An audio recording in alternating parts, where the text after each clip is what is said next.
I crossed over in an instant, and unexpectedly awakened a divine-level Grim Reaper role-playing system, with a perfect start, replicating all the abilities of Byakuya Kuchiki, transforming into a Shinigami every night. Using a Zanpakuto to perform soul burials on wandering spirits automatically grants rewards and strengthens me. Initially, I thought ordinary people couldn't see me. Unexpectedly, the first attempt to release the little girl's spirit was fully exposed by the Campus Bells livestream. The dazzling scene of Senbun Sakura instantly annihilating the phantom monsters instantly went viral. Official organizations searched for my traces overnight. In my lottery pool, there are countless overpowered abilities waiting to be unlocked, such as Aizen's Kyokusu Ajetsu and Old Man Yamamoto's Ryujin Jaka. When an even more terrifying hollow tide descends, the survival of this world, it all rests on me alone. Chapter 1 Playing Byakuya. Night, 9 o'clock. Jiangning City. Myriad lights are ablaze, the bright glow illuminating the entire city. The whole of Jiangning appears tranquil and peaceful. Cloud Sea Community. Inside an exquisitely decorated rental apartment, a stunningly beautiful girl held a rabbit-shaped headset in her hand,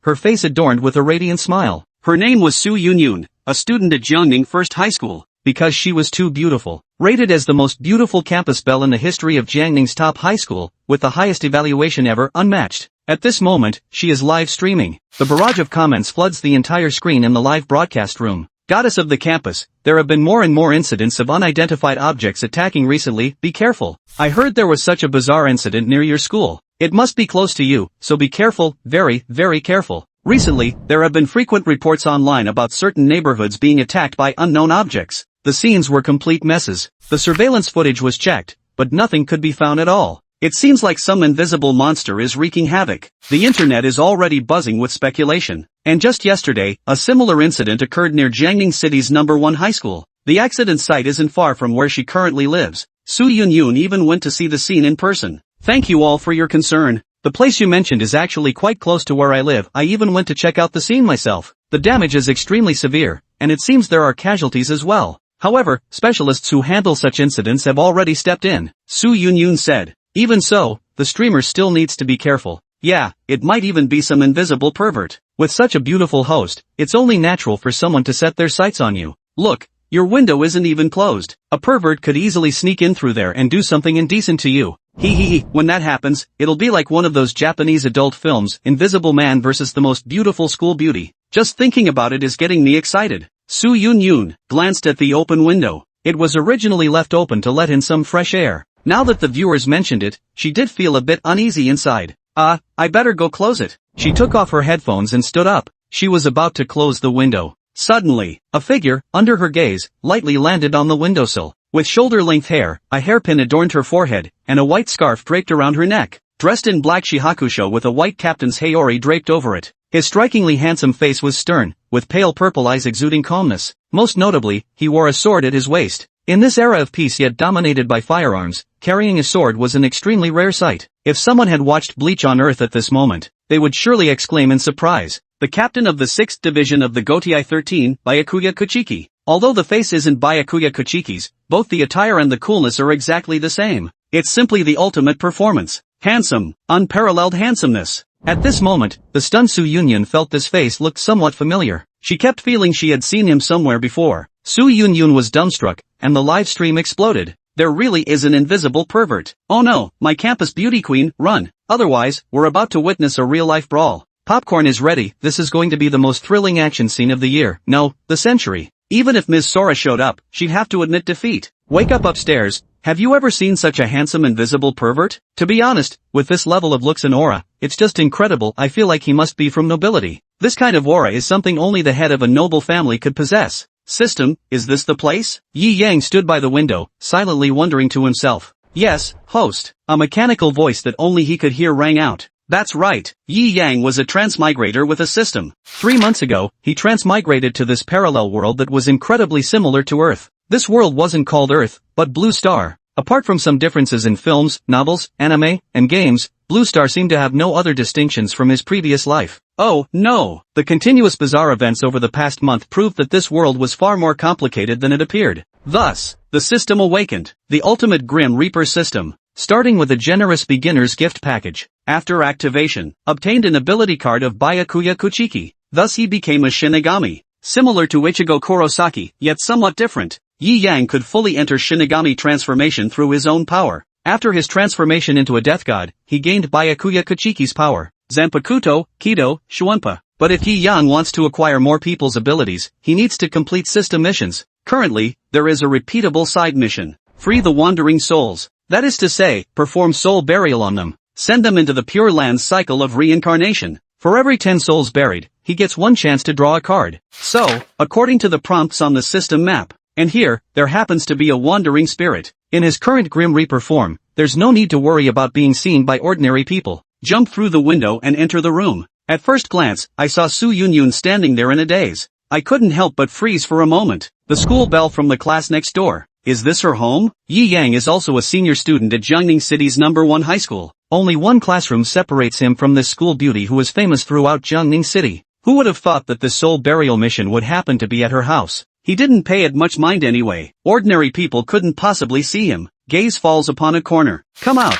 I'll send you to the Pure Land for reincarnation. Yi Yang Luo said calmly. Chapter 2, the soul burial was live-streamed. Come out. I'll send you to the Pure Land for reincarnation. Yi Yang Luo said calmly. Now, Su Yunyun, standing frozen in place, was truly dumbfounded. She was really speechless at this uninvited guest who suddenly barged into her private chamber. This is outright ignoring her. So arrogant. Moreover, there are people in her house, how could she not know about it herself? At that moment, she was just about to speak up and question it. Suddenly, Big Brother, can you see me? That's great. Finally, someone can talk to me. A little girl in a ghostly form emerged from the corner, her face beaming with a smile. Damn it, there's really someone there. Holy shit, can someone tell me, is this ghostly figure a person or a ghost? I'm freaking out, I'm shocked, there are actually ghosts in this world. The live stream exploded at this moment. Su Yunyun was also stunned. There was actually someone, and moreover, a spirit, which means she had been staying with a ghost all along. However, upon looking at the harmless little girl, her mood finally calmed down.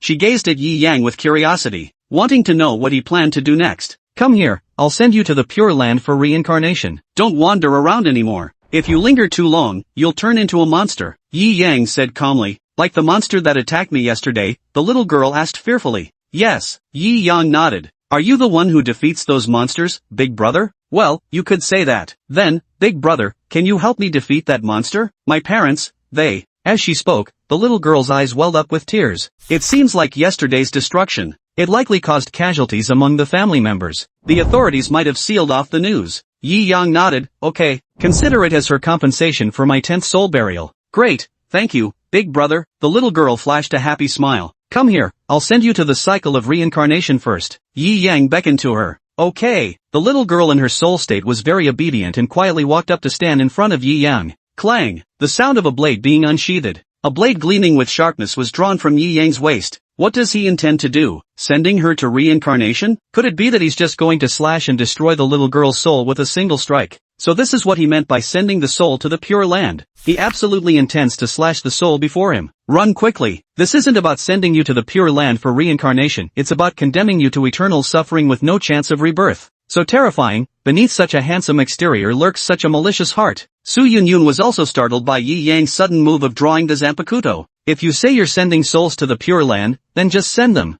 Why did you have to draw the sword from your waist? She looked in horror at the little girl's spirit approaching Yi Yang step by step. She desperately wanted to speak up and warn him that the person before him might have ill intentions. Yet, by the time the little girl reached Yi Yang, she still hadn't uttered a word. In Su Yunyun's terrified gaze, Yi Yang raised the knife. The base of the hilt shimmered with a blue glow. Finally, the hilt lightly touched the little girl's forehead. In an instant, the light burst forth brilliantly. The entire room was bathed in an incredibly intense blue light. The blue light was so intense that Su Yunyun couldn't even open her eyes. She could only shield the blinding glare with her hand, stealing a glance toward Yi Yang through the corner of her eye. I thought they were going to sever the soul. What on earth are they doing? She was astonished in her heart. As the blue light gradually dissipated, a blue energy sphere floated upward into the sky. It must be the soul of that little girl. Thank you, Big Brother. The final voice echoed through the room. Clang! Yi Yang sheathed his Zanpakuto, as if he had merely done something trivial. Sigh, what a bother. Guess I'll stretch my legs, hollows, here I come.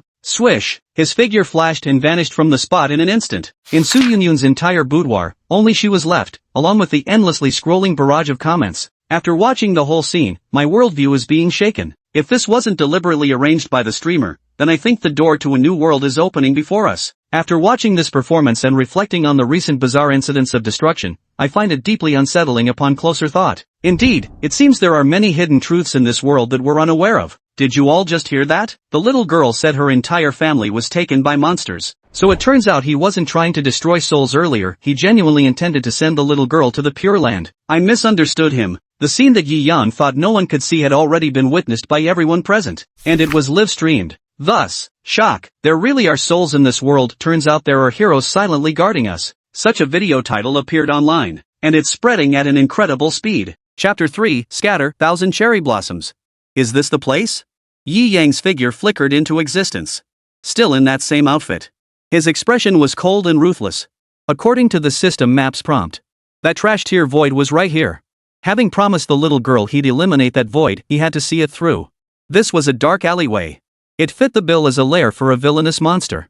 Suddenly, Yi Yang frowned. Because the sound of a struggle came from ahead. Yi Yang moved closer. Sure enough, a group of uniformed personnel were engaged in combat with a monstrous creature of fearsome appearance. The battle was fierce. Some wielded ranged thermal weapons. Others engaged in close-quarters combat.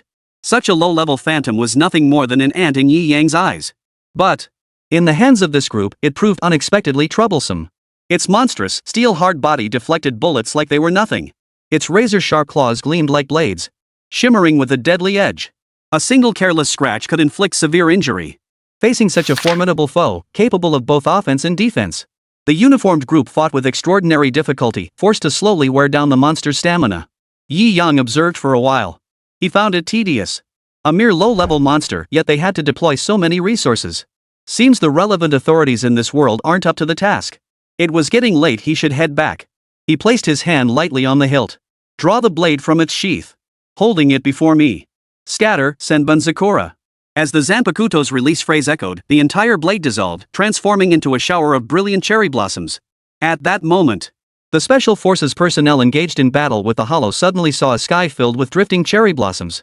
What's going on? Where did these cherry blossoms come from? Before they could marvel at the blossom's beauty, the eerily glowing petals instantly enveloped the low-level Hollow. The next moment, a piercing scream echoed through the entire street. Everyone froze in shock. They watched as the beautiful cherry blossoms surrounded the monster, yet why did it emit such a heart-wrenching scream? As the cherry blossoms gradually dispersed, the monster's form was revealed. Covered in blood, its body riddled with countless wounds, as if sliced by 1,000 blades. No one could have imagined that hidden behind the cherry blossoms lay such razor-sharp blades. Beautiful yet deadly. Who's there? Once everyone regained their senses, they began scanning the surroundings. But Yi Yang was already gone. His promise fulfilled, there was no need to waste time here. Yunhai Residential Complex. A 2-story bungalow. The light in the room was still on. A strikingly handsome teenager lay quietly on the bed. Suddenly, whoosh! The window door burst open. Yi Yang, transformed into the Grim Reaper, appeared at the window with a calm expression. This was his home. The youth lying on the bed was his original body. After becoming a Grim Reaper, the original body was referred to as a soul vessel. After all, he still had to attend school during the day. Only at night could he transform into the Grim Reaper to perform soul burials for wandering spirits. He entered the artificial body with practiced ease. System. Repeat mission completed. Yes. Repeat mission, perform 10 soul burials completed. Reward, 1 random lottery ticket. Draw now. Yes. Random lottery in progress. Ding. Congratulations, host. You have obtained the complete guide to returning to the Dao Max level. Instantly, a flood of memories surged into Yi Yang's mind. Returning paths. This was essentially healing. And most importantly, this wasn't a character ability, but something that acted directly upon his soul. Meaning he could use the return path even in his cybernetic body state. And at max level. In other words, he'll essentially become a healer. Not bad. From now on, he can heal himself whenever injured and at max level. That's maxed out effectiveness. Clap clap clap. Yi Yang, are you asleep? A knock sounded at the door. Open the door. What's up, Sister Yin? Yi Yang flashed a smile. Her face, without a trace of makeup, possessed a beauty that could captivate a nation. Her bright, captivating eyes seemed capable of stealing one's soul. Especially her long legs, clad in black stockings reaching up to her thighs, looked incredibly sexy. Her name was Lin Yen. She shared this apartment with Yi Yang. She was also a streamer. She usually refers to herself as Yi Yang's older sister. She's practically Yi Yang's guardian. Whenever there's a parent-teacher meeting, Yi Yang always asks her to attend. Here's the thing, your teacher just sent a group message saying you need to prepare 5,000 yuan tomorrow. It's important. Here, take this money for now. She handed him a stack of bills. Yi Yang was a bit stunned. Why would the school suddenly demand 5,000 yuan out of the blue? Yi Yang rarely needed money, so he had little interest in making it. He only needed enough to cover basic living expenses. Well, thanks in advance, Yen. I'll definitely pay you back in a couple of days.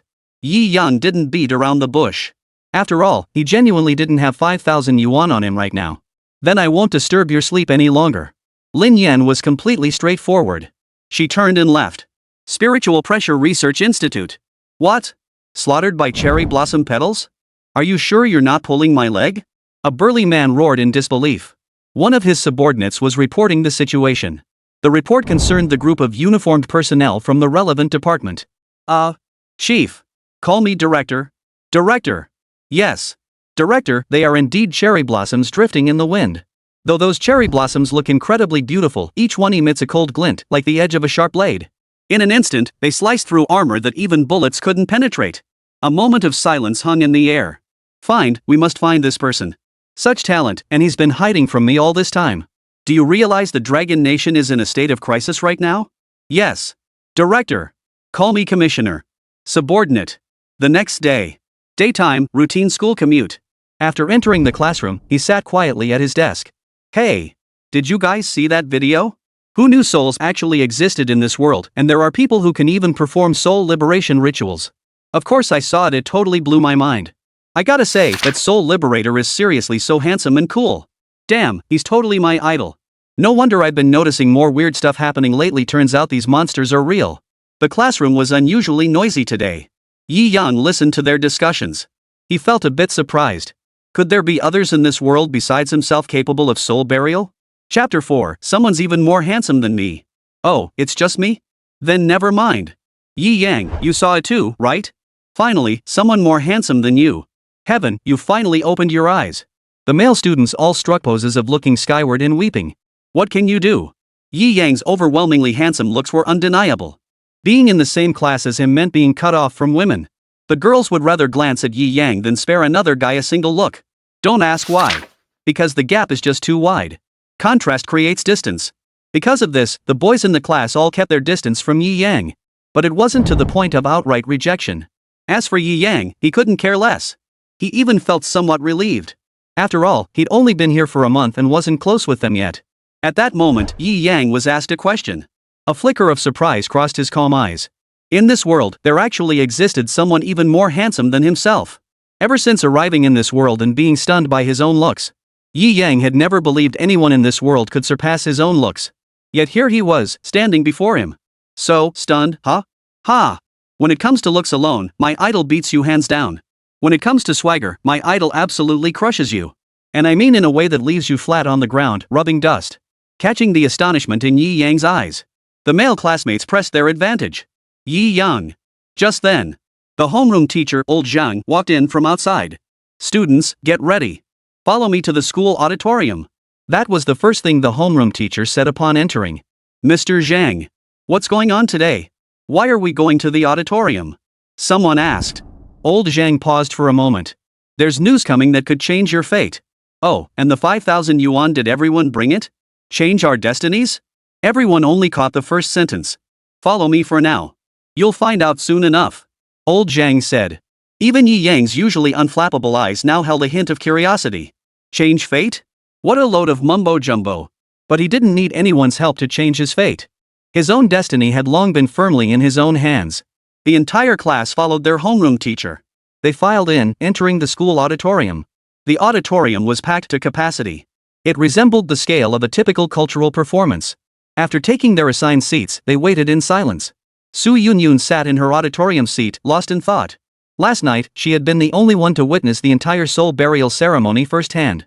Even now, she found it hard to believe such a miraculous event had unfolded before her eyes. What kind of person was he? With that kind of aura, he must have been born into nobility. Saving wandering souls, how noble. Whenever she recalled that flawless face, her heartbeat quickened uncontrollably. Suddenly, someone sat down in the seat in front of hers. Su Yunyun instinctively looked up. The next moment, her mind exploded.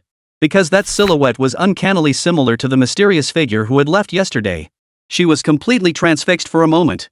What are you staring at Yi Yang for? What, has Sue, the campus beauty, been charmed by Yi Yang's looks? Want me to go talk to him for you? Her best friend Reningying nudged her playfully from beside her. Reningying and Su Yunyun were known as the most beautiful sisters in Jiangning City. Ever since making the campus beauty rankings, they'd consistently held the top 2 spots. Because of this, they shared a deep mutual admiration and became incredibly close best friends. They shared almost everything.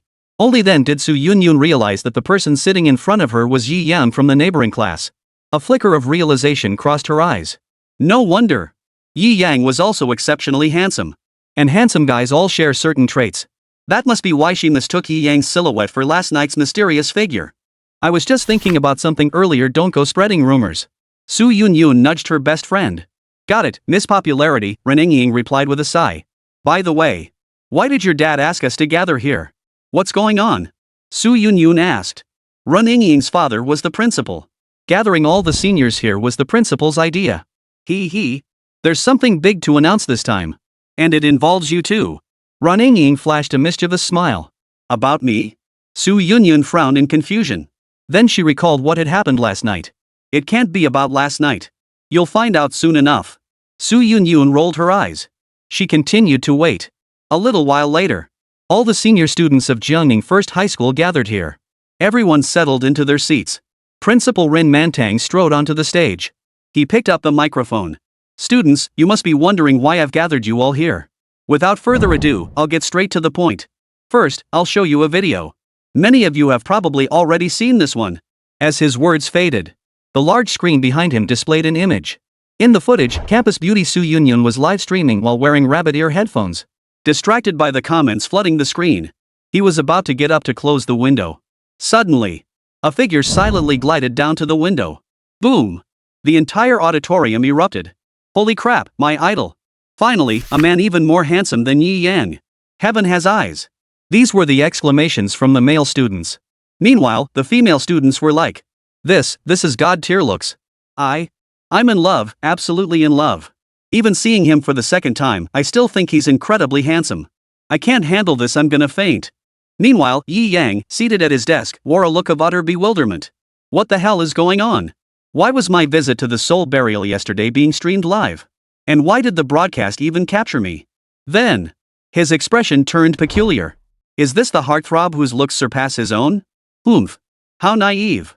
Indeed, when it came to looks, the only one who could surpass him was himself. Chapter 5, Am I a Psychic Awakener? I had no idea. Video playback complete. Yi Yang witnessed every moment of the soul burial process. What the hell, system? Why is this happening? Yi Yang silently screamed inside his head. After all, he had entered the state of becoming a Grim Reaper at that moment. Ordinary people couldn't see that. This was something he had become absolutely certain of after a month of working as the Grim Reaper. And being caught on camera by the livestream was bad enough. But Sue, the campus beauty, had witnessed the entire thing with her own eyes. What was going on? Could it be that whenever he transformed into his death god form before, others could see it too? Host. Because Su Yunyun possesses a high spiritual pressure and is on the verge of spiritual awakening, she can perceive you. After becoming a Shinigami, ordinary people can't see you. No need to question it. On the verge of spiritual awakening? Yi Yang was puzzled. He knew about her high spiritual pressure. She's a genius, after all. But what exactly is this spiritual energy awakening? Then, the system provided an explanation. Spiritual awakening. Once spiritual pressure reaches a certain threshold, one awakens a spiritual weapon tailored to their abilities. Similar to a Shinigami's Zanpakuto. It's a power system unique to this world. So that's how it is. With that explanation, Yi Yang instantly understood. Wow. So this world is also one where spiritual energy has revived. So that means Sue, the campus beauty, is a prodigiously gifted individual. What a winner in life. Beautiful looks and exceptional talent. I wonder which lucky guy will end up with her. As the video concluded, Principal Rin Mantang picked up the microphone again. After watching this, what are your thoughts? 1 word, handsome. 2 words, male god. The crowd shouted in unison. Ran Mantang. Hasn't anyone noticed his abilities? Principal, are you referring to guiding souls back to the Pure Land? Ron Mantang declared. I won't keep it from you any longer, he's actually a psychic awakened to the blade system. Psychic awakener? Have you ever heard of what a psychic awakened one is? Never. Whispers began to stir throughout the room. Cough cough, quiet. Ran Mantang bellowed. The entire auditorium fell silent. Within the space we inhabit, there exists a form of energy commonly referred to as spiritual pressure. When one's absorbed spiritual pressure reaches a certain level, spiritual awakening becomes possible. Based on your own soul, you awaken weapons or abilities that match your essence. Some awaken blades or swords, these are classified as weapon-type spiritual energy users. Others awaken fire or lightning, these are natural-type spiritual awakened ones. Most awakeners fall into the weapon-type category. The man in this video is a blade-type spiritual energy awakener. Oh, we might also add soul-type, since he can guide souls to the afterlife. This is a newly added category. The above covers the information regarding psychic awakened individuals. The entire auditorium fell into a deathly silence. Such news came as a thunderclap to these students, who had spent over a decade receiving education in peace. For a moment, everyone was frozen in shock. After a long pause, "Principal, why hasn't anyone among us awakened their psychic abilities after all this time?" someone shouted. What I mentioned earlier refers to self-initiated spiritual awakening. This method is only suitable for those once in a million geniuses. It's safe to say that those who awaken this way are extremely rare. Once they do awaken, they are the pride of heaven, destined for great achievements in the future. Then, don't rush it. Such purely natural spiritual energy awakening is far too difficult. It's not suitable for ordinary people like us to awaken this way. That's why we've developed a spiritual awakening device capable of stimulating human potential. It can stimulate the body's latent potential, accelerating the awakening process. However, the device is single-use and quite costly, so Ren Mantang said with a troubled expression. Instantly, all the students understood. So the 5,000 yuan was for purchasing this spiritual energy awakening device. Aha! Suddenly, they realized that 5,000 yuan could buy them a single spiritual energy awakening session. It was an absolute steal. Now, you may make your decision. Those who wish to become psychics may stay. Those who don't can return to the classroom. Ran Mantang declared. Yi Yang sat in his seat, his expression oddly twisted. He was a blade-type psionic awakener plus soul-type? How could he not have known this before? I'm the Grim Reaper. The Grim Reaper. He silently screamed inside. Yet his exterior remained utterly calm. I wonder if this core body can awaken spiritual powers. If it can, what abilities might awaken? Yi Yang felt a surge of curiosity. So he remained in the auditorium, waiting quietly. After a long while, not a single person emerged. After all, no one wanted to miss this chance to change their fate. What if they awakened some incredible superpower? Who doesn't harbor a hero's dream in their heart? No one chose to leave. Principal Ren Mantang nodded with satisfaction. Excellent. Since everyone here wishes to alter their fate, I'll cut to the chase. One by one. Those who have registered their names, step forward for psychic awakening. First up, Qian Ma. Chapter 6, Su Yunyun, the school beauty on the verge of tears.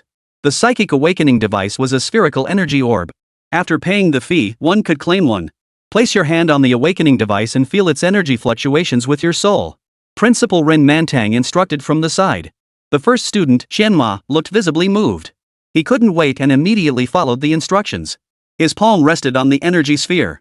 Closing his eyes, he concentrated intently. A moment passed. A blinding white light appeared on the spirit awakening device. A hoe, accompanied by miniature hose radiating white light, spun on the device.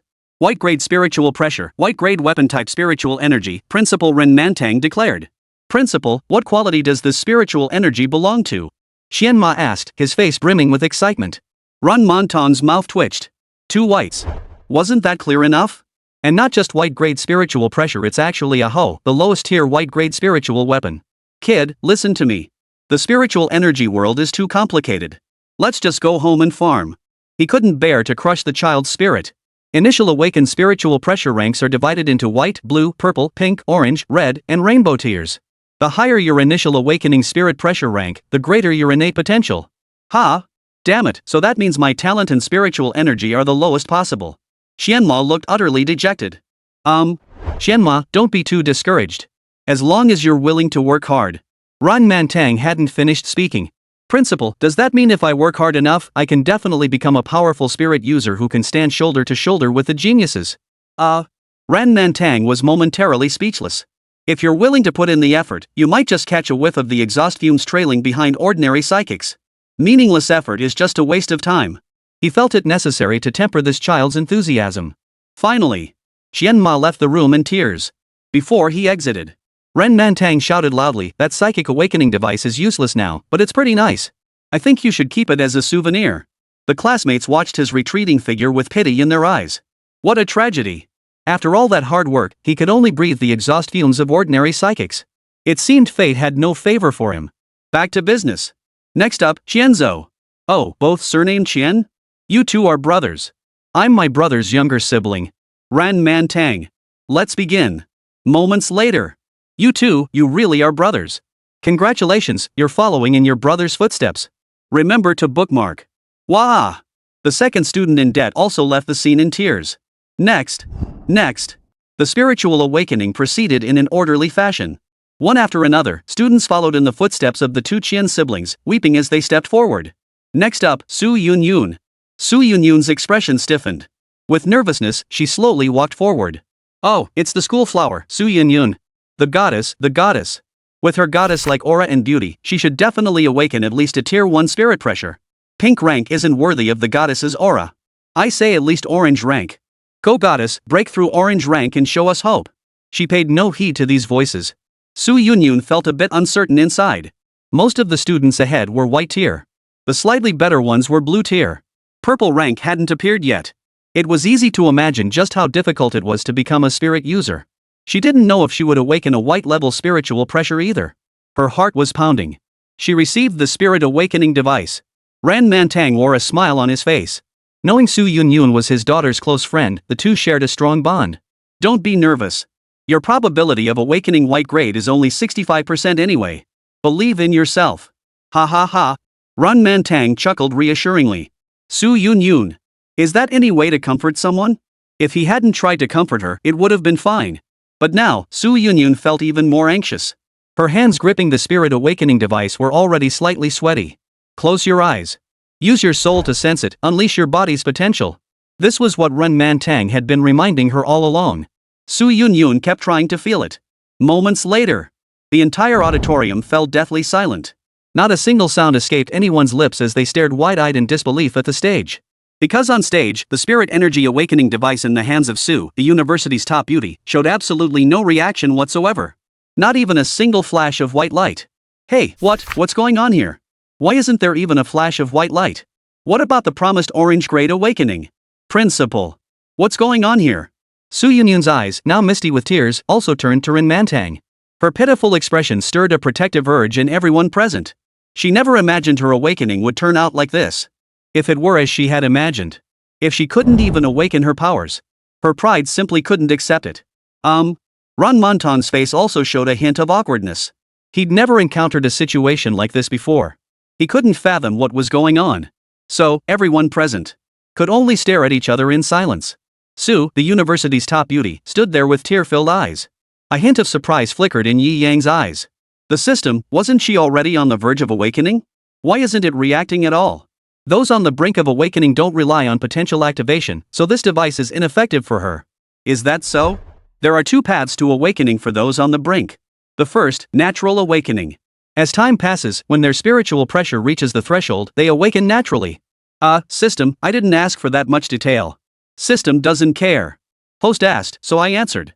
The second, external awakening. By infusing captain-level spiritual pressure, one can accelerate the awakening of spiritual abilities. Yi Yang. Just tell me to awaken her for her. Is this really necessary? Chapter 7, Rainbow Talent, Orange Rank Nature Type. Temporary quest issued. Assist the school beauty in awakening. Reward, instant step max level. Yi Yang. Damn it. Guess I have no choice but to help. This max level instant step is still quite important for Yi Yang right now. The artificial body lacks Byakuya Kuchiki's abilities, possessing only spiritual pressure. Therefore, in his current state, aside from max level Hodo, is that terrifying captain level spiritual pressure? It's sufficient for intimidating opponents under normal circumstances. But in a real fight, Yi Yang truly has no other means to rely on. Therefore, this max level Shuunpa. Yi Yang was determined to master it at all costs. The auditorium fell deathly silent. Everyone fell silent. No one knew what had gone wrong with Su Yunyun's awakening. In this tense atmosphere, Su Yunyun, the university's top beauty, was on the verge of tears. Suddenly, a sigh echoed from a distant corner. In the stillness, it sounded especially clear. Instantly, all eyes turned toward that spot. A face that could make every man jealous and every woman swoon. It was Yi Yang. Yi Yang. What are you sighing for at a time like this? Yeah, our campus beauty failed her awakening. What's with the sigh? Are you looking down on her? We're classmates, so you'd better not stir up trouble at a time like this. Renaming, seated behind Yi Yang, glanced at him with a look of confusion. What is he up to? Is he looking for trouble? Amidst the fierce stares of the students, Yi Yang stood up. He strode toward the stage. He completely ignored the vicious expressions on his classmates' faces along the way. Su Yunyun stared at Yi Yang with tear-filled eyes, bewildered as he approached step by step. What is he trying to do? Yi Yang, what are you doing? Principal Ren Mantang asked in confusion. No one present knew what Yi Yang intended to do, but it was highly likely he was about to cause trouble. Picking a fight at a time like this was clearly going to offend people. Yi Yang walked up to Su Yunyun. He sighed once more. Give me your hand, he said calmly. Yi Yang's calm composure left Su Yunyun momentarily dazed. She instinctively held out her hand. It was clean, pale, and looked very tender. Yi Yang reached out with his left hand, took the campus beauty's hand, and opened her palm. Then, he pulled a towel from his pocket with his right hand. Excessive nervousness causes sweaty palms, which severely impacts the output power of the psychic awakening device. So, you're just too nervous, that's why this is happening. Yi Yang declared with deadpan seriousness, his eyes wide open as he spun this tall tale. Now, no one present paid attention to the fact that the hand of Jiangning City's most beautiful campus queen was being held by someone else. They were all stunned by Yi Yang. Is that so? I never thought of that. Even Principal Ren Mantang was taken aback. Is that how it is? Ren Mantang was utterly speechless. Moments later, everyone snapped back to reality. Good heavens! Such a perfect opportunity, why didn't I seize it? All because of my pig brain. My brain must be waterlogged, how could I have missed something so simple? The boys beat their chests in frustration, regretting missing such a golden opportunity. Yi Yang calmly wiped the sweat from Su Yunyun's palm. Come on, try again. Yi Yang took Su Yunyun's hand and placed it on the psychic awakening device once more. Close your eyes. Su Yunyun felt a bit flustered, but upon hearing Yi Yang's voice, she obediently closed her eyes. Feel it with your heart, that power deep within your soul. As Yi Yang spoke, his captain-level spiritual pressure surged through his arm and instantly flowed into Su Yunyun's body. In just a moment. Whoosh! A dazzling rainbow light instantly illuminated the entire auditorium. Everyone was forced to shield their eyes from the blinding light. Holy, it really happened. She awakened. Rainbow light, is this what rainbow grade looks like? Holy! Rainbow tier, the highest rank. Awesome! Absolutely awesome! Principal Ren Mantang's face was now filled with excitement. He never imagined his school would awaken a rainbow-level talent. Rainbow tier. This was the pinnacle of talent in the entire world. She was destined to claim a seat among the future elite. Yet Yi Yang remained utterly composed, his eyes showing not a flicker of emotion. He was already aware of Su Yunyun's extraordinary talent. Reaching the rainbow tier awakening wasn't entirely unexpected. After all, she had reached the threshold of awakening without even realizing it herself. Such talent would be strange if it didn't awaken to the rainbow tier. As everyone celebrated, Yi Yang silently withdrew his hand, as if nothing had ever happened. At that moment, Su, the campus beauty, opened her eyes, her expression brimming with excitement. She had finally awakened. And it was the most elite talent. Yi Yang, thank you. Truly, thank you so much. It's nothing, not worth mentioning, Yi Yang said indifferently, as if it truly were nothing more than a minor task. Let's see what spiritual abilities have awakened, he prompted. At that moment, everyone finally snapped out of their stunned state. Their gazes converged on the small object spinning atop the spirit awakening device. A piece of ice slowly rotated on the device. It radiated an orange glow. Nature type. It's a nature type and an orange-grade nature type. Ren Mantang exclaimed in delight. A rainbow talent, an orange-grade nature type psychic ability. A genius. A genius that comes along once in a century. Principal Ren Mantang could already envision Su Yunyun's future as an unstoppable force. The school would undoubtedly prioritize her cultivation. At that moment, Su Yunyun's expression was filled with excitement. Tears welled up in her eyes. Every student present felt their blood boil with excitement. They had witnessed the birth of a prodigy of unparalleled talent. Just as everyone was caught up in the excitement. Alright then, I'll be heading back. Yi Yang abruptly cut through the atmosphere. Yi Yang, since you're already here, we'll proceed with your awakening first. As a token of gratitude for your assistance to Su Yunyun, the fee for the psychic awakening device is waived. Ren Mantang was in a particularly good mood at that moment. With a sweeping gesture, he declared cheerfully. Chapter 8, I tried to blend in as an ordinary person. No more pretending. Yi Yang gladly accepted Principal Ren Mantang's offer. It meant he could skip buying the awakening device and return the money to Yen Jia when he got back. After all, she was just a small time streamer. Earning money wasn't easy for her. He collected a spirit awakening device and walked to the center stage. Below the stage, all the students stared wide-eyed, awaiting his awakening. After all, in their eyes, looks equaled talent. The university's top beauty had already successfully awakened a multicolored tear talent and orange tear natural elemental spirit energy. And you, Yi Yang, have no reason to fail. Under the gaze of countless expectant eyes, Yi Yang slowly placed his hand on the psychic awakening device. Closing his eyes, he entered a state of meditation. Ever since becoming a Shinigami, Yi Yang frequently practiced Blade Zen. This involved entering a meditative state to communicate with his Zanpakuto. Thus, he was now highly proficient in this practice. In just an instant, Yi Yang had already entered the state. Moreover, the moment he entered, he understood his situation. As a Soul Reaper, he was unable to awaken. Exactly as expected. It was only natural that this artificial body couldn't achieve spiritual awakening. Besides, he already possessed max-level Hui Dao and max-level Xuanbu abilities. All those who had been eagerly awaiting this moment now held their breath for Yi Yang's spiritual energy awakening. However, after waiting for quite some time, there was still no sign of movement. What's going on? Could Yi Yang be so nervous his palms are sweating? It's possible. After all, he's eager to awaken an extraordinary talent too. Who's gonna volunteer to help the old man or the handsome guy wipe his sweat? The moment those words left his mouth. I'll do it. Me. A crowd of girls scrambled to compete, some even hastily pulling out a fragrant handkerchief from their ample bosoms. As everyone knows, Jiangning is renowned for its beautiful women. And Jiangning First High School was practically a campus where beauties walked everywhere. At this moment, these goddesses, who seemed unattainable to other boys, were all scrambling to help Yi Yang wipe his sweat. Yi Yang. He was, of course, fully conscious at this moment. He couldn't afford to lose his composure, so he had to keep up appearances. He couldn't just reach out, close his eyes, open them again, and have someone fall down. He had to keep up appearances. But who knew so many girls at school secretly carried handkerchiefs, all eager to wipe his sweat? So, sensing the atmosphere around him, he felt he had to wake up. Slowly, he opened his eyes. His expression remained as still as a deep well. Without a word, he walked toward the stage. Damn!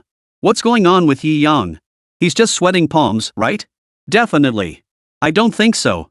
He was the one who proposed that theory just now. How could he not know his own condition? So I think Yi Yang probably felt ashamed because he couldn't awaken, so he left the stage. Holy! That makes total sense. Ah, heavens above, earth below, you finally opened your eyes. Now Yi Yang, that big shot, has a flaw.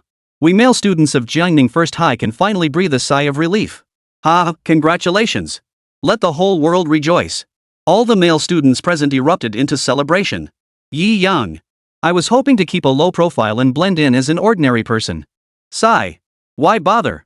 Yi Yang walked straight up to Su Yunyun. As she looked at him in confusion, he held out his hand. Towel. I need it, he said indifferently. Su Yunyun froze.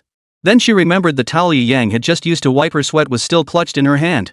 She hurriedly handed it back to Yi Yang. Yi Yang took the towel, turned with a flourish, and headed back toward the stage.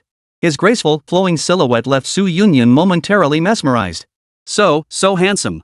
Compared to the reserved Su Yunyun, her best friend Reningying showed no restraint whatsoever. Her starstruck expression was written all over her face.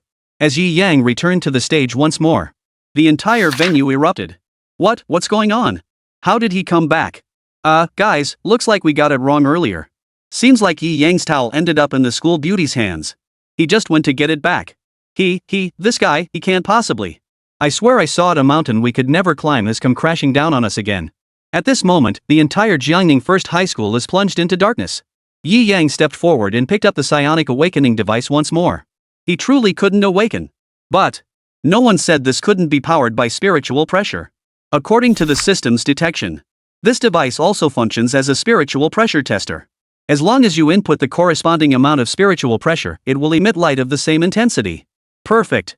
I want to see for myself where captain-level spiritual pressure stands in this world. Once again, under the eager gazes of everyone present, Yi Yang closed his eyes. Slowly, he channeled his terrifying captain-level spiritual pressure into the spirit awakening device. Chapter 9, Rainbow Tier. Ceiling meets ceiling. As the captain-level spiritual pressure flowed in, just a little bit, Yi Yang swore he really only fed in a tiny bit of spiritual pressure. But even that tiny bit of spiritual pressure, the spirit awakening device before him couldn't withstand it. Boom! A terrifying thread of spiritual pressure seeped out, instantly forming a powerful whirlwind aura around Yi Yang. Run Man Tang, standing beside Yi Yang, instantly sensed something was wrong and scrambled backward. But it was still too late. The powerful gust instantly knocked him flat onto the ground. At the same moment, the spirit awakening device emitted an intense, multicolored glow at that very moment.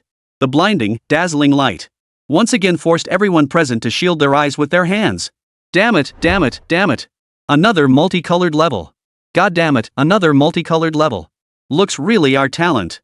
Don't stop me, guys. I'm heading to Korea to start over. Go for it, bro.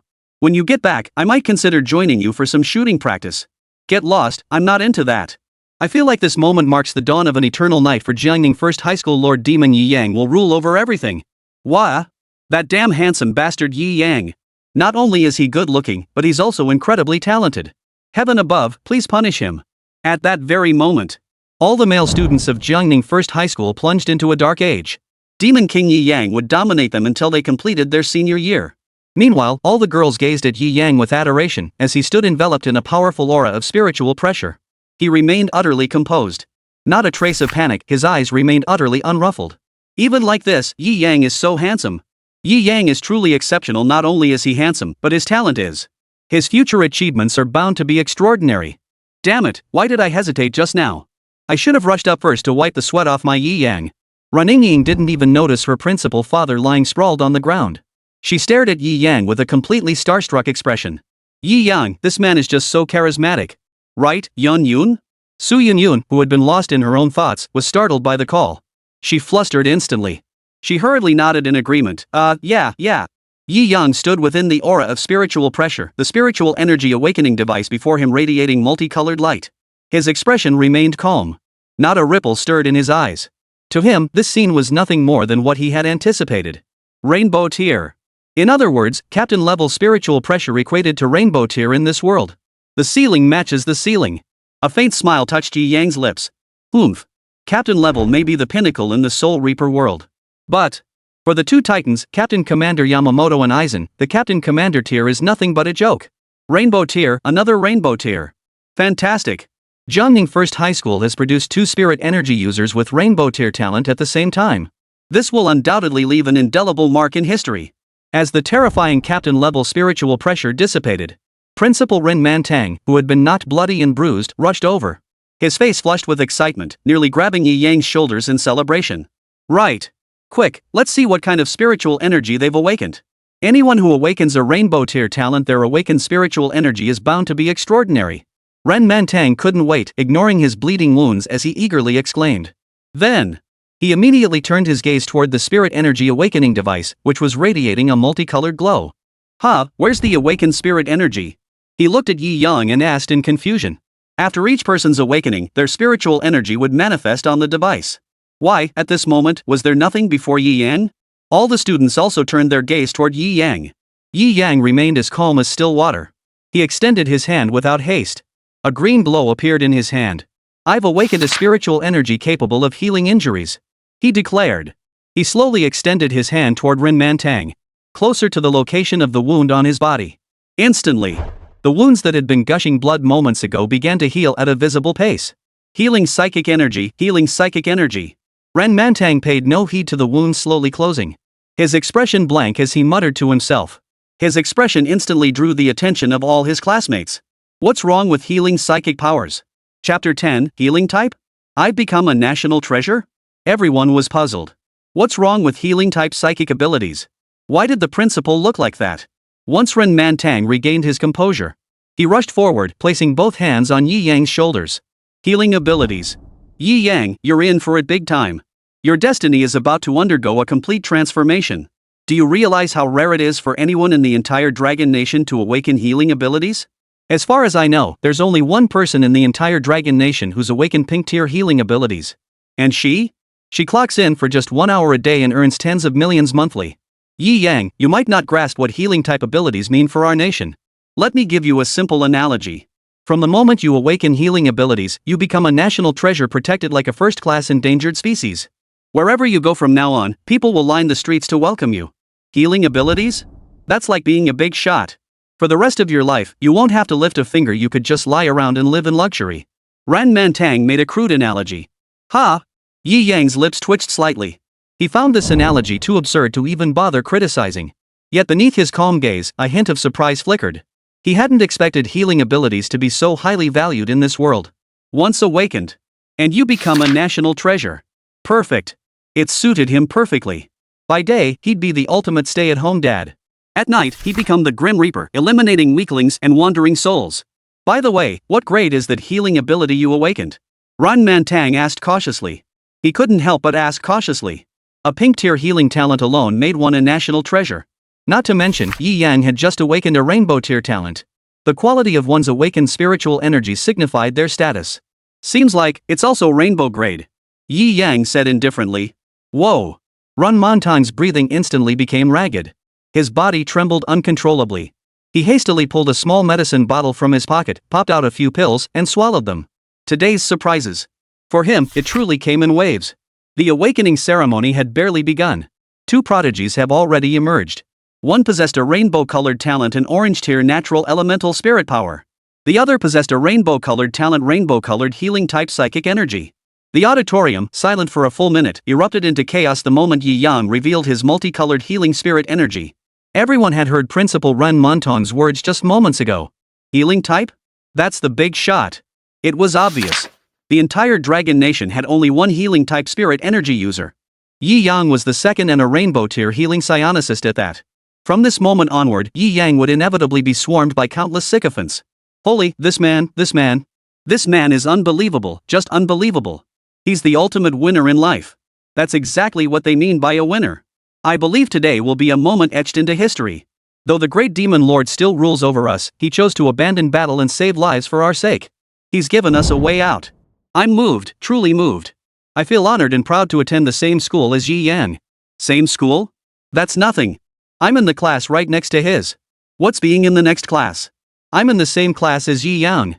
When an opponent is too powerful, so overwhelming it feels hopeless, he'll become your loyal sidekick. At this moment, all the male students at Jiangning High were exactly like that. Rainbow tier healing psychic abilities. Flawless. Yi Yang descended from the stage, radiating a dazzling glow. Oh, right, Principal, can I buy another psionic awakening device to take home? I have a friend who might need one too. Yi Yang turned to ask. Only now did he recall that Sister Lin Yan had always harbored a dream of becoming a superheroine. This was the perfect opportunity. Buy a spirit awakening device and let her give it a try. Ran Mantang heard this. What? You want to buy one? What buying? Don't you know your own status right now? You're our Jiangning, no, our nation's treasure. It'd be outrageous for you to pay for it yourself. Just tell them to ship one over wholesale. That's all. We'd even be happy to subsidize it. His face immediately broke into a smile. Mr. Yi Yang, you're too kind. No need to buy. Here's the deal, after our awakening ceremony concludes, there will definitely be a large surplus left over. At that time, on behalf of the school and the higher-ups, I'll personally deliver all the leftovers to you. All you need to do is wait at home to sign for the delivery. Yi Yang's mouth twitched. He only wanted one. Taking so many would be useless. No need, Principal. I'll just take one when we're done. Alright, then later, just pick whichever one you like. Take whatever you want, don't be shy. Right now, Yi Yang was like a little god. He must be pampered. Next. The awakening ceremony proceeded normally. One by one, the students stepped forward for their awakening. Some left with looks of disappointment. Others stayed behind, beaming with joy. Notably, Reninging Su Yunyan's best friend, the principal's daughter, and the school's second most beautiful girl. Her talent was also quite exceptional. An orange tier talent, a pink tier weapon type spirit energy. A long sword radiating a pink glow. She was likely the most gifted student after Su Yunyun and Yi Yang. Subsequently, pink tier and purple tier talents began to emerge sporadically. But not many. Combined, they numbered only a few dozen. Becoming an awakened one is easy, all it takes is a spirit awakening device. But possessing the innate talent to become a powerful awakened one is exceedingly difficult. Today's awakening ceremony proved this point. Chapter 11, Awakening. How was it? Just okay. The awakening ceremony lasted an entire day. It finally concluded as school was about to dismiss. Yi Yang took a psychic awakening device and returned to his classroom to pack up. He grabbed his bag and headed home. He pushed open the door. The living room was spotless, with everything neatly arranged. The sight was instantly soothing. Sis Yan, I'm home. Oh. Yi Yang, you're back. The voice came from Lin Yan's room. She must still be streaming. Yi Yang set down his bag. He waited in the living room for a moment. Moments later. Lin Yan pushed open the door and stepped out. A white blouse accentuated her stunning figure. Her lower half was clad in a black, form-fitting pencil skirt, her legs encased in thigh-high black stockings adorned with lace trim, an exceptionally sensual look. Unlike her usual look, her stunningly beautiful face now wore a pair of black-rimmed glasses. This only accentuated her alluring charm and grace. Both intellectual and sensual, she lacked nothing. Ha! Was she cosplaying as a secretary today? Yi Yang admitted he wasn't quite sure himself. But he'd grown accustomed to it by now. How's it going today? Did the awakening ceremony go smoothly? Lin Yan asked. Sis Yan, how did you even know? Yi Yang was surprised. Wasn't this supposed to be a secret school event? How did even Lin Yan find out? You didn't know. The existence of psychics is now known worldwide. Universities nationwide are holding psychic awakening ceremonies. Rumor has it that at least tens of millions of high school and college students underwent psychic awakening ceremonies simultaneously today. Xiao Yang, you didn't know about this, did you? Now it was Lin Yan's turn to be astonished. What's wrong with this kid? Such huge news, and he still doesn't know. Is their school's internet down or something? Yi Yang. He really hadn't heard about it. After all, I'd been at the awakening ceremony all day and didn't even have time to check my phone on the way back. Back to the main topic, how did it go today? What psychic ability did you awaken? Lin Yan looked at him with eager anticipation. After all, she usually treated Lin Yan like a younger brother.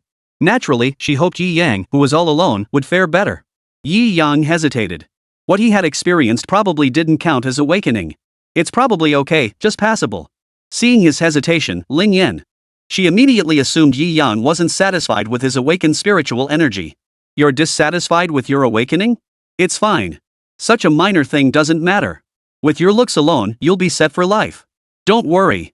Once Yin Jia saves up enough for the awakening device, she'll have your back. Then, after a moment's thought, the word protect might be misunderstood. He clarified, don't get the wrong idea about this protect thing. Yi Yang. You're the one getting the wrong idea. Then he remembered what had just happened. Save up enough money? Aren't they 5,000 yuan each? Sis Yan may be a small-time streamer, but she still makes 10 to 20,000 a month. Even after deducting miscellaneous expenses, she could still save around 10,000 yuan a month. How could she not afford a mere 5,000 yuan for a psionic awakening device? Lin Yan noticed the confusion on Yi Yang's face. She smiled faintly. You're one lucky kid. Psychic awakening devices are costly to produce and resources are scarce. Considering students are at the prime age for becoming psychics. Therefore, all university students receive a 90% discount, she explained. In other words, on the open market, a psionic awakening device would cost $500,000 to purchase. And even then, availability isn't guaranteed. No wonder the school only arranged awakenings for students in their senior year of high school and university age. Not enough resources. Yi Yang began to understand. He was slightly taken aback. That piece of junk actually costs $500,000. Earlier, he'd even refused the principal's offer to send them in bulk. Still, he'd wisely kept one for himself. Sis Yan, actually, my awakening talent isn't too shabby. Because it's decent, the school rewarded me with a spirit awakening device. Saying this, Yi Yang pulled the spirit energy awakening device out of his bag. It was a single, energy ball-like device. It's disposable after a single use. Such a crappy thing costs $500,000. It was truly beyond Yi Yang's expectations. Seeing the spirit awakening device Yi Yang had produced, Lin Yan was stunned. What? Because my awakening talent was decent, I got one as a reward? Watching Yi Yang casually pull out the $500,000 yuan psionic awakening device, Lin Yan was utterly speechless. A decent awakening, and the school rewards you with an awakening device? How come she'd never heard a word about this online? You must have awakened some mediocre talent for the school to give you an awakening device. Lin Yan asked. Oh. A rainbow tier talent, rainbow tier healing psychic energy. I guess you could call it mediocre. As he spoke, a green glow rose from Yi Yang's hand. A max-level healing spell, capable of instant release without incantation. He spoke with a calm tone, uttering words that could shock everyone. Lin Yan. You've mastered the art of understatement. Lin Yan was at a loss for words to describe her emotions at that moment. Just as expected. Yi Yang should be eliminated. This kid is infuriating. Sis Yan, take this. Yi Yang handed the psionic awakening device to Lin Yan. He had intended it for her all along. This. Lin Yan hesitated. After all, this single energy sphere-like awakening device cost a whopping 500,000 yuan. Just yesterday, Yi Yang couldn't even afford the 5,000 yuan awakening fee. Yet today, he casually handed her something worth $500,000. At that moment, an overwhelming wave of emotion surged through her heart. Sis Yan, I'm a dual-color awakened one and a healing type at that. From now on, I'll be treated like royalty wherever I go. Do you really think I'd be short on a measly 500,000? Yi Yang sensed Lin Yan's hesitation. He spoke up. Lin Yan no longer held back with Yi Yang. She took the psionic awakening device, her expression filled with excitement. Ever since news of psychics began spreading online, she desperately wanted to become one herself. But her savings weren't enough. She had already planned to scrimp and save, pinching every penny to buy the awakening device. But then, that very day, Yi Yang brought her this wonderful surprise. At that moment, the emotion welling up inside her was truly beyond words. Chapter 12, Nightfall. Death God Transformation. Hold it in your hand, close your eyes, and enter a meditative state. Yi Yang gave Lin Yan on-the-spot guidance. Soon, Lin Yan entered a meditative state. The faint spiritual pressure emanating from the spiritual awakening device stirred the latent potential deep within her soul. Moments later, a purple glow illuminated the entire hall. Purple grade talent. For most people, a purple grade talent was already exceptional. Lin Yan's face lit up with excitement. This is wonderful, Xiao Yang. I have a purple grade talent. Yi Yang nodded and smiled in acknowledgement. Let's see what abilities you've awakened. Lin Yan eagerly looked toward the spirit awakening device. A sphere shimmering with pink light spun on the device. Pink grade weapon type spirit energy. Sphere. Yay. Pink level psychic power. Xiao Yang, I love you to bits. Lin Yan was overjoyed. Overwhelmed with excitement, she pulled Yi Yang into her arms. The white shirt she wore on top clung tightly to her voluptuous figure. The sudden force of her movement. 2 buttons popped open instantly. And Yi Yang's entire head was buried inside. This sudden turn of events clearly caught Yi Yang off guard. At that moment, Yi Yang could only smell the intoxicating fragrance filling his nostrils. His breathing grew labored. Yen, I can't breathe. Sorry about that. I got a little carried away just now. After releasing Yi Yang, Lin Yan gradually regained her composure. She spoke while adjusting her attire. Yi Yang, I'm going to bed. After handing the psychic awakening device to Lin Yan, there wasn't much else to do. So Yi Yang decided to head back to his room. Soon, the entire hall was left with only Lin Yan still adjusting her attire. Glancing at Yi Yang's room, a faint smile curved her lips. Xiao Yang, you really are so adorable. I'm almost falling for you, little one. With that, she stood up. She entered her own room. Yi Yang closed the door tightly and locked it. Night had already fallen. It was time for him to get to work. Daytime was for classes. At night, he became the Grim Reaper, liberating wandering souls. This had been his routine ever since the system awakened within him a month ago. He climbed into bed and lay down. Pull the covers tight. Transform into the Grim Reaper. A shadowy figure in spirit form instantly rose from Yi Yang's physical body. Still clad in that same attire. A handsome face paired with the Death Lord outfit and Captain's Heir. Noble bearing. The face remained Yi Yang's own handsome features. It was precisely this striking visage that allowed him to perfectly embody Captain Byakuya Kuchiki. However, his drastically altered hairstyle and entirely different aura made him unrecognizable. Unless one observed him at extremely close range, no one would recognize him as Yi Yang. And since entering his Shinigami form, Yi Yang's name is now Kuchiki Byakuya. Captain of the 6th Division in Soul Society. The head of the Kuchiki clan. Who would have thought that a captain of such stature, the head of the Kuchiki clan, would personally take on such a menial task, the sort usually assigned to lowly Shinigami? The road ahead is still long and arduous. Yi Yang sighed. With practiced ease, he pushed open the window and vanished in an instant. According to the icons displayed on the system map, a few scattered weaklings lingered nearby. A few of them were still moving across the map. They were likely hunting targets or being pursued by this world's management authorities. Since Yi Yang hasn't received any quests to hunt these spirits yet, he decides to ignore them for now. He quickly scanned the map for wandering spirits. Got it. And Yi Yang spotted 3 wandering spirits in the same location at once. Big payday. 3 wandering souls gathered in one place at the same time. This was a rare phenomenon. Because among spirits, none can predict whether another will turn into a void. If one were to vanish, the first to perish would undoubtedly be these innocent wandering souls. Therefore, spirits do not gather in groups. They usually travel alone. Yi Yang slowly zoomed in on the map, quickly pinpointing the exact location. But why does this place feel so familiar? Although Yi Yang had already traversed the entire Jiangning city in his death god form. But he still felt a sense of familiarity with this place.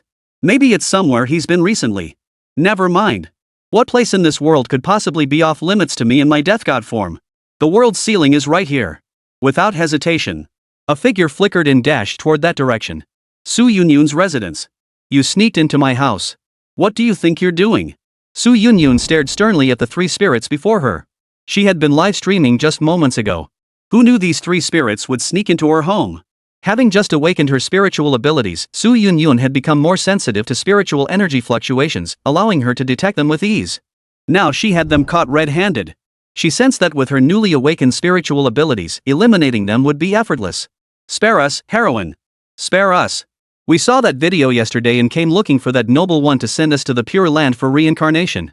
Please, Lady Knight, introduce us to that noble one. We beg you, Lady Knight, to introduce us. Please, noble heroine, introduce us. They hurriedly explained, their pleas growing more desperate with each word. Ha! Suddenly, Su Yunyun found herself both amused and exasperated. So it was all because of that video. Thank goodness they managed to find their way here. But that person, she didn't even know him herself. Su Yunyun didn't know if she'd ever see him again. At that moment, Su Yunyun's livestream was erupting with laughter. Ha ha ha. So spirits watch videos too. I thought they just drifted around aimlessly all day. Unbelievable. The school beauty's house has become a gathering spot for spirits? Ah, I'm dying of laughter. School flower heroine, how about we form an army of souls? Can't wait for the campus beauty heroine to introduce them to that noble one. Ha ha ha ha. Su Yunyun was at a loss for words. I'm afraid I have to disappoint you, that noble. I don't know him. Is that so? The three spirits all wore expressions of disappointment. They could sense their time was running out. The fate awaiting them next was either to be devoured by the void, or to become mindless void entities themselves. Neither prospect was something they could accept. That was why they sought to find someone here who could guide them into the pure land of rebirth. Alas! That great being was not here. They were about to depart in disappointment. Suddenly, through that familiar window, a figure drifted in. Chapter 13, that man, again. At the window. That figure, just like yesterday. Drifting in. The captain's Heir draped over his shoulders fluttered in the wind. The black Shinigami outfit beneath stood out starkly. His undeniably handsome face bore an expression of calm detachment. A Zanpakuto whose hilt alone radiated extraordinary power hung at his waist. This was Yi Yang, now fully transformed into a Shinigami. He's here. He's really here. This man has actually arrived. And he makes his entrance like this, graceful, dashing, absolutely incredible. I'm getting more and more curious, just who is this man? With an aura like this, he must come from a prestigious family. The question is, which one? Did you notice yesterday? The 6 characters on his Heir, what could they possibly mean? I did. 6th young master? 6th master? Or something else? No one knows for sure yet. The moment Yi Yang made his entrance like yesterday, the livestream exploded with excitement. At that very moment, the number of viewers entering the livestream skyrocketed. 1 million, 2 million, 3 million, 5 million, 10 million, 20 million, 30 million. In just a few moments, the livestream surpassed 30 million viewers. This was undoubtedly one of the most watched livestreams in history. Everyone was fascinated by this mysterious figure who walked the night, capable of guiding souls to the afterlife. Not only were they fascinated by his power to guide souls, but also by his aura and the identity shrouded in that mysterious mist. Yi Yang landed on someone's windowsill in his usual manner. This signature method was always the style of the Grim Reaper. After all, ordinary people couldn't see them. Compared to sneaking through the door, a move that would lower his cool factor, entering through the window was far more fitting for the Grim Reaper's persona. Following his customary routine, he surveyed the surroundings. His gaze immediately fell upon the one person and 3 souls within. Suddenly it all clicked. No wonder it felt so familiar. It was the home of Su Yunyun, the school beauty he had visited just yesterday. At that moment, the scene fell into a deathly silence. Except for the chaotic barrage of comments flooding the screen. Not a single soul, not the 3 spirits, nor the Grim Reaper made a sound. The 3 souls, finally reunited with Yi Yang, were so overwhelmed with emotion they dared not approach him rashly. As for Su, the campus beauty, she hesitated, unsure if Yi Yang would ignore her like he had yesterday. If that were the case, approaching him rashly would only make her look awkward. It carried a high risk of provoking his displeasure. As for Yi Yang, he simply didn't know what to say. Hey, Miss Su, I'm Yi Yang? Don't be ridiculous. Revealing his identity like that would only invite endless trouble later. Not only would he have to explain his identity, but he'd have to explain so many other things too. Things were just fine the way they were. Go to school during the day. Come out at night for soul burials. Both worlds covered. Get ready. I'll perform the soul burial for you shortly. In the end, Yi Yang spoke calmly. The moment those words left his lips, the 3 souls in the room instantly lit up with ecstatic joy. No one understood their situation better than they did. After tonight, they might well become those mindless monsters. Thank you, Master. Thank you, Master. We are truly grateful. In the next life, we'll serve you faithfully. The three souls were overcome with gratitude. They were practically wiping tears onto Yi Yang's clothes. So this is what they call a soul burial, the ritual to guide spirits to rest. What a name! It's absolutely perfect, utterly majestic. Soul burial. Soul burial. Perfect. Absolutely perfect. Scenes like this had become commonplace for Yi Yang over the past month. He was already used to it. He nodded indifferently. With a light leap, his body drifted into Su Yunyun's boudoir. His gaze remained unruffled as he looked at Su Yunyun. He held a favorable impression of the campus beauty, so he nodded to her in greeting. After all, yesterday was different from today. Yesterday, he hadn't even realized that Su Yunyun had witnessed his entire actions. He had assumed she was just an ordinary person who couldn't see him. But today, knowing she could see him, ignoring her completely now felt a bit unkind. As for Su Yunyun at that moment, her gaze was vacant, only she knew how wildly her heart was racing at that moment. She screamed inside her head. Oh my god, what just happened to me? He actually nodded at me. He actually nodded at me. A surge of excitement welled up from the depths of her heart. Yi Yang walked past Su Yunyun and stood before the three soul spirits. His gaze fixed upon them. Master, please send us to the Pure Land for reincarnation. We can't wait any longer. Heaven knows how desperate we are. Do you have any idea how terrifying it is to become one of those mindless monsters? Good heavens, I truly cannot imagine what I would look like as one of those monsters. Thank goodness for you, Master. In our next lives, we will be eternally grateful to you. The three spirits expressed their gratitude once more. Yi Yang merely nodded indifferently. Slowly, he drew his zanpakuto from his waist. The blade pressed against his hand, the hilt pointing forward. Then, Yi Yang channeled his spiritual pressure into it. Instantly, a blue glow began to flicker from the hilt. Chapter 14, Spirit Pressure Research Institute, OB Mode. The blue glowing hilt touched the foreheads of the three spirits. In an instant, the light burst forth. It was the same familiar scene as yesterday. Soul burial. When the light faded, three luminous spheres hovered briefly in the air before soaring skyward, vanishing from Yi Yang's sight. Three souls added to the tally, a promising start to the night. Yi Yang thought to himself. Having dealt with the spirits, it was time to seek out the next target. Yi Yang stepped toward the window. Enter where you came in, exit the same way, that's the Grim Reaper's custom. Could you tell me your name? The voice of Su, the campus beauty, came from behind him. Yi Yang's figure paused slightly. But it was only a momentary pause before he continued toward the window. Swish! He vanished from the window in an instant. The entire room was left with only the echo of Yi Yang's final words. Kuchiki Byakuya, you may address me as the Shinigami. Kuchiki Byakuya, the Grim Reaper. Su Yunyun stood rooted to the spot, staring at the place where Yi Yang had vanished, murmuring to herself. After leaving the campus beauty's residence, Yi Yang continued following the mini-map to locate his target. Tonight, he needed to visit one more place before wrapping up for the night. After searching for a while, suddenly, a spot on the map caught his attention. A soul spirit, surrounded by several low-level ghosts. Normally, this wouldn't warrant Yi Yang's attention, because this spirit could vanish at any moment. However, Yi Yang scanned the map again and noticed the spirit was still there. Not only that, but one of the minions surrounding it had vanished. But that wasn't all. After zooming out slightly on the map, he discovered something else. The surrounding void entities were all converging toward that direction. Among them was even a powerful void entity named Jillian. What the hell? Why would a single soul spirit cause such a massive reaction? Yi Yang was puzzled. At this moment, he found himself growing slightly intrigued by that location. Decided. Tonight's next soul burial target is you. Yi Yang's final target for the night was locked onto this spirit. His figure flickered. He reappeared 100 meters away. The captain-level instant step was displayed to its fullest potential at this moment. Quickly. Relying on his captain-level speed, Yi Yang arrived right at the center of the map's objective. And he was right on top of it. At this moment, he stood thousands of meters above the ground, the most fundamental ability of a death god. The events unfolding below were perfectly clear. Below, two groups were locked in combat. One side was the void. The other, naturally, was humanity. The human side comprised the personnel from the relevant department Yi Yang had encountered yesterday. There were roughly 100 of them. Most were psychics. They carried a variety of weapons. Among them were several faces Yi Yang recognized from yesterday. At this moment, they were forming a protective circle, as if shielding something. Over a dozen void beasts gathered around them launched fierce attacks. Hovering overhead with his OB mode activated, Yi Yang had a clear view of the situation below. He instantly recognized what they were protecting within their circle. A soul spirit. The soul of a little girl. The girl, existing only as a spirit, was curled up on the ground, hugging her knees with her face buried in them. Her face was streaked with tears, clearly having just cried. Uncles, please go now, don't worry about me.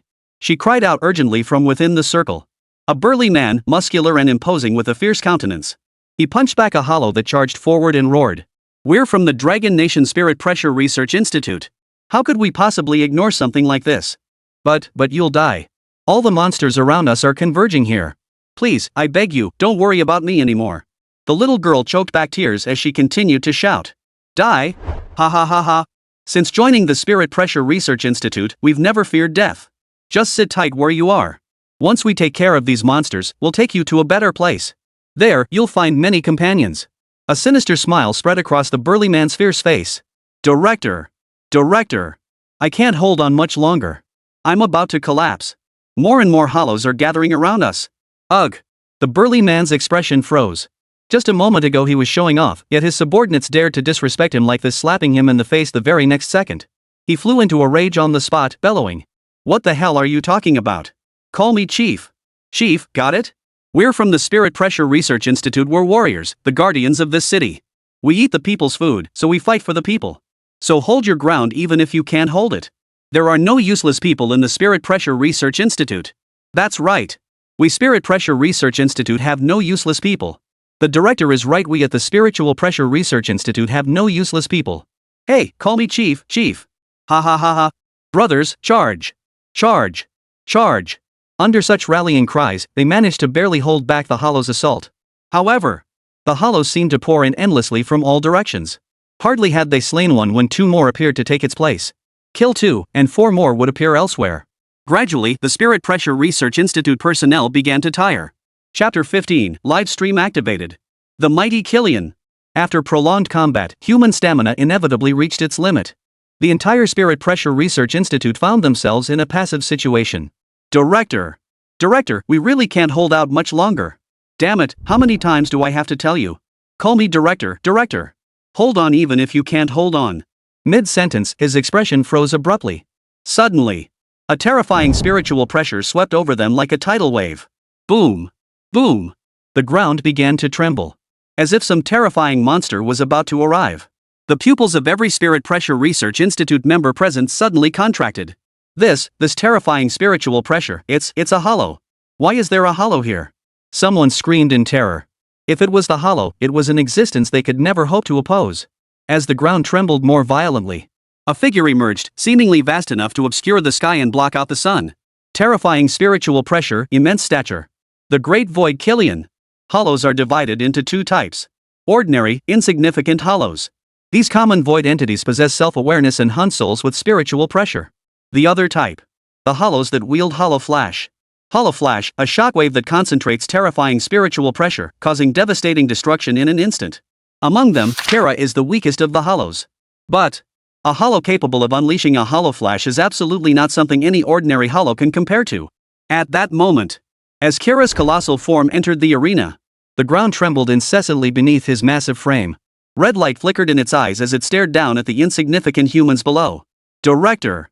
Director, what should we do now? Faced with the overwhelming spiritual pressure of the Great Void Killian, every member of the Spiritual Pressure Research Institute present was filled with dread. It was the natural dread felt when low-level spiritual pressure encountered high-level spiritual pressure. Director Dehan fell silent. The situation was utterly unfavorable for them. Dozens of hollows surrounded them, attacking relentlessly, and the team members were severely drained. Now, the hollow Karina was attacking. Today, they might well meet their end here. He gritted his teeth. Go live. We absolutely cannot die in vain. We'll use our deaths to warn the world of the true crisis lurking within it. But, Captain, hurry up and do it. Oh, okay, got it. A moment later, the live stream opened smoothly. As a special unit, they held absolute privilege. The moment the stream went live, it immediately took the most prominent spot on major web pages across the internet. In an instant, viewers flooded in. What's going on? This Spirit Pressure Research Institute has such immense authority. They pushed my streamer off the top spot the moment they went live. What's going on? This Spirit Pressure Research Institute stream shot straight to the top the moment it went live. Impossible to ignore. Holy crap, this stream looks like they're filming an action movie. People are flying all over the place. Feels like something huge is happening. Is the streamer at war or something? Why is the fighting so intense in the background? I've just awakened my spiritual abilities blue tier talent. Challenges welcome. Viewers from across the nation streamed in one after another. In an instant, the live stream surpassed 30 million viewers. The live stream was incredibly lively. Most were discussing what kind of psychic abilities they had awakened today. Suddenly, the live stream feed shifted. A terrifying, colossal monster appeared on screen. Holy! What kind of monster is this? How can it be so huge? Holy, I'm freaking out. What kind of monster is this? What's going on, streamer? Why is such a colossal monster showing up on your feed? This is insane. I just awakened my psychic powers today and felt invincible, but seeing this monster makes me think it's unbeatable. Same here. With that massive body, it feels invincible. At the same time, in the live stream room, voices suddenly echoed. Dear citizens, we are staff from the Jiangning City Spiritual Pressure Research Institute. We might be about to die. That's right, the monster on screen might be the very thing that kills us. We don't have time to explain anything else. I'll keep it brief. Our world is enduring the violent onslaught of countless monsters. Peace is far more complex than you realize. In places unseen by ordinary people, countless battles between humans and monsters occur every single day. This one is just another ordinary battle. But unfortunately, one of the big ones seems to be beyond our imagination. So, we're going to die. I hope that those of you witnessing this battle will stay alert and grow stronger sooner rather than later. A very rough voice. You could tell just by listening that it belonged to a burly man. Yet his tone was unexpectedly gentle. He genuinely wished for humanity to grow stronger. To resist these invading monsters. So our world is this dangerous? I just awakened today and sensed our world was far from ordinary, never imagined it would prove true tonight. Hang in there. You won't die. Keep fighting, go defeat that monster. You're heroes. Keep fighting. The live stream was flooded with encouraging words. It's useless. Killian is far beyond what we can handle. Chapter 16, Yi Yang appears. The fragments of the collapsed gem. It's useless. The great void Killian is far beyond our capabilities. The burly chief shook his head. Then his gaze hardened. But even so, we'll fight until the very last moment. Uncles, you must leave now. They're after me. The little soul girl pleaded again, her voice choked with emotion. Their target isn't you, a weak little soul. Suddenly, a voice rang out from above. Who's there? The group gasped in shock.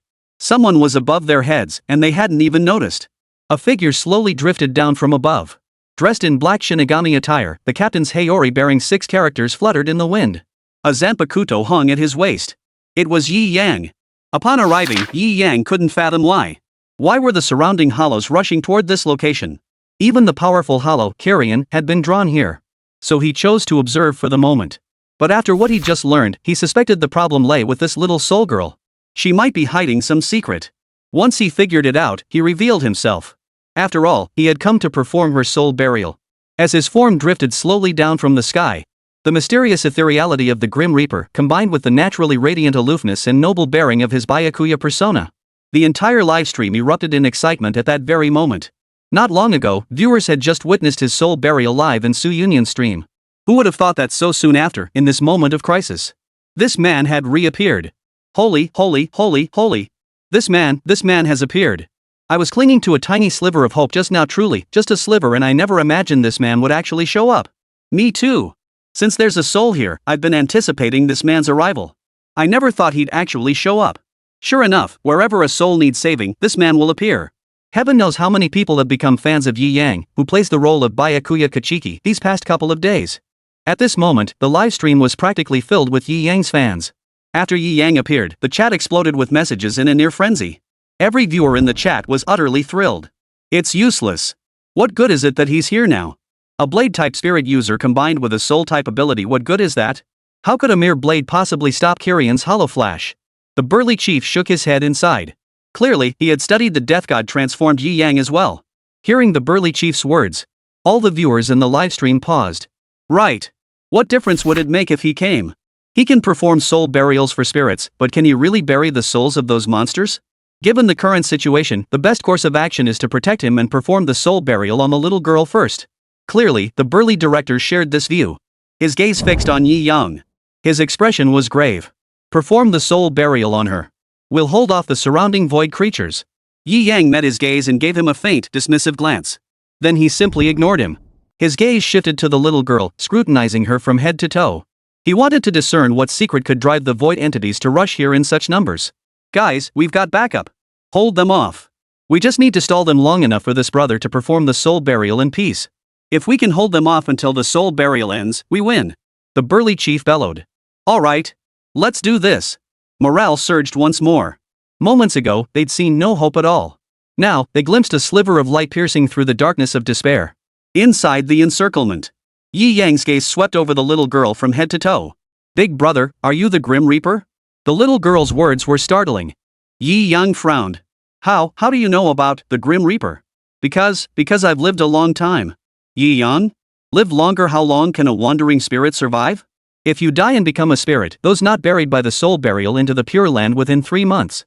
Either they become void or get devoured by the void. How long have you lived? Yi Yang demanded. I've existed as a spirit for 7 years now, wandering this world for all that time. Yi Yang was startled. A spirit could actually wander for 7 years. At that moment, Yi Yang became even more certain that this spirit before him held some profound secret. Legend says the Grim Reaper wears Black Death armor, with a Zanpakuto at his waist. He can perform soul burials, sending spirits to the Pure Land for reincarnation. So, big brother, are you the Shinigami? The little girl asked again. Well, yes, I am a Shinigami. Get ready. I'll send you to the Pure Land for reincarnation. Yi Yang nodded and said. Wonderful. I can finally go to the Pure Land of Rebirth. The little girl wiped away her tears and exclaimed excitedly. Then, she looked at Yi Yang again, her face full of hope. Big brother, can you save those uncles? Killian's phantom flash will destroy everything. Before Yi Yang could answer, she hurriedly pulled a blue glowing object from her pocket. Big brother, please save the uncles. I'll give you this thing. It's because of this that I've been able to live this long. I learned the legend of the Grim Reaper from it too. Yi Yang stared at the object she'd pulled out. He was startled. The shattering jade. Now he finally understood why this little spirit had lived for 7 years, and why so many hollows were now rushing over in such a frenzy. Damn it! So she had been hiding a bending gem all along. Beep. Detecting bending jade fragment. Host, please initiate retrieval. Recovery reward, 10 draw lottery ticket. The system's voice echoed in Yi Yang's mind at that moment. Boom. Boom. Killian steadily advanced toward the battlefield. His crimson gaze swept back and forth. Finally, it settled upon the crowd. It sensed, within the encircling crowd, a prey deliciously tempting. And so, it came. Watching the humans forming a circle, fighting desperately for their lives. It couldn't help but feel a bit irritated. Suddenly, its towering form peered through the encirclement, observing the events unfolding within. That weak soul had actually given another human something that emitted an enticing scent.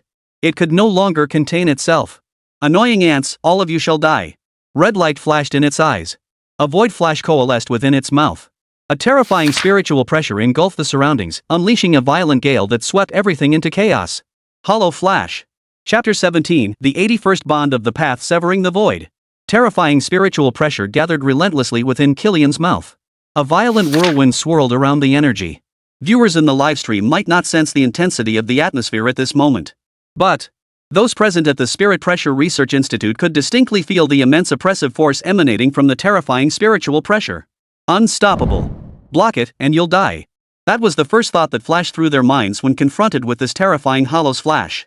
The utterly overwhelming spiritual pressure relentlessly stirred the deepest fears within them. All the minor hollows and humans present froze in place, staring blankly at the terrifying spiritual pressure. It wasn't that they didn't want to stop it. But Killian's form was simply too massive, none of them could fly. Thus, they were utterly powerless to intervene. They could only watch helplessly as Killian channeled his hollow flash. Finally, under everyone's gaze, the phantom flash. It erupted. Whoosh! The terrifying energy, condensed from immense spiritual pressure, hurtled toward the crowd like a cannonball. Aiming down from above, this hollow flash struck directly at the center of the crowd. The location where that one person and soul resided. Fire! This energy is terrifying. Don't block it, don't ever try to block it. Run, Death God. Run. Even through the screen, viewers could feel the sheer terror of the feint. Alright. I'll take your things.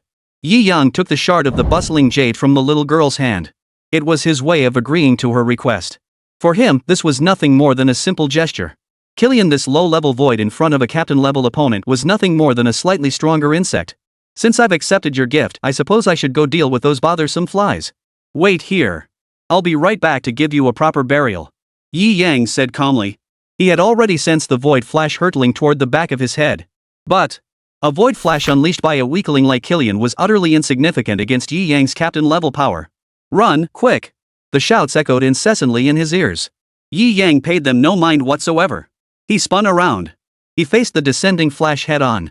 The pride of heaven, fortified walls of iron, dragon strides, lion roars, tiger howls. Under the gaze of all present. Instead of fleeing, he began chanting incantations.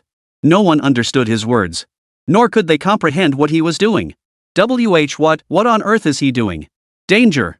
Run for your lives! What the hell is he chanting? Please, stop chanting. Run now. Su Yunyun's home. Just received messages from viewers. That Shinigami named Byakuya appeared in another livestream. She quickly shut down her stream, claiming illness. She quietly slipped into the stream called the Spirit Pressure Research Institute. The moment she entered the stream, she witnessed the terrifying hollow flash coalescing in Kara's mouth. Even through the screen, she could feel the sheer terror radiating from that hollow flash. If an ordinary person were to take a hit like that, they'd be reduced to ashes. Under her terrified gaze, the phantom flash erupted. From above. It plunged straight toward the man and his soul. In that instant, she saw the one she longed to see most. Danger! Run! Lord Byakuya! She cried out involuntarily. This title slipped out completely unconsciously. But, at that moment, she had no time to dwell on her own indiscretion. That terrifying hollow flash was closing in on the man and his soul. Yet, he in the scene did not run. Instead, he calmly turned around. Facing the terrifying void flash head-on, he began to chant. Heaven's favored son, iron fortified walls. Dragon strides, lion roars, tiger howls, wolf dashes severing heaven and earth before collapse. Bound path 81, sever the void. The next instant. A colossal barrier, crystallized from spiritual pressure, rose before him. This single barrier seemed to split the world in two, creating two separate realms. Boom! A terrifying flash of void collided with the barrier. Violent gales, born of the terrifying spiritual pressure, spread relentlessly outward from both sides of the barrier. The void flash, which had seemed utterly terrifying to everyone just moments ago. Now it seemed like an egg hitting a stone. It struck the barrier, causing scarcely any effect whatsoever. The energy gradually dissipated. That barrier remained steadfast, like a wall, standing before the figure. The world remained divided into two halves. That terrifying flash of nothingness had now vanished into thin air. And it vanished without causing even the slightest damage. Phew! Su Yunyun breathed a huge sigh of relief. As the intense tension of moments ago finally eased, she felt her palms were completely drenched in sweat. Only then did a look of wild joy appear in her eyes. That person had actually blocked it. Indeed, he truly lived up to being my idol. Su, the campus beauty, couldn't help but feel a little smug inside. Millions of viewers in the livestream witnessed this moment, and those present saw it with their own eyes. Everyone was stunned. But it wasn't over yet. Before anyone could catch their breath, Yi Yang moved. He took a step forward, slowly approaching Killian. His diminutive frame, dwarfed by Killian's massive presence, resembled an ant. Flash! He murmured softly. His figure vanished in an instant.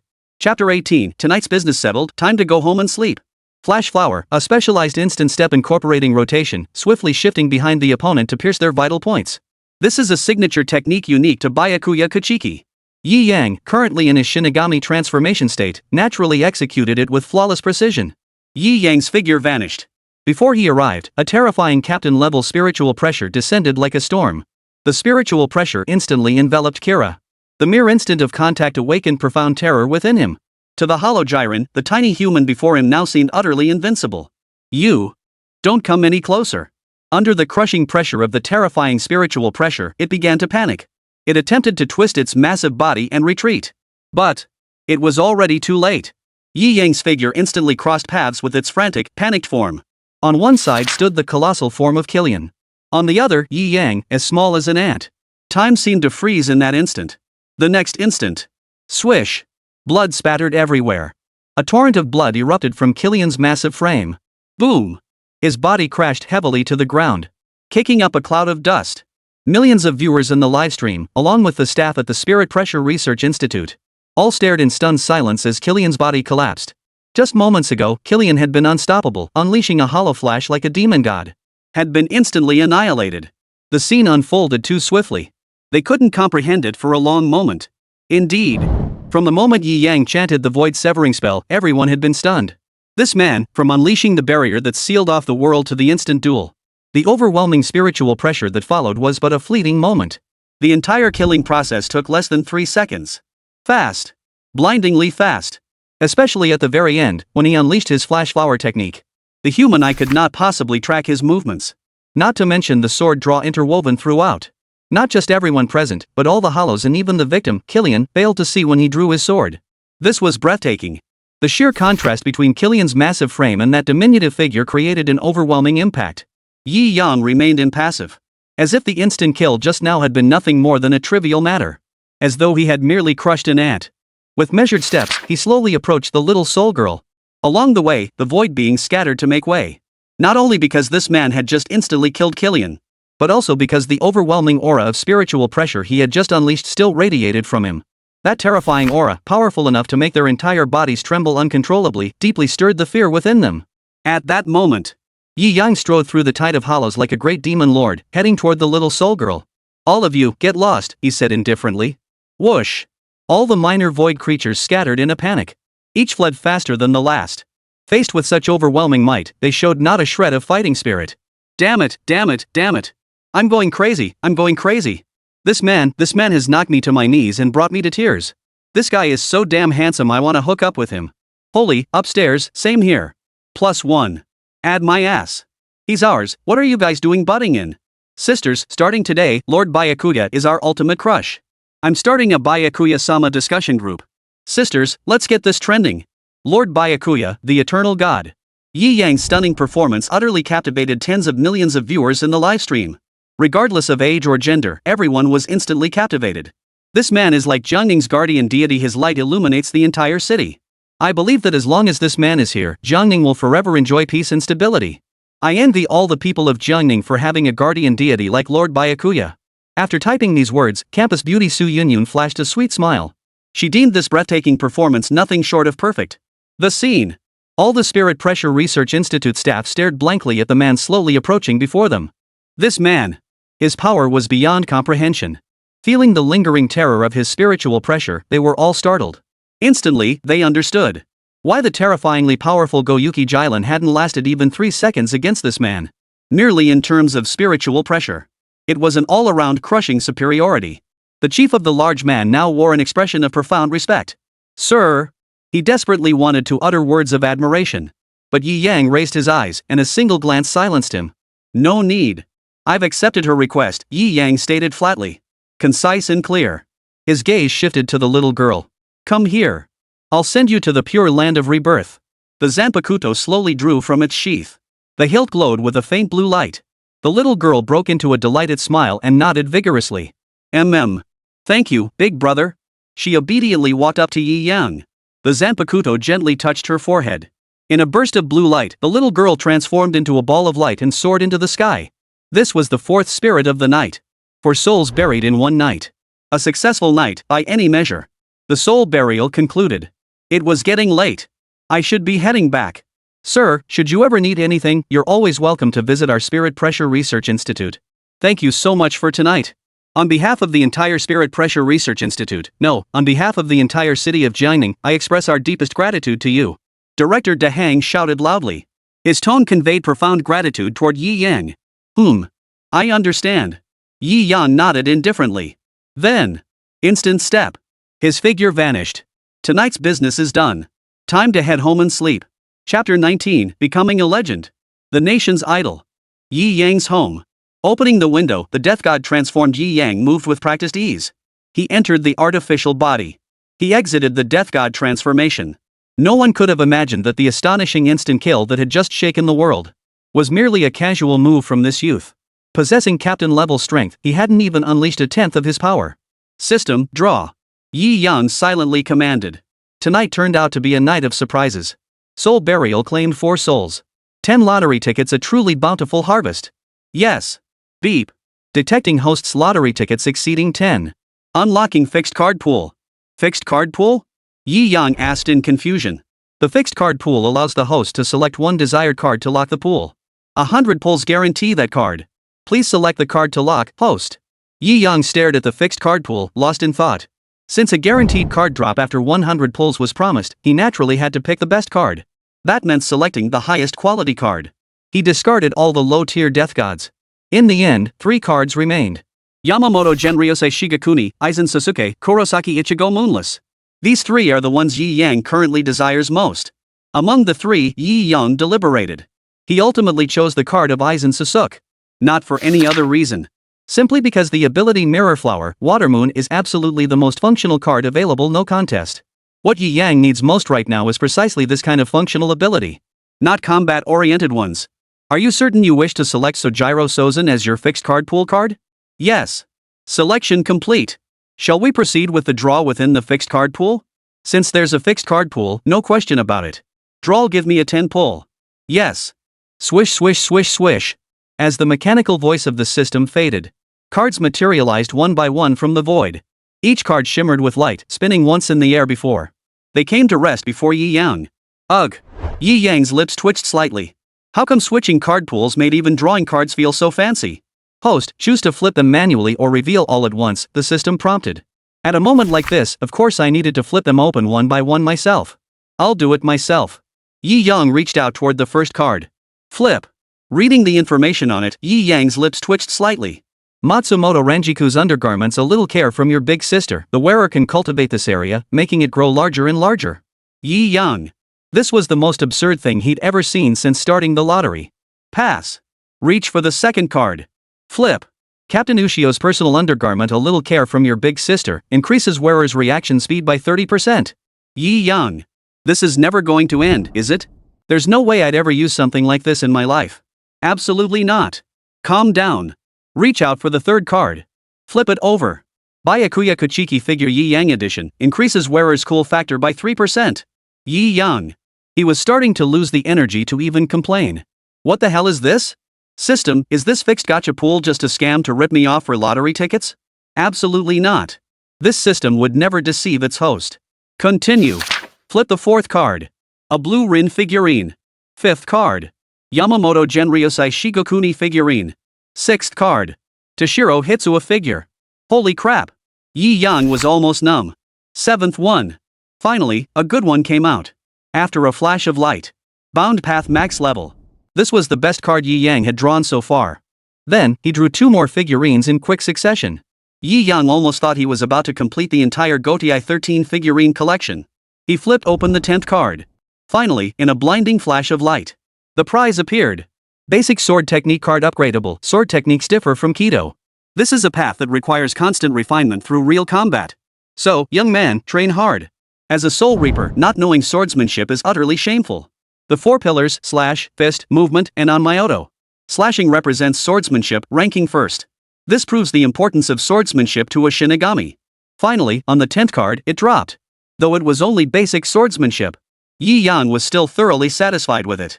Yi Yang was thoroughly pleased with this card. Materialize them all. As soon as Yi Yang spoke, 10 cards soared into the air once more, spinning a full circle and a half. The first card materialized, revealing Matsumoto Ranju's undergarments. Chapter 2, Captain Ushio. One by one, the cards materialized items that fell to the ground. Yi Yang stored each item into his storage space. The seventh card, Mastery of the Bonding Path, reached its peak, transforming into a white light that surged into Yi Yang's mind. In an instant, Yi Yang mastered the full-level bonding path. Of the 3 ghost paths, he had already mastered 2. All that remained was the offensive-oriented path-breaking. Then, the final card, a basic sword technique, materialized. It transformed into a white light and was absorbed by Yi Yang. Opening his eyes once more, Yi Yang, now a Grim Reaper, had finally mastered swordsmanship. The upgradable label signified its potential for future growth. This 10-pull streak. How to put it? Yi Yang felt pretty bummed. Better get some sleep. I have class early tomorrow. Yi Yang thought silently. Bedtime. For Yi Yang, tonight was a night full of surprises and a bit of frustration. But for everyone else, tonight was a sleepless night. Millions of viewers who witnessed the 3-second instant kill were still reeling from the shock at this very moment. Countless editors were already at work, splicing together this mere few seconds of footage. Adding adrenaline-pumping sound effects. Complete with built-in special effects. Instantly, the cool factor skyrocketed. Once the video hit the internet, it sparked a massive reaction. And so, Yi Yang transformed from a million-follower influencer into an idol for all of Longwei. He became wildly popular. Legends about him began circulating endlessly. Chapter 20, Becoming an Intern at the Spiritual Pressure Research Institute. Legends about him began circulating endlessly. Legend has it that every night, the Shinigami named Byakuya will appear. He was carefree, viewing money and power as worthless. He is a Shinigami, a god who transforms the dead into spirits. He can connect to the Pure Land, guiding all wandering souls to rest. Possessing immense power, he also takes it upon himself to eliminate the monsters of this world. A hero who guards the human world. A revered hero and idol to millions. The capital city. Compared to Jiangning, the capital city radiated even greater splendor. It is also the capital of the Dragon Nation. At this moment, inside a lavishly furnished conference room, several elderly figures sat within. The live broadcast had just concluded, and they, along with the nation's audience, had witnessed a breathtaking battle. Though it lasted only 3 seconds, those 3 seconds had completely reshaped their understanding of psychics. What are your thoughts on such an individual? What do we think? This old man bows down in awe. Power of this caliber is far beyond what we can afford to provoke. Indeed, their origins are too mysterious. A power capable of slaying a great void in just 3 seconds is not someone we can afford to provoke. This is what we'll do. Send word to all relevant departments. Whoever encounters this individual must show the utmost respect, as if meeting the highest ranking leader. Also, the spirit energy tide is imminent. It will unleash an unprecedented catastrophe. We need a hero. He's absolutely perfect for the role. Our Dragon Nation needs a superhero. It's settled then. The next day, Yi Yan woke up as usual. He slung his backpack over his shoulder and headed to school. As he stepped into the classroom, he heard the buzz of discussion among his classmates. Ah, my Lord Byakuya, he's just so handsome. I'm ready to devote my entire life to Lord Byakuya. Well, maybe not a lifetime, but I've already joined Lord Byakuya's fan club. Sisters, jealous? This was the girls' conversation. Meanwhile, the boys were mimicking them. The Pride of Heaven, Ironwall Fortress, Dragon Strides, Lion Roars, Tiger Howls, Wolf Dashes, Severing Heaven and Earth Before Collapse, the 81st Bind Path, Sever the Void. Ha! Flash! Some classmates even joined in, mimicking the moves with convincing flair. Just then, Yi Yang entered. Hey! Yi Yang, you watched yesterday's livestream, right? What do you think, Lord Byakuya? Isn't he even more handsome than you? Did he win you over? The one asking was Lanchi. Purple tier talent, purple tier weapon type psychic ability. He was the only other student in Yi Yang's class besides Yi Yang himself to demonstrate exceptional psychic awakening. Precisely because of his outstanding awakening, he had risen to become the temporary leader of the class. He had long been kept in check by the formidable presence of Yi Yang. This time was no exception. After witnessing Yi Yang's breathtaking performance as the Grim Reaper yesterday, he became a fan. He pinned his hopes on him. He wanted to use Death God transformed Yi Yang to strike back at Yi Yang. Yi Yang. How to put it? I conquer myself. Well, he is quite handsome and his aura is undeniably cool. Yi Yang replied indifferently. I'm praising myself. This move? Yi Yang gives himself full marks. Ha ha ha. Of course. Our Lord Byakuya is currently a national idol. Got it.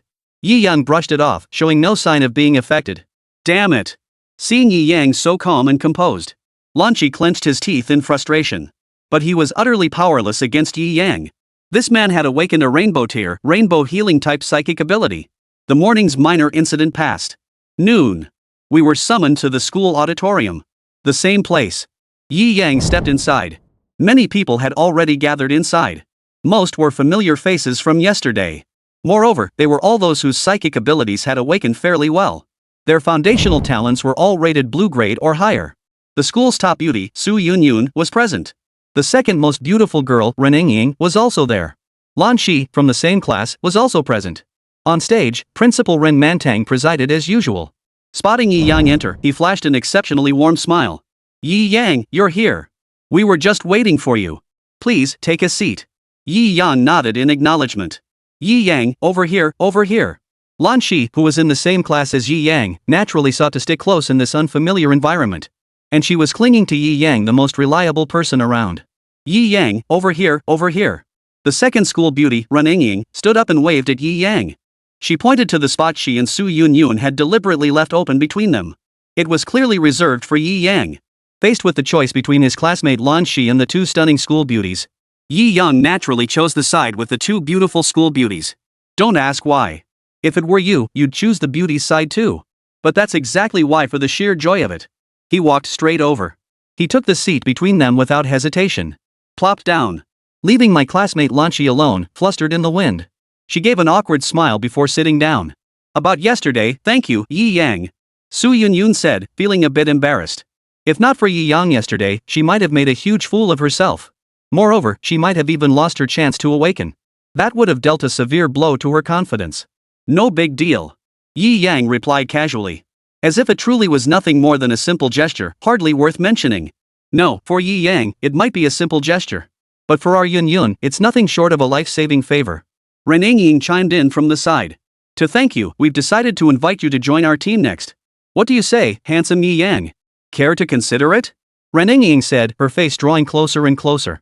Anyone unaware might have thought Renengying was about to kiss Yi Yang. Ahem. Principal Rin Mantang cleared his throat twice. He couldn't bear to watch his daughter throwing herself at him like this. Yi Yang froze for a moment, paying no mind to Renengying's proximity. Team? What team? Oh, I forgot you didn't know. Renengying teased Yi Yang before stepping back. Here's the deal, everyone here will be forming teams to undergo a 6-month internship at the Spirit Pressure Research Institute. Teams are 3 people each.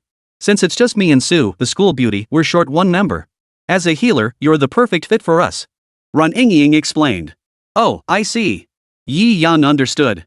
The Spirit Pressure Research Institute. That's the group from last night. Yi Yang had a fairly good impression of them. Becoming an intern there wouldn't be a bad option.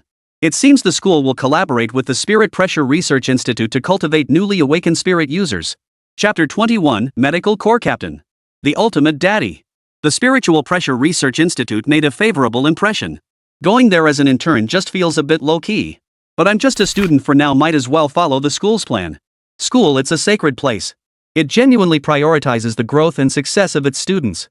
Yi Yang held it in high regard. Sure. Yi Yang nodded in response to Renengying. Yay, awesome. That means we'll be the only team with a healer. Yi Yang, our great healer dad, we look forward to your guidance. Renengying smiled. Let's all work hard together. Sue, the school's top beauty, chimed in with a smile. All right. Yi Yang replied indifferently. At that moment, Principal Rin Mantang composed himself. He stepped to the center of the stage. In the auditorium, there were only about 20 students present, no need for a microphone. Since everyone is here, let's get down to business. Following yesterday's selection process, each of you here is among the school's most promising talents. Your futures are bright. To ensure your talents are not wasted, the school has decided to give you an early glimpse of what spiritualists will face. In other words, everyone will now proceed to the Spiritual Pressure Research Institute for a 6-month internship. Some may ask, what about our studies? Rest assured, as the elite among spirit energy users, after your 6-month internship, you will all be guaranteed admission to the highest institutions of learning in the Dragon Nation for advanced studies. Now, if anyone doesn't want to go, you may leave. Those who wish to stay, remain. Everyone present was stunned. Among them were students who had been academically struggling before awakening. Getting into college was far from guaranteed. Yet now they were being told that after a 6-month internship, they would be guaranteed admission to university. And it was the highest institution of learning in the Dragon Nation. With such generous terms, how could they possibly back out? Everyone sat quietly in their seats, waiting in silence for Principal Rin Mantang to continue his speech. Excellent. No one has chosen to withdraw. Rest assured, you'll be going as interns and you'll even receive a salary. Now, I will announce the details of your placements, including the wages you will receive during your internships. First, Renengying. Ran Mantang shot his daughter a stern glance. Combat Unit Reserve. Monthly salary, 9K. This was Renengying's own choice when she applied at the Spiritual Pressure Research Institute. Combat Unit. As one might imagine, this is the unit that battles monsters. Extremely dangerous. Renengying playfully stuck her tongue out at Ren Mantang and made a silly face. She was acting completely rebellious. Seeing her like this, Ren Mantang felt utterly helpless. His daughter, he had long since lost control of her. Second candidate. Lan Shi. Logistics substitute, monthly salary 6K. Lan Shi, Yi Yang's classmate, nodded. She seemed reasonably satisfied with this. Third. Extra. Logistics reserve, monthly salary 6K. Next, nearly all the students were assigned to the logistics backup role. After all, they were just students. Nothing spectacular, their spiritual powers had only awakened less than a day ago. Most of their tasks still revolved around learning how to wield spiritual pressure.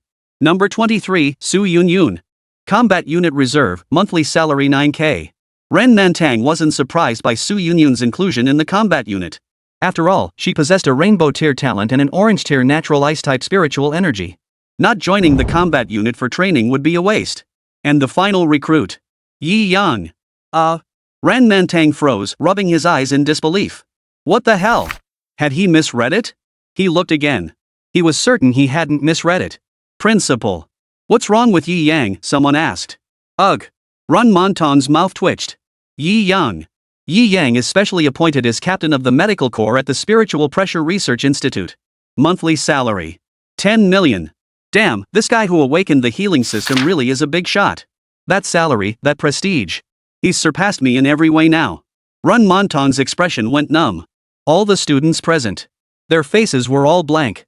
Just moments ago, they'd been gloating over earning 6K for a month's internship. But then, holy crap! Yi Yang had just wiped the floor with every single one of them. In comparison, they feel like the 6K they get each month is burning a hole in their pockets, like a pile of. It's worthless. Why is the gap between people so huge? Is it all because of that healing psychic ability? Damn it all. Why didn't I awaken healing powers? At that moment, they began lamenting the unfairness of fate. Yet Yi Yang sat in his seat, his expression utterly unruffled. As if such events were entirely within his expectations. Chapter 22 The Little Fangirl, Su University's Campus Queen. Psionic Tides. Money meant nothing to Yi Yang. All he needed was to ensure he had a favorable environment. Fortunately, the captain of the medical corps at the Spiritual Pressure Research Institute was the perfect fit for him. Medical unit, they call it a unit. In reality, the entire department likely had no one else. You see, in the entire Dragon Nation, there's currently only one person who has awakened healing abilities. And that one isn't in Jiangning. Therefore, this unit is nothing but an empty shell. That's precisely why they're offering such an exorbitant internship fee to recruit me. Moreover, most crucially, yesterday they endured a fierce battle.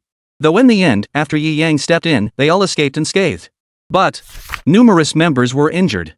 To quickly restore the team's strength and resume their mission to defend the city, they urgently needed Yi Yang, the student who had awakened healing abilities, to join their ranks. Yi Yang had no objections. Next, Ran Mantang outlined several precautions for entering the Spirit Pressure Research Institute before declaring the meeting adjourned. Reporting time was set for tomorrow. Yi Yang, since the three of us are teammates now, how about we grab a bite to celebrate? Run Yingying asked with a smile. Su Yunyun followed behind her, her eyes fixed on Yi Yang with curiosity. Suddenly, her eyes lit up. She noticed a doll figurine hanging from Yi Yang's waist. Wow! Yi Yang, you actually have a Byakuya-sama figurine. Where did you get this?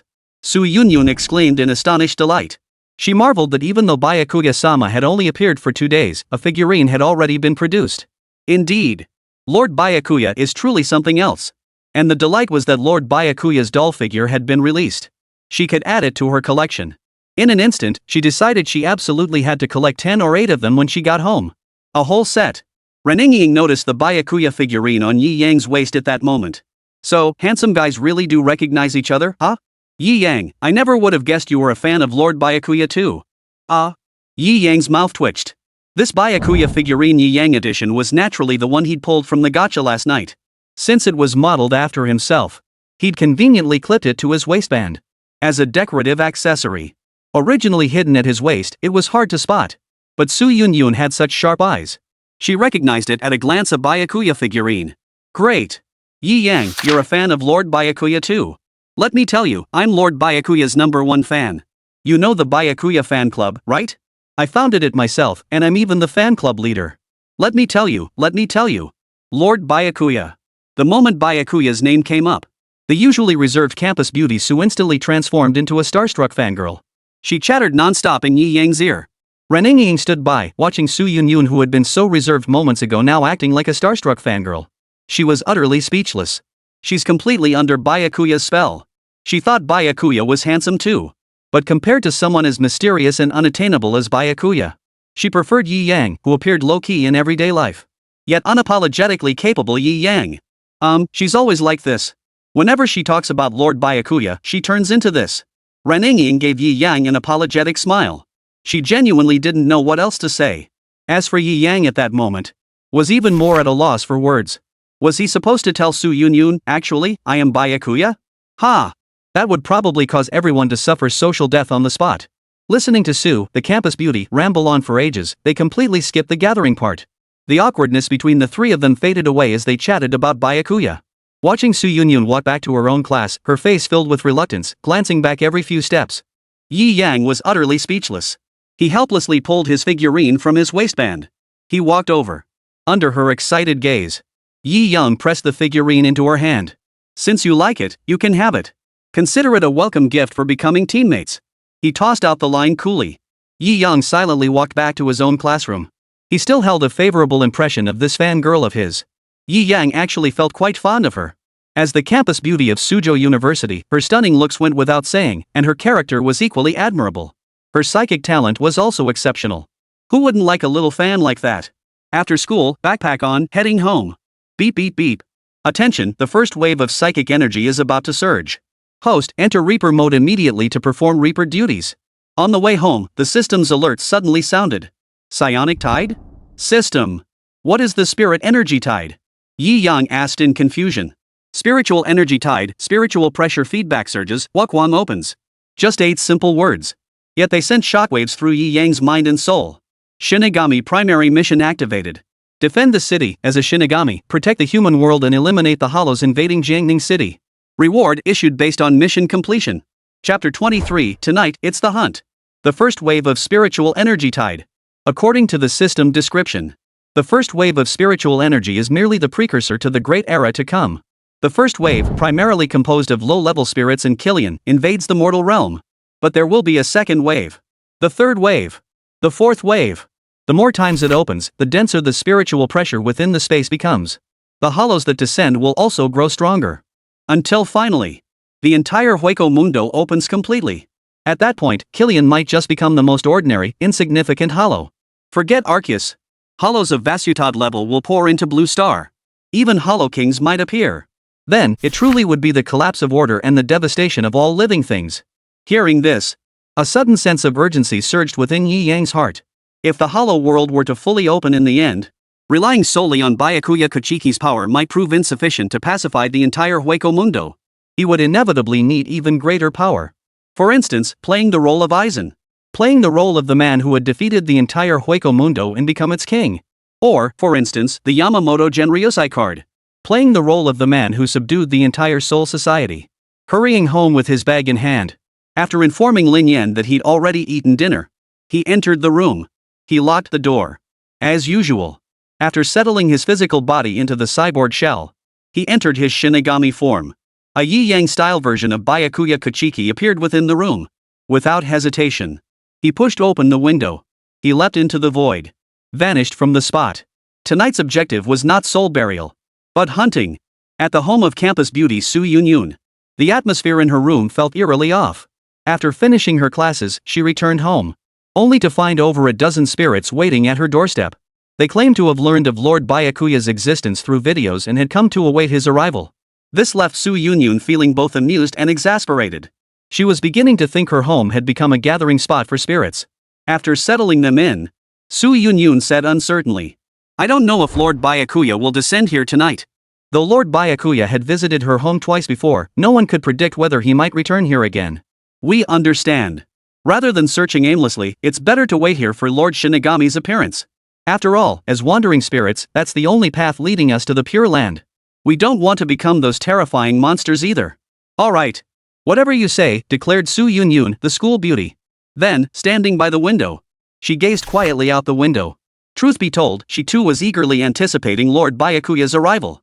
Every time she saw that figure, her heart would race involuntarily. Will Lord Byakuya come tonight? An ice flower materialized in her hands. As she cupped them, the flower drifted upward into the air. This was her spiritual energy. With her multicolored grade talent, she had finally gained some mastery over it. She watched the ice flower silently as it danced in the air, as if to convey her heartfelt wishes to the distant horizon. Suddenly, boom! The dancing ice flowers abruptly burst apart, dissolving into a mist that vanished into the air. Su Yunyun froze.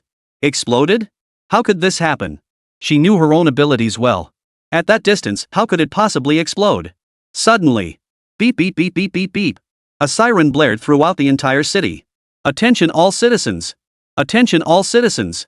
All citizens are instructed to return home immediately, secure all doors and windows, and remain calm regardless of external disturbances. This is a repeat announcement. All citizens, please return home immediately, close all doors and windows securely, and remain calm regardless of any external disturbances. The broadcast repeated 3 times. It echoed throughout the entire city of Jiangning. What was happening? Su Yunyun's heart skipped a beat. This was the first time in the history of Jiangning City that a broadcast had echoed throughout the entire city. It felt as though something momentous was about to unfold. A look of concern flashed across Su Yunyun's face. If a great disaster were to strike, would Lord Baizai still come? Is he safe out there? Her mind was filled with nothing but Lord Byakuya's every move. Wait! Her eyes suddenly lit up. She pulled a figurine from her pocket. It was the Byakuya figurine Yi Yang had given her earlier that day. Holding it in her hands, she felt a bit uneasy. Miss, the announcement just said, to make sure all doors and windows are locked. The spirits behind her spoke cautiously. At that moment, they were terrified Su Yun would kick them out. They didn't know why, but they just sensed that something extremely dangerous was happening outside. They're closed. Lord Byakuya isn't coming. What should we do? Su Yun hesitated. Should we wait a bit longer? Alright, let's wait a little longer. Chapter 24, Hollow, you're surrounded. Reiki Research Institute. What? The first wave of spiritual energy tide arrived early? Why the hell is it early? Are the bastards at the Prediction Bureau useless? Director Tan bellowed into the phone, his face betraying unmasked fury. How the hell should we know why it's early? The forecast still says it hits tomorrow night. Fine, so it's early. Chief Tan, get ready immediately. Holding back this psychic tide is the absolute priority right now. I still need to call the next city. Every minute delayed could cost a life. Beep beep beep beep. The call disconnected. Useless. A bunch of bloody useless fools. Director Tan gritted his teeth. Someone, quickly gather all the brothers. We have a major mission. Then. His gaze grew intensely grave. The psychic tide had arrived early, something he hadn't anticipated. They had just endured a life or death battle yesterday. Some of the brothers were still lying in the hospital. In their current state, attempting to withstand this psychic tide might exact a tremendous toll. What should we do? Though he looked rugged, his mind remained sharp. He couldn't lead his brothers to certain death. Now, it was up to him, the director, to devise a strategy. After a moment's contemplation, he made his decision. Lord Byakuya. If this man were here, this crisis would be resolved in no time. And to find this man. His gaze instinctively turned toward the home of Jiangning High's most beautiful girl, Su Yun. Let's go. Target, the home of Su Yun, the top beauty of Jiangning First High School. Yi Yang's figure lingered atop a lamppost. He silently counted in his mind. 5, 4, 3, 2, 1. As the countdown ended, the spiritual pressure in the air began to boil. He could distinctly sense the spiritual pressure throughout the world intensifying. At the same time, an aura of evil seeped through space, penetrating Yi Yang's senses. Hueco Mundo. That was the realm of the void. There, countless Yakuzakus in vast odd-level hollows roamed. Waves of malevolent energy burst forth from Hueco Mundo, invading the mortal realm. At this very moment, the first wave of spiritual energy surges arrived. And at that very instant, throughout the entire city of Jiangning, a broadcast sounded, looping 3 times. Yi Yang ignored it all. He opened the system map. His gaze fixed on Su's direction of movement. Ha! Yi Yang let out a puzzled sound. Then, the corners of his mouth twitched slightly. There, on the map, the minor hollows that had burst forth from Hueco Mundo were converging toward a single location. Not for any other reason. Because that spot held over a dozen delicious soul spirits. And that place? Yi Yang had visited it twice in the past 2 days. The school beauty, Su Yun's home. Su Yun's place. Hello, everyone in the livestream. Good evening. While waiting for Lord Byakuya, Su Yun decided to go live. The streamer actually went live. Come on, Lord Byakuya, did you come or not? I've been waiting forever and the streamer just started broadcasting now? So, did Lord Byakuya come today? By the way, did you guys get any announcements telling us to stay indoors and lock our doors and windows? Bro upstairs, you're from Changjiang City too? Nice to meet you. I'm not from Changjiang City, I'm from Jiangning City. That broadcast just now? It was broadcast all over Jiangning City. Hey, did the streamer hear that? Su Yun smiled faintly, of course he did. The whole of Jiangning heard it, didn't they? Just didn't expect Changjiang City to have broadcasts too. Does anyone know what's going on? Come out and give us some insight. Everyone, try not to go out right now. It's dangerous outside. Psychic tide, there are many monsters out there now. They're called void and specifically hunt souls with spiritual pressure. It's indeed extremely dangerous outside right now. Our relevant authorities are already handling this situation. Su Yun glanced at the comment above. She was slightly startled. Outside, there were many monsters called hollows, specifically hunting souls with spiritual pressure. She glanced back at the dozen or so spirits huddled in the corner. They should be fine, right? Let's go ask. She decided to ask her viewers in the livestream chat. I wanted to ask a dozen or so spirits just showed up at my place today. You know how it is, they're waiting for Lord Byakuya. No idea about that. What? Host, are you out of your mind? Hurry up and kick them all out, or you'll lose your life. Damn it, how long has the psychic tide been active? You're probably already surrounded by the void, streamer. Don't scare me. Su Yun gasped, still shaken. She was already surrounded by the void? No way. The window was still open. Her gaze drifted toward the open window. Boom! The wall of her room was instantly smashed through by a thick, monstrous arm. A spirit soul was being held by a monster with a white, hideous mask and an incredibly bulky physique. Help, help me! I still want to go to the Pure Land for reincarnation. Save me! The soul struggled desperately. But it was all for naught. The creature with the white mask swallowed it whole. Su Yun Yun. So, we really are surrounded? Chapter 25, Slaying a Death God to liven up Hueco Mundo. The hideous monster swallowed a small soul whole. As if savoring a delicacy, it wiped its mouth clean. What a picturesque scene. For a moment, the dozen or so small souls gathered here trembled in fear. Each huddled in a corner of the room, too terrified to even glance at the monster. The void was their natural enemy. Encountering one meant there was no chance of escape. From the moment the void creature burst through, they had resigned themselves to being devoured. More and more void creatures peered in through the freshly breached walls. One or two clung to the window as well.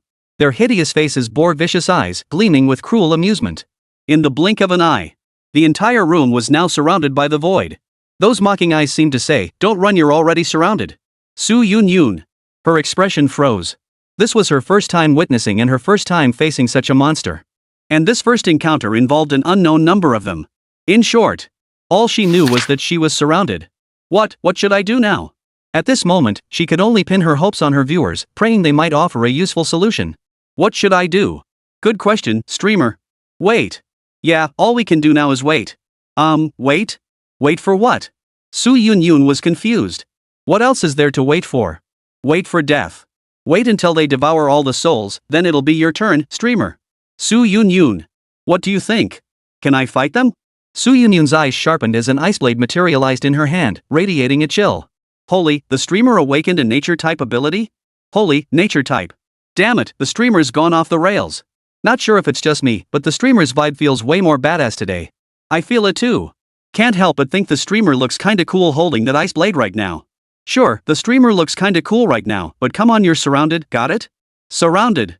Nature type abilities are rare and powerful, but if I recall correctly, the streamer only awakened 2 days ago. Given how surrounded you are right now, there are at least dozens, maybe even hundreds of hollows outside. Do you really think you can still fight them? Su Yun Yun's expression froze. She instantly froze. Right now, she couldn't even handle a single monster, let alone dozens or hundreds. Then, what should I do now?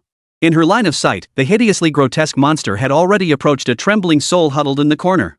Its monstrous hand swept out, scooping up the fragile, tiny soul. It opened its mouth once more and swallowed it whole. Deep affection, down in one gulp. You can imagine how profound the affection these monsters held for souls. Downing a soul in one gulp. It was as if it had swallowed a stimulant. Visible delight surged in its eyes. Who would have thought that just after emerging from Huaku, they'd encounter such a delicious treat? And not just one. At least a dozen. Saliva began to drip from the corners of its mouth. Swallowing just 2 more souls would allow it to ascend to the rank of Kiliang, a great hollow. Even in its ordinary state, it was already so formidable. How terrifying would its power become after ascending to Kilian? The anticipation was overwhelming. Suddenly, out of the corner of its eye, it caught sight of a human. The aura emanating from that human seemed even more enticing. And she carried a distinct aura. It scrutinized her closely. Suddenly, its gaze fixated on a small doll hanging from the woman's waist. Its pupils contracted sharply. Death God. Though it had never seen the Grim Reaper, many legends about the Grim Reaper circulated throughout Hueco Mundo. Legend held that the Grim Reaper was the archenemy of hollows. Their primary duty was to hunt hollows. Wherever hollows appeared, Shinigami would follow. This human is connected to the Shinigami. It made the judgment instantly. Then, a look of wild delight spread across its face. It had heard many legends about the Grim Reaper long ago, but it had never feared them. Death God is the nemesis of hollows? As if. The Void Realm teems with countless hollows. Kilian. Akukas, Vashdod. With so many hollows, why haven't the Shinigami exterminated them all? So, Shinigami are all trash. It never carried fear. Moreover, it even craved the chance to slay a Grim Reaper, adding excitement to Hueco Mundo. Ha ha ha ha. You're out of luck for running into this old man. Shinigami, our natural enemy? Today, I'll kill you to liven things up for Hueco Mundo. Chapter 26, Hollows, where did these cherry blossoms come from? Celebrating me? Reporting to the chief. Large numbers of ordinary hollows detected ahead. Tan Tan led his men towards Su Yun Yun's residence. Just as they were about to arrive, a scout responsible for reconnaissance and perception reported the situation. Damn it, how many times do I have to tell you? Call me director. Director. Tan Tan's initial reaction was instinctive rage. Then he paused, slightly stunned. A massive swarm of void entities appeared ahead. According to the Bureau's predictions for the first wave of psychic energy tides, the hollows invading from Hueco Mundo shouldn't be too numerous. Moreover, after invading the mortal realm, they should have dispersed to hunt for prey individually. So why were they gathering in such large numbers now? What's going on? A large number. How many hollows are there? Reporting to the director. Visual confirmation of approximately 200 ordinary hollows ahead. Their target is the same as ours, the home of Jiangning City First High School's campus beauty, Su Yunyun. 200. Director Tan Tan gasped. He didn't even bother to correct his subordinates for addressing him as director. Such a large number of hollows could be considered a small hollow pack. Had it not been for yesterday's fierce battle, he might have been able to lead his men in an ambush. But, having endured yesterday's battle, he had only brought along 20 or 30 subordinates this time. Such a force was utterly insignificant against 200 hollows. What the hell? Why are they targeting Su Yunyun's house too? Don't tell me it's because they're ing horny. Ugh. Director, what are you thinking? Based on the intel gathered from Su Yunyun's livestream, over a dozen soul spirits have appeared at her residence. It's precisely the spiritual pressure emitted by these spirits that attracted a massive gathering of ghosts. Chief, what should we do now? Honestly, these spirits had to choose this exact moment to gather. After grasping the situation, Tan Tan felt a headache coming on. With only the 20 or so brothers he had brought along, there was no way they could break through the gathering of 200 hollows. He couldn't possibly lead his men to their deaths. First, establish contact with Su Yunyun. We'll assess the situation as it unfolds. If things took a turn for the worse, he would lead his men to rescue Su Yunyun. After all, she possessed a rainbow tier talent and was an orange tier natural spirit energy user. Ha ha ha ha ha. This old man is going to slaughter a death god today, just to liven things up for Huchuan. The trash tier hollow cackled maniacally. So much so that Su Yunyun sensed a hint of madness in it. This monster, it's acting abnormal. What should I do now? With danger closing in, her only solace lay in chatting with fellow netizens to quell her rising dread.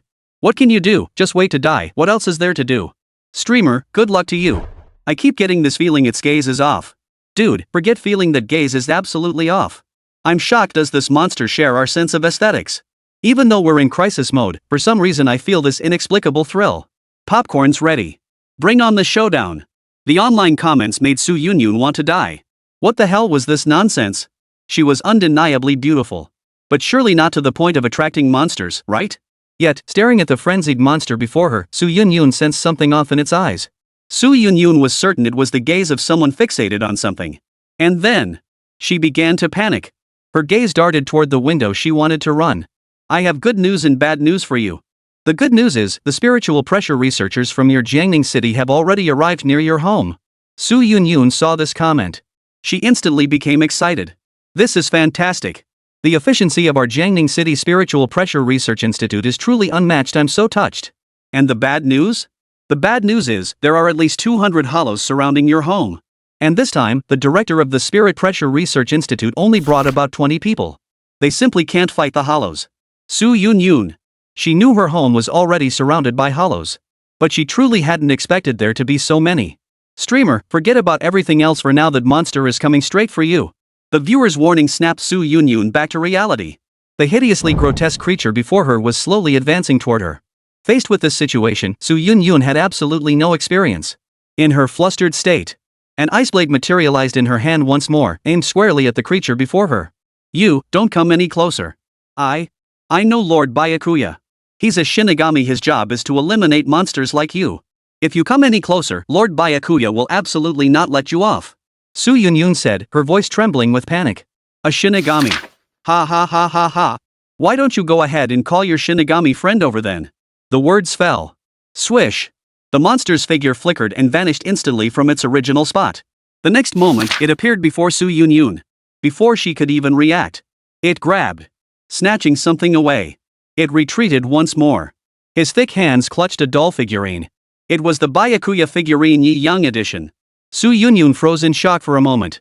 Earlier, she had only glimpsed a fleeting shadow pass before her eyes. Now, she stared at the monster before her. Seeing the doll figurine in its hand, she froze for a full 3 seconds. Tears began to well up uncontrollably. You, give me back Lord Byakuya's figurine. Su Yunyun's eyes were brimming with tears. She hadn't cried when facing the hollow. She hadn't cried when facing life-threatening danger. But When the one-of-a-kind limited edition Byakuya figurine was snatched away, she wept. Seeing the human before her so utterly fragile, the hollow was utterly thrilled. Pointing at the figurine in its hand, it laughed maniacally. Ha ha ha ha. So this is the Shinigami friend you spoke of, huh? A Shinigami, the hollow's natural enemy? How laughable. Even if the captain of the Soul Reapers showed up today, he'd have to kneel before me and call me Lord Hollow. Ha ha ha ha. The lowly hollow roared with laughter. Suddenly, cherry blossoms drifted slowly from afar. One by one, they drifted through the window, appearing in Su Yunyun's field of vision and within the livestream. They also appeared before this minion. Ha!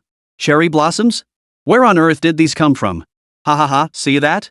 Even the cherry blossoms are blooming for this great lord. Chapter 27, Cherry Blossom Slaughter. Director, look. Cherry blossoms. Tan Tan led the Spirit Pressure Research Institute team, stationed not far from Su Yunyun's home. They waited for developments. Suddenly, a sharp-eyed subordinate spotted cherry blossoms drifting slowly through the air. He shouted out in surprise. The appearance of cherry blossoms at such a time was clearly no ordinary occurrence. Cherry blossoms? Tan Tan startled, his gaze following the movement. Petals drifted steadily toward Su Yunyun's house. In the darkness, the petals glowed with an eerie pink hue. They appeared both beautiful and dazzling. This was the second time he had heard the word cherry blossoms. The first time was just 2 days ago. The team members went to deal with a void creature. Then they were slaughtered by a sky filled with drifting cherry blossoms. With the past 2 days being so hectic, he hadn't had time to dwell on the incident. Little did he expect to witness the cherry blossoms firsthand at this moment. Everyone, monitor the cherry blossoms' movements and prepare to strike at any moment. Uncertain whether they were friend or foe, he opted to observe for now. Everyone looked up, watching intently. The cherry blossoms grew more numerous. Finally, under everyone's gaze, the cherry blossoms collided with a hollow. Silently, the cherry blossoms coalesced into a cluster, devouring the void entity. In the blink of an eye, blood erupted. In the darkness, crimson blood and pink cherry blossoms relentlessly assaulted everyone's senses. Whoosh! The moment passed and the cherry blossoms dispersed. They drifted onward to another place. Left behind at the original spot was a wounded, barely alive minion. At that moment, Tan Tan was stunned. Everyone at the Spiritual Pressure Research Institute was stunned. This cherry blossom was nothing short of a deadly weapon. Who could have imagined that beneath its dazzlingly beautiful exterior lay such a razor-sharp blade? Witnessing this scene firsthand, the impact on Tan Tan was undoubtedly the second most shocking experience of his life. Beautiful, yet sinister. While the opponent was still admiring the beauty of the cherry blossoms, the deadly crisis was already creeping closer. The first hollow was merely the beginning of this enchanting, exquisite cherry blossoms devouring spree. Then, the researchers at the Spiritual Pressure Institute witnessed the most breathtaking spectacle they had ever seen in their lives. Su Yunyun stared dumbfounded at the swirling petals filling the sky. She knew better than anyone that there were no cherry trees nearby. It could be said that within 100 miles, there was absolutely not a single cherry blossom tree. So where did these cherry blossoms come from? She had no idea. All she wanted now was to snatch back the Byakuya figurine from the monster's hands. Compared to the bewildered Su Yunyun, viewers in the livestream couldn't help but marvel at the sky filled with cherry blossoms. Holy crap, streamer, did cherry trees suddenly sprout near your place? How did you get so many cherry blossoms? Seeing this scene of cherry blossoms dancing through the sky makes me want to plant a cherry tree too. So beautiful, cherry blossoms. Blooming in this most wonderful season. Wake up, upstairs. This isn't cherry blossom season. They bloom in April, look at the calendar. These cherry blossoms, they came out of nowhere. Look at that monster's arrogant demeanor, it's inexplicably unsettling. Cherry blossoms, truly beautiful. On this lovely night, are you celebrating for me too? Inside the room, the minion laughed wildly. More and more cherry blossoms drifted in through the window. Reflected in the darkness, the petals shimmered with a beautiful glow. It was utterly mesmerizing. One hand clutched a figurine of Byakuya Kachiki young version. One hand stretched forward, reaching to catch a cherry blossom petal. But it grasped at thin air. The cherry blossoms dancing in the air were quite mischievous, spinning 1.5 times before circling around it. How mischievous! It reached out again, trying to catch one. But once again, it grasped at thin air. How playful! I'm grabbing. Missed. I'm grabbing. Missed. After trying repeatedly many times, it finally sensed something was amiss. Its vision was completely obscured by cherry blossoms. Cherry blossoms surrounded it on all sides. Everywhere I look, it's all cherry blossoms. Damn it! What the hell is going on? You trash talk pretty well for a nobody, but trash is trash. A voice echoed in its ears. A figure drifted effortlessly to the window of Su Yunyun's home, just as it had 2 days prior. Still dressed the same. Death Lord outfit, Captain's Heir, a white scarf around his neck. And that incredibly handsome face. The only difference was, the zanpakuto at his waist was drawn from its sheath. In his hand, he gripped a blade-less hilt. This man has appeared again. Every appearance is so awe-inspiring. Truly worthy of being called the man who is a Shinigami. Doesn't this cherry blossom seem off? Why trap that monster inside? I suspect these cherry blossoms are Byakuya-sama's scheme. Beneath their beauty, they may conceal deadly intent. I feel it too. Lord Byakuya's presence here speaks volumes. This man, even just standing there, I think he's too handsome. The moment Yi Yang appeared in his Shinigami form, the entire livestream exploded. After the past 2 days of live streaming, his fanbase had already spread across the entire Dragon Nation. A national idol, no exaggeration whatsoever. Yi Yang stood calmly by the window, his gaze serene as he observed the insignificant void surrounded by cherry blossoms. His gaze was indifferent. To him, this trash-tier void's ranting was nothing more than a clown darting about wildly. He paid them no mind whatsoever. Outside, he had already effortlessly dealt with all 200 or so of the trash-tier spirits. Now, only the last one remained inside this room. Lord Byakuya. Su Yunyun covered her mouth, her voice filled with surprise and delight. Yi Yang had arrived once more at her moment of greatest peril.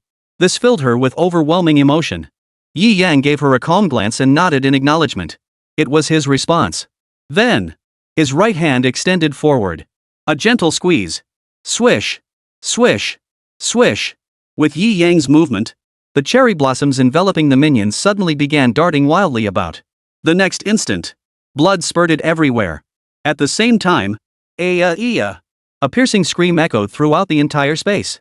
In just a single second, the weakling void, surrounded by cherry blossoms, fell silent. Even as a hollow on the verge of ascending to the Kyrian stage, it couldn't withstand the tearing of countless cherry blossom blades for even a second. These cherry blossoms, are they controlled by Lord Byakuya? Su Yunyun stared blankly. Chapter 28, The Hidden Danger Beneath Beauty. No one could have imagined. Beneath such dazzling, breathtaking beauty lay concealed blades of terrifying lethality. Countless cherry blossoms, like countless blades, relentlessly sliced through the weak hollows. The monster, which had been so arrogantly boastful moments ago. It lasted only a second before collapsing with a piercing, agonized scream. When the petals finally settled, only the monster's corpse remained on the ground, its body covered in countless wounds, its features utterly disfigured. Pitiful. So pitiful. How many cuts must it have endured to sustain such wounds? Everyone shuddered. The livestream audience was instantly stunned into silence. These cherry blossoms must be made of razor blades. So terrifying. That monster died in such agony. Sigh, Lord Byakuya truly lives up to his name. Not only is he handsome, but even his techniques are so, beautiful. Who could have imagined such terrifying lethality lurking beneath such dazzling cherry blossoms? Lord Byakuya, it seems I must re-evaluate you once more. Can someone tell me what type of spiritual energy user this is? Hey, upstairs. As an expert who's studied spiritual abilities for over 20 years, I can tell you unequivocally I have no idea what kind of spiritual power this is either. However, after careful observation, I suspect the Shinigami mentioned by Byakuya might belong to an entirely distinct system. This man is too mysterious. Shinigami, this has piqued my interest once more. In the livestream, countless viewers were stunned by the breathtaking cherry blossoms. They were stunned by Yi Yang's terrifying abilities as the god of death. As they reflected on this man's actions over the past 3 days, only 2 words echoed in their minds.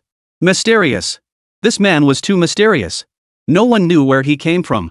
All they knew was that he possessed immense power and the ability to send souls to the afterlife. The Grim Reaper. Countless people began to anticipating the revelation of the secrets behind this man. The capital city. The same opulent conference room. The same elderly figures.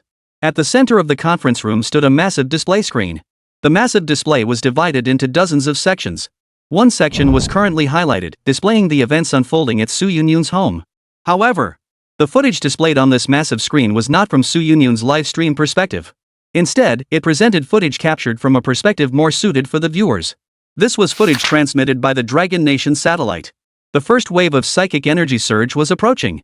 As high-ranking officials of the Dragon Nation, they must constantly monitor every move the nation makes.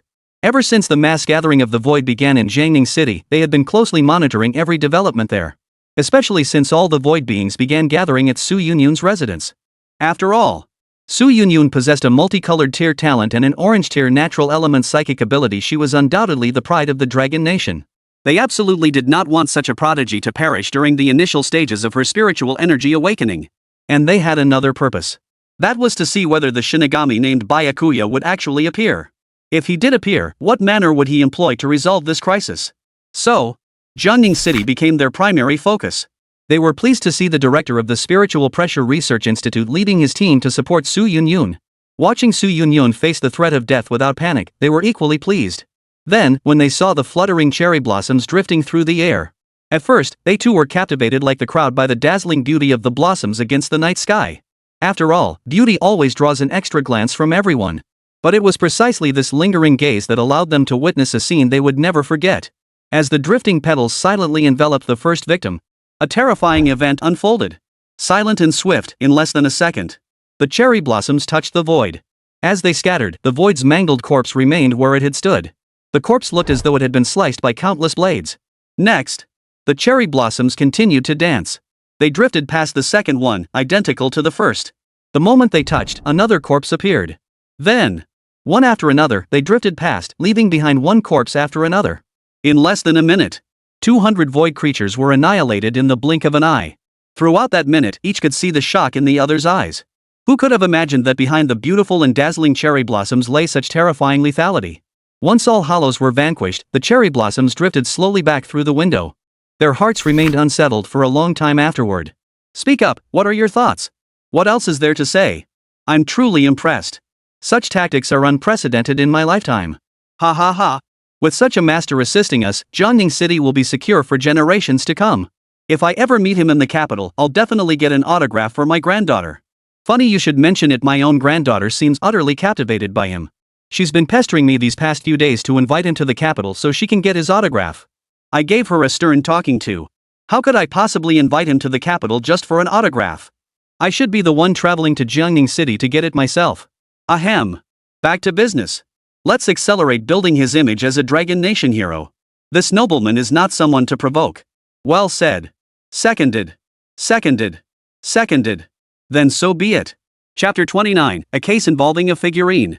Petals of cherry blossoms drifted back to Yi Yang's side, gathering upon the hilt of the blade he held in his hand. In an instant, all the cherry blossoms transformed back into the blade. At that moment, everyone finally understood the cherry blossoms had been formed from the blade itself. This explained why the petals could function like blades.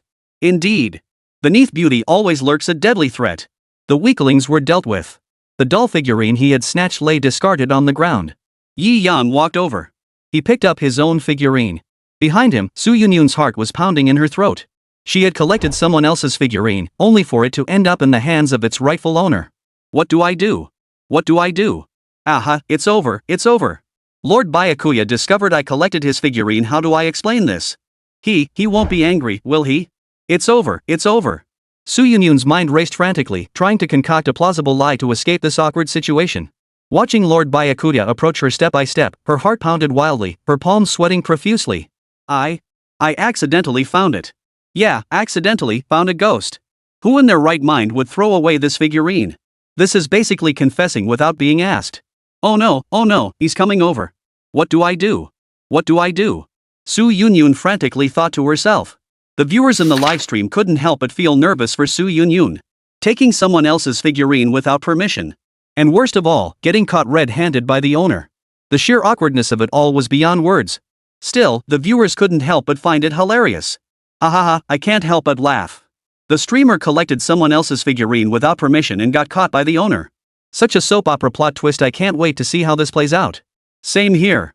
With 30 million viewers in the stream, everyone's just waiting for the streamer to make a fool of themselves. Ha, this is killing me. Predicting the upcoming drama. Lord Byakuya, why did you take my figurine? Streamer, found it on the street. Then, awkward silence. Ha. Su Yunyun. I was actually planning to ask the viewers for help. But what she saw instead was this.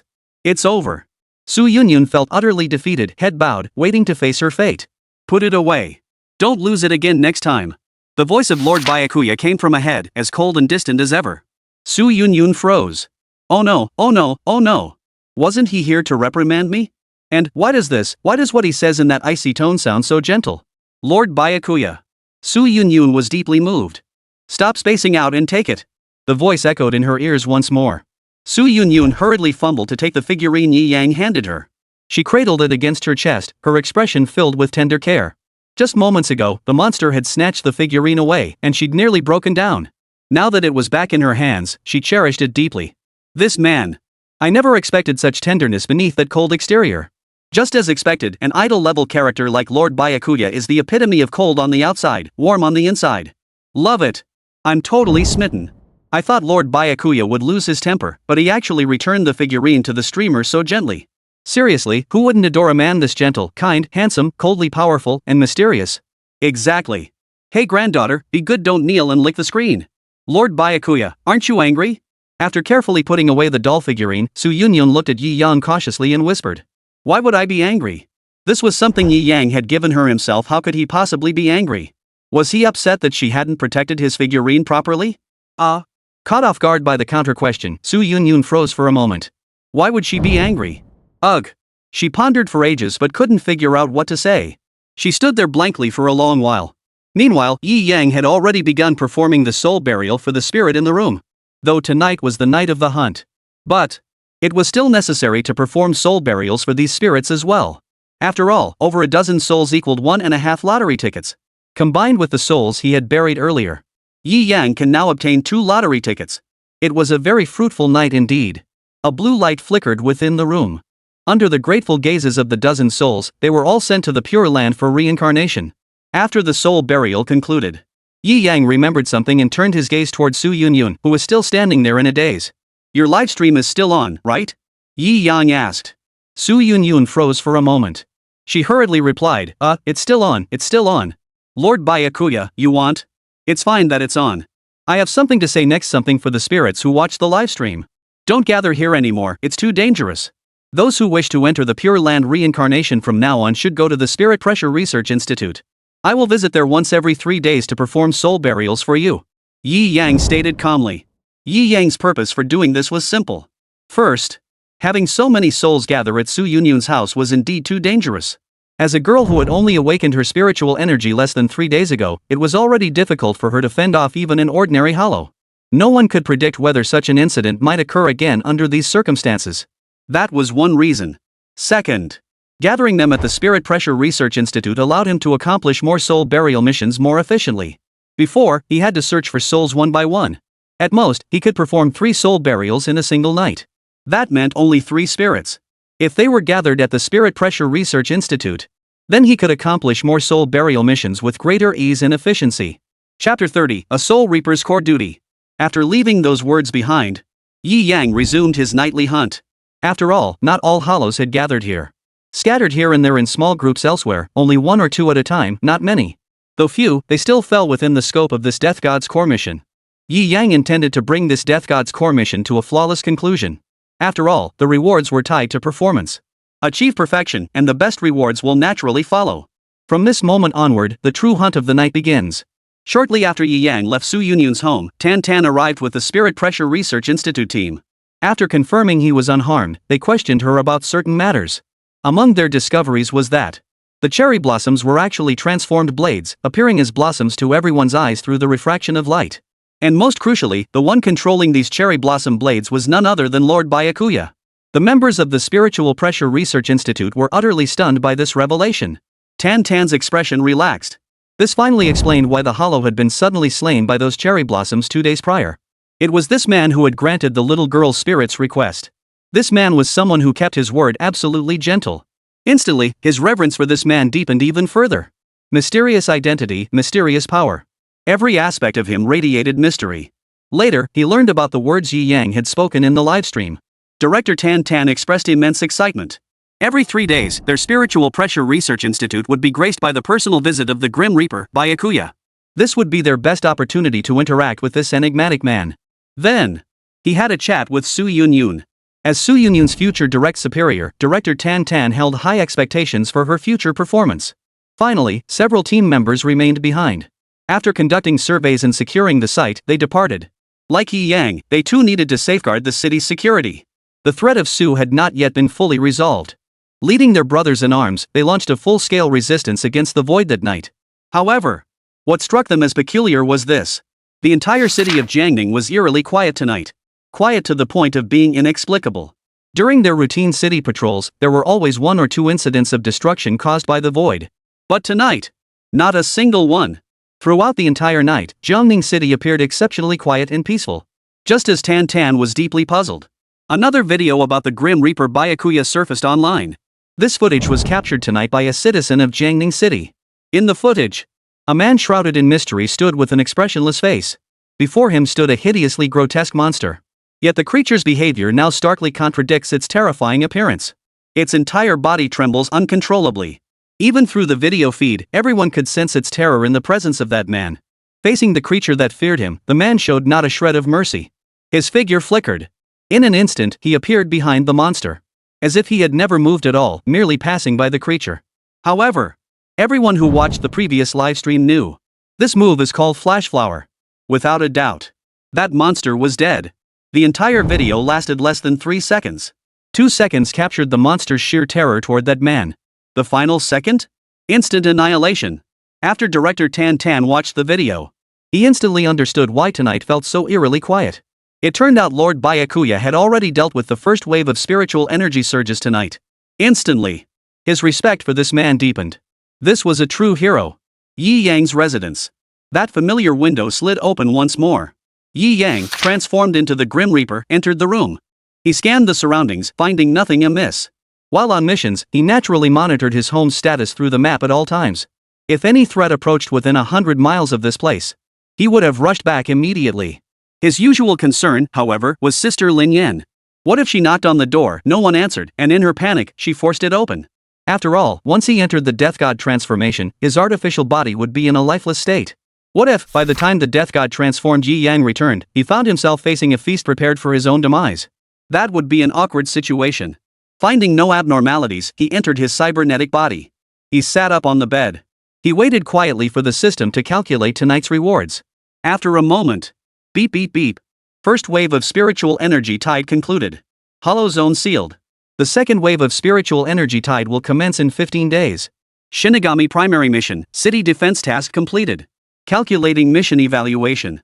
Mission flawlessly completed. Rating SSS. Settling rewards. Rewards distributed.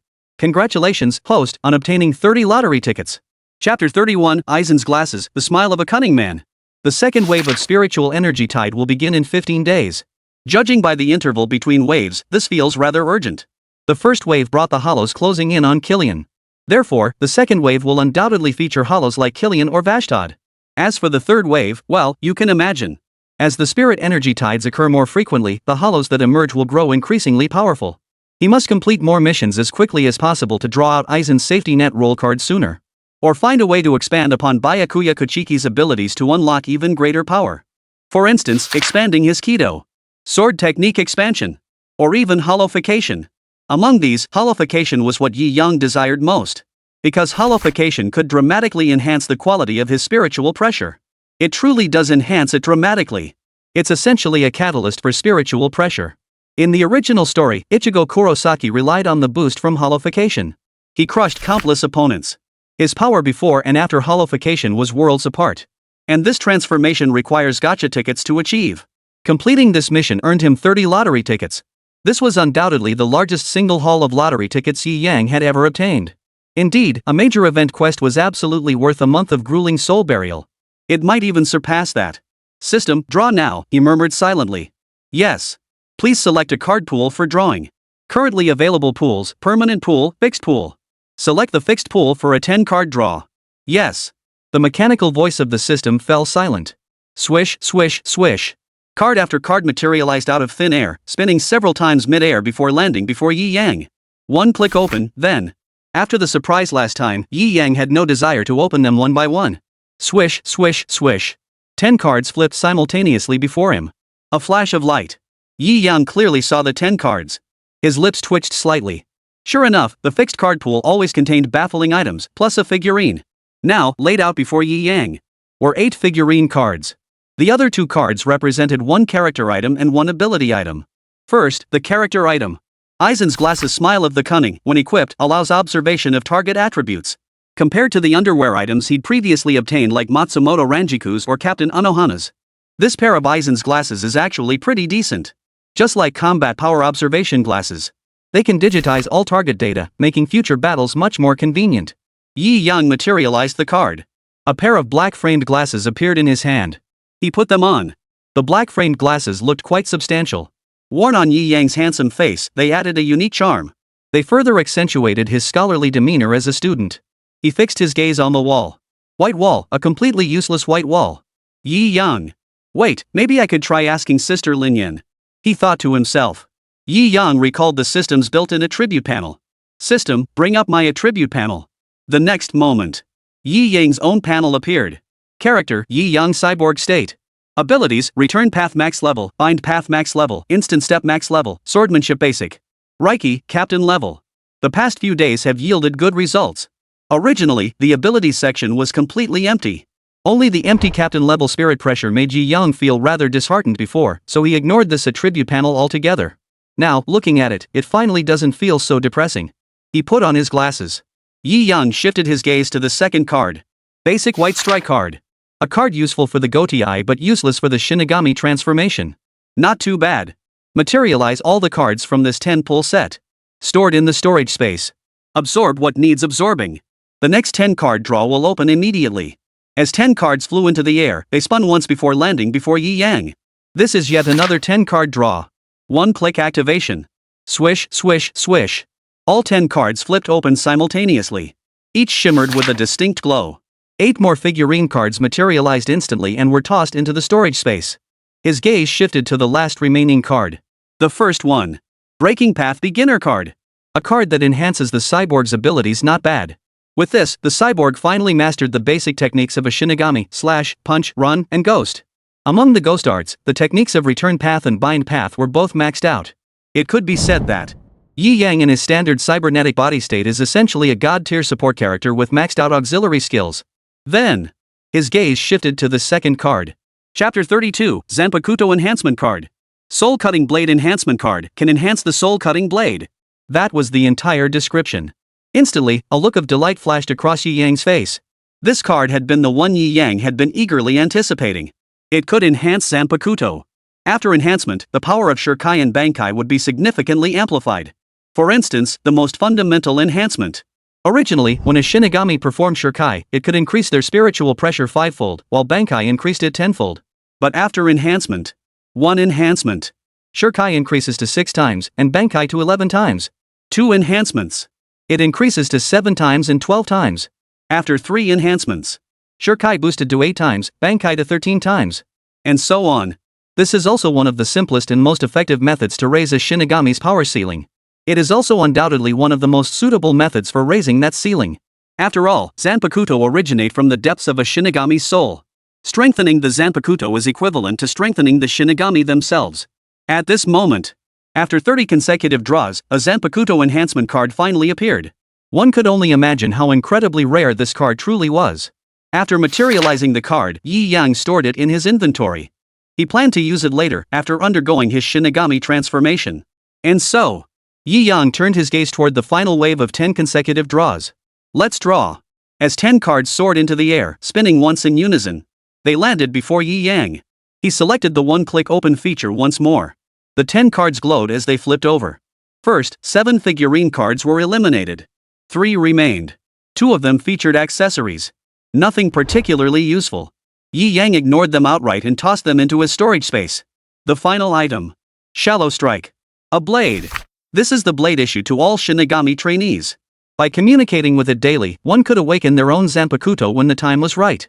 Yi Yang currently had little interest in awakening his own Zanpakuto. So he simply tossed the Shallow Strike into his storage space. And with that, the 30 consecutive draws came to an end. This also gave Yi Yang a taste of just how frustrating fixed card pulls could be. 30 pulls. He ended up with 23 Death God figurines. Yi Yang counted them. Apart from the Byakuya Kachiki Yi Yang edition he had given away, he now possessed the captain figures for every other division. However, the fixed gacha pool did increase the number of pulls. He'd now reached a cumulative total of 40 pulls. Just 60 more pulls would grant him that fixed character role card. With the major Spirit Tide quest gone, now, he can only accumulate draw tickets by completing soul burial missions each day. That night, Blue Star was anything but tranquil. The first wave of the Psychic Tide unleashed devastating assaults upon every city. That night, countless void entities clashed with humanity. Countless places were shattered beyond recognition. Even ordinary people sheltering in their homes could hear the cries of battle echoing through the night. When they peered through cracks to observe the scene, all they could see were humans engaged in what appeared to be internecine combat. As if the monsters were invisible. It was at this very moment everyone realized something was terribly wrong with this world. Invisible monsters. Extraordinary psychics. As one unintentionally captured video after another surfaced. More and more people are learning about this new term, psychics. Only psychics can see the monsters known as the Void, and only psychics can fight these creatures. Everywhere descended into utter chaos. Psychic awakening devices skyrocketed in price at this very moment. Yet compared to the chaos engulfing other cities, Jiangning City remained remarkably serene. Last night, they rushed home upon hearing the broadcast and then nothing happened. Last night, aside from catching a video about Lord Byakuya, they felt nothing. A massive monster invasion last night? Oh. Seems they all swarmed the home of a popular school beauty streamer, only to be wiped out by Lord Byakuya in one fell swoop. Then it's all good. Lord Byakuya, forever the god. I slept like a baby last night. This is the subtle, self-deprecating commentary flooding Jiangning City's online forums. With Lord Byakuya's presence, their Jiangning City radiates unparalleled tranquility. And then, numerous topics about the Soul Reaper Byakuya began circulating online. All positive and uplifting topics. Chapter 33, Yi Yang, I suddenly have a pretty fun idea. The next day, Yi Yang went to school as usual. Afterward, the school dispatched a special vehicle to transport them to the Spiritual Pressure Research Institute. Entering the classroom, it was still as noisy as ever. Before Yi Yang even approached, he could hear them discussing a topic. The Shinigami Byakuya. His Shinigami transformation. Sigh. What do you think? Could Lord Byakuya be from the Pure Land? After all, his power is to guide souls back to the Pure Land. It's not impossible. Lord Byakuya's identity is so mysterious that if you told me he was a deity incarnate, I'd believe you. Haha, I think Lord Byakuya might just be lurking in some corner of our Jiangning City. Maybe he's working? Or even going to school? Working? Going to school? Lord Byakuya would never stoop to such lowly things. And think about it, a man that handsome. Could he possibly hide in a company or a classroom? Take Yi Yang, for instance. If he were Lord Byakuya, do you really think he could keep it under wraps? Absolutely not. Lord Byakuya is already a national idol. Wherever he goes, he'd instantly cause a nationwide frenzy. Exactly. Yi Yang is handsome, but he absolutely doesn't have Lord Byakuya's aura, that level of class. Yi Yang. My apologies. I am the very Lord Byakuya you speak of. You fake fans. After entering the classroom, I sat quietly at my desk, waiting for further instructions. Feeling a bit bored, I picked up a history book from this world and started reading. It differed somewhat from my previous life. It was a subject that piqued Yi Yang's interest. Not long after. Yi Yang, we're leaving. Su Yunyun's voice called from the classroom doorway. Yi Yang set down his history textbook. He stood up and walked toward her. In that instant, the classroom erupted into chaos. Holy! What's going on? Why is the school beauty suddenly running over to Yi Yang? Damn it, I just have this bad feeling about this. No way, my Su University campus queen, my goddess. No, Yi Yang, give me back my Su University campus queen. Has even the campus beauty of Suzhou University become just another shallow, looks-obsessed bimbo? My youth is over. The male students in the class were all heartbroken. As the undisputed queen of Jiangning City's high schools, Su Yunyun was the ultimate goddess in every student's heart. Who would have thought that today, their goddess would bow down to Yi Yang's looks? What are you all thinking? We're heading to the Lingya Research Institute for our internships. Lan Shi, another intern from Yi Yang's class, stepped forward to clarify. Ha? Interns at the Spirit Pressure Research Institute? You probably guessed it, those with outstanding spiritual energy awakening talents can go to the Spirit Pressure Research Institute for a 6-month internship. Lan Shi explained with a slight smile. What about your studies? You know the college entrance exams are in 6 months. Lan Shi's lips curved slightly. Poof. Upon completing our internship, we'll be directly admitted to the nation's premier institution of higher learning. What? The nation's top university? The entire class erupted in gasps. What did this mean for them? It meant they could skip studying and still get into the place everyone dreamed of. Instantly, every pair of eyes in the classroom turned to Yi Yang, filled with envy. Some even gritted their teeth in frustration. Damn it! Why? Why does this man have to be so damn perfect? Being handsome was one thing, and they could accept that he had awakened his abilities. Now he doesn't even have to attend classes, he can get into the top university in the Dragon Kingdom without lifting a finger. Comparing people to people is just infuriating. They glared at the direction Yi Yang had departed, their eyes brimming with envy and resentment. Then, they paused to reconsider. Wait a minute. The big demon Lord Yi Yang is gone. Doesn't that mean they won't have any rivals anymore? Wouldn't all the girls in school stop staring at this incredibly handsome guy all day long? Yi Yang was gone. That means the towering peak weighing down on everyone at Jiangning City First High has lifted. Everyone can finally breathe a sigh of relief. Everyone felt lighter. Thinking this, the excitement in their eyes grew ever more intense. Finally.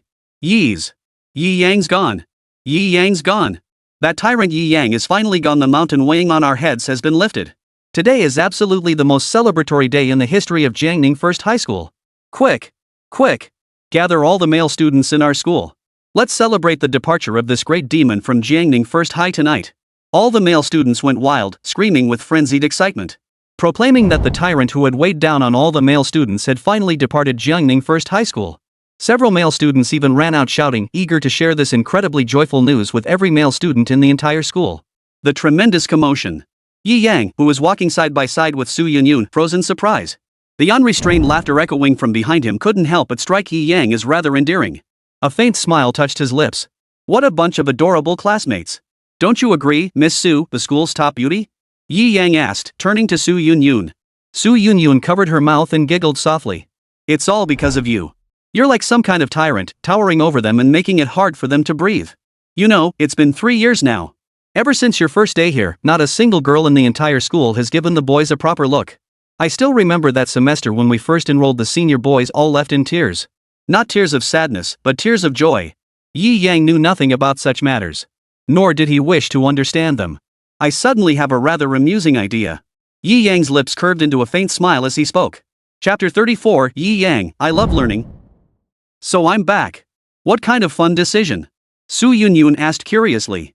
Yi Yang's lips curved slightly as he shoved his hands into his pockets. He turned and headed back the way he came. Tell the folks at the Spiritual Pressure Research Institute that the internship for that medical corps captain is off. For now, I'd rather stay at school. His classmates were so adorable even at a time like this, they knew to see him off. Faced with such endearing classmates, Yi Yang felt a pang of reluctance to leave. If he couldn't bear to leave, then why not just stay? From now on, he'd attend classes during the day, slack off a bit, and tease his classmates. Then at night, transform into the Grim Reaper and tackle missions. What a rich life that would be. Why bother working at the Spirit Pressure Administration? Though it's not like he'd get tired from the job anyway. Yi Yang's indifferent words echoed in Su Yunyun's mind. Instantly, she froze in place. No. Not going? With such great benefits, why wouldn't she go? This was a golden opportunity to rise to the top, why wouldn't he go? She felt compelled to persuade Yi Yang. Hey! Yi Yang, this is a golden opportunity to rise to the top. Are you really going to pass it up? She called out loudly. Yi Yang didn't even turn his head, just waved his hand. I have more important things to do. So tell the people at the Ling Pressure Research Institute for me. Seeing Yi Yang's resolute stance, Su Yunyun didn't try to dissuade him further. She merely shook her head. She felt regret at Yi Yang's indifferent attitude. Such a chance to prove himself, and he was just throwing it away. Especially with such generous benefits on the table. This guy is so strange. She murmured to herself. My Bai's eye is truly the most perfect. Not only is he handsome, but he's also incredibly powerful. Inside the classroom. A scene of jubilant celebration unfolded as all the male students stood on their desks, laughing wildly. The mountain that had weighed on their heads had finally departed today. 3 whole years. Do you have any idea how we survived these past 3 years? Everyone, let's celebrate Yi Yang's departure from Jiangning First High School. Go wild. Ha ha ha ha. This is the first minute after Yi Yang left. We don't miss him, ha ha ha ha ha. Ha ha, 1 minute and 2 seconds after Yi Yang left, we don't miss him. Everyone, keep it going. At the same time. Yay! Yi Yang, that big demon king, is finally leaving. The entire academic building erupted with this earth-shattering cry. Heaven only knows how the male students of Jiangning No. 1 High School had endured these past 3 years. 3 years of pent-up frustration erupted in an instant. All the male students rushed out, sprinting toward Yi Yang's former classroom. Their eyes blazed as they glared at Yi Yang's former seat. Yi Yang, you bastard finally got the hell out of here. You have any idea how I survived these past 3 years? 3 whole years, not a single girl ever gave me the time of day. You have any idea? Why? You big jerk, you're finally gone. All the male students gathered around Yi Yang's former seat. They were venting. They were celebrating. The big demon king was finally gone. What are you all doing? Move it, class is about to start. Suddenly, a voice cut through the crowd from outside. The tone was neither warm nor cold, neither soft nor harsh, neither hurried nor slow, utterly calm, yet tinged with a hint of mockery. The celebratory chatter that had filled the air just moments ago abruptly fell silent. Everyone froze, their expressions frozen in shock. This voice feels so familiar. Had they heard it somewhere before? Everyone turned around. Suddenly, they saw a face they never wanted to see again in their lives. Yi Yang. How the hell did this goddamn hunk come back? All the male students were stunned.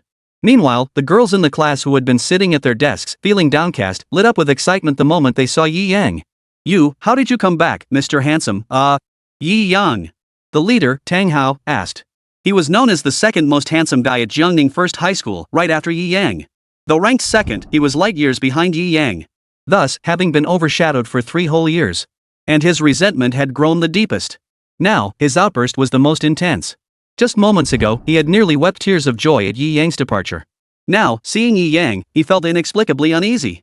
This goddamn bastard actually came back. What the hell is he up to now? Oh. I'm not going to the internship. I plan to come back and study with you guys. Yi Yang said indifferently. His face showed not a hint of emotion, as if he were discussing something utterly trivial. Chapter 35, Establishing a Research Branch. I'm not going on the internship. I plan to come back and study with you all. Yi Yang said indifferently. WH. What? You're not doing the internship? Tang Hao, the leader, stared wide-eyed, his face frozen in disbelief. This guy just decides not to go? Moreover, this is a chance to rise to the top. Ordinary people wouldn't even get the chance to go. And you, Yi Yang, actually don't want to go? Oh no. Yi Yang's back, and the title of Jiangning First High's top heartthrob is about to be snatched away by this hunk. Is the nightmare for all us guys about to start again? What should we do? No way. I'll try to talk him out of it. He made up his mind. A strained smile flickered across his face. Yi Yang, I don't think we should waste such a precious opportunity. This is a chance to earn 10 million a month and get into the top university in Manhwa without lifting a finger. For your future, I think you absolutely must seize this chance. What do you say, everyone? He even appealed to the male students. Exactly. Yi Yang, you absolutely can't let this amazing opportunity slip away. Please think it over. They chimed in immediately. Yi Yang, this formidable demon king, had finally gotten a chance to leave. To avoid being crushed under this tyrant's heel again, they felt compelled to persuade him. Yi Yang's lips curved into a smirk as a faint green glow appeared in his hand. Do you really think someone like me, whose awakened healing abilities, needs this kind of opportunity to rise to the top? Suddenly, the room fell deathly silent. Exactly. With his healing abilities awakened, did Yi Yang really need this chance to rise to the top? From now on, whenever he displays his healing abilities, wouldn't everyone treat him like a little god? The Spirit Pressure Research Institute offering him such favorable terms was proof of that. Healing powers equaled being a god. Seeing Yi Yang appear utterly resolute at that moment, their hearts sank like stones. The greater their earlier elation, the deeper their present despair. They knew only this: the return of the great demon Lord Yi Yang meant their suffering and torment would begin anew. Do you know what it feels like to be ignored by every girl in school? Do you know the agony of every single guy in the entire school being single for 3 years? They'd finally endured Yi Yang's departure, enjoying half a year without the Demon King's presence. Now the Demon King was back. Which meant they'd have to endure 3 full years of torment under this tyrant. Yay! Yi Yang isn't leaving, he's back. Unlike all the boys, the girls, upon hearing Yi Yang was leaving school to work at the Spirit Pressure Research Institute, they felt both disappointed and happy for Yi Yang. Saddened by his departure, yet delighted that he had secured such an excellent opportunity and compensation. Now, with confirmation that Yi Yang was returning, and it was confirmed with absolute certainty, they were instantly filled with surprise and delight. The male students. The beginning of a nightmare. This was absolutely the beginning of a nightmare. Disperse, class is about to start. Yi Yang smiled faintly. He made his way through the crowd and returned to his seat. That figure looked incredibly dashing. It made every girl in the class stare in awe. A moment later, everyone dispersed. Unlike their excited and thrilled expressions upon arrival, their faces now bore a look of utter despondency. The cheers throughout the entire building had ceased. Yi Yang is back. The news spread instantly. At the same time, Su Yunyun and Ren Ying also arrived at the Spiritual Pressure Research Institute. They had their own special assignments, so they arrived ahead of schedule before all the other students were hired. Director Tan Tan personally came out with a broad smile to greet them. Yunyun, Ying, I've been waiting for you too. His usually stern face was now entirely softened by a warm smile. Hello, Director Tan. We're here to report for duty. Su Yunyun had met Tan Tan the night before, but she still couldn't help feeling a bit stiff. Welcome. Tan Tan glanced around the room. Isn't Yi Yan supposed to be on your team? Where is he? Oh, it's like this, Director Tan. Yi Yang asked me to tell you he's decided to stay at school for another 6 months to continue his studies. So, sorry about that. Huh? Tan Tan exclaimed in surprise. He then fell into deep thought. He had reviewed Yi Yang's records. He understood that Yi Yang was the type of student who kept a low profile and avoided drawing attention to himself. His absence this time was understandable. In that case, it worked out perfectly. The branch research institute he'd discussed establishing with his team yesterday could be set up at Jiangning First High School. The reason it hadn't been finalized yet was that no location stood out as particularly suitable. But with Yi Yang staying at the school, it naturally follows that the branch should be established there. A medical specialized psionicist is naturally someone everyone would want to court. Having settled on this plan, he spoke up. How about this? Our Spiritual Pressure Research Institute is about to establish a branch. We hadn't decided where to place it yet. Now I think Jiangning First High School would be perfect. We'll dispatch several senior psychics to oversee operations at your school. Using Jiangning First High School as the foundation, we'll establish a branch of the Spirit Pressure Research Institute. And you will serve as branch team members, carrying out missions. This way, we can more conveniently and effectively support your growth. Oh, and Yi Yang's internship position is still reserved for him. Please inform him of this when you return. Understood. Both of them were stunned into silence. What the hell? They were actually establishing a branch research institute at Jiangning First High School just for Yi Yang alone. See? Healing-type psychics are the kings of the castle, no matter what. Everything revolves around healing-type psychics, that saying holds true. They felt a bit dazed. Only now did they realize Yi Yang had seemingly risen to great heights. Chapter 36, The school is in an uproar. Su Yunyun and Ren Ying brought the news back to Jiangning First High School. The news sent shockwaves through the school's upper management. School conference room. The senior administrators took their seats. Principal Ren Mantang stood at the head of the table, his face flushed with excitement, his eyes sparkling with enthusiasm. He had only learned yesterday that the Spirit Pressure Research Institute planned to establish a branch campus. Even this morning, he was still strategizing how to secure the branch for their Jiangning First High School. After all, competition within the city was incredibly fierce. They weren't the only school in the city vying for this research institute branch. Schools like Second High School in Jiangning City's Shanghai High School, plus several other institutions. They all hoped the Lingyao Research Institute would establish its branch campus at their location. Not for any other reason. First, establishing a branch campus would guarantee security in the surrounding area. After all, hollows avoid areas where spirit energy users gather. Enhanced security would naturally improve the quality of future operations. Second, it will boost our reputation. Even the Spiritual Pressure Research Institute recognizes you, establishing a branch campus at your location. It goes without saying that this place is a nationally recognized institution. Subsequently, its reputation will undoubtedly soar. Talent influx goes without saying. Third, and most crucially, they can cultivate their own talent. Only by cultivating their own talent can they establish a solid foundation for the era ahead, when psychics will run rampant. Talent is precisely what they need most. And talent requires cultivation. Therefore, upon receiving this news, he immediately began strategizing how to persuade Director Tan Tan to establish a branch of the Spiritual Pressure Research Institute at their first high school. For this purpose, he racked his brain but couldn't come up with any effective means. He was still wrestling with this headache. Unexpectedly, the problem he'd been racking his brain over was effortlessly resolved by Yi Yang. And the solution was quite peculiar. He simply declined the internship position. Director Tan Tan had actually decided to establish the branch office at their school. But, upon reflection, he realized it made sense. Healing type. These were two of the nation's rare healing types and rainbow-level healing types at that. This is someone everyone absolutely needs to worship. A figure every faction would vie to align with. Therefore, Director Tan Tan's reasoning should be straightforward. Since Yi Yang doesn't want to come to our Lingyao Research Institute, then our Lingyao Research Institute will come find you. What do you say? This way, you won't be able to refuse, right? It's that simple. The healing type. This is absolutely the kind of talent Jiangning City First High School needs to promote and court. As you've likely heard, due to a very subtle gesture by Yi Yang, Director Tan Tan of the Spiritual Pressure Research Institute has decided to establish a branch of their institute right here at our school. Does anyone have any objections to this matter? Speak your mind freely. Ren Mantang swept his gaze around the room as he spoke.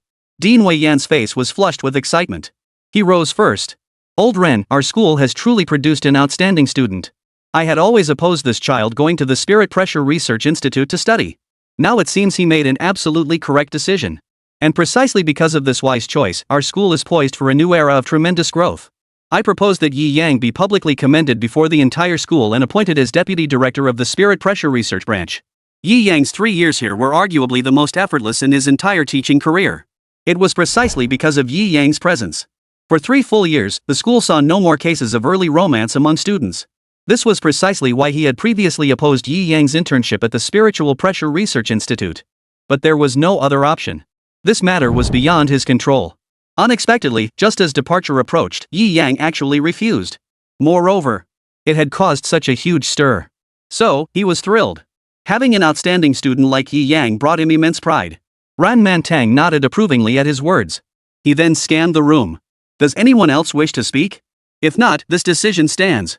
With the 2 highest school leaders having made their decision, the lowly minions like them dared not object. And so, the matter was settled. When Yi Yang heard the news, he paused in surprise. Because of his refusal, they were going to establish the Research Institute branch at First High School? It seemed this healing energy was more powerful than he had imagined. Come to think of it, since mastering the full-level return path, he hadn't really used it much. Except for that time when Ren Mantang sustained minor injuries. Under the healing of the max-level healing path, he recovered instantly, leaving no trace of injury. I wonder if the max-level healing path could even regrow severed limbs. When word came back confirming Yi Yang would remain at the school, every male student at Jiangning First High School felt utterly crushed. They had finally hoped this Demon King would leave. But before they could celebrate for even 2 minutes, he was back. Oh heavens! Please, take this Demon King away. This was the collective cry of all the male students at Jiangning First High School. The female students, meanwhile, had tears glistening in their eyes. Yi Yang must have been reluctant to leave them, which is why he came back. So touching. The day's classes ended in a hurry. Afternoon. Backpack in tow, I returned home. After greeting Lin Yan, I went back to my room. After tidying up the room, I locked the door. After securing the artificial body, he entered the Death God transformation. Bang! In his Death God form, Yi Yang rose from the artificial body.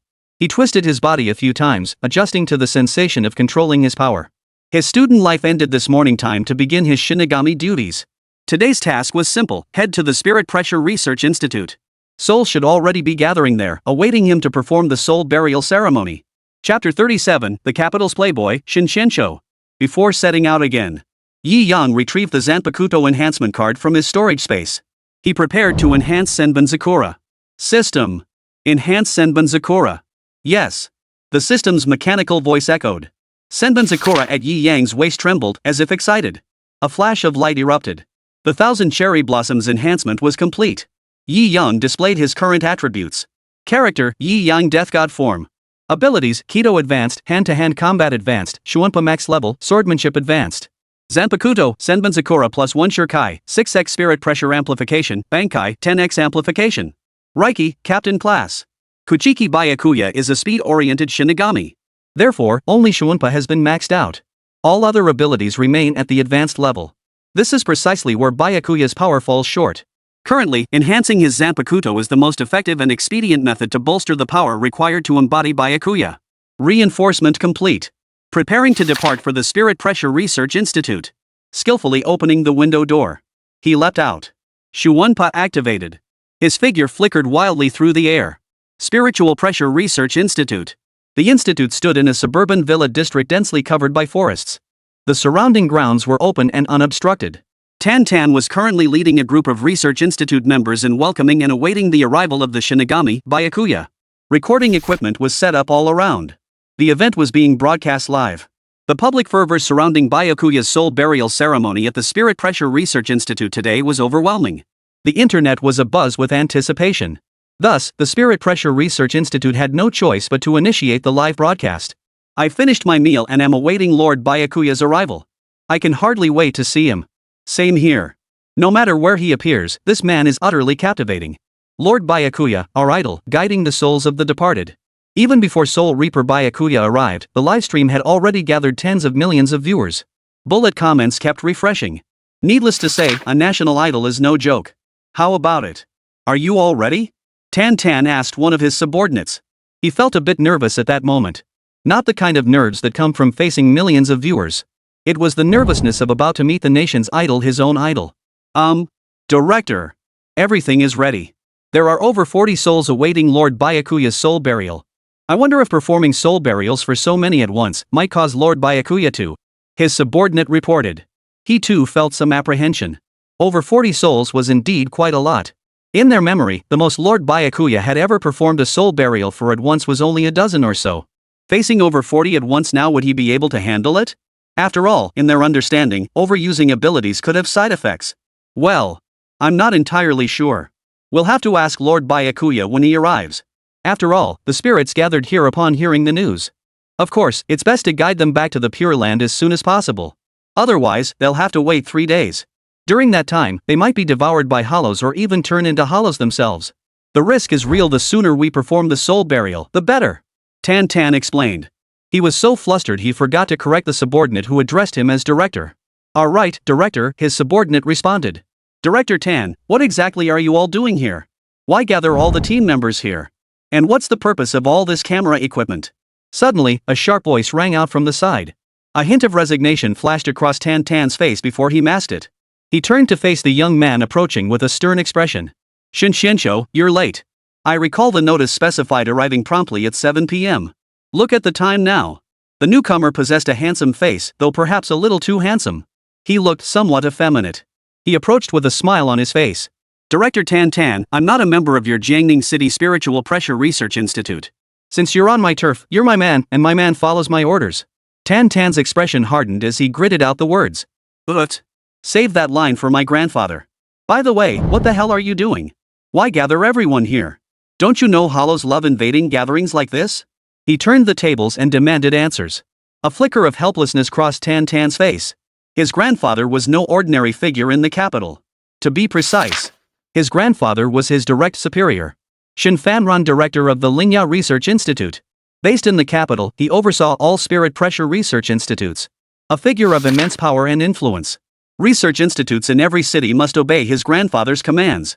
And this time, this young master named Shin Xianxiu has arrived in Jiangning City, reportedly seeking Su Yunyun. The reason is that after the second wave of the spirit energy tide begins, spatial turbulence will emerge. A secret realm would randomly open within the Dragon Nation, and he needed teammates to form a squad for exploration. Su Yunyun, having awakened a multicolored talent in orange-grade natural spirit energy and possessing striking beauty, was known as Jiangning's top campus beauty. She was the first teammate he had set his sights on. Thus, he arrived in Jiangning, where his grandfather had arranged for him to stay temporarily at the Jiangning City Spiritual Pressure Research Institute. He had just stepped off the plane today. "An important figure is coming today.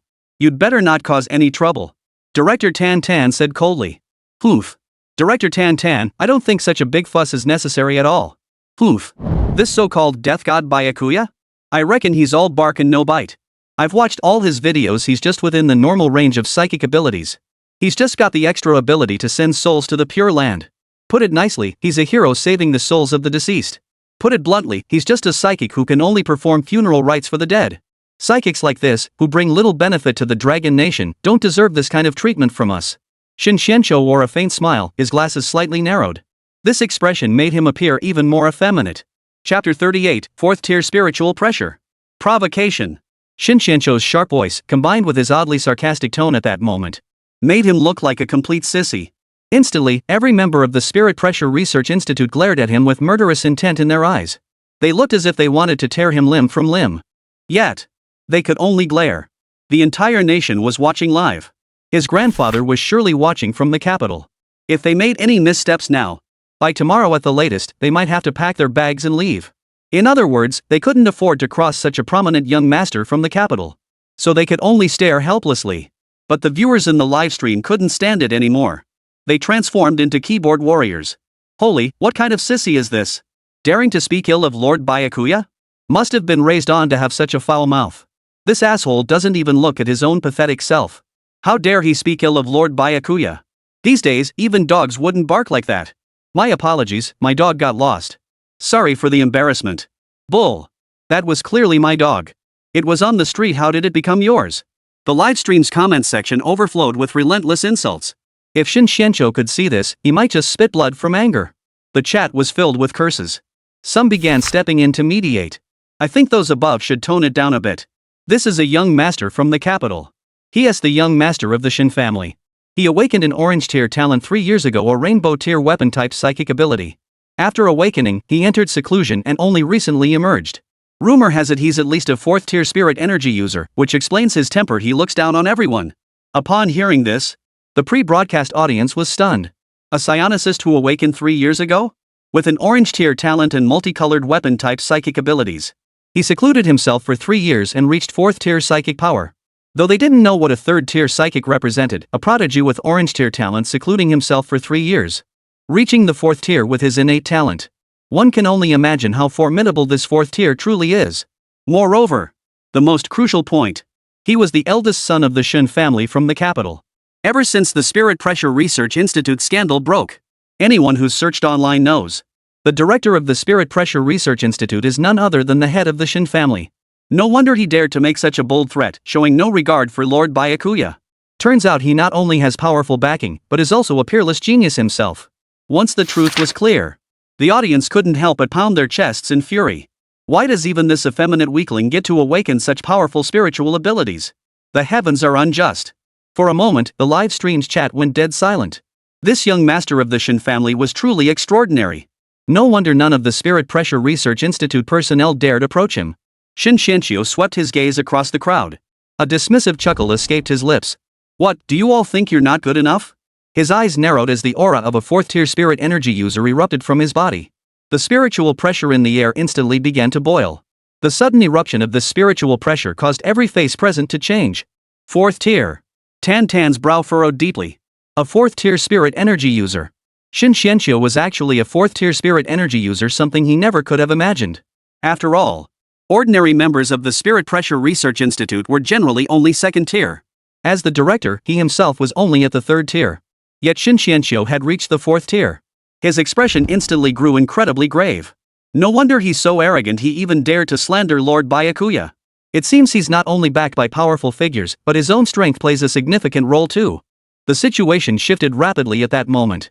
Everyone was stunned into silence. As the director, Tan stepped forward. Shin Qianqiu, this is the Spirit Pressure Research Institute. This place represents Jiangning. This place represents the nation. It is not a place for you to run wild. Tan declared in a deep voice. A hint of anger lingered in his words. Though a 3rd tier opponent against a 4th tier one was bound to lose. But as the director, he had to make his presence felt at this moment. This was his duty, he represented the nation. But Shin Qianqiu scoffed dismissively. The spiritual pressure permeating the air instantly retracted. So, Director Tan, do you think what I said makes sense? That so-called death god Byakuya is nothing more than a psychic with peculiar abilities. Why should we all make such a grand fuss to welcome him? But if that's how you want it, I can't be bothered. This young master isn't staying. With that, Shin Qianqiu turned and walked away. He followed a moonlit path leading out of the forest, preparing to leave. Suddenly, at the edge of his vision, a figure appeared. That figure was walking steadily, slowly approaching this direction. Bathed in moonlight, the figure appeared exceptionally ethereal and graceful. A noble star clasp adorned the crown of their flowing hair, while a white scarf draped around their neck. A full set of shikabane gear, topped with a captain's Heir coat that fluttered freely in the night breeze. His incredibly handsome face bore a calm expression, his eyes devoid of any emotional ripple. The sword at their waist stood out strikingly. It was Yi Yang, playing the role of Byakuya Kachiki after his transformation into the Grim Reaper. Oh ho, looks like the real deal has arrived. A smirk spread across Shin Qianqiu's face as he narrowed his eyes, his tone flippant. Hey, you there, the Shinigami calling himself Byakuya, fancy a little sparring session with this young master? Don't worry, once this young master exposes your true strength, I'll go easy on you. Chapter 39, is he the first soul to be buried today? He's here.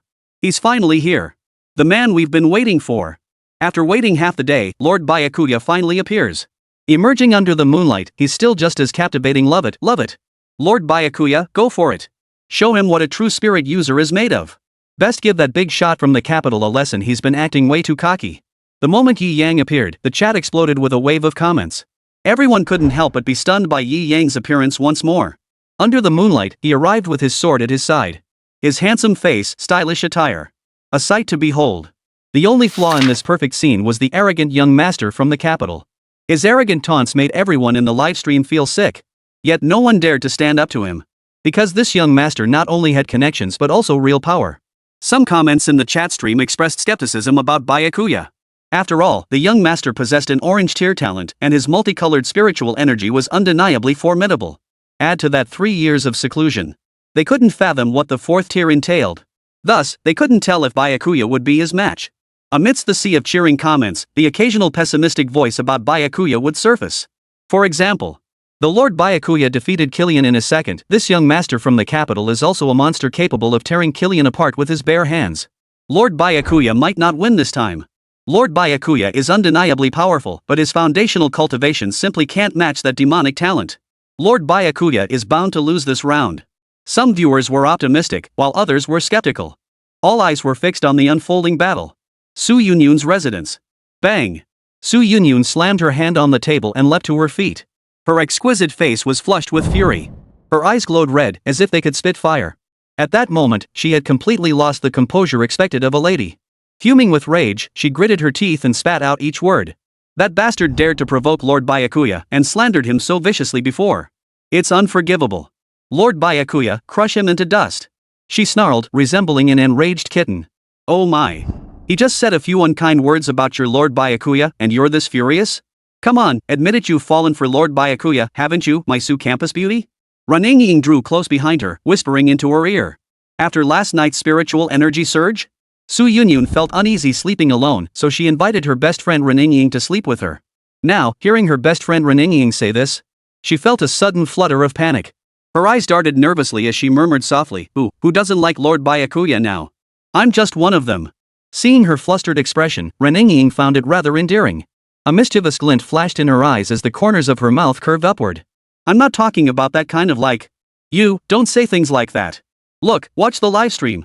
Su Yunyun grew even more flustered, her speech stumbling slightly. Fine. What's the situation now? Is Lord Byakuya here? Running inquired. Su Yunyun's expression turned serious, her eyes sparkling with excitement. He's here. This time, he's making his entrance under the moonlight. What's wrong? You've been thinking for so long and still won't answer me, are you scared? Ha ha ha ha. Well, I am a 4th-tier peak psychic. It's no wonder you're scared. Seeing Yi Yang at the end of the path still not responding, Shinshensho grew even more arrogant. He turned his head, a smug grin spreading across his lips. Hey, did you all see that? He doesn't even have the guts to fight me. I told you so. He's nothing but an ordinary psionicist. He's not worth all this fuss from us. Director Tan Tan, what do you say, ha ha ha? After a moment, no one responded. He pursed his lips. This is ridiculous. What a waste of my time. At that moment, Director Tan Tan hurriedly stepped forward and respectfully addressed Yi Yang. That. Lord Byakuya, he's just a child who doesn't know any better. Please don't take it to heart. After speaking, he shot a fierce glare at Shinshensho. Shinshensho, step back. Shinshensho paid no heed, remaining rooted to the spot on the path as he stared at Yi Yang. The defiant glint in his eyes remained intensely clear. Director Tan. At that moment, Yi Yang, who had remained silent until now, finally spoke. His calm gaze fixed on Tan Tan, his face devoid of any expression. No anger, no irritation, only serenity. Is he the first to be soul buried today? Chapter 40, Flash. Is he the first to undergo soul burial today? Yi Yang's gaze remained serene, without a ripple. The moment those words left his lips, the entire hall fell deathly silent. The first to undergo soul burial today. Good grief, they just sentenced the capital's young master to death. And to top it off, arranging his entry into the Pure Land, and as the very first one at that. One had to admit Lord Byakuya had been remarkably generous. Who would have thought that words brimming with murderous intent could sound so refreshingly refined when spoken by Lord Byakuya? Should we say, truly, Lord Byakuya is beyond compare. All eyes stared in stunned silence at the figure bathed in moonlight. From start to finish, not a single trace of emotion crossed his face. Director Tan Tan opened his mouth several times, unsure how to respond, his words caught in his throat.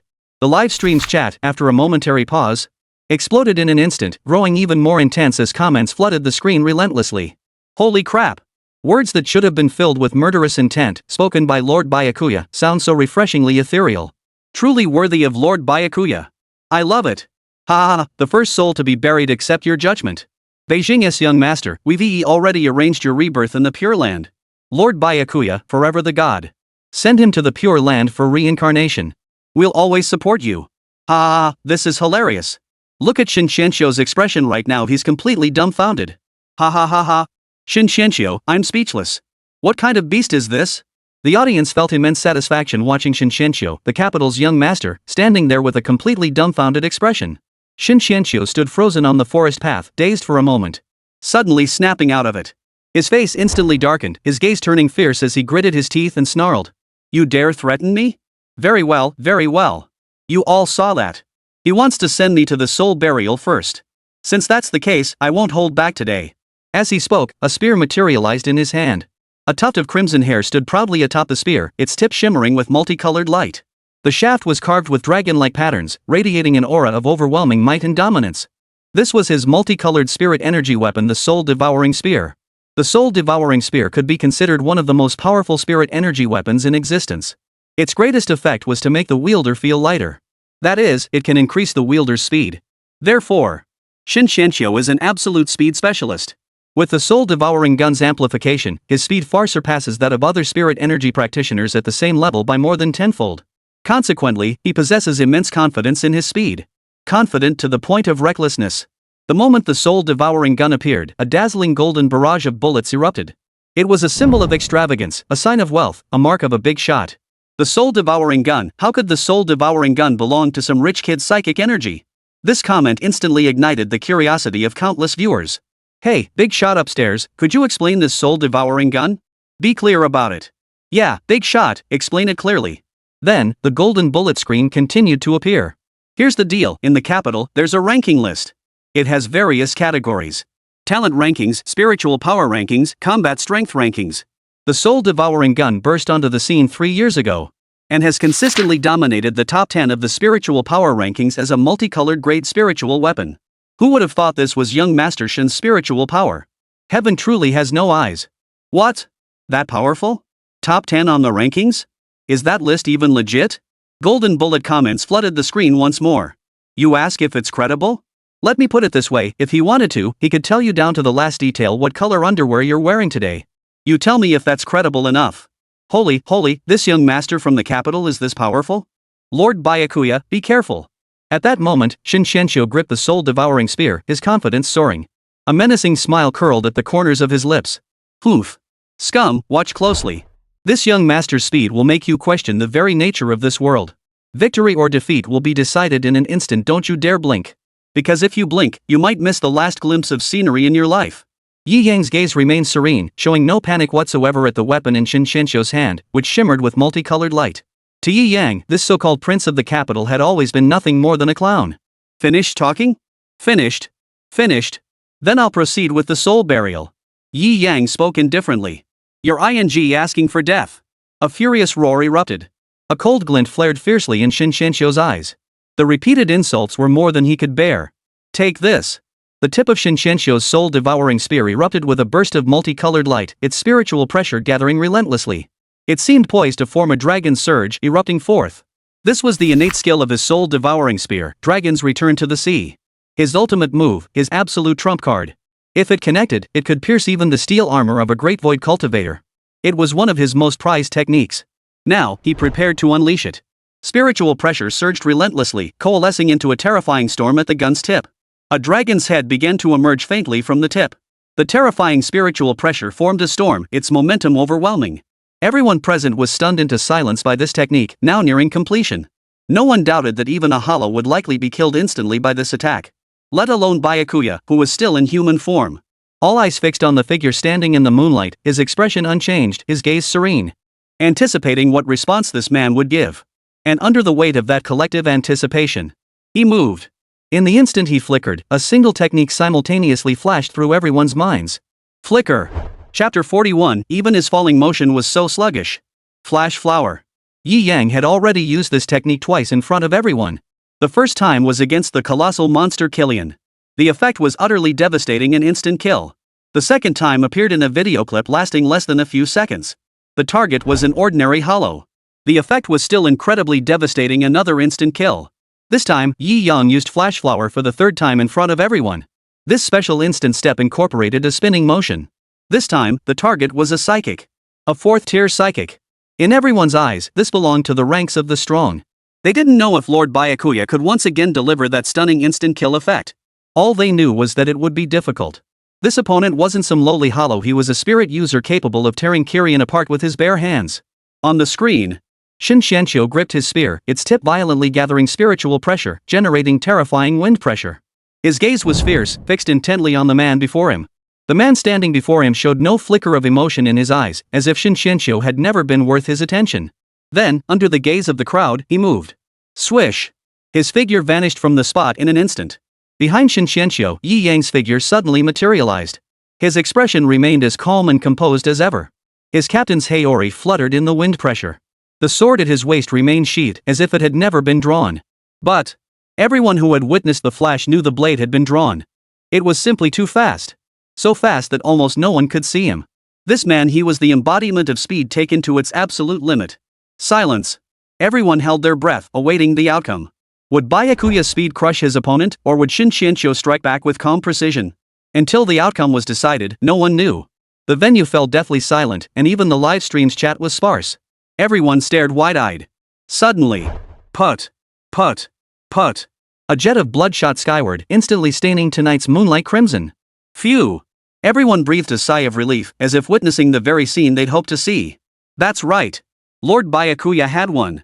This man, once again, delivered a breathtakingly swift victory, treating all spectators to a spectacularly thrilling performance. The blood belonged to Shinshinsho. The spurting blood came from the wound that had pierced his chest. The outcome is decided. The Grim Reaper Byakuya had crushed his opponent with an overwhelming victory.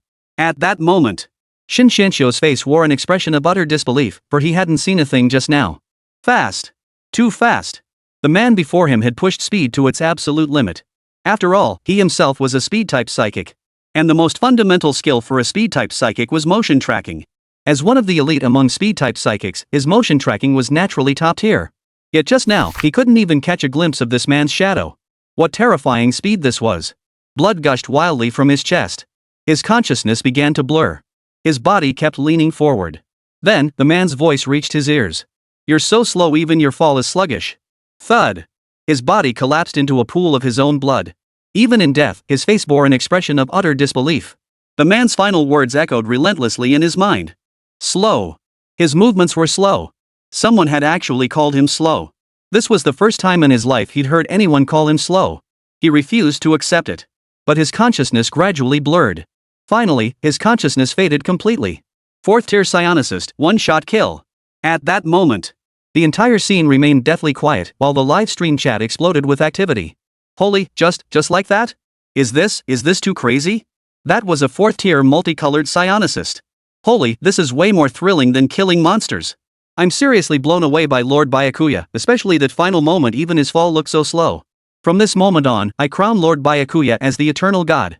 Then, a golden bullet screen floated up. Holy, I'm still reeling from the shock. He actually outpaced Shinshinsho in speed. Do you guys even grasp what that means?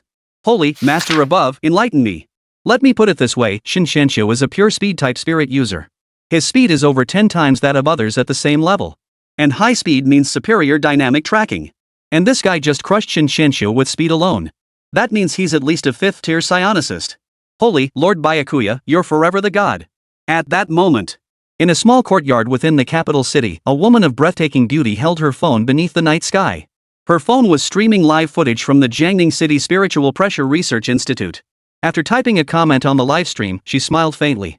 Her eyes held curiosity as she watched the man on the live feed. That golden comment was hers. She murmured to herself, he actually defeated Shinshinsho with sheer speed. What a mysterious and powerful man. Seems like I'm starting to take an interest in you. Then she sighed, too bad he wasn't born in the capital. She gritted her teeth. This title of the capital's most beautiful woman is completely useless. It's so annoying. Su Yunyun's residence. Yay! I knew Lord Byakuya would be the strongest. Watching the live stream, where the Shinigami Byakuya crushed Shinshinsho with overwhelming power, the two girls embraced each other excitedly. After they separated, Su Yunyun suddenly remembered something. Tap tap tap, she scampered over. She picked up the Byakuya figurine from the nearby table. She placed the figurine on the computer desk. She shouted loudly, Lord Byakuya, forever the god.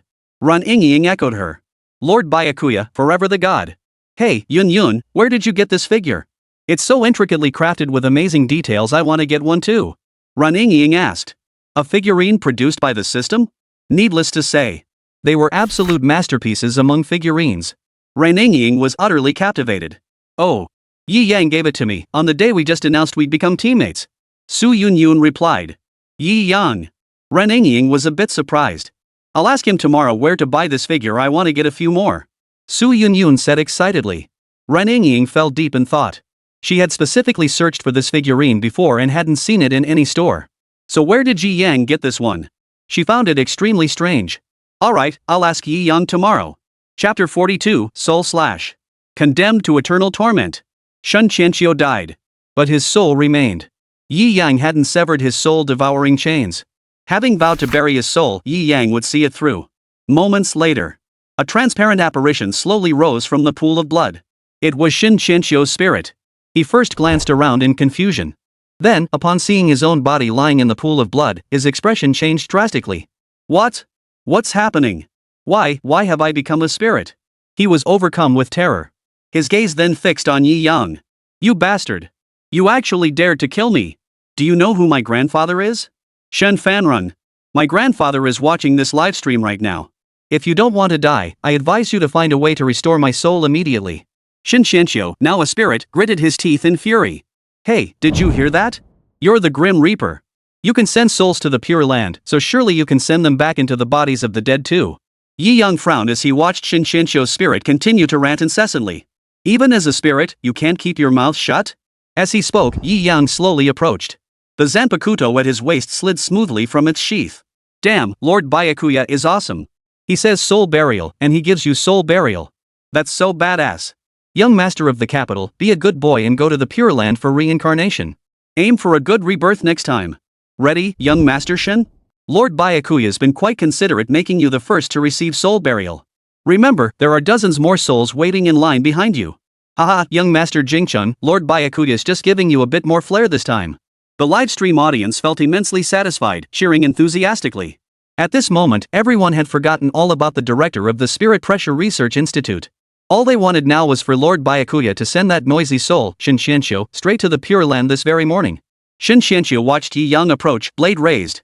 His expression grew increasingly terrified. He had a perfect start, a perfect account. He certainly didn't want to go through the hassle of deleting his account. He'd rather become a hollow than go to that damn Pure Land reincarnation. Don't come any closer. Don't come any closer. I'm sorry. I admit I've been provoking you this whole time. Lord Byakuya, please forgive me. You're so magnanimous, I beg you, spare me. He began begging for mercy incessantly. However, Yi Yang's expression remained utterly blank, not a flicker of emotion in his eyes. He still held the sword, slowly advancing. Just as everyone thought he was about to perform a soul burial on Shen Qianqiu, Yi Yang did indeed raise his blade lightly. As if it were nothing, he severed Shen Qianqiu's soul in two. A Zanpakuto cuts souls. After that single strike, Shen Qianqiu ceased to exist in this world, denied even the chance to enter the Pure Land for reincarnation. Everyone present was stunned. All the viewers in the livestream were stunned. Their minds froze in disbelief. Lord Byakuya, he actually severed Shen Qianqiu's soul with a single strike. This isn't the duty of a Shinigami to send souls to the Pure Land for reincarnation? Why did he behead him? This condemns him to eternal damnation. After beheading Shen Qianqiu's soul, Yi Yang showed not a flicker of emotion. He slowly sheathed the Thousand Cherry Blossoms sword. The duty of the Grim Reaper is to perform soul burials for wandering spirits, sending them to the Pure Land for reincarnation. Yet not all souls are worthy of rebirth in the Pure Land. Liberating souls is the duty of the Grim Reaper. And slaying souls consumed by malevolent intent, those who may at any moment become nothingness, is also the duty of the Grim Reaper. Yi Yang stated calmly. The soul of Shen Qianqiu that Yi Yang had just approached radiated an overwhelmingly intense malevolence. Such souls could vanish into nothingness at any moment. Therefore, Yi Yang casually struck it down with a single blow. To prevent it from becoming a void spirit and wreaking havoc upon the world. This capital city's young master harbored evil thoughts. Even as a spirit, he still had that rotten temper. Serves him right to die. Honestly, that sudden strike caught me off guard. But I must say, well done. Better to eliminate it now than let it become a void spirit and plague humanity. It's precisely because our world has people like this that so many monsters appear. I fully support Lord Byakuya. A Shinigami, capable of both guiding souls and slaying them? Lord Byakuya's identity grows ever more mysterious. I'm dying to uncover Lord Byakuya's true identity. I need to know exactly who this legendary figure is. The livestream chat exploded with comments. Compared to the livestream, the people at the scene were at a loss for what to do. This was the eldest son of the Shen family from the capital city. To just kill someone like that on a whim. He even severed the man's soul, condemning him to eternal damnation. This was bound to create an enormous grudge. They weren't afraid of offending the Shen family of the capital. Because they hadn't participated in any of it, the livestream had shown everything clearly. The Shen family wouldn't do anything to them. But their worried gazes turned to the man standing there, looking as calm as a cloudless sky. This man had killed the Shen family's eldest son, yet he stood there as if nothing had happened. Should one say, truly worthy of Lord Byakuya? At that moment, They were also relieved that Lord Byakuya's origins were shrouded in mystery. Even the high-ranking officials in the capital had no clue where he came from. And that was precisely why Yi Yang could act with such utter disregard. That Yi Yang could enter the Shinigami transformation even if they racked their brains, they'd never guess it. After slaying Shin Xianxiu, Yi Yang turned his gaze toward Director Tan Tan. Are there any more souls needing burial? If not, I'll take my leave. Director Tan Tan's expression grew complex. He forced a smile. Yes. Lord Byakuya, over 40 souls arrived at our institute yesterday. I wonder if Lord Byakuya can handle soul burying so many at once. Over 40 souls. 4 lottery tickets. Indeed, this decision was truly enlightened. It greatly increased the efficiency of future soul burials. Chapter 43, Capital in Turmoil. The situation escalates. Lead the way.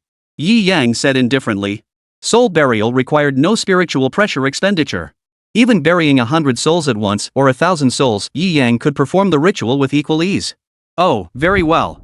Lord Byakuya, please follow me. Director Tan Tan hurriedly led the way. Yi Yang followed closely behind. Behind them, a young man followed with a selfie stick, the phone attached streaming the entire process live. Yi Yang paid it no mind. Since it's already out in the open, let it be out in the open. There's no need to hide it. Demonstrating a bit of strength before everyone serves as a deterrent to those harboring ill intentions. The group arrived at a room. It appeared to be a lounge used for rest during regular hours. Director Tan Tan pushed open the door and bellowed. All spirits, assemble. Lord Byakuya has arrived to conduct your soul burial ceremony. As the words fell, a wave of delighted cheers erupted from within. He's here. Lord Byakuya is here. At last, we can journey to the Pure Land for reincarnation. Quick, everyone, follow me to pay respects to Lord Byakuya. Lord Byakuya, eternal deity.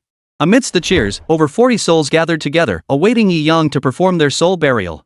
Yi Yang said nothing more. The zanpakuto at his waist drew from its sheath. A blue glow emanated from the hilt. One at a time.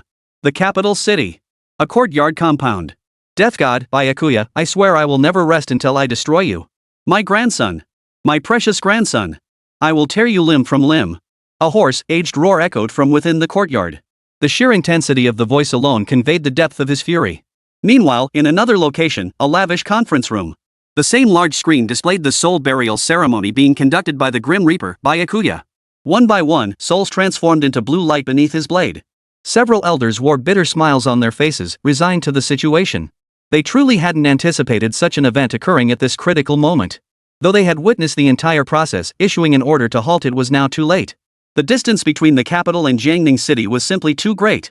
And the situation had unfolded in mere minutes. That old man has finally lost his mind. Who wouldn't lose their mind if this happened to them? That was his precious grandson, the one he'd waited 3 years to bring home from that battlefield. So what do we do next? Stick to the original plan? Sigh, let's put the original plan on hold for now and wait to see how things unfold. Everyone on Old Shin's side, stay out of it. Old who, you're thinking of? That's settled then. The last elder sighed. Meanwhile, online, the situation involving Death God Byakuya and Shin Xianxiu began to ferment. As people gradually learned more about psychics, their curiosity only grew. And in this particular incident, several crucial pieces of news ignited a nationwide frenzy. First, the tiered classification of psychic practitioners' strength. A psychic's strength isn't determined by innate talent or psychic energy. Rather, it is primarily determined by spiritual pressure. The intensity of spiritual pressure directly reflects a spirit user's tier strength. The tier classification is straightforward. From Tier 1 to Tier 9. The higher the tier, the stronger the spiritual pressure. Stronger spiritual pressure signifies greater power. Those who have just awakened their spiritual abilities are clearly classified as Rank 1. Each tier is further subdivided into 3 levels: beginner, intermediate, and advanced. Among those discussed today, one individual is a 4th tier psychic. 4th tier. In everyone's eyes, this already represents the pinnacle of current strength. However, what no one could have anticipated was that this 4th tier psychic would meet an instant demise at the hands of the Grim Reaper, Byakuya. So it stands to reason. Death God Byakuya must be at least a 5th tier psychic. This became one of the hottest topics of discussion among the public. It's incredibly heated. Another topic of discussion revolved around the rankings list circulating within the capital. Since little is known about it, and leaks remain scarce, yet it hasn't stopped netizens from discussing it. Truthfully, what they most wanted to know was where Lord Byakuya ranked on the side rankings. The reason is simple. This man is too mysterious. So mysterious that no one knows where he comes from or what his abilities truly are.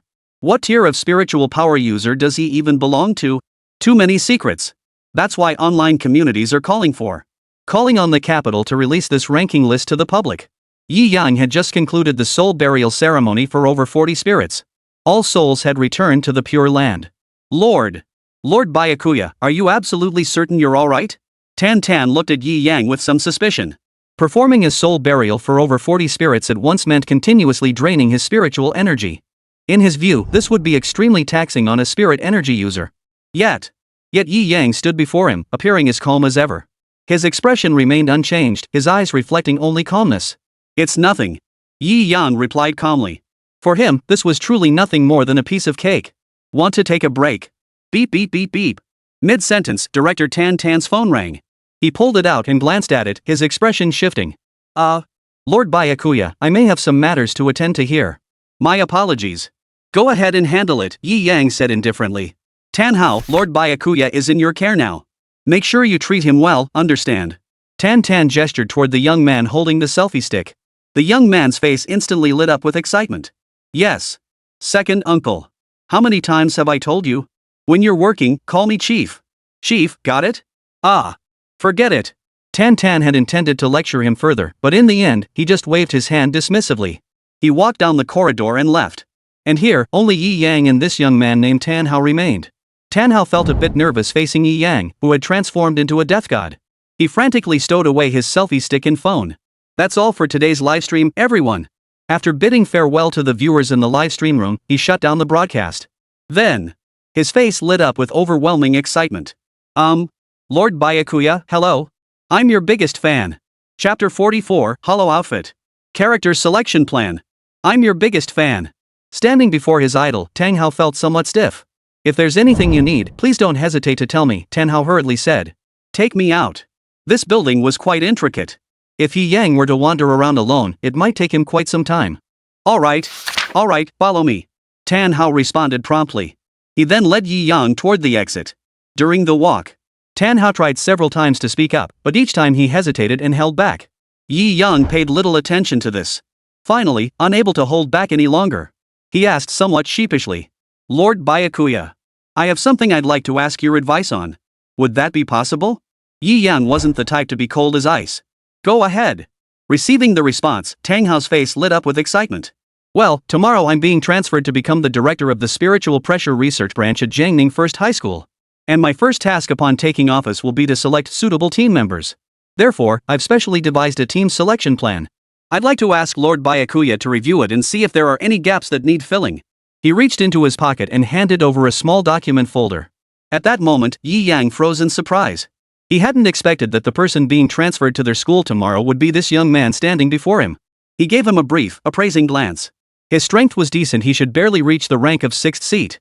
He must be the strongest person at the Spirit Pressure Research Institute besides Tan Tan. Then it dawned on him. That made sense. He probably has the highest spiritual pressure in the entire Spiritual Pressure Research Institute, second only to Tan Tan. And he's Tan Tan's nephew, too. Tan Tan choosing him as branch director was the most fitting decision. The plan for selecting team members tomorrow. Yi Yang chuckled inwardly. He might very well be one of the candidates taking the assessment tomorrow. If he got to see this plan first. He picked up the proposal handed to him and began reading. A very standard team selection plan. Testing speed, strength, reaction time, and most crucially, their response to the void. Yi Yang skimmed through it briefly. Suddenly. Ding. Random task triggered. Develop a plan to create a flawless new recruit selection scheme. Reward, 3 lottery tickets. The system's voice abruptly echoed in Yi Yang's mind. Holy crap. Yi Yang had been about to say not bad to brush it off. Seems like that won't do. Then, after a moment's thought, Yi Yang's eyes suddenly lit up. Actually, in my view, those earlier tests measuring speed, strength, and spiritual pressure intensity are all secondary. After all, students start from nearly the same baseline, with little significant disparity. It's the effort put in afterward that truly defines a future team member. So those earlier tests don't reveal anything meaningful. It's the final test, their reaction when facing hollows, that truly matters. That's what truly matters after all. The selected members will eventually have to battle hollows. Therefore, I propose taking them straight into a real, live battle. Yi Yang declared. No, Lord Byakuya, that's far too dangerous. Tanhao hurriedly objected. I've considered taking them into a real battle against hollows before. But it's simply too risky. They're still new students who've only awakened less than 2 days ago. Yi Yang's lips curved slightly. In his storage space, there was one item perfectly suited for this new recruit selection test. Hollow suit, when worn, allows the wearer to transform into the form of a hollow. This item was what Yi Yang had obtained during his second lottery draw shortly after arriving in this world. He had initially thought it was utterly useless, so he'd tossed it into his storage space to gather dust. But just now, when Yi Yang saw the final test in the plan, a sudden flash of inspiration struck him, and he remembered this very item. Alright then, I'll lend you something. Saying this, Yi Yang retrieved the void suit from his storage space. It was a cube-shaped black block with a conspicuous red button in the center. This is called the void suit. Pressing this red button transforms a person into a void form. I can lend it to you for now, Yi Yang said, handing the void suit to him. This, Lord Byakuya, this, I. Tanhao's face betrayed his hesitation. For a moment, he was at a loss. Take it. It's only a temporary loan. I'll come collect it in 3 days. Before Tanhao could say another word. Swish! Yi Yang activated his instant step and vanished from the spot. Left behind was Tanhao, holding the void suit. His expression froze for a moment. Then, his eyes filled with excitement and gratitude. He stared in the direction where Byakuya had vanished. Who would have thought Lord Byakuya, so cold on the outside, would be so willing to help others on the inside? Is this what they call cold on the outside, warm on the inside? Indeed, he truly lives up to being a national idol. At that moment, his admiration for Yi Yang deepened even further. Swish! He slid open the familiar window of his home. He leapt into the room with practiced ease. As usual, first check the room for any signs that someone has been here. Nothing. The spirit returned to the artificial body. At that moment, Yi Yang exited his death god transformation, once again assuming the identity of a student. Tonight's haul was decent. Over 40 souls allowed him to gather 4 lottery tickets, combined with the dozen or so souls from last time. All told, he now possessed 7 lottery tickets. Once he completed this random quest, he'll have enough for another 10 consecutive draws. Time to sleep. Tomorrow, after the quest is done. Chapter 45, Test Assessment. The next day. Yi Yang, let's go to the auditorium. After attending a few classes as usual, all students with decent psychic abilities were summoned to the school auditorium. Yi Yang, Su Yunyun, and Renning Ying walked side by side. Along the way, Renning Ying, who was well connected, explained to the other two. The one summoning us is the director of the research branch. Rumor has it he's Director Tan Tan's own nephew, a second-tier psychic who ranks second only to Director Tan Tan himself within the Spirit Pressure Research Institute. The purpose of this gathering is likely that the research branch is preparing to recruit new members. Rumor has it the recruitment method this time will be different from before. As the most gifted students at Zhengning First High School, the 3 of us must be careful not to screw up. Otherwise, if we fail to make the cut, the embarrassment would be immense. Renning Ying said with a grave expression. That's for sure. I'll give it my all. Su Yunyun replied, her expression equally grave. Both girls wore solemn expressions. In contrast, Yi Yang wore a relaxed expression. Unlike before. The special recruitment assessment. There was no need to wonder. It must be that test of facing the void. This trial, if you call it simple, is truly simple. All one needed to do was avoid acting too absurdly when confronted by staff members transformed into the void. For those like Yi Yan who already knew about it, they could breeze through it even with their eyes closed. Yet for them, the students, it was incredibly difficult. They had only awakened their powers less than 2 days ago. A novice facing a novice is the ultimate rookie mistake. Sending rookies to face the void is like pitting eggs against stones. Yi Yang was certain that among his students, no more than 3 could remain calm and composed when confronting the void. Among them, Su Yunyun might be one. She had already encountered a void up close before, one that was incredibly close in power to Killian. I'm so jealous of you, Yi Yang. You could have completely skipped this team selection trial. Su Yunyun said enviously. As a healing-type psychic, Yi Yang enjoyed a series of privileges. Joining the research institute was merely a matter of a single word. But this time, Yi Yang, as their teammate, felt he should fulfill his duty once, so he came. The 3 arrived at the auditorium. Most students were already present. Moreover, Tang Hao, the branch director, was already present. He was surrounded by a group of students who were grilling him about the assessment. Yesterday, this kid had been incredibly nervous when facing me in my death god form. Yet now, facing this crowd of students, he appeared remarkably composed. This assessment consists of 4 parts. First, strength test. Second, speed test. Third, spiritual pressure test. As for the 4th, I'll keep that under wraps for now. Based on your performance in these assessments, I will select the team members. The assessment will begin immediately. Oh, and who is Yi Yang? Tan Hao called out loudly. Upon hearing this, Yi Yang stepped forward. He stepped forward, his expression composed. That's me. Since Yi Yang is a healing type, our branch has specially recruited him as the captain of the medical unit. Therefore, Yi Yang may choose to participate in this assessment or not. Before arriving yesterday, Tan's second uncle had personally informed him. He could do as he pleased at Jiangning First High School, but he absolutely, positively must not cross a student named Yi Yang. Because the other had awakened as a healer and a rainbow tier 1 at that. The second healing type in Dragon Nation, that's me. Everyone must treat him with utmost respect. He understood this principle deeply. Therefore, he would grant Yi Yang a series of privileges. Regardless of whether Yi Yang passes this assessment, he will join the Spirit Pressure branch and become the captain of the medical unit. Speaking of which, it's possible that among all the Spirit Pressure research institutes nationwide, only this Jiangning branch has established a medical department. Upon hearing this, Yi Yang, he didn't seem particularly surprised. He nodded indifferently and walked to the side. Damn it, it's that big shot again. Why? It's so unfair. Calm down. Wherever that jerk is, unfairness follows. We just have to endure it. Got any ideas? He awakened the healing system. Do you understand? That's the big shot everyone fawns over. Sigh. Our paths in life have diverged from his. We have to struggle endlessly, while that jerk gets adored by countless people without lifting a finger. Honestly, comparing ourselves to him just makes us furious. Is there any justice left? This is pure bullying. The male classmates glared at Yi Yang with eyes full of envy, jealousy, and resentment. Compared to Yi Yang, their lives felt utterly miserable. Yi Yang was the undisputed winner in life. He paid no heed to their murmurs. Yi Yang stood to the side, waiting for the assessment to begin. All right. Let the assessment begin. First up, the strength test. Tang Hao clapped his hands. 2 staff members carried a machine into the auditorium from the entrance. The reason our Spirit Pressure Research Institute is called an institute is because we've developed something. And this machine is one of our creations, the strength measuring device. Strike it with your strongest technique and it will display the power of that move. Like this. As he spoke, Tang Hao slammed his fist into the machine. Beep beep beep beep beep beep, 179. The tester will announce the power of your punch. 179. That means this punch delivered a force of 179 kilograms. Tan Hao demonstrated personally, and the students suddenly understood. Alright, let's begin. Line up and take turns one at a time. Chapter 46, The Uproar Begins, Yi Yang's Test. 58 kilograms. Carry it away. Next. The students' strength levels were generally similar. Most hovered around 50 kilograms. Those slightly stronger approached 60 kilograms. Those a bit weaker managed just over 40 kilograms. Just as Lord Byakuya said, since the students have only recently awakened, their strength levels are quite even. Unless a special genius emerges in this category, it'll be tough to select suitable team members from them. Thankfully, I sought advice from Lord Byakuya yesterday. Tang Hao silently rejoiced. Otherwise, sticking with that plan lacking the 4th assessment, selecting outstanding talent from the students would have been exceedingly difficult.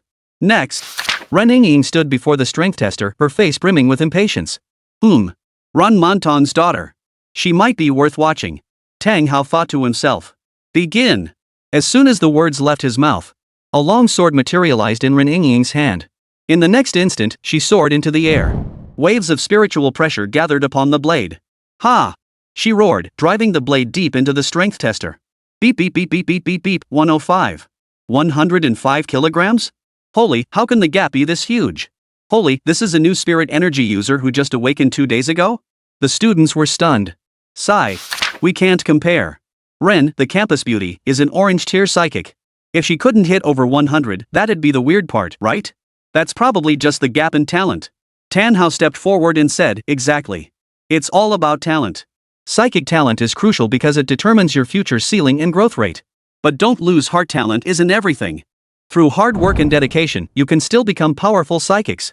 Next up was Su Yunyun. She stood before the power testing device, feeling somewhat nervous. As a rainbow tier talent, she needed to produce results that would satisfy everyone. Deep down, she felt uncertain about her own abilities. Huff. She took a light, deep breath to steady herself. Her eyes narrowed. Her right hand shot up. Instantly, a chill gathered in her hand. Finally, it took shape as an ice blade. This was her most frequently used skill at present, the ice blade. Like Ren Yingying, she let out a mighty shout. The ice blade plunged into the strength tester. Beep beep beep beep. 125. Phew. Seeing her final reading, Su Yunyun exhaled in relief, then flashed Ren Yingying and Yi Yang an excited thumbs up. Holy, 125 kilograms? Damn, the gap in talent is just too huge. Sigh. There's just no comparison. This is the gap between ordinary people and geniuses. Rainbow tier talent? That's downright terrifying. Hard to imagine how terrifying she'll become once she develops. Sigh. Rainbow tier talents are all freaks of nature. Talk about the comparing people is so frustrating series. Suddenly, they recalled another person who fit that comparison is the thief of joy category. Then, the corners of their mouths turned up. Hey! Yi Yang, wanna give it a shot too? As a rainbow tier gifted psychic, you must be able to hit over 100 points too. We're really rooting for you. Yeah, Yi Yang, come up and test it. Someone shouted loudly. Indeed, the other person in this comparison-induced frustration scenario was none other than Yi Yang. They thought. Since you, Yi Yang, awakened a healing type ability, your offensive skills probably aren't that strong, right? Perfect timing, they'd just been crushed by two exceptionally gifted prodigies. Pulling Yi Yang into the spotlight would be perfect for restoring their confidence. Tang Hao, standing nearby, frowned slightly. He understood exactly what the students were scheming. And healing type abilities do indeed have a weakness when it comes to offensive power. It was said that the first healing type prodigy in Dragon Nation, when he first awakened, the stats of his full power attack were still lower than those of an ordinary psionic. Their talents were entirely channeled into healing. Strength is undoubtedly the weakest point for healing type psychics. Ahem. Yi Yang is a healing type, so he might not be very skilled in attack. He was about to speak up to decline on Yi Yang's behalf. But then, sounds good. I'll give it a try. Let's see how many kilograms of force my punch packs. Yi Yang's voice sounded indifferently. He knew exactly what his classmates were up to. Perfect. Using this device, he could test just how much force the Reaper's empty punch could deliver. Ever since his cybernetic body gained these abilities, Yi Yang hadn't had a chance to test them. This was the perfect opportunity. How could he let it slip away?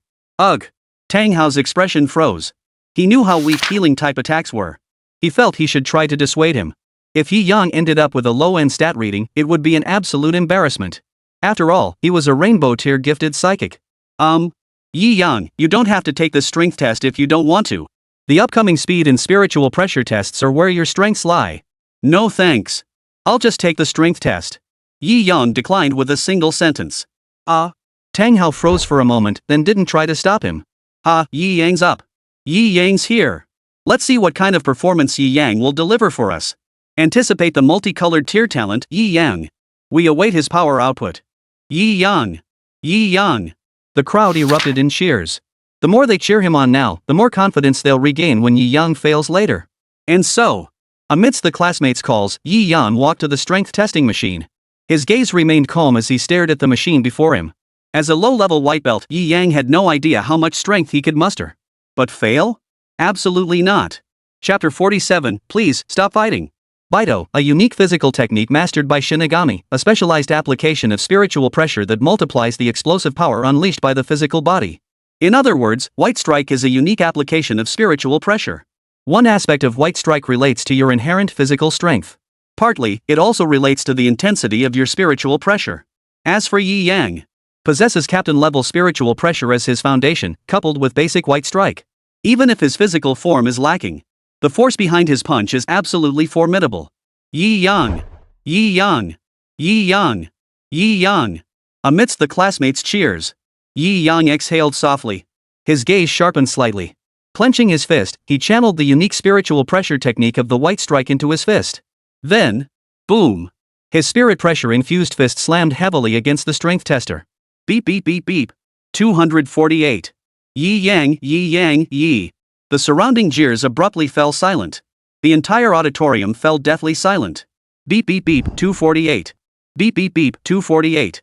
Only the strength tester continued its relentless beeping. 248. They were stunned. This, a healing-type psionicist actually scored 248 kilograms in strength. And she'd awakened at the same time as them. Consider this, even Sue, the stunning campus beauty with a rainbow tier talent, had only managed a little over 100 kilograms in strength. How the hell could a rookie psionicist achieve such stats? Especially a healing-type newbie. Even Tan Hao was left speechless at this sight.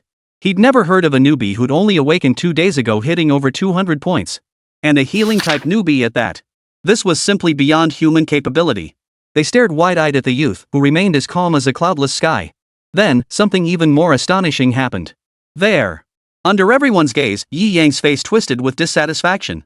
He muttered under his breath, "This can't be right. It shouldn't be just this little. Something else must be off." Tang Hao, Su Yun Yun, Ren Ying, the entire class. You unleashed a punch packing 248 kilograms of force and you're still not satisfied? This is all you've got? That's not right. Please, stop showing off. You're exceptionally gifted, spare us a little mercy. The crowd was speechless. At that moment, everyone just wanted to grab the guy who had egged Yi Yang on to take the test. Give him a few hard lashes with a whip. What else could this be but looking for trouble? Meanwhile, Yi Yang stood before the strength testing machine. He was genuinely dissatisfied with the punch he'd just thrown using his bare hands. For someone with captain-level spiritual pressure, that shouldn't have been all the force he could muster. Even if his physical condition was a bit lacking, it shouldn't have been this weak. However, upon carefully reflecting on his application of the bare-handed strike just now. Right. It was my first time using Baide. I'm still a bit unskilled, and there are several areas I haven't mastered yet. Let's try a few more times. Yi Yang thought to himself. He then stepped back before the strength tester, assuming his stance once more. Preparing to unleash another assault on the device. He took a deep breath. He reflected on the process of using the white strike just now. He focused on refining his control over the force. Everyone present watched as Yi Yang assumed his stance once more, their eyebrows involuntarily twitching. This big shot is going to hit it again? No, he can't possibly achieve even higher stats. No way. That's already an absurdly high score. We're all on the same starting line, even someone with a rainbow tier talent shouldn't be this far ahead of us. Man, comparing people is just infuriating. Where's the jerk who egged Yi Yang on to take the test? Step forward, and I promise I won't beat your ass to a pulp. Sigh. Heaven, please open your eyes. Why must the gap between people be so vast? The students wailed in unison. Then, Yi Yang took a deep breath and focused his gaze once more. Captain-level spiritual pressure once again enveloped his fist. Punch. Boom. Another punch slammed into the strength tester. Beep beep beep beep. 486. Beep beep beep beep. 486. Beep beep beep beep. 486. Su Yun Yun. Completely dumbfounded. Ren Ying.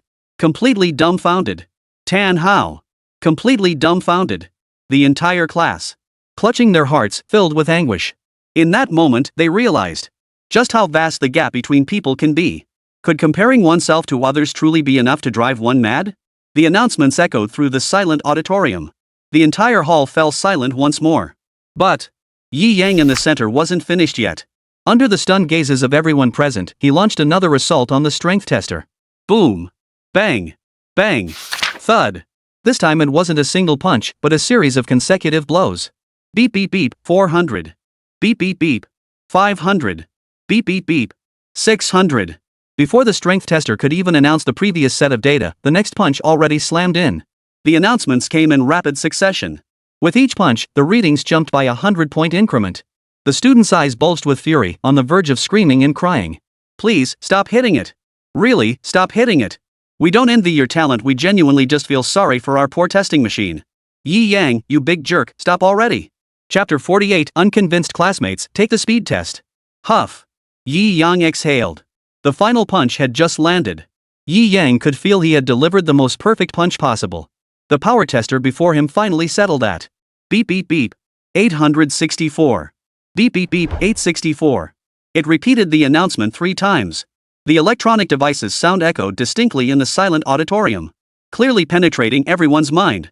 Yi Yang stepped back, glancing at the stunned crowd. He felt a twinge of guilt for having practiced with the strength tester earlier. My apologies. Director Tan, I threw a few extra punches earlier. Should be fine, right? It's fine. Tan Hao replied instinctively. His head was still buzzing. 864. His full power strike had only reached around that figure. Damn it, a newbie who'd only awakened 2 or 3 days ago could actually reach this level? What was most infuriating was that this kid had awakened as a healer. He was starting to question his entire existence. Truly, comparing oneself to others is enough to drive one mad. Yi Yang, about that. For a moment, he didn't even know how to bring himself to ask. Oh. I've been practicing martial arts since I was a kid, so I might be a little stronger than the average person. Now that I've awakened my spiritual abilities and can wield spiritual pressure, I suppose I'm a bit stronger still.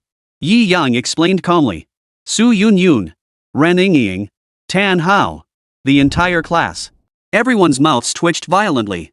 He'd been better off not explaining at all. But to offer this kind of nonchalant explanation? It instantly made everyone present grind their teeth in frustration.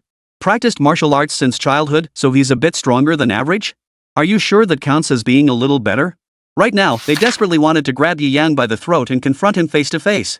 You're telling me you're only a little bit better than the average person? Then what the hell are we? Weaker than average people? Yet, looking at the man himself, his handsome face utterly expressionless. So calm and composed, utterly serious, and utterly convincing in his sincerity. They felt utterly helpless. They could only silently endure this handsome bastard's pretentiousness. Tan Hao's mouth twitched for a moment.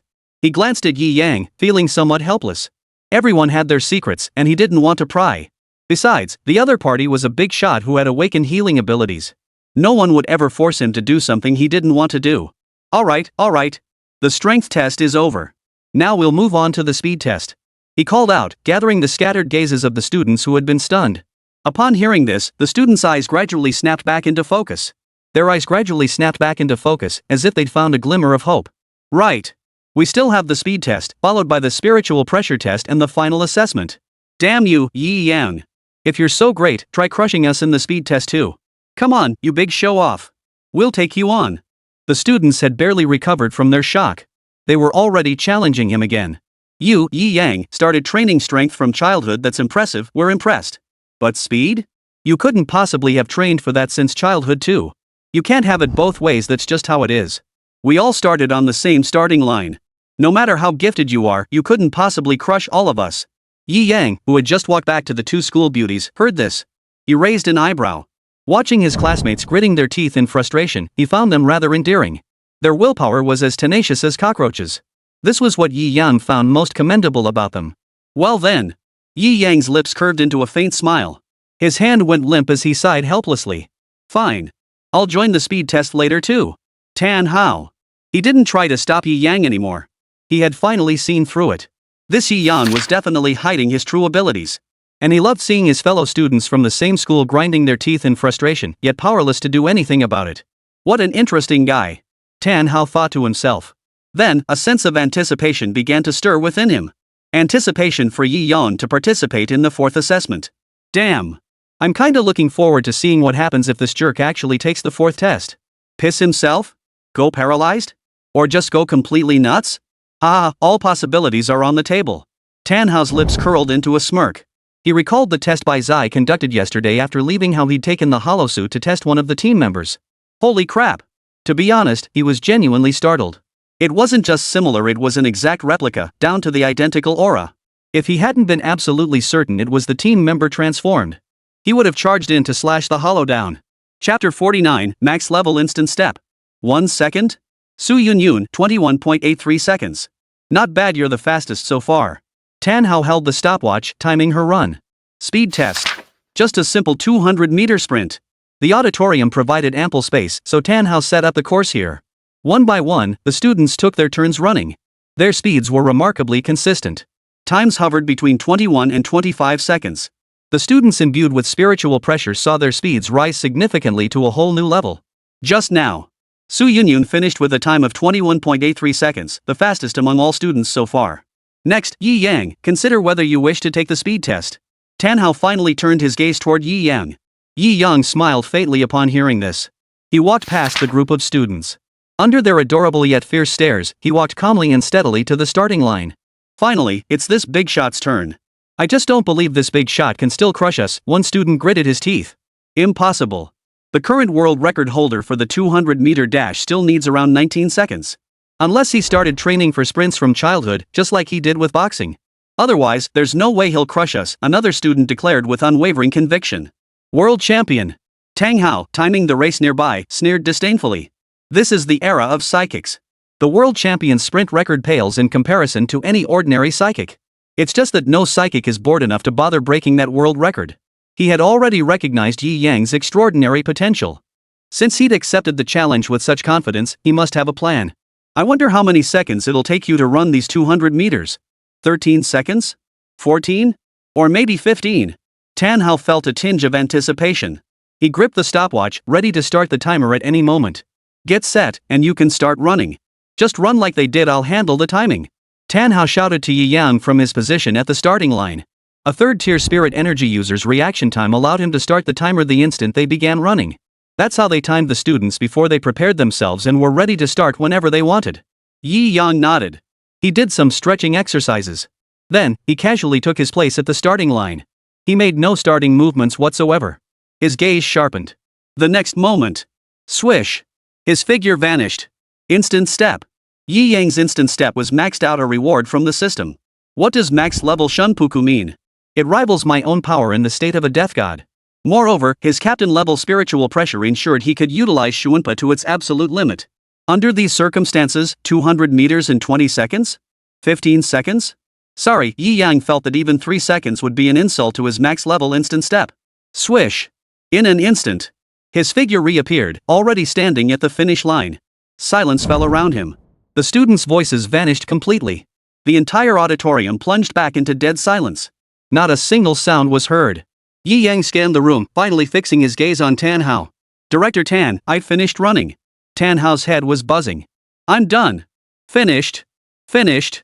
Run. He was starting to wonder whether he was the tester or Yi Yang was the tester. Damn it, just based on that burst of speed alone. Faster than him. His eyes widened in shock, and it took him a long moment to snap out of it. Oh. He fumbled frantically to press the stopwatch. Yi Yang, speed test result, 3.24 seconds. He shouted. He knew full well the result was fake, inaccurate. But to give the students some consolation, he felt it was better to lie a little. The students collectively. Principal Tan, what good does this lie of yours do to comfort us? Any clear-eyed observer could tell that last attempt lasted less than a second. Sigh. Why did the heavens have to make this guy so damn perfect? One student sighed. Comparing people is just impossible, another student lamented in despair. Tan Hao cast a helpless glance at Yi Yang. Yi Yang, did you start training for this since childhood? Oh, this? I'm a healing-type psychic. When necessary, running is my top priority. So I just practiced a little. Yi Yang's expression remained calm, as if stating the most obvious fact. The students collectively. Director Tan, why did you have to ask? Why did you have to ask that out loud, letting the show-off get all cocky? Now that you've asked, he's got to show off. It's so painful. Tan Hao's expression froze upon hearing this, his lips twitching slightly. Just a little practice. If you're this fierce after just a little practice, what if he actually trained seriously? Wouldn't he become unstoppable? Tan Hao swore he'd never seen a student who could pull off such a show-off act. He felt a bit helpless. Third assessment, spiritual pressure test. Yi Yang, you really shouldn't participate in this one. Tan Hao quickly excluded him. Honestly, when this guy starts showing off, even he felt uncomfortable. Yi Yang nodded. Alright. He had no intention of revealing his spiritual pressure. No way. If he revealed captain-level spiritual pressure, everyone present would have to kneel. That would be impossible to explain later. Seeing Yi Yang finally decide not to participate in the assessment, sighed in relief. Woo. That show-off Yi Yang sure knows how to put on airs. Finally, he won't be tormenting and messing with us anymore. Chapter 50, Popcorn, anyone? The spiritual pressure test commenced shortly thereafter. Instead of using a spirit awakening device like Yi Yang's extravagant setup, instead, they brought out a device specially developed by the Spirit Pressure Research Institute. It too resembled a sphere composed of energy. Simply input your spiritual pressure and it would display your spiritual pressure level. One by one, the students stepped forward for testing. Since their spiritual energy awakening had only occurred a couple of days prior, their levels were universally at the initial stage of Tier 1. Even Su Yun, who possessed a multicolored tier talent, remained at the initial stage of Tier 1. Truthfully, this test was somewhat of a waste of time. This was something Tan Hao had anticipated long ago. That's why he sought advice from Yi Yang last night, inquiring if there were more effective testing methods. Soon, the spiritual pressure test concluded. The final stage had arrived. A playful smile curved the corners of Tan Hao's mouth. The final test was the one he anticipated most. It was also the one he valued most. The spiritual pressure test is over. Now, let's begin our final test immediately. The testing grounds are not here. Follow me. With that, he led the way out of the auditorium. The group followed without question, preparing to keep pace.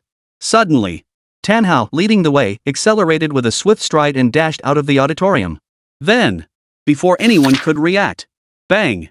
The doors slammed shut without warning. This sudden turn of events left all the students still inside the auditorium momentarily stunned. Before they could react further, suddenly, roar! A deafening beastly roar erupted from the corner of the auditorium. Everyone abruptly turned their gaze in that direction. There! A hideously grotesque monster glared at them with terrifying beastly eyes. The malevolent aura emanating from its body caused every student's breathing to instantly grow ragged. The air froze solid in that instant. Amidst the crowd, Yi Yang stood calmly in place, a faint smile playing at the corners of his mouth. The show begins. All the students were stunned into silence. After a moment of stunned silence. Ah! Ghosts! Ghosts! A girl with a piercing voice suddenly let out a blood-curdling scream. In an instant, all the students gathered together scattered like frightened birds and beasts, fleeing in every direction. Yi Yang, let's run! Find somewhere to hide. Amidst the chaos, Su Yunyun grabbed Yi Yang's hand, ready to lead him to safety. But she clutched Yi Yang's hand, only to find she couldn't pull him alone. Yi Yang, what are you doing? Hurry up and run. If we don't leave now, it'll be too late. Su Yunyun exclaimed urgently. Ren Ying beside them was equally frantic. Yunyun, Yi Yang, we need to hurry. Soon they'll all be gone, and we'll be the only ones left here. The void's gaze will shift to us. Ren Ying watched the hideous-looking void creature steadily closing in, growing increasingly anxious. At that moment, Su Yunyun was even more anxious than her. I can't pull Yi Yang. Yi Yang? Ren Ying asked in confusion. We're running out of time. Quickly, carry Yi Yang on your back. We need to find a corner to hide in first. Ren Ying suspected Yi Yang had frozen in terror, unable to move. She shouted to Su Yunyun.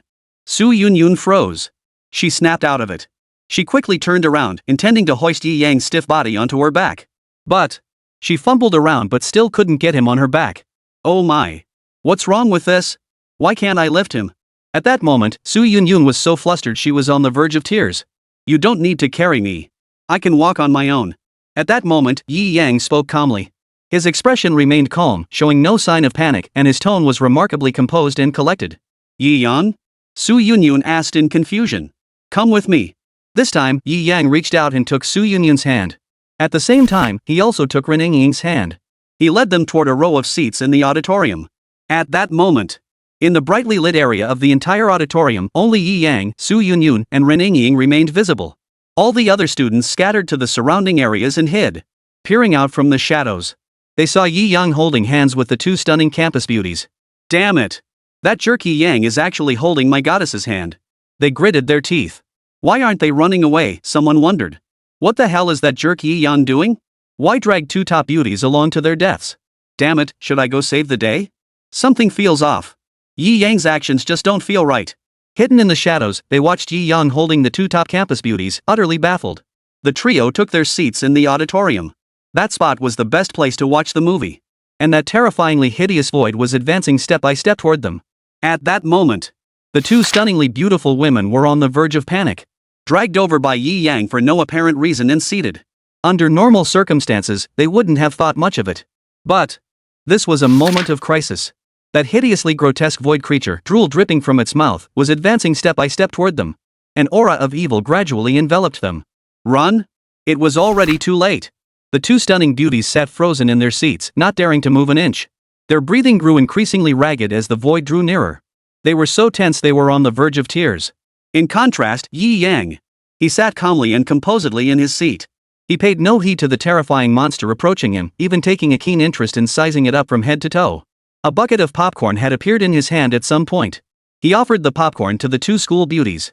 Popcorn. Want some? He asked the two campus beauties. Chapter 51, Being handsome means you can do whatever you want. Inside the campus surveillance room, the monitors displayed footage from the auditorium. Director Tan Hao, Run Mantang, the academic affairs director, and two team members transferred from the Spiritual Pressure Research Institute were all watching the students' every move on the screen. The scene of Yi Yang escorting the two campus beauties to their seats was clearly visible to all present. Director Tan's mouth twitched slightly. His gaze shifted to Rin Mantang. Is this how your students usually behave? Run Mantang's mouth also twitched slightly. Yi Yang, accompanied by his daughter and Su Yunyun, settled into their seats. This was clearly a situation he hadn't anticipated. Well, maybe it's just Yi Yang. He's a bit of a special case, I suppose. Ren Mantang scratched his head, offering an awkward smile. Ha ha ha. He is indeed quite special. Perhaps only someone with such unique qualities could awaken healing abilities. Director Tan roared with laughter. He was thoroughly satisfied with Yi Yang's performance. Then, his gaze shifted to his nephew Tan Hao standing behind him. You'd better treat this big shot with the utmost respect, got it? Just like how you treat me. Tan Hao. Second uncle, could you at least give your nephew some face in front of outsiders? His mouth twitched slightly as he forced a smile. Second uncle, I also hold great promise for this boy, Yi Yang. Forget about holding high hopes, you're supposed to worship him like a deity.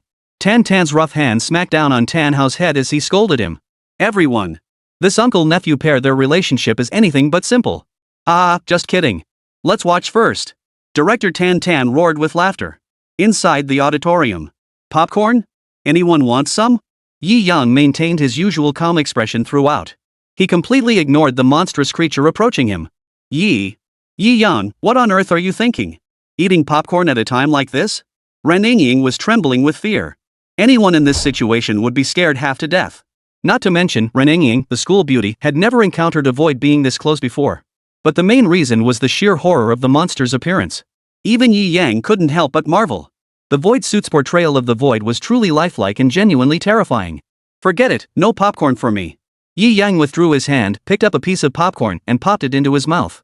He said casually, "You don't seriously think he's a real void, do you?" The two campus beauties froze. What does that mean? Could the hollow before them be fake? They looked again at the monster approaching them. Su Yun, Ren Ying. You're telling me this is fake? There's no way this could be fake. Especially with the malevolent aura radiating from the monster before us, there's no way it could be fake. Don't believe me? Just wait and see.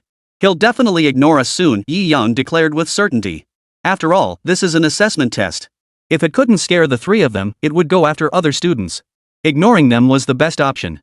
Then the real show would begin.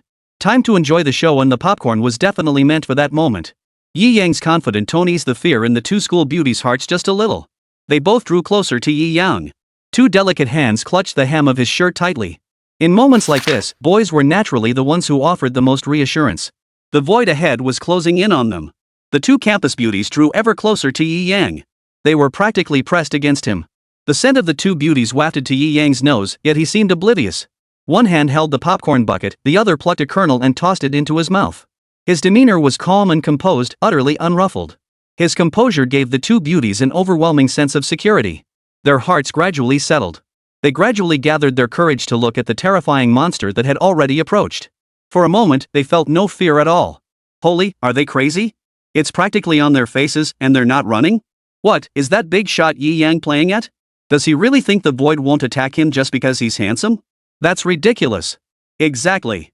Yi Yang may be a bit handsome, but he can't be so good looking that even the void would spare him. Look, they're right up close to its face. They're definitely going to get eaten. What a shame. My goddess, to fall in a scene like this. What a pity. It's all Yi Yang's fault. Dragging the two school beauties to their deaths, how despicable. The students lurking in the shadows watched intently. That terrifying ghost had already walked up to Yi Yang and his two companions under the gaze of all the students. Hey, you handsome bastard Yi Yang, what the hell are you standing there for? Run. Think your looks let you get away with anything? That's a void being, it eats people. Yet what unfolded next shattered their worldview. They watched as the monstrously ugly void approached Yi Yang and his companions. Four pairs of eyes locked. They stared at each other for a full 3 seconds. Roar.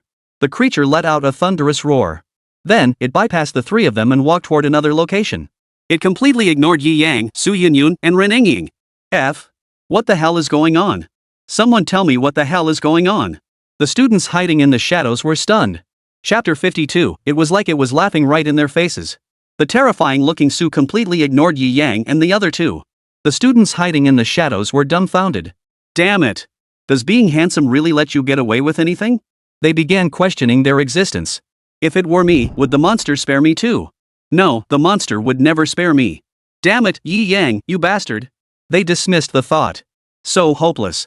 Why wasn't I born this handsome? Envy and jealousy. Damn you, Yi Yang, you handsome bastard. Couldn't you have taken me with you? Wah! Just look at yourself. Now look at our school's two most beautiful girls. Please stop talking. Su Yun and Ren Ying were completely dumbfounded. Su actually did exactly as Yi Yang had said. He completely ignored them. Yi Yang, this. Su Yun turned her gaze toward Yi Yang. She looked at Yi Yang, utterly disbelieving. Yi Yang smiled faintly and offered the popcorn once more. Let's watch an interesting show first. Then you'll understand what's going on. Oh, and Ren, the campus beauty, could you please let go of my hand first? Yi Yang turned his gaze toward Ren Ying and said. Ren Ying froze. Let go of my hand? She instinctively moved her hand. Ha! Why did it feel like she was gripping something? She suddenly realized something. Ah. No, I'm sorry, Yi Yang. I didn't mean to. She quickly let go and retreated to a seat nearby. Her face flushed bright red, her eyes darting away, unable to meet Yi Yang's gaze. That. I really didn't mean to, Yi Yang. Su Yun looked puzzled. What's wrong? Yi Yang's expression remained calm, his eyes still showing no ripple. Nothing. Just watch the show. Seeing Yi Yang so composed, Ren Ying breathed a sigh of relief. She glanced at Yi Yang out of the corner of her eye. Her heartbeat suddenly quickened. So handsome. No wonder he's Yi Yang. And so muscular too. The hideously grotesque Shu, having ignored Yi Yang and his two companions. He charged off in another direction. There, several students were hiding. And his target was clear. This time, it didn't stroll over leisurely, but sprinted forward with lightning speed, leaping up in an instant. And this instantly terrified the students hiding there. Anyone seeing such a monstrously terrifying creature charging toward them would be terrified. After a piercing scream, they began scattering in all directions. The monstrous creature with its terrifying appearance gave chase relentlessly. Moreover, in the process, it scared out some other students hiding in the shadows. Slowly, the monster's pursuit grew larger and larger. A single monster chased after a dozen or 2 dozen people. In the monitoring room, Tan Hao, Ren Mantang, the academic affairs director, and 2 members of the Spiritual Pressure Research Institute all wore rare smiles. Wow! Now that's the kind of reaction you'd expect from a student. What student in their right mind would act like Yi Yang, casually munching on popcorn while facing such terrifying monsters? He's truly one of a kind. That's how a student should be. That student's got potential. His footing didn't falter while running. He should hold his own against the void in future battles. That student's not bad either. Even while running, his eyes are darting around. He's probably thinking of countermeasures. His mind's still sharp. Oh, that student's not bad either. He's already started using spiritual pressure to run faster. Good grasp of the basics. As for those screaming students, they'll be eliminated for now. They're useless. At that moment, everyone wore relieved smiles. Then, they instinctively glanced over at Yi Yang's group. Tan Hao, Ran Mantang, academic affairs director. 2 team members. Only then did they see. Yi Yang, Su Yunyun, and Ren Ying sat cross-legged in their seats. Each held a bucket of popcorn, sunglasses perched on their eyes. They were engrossed in the battle between Su and the student. The trio occasionally exchanged comments. The corners of the mouths of those in the monitoring room twitched wildly. Holy crap! Where did this suddenly appearing popcorn come from? And where did those sunglasses come from? Can you even carry that kind of thing around? Most importantly, they were facing a phantom right now. Su, do you get it? Isn't that a bit disrespectful to Su? At that moment, they couldn't help but feel sympathy for the teammate playing Su. When he first approached Yi Yang and the others, how deeply he must have doubted the meaning of life. Director Tan, how should we evaluate these 3? Ran Mantang asked hesitantly. Tan's expression turned solemn. First, don't call me director. Call me commissioner. Commissioner. As for those 3, give them all SSS ratings. A flicker of excitement crossed Rin Montong's eyes. Yet his expression betrayed some hesitation. But, isn't that a bit inappropriate? What's inappropriate about it? Look at how calm they are. They might as well be standing right in front of Su, pointing at his nose and laughing. Tell me, what's wrong with that? Director Tan said helplessly. Then SSS? SSS it is. Tan Hao, standing behind Tan, quickly jotted it down on the evaluation form. Yi Yang, SSS rating. Su Yunyun, SSS rating. Ren Ying, SSS rating.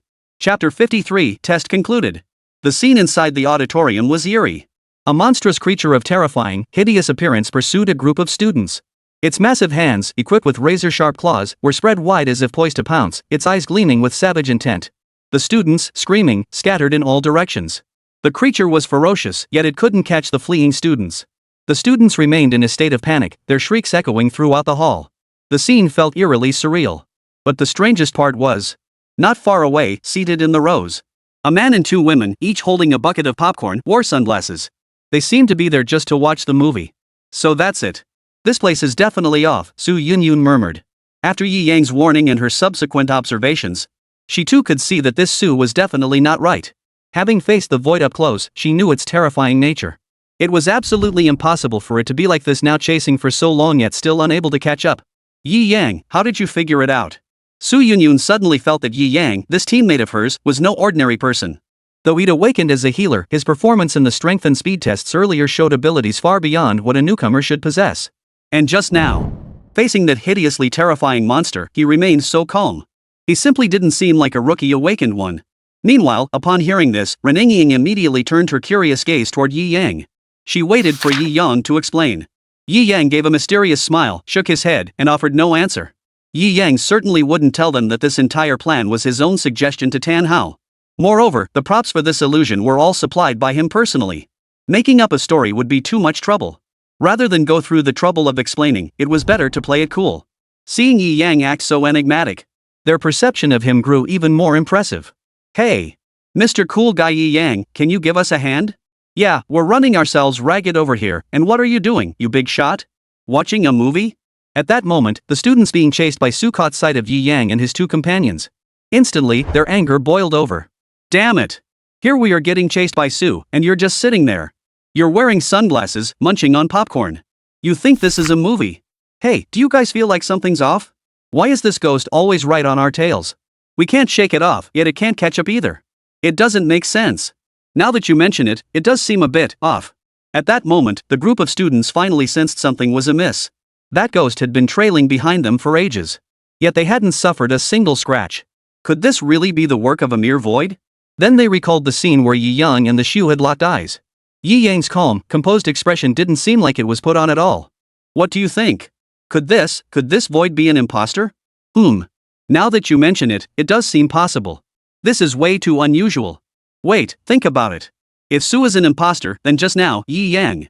Damn it, that bastard fooled us again. They gritted their teeth in frustration. Everyone. Monitoring room. These kids' performance was pretty standard. Of course. I'm not counting Yi Yang and his two buddies. Those three are a different breed. I've never encountered anything like this in my entire career. Alright, that's enough. We've recorded nearly all the students' performances. Get ready. It's time to wrap things up. Director Tan Tan waved his hand decisively. Yes, sir. Second uncle, please go first. Tan Hao pushed open the monitoring room door, smiling warmly at Tan Tan. Then, the group followed Director Tan Tan to the school auditorium. Inside the auditorium, though the student gang members had begun to harbor doubts, they dared not linger in the presence of the menacing-looking Su. They didn't have the precise information Yi Yang possessed. And Su looked too much like him, too menacing. No one knew if the Shu lurking behind them would tear them apart the moment they stopped. Not far away, Yi Yang and his two companions still wore sunglasses and munched on popcorn. Here it comes. The show's over. Spiritual pressure detected someone approaching outside the auditorium doors. Yi Yang tucked away his sunglasses and popcorn. Huh? It's over already? Su Yunyun asked in confusion. After watching for a while, she found it quite interesting too. She hadn't expected it to end so soon. Just as she finished speaking, the doors of the auditorium. Squeak! The doors swung open. Alright, the test is over. A cheerful voice rang out at the entrance of the auditorium. Chapter 54, Lord Byakuya's Participation, Dream Collaboration. The final test concluded. When the team member playing the hollow shed his hollow suit, every student in attendance was stunned. I told you this bastard was a fake. Damn it, that hunky Young fooled us again.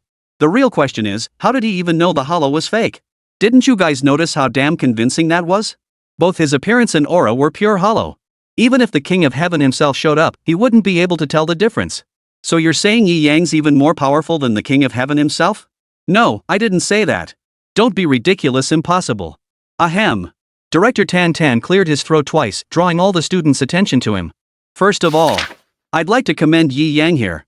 Director Tan Tan stood at the doorway, his resonant voice booming out. Do you know what the biggest difference is between you and Yi Yang? Before the students could respond, let me break it down for you. I'll explain how Yi Yang systematically deduced that Su was an imposter.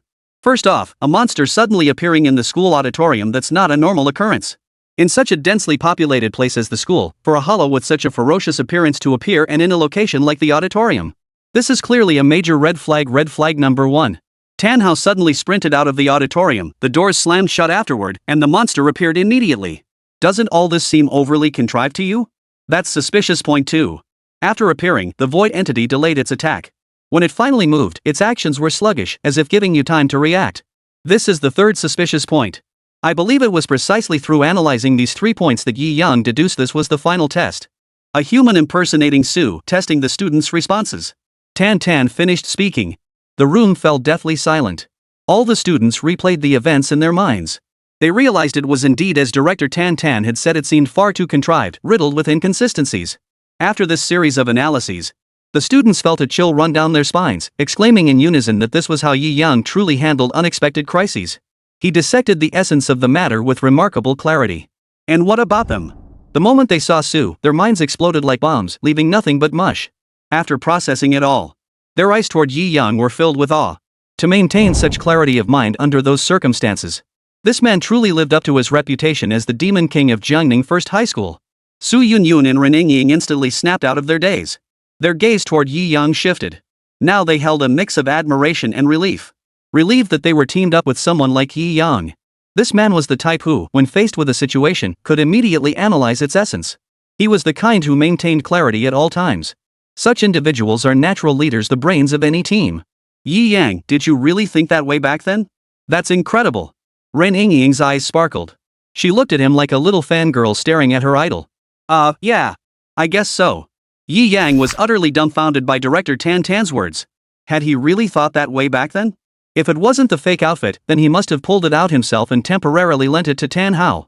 He was almost convinced himself. But he didn't bother to correct them. Anyway, let them think whatever they want. Yi Yang wouldn't tell them, I am Byakuya and that hollow outfit is mine, temporarily lent to Tan Hao. Since Director Tan had already analyzed it for him, he might as well pretend that was his own analysis all along. Upon hearing Yi Yang's response, her eyes instantly grew brighter. Her admiration grew even stronger. After the students had thought it through, they marveled at Yi Yang's cool-headedness in the face of trouble. They marveled at how formidable the Spiritual Pressure Research Institute truly was, capable of developing such cutting-edge technology to render hollows with such uncanny realism. Director Tan Tan heard this, burst into laughter. Actually, this hollow suit wasn't developed by our Spirit Pressure Research Institute. Huh? Not developed by the Spiritual Pressure Research Institute? Then what is it? Lord Byakuya temporarily lent it to us. Lord Byakuya heard we were conducting selection tests for Jiangning First High School, so he lent us this hollow suit. He'll be coming to retrieve it in 3 days. Tan Tan said with a smile. What? This hollow outfit belongs to Lord Byakuya? This thing belongs to Lord Byakuya? So Lord Byakuya participated in this test? I can't take it, I can't take it. I'm gonna pass out. My idol actually participated in this test. Upon learning that the hollow suit was merely on temporary loan from the Shinigami Byakuya, were sent into an uproar. After all, Lord Byakuya is now a national idol. Their idol actually participating in their test? It was an absolutely dream-like crossover. Chapter 55, 10 in a row. 2 surprises. No wonder he could portray a hollow so lifelike. It was all thanks to Lord Byakuya. Holy crap, I'm blown away. I never imagined Lord Byakuya would be right here with us. This is my first time seeing my idol up close. Lord Byakuya is the absolute best. The students all became excited.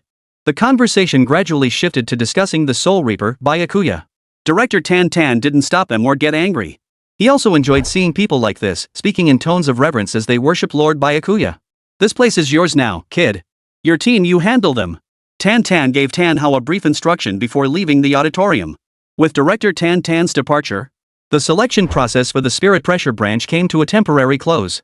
Several students who had performed reasonably well were recruited to join the Spirit Pressure Research branch as members. Su Yunyun and Ren Yingying naturally faced no surprises either. Under Yi Yang's guidance, both earned SSS tier ratings and became members of the Spirit Pressure branch's combat unit. Yi Yang, meanwhile, became the head of the medical unit for this branch. The terms remained unchanged. 1 hour of work per day, 10 million per month in salary. Since the branch office was located within the school, his daily life remained unchanged. He attended classes as usual. He only needed to find time to treat injured team members when they were hurt. Such matters took Yi Yang, with his max-level healing path, barely 2 minutes to handle. By the time Tan Hao finished announcing the roster, it was already time for afternoon dismissal. When he got home that afternoon, Sister Lin Yan was still streaming in her room. Yi Yang didn't disturb her. He hurried back to his own room. System, draw. Thanks to the lottery tickets accumulated over the past few days of soul burials and completing the perfect plan task, his lottery tickets had once again accumulated to 10.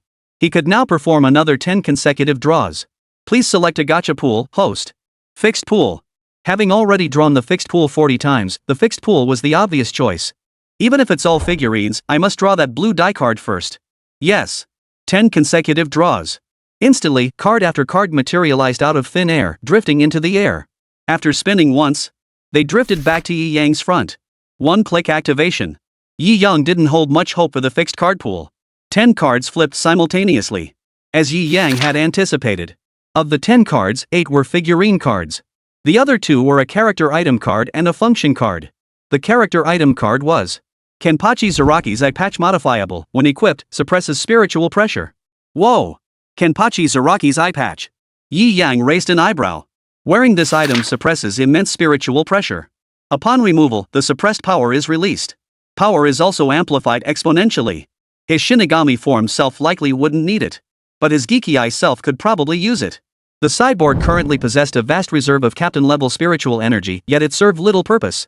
Using this item to suppress my spiritual pressure would serve a purpose. Materialize this card. Yi Yang altered its form, transforming it into an earring. After all, an eye patch was rather unsightly. After wearing the earring, his captain-level spiritual pressure was steadily absorbed by it. And with this absorption, the quality of his spiritual pressure steadily intensified. Suddenly, Yi Yang felt an overwhelming sense of lightness wash over him. Previously, the mismatch between his physical strength and spiritual pressure had caused his soul to become overly powerful. Consequently, he often felt a weighty heaviness in his body. But as his spiritual pressure was suppressed and absorbed, his soul and physical body finally achieved harmony. His entire being naturally felt lighter. After donning the earrings, Yi Yang's appearance underwent another significant enhancement. His entire demeanor became more refined and elegant. Satisfied with this item, he nodded. He turned his gaze to the second card. Void Progression card, upon use, activates the Void Progression bar. Upon seeing this card, a flash of delight instantly lit up Yi Yang's eyes. This card was the one Yi Yang had longed for. Voidification. The boost from activating Voidification wasn't as simple as 1 + 1 = 2. It represented a massive enhancement to spiritual pressure and physical strength. In the original Bleach series, Ichigo Kurosaki had defeated countless powerful foes through holification. Even Ulquiorra had fallen at the hands of the Minotaur Ichigo. Had Ichigo not activated holification, he would have been utterly overwhelmed by Ulquiorra. You can imagine. Just how formidable is this holification? Once he activates holification, his power surges dramatically. Without hesitation, he materialized the holification card directly. Activate. Ding. Initiating Void Form Progress Bar. Current progress, 0%. Upon reaching 100%, Master Void Form. Method to increase progress bar, slay void entities. Yi Yang's face lit up with a rare smile. Today's lottery draw had been quite a pleasant surprise. Not only did he obtain Kenpachi Zaraki's eye patch to suppress the overwhelming spiritual pressure of his Shikigami, he also drew the holification card he'd longed for. What incredible luck today, it must be my lucky day. While I'm feeling this good, I'll go hunt down a couple of weak hollows for fun. Might as well see how much progress those weaklings can help me make. Yi Yang thought to himself. He settled the Geeky Eye onto the bed. The next moment, he entered the Shinigami transformation. Still clad in that rookie Byakuya outfit. Death armor, Captain's Heir. He pushed open the window. Tonight's moon was unusually bright, perfect for a night of hunting. Yi Yang leapt out. His figure flickered endlessly through the air. Chapter 56, Daily Routine. Breaking Path, Fourth Form, White Lightning. A thick bolt of lightning instantly pierced through a hideous-looking void entity, obliterating it in an instant. A figure materialized out of thin air in an instant. It was Yi Yang, transformed into the Grim Reaper. Killed a weakling. Progress bar increased by 0.01%. The system's mechanical voice echoed in his mind. Yi Yang stared at the system prompt, lost in thought. After locating a nearby trash mob through the system map and instantly eliminating it, the notification indicated an increase in the voidification progress bar. But this increase seemed a bit slow. It seemed that without eliminating a large number of void creatures, activating this voidification would be difficult. But this was within Yi Yang's expectations. A skill capable of such a massive power boost, if it were that easy to activate, it wouldn't be a powerful skill at all. Next, a second wave of spiritual energy would surge. And then a massive wave of void would flood into Blue Star, into Jiangning City. He only needed to eliminate enough void during the second wave to unlock voidification. And Yachuka's captain level should represent the peak of the second wave of hollows. For Yi Yang, possessing all of Rukia Kuchiki's power and having been further enhanced by Senbenzakura, this would be a breeze.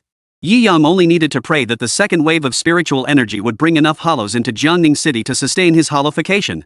Otherwise, the third wave of spiritual energy might bring a hollow of Vasudeva level power. That would be a hollow surpassing even captain level. He withdrew his gaze. Time to head back. That's enough for tonight. Patience is key. Wait for the second wave of spiritual energy. Yi Yang thought to himself. A mere handful of weak void entities couldn't possibly hinder the progress of the voidification activation. Therefore, there was no need to waste effort hunting them down one by one across the map for such minimal progress. That would be a thankless task. The next day, Yi Yang woke up as usual and headed to work. Passing by Lin Yan's door, he noticed it was open. He gave it a quick glance. Yi Yang. There she was, reclining on the bed, her long, slender legs perched high on a chair, a pair of exquisite red high heels precariously balanced. She wore a white blouse on top and a black bodycon mini skirt below, her figure perfectly accentuated. She must have streamed late into the night and fallen asleep without even taking off her clothes. Yi Yang's breathing quickened slightly. He quickly turned his head and rushed toward the door. He dared not look back. Sister Lin Yan was so careless doing that kind of thing without even closing the door. Arriving at school. Even from a distance, she could hear her classmates' murmurs. No need to guess they were probably talking about my death god transformation again. You guys didn't see it yesterday. That hollow impersonator in the hollow outfit was practically identical to the real thing, I swear. If I hadn't spotted it right away, everyone would have been scared half to death. I'll tell you, the moment that hollow appeared, my head started spinning like crazy. Why did Director Tan Hao suddenly leave? Why did the main gate suddenly close? Why did a hollow appear in the school auditorium? All these puzzling questions started racing through my mind in an instant. In the end, I uncovered the truth that Phantom was definitely an imposter. Surrounded by the crowd, Lan Shi boasted loudly. Where did he get the nerve to claim Yi Yang's deeds as his own? But I heard all this was done by Yi Yang. Lan Shi, I heard you ran downstairs the moment you saw the void. Yeah, Lan Shi, don't try to take credit for something you didn't do. These were clearly Yi Yang's deeds. How did they become yours the moment you spoke? Seeing Lan Shi's shamelessness, Yi Yang's little fangirls in the class instantly grew displeased and spoke up. Lan Shi froze. Suddenly, his eyes lit up as he spotted Yi Yang walking in. She rushed over. Yi Yang, you finally showed up, you big hunk. Come tell me, wasn't I super heroic back then? As he spoke, he kept shooting Yi Yang meaningful glances. He even made a pleading gesture. Yi Yang's lips curved into a faint smile. Oomph. He actually dares to show off in front of me. Oh, your performance yesterday was indeed quite heroic. Yi Yang remarked indifferently. Lan Shi was about to show signs of excitement. If it weren't for that phantom chasing you from behind, you might have run even more heroically. Lan Shi. Sigh. Why do you think Lord Byakuya has that hollow suit thing anyway? Lan Shi's face froze for a moment before she forced the conversation onto another topic. Mentioning the beloved idol Byakuya, everyone's expressions turned curious, and he successfully diverted their attention. Sigh. What do you think? Could Lord Byakuya have come from Hueco Mundo? I heard that so-called Spirit Tide is actually a hollow monster invading Blue Star. Nonsense. Lord Byakuya couldn't possibly be from Hueco Mundo. He's a Shinigami who exterminates hollows. I was just saying that off the top of my head. Even offhand remarks aren't allowed. Lord Byakuya is the ultimate legend, you can't just say things like that. Alright, fine. After a moment, Yi Yang grew bored. He stood up and headed toward the auditorium. Due to the hasty establishment of the Spirit Pressure branch, some training equipment and facilities were not yet ready. Therefore, the members recruited by the Spirit Pressure Research Branch yesterday were all undergoing intensive training there. As for Yi Yang, since he belonged to the medical department and had performed exceptionally well, did not need to participate. He was a free agent, able to come and go as he pleased. This was the special privilege granted to him by Tang Hao. Chapter 57, 3 days later, anticipation reaches a fever pitch. Huaiwe Palace. In the Grand Hall, a figure crowned with a regal diadem sat upon the throne at the hall's highest point. A gaping wound marred his chest, and his countenance bore an eerie pallor.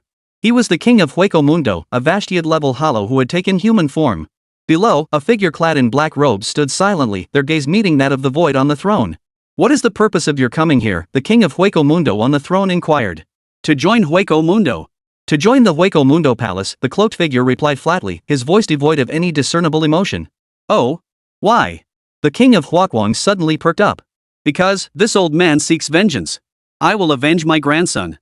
I will make the entire city of Jiangning pay with their lives for my precious grandson. The figure in black robes grew increasingly agitated as he spoke. He was none other than Shin Shenxiu's grandfather, Shin Fanrun. His precious grandson had died in Jiangning City, yet everyone seemed to think his death was deserved, that he had it coming. Even his friends in the capital showed no reaction whatsoever. Therefore, he was utterly disillusioned with humanity. He would avenge his precious grandson. He would make the entire city of Jiangning pay with their lives for his grandson. Excellent. The king of the void laughed heartily with delight. Welcome to our ranks, human. You shall receive the highest honors within my Huya palace. How do you intend to exact your vengeance? He inquired, shifting his tone abruptly. In 2 days. Yi Yang spent the next 2 days in leisurely relaxation. During the day, he attended classes.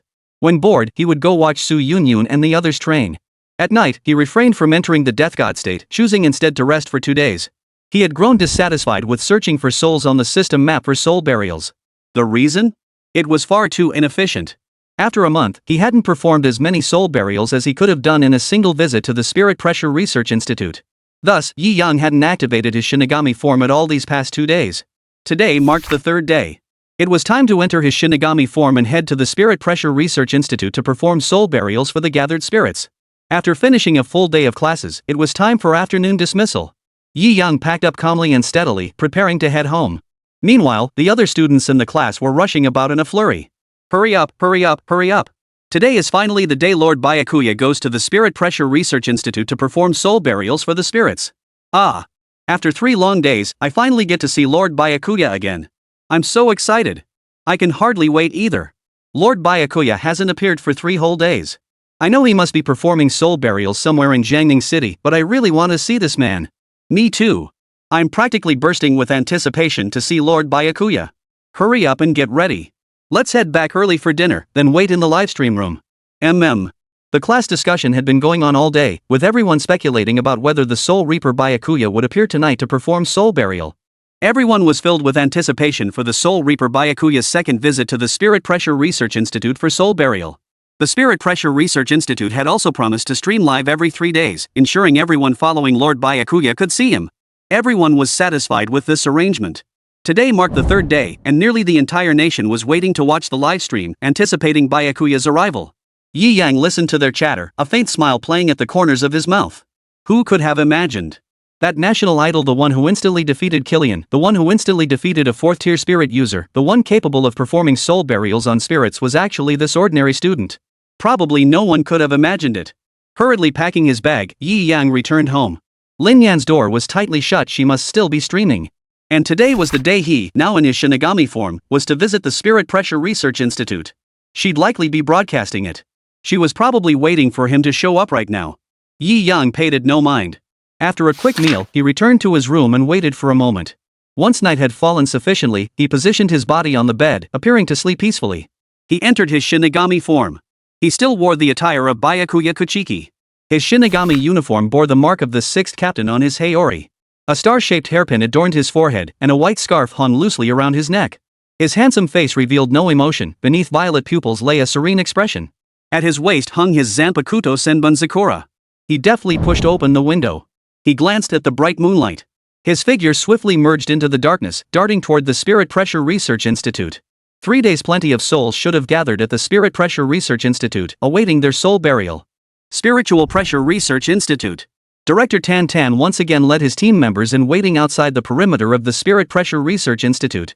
Since Tang Hao had been transferred to a branch office, he was holding his selfie stick and streaming live today. Hello everyone.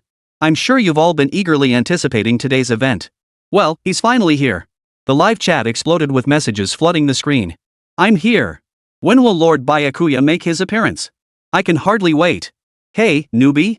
I've been waiting 2 or 3 hours already. Be patient, that guy always shows up in a way that blows your mind. Exactly. I've watched every single one of Lord Byakuya's live streams. Based on past streams, that man always appears when you least expect it in a way that blows everyone's minds. Exactly. I'm super excited to see how Lord Byakuya will appear this time. Oh, Director Tan Tan, how many spirits gathered at the Spirit Pressure Research Institute today awaiting Lord Byakuya's soul burial? Tan Tan saw this comment. Ahem. First off, stop calling me Director, address me as Chief. Our Spiritual Pressure Research Institute is fully prepared and stands ready at any moment for Lord Byakuya's arrival. Over the past 3 days, numerous spirits have come upon hearing the news. Currently, over 60 spirits have gathered at our institute, awaiting Lord Byakuya to perform their soul burials. Tan Tan explained. What? Over 60 souls? That many? After the initial gathering, shouldn't the numbers gradually decrease? Why are there more instead? Can Lord Byakuya handle this? Exactly. Over 60 souls, doesn't that mean over 60 soul burials? Can Lord Byakuya really handle that much? My poor Lord Byakuya, working himself to the bone like this. My poor Lord Byakuya. My poor Lord Byakuya. Tan Tan froze upon seeing the unanimous comments in the bullet chat. Last time Lord Byakuya performed over 40 soul burials, he didn't seem tired at all. Surely 60 plus soul burials shouldn't be a big deal. Chapter 58, the second wave of spiritual energy tide. Last time over 40 souls were processed simultaneously, and Lord Byakuya seemed perfectly at ease. This time shouldn't be much different. Director Tan Tan explained. Indeed, when Lord Byakuya performs a soul burial, it shouldn't consume him much. I always see Lord Byakuya performing soul burials with such ease. He always uses the hilt for soul burials. Sigh. Don't you think Lord Byakuya's sword is extraordinary? Dude, that's a no-brainer. Lord Byakuya's sword wouldn't even work with ordinary stuff? Don't forget, Lord Byakuya was originally known as a blade-type spirit user. His sword is definitely no ordinary thing. I saw it last time. Lord Byakuya's sword seemed to transform into cherry blossoms so beautiful. Holy crap, the person above is a goddess. Holy crap, the goddess is watching the stream too. No wonder I felt today's stream ended so abruptly. Turns out she was here to see Lord Byakuya too. Su Yunyun's home. In a bedroom adorned in pink, two girls sat quietly surrounded by snacks. It was Su Yunyun, the campus beauty queen, and her best friend Rin Yunyun, another campus beauty queen. Before them, a computer screen displayed the live stream from the Spirit Pressure Research Institute. After Su Yunyun finished typing, Ren Yingying exclaimed in surprise, "Ah! Did you see Lord Byakuya wield his sword last time?" "Huh? I never told you, hee hee." Su Yunyun said mischievously. "Oh, really? You kept something this important from me? Just wait until I punish you today." Ren Yingying pounced, pinning Su Yunyun beneath her. She scratched her body fiercely. "Ha ha ha ha ha. I'm sorry, Yingying, I'm sorry." Su Yunyun begged for mercy. "Speak." Ren Yingying pinned her down, glaring fiercely. All right.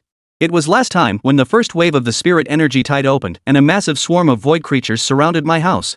Remember those beautiful cherry blossoms? Those cherry blossoms were all transformed from Lord Byakuya's sword. Didn't you watch my live stream last time? I remember the camera caught it. Su Yunyun said. Who has time to watch your live stream every day? Seriously. Ren Yingying pouted. Ha ha ha, true. The two laughed and playfully fought for a while. These past few days, I haven't seen or heard any news about Lord Byakuya. I noticed too. He hasn't shown up at all. That's why so many people are eagerly anticipating Lord Byakuya's appearance today. Tell me, after 3 days without Lord Byakuya, are you getting all hot and bothered? Ren Yingying demanded. No way, you don't say things like that. And that kind of language. Su Yunyun flushed, embarrassed by Ren Yingying's blunt phrasing. Let's watch the live stream first. Wait for Lord Byakuya to appear. Spiritual Pressure Research Institute. Director, we're all fully prepared and standing by for Lord Byakuya's arrival. You must remain vigilant. With such a concentration of spirits gathered here, the hollows scattered throughout Jiangning City will undoubtedly be eyeing us greedily. Tan Tan said solemnly. With over 60 spirits gathered in one place, the irresistible aura emanating from here would undoubtedly attract the scattered hollows throughout Jiangning City. Although this was the headquarters of the Spirit Pressure Research Institute, we cannot afford to be complacent in the face of a hollow attack. Understood. We will make all necessary preparations. Proceed. Yes. Taking advantage of this spare moment, Tan Tan began watching the bullet comments again. Can't wait. When will Lord Byakuya make his appearance? Just wait. That man always shows up at the most crucial moments or when everyone's anticipation peaks. Exactly, everyone just wait, no rush. Tan Tan glanced at the live stream's viewer count. Holy crap. It had skyrocketed to nearly 100 million. That meant nearly every viewer in the entire Dragon Nation who could watch live streams was tuning into this broadcast. Truly worthy of Lord Byakuya, such overwhelming charisma. He truly is the nation's idol, he exclaimed. Suddenly, buzz buzz buzz buzz buzz. The roar of car engines echoed in the distance. And it was getting closer. Tan Tan frowned. What's going on? Why would there be a sports car revving nearby? Chief Tan, it's bad. A team member's face was etched with fear as he ran and shouted. What's going on? What happened? Why is there a sports car roaring nearby? Tan Tan frowned and asked. It's Director Shin, the team member stammered frantically. What? Tan Tan was stunned. Shin Fanran, Director Shin, how could he possibly be here at this moment? His heart skipped a beat as an ominous foreboding rose within him. After all, last time Lord Byakuya had instantly slain his grandson Shin Xianxiu with a single stroke, then severed his very soul with another blow, condemning him to eternal torment without the chance of rebirth. He didn't know what Shin Fanran had done to his grandson, but he sensed that Shin Fanran's sudden appearance here was definitely no simple matter. As he pondered for a moment, a sports car roared into view with a thunderous, stylish roar. Amidst the stunned gazes of the crowd, the door swung open. An elderly man stepped out of the vehicle. He frowned, scanning the surroundings. Is this the place? The spot where Qianxiu died. He shot a hateful glance around. Then his gaze settled on Tan Tan. Tan Tan. Long time no see. Seeing this, Tan Tan dared not delay. A smile immediately spread across his face as he stepped forward. Commissioner Shin, what brings you here? What? He's Shin Qianqiu's grandfather? Shin Qianqiu's grandfather is here? Why the hell do I keep getting this bad feeling? Damn it, this bad feeling is obvious. The grandson screwed up, so the grandfather stepped in. This old man is definitely gonna cause trouble tonight. Lord Byakuya, take him down. Forever supporting Lord Byakuya. Forever supporting Lord Byakuya. The comments were buzzing with excitement. The old man's sudden appearance gave everyone an ominous feeling. Shin Fanren gave Tan Tan a faint glance. Oof. Old man. Why did I come? Does that mean I can't come unless I have business? Unlike his grandson's effeminate demeanor, this old man radiated an overwhelming sense of oppression. The moment these words left his lips, an air of authority emanated from him unconsciously. Instantly, Tan Tan felt a surge of panic. No. Director Shin, you know I. Enough, he cut Tan Tan off. Mind your own business. Leave this old man be. Oh, and that so-called death god Byakuya, notify me when he arrives. I want to see for myself what kind of god-fearing talent could slash my grandson in two with a single stroke. Oomph. With a cold snort, Shin Fan strode into the Spirit Pressure Research Institute. Tan Tan was left standing there, somewhat at a loss. Shin Fanren's appearance had clearly caught everyone off guard. He never imagined the old man would show up here at a time like this. He summoned a team member. Go inside and take a look. Keep an eye out for where those spirits are gathering. Tan Tan felt uneasy. He ordered the team member to investigate the area where the spirits were gathering. Yes. Shin Fanren entered the Spirit Pressure Research Institute. Surveying the place, the hatred within him seeped out unconsciously. This is where my grandson met his end. His soul was utterly shattered. Sliced clean through with a single stroke. Not even a chance at reincarnation. All because of that Shinigami named Byakuya. He must have his revenge. Not only would he make the Shinigami Byakuya die, he would make the entire city of Jiangning pay for his grandson. From his bosom, he drew forth a black substance. This black substance is called holobait. Once it absorbed the vast number of souls gathered here, it would activate. It would connect Jiangning City to Huayuan prematurely.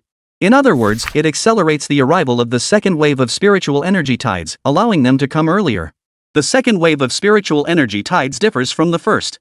The second spiritual energy tide allows Huchuan to deploy a Yachuka's level Great Void, a hollow of the Yachizaku class. An invincible entity. He was convinced that the arrival of even a single hollow of Yachuko's class would be sufficient to utterly annihilate the entire city of Jiangning. He released his senses and effortlessly detected the gathering place of the souls. His figure swiftly darted toward that location. Closing in rapidly. He shoved the gate open. He entered. Over 60 souls were gathered here. Some chatted and laughed, others playfully wrestled. Shin Fanren swiftly charged inside. He grabbed one spirit by the collar. As a 5th-tier spirit energy user, he was more than capable of handling these nearly defenseless spirits. The moment he seized it, the phantom bait activated instantly. It instantly absorbed the spiritual pressure from the soul spirit, and a dark aura began to permeate around the bait. Continue. Shin Fanren flickered again, snatching up another soul. Absorb. In mere moments, over 60 soul spirits were completely absorbed into his hands. The illusory bait in his hand now radiated an even denser aura of darkness. Phew. Done. Bang. The door burst open. Tan Tan and the entire team from the Spirit Pressure Research Institute stood frozen in shock at the doorway. Director Shin, what are you doing? Where are the spirits here? What is that thing in your hand? Tan Tan asked, panic etched across his face. His worst fears had come true. His ominous premonition grew even stronger. The livestream chat exploded with chaos. Damn it, I knew this Shin Fanren was no good. It's over. Over 60 souls, all gone. Worst of all, looking at that old man's current state, I can't shake this ominous feeling like something major is about to happen. Ha ha ha ha. Shin Fanren clutched the fake bait and roared with laughter. His laughter bordered on madness. My Qianqiu, it was here, in this very city, that he died, his soul shattered beyond repair, unable to be reborn. Today, as his grandfather, I will avenge him. Are all of you ready to face my judgment? Shin Fanren demanded, his face twisted into a hideous grimace. Director Shin, have you lost your mind? Turn off whatever you're holding. Tan Tan's expression turned grave. He sensed the extreme danger emanating from the object in Shin Fanren's grasp. Bring it on. Shin Fanren paid no heed. In a frenzy, he hurled the phantom lure into the sky. Boom! The terrifying lure, emitting black smoke, instantly pierced through the ceiling and drifted into the sky. Everyone looked up. Their pupils instantly contracted. This is the Black Cavity. Ha ha ha ha. The second wave of psychic tides has been unleashed prematurely in Jiangning City. Every last one of you here will be buried alongside my grandson. Yi Yang, leaping between the towering buildings, paused slightly. The system's mechanical voice echoed in his mind. Due to certain special circumstances, the second wave of the spirit energy tide will be triggered prematurely in Jiangning City. Please prepare accordingly, Hoist. Yi Yang froze for a moment. Advanced? What's going on? It seems something unexpected had occurred. If I'm not mistaken, it should be at the Spirit Pressure Research Institute. Who could be so kind as to help him trigger the spirit energy tide early? He needs a massive influx of hollows to trigger hollowification. Still, I can't afford to be careless. A hollow of Yuchuka's caliber. Looks like it's time to unleash my bankai. He muttered to himself. Yi Yang's figure continued to dart swiftly toward the Spirit Pressure Research Institute. Chapter 59, A Shocking Arrival. A tide of thousands of hollows greets him. Ha ha ha ha. Every last one of you will be buried alongside my grandson. Shin Fanrun was now in a frenzy. Like a madman, laughing wildly. Above. The black void gradually opened. Everyone suddenly felt a spine-chilling aura descending from above. They looked up. Their pupils instantly contracted. Within the black void, countless Dessous emanated a chilling aura, like countless malevolent spirits glaring menacingly at everyone.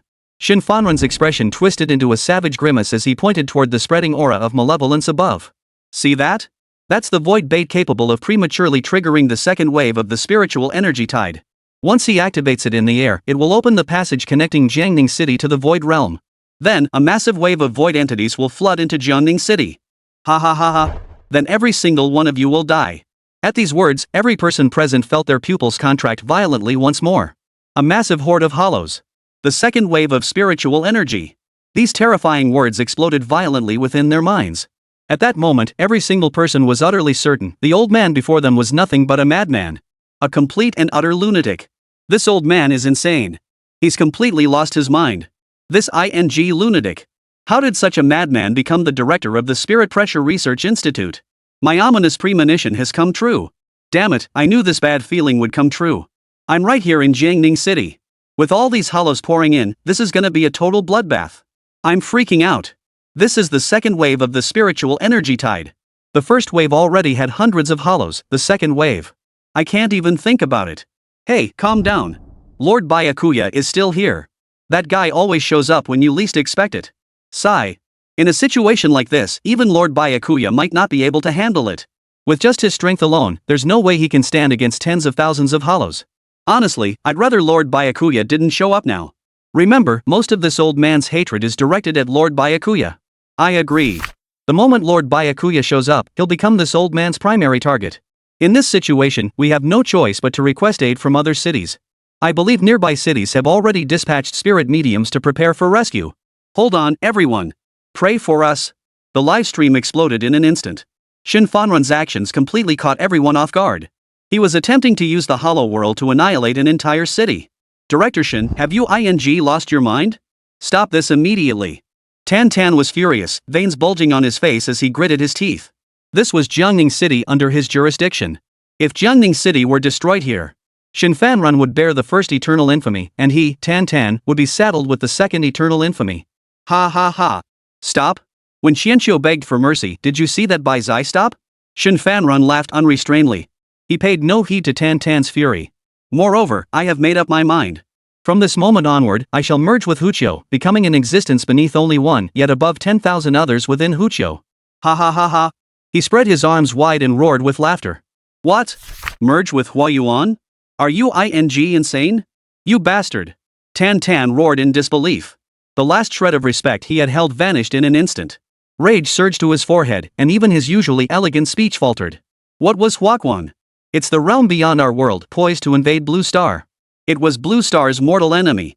And now, Shin Fanrun, as the director of the Spirit Pressure Research Institute, dared to declare his intention to join Huaku. This news was nothing short of explosive, nothing short of sensational. Holy, that old man wants to join Huaquan? He's lost his mind. Joining Huaquan? This old man really is a lunatic with absolutely no boundaries. Kill him. Kill him now. A lunatic like this should be eliminated sooner rather than later. Just as expected, like grandfather, like grandson. They're both cut from the same cloth. Support Lord Byakuya. Wipe out both grandfather and grandson. The livestream chat erupted in fury.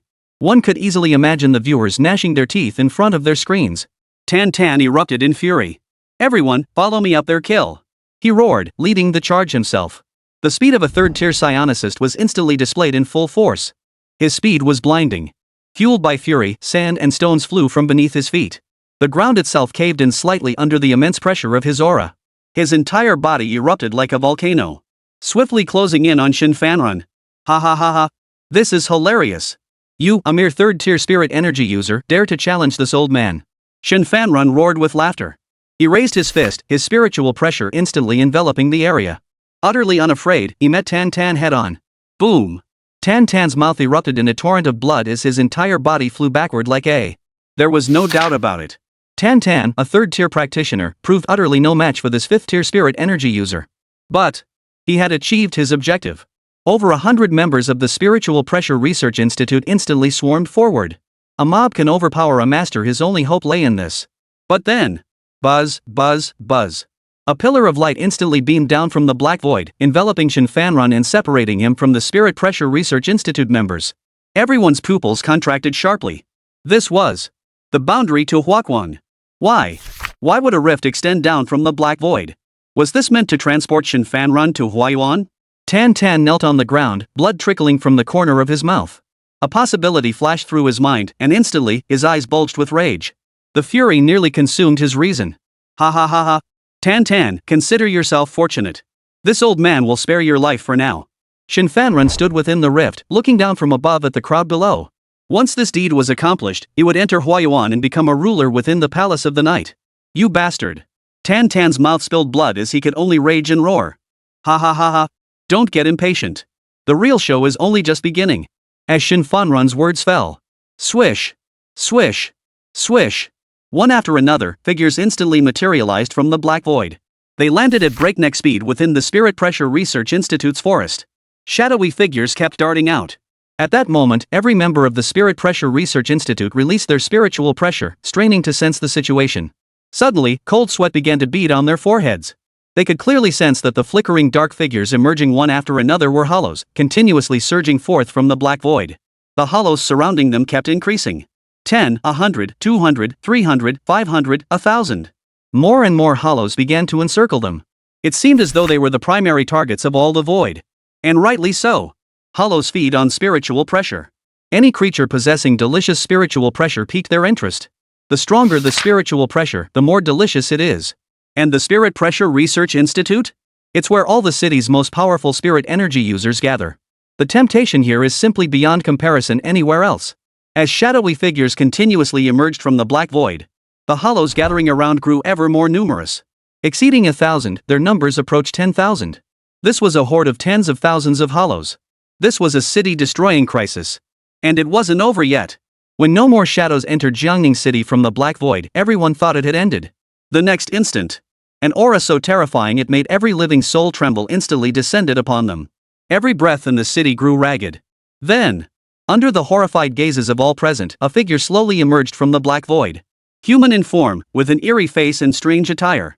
Most crucially, a gaping black hole gaped at its chest. That was a void hole, proof that it was a void. A Yachuka's level great void. This is a Y-class void. Why did this happen? Is Jiangning City doomed? Director Tan Tan's face turned ashen. Facing a void of this caliber, it was utterly beyond the capabilities of second or third tier psychics like them. Only high-tier psychics dispatched from the capital had any chance of countering it. This was what Dragon Nation would face in just over 10 days when the second wave of the psychic tide arrived. However, this unexpected turn of events occurred far too abruptly. Without any warning whatsoever, Shin Fanrun had unleashed the second wave of psychic energy. A Yachuka's level great void, Jiangning City, we're done for. If you don't know, ask. What's an Archon level void? Is it that powerful? It's incredibly powerful beyond ordinary strength. After experiencing Killian, the Great Void undergoes a transformation. They take human form and gain power that surpasses all else. And this is Yachuka's. Any Great Void that undergoes this transformation into Yachuka's level form is at least a 7th tier psychic. Identifying them is simple. After taking human form, they all bear a gaping hole in their chests. This hole is called the hollow cavity, the defining mark separating humans from hollows. What? At least 7th tier. You're not joking, are you? Last time, Shinshinshia was only a 4th tier void, yet he already filled us with dread. So what the hell kind of monster is this 7th tier thing? Yeah. That's why we're helpless after seeing Yachuka's. Fighting a Yachuka's level hollow is too difficult. Only a handful of people in Dragon Nation can do it. As the explanations flooded the comment stream, the entire nation grasped the sheer terror of an Yachuka's level hollow. 7th tier. How utterly terrifying. Consider this. Shin Xianxiu, whom they encountered not long ago, was only a 4th tier. To leap 3 tiers in one go. The gap between them is far more than just heaven and earth apart. Ha ha ha ha. See this? This is my parting gift to you all, to the entire city of Jiangning. Ha ha ha ha. Shin Fanren, standing in the sky, roared with laughter. His laughter was wildly unrestrained. As if he were reveling in the ecstasy of vengeance finally being served. Go. Ridso. Slaughter them all. Kill every single soul here. Ridso was the name of this Uchuka's level Great Void. Shin Fanren barked the command at him. Humph. Ridiso curled his lip in displeasure. If not for the king's command, he would never have obeyed a human's orders so readily. Especially not a human weaker than himself. But there was no choice. This time, under the king's command, he was here to destroy this city. He would slaughter every single soul here. He shot Shin Fanren a displeased glance. You can get lost, scum. He despised this human who had betrayed his faction, and thus held nothing but contempt for him. Yet Shin Fanren showed no discomfort whatsoever at Ridiso's crude words. He merely shook his head. No. This time, I shall stand in the heavens myself, witnessing this city's destruction with my own eyes, watching that Shinigami named Byakuya meet a gruesome end. With each word, the ferocity in his eyes grew more intense, his killing intent steadily rising. Oomph, do as you please. I won't be vouching for your safety anyway.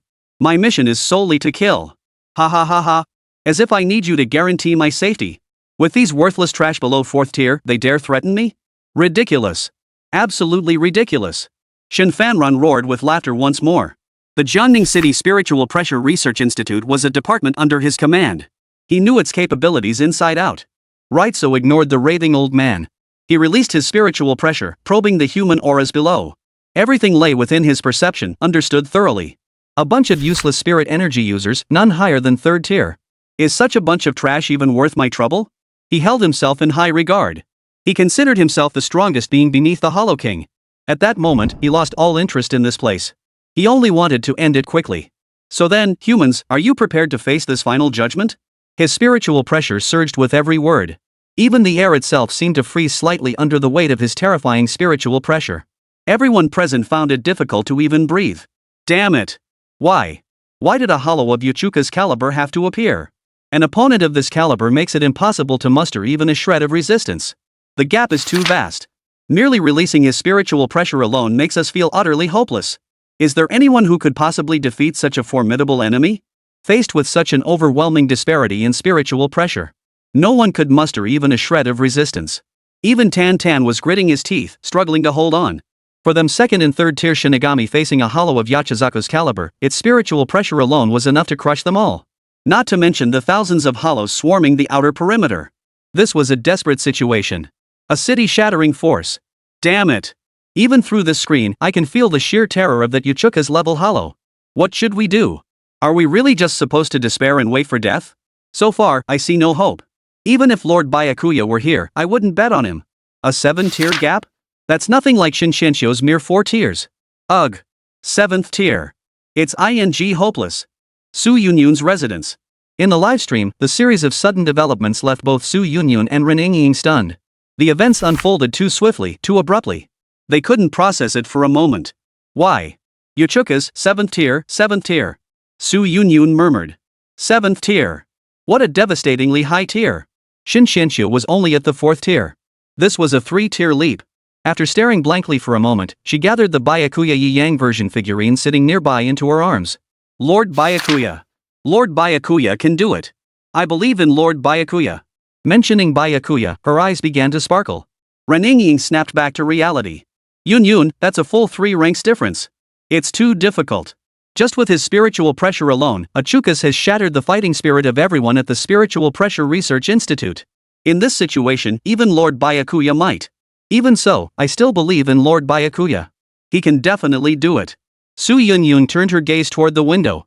That was where she first met Lord Byakuya. Their bond had begun right here. If it's Lord Byakuya, he will surely succeed. The terrifying spiritual pressure still ran rampant throughout the entire space.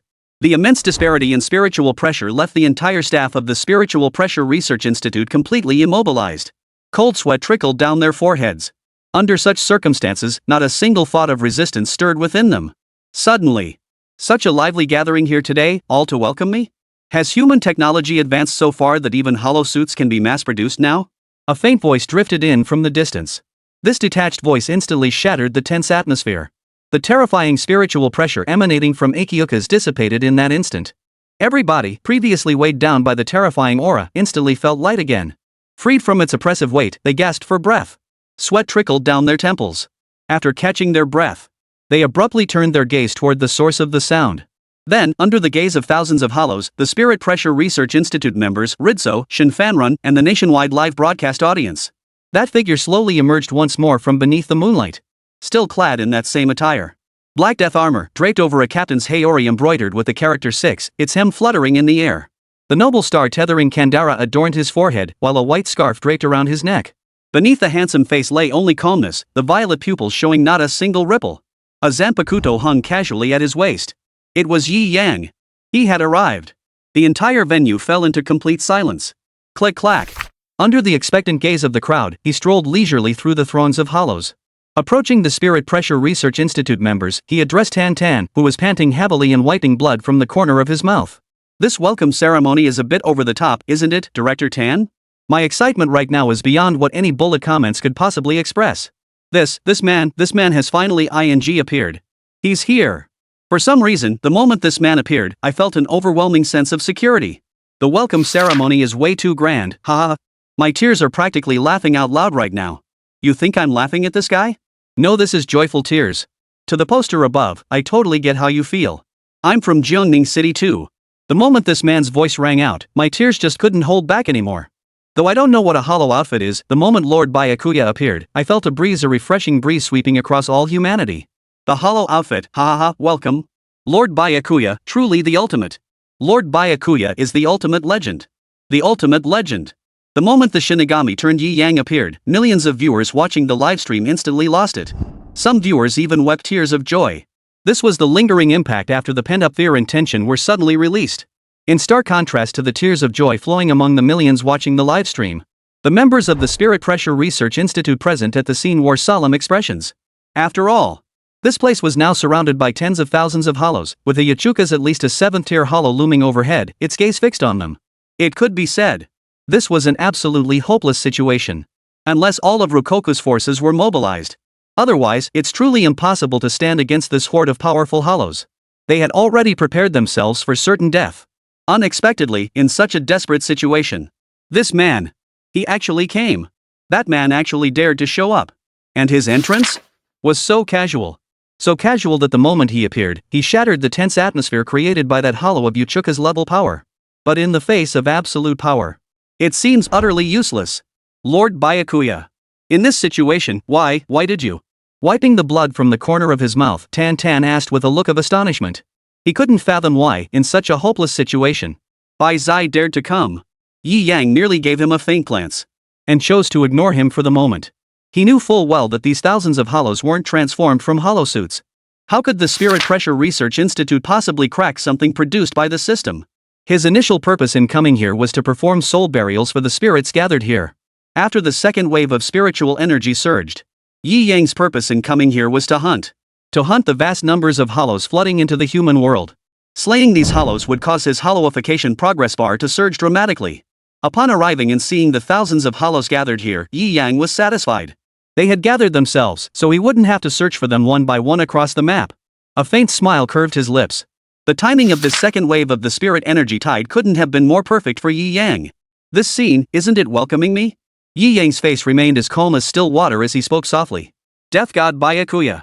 Suddenly, a roar that could pierce the heavens echoed down from the sky.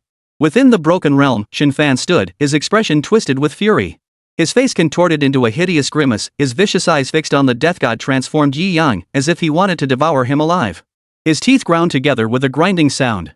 You bastard finally showed up. Do you have any idea how much I've wanted to kill you these past days? Even in my dreams. I've been itching to eat your flesh and sleep on your skin. I demand you return my grandson's soul. His roar echoed across the heavens. Yi Yang's calm gaze followed the source of the roar. An old man stood within the broken realm. No wonder he dared to berate me so brazenly now. It was because the broken realm shielded him. He raised an eyebrow, releasing his perception. The old man's strength was instantly discerned. A lifetime of cultivation, yet you've only reached the 3rd rank. Useless. A worthless piece of trash unworthy of speaking to me. Yi Yang spoke with an utterly calm tone. His voice was utterly unremarkable, clear and composed, yet every word rang crystal clear in the ears of everyone present. The members of the Spirit Pressure Research Institute present stared blankly. Their former director of the Spirit Pressure Research Institute in Lord Byakuya's eyes, he was nothing but a complete and utter failure. This, should we say, truly worthy of Lord Byakuya's esteem? Meanwhile, the livestream chat exploded. Holy, do you guys even know what tier this old man is? This old man's strength is at the 5th tier, guys. 5th tier, you get it? A 5th tier powerhouse, and in Lord Byakuya's eyes, he's nothing but trash. I'm stunned. I originally guessed Lord Byakuya's strength was at the upper tier of 5th tier. But seeing how he treated that 5th tier guy just now, I think Lord Byakuya might be beyond 5th tier, maybe even beyond 6th tier. Guys, could Lord Byakuya's strength be at 7th tier? Is that even possible? Damn it, now that you mention it, it actually sounds plausible. If Lord Byakuya dared come here, he must have absolute confidence. This 7th tier? I'd say it's a lock. Lord Byakuya is the ultimate legend. What did you say? I'm a useless old man. Shin Fanron instantly flew into a rage. Though he couldn't understand the third seat's words. But that word useless was crystal clear. He had killed countless people throughout his life, and it was precisely through his iron-fisted methods that he had ascended to the position of director of the Spirit Pressure Research Institute. Yet now, all his years of cultivation were deemed worthless in Yi Yang's eyes. An unquenchable rage surged through him. Kill him. Kill him now. He roared at Rediso in a tone of absolute command. Bloodshot veins pulsed in the eyes of his distorted face. Yet, Raizo merely shot him a disdainful glance. His gaze shifted with keen interest toward the death god transformed Yi Yang. The appearance of a Shinigami in the mortal realm had already spread throughout Hueco Mundo. Legends of the Grim Reaper had circulated in Huke for years, yet none had ever witnessed one. Today, finally witnessing one, he found himself intrigued by the death god possessed Yi Yang. Hey, you there, the Grim Reaper. How about I give you a chance to live, he said casually. Then, before Yi Yang could respond. Fight me. If you lose, I'll tear you to pieces and use you as a banner for my Hueco Mundo army. If I lose, I'll spare your life. How about it? Riddler declared with utter arrogance. Such a wager was clearly lopsided. The livestream audience erupted in a chorus of curses. Hell, this is shameless. Why should Lord Byakuya be sacrificed if he loses, while you only spare him if you lose? If Lord Byakuya wins, why the hell would he need you to spare him? This is absolutely ridiculous. These hollows have always been like this brainless fools, just like that lunatic standing in the sky right now. Support Lord Byakuya. Slay this worthless hollow and sacrifice him for us. I've seen shameless, but never this shameless. Lord Byakuya couldn't possibly lose. Charge. Charge. Kill it for the flag. First time I've seen a hollow. Hearing it spout such shameless nonsense is truly eye-opening. At that moment, Yi Yang stood calmly in place, paying no heed to Rediso's words. His gaze shifted toward Tan Tan. Director Tan Tan. Where are the souls destined for burial today? Yi Yang demanded. Moments earlier, he had released his perception. He discovered that there was no faint spiritual pressure fluctuation from any soul nearby. A suspicion began to form in his mind. That's why he asked now. Director Tan Tan's expression froze. Those souls had gathered at the Spiritual Pressure Research Institute out of trust. He never imagined. His single oversight had caused all the souls to vanish. Though this might seem like a trivial matter to them, to Yi Yang. But these were souls who trusted him. Seeing his expression, Yi Yang and instantly understood. Is that so? I understand. Yi Yang felt both regret and guilt. He was the one who had gathered them here. He never imagined it would end up indirectly harming them. Ding. Side quest, Liberation of Souls activated. Due to Shinfanman's rampant slaughter of souls, resentment has accumulated among them. Mission, shatter Shinfanman's soul into oblivion, condemning him to eternal non-reincarnation. Reward, 5 lottery tickets, Boundary Severing Blade early release. Boundary Severing Blade 2359, ignores all defenses. Yi Yang felt no confusion over the system issuing such a quest. The system was known as the Mightiest Grim Reaper system. Issuing such a mission was only natural. As the sole Grim Reaper in this world, liberating souls was one of his duties. Yet today, someone had appeared a reckless soul slayer, slaughtering souls without restraint. Such a being deserved punishment even without the system's directive. Yi Yang would deliver it himself. His gaze withdrew indifferently. He lifted his head slightly, meeting Shin Fanrun's gaze for the first time. His gaze fixed on Shin Fanrun as if looking at a corpse. For the first time, a faint glint of murderous intent flickered in Yi Yang's eyes. Did you kill all those soul spirits by yourself? Yi Yang asked indifferently. Killing a soul spirit was simple, any spirit energy user could do it. But no spirit user would deliberately slaughter them. This old man was the first such case Yi Yang had encountered, and he hoped it would be the last. Facing Yi Yang's gaze, which regarded him as though he were already dead, Shin Fanrun showed not a hint of panic. This was a barrier of separation, a barrier capable of blocking everything in the world. Even an 8th or 9th tier powerhouse wouldn't dare attempt to forcefully break through it. Much less this puny little Grim Reaper. Ha ha ha ha ha ha. So what if I killed them? I killed every single one of them. I personally sent them one by one into the void bait, condemning them to eternal torment, just like my grandson. So what? I stand right here within the barrier of separation. This barrier realm is a protective barrier forged by the great void itself. Not even a 9th tier spirit energy master could break through here. So what? Come kill me. Come kill me. Come kill me. By the end, nearly every word was a roar. His expression grew increasingly ferocious. Faced with such provocation, Yi Yang's expression turned cold. Click-clack. He slowly took a step forward, walking toward Shin Fanrun. Raizo, who had been completely ignored throughout, was furious. I gave you a ing chance to live, yet you didn't even appreciate it and ignored me the whole time. Do you think this Yachka's level hollow is just for show? He roared. Raizo instantly lunged toward Yi Yang. Spiritual pressure swirled beneath his feet like a fierce wind, instantly propelling his figure over 100 meters forward. In an instant, it reached the slowly walking Yi Yang. But just as its fist rose, it discovered Yi Yang was no longer where he had been. A full-power Shuunpa from the Shinigami Byakuya was no joke. Comparing a mere ordinary Arcua's level hollow to max-level Shuunpa? There was simply no contest whatsoever. Swish! Yi Yang's figure flickered again, now suspended mid-air. Slightly higher than where Shin Fanrun stood. Hovering mid-air was the most fundamental application of spiritual pressure. Then, under the gaze of the entire world, Yi Yang conjured a seemingly ordinary knife from thin air. It was an ordinary knife, as ordinary as could be. It lacked the cool factor of the blade at his waist. Step by step, he advanced toward Shin Fanrun within the boundary severer. You don't even deserve to die by my Zanpakuto. Chapter 60, the blade rises, cutting through like a hot knife through butter. You don't even deserve to die by my Zanpakuto. Yi Yang held an ordinary knife in his hand, strolling through the air as he slowly approached Shin Fanrun step by step. The killing intent in his eyes grew steadily. At that moment, everyone present witnessed his actions. Their expressions froze in shock. Just moments ago, Shin Fanrun had arrogantly declared that this barrier, even if a 9th tier spirit energy user arrived, they couldn't break it. Yet now, wielding nothing more than this ordinary knife, he dared to threaten to slay Shin Fanrun. Has Lord Byakuya lost his mind? This thought simultaneously flashed through everyone's minds. It wasn't just the Spirit Pressure Research Institute members who were stunned. Even Ritsu, the Yachuka's level hollow present, froze in place, momentarily hesitating to intervene against Yi Yang. As a hollow, he understood better than anyone what the anti-membrane was. Shin Fanrun was absolutely right. At this moment, even a 9th tier powerhouse present could only watch helplessly as Shin Fanrun departed. Let alone attempting to slay him within the boundary severer using such an ordinary blade. It was absolutely impossible. The live chat exploded with comments. Lord Byakuya, isn't this a bit overconfident, wielding just an ordinary broadsword? Ugh, I really want to root for Lord Byakuya here, but... Lord Byakuya, please put down that utterly ordinary broadsword. Wouldn't it be easier to just draw the Zanpakuto at your waist? Honestly, this move is a bit overconfident. That sword in his hand looks utterly powerless. Hopefully after Lord Byakuya fails, he'll face reality and draw the Zanpakuto at his waist. Needless to say, once that Zanpakuto is drawn, it'll be a guaranteed kill. If that happens, I'll absolutely be on Lord Byakuya's side. Exactly. Under the anxious gazes of the Spirit Pressure Research Institute members, under the mocking stare of Ritsu, and under the heart-wrenching eyes of millions of live-stream viewers, Yi Yang walked unhurriedly to a spot not far from Shin Fanrun. He said nothing, merely standing silently.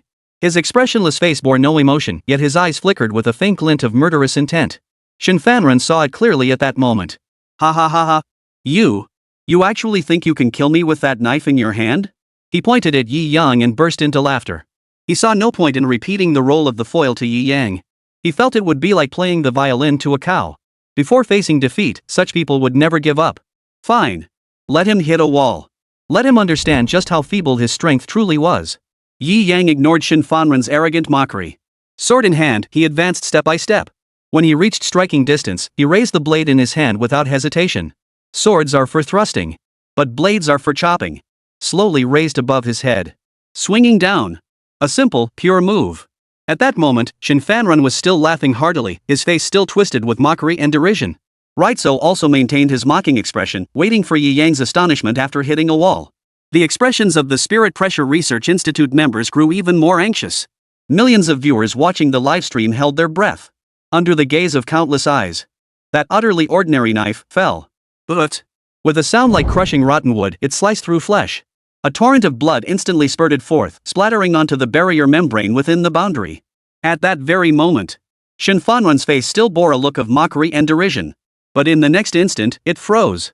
Raitso's mocking expression froze on his face, his pupils rapidly contracting. The members of the Spiritual Pressure Research Institute stared wide-eyed, their mouths slowly opening involuntarily. Across millions of livestream viewers, whatever they were doing froze. Mouths hung slightly open, faces frozen in utter disbelief.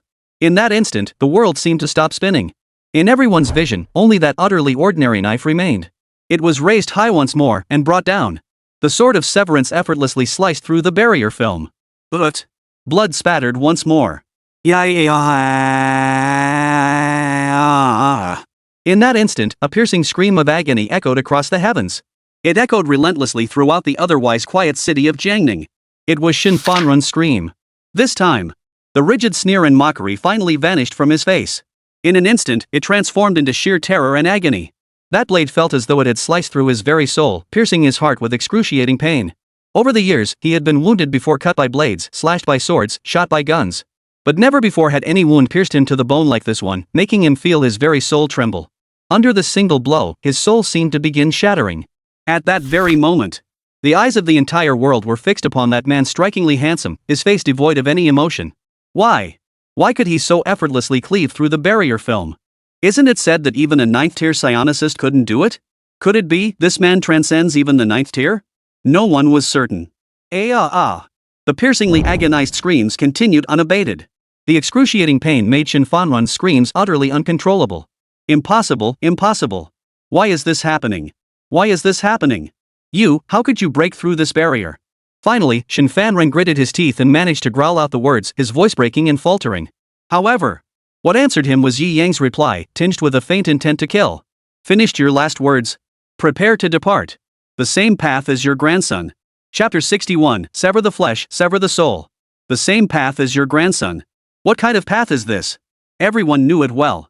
It was a path to utter annihilation, doomed to eternal damnation. No, don't kill me, don't kill me. I beg you, don't kill me. At that moment, Shin Fanrun panicked. Facing death, the grandfather and grandson displayed two different attitudes. Indeed, even the most formidable individuals reveal their truest selves when confronted with death. Yet, the man before them remained utterly unmoved. The faint glint of murderous intent in his eyes remained unchanged. Fear surged relentlessly through Shin Fanrun's heart. I'm the director of the Human Spiritual Pressure Research Institute. You have no right to kill me. In his extreme terror, Shin Fanrun began to break down, shouting frantically. He had completely forgotten his earlier boast about joining Huaquan. As his desperate pleas echoed, the live stream exploded in chaos. Director of the Spirit Pressure Research Institute, my ass. You think I wouldn't smash your skull with a hammer? Never in my life have I seen such a shameless old man. Ha ha ha ha. I just can't wrap my head around how someone like this became the director of the Spirit Pressure Research Institute. Did our Dragon Nation's higher-ups go blind? Don't talk nonsense, upstairs. My grandpa's eyes aren't blind, he's just getting senile. A golden bullet screen floated up. The livestream erupted into chaos. Holy crap! A third-generation official tycoon just showed up. Please protect us, tycoon. A third-generation official tycoon actually cursing his own grandpa? Now that's something. Truly a tycoon so impressive. Facing Shin Fanrun's relentless pleas for mercy, Yi Yang's expression remained utterly calm, his eyes showing not the slightest flicker of emotion. In Yi Yang's mind, the man before him had already been sentenced to death. A death sentence that would obliterate his very soul. There was no room for mercy. His gaze grew slightly cold. The boundary-cleaving blade clenched in his hand rose high. In the next instant, it descended without hesitation. Once again, it sliced effortlessly into the membrane. But instantly, under the gaze of the entire world, a head shot skyward. Crimson bloodstains stained the boundary red. Silence fell. In that moment, Shin Fanrun's clamorous pleas for mercy ceased. The entire world fell silent. Not a single sound escaped anyone's lips. Not even the great Void Lord Yuchukas uttered a sound. They all just stared silently at the man suspended in midair. How did he manage it? Everyone began to ponder this question. Yet, they simply couldn't figure it out. After slicing through Shin Fanrun's mortal body with a single stroke, Yi Yang remained standing calmly in place. He was waiting for the moment Shin Fanrun's soul separated from his physical body. His purpose extended far beyond merely slaying Shin Fanrun with a single stroke. He sought to utterly annihilate his soul as well. After a brief pause, A soul slowly drifted upward from Shin Fanrun's corpse. It scanned its surroundings with confusion. Upon seeing Yi Yang holding the blade, it froze in terror, its expression twisting into sheer horror. It frantically tried to control its soul, drifting toward the membrane. That was the black cavity, the Huayuan. The void realm contained countless great void entities. Even a 9th-tier spirit energy master dared not venture into the void realm lightly. If he could enter the void, he might have a chance to survive.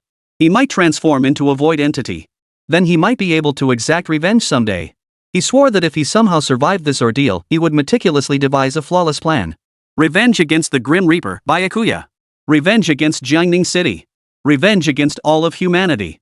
He fled upward at the fastest speed his life could muster. But would Yi Yang, who had been waiting in ambush, let him escape? Of course not. Yi Yang had long anticipated Shin Fanrun's desperate attempt to flee into Huaquan. Therefore, he raised his hand. Bound path, block, he murmured softly. His mastery of ghost techniques had undoubtedly reached an advanced level. Even with a relatively basic ghost path technique like this, the power unleashed was indistinguishable from that of a chanted spell. With Yi Yang's light command, Shin Fanrun's soul instantly felt as if bound by ropes, immobilized. You, what did you do to me? Damn you! He gritted his teeth, glaring viciously at Yi Yang. Then, his gaze shifted to Ridiso, his face contorted in fury as he roared. Useless! Help me! Quick, hold him off so I can enter the black cavity. Death closed in on him once more. He had no choice but to seek aid from the archfiend-level Yachukas, Ritsu. Completely forgetting his earlier declaration that he didn't need Ritsu to look out for his safety. He was slapped in the face once more. Observing Shin Fanrun's arrogant demeanor, Ritsu sneered with disdain. Humph.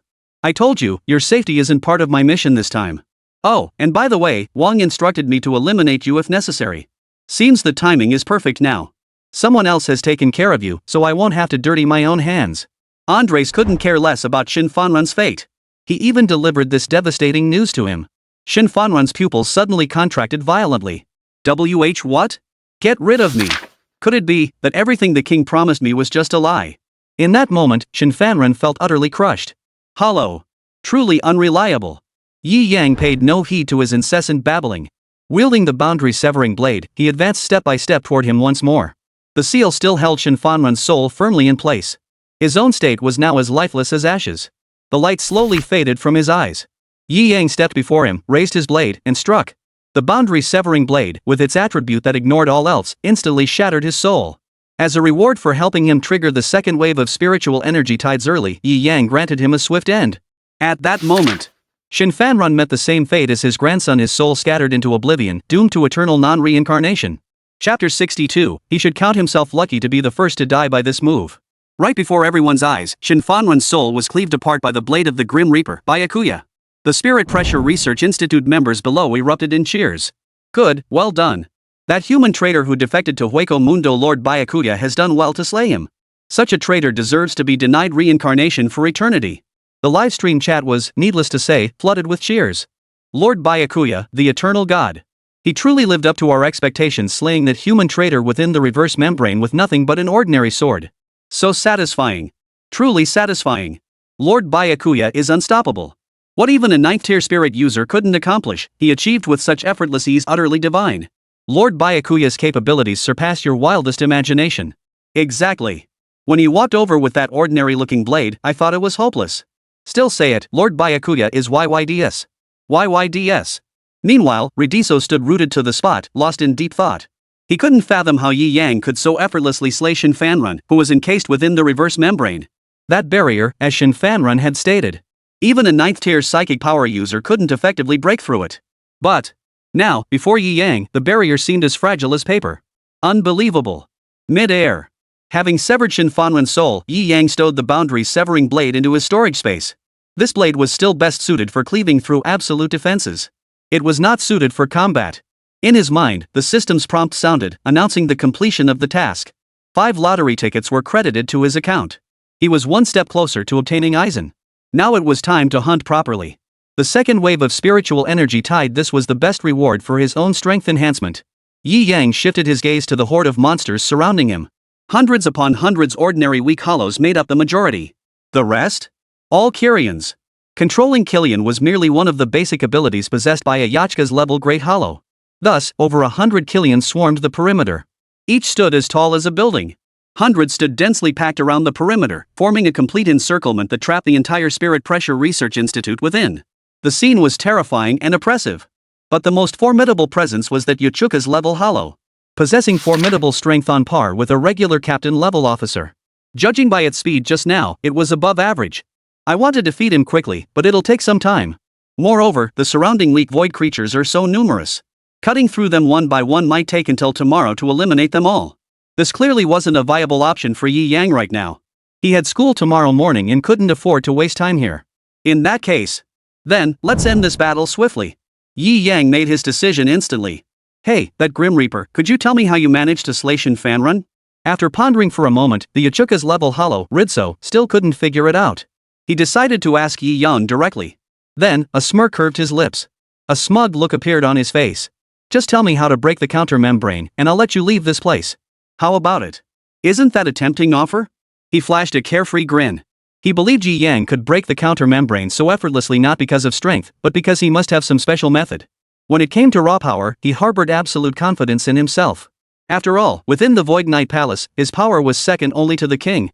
In Manhwa Palace, he was known as the foremost expert beneath the throne. This title had endured for nearly a century. Therefore, he was utterly confident in his own power. A mere Shinigami who appeared out of nowhere? In its eyes, he was no better than an insect. Moreover, this place is now surrounded by hundreds upon hundreds of hollows. From this moment on, this place belongs to them, the Hollow Knight Palace. Holy, this ing. I'm speechless. Such brazenly shameless hollows, I'm genuinely speechless. And he actually has the nerve to call these terms tempting. Pfft, you ing psychopath. I just ran tests on this hollow, it definitely has NT issues. So I think its decision makes sense. Compared to the previous offer, what he's proposing now does seem more tempting. I wonder how Lord Byakuya will decide. After all, this hollow is at least 7th tier. Lord Byakuya must be cautious. 7th tier. That really makes it a tough call. Bullets flashed across the livestream chat. Some were ranting about this Yuchuka's level powerful hollow, while others worried about how Yi Yang would handle a 7th tier hollow. At that moment, the great hollow, Ritso, stared at Yi Yang with a mocking gaze. He hoped to see a glimmer of excitement in Yi Yang's eyes. After all, compared to the harsh terms he had just offered, this deal was far more generous. Few could resist such a life-saving temptation. However, Yi Yang was destined to disappoint him. Yi Yang's figure slowly drifted down from midair. He stood once more before the group gathered at the Spirit Pressure Research Institute.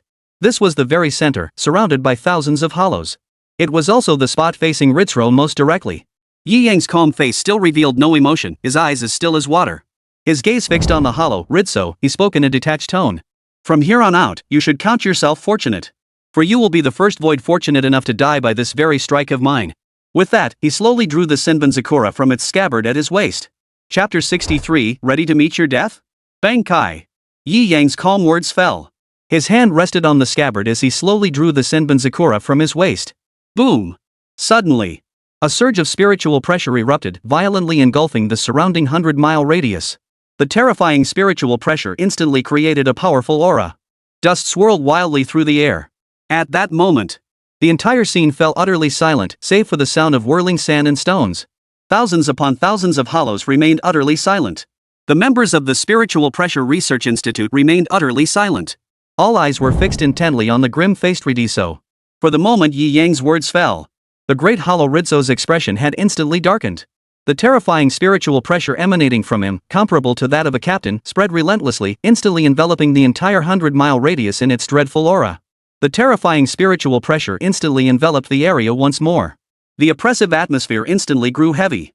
Everyone present felt an even more terrifying spiritual pressure than before, surging toward them like an avalanche or a tidal wave. Cold sweat instantly trickled down their temples. The crushing spiritual pressure relentlessly pounded down upon their bodies. Some nearly collapsed to their knees under its terrifying force. At that moment, Director Tan Tan's lips still bore traces of dried blood, while sweat seeped continuously from his forehead. He gritted his teeth, struggling to hold on. As the director of the Spiritual Pressure Research Institute, he was the face of the organization. He couldn't collapse. He had to hold on. The Spirit Pressure Research Institute must not become a liability to Lord Byakuya. Gritting his teeth with immense effort, he declared in a deep voice, "Everyone hold on. We absolutely cannot become a hindrance to Lord Byakuya. Even if we die, we will die with honor." In this moment, he embodied the role of Spirit Pressure Research Institute director to the fullest extent. At this moment, he was prepared to die at any moment. If their very existence hindered Lord Byakuya, then let them die, so be it. Everyone gritted their teeth, struggling to endure under the terrifying spiritual pressure. At that moment, Ridslow lifted his gloomy face, his eyes blazing with savage intent. His slightly bloodshot eyes brimmed with murderous intent. His spiritual pressure surged forth like a dam bursting its banks. His face contorted into a hideous grimace as he roared. Consider yourselves lucky. I must say, you really know how to court death. In all my years at the Hollow Knight Palace, no one has ever spoken with such arrogance in my presence. You worthless Shinigami, today you will pay the price for your arrogance. Andre's face twisted into a hideous grimace. His already inhuman features twisted into a savage grimace. Terrifying fangs were bared. His hollow specific claws flashed with an endless, icy glint. Though a hollow of the Ichuka's class was formidable, they never reached the level of Vashrod, who was almost indistinguishable from a human. At their core, they remained hollows. He gained only immense power and a mere shred of wisdom. In that moment, his fury instantly restored the terrifying, monstrous features of a lowly hollow. Yi Yang's expression remained calm as he sensed the threatening spiritual pressure emanating from Ridiso beside him. A flicker of disdain crossed his eyes. Spirit pressure of this caliber, and he dares to flaunt it? You must understand. Even in his normal state, Yi Yang's spiritual pressure far surpassed his own by more than double. Not to mention the terrifying multipliers granted after Shirkai and Bankai. Were it not for those tens of thousands of hollows, disposing of him would merely be a matter of time for Yi Yang. Then, let's just end this sooner rather than later. Yi Yang thought to himself. Then, amidst the puzzled stares of everyone present, he flipped the Senbon Zakura in his hand. Scum, are you ready to meet your end? His voice rang out, calm and detached. At that moment, Yi Yang's expression remained as calm as still water. Not the slightest bit affected by the terrifying spiritual pressure emanating from him. This terrifying spiritual pressure, which made everyone else grit their teeth and endure, seemed to have no effect whatsoever on Yi Yang.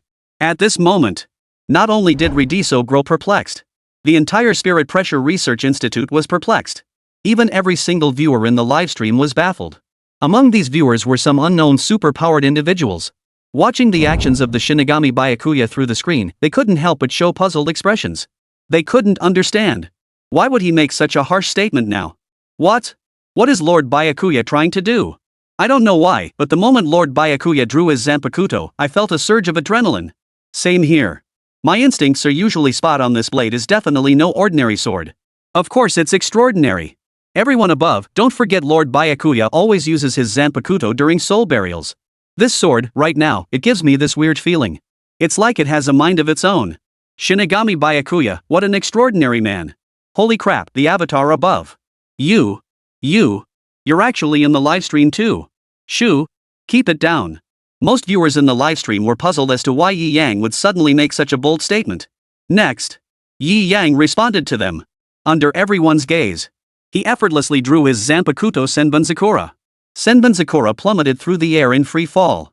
Along with it came Yi Yang's calm voice. Bankai. Chapter 64, Senbon Zakura Scene Strict. Sea of Cherry Blossoms. Bankai. The faint voice wasn't loud, yet it rang clearly in the ears of everyone present and the tens of millions of viewers watching the livestream. The next moment, an incredible scene unfolded. The area around Yi Yang and the ground transformed into a mysterious space, bathed in a deep purple hue. And that Zanpakuto, falling straight down, under the gaze of all present, slowly sank into the ground. Yes, slowly sinking. At that moment, the ground resembled an ocean, and the Zanpakuto sank into it as if entering water. But the scene that unfolded next was what truly made everyone's pupils contract sharply. From both sides of Yi Yang, two rows of infinitely extending, colossal blades slowly rose from the water's surface, their edges gleaming with an astonishing, icy brilliance. At that moment, Yi Yang's expression remained as calm as still water, mirroring the surface beneath his feet. His hand continued the motion of releasing the blade's hilt. His voice rang out faintly at that moment, Senbon Zakura, Kigen. As his words fell, boom! The blades blooming on both sides exploded violently, refracting light into a shower of beautiful cherry blossoms. Beautiful, dazzling. The entire world was bathed in pink. Swish! The cherry blossoms drifted for a moment before coalescing once more. In an instant, countless cherry blossoms coalesced into a vast sea of blossoms, forming a powerful cherry blossom storm. They all swirled around Yi Yang. Whirling, scattering. Beautiful, dazzling. Everyone's gaze froze in that moment. They stared at the sky filled with cherry blossoms swirling around Yi Yang, their expressions filled with disbelief. What an utterly extravagant sight this was. It was an ocean of cherry blossoms, countless beautiful, dazzling petals. How on earth did that man in the midst of the cherry blossom sea accomplish this? Was this his psychic power? Everyone began speculating wildly. At this moment, the viewers in the livestream witnessed a breathtaking visual spectacle. Beautiful and dazzling. Paired with Lord Byakuya's mysterious, noble aristocratic aura, it's absolutely perfect. So handsome. Senbun Sakura. Senbun Sakura. So Lord Byakuya's Zanpakuto is called Senbun Sakura, a blade formed from 10,000 cherry blossoms. Truly breathtaking. This is the most beautiful display of cherry blossoms I've ever seen, and the most breathtaking scene I've witnessed in my life. Truly, Lord Byakuya is beyond compare. The perfect fusion of power and presence, enhanced by an aura of mystery. Lord Byakuya, I adore you. Where on earth does this man come from? What kind of profession is a Shinigami? The secrets surrounding this man are simply too numerous. I absolutely must save this dazzling cherry blossom feast. This is truly a breathtaking scene that will be passed down for generations. Viewers in the livestream were all marveling at the beauty of the cherry blossoms dazzling. However, those present at the scene, specifically the members of the Ling Pressure Research Institute positioned behind Yi Yang, felt far more than mere beauty and dazzling spectacle. Amidst the countless beautiful blossoms, they distinctly sensed a terrifying, razor-sharp edge. These were cherry blossoms forged from countless razor-sharp blades. These were blades capable of instantly slaying enemies, tearing them to shreds in an instant. As they marveled at the dazzling beauty, they also trembled at the sheer terror within it. The sheer horror of it was enough to make anyone break out in a cold sweat at the sight of those densely packed blossoms. Everyone was utterly transfixed. His gaze fixed on the man surrounded by a sea of cherry blossoms. In the great void, Ritsu's brow twitched violently as a palpable sense of danger enveloped him. His perception differed from others. He could distinctly sense the concealed cold gleam within the cherry blossom blades, along with that terrifying spiritual pressure. Absolutely no room for underestimation or carelessness. That was his thought at that moment. As for Yi Yang at this moment, he was familiarizing himself with his current state. This was his first time unleashing Bankai. The sudden surge of power and 11-fold increase in spiritual pressure left him momentarily unsteady. This sensation was overwhelmingly powerful. If it were anyone else, they might become arrogant in the next moment, believing themselves invincible. But Yi Yang would not. He understood himself with crystal clarity. The power of Byakuya Kuchiki was far from the limit of this world. Therefore, Yi Yang understood perfectly well that this was no time for arrogance. After fully acclimating to the sensation of that power surging through his entire body, Yi Yang's calm gaze instantly locked onto the Arankar level hollow, Ritsu. A cold gleam flashed in his eyes. Without a single movement, the sea of cherry blossoms surrounding him instantly coalesced into a storm, surging toward him at an incredibly rapid speed. Without even using his right hand to control them, Yi Yang could make the cherry blossoms move at an incredibly rapid pace. The enhancement of 1,000 cherry blossoms plus 1 proved to be immensely effective. 1,000 cherry blossoms plus 1 made both the speed and application of the cherry blossoms far more effortless for him. Meanwhile, Ritsu faced the waves of cherry blossoms surging toward him. His pupils instantly contracted sharply. The speed of the cherry blossoms was nearly matching his own movement speed. At this moment, he dared not be overconfident. He swiftly dodged to the side. He narrowly avoided the surging cherry blossoms. But it wasn't over yet. The cherry blossoms he had just dodged instantly turned back and attacked him once more. At the same time, another wave of cherry blossoms surged toward him from the front. Caught between two waves. Even if he wanted to force his way through, it wasn't the right moment to act.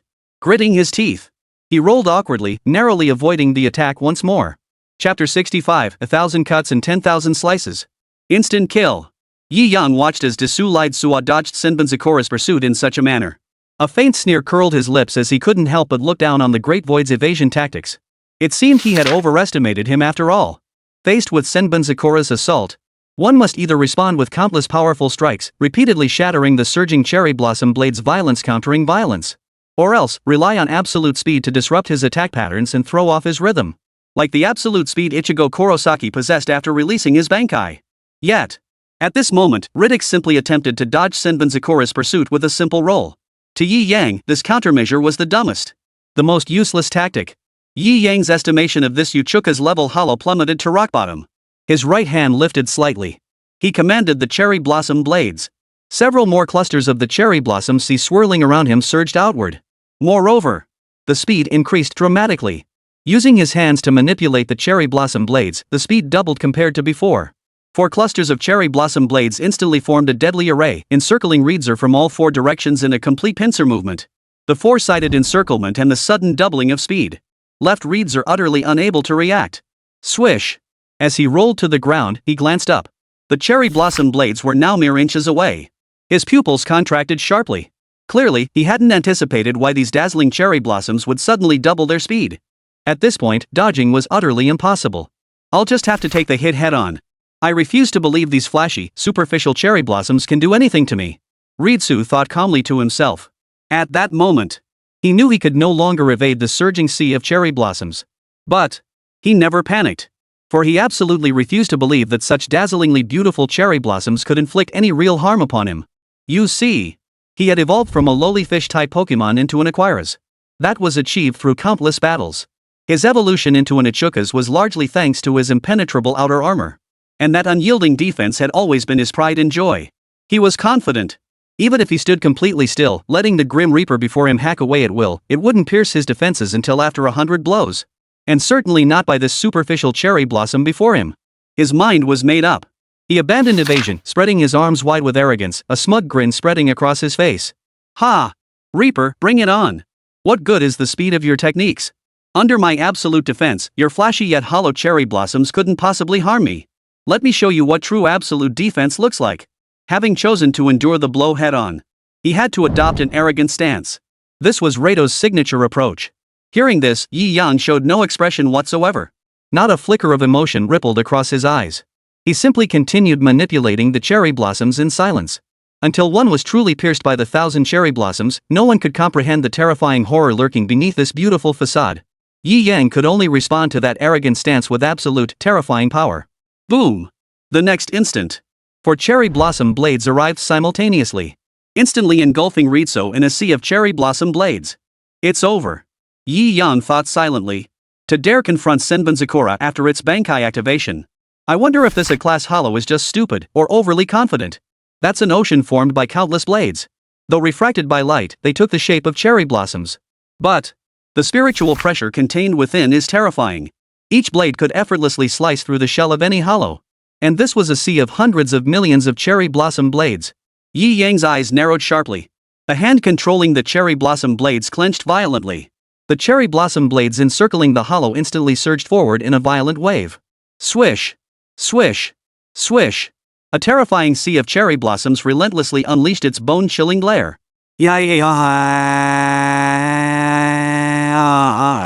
In mere moments, a piercing scream, shattering every eardrum, erupted from within the sea of cherry blossoms. That scream pierced the heavens, as if he were enduring some form of torture. Indeed. At that moment, Ritsu was indeed enduring torture. 1,000 cuts and 1,000,000 slashes. Trapped within a sea of cherry blossoms, he was being assaulted by countless cherry blossom blades. Each cherry blossom blade carried spiritual pressure potent enough to pierce his defenses. Only now did Ritsu grasp the true horror of that terrifyingly cold, razor-sharp glint. But it was too late. He was already caught in the maelstrom. Countless blades swirled around him, relentlessly launching surprise attacks. Each strike left a fresh wound on his body. And the wounds were deep, the agony radiating from them piercing his very soul. Therefore, he could not help but let out a blood-curdling scream. The piercing scream echoed across the heavens and earth. The researchers at the Spiritual Pressure Institute stared wide-eyed, anticipating what would happen next. Hundreds upon hundreds of hollows began to stir restlessly. Over 10 million viewers in the live stream room stared wide-eyed, waiting for the situation to unfold. This was a battle between powerhouses of the 7th tier and above. Until one side truly fell, no one could be certain who would emerge victorious. Cherry blossoms swirled ceaselessly. Shrieks of agony echoed ceaselessly through the sky. Only when Yi Yang sensed that Ritsu, deep within the sea of cherry blossoms, had lost all signs of life did he wave his hand, dispelling the cherry blossom blades before him. Suddenly, the final visage of this Uchuka's level hollow was revealed. In a pool of blood. Not a single part of Ritsu remained intact. Riddled with holes. He dared to face Senbon Sakura's blades head-on. He died a just death. The cherry blossoms scattered. Yi Yang couldn't help but witness Ritsu's final, pitiful state. The entire world witnessed Ritsu's pitiful state. The live stream exploded with chaos. Chapter 66. Yi Yang looks just like Lord Byakuya. The gruesome state of Ritsu's corpse was displayed before everyone's eyes. The live stream chat exploded. Holy! Another instant kill? Any opponent facing Lord Byakuya always meets his instant demise. I feel sorry for his rivals. Mind-blowing. You'll never fathom the terrifying lethality concealed beneath those dazzlingly beautiful cherry blossoms. Truly Lord Byakuya, even his methods of slaying enemies are breathtaking. Honestly, what truly terrifies me isn't the dazzling beauty of those cherry blossoms filling the sky. It's Lord Byakuya himself. Did you notice? Lord Byakuya remained standing the entire time. He made no movement whatsoever except for raising his hand, manipulating blades transformed into cherry blossoms. This is absolute defense and absolute offense. Lord Byakuya is invincible. Not only is Lord Byakuya invincible, but damn, he's so damn cool. Just look at him standing there, manipulating the entire sky of cherry blossoms with his mind alone. His aura has skyrocketed to infinite levels. I wish I had that kind of power. Even if it were just sand, standing still while enemies scramble around me, so damn cool. You can always trust Lord Byakuya. He is invincible. Su Yunyun's home. As the screen revealed the gruesome state of the hollow Riddos. I knew it. I knew Lord Byakuya could do it. Su Yunyun exclaimed excitedly. Oh, come on. Who was squeezing my hand so hard just now, almost making me bleed? Runying rolled her eyes beside her. You're lying. I was clearly sweating bullets for that hollow. How dare it stand before my Lord Byakuya? Sigh. Another contestant instantly defeated by Lord Byakuya. I wish he could have lasted a few more seconds, just so Lord Byakuya's beautiful cherry blossoms could have danced a little longer. Su Yunyun retorted loudly. Runying rolled her eyes again, utterly speechless. Fine, you were worried about that hollow, not your Lord Byakuya. Okay? He. Well, maybe a little bit. Su Yunyun smiled sheepishly. But Lord Byakuya's power is truly beautiful and dazzling. Cherry blossoms? So romantic. Now I finally understand why Lord Byakuya has such noble bearing. Paired with this breathtaking sea of cherry blossoms, he truly embodies everyone's hopes and dreams. Runying exclaimed. Absolutely. Lord Byakuya is the strongest and the most handsome. Su Yunyun declared happily. When it comes to strength, I definitely think Lord Byakuya is the strongest. But when it comes to handsomeness, I think Yi Yang could give Lord Byakuya a run for his money. And haven't you noticed? Yi Yang's face shape is actually super similar to Lord Byakuya's. Runying pointed out. Su Yunyun thought about it and realized it was indeed quite similar. If you ignore the hairstyle and attire, the resemblance between them was undeniable. So, handsome guys really do share common traits, which just proves everyone has the same taste. Su Yunyun declared. You're not wrong about that. Runying agreed with Su Yunyun. They would never in a million years have guessed that the Grim Reaper Byakuya and Yi Yang were actually the same person. The Shinigami Byakuya was merely Yi Yang's transformed state. I wonder if Yi Yang is watching Lord Byakuya's livestream right now too. Runying mused. Compared to the Shinigami Byakuya, Runying actually admired Yi Yang more and felt a stronger affinity toward him. Especially seeing him steal the spotlight at school time and again, and watching the male students grind their teeth in frustration. She found Yi Yang utterly fascinating. Last time, Yi Yang had even effortlessly secured an SSS rank evaluation for her and Yunyun. From that moment on, Runying thought Yi Yang was incredibly handsome and charismatic. Most importantly, every time she recalled that accidental touch of that certain part, she couldn't help but blush fiercely. Yi Yang's down there seemed especially powerful. His ability to father children would surely be extraordinary. And since she herself adored children, Runying currently harbored strong feelings for Yi Yang. Let's watch the live stream first. The crisis isn't over yet, remember, there are still thousands of monsters out there. If they scatter and flee, Lord Byakuya won't be able to do much about it, Runying said worriedly. Su Yunyun's eyes shone with unwavering conviction. Rest assured, Lord Byakuya will easily dispose of these worthless hollows. Let's hope so. The capital city. The same opulent conference room. A group of elders sat facing each other. Their gazes fixed upon the massive holographic display. The screen displayed footage captured inside the Spiritual Pressure Research Institute of Jiangning City. Indeed. The power of Shinigami Byakuya has not surprised us at all, one elder remarked. Having witnessed the live broadcast of his instant annihilation of Kirian, the high-ranking officials of the Dragon Nation, had clearly understood that the power of the Shinigami Byakuya was far more than what met the eye. This was one reason they had chosen to let Shin Fan act freely. After all, in the face of absolute power, all schemes become superfluous. There was another reason as well. Shin Fanrun had occupied the position of Director General at the Spirit Pressure Research Institute for far too long. From the early days of discovering spirit energy users in the Dragon Nation to the present. From the peerless prodigy he once was to the twilight of his career today. His abilities no longer matched his position. Therefore, they wanted to replace him. It's as simple as that. This is what led to everything unfolding in the current livestream. The strength of the Grim Reaper, Byakuya, did not exceed their expectations. It was unexpectedly formidable. He effortlessly dispatched Shin Fanrun. Now, he's about to take down another Yachiyo-level hollow. So who's next for the position of Chief Director at the Reika Research Institute? Some eyes began to covet the seat. Poof. Until Shinigami Byakuya gives his consent, this position remains permanently reserved. An elder coldly snorted, directly dismissing the covetous glances. The others showed no surprise. Before deciding to let Shin Fanren go, they had all anticipated this outcome. Right. What about the Shin family now? What about them? Of course, kill them.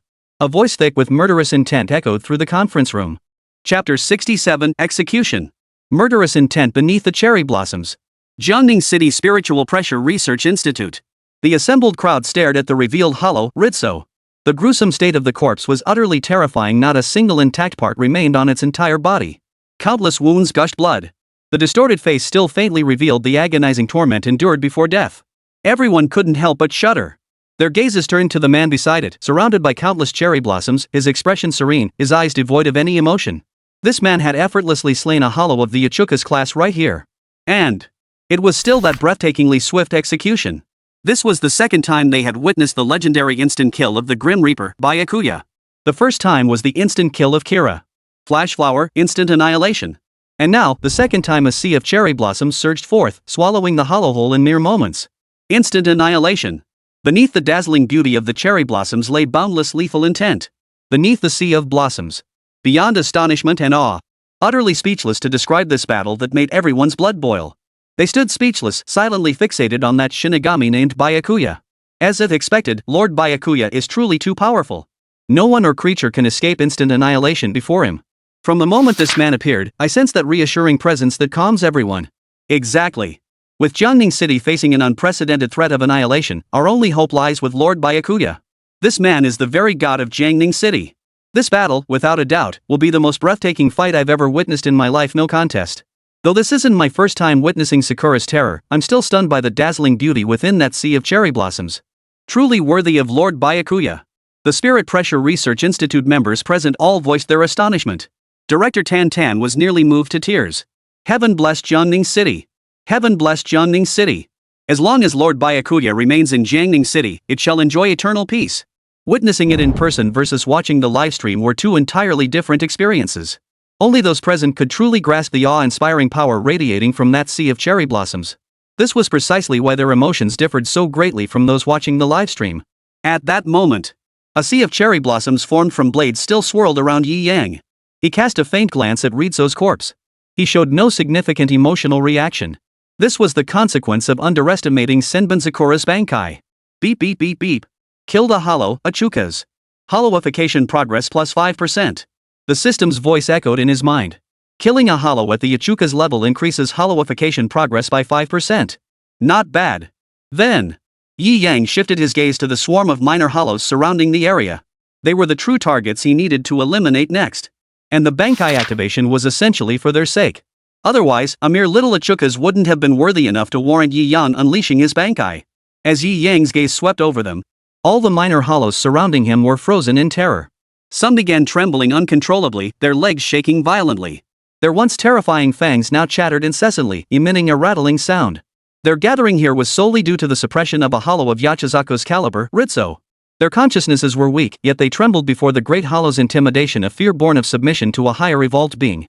Yachukas was a full 2 tiers above them in the void hierarchy. This profound dread stemmed from the deepest recesses of their souls. And just moments ago, they witnessed with their own eyes as the Archon-level Archon Ridoso was slain by the hands of a human standing not far away. And it was such a stunning instant kill. They were panicking. Their eyes fixed on the human in the distance, filled with terror. At this moment, their primal instincts screamed at them, run. Run as far as you can. Or they would die. The humans before them were unbeatable. No sooner had this thought surfaced. The human who had struck terror into every soul turned his gaze toward them. His calm face betrayed no emotion, yet the murderous intent in his eyes burned even more intensely than when he had just slain Shin Fanren. Fear instantly spread through their hearts. The next moment, roar. It was unclear which hollow let out the first, incredibly heavy roar. Clatter. Clatter. All the low-level hollows, as if rehearsed, surged madly toward the distance with astonishing speed. They were fleeing. For no creature would linger in a situation where death was certain. And neither would they. Thus, fleeing for their lives at this moment was the wisest choice. In mere moments, the swarm of weak hollows that had once surrounded the entire Spirit Pressure Research Institute vanished in an instant.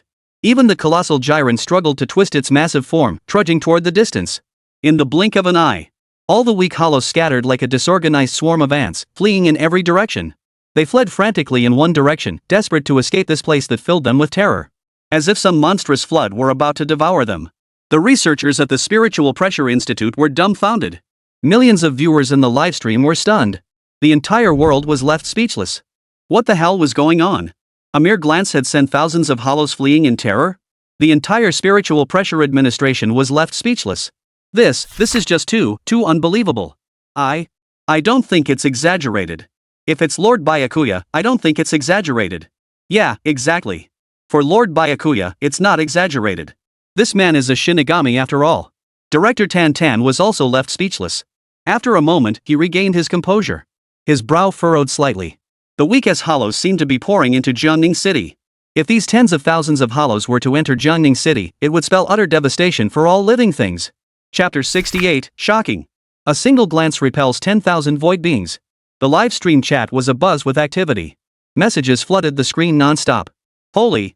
What the hell just happened? One glance, and he scared off a tidal wave of 10,000 void beasts. Damn, I bet only Lord Byakuya could pull that off. Oof. I reckon no one in this world, save Lord Byakuya, could instill such terror in a tide of 10,000 hollows. If there is, it can only be a hollow. Spot on, upstairs. That single glance, no exaggeration, was utterly badass. A single stare repelled an army. Only my Shinigami, Byakuya. +1, Lord Byakuya is the ultimate legend. +1. The livestream audience first marveled at Yi Yang's single glance that sent 10,000 void-type opponents fleeing. Then, everyone, I think we should discuss what to do about these thousands of hollows. They seem to be pouring into Jiangning City. We're screwed. There must be tens of thousands of these hollows. If they break into Jiangning City, the consequences would be unimaginable. This is insane. Even Lord Byakuya couldn't stop them now. These tens of thousands of hollows are completely unpredictable, scattering everywhere. What the hell do we do? At this moment, Jiangning City can only save itself. Everyone in Jiangning City, seal every door and window in your homes. Remember, seal them tight. No matter what happens, do not open your doors. Secure your doors and windows. Kind souls, please also warn those who haven't seen the livestream, tell them to hurry home, the sooner the better. Otherwise, once the hollows flood into Jiangning City, the entire place will run red with blood. Go now. A golden bullet screen flashed across the livestream. It instantly jolted those still immersed in the shocking footage within Jiangning City back to reality. They jolted awake.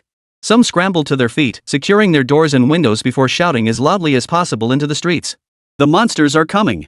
Everyone, hurry home and lock your doors and windows. No matter what happens, do not open the door.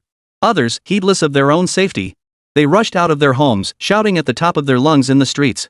The monster is coming. Everyone, hurry home and lock your doors and windows. No matter what happens, don't open the door.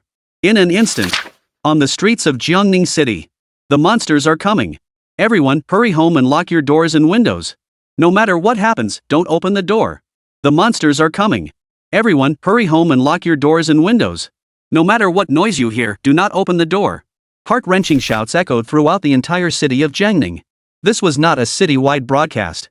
Rather, it was desperate cries from those who cared about everyone's safety, risking their own lives to deliver this vital warning.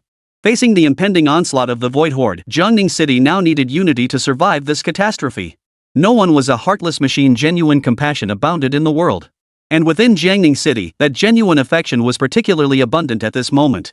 On every street, in every building, in every corner, people began shouting loudly. Amidst the sudden crisis, the entire city stirred like a storm gathering clouds. Everyone did everything they could, to the best of their ability. The entire city, united as one. Everyone retreated to their homes. Those too far from home were taken in by kind-hearted neighbors. Within moments, the once bustling streets of Jiangning City fell completely silent, with not a single soul remaining outside. Everyone hid within their homes, awaiting the arrival of this unprecedented crisis. And this unprecedented crisis was slowly closing in on Jiangning City. At that moment, Spiritual Pressure Research Institute Director Tan Tan realized that if this vast horde of hollows were to pour into Jiangning City, it would surely spell utter devastation. Ignoring his injuries, he struggled to force himself to his feet.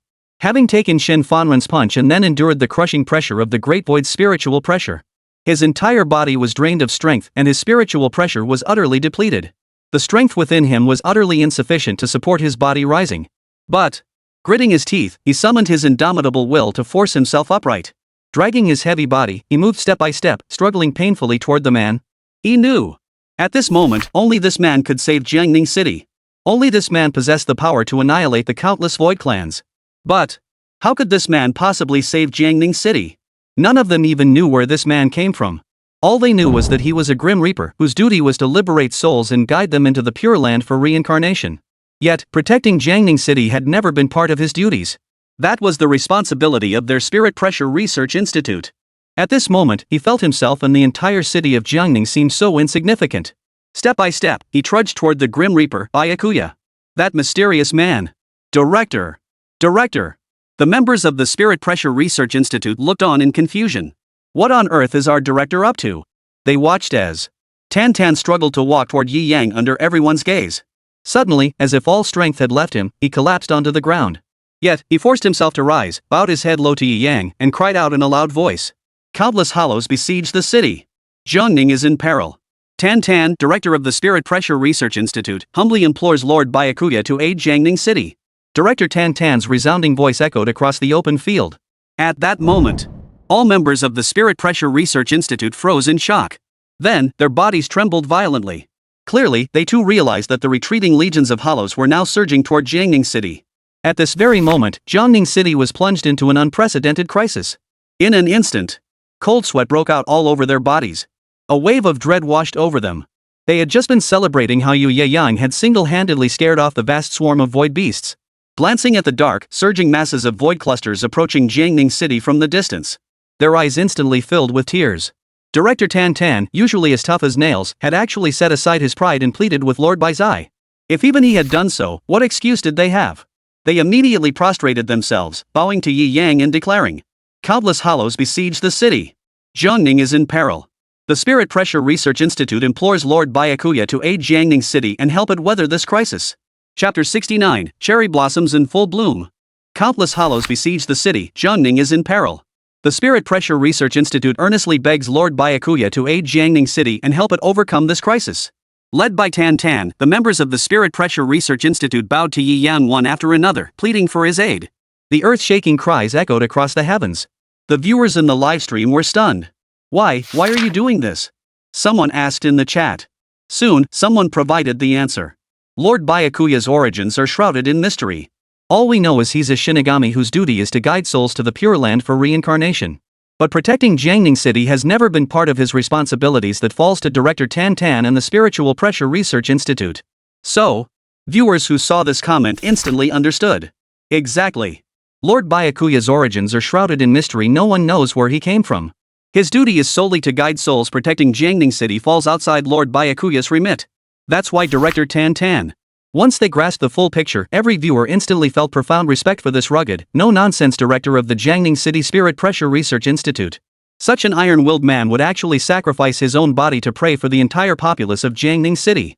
He must be someone who truly loves his city. Jiangning City, it's truly wonderful.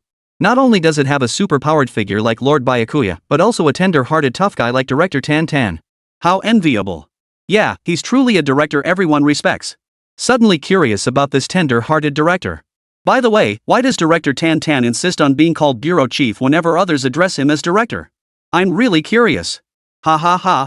I know the answer to that, ha. Hey upstairs, what's up? Why are you laughing so hard? Oh. It's like this.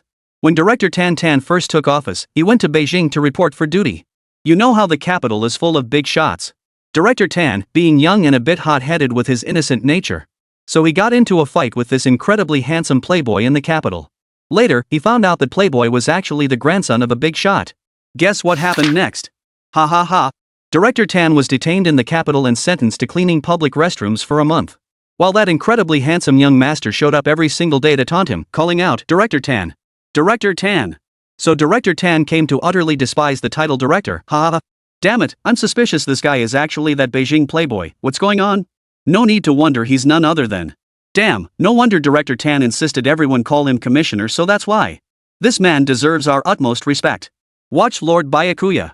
See how Lord Byakuya responds.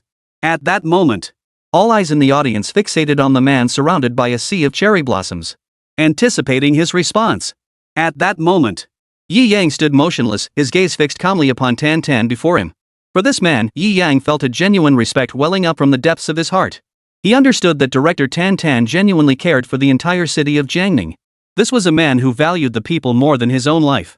He raised his hand and gave a gentle wave. With a thought, a cluster of cherry blossoms suddenly burst forth beside him. The blossoms gently lifted Director Tan Tan's knees off the ground. Yi Yang said indifferently. There's no need for such trouble. Consider this my gratitude for your help in gathering the soul essence.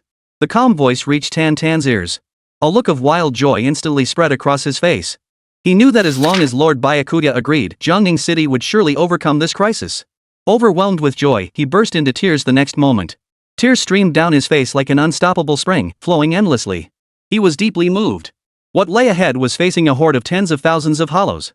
Compared to helping gather souls, this was an entirely different scale of challenge. Yet, Lord Byakuya had declared without hesitation that this would serve as vengeance for gathering souls. What profound righteousness! What immense magnanimity! Indeed, he hadn't misjudged this man. This man truly lives up to being called the nation's idol. Director Tan Tan was overcome with emotion. At that moment, he desperately wanted to grasp Lord Byakuya's hand and pour out every word of gratitude welling up inside him. But he couldn't afford to delay any longer. Time was not on their side. Once those tens of thousands of hollows entered Jiangning City, every single second could spell disaster. Therefore, he dared not linger in Yi Yang any longer. At that moment, after speaking, Yi Yang paid no further attention to the others. His gaze shifted toward the swarm of void beings, thousands upon thousands, teeming like ants. They were frantically fleeing and frantically closing in on Jiangning City. A faint glint of murderous intent flickered in his eyes. These insignificant fish are nothing but nourishment for Yi Yang's cultivation. How could he not deal with them? Yi Yang had come here specifically for these countless void entities. At this moment, his bankai remained unleashed. Countless blades swirled around him, transforming into cherry blossoms under the light, dazzlingly beautiful. He raised his right hand slightly. His gaze sharpened. Swish! Swish! Swish! The cherry blossoms formed from the myriad blades around him surged forth in an instant. Like a pink tidal wave, they surged toward the direction of the countless minions. Chapter 70, Cherry Blossoms Fill the City. Rating, SSS. New card acquired. Under the gaze of the eager crowd, Yi Yang raised his hand. His gaze sharpened slightly. Countless cherry blossoms swirled around him, surging like a pink tidal wave toward Jiangning City. The sky filled with blossoms began to surge forward in a rolling tide. Bathed in light, they all transformed into cherry blossoms. Beautiful and dazzling. The members of the Spirit Pressure Research Institute had tears welling in their eyes, their emotions running high. As a token of gratitude for gathering souls. This gratitude was utterly disproportionate to what they had done. Lord Byakuya. In this moment, I feel this man is truly magnificent. Jiangning City is saved.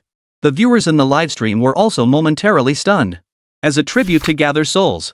Did the Spirit Pressure Research Institute do anything to gather the souls?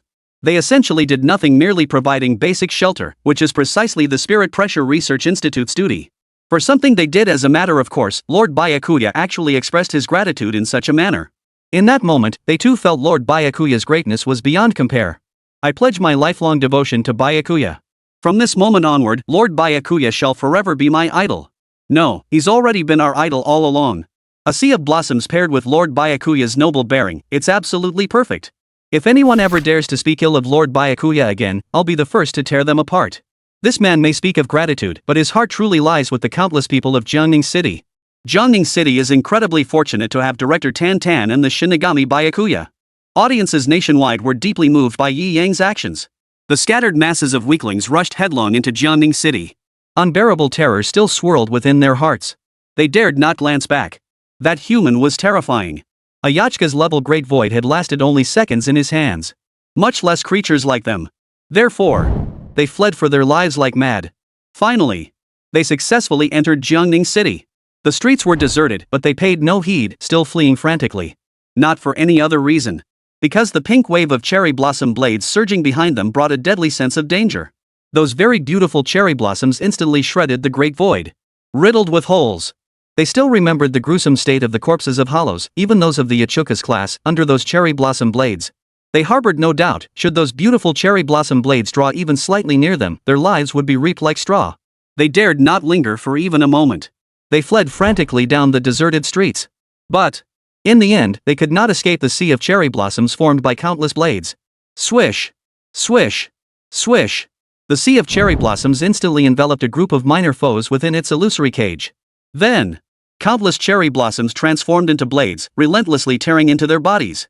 Swish, swish, swish. In mere moments, the void creatures trapped within the sea of cherry blossoms all turned to corpses, vanishing from the world. Then, the sea of cherry blossoms continued its search for the next target. At that very moment, the entire city of Jiangning was overrun by countless void creatures. But within Jiangning City, countless drifting cherry blossom blades acted like saviors, engaging in relentless, frenzied slaughter. Any minor void entity that came within reach of the cherry blossoms couldn't last even a second. The terrifying cherry blossom blades functioned like a harvester. Approach and be reaped. Even a Yachuka's level hollow couldn't last 3 seconds, let alone these weaklings. In a mere second, they became corpses, their spiritual pressure dissipating into the blue planet. Some bolder souls, hearing the monstrous, blood-curdling screams outside, peered through the exposed cracks. Outside, they always saw countless cherry blossoms drifting in the air. At that very moment, the entire city of Jiangning was enveloped beneath a sea of cherry blossoms. The dazzlingly beautiful cherry blossoms relentlessly reaped the lives of one weakling after another. What a breathtakingly beautiful scene. All who were fortunate enough to witness this spectacle later declared. At that moment, monsters filled the city, yet none of us felt the slightest panic. For the countless cherry blossoms drifting through Jiangning gave us the courage to face everything head-on. Yi Yang stood above Jiangning City, his gaze calmly surveying everything below. Guided by the system map and wielding the Senbon Sakura in its Bankai form, all hollows within the city had nowhere to hide. Wherever the cherry blossoms passed, corpses littered the ground, transforming into spiritual pressure that dissipated into the world. Simultaneously, the mechanical voice of the system echoed incessantly within his mind. Killing minor hollows increases hollowification progress by 0.01. Killed minor hollow. Hollowification progress increased by 0.01. Killed a weak hollow.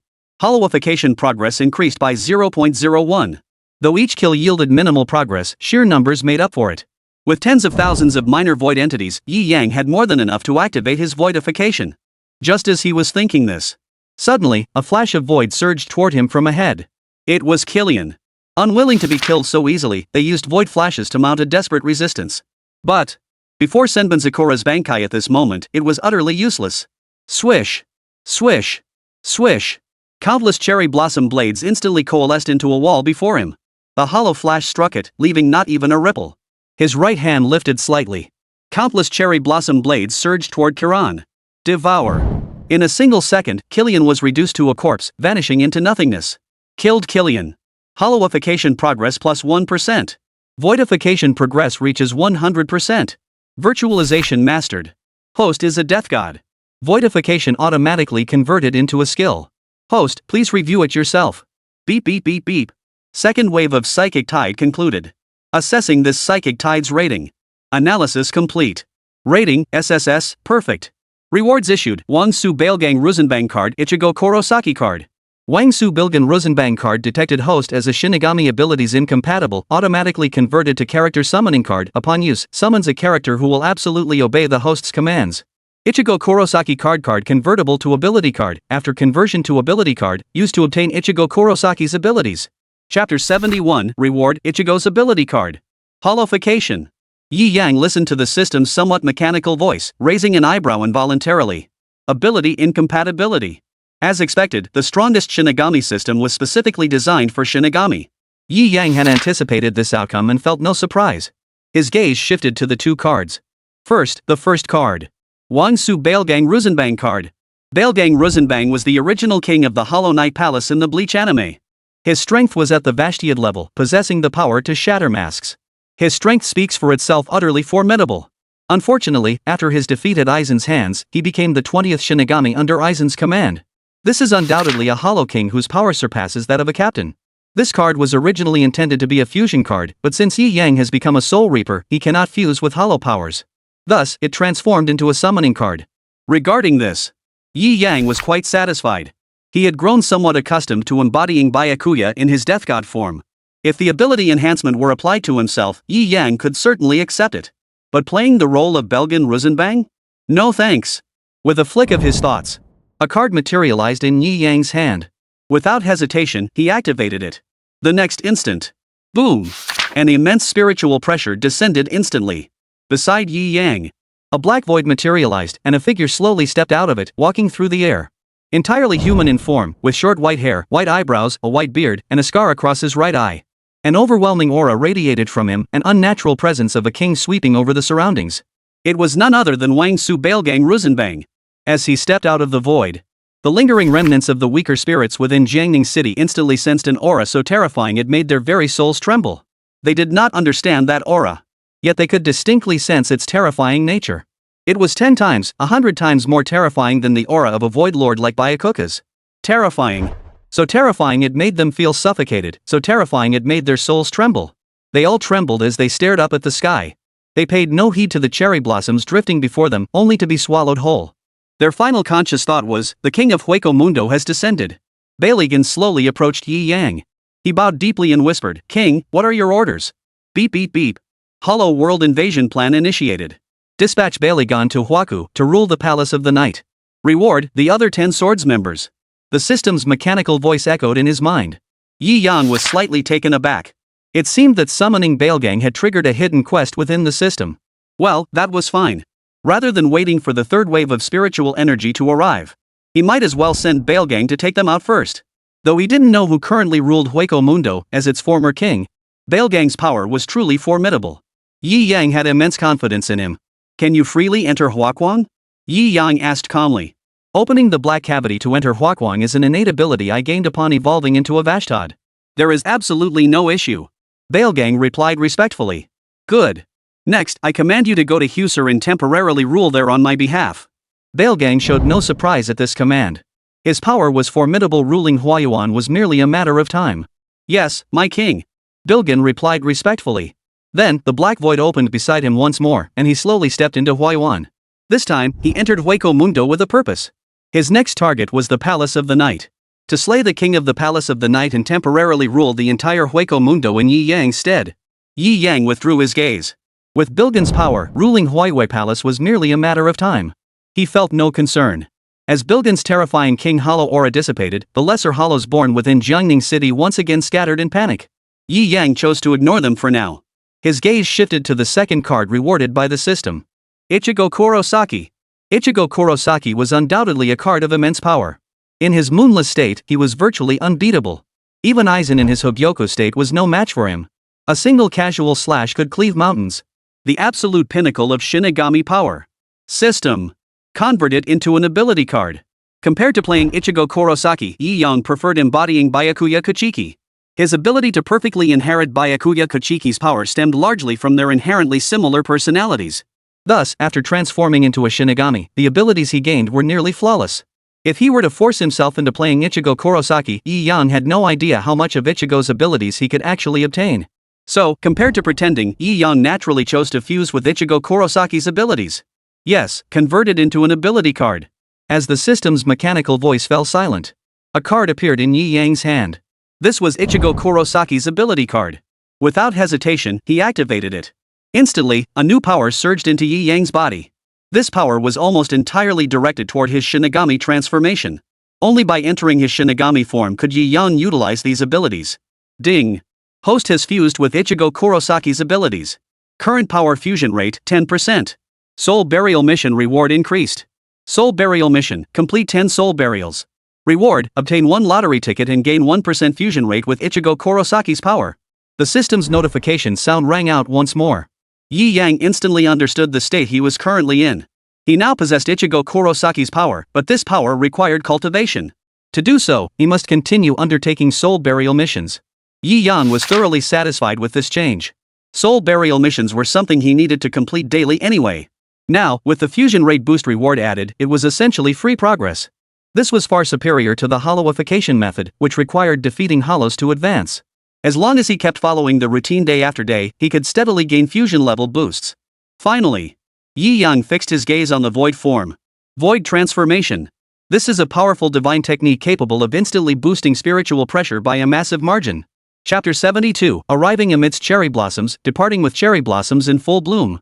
The void form skill is divided into 2 abilities. 1 active, 1 passive. Skill, Hollowization level 1, level increases with successful hollow slayings. Passive, slowly increases physical attributes and spiritual pressure over time. Active, after donning the hollow mask, gain a massive boost to spiritual pressure and unmatched strength 30-second duration, increases with level. These 2 skills primarily manifest their passive effects on the Shinigami's body. The active skill, however, primarily affects the Shinigami form. Both are quite effective. After gaining a basic understanding of the Shinigami form, it seems I must still walk the path of hunting hollows. Completing missions and performing soul burials enhances Ichigo Kurosaki's fusion power, while slaying hollows boosts his hollowification level. It seems the system has already guided him toward all the Shinigami duties. A Shinigami's duty is to eliminate hollows and perform soul burials. As the sole Shinigami in this world, he must fulfill his duty to the end. After all, he only needed to find time at night to complete the system's tasks. Attending school during the day remains his primary focus. His gaze swept across the last remnants of weak hollows within Jiangning City. He had considered sparing them, but now it seemed. You shall become nourishment for my hollowification level. Yi Yang murmured. His right hand lifted slightly. The cherry blossom blades that had been chasing the group of minor void beings instantly engulfed them all. In a single second, they dissolved into spiritual pressure and vanished from the spot. The system didn't emit the sound indicating a hollowification level upgrade apparently, the quantity wasn't sufficient yet. Yi Yang paid it no mind. 30 seconds was more than enough for now. The citizens of Jiangning City learned the details of the incident through the live stream. They gazed in awe at the cherry blossoms drifting through the entire city outside. Death God Byakuya. At this very moment, every soul in Jiangning City etched this name into their memory. And they would remember it deeply, never to forget. For at Jiangning City's most perilous hour, merely by assisting once or twice in gathering souls, he repaid the favor by helping the entire city of Jiangning slaughter every monster that had breached its walls. This was a debt of immense magnitude. Every citizen of Jiangning City owed the Grim Reaper, Bai Zai, an immense debt of gratitude. The Grim Reaper, Byakuya, was their savior, the hero of all Jiangning City. Once the commotion outside subsided, some brave souls peered out through the cracks in their windows. The entire city of Jiangning lay in utter silence. Not a single monster's footsteps could be heard. Not a single monster remained in the entire city. Lord Byakuya, forever the god. Lord Byakuya, forever the god. Residents in high-rise buildings gazed through their windows and saw Yi Yang standing in midair. Overcome with excitement, they couldn't help but shout from their windows. Once the first person shouted, a second joined in. Where there was a second, a third soon followed. More and more people joined in the loud cries.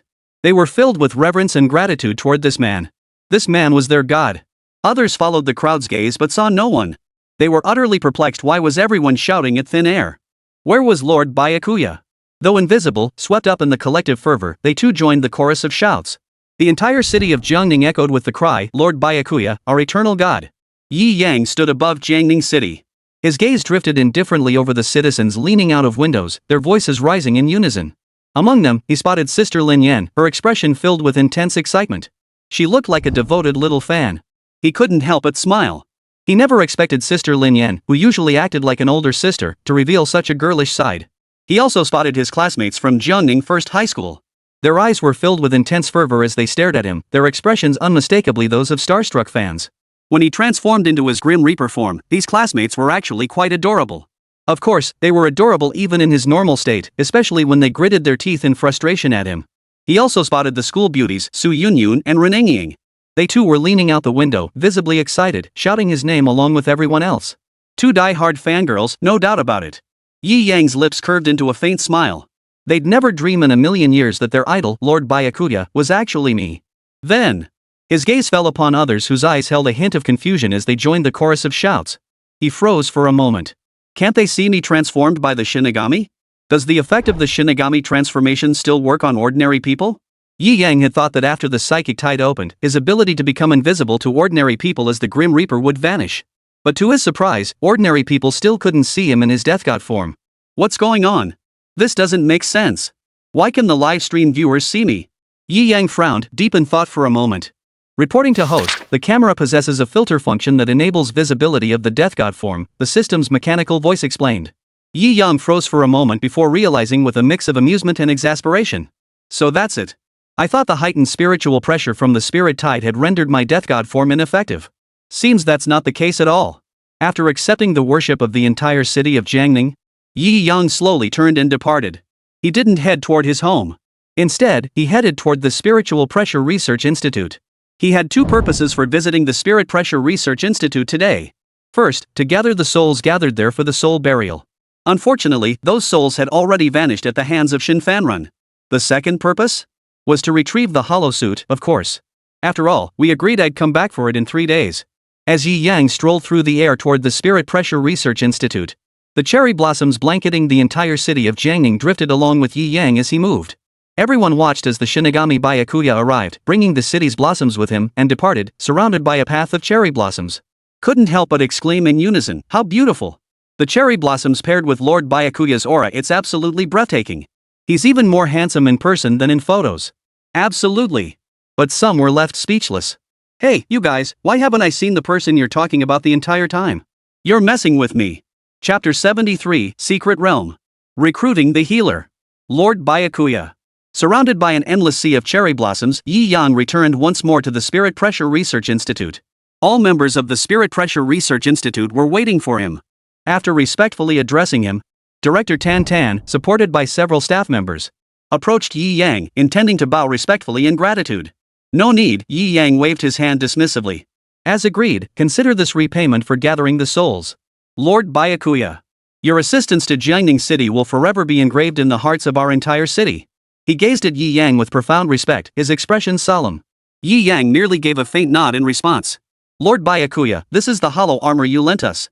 Tan Tan retrieved the hollow armor and handed it back to Yi Yang. Yi Yang accepted it and nodded. He prepared to depart. Just as Yi Yang was about to leave, Tan Tan called out loudly, Lord Byakuya. The second wave of the spirit energy tide has activated prematurely in Jiangning City. Which means the secret realm following the spatial turbulence is highly likely to open in Jiangning City as well. At that time, forces from all sides will surely converge on Jiangning City. You must be cautious. Yi Yang's body stiffened slightly. Spatial turbulence. Secret realm. It seems this world is far more complex than just Huchuan. Understood. He responded. Yi Yang's figure vanished instantly. Sigh. Jiangning City. Just out of the void, and now into the lion's den again. Spatial turbulence, secret realms. Hope nothing goes wrong next, or it'll be another endless disaster, Director Tan sighed. Director, shouldn't the secret realm opening mean everyone goes in to seek treasures? Why are we walking into the lion's den again? A team member asked in confusion. By then, the livestream had long been shut down. Director Tan Tan spoke without concern. He spoke softly. The secret realm, though called a secret realm, is nothing more than another spatial battlefield akin to Huchuan. The secret realm does indeed hold many treasures, but unlike the void, the monsters within are far more numerous. Ah, yet another calamity. The world is so vast, yet who would have thought Jiangning City would suffer such calamity? The psionic tide originally opened a single black cavity in every city across the world. And spatial turbulence would randomly activate after the black cavities opened. Who could have foreseen that after Shin Fanren's actions, Jiangning City prematurely triggered the second wave of the psychic tide? So there was no need for randomness. Spatial turbulence would inevitably manifest in Jiangning City. That damn Shin Fanren. What a bastard. Tan Tan gritted his teeth in fury at the mere thought of Shin Fanren. The Great Era's struggle. After cursing Shin Fanren, Director Tan Tan sighed again. Looks like we need to train those students quickly. The opening of this secret realm will be the perfect opportunity to put them through their paces. Tan Tan thought to himself. As news of tonight's events spread, the entire world erupted in turmoil. Former Director Shin Fanren of the Spirit Pressure Research Institute prematurely unleashed the second wave of the spirit energy tide. Countless hollows invaded Jiangning City, plunging the entire city into imminent peril. Hearing this, everyone realized that the Great War of the Ages was about to begin. Fortunately, the Shinigami Byakuya single-handedly turned the tide. He first struck down Shin Fanren, then slew an Arankar-level hollow, and finally eliminated the vast horde of hollows invading Jiangning City. Those who hadn't watched the live broadcast cried out in disbelief upon hearing the news. Yet, after watching the recorded footage, they fell into profound silence. The ocean formed by countless cherry blossoms was etched deeply into everyone's mind, impossible to shake off. The Grim Reaper Byakuya was truly terrifying. And the Grim Reaper Byakuya soon caught the attention of numerous major factions. Take the secluded Chen family, masters of hard Qigong, for example. The Chen clan of hard training was an extremely prestigious hidden family, residing in a separate dimension away from the world. They rarely interact with the secular world. Only when major events occur in the mortal world do they send one or two family members to intervene and resolve the situation. They were generally individuals of exceptionally high standards. Anyone below the 5th rank simply didn't register on their radar. They had heard of the name Death God Byakuya before. All hailed him as a savior, a hero of the Dragon Nation. At the time, they dismissed it with disdain. After all, he had merely dealt with the likes of Kirin and Shinshenshio, figures utterly beneath their notice. Thus, they held this mysterious psychic in utter contempt. However, this time was different. Slaying a hollow at least of the 7th tier at Chuka's level. This had completely caught their attention. They began to focus their attention on the individual known as Byakuya Kurosaki. At this moment, within the clan, discussions were underway regarding Shinigami Byakuya and the imminent opening of the secret realm. An elder stood at the head of the assembly. His form was ethereal. Speaking in a voice worn by age, he declared, "The Grim Reaper Byakuya, this is undoubtedly a game changer in the great struggle of this era. Head of the family, what difference does a variable make? This individual is merely a lowly Shinigami. Shinigami. We've never heard of such a force existing, so it stands to reason he is alone. He alone dares challenge our hidden plan, with its century-old foundations, for dominance in this great era? Impossible. A young man below laughed recklessly. The elder seated foremost sighed, his identity remains somewhat mysterious after all. Shinigami, it does sound rather grand. Mysterious? No matter how mysterious he is, could he possibly be more mysterious than us secluded families? Our Chen family has waited a century for this era's great struggle. Anyone who stands in our way will die. The young man continued to laugh wildly. Well said, very well said. Well said, well said. The others echoed in unison. Seeing the crowd's fervor, the elder couldn't help but feel a twinge of self-mockery. He realized his worries had been somewhat unnecessary. One person, no matter how powerful, could never stand against all of them, these secluded clans. Very well. Then this time, Chen Fan, you shall lead the most gifted disciples of our clan to the secret realm for training. If necessary, seize the keys to the secret realm. Chen Fan was that young man with the arrogant attitude and 8th tier spirit energy user. The secret realm key was an item dropped after slaying the realm's lord. Possessing the key meant controlling the entire secret realm. A supremely arrogant grin spread across the face of the young man named Chen Fan. Even if that so-called death god Byakuya shows up, he won't stop me from seizing this secret realm key. Rest assured, clan chief, this key is absolutely mine. Excellent. The elder laughed heartily. Oh, and I hear Jiang Ningcheng has awakened a multicolored level healing psionicist.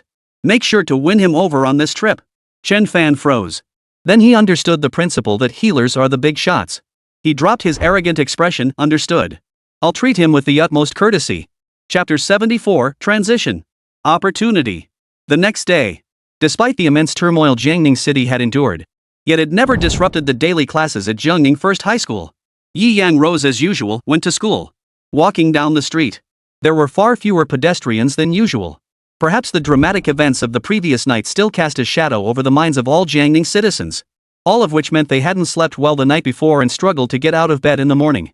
This was only natural. After all, the average person's heart struggles to endure such immense crisis. Arriving at school, the classroom was still buzzing with noise. No need to guess they were discussing last night's events. After 1 or 2 classes, Yi Yang, Su Yunyun called out from the classroom doorway. Yi Yang stood up and walked over. Aren't you guys supposed to be training in the auditorium? What are you doing here? Yi Yang asked. Except for Yi Yang, the other students selected for the research branch team were essentially exempt from classes. They spent every day training under Tan Hao in the auditorium. Logically, Su Yunyun should have been there at this time. Why was she seeking him out now? Director Tan Hao has an important announcement to make and sent me to find you. Important matter. Yi Yang froze. An important matter at this moment. Yi Yang instantly recalled what Director Tan Tan had mentioned last night, the secret realm. Let's go together, Su Yunyun said with a smile. Yi Yang nodded. All right. The two walked all the way to the auditorium. Inside, there was no sign of the usual intense training session. Instead, everyone stood quietly in 2 lines. Tan Hao stood at the front, his expression stern and solemn. He must be giving a speech. Upon seeing Yi Yang and Su Yunyun, Tan Hao's expression immediately changed. He greeted them with a smile. Ha, Yi Yang, you're here. He always remembered the golden rule, the healer is king. Therefore, he treated Yi Yang with utmost respect and indulgence. With Yi Yang here, he could do whatever he wanted. Yi Yang nodded. What's the big deal, Director Tan Hao? Why don't you take a seat over there for a bit? I need to discipline a few slackers first. Tan Hao said with a laugh. Yi Yang had no objections to this and walked over to sit down at a nearby spot. But the moment Tan Hao saw Yi Yang settle down, his expression instantly hardened, turning stern, a classic case of changing faces faster than turning a page. He grabbed 2 students and gave them a fierce scolding, essentially accusing them of slacking off throughout the entire process. After a moment, the scolding ended. Next, I have an important announcement to make. Tan Hao got down to business. You all know what happened in Jiangning City last night, right? He declared. Of course we know. How could we not know about the crisis that shook the entire city? Ren Yingying retorted. The others all wore expressions that suggested they were well informed. Tan Hao scanned the group, then nodded. Then I'll cut to the chase. Due to the second wave of the psychic tide activating prematurely in Jiangning City, a spatial turbulence will soon emerge here. Following that, a secret realm will appear. Tan Hao stated calmly. Director Tan Hao, what exactly is a secret realm? Someone asked. A secret realm. It's a space akin to the Void Realm, filled with numerous monsters. But unlike the barren wasteland of the Void Realm, a secret realm is the best place for a spirit energy user to rapidly increase their spiritual pressure. Rapidly increase spiritual pressure, someone questioned doubtfully. Exactly. Within the secret realm, not only is the spiritual pressure exceptionally dense, but by defeating the monsters there, you can absorb a portion of their spiritual pressure. Tan Tan explained. What? The students erupted in an instant. After all, the simplest and most effective way to enhance one's strength was to increase spiritual pressure. And to increase spiritual pressure, one could only rely on natural talent. Alternatively, one must engage in extensive physical training daily. Only then could spiritual pressure gradually accumulate. They had been training in the auditorium for 3 full days.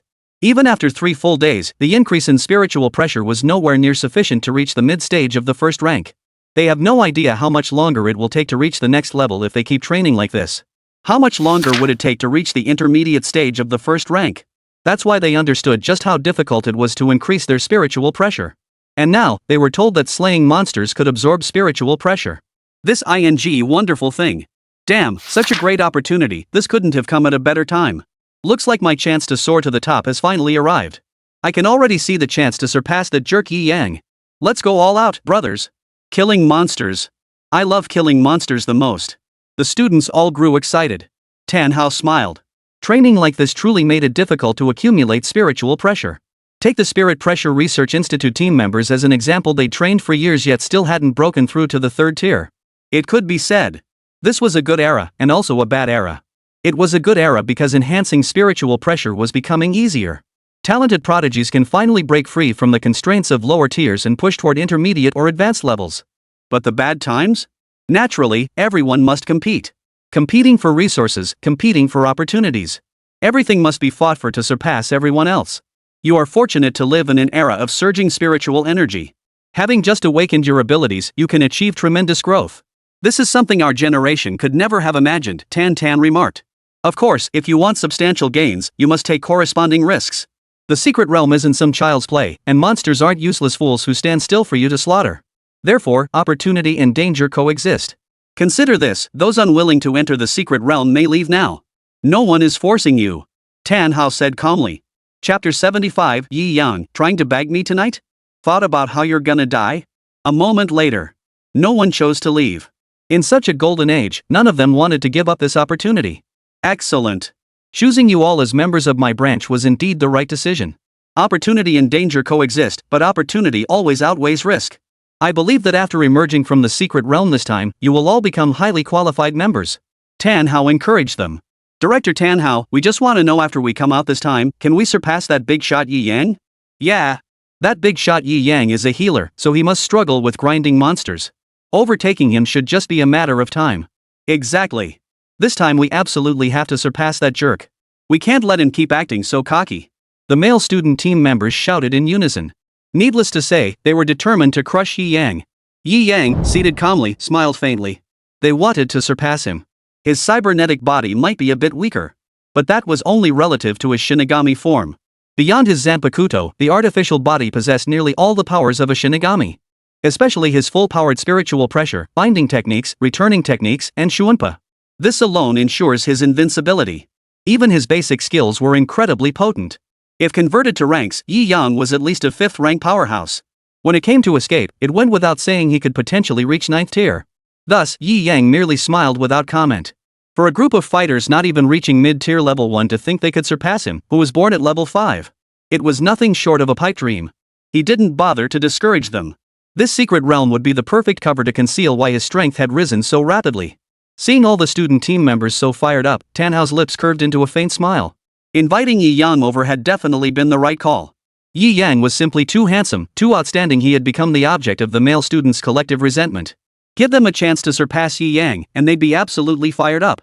Trust me, as long as you remain calm, composed, and fearless within the secret realm, surpassing Yi Yang's strength is absolutely guaranteed. But don't get too excited. After all, Yi Yang belongs to the healing type. Healing type psychics are national treasures. You shouldn't compare yourselves to Yi Yang too much. Tan Hao said. Director Tan Hao, we understand that. We just want to surpass Yi Yang's rank and even outmatch him in combat prowess. Then, haha. Yi Yang, you big shot, better not go out at night from now on. What if someone slips a sack over your head one day? That'd be bad news. Yi Yang. He knew these classmates had ulterior motives. But he didn't care. His artificial body rarely ventured out at night. He only went out in his Grim Reaper form. Did they dare try to bag him while he was in Death God mode? Even if you gave them 10,000 times the courage, they wouldn't dare. Ahem. Tan Hao cleared his throat twice. This halted the student's reckless antics. He couldn't quite understand why Yi Yang, such a national treasure level healing type. Why was he so unpopular with the male students? If they really ended up with sacks over their heads someday, the entire school would lose access to Yi Yang's healing abilities. Alright then. I'll give you all half a day off. Tomorrow, everyone report here. Use this time to say goodbye to your parents. Once we enter the secret realm, no one knows how long we'll be gone. Alright, that's all. Dismissed. Tan Hao announced. Everyone began heading home. Yi Yang also stood up and headed toward the exit. Yi Yang, wait a moment. Behind him, Su Yunyun's voice called out to him. Yi Yang turned to look back. For this trip to the secret realm, the three of us should form a team, Su Yunyun said with a smile. Ran Ying beside him also looked at him expectantly. Sure, no problem. Yi Yang nodded in agreement. Su Yunyun and Ran Ying immediately perked up. Yay! The surrounding girls, hearing Yi Yang's agreement, all wore expressions of disappointment. Yi Yang had left too deep an impression on them last time. His strength and speed far surpassed those of his peers. His cool-headedness in the face of unexpected events. And most crucially, his healing abilities. Yi Yang was undoubtedly an exceptionally qualified team leader. Except for the male students, no one wanted to be paired with anyone else. But there was no way around it. The two top female students weren't just exceptionally beautiful, their innate talent and strength were also the strongest among everyone. Yi Yang didn't team up with them, so who else could he team up with? Everyone gradually left. Yi Yang headed home too. He still needed to tell Sister Lin Yan about this. He pushed open the door. He glanced at Sister Lin Yan's room. The door was tightly shut, sparing him the sight of any unspeakable scenes. I went up to knock on the door.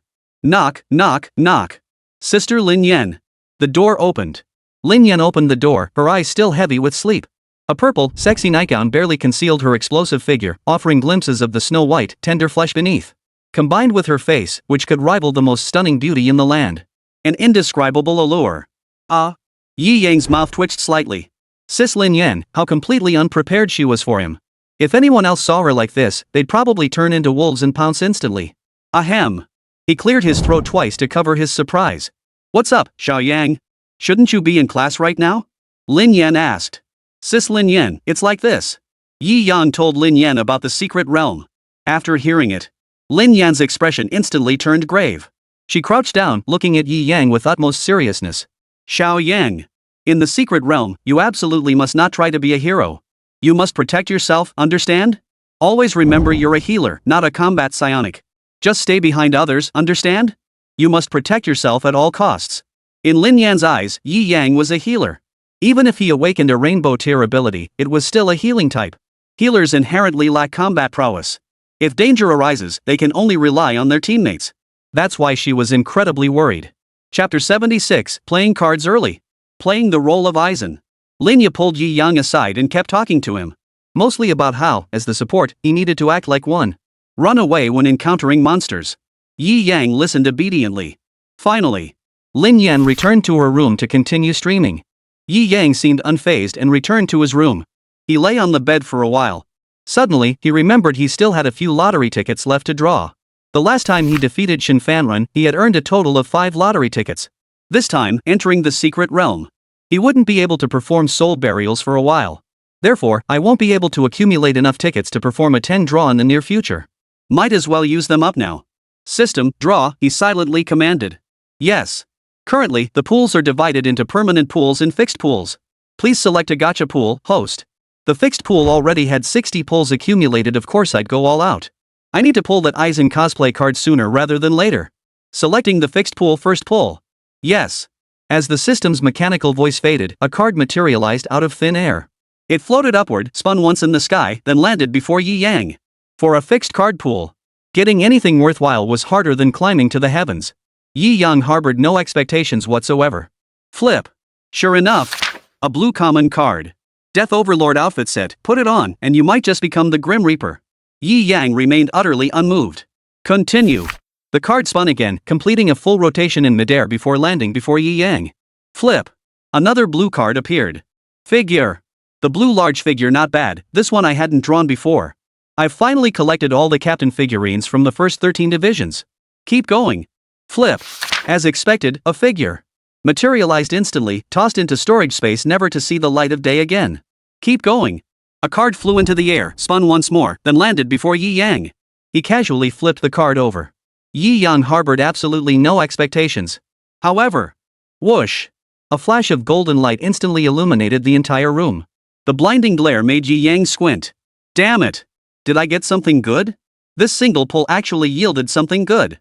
Yi Yang was stunned himself. Given the system's usual behavior, it was utterly unreasonable for it to drop something good on a single pull. He pulled out a pair of sunglasses from his storage space and put them on, blocking out the blinding golden light. Yi Yang clearly read the card's information. Blue die role-playing card. Upon use, the role player gains power.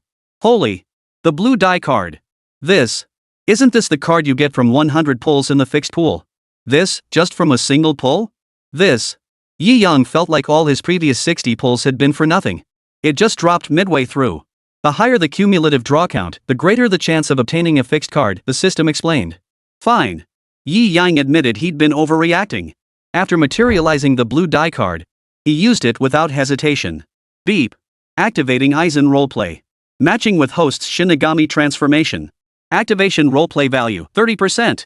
Roleplaying value reaches 10%, unlocking blue die's Kido.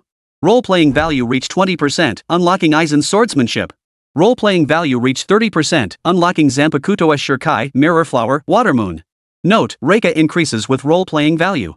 Currently at 30% of Aizen's Reika. Note, Host's Shinigami transformation enables role selection. A series of system notification sounds rang out. Yi Yang instantly understood. Similar to playing as Byakuya Kachiki, upon entering Shinigami form, he could make a choice. Option 1, assume the appearance of Byakuya Kachiki while retaining Yi Yang's features, gaining all of Byakuya Kachiki's powers. Option 2, assume the appearance of Aizen's attire, with his features fully transformed to match Aizen's likeness, gaining 30% of Aizen's spiritual pressure, Kido, swordsmanship, and the Shirkai of his Zanpakuto, Mirror Flower Watermoon. With just 30% of Aizen's portrayal value, he had already unlocked the ability of Mirror Flower, Watermoon. Yi Yang was thoroughly satisfied with this outcome. Currently, what he lacked most was precisely this kind of god-defying ability. Mirror Flower, Watermoon. Upon its Shirkai activation, anyone who witnesses it with their own eyes will have their 5 senses permanently manipulated unless they personally touch the blade of Mirror Flower, Watermoon. Otherwise, they will be perpetually enslaved by its manipulation. This ability was absolutely unbeatable. It was through the power of Mirror Flower, Watermoon that Aizen manipulated the entire Soul Society at his whim. Therefore, tonight's impersonation of a Shinigami will be yours. Yi Yang resolved to perform the soul burial tonight, assuming the role of Aizen. The mere appearance of the identity of Byakuya Kachiki would send shockwaves throughout all of Jiangning City. Wherever he went, cameras would follow him like shadows. Therefore, choosing Aizen tonight would allow for a low-key approach. Night fell swiftly. Yi Yang settled the artificial body onto the bed. He entered the Shinigami transformation. He directly selected the blue-dyed Shinigami form. Bang! A figure swiftly rose from the artificial body. Just as when he portrayed Byakuya. Dressed in Shinigami armor, with a captain's Heir bearing the number 5 on its back. Thick, brown hair. Wearing thick-rimmed glasses. At his waist hung a Zanpakuto with a green-hilt mirror flower, Watermoon. At this moment, Yi Yang had fully transformed into the likeness of Sojiro Sasuke. Since his impersonation skill was still relatively low, he currently resembled Aizen's appearance when he was an undercover captain. Yi Yang was well aware of this. He deftly pushed open the window door. Shuunpa! Swish! His figure flickered into existence, appearing outside the room in an instant. Tonight, the undercover agent Aizen reigns supreme. Chapter 77, May I participate in the plan to hunt down and kill the Soul Reaper Byakuya? Yi Yang's figure flashed out the window. Using the power of his spiritual pressure, he hovered in midair. Open the map. Begin searching for souls requiring burial. Locate the nearest one. Yi Yang's figure instantly blurred into an afterimage, vanishing from his original spot. Jiangning City. With the secret realm about to open, Jiangning City buzzed with unusual excitement tonight. All factions across the Dragon Nation converged upon Jiangning City. Among them were both independent psychics and those affiliated with factions. Among them, affiliated psychics were the majority. Hidden aristocratic families, sects, schools, organizations, and institutions all were present. It was truly a gathering of the elite. Nearly every individual aspiring to become a powerful psionicist had gathered here, awaiting the opening of the secret realm. Consequently, every hotel in Jiangning City is completely booked. Some psychics without lodging had no choice but to wander aimlessly through the streets of Jiangning City. Thus, the already bustling Jiangning City became even more lively. It was nothing short of Jiangning City's greatest golden age. Psychics were everywhere on the streets. Some carried swords on their backs, others had daggers at their waists, some wielded spears in hand, and others flaunted Barrett rifles strapped to their shoulders. One could even spot individuals dressed in Shinigami attire, draped in captain's robes, imitating the Shinigami Byakuya. After Byakuya's battle last night, he was practically deified overnight. His handsome face, combined with the utterly showy spectacle of his Bankai release and his dazzlingly beautiful, blindingly powerful abilities. Almost everyone idolized him. People began crafting Shinigami outfits and Captain Heir, rushing to emulate him. Of course, this excludes certain highly secretive, hidden clans. At this moment, in a spacious private room of a 5-star luxury hotel in Jiangning City, a group of people were seated here. At the focal point of everyone's gaze, a white-haired and white-bearded elder stood with his hands clasped behind his back, eyes slightly narrowed, exuding an air of calm composure with a long, steady breath. Not a sound was heard throughout the entire private room. After a long moment, Chen Fan of the secluded Chen family rose to his feet. Impatience flashed across his face as he spoke. "Old Master Bai, you gathered us all here. Is there something you need to discuss? If there's truly nothing to discuss, this junior must take his leave." With that, he began to walk toward the exit. At that moment, the snow-white-haired elder slowly opened his eyes. His gaze, as still as an ancient well, held profound tranquility. "Hold on. Young Chen." The aged voice echoed throughout the private room. Chen Fan paused. "Elder, if you have something to say, please speak quickly." He didn't want to waste any more time here. Tonight, the Grim Reaper Byakuya might appear, and he still needed to intercept him. Sigh. "Very well, old man, I shall speak plainly." The elder sighed. "All of you present here come from hidden families. Some of you have brought your clan's younger generation here for training. And the other part is here to vie for the key to that secret realm." Chen Fan snorted lightly. "Humph. That's only natural. You and I both come from hidden clans. Our families have remained hidden for 100 years, waiting for this very opportunity. Indeed. A century of seclusion. A century of seclusion, waiting only for this day. This era belongs to our hidden clan. And just yesterday, as everyone should know by now, a variable has emerged. Even through mere video, this old man can sense the sheer horror of this upheaval. That is why I have gathered you here today to deliberate how we shall address this sudden, unforeseen development." The elderly man, his hair and beard entirely white, finally revealed his purpose. The unexpected turn of events that occurred yesterday, well, that goes without saying. The Grim Reaper Byakuya. The terrifying sea of cherry blossoms unleashed after that single Bankai cry nearly shook the entire world. It had also sent shockwaves through these hidden clans. Thus, the elder had gathered the leaders of these hidden clans here at this moment to discuss countermeasures. It was nothing more than stirring their emotions, uniting their forces to eliminate this unpredictable variable. Chen Fan heard this and let a faint smile curve his lips. He walked back to his seat at the head of the table. A look of extreme arrogance spread across his face. "No need for discussion. Just tell me how you plan to kill him." A momentary silence fell over the entire private room. After a long pause. Yes. Elder Bai, just tell us how to kill him. Our hidden world clan has remained concealed for a century. How dare an unknown upstart attempt to seize our karmic rewards?" The others in the private room echoed his words in unison. The elderly man with snow-white hair and beard, known as Old Bai, let a faint smile curve his lips. The objective was achieved. Present here were the elite representatives dispatched by the secluded clans. Each possessed 8th tier strength, though varying in power. As for himself, his strength had reached the initial stage of the 9th tier. With such a formidable lineup, eliminating that Grim Reaper, Byakuya, would be a piece of cake. His own purpose, as he had just stated himself. The hidden clans had remained secluded for a century, finally initiating the great era of contention. How could they allow some nameless nobody, who appeared out of nowhere, to reap the rewards of their hard work? Thus, he gathered representatives from all the hidden clans, preparing to ambush and eliminate the Grim Reaper Byakuya tonight. Ahem. Quiet, everyone. He cleared his throat twice, signaling for silence. The private room quickly fell silent. Now then. I shall outline our plan to ambush and eliminate the Grim Reaper Byakuya. Old Bai began, about to continue speaking. Suddenly, a voice rang out from outside the window. "Oh? May I join this plan to ambush and kill the Grim Reaper Byakuya?" Chapter 78. "So Yusuke, brother, how about teaming up with me? So, can I join this plan to ambush and kill the Shinigami Byakuya too?" A voice drifted in from the window beside them. "Who?" Old Bai roared in fury. Being interrupted just as he was about to reveal his true intentions was the most infuriating moment. Especially when it concerned such a purpose best kept hidden from the world. After all, Death God Byakuya was now a national idol. If exposed, they would face the wrath of the masses. Especially in Jiangning City. By then, they'd likely be hunted down by the entire city. All eyes followed the direction of the voice. This was a 5-star luxury hotel. Though the accommodations were high-end, they posed no challenge to a spirit-powered individual with spiritual pressure. There, Beyond the large window glass, a young man stood motionless in midair. He had thick, brown hair and wore a warm, spring-like smile on his face, framed by thick-rimmed glasses. At first glance, he gives off an honest impression, with a scholarly air about him.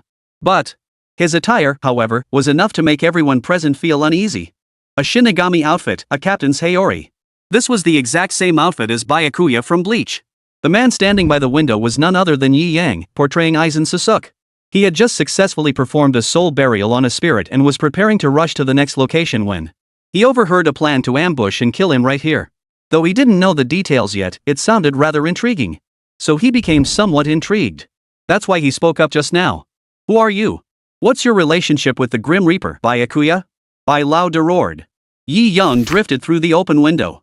He landed lightly on the floor. Pushing up his thick-rimmed glasses, he declared, "My name is Sasuke Aizen. I am a Shinigami." Yi Yang introduced himself. The entire private room fell silent for a moment. Suddenly, ha ha ha ha. What the hell? Now even nobodies are imitating Byakuya Kurosaki. You're a Shinigami. Do you think putting on a Byakuya Kurosaki costume makes you one? How utterly ridiculous. Chen Fan pointed at Yi Yang and roared with laughter. These days, the streets of Jiangning City were swarming with people imitating Byakuya Kachiki.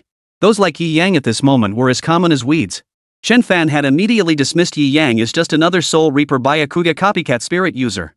As Chen Fan's laughter filled the room, the tense atmosphere in the private booth instantly relaxed. Yi Yang's lips curved into a smile, revealing that same earnest expression once more. He pushed up his thick glasses. I just overheard your plans to hunt down the Grim Reaper Byakuya, Yi Yang said with a smile. I'm curious, might I join in on this scheme? Seeing his earnest expression, and instantly lowered their guard. At that moment, someone asked, why are you imitating Shinigami Byakuya's attire yet seeking to join our ambush? Shouldn't you be his devoted follower? Killing the one you worship and taking their place, isn't that what every true devotee should do? What do you think? Yi Yang's face remained perpetually adorned with a smile. His simple glasses paired with a smile as warm as spring breeze easily won everyone's favor. Hearing his words, everyone present believed him. But Chen Fan looked at him with utter disdain. Oof. The lowest ranked among us here is a 7th-tier psionicist. Do you really think your own strength is enough to join our ambush plan? The moment his words left his mouth, all eyes instantly turned to Yi Yang. This young man appeared so calm and composed amidst their group of 7th and 8th-tier powerhouses. They were eager to see what he was capable of. Yi Yang's smile remained unchanged, gently resting my hand upon the illusory reflections of flowers and moonlight. I am a blade-type psychic. This sword is called Narcissus, possessing the power to manipulate water and heal. And I am a 7th-tier psionicist. As he spoke, Yi Yang's spiritual pressure erupted violently. Mirror Flower, Water Moon slowly drew itself from its scabbard. Unbeknownst to them, he had activated Mirror Flower, Water Moon's power. They had fallen victim to it. As everyone present became trapped within Mirror Flower, Water Moon, Yi Yang manipulated their perceptions, allowing them to witness themselves drawing the sword and unleashing the powers of water manipulation and healing. This time, everyone believed. Old Bai laughed heartily. Ha ha ha ha. Welcome to the fold, Suyasuke. With our combined efforts, I'm confident that the Grim Reaper, Byakuya, won't survive tonight. A psychic with healing abilities was undoubtedly a national treasure. Who could refuse such a person's joining? The others all flashed him warm smiles, welcoming him into their ranks. Chen Fan also reined in his arrogant expression, gesturing for Yi Yang to sit beside him. Yi Yang's lips curved into a faint smile as he adjusted his glasses. He settled into his seat. Then, Old Bai resumed explaining his plan to ambush and kill the Grim Reaper, Bai Jia. The plan was simple. That night, Death God Bai Zai was expected to appear in Jiangning City. All of them would operate separately within Jiangning City. The moment anyone spotted the Death God Byakuya, they would unleash their spiritual pressure. Then converge on that location. With lightning speed, swiftly eliminate the Shinigami Byakuya. That's the simple plan. Alright. Next, we'll form teams of 2 each. That way, when we encounter Shinigami Byakuya, we can watch each other's backs. 7th rankers, the moment you spot the Grim Reaper Byakuya, be prepared. Make sure to alert us to his location before he activates his ultimate ability, Bankai. Old Bai reminded them. The others responded in unison. Thus, the group began forming teams. Chen Fan approached Yi Yang. Hey, Suyasuke, how about teaming up with me? I'm an 8th-tier sword-type spirit energy user. My combat prowess is absolutely formidable. If we encounter the Grim Reaper, Byakuya, I can take him down single-handedly. Yi Yang's lips curved into a faint smile. Sounds good. Chapter 79, Chen Fan, Old Bai and I have already slain the Grim Reaper Byakuya. Yi Yang accepted Chen Fan's party invitation. The two walked through the streets of Jiangning City. Chen Fan asked Suyasuk, how come I've never heard of a figure like you in Dragon Country before? 7th tier, sword type, capable of manipulating water and even healing. He was practically an all-around psychic. Why had he never heard of such a formidable psychic before? Yi Yang's lips curved into a smile as warm as spring breeze. Oh. I was working in the Soul Society before, so I wasn't exactly famous in the Dragon Kingdom. Yi Yang stated this blatant lie with deadpan seriousness. Though it was true that Aizen had worked in Soul Society for a time. The Soul Society? Chen Fan looked utterly perplexed. He had never heard of this place called Soul Society before. He couldn't help but feel curious about this Soul Society. What kind of place could possibly employ such an outstanding 7th tier all-rounder to work for him? Yi Yang merely smiled faintly, offering no explanation. Suyasuk, I assume you're here for the secret realm opening in Jiangning City too. So, after we take down the Shinigami Byakuya, how about joining my team for the secret realm expedition? Chen Fan extended his invitation. Yi Yang chuckled, pushing up his thick glasses. If we happen to cross paths then. I will. Suddenly. Boom. A colossal spiritual pressure erupted from the distance. Chen Fan's body trembled. A look of wild joy spread across his face. Finally. Byakuya Kuchiki, the Soul Reaper. Go. Suyasuk, the prey has finally appeared. With that, he shot toward the source of the spiritual pressure. Yi Yang's lips curved into a faint smile. He sheathed Mirror Flower, Water Moon. The next moment. Using Shuanpa, he closed the gap on Chen Fan. The two swiftly reached the location of the spiritual pressure surge. It was a suburban area. Two figures were locked in combat. One was the White Elder wielding a long sword. Each thrust unleashed a series of soul-stirring sword chi. His form was ethereal and transcendent, like an immortal among mortals. The other person. Upon closer look, it was none other than the Grim Reaper Byakuya from the live-streamed video. He wore his Shinigami captain's uniform, with the captain's Heir coat fluttering in the wind. His Zanpakuto was already in hand. He clashed relentlessly with the White Elder. Clang! Clang! Clang! The clanging of blades echoed relentlessly across the deserted wilderness. A wild thrill flashed in Chen Fan's eyes as he swiftly raised his sword and charged forward. Old Bai. I'm here to lend you a hand. Ha! Chen Fan, you're just in time. Old Bai roared with delight. He swiftly joined forces with Chen Fan. Two swords and a blade clashed relentlessly. Clang! Clang! Clang! Under their combined assault, the Grim Reaper Byakuya was forced into retreat. Yet his resistance remained fierce, and the battle reached a stalemate. Standing nearby, Yi Yang's lips curved into a faint, wicked smile. The scene he witnessed. Completely different from what Chen Fan and Old Bai witnessed. At this moment, the opponent facing off against Chen Fan and Old Bai was not the Grim Reaper Byakuya. Instead, it was an 8th-tier powerhouse from another secluded clan. Just moments ago, everyone had been discussing plans in the private room. Now, under Yi Yang's illusory manipulation of the 5 senses, they were locked in a life-or-death struggle.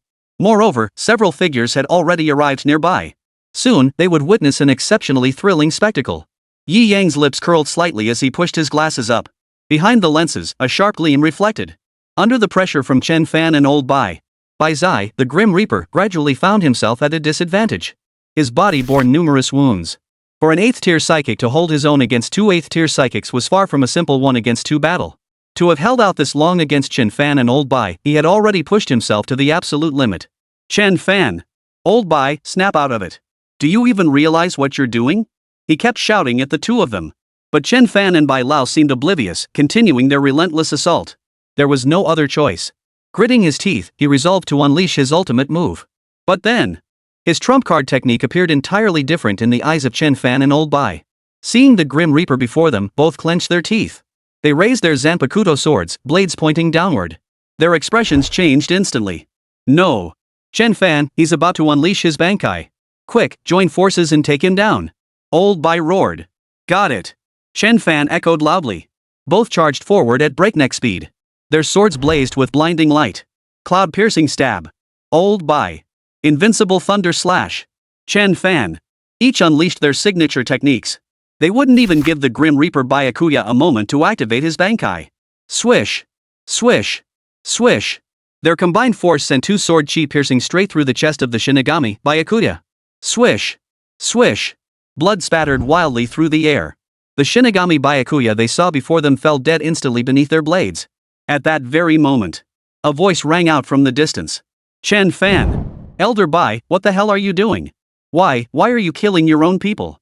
Several members of the reclusive families rushed over from afar. They hurried to inspect the 8th tier powerhouse who had just fallen beneath their blades. He's dead. They turned in rage, glaring at the two men.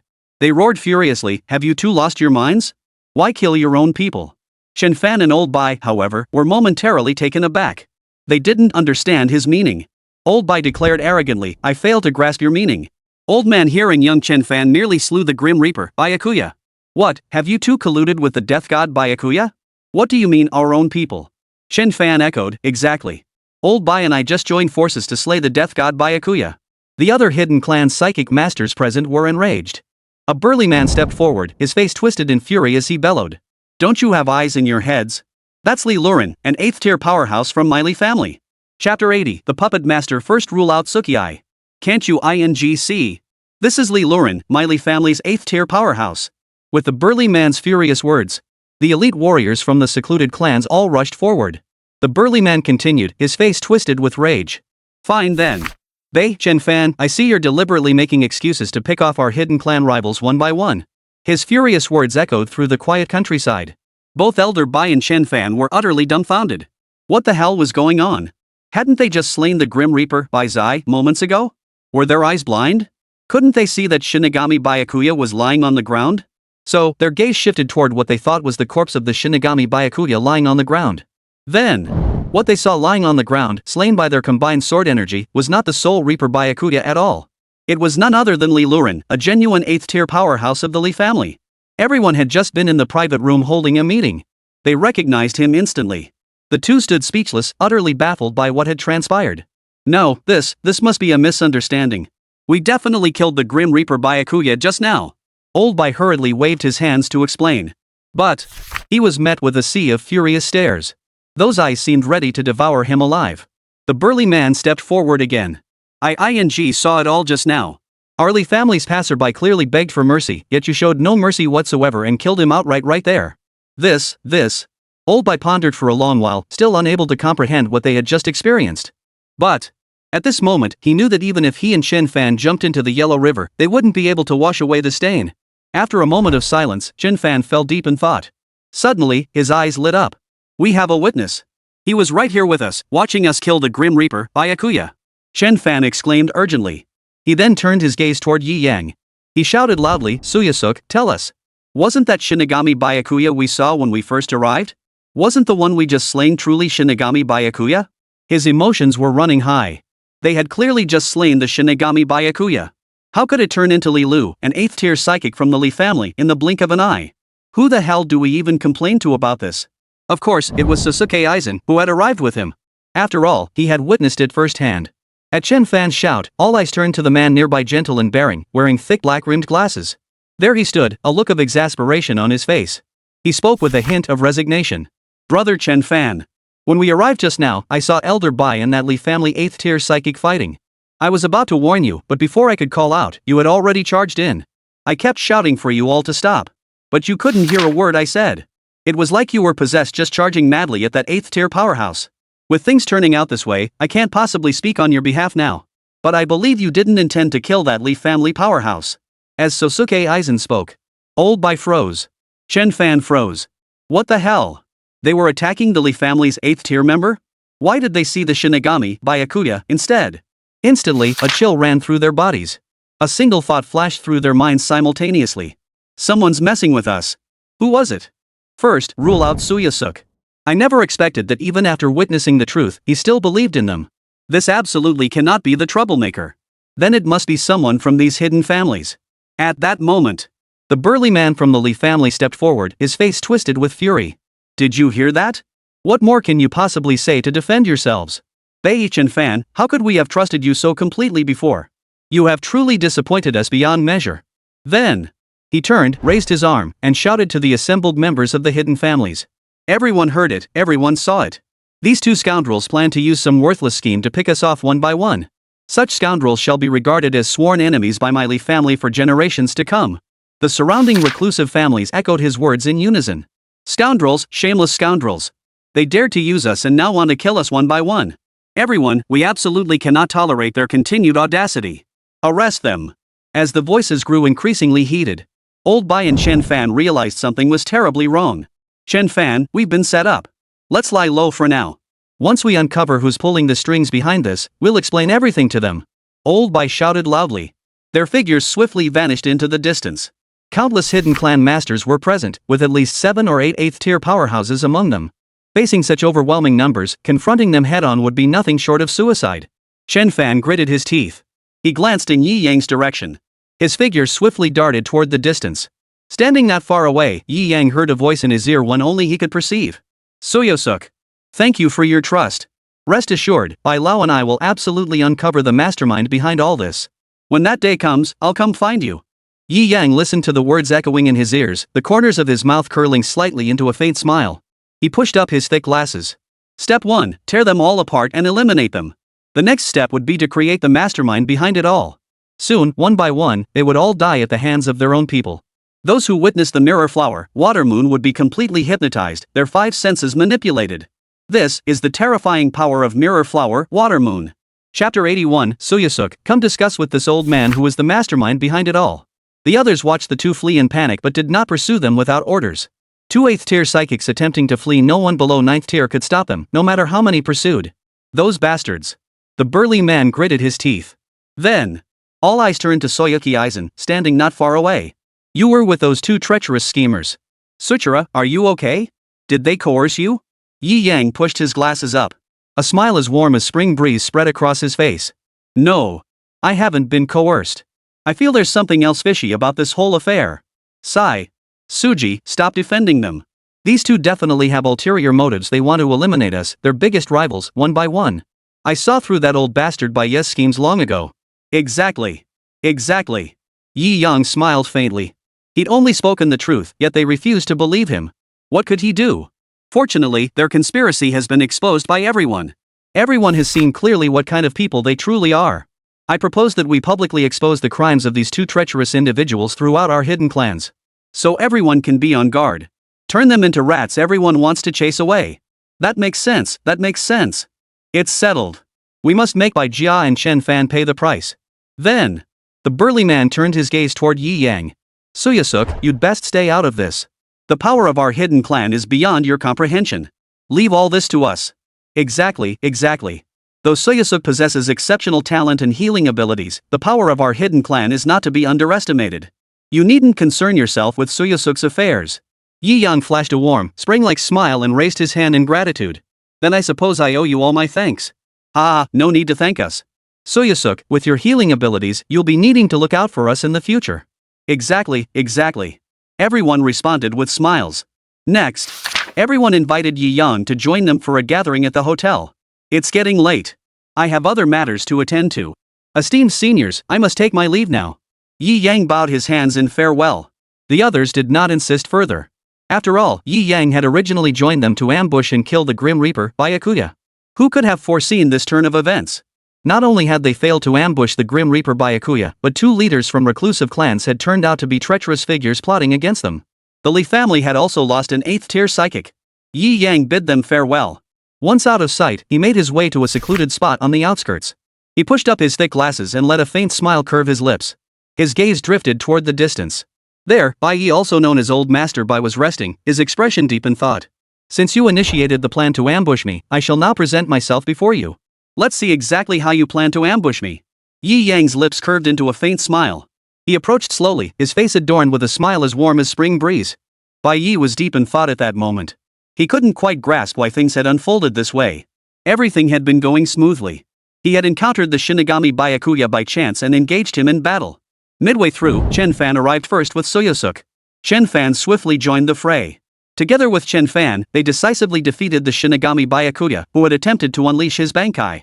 Why, after the fact, did Byakuya's corpse transform into that 8th-rank Li family member, Li Luren? It was baffling. It was precisely this baffling turn of events that sent a chill down his spine. He couldn't shake the feeling that some hidden hand was slowly orchestrating events behind the scenes.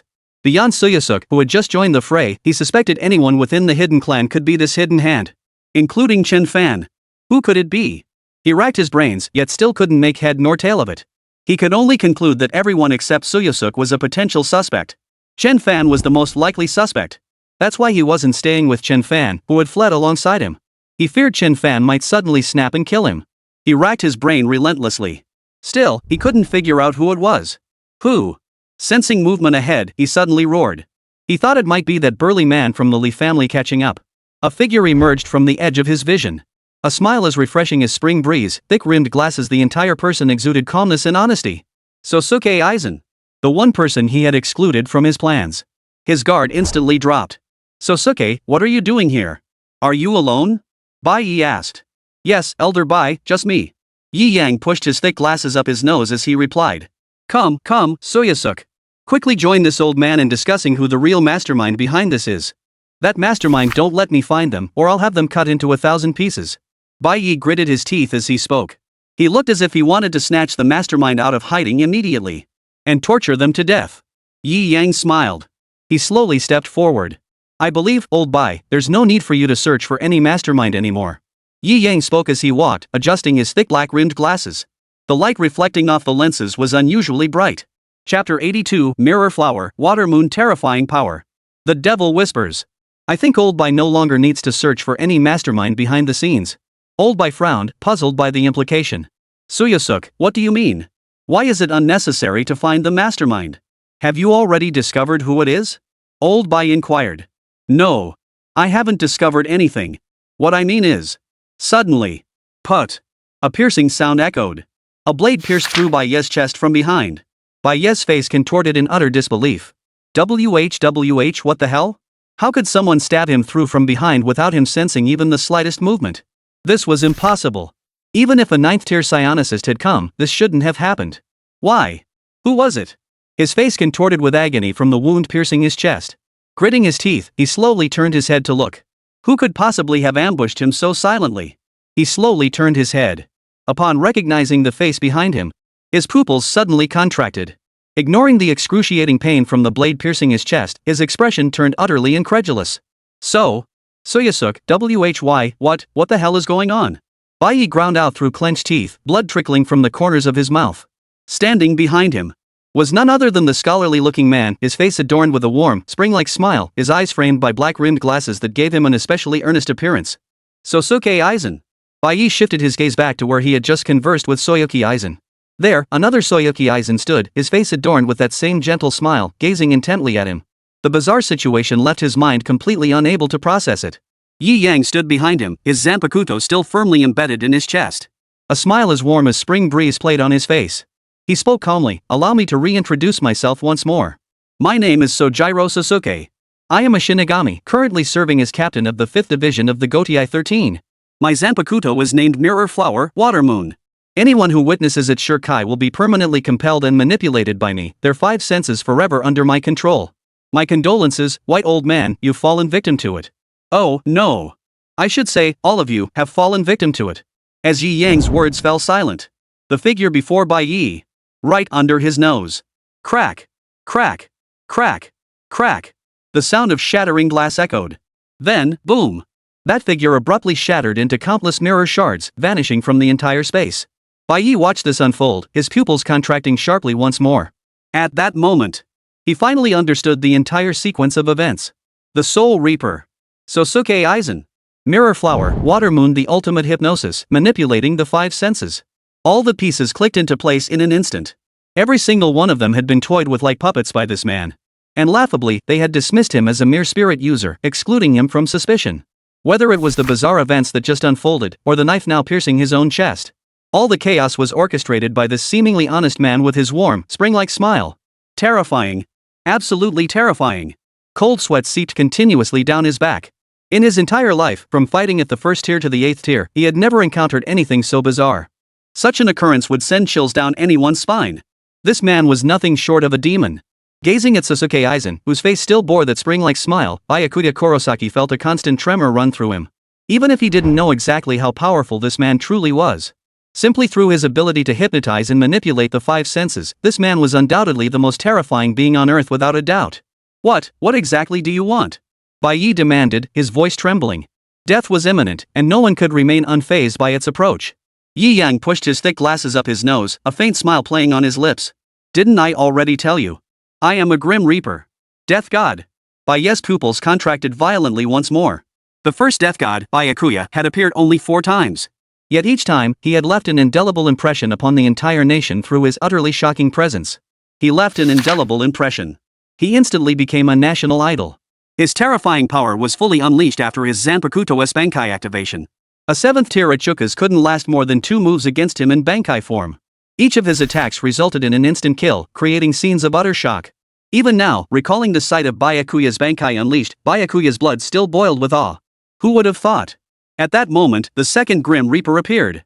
The moment he appeared, he toyed with all the 7th and 8th tier powerhouses at will. Such a being is truly terrifying. Just what kind of terrifying organization is the Grim Reaper, after all? Alright. Old Bai, it's time to go. Yi Yang said with a smile. I refuse to accept this. I refuse to accept this. The Great Era's struggle hasn't even begun, yet I never imagined I'd die so unjustly. I refuse to accept this. Bai Yi cried out in agony. Suddenly, his gaze fell upon Chen Fan, who stood not far away, gazing intently at the unfolding events. A flicker of surprise and hope flashed across Bai Yi's face. As long as Chen Fan noticed and informed the members of the secluded clans, then they would all rise up against him.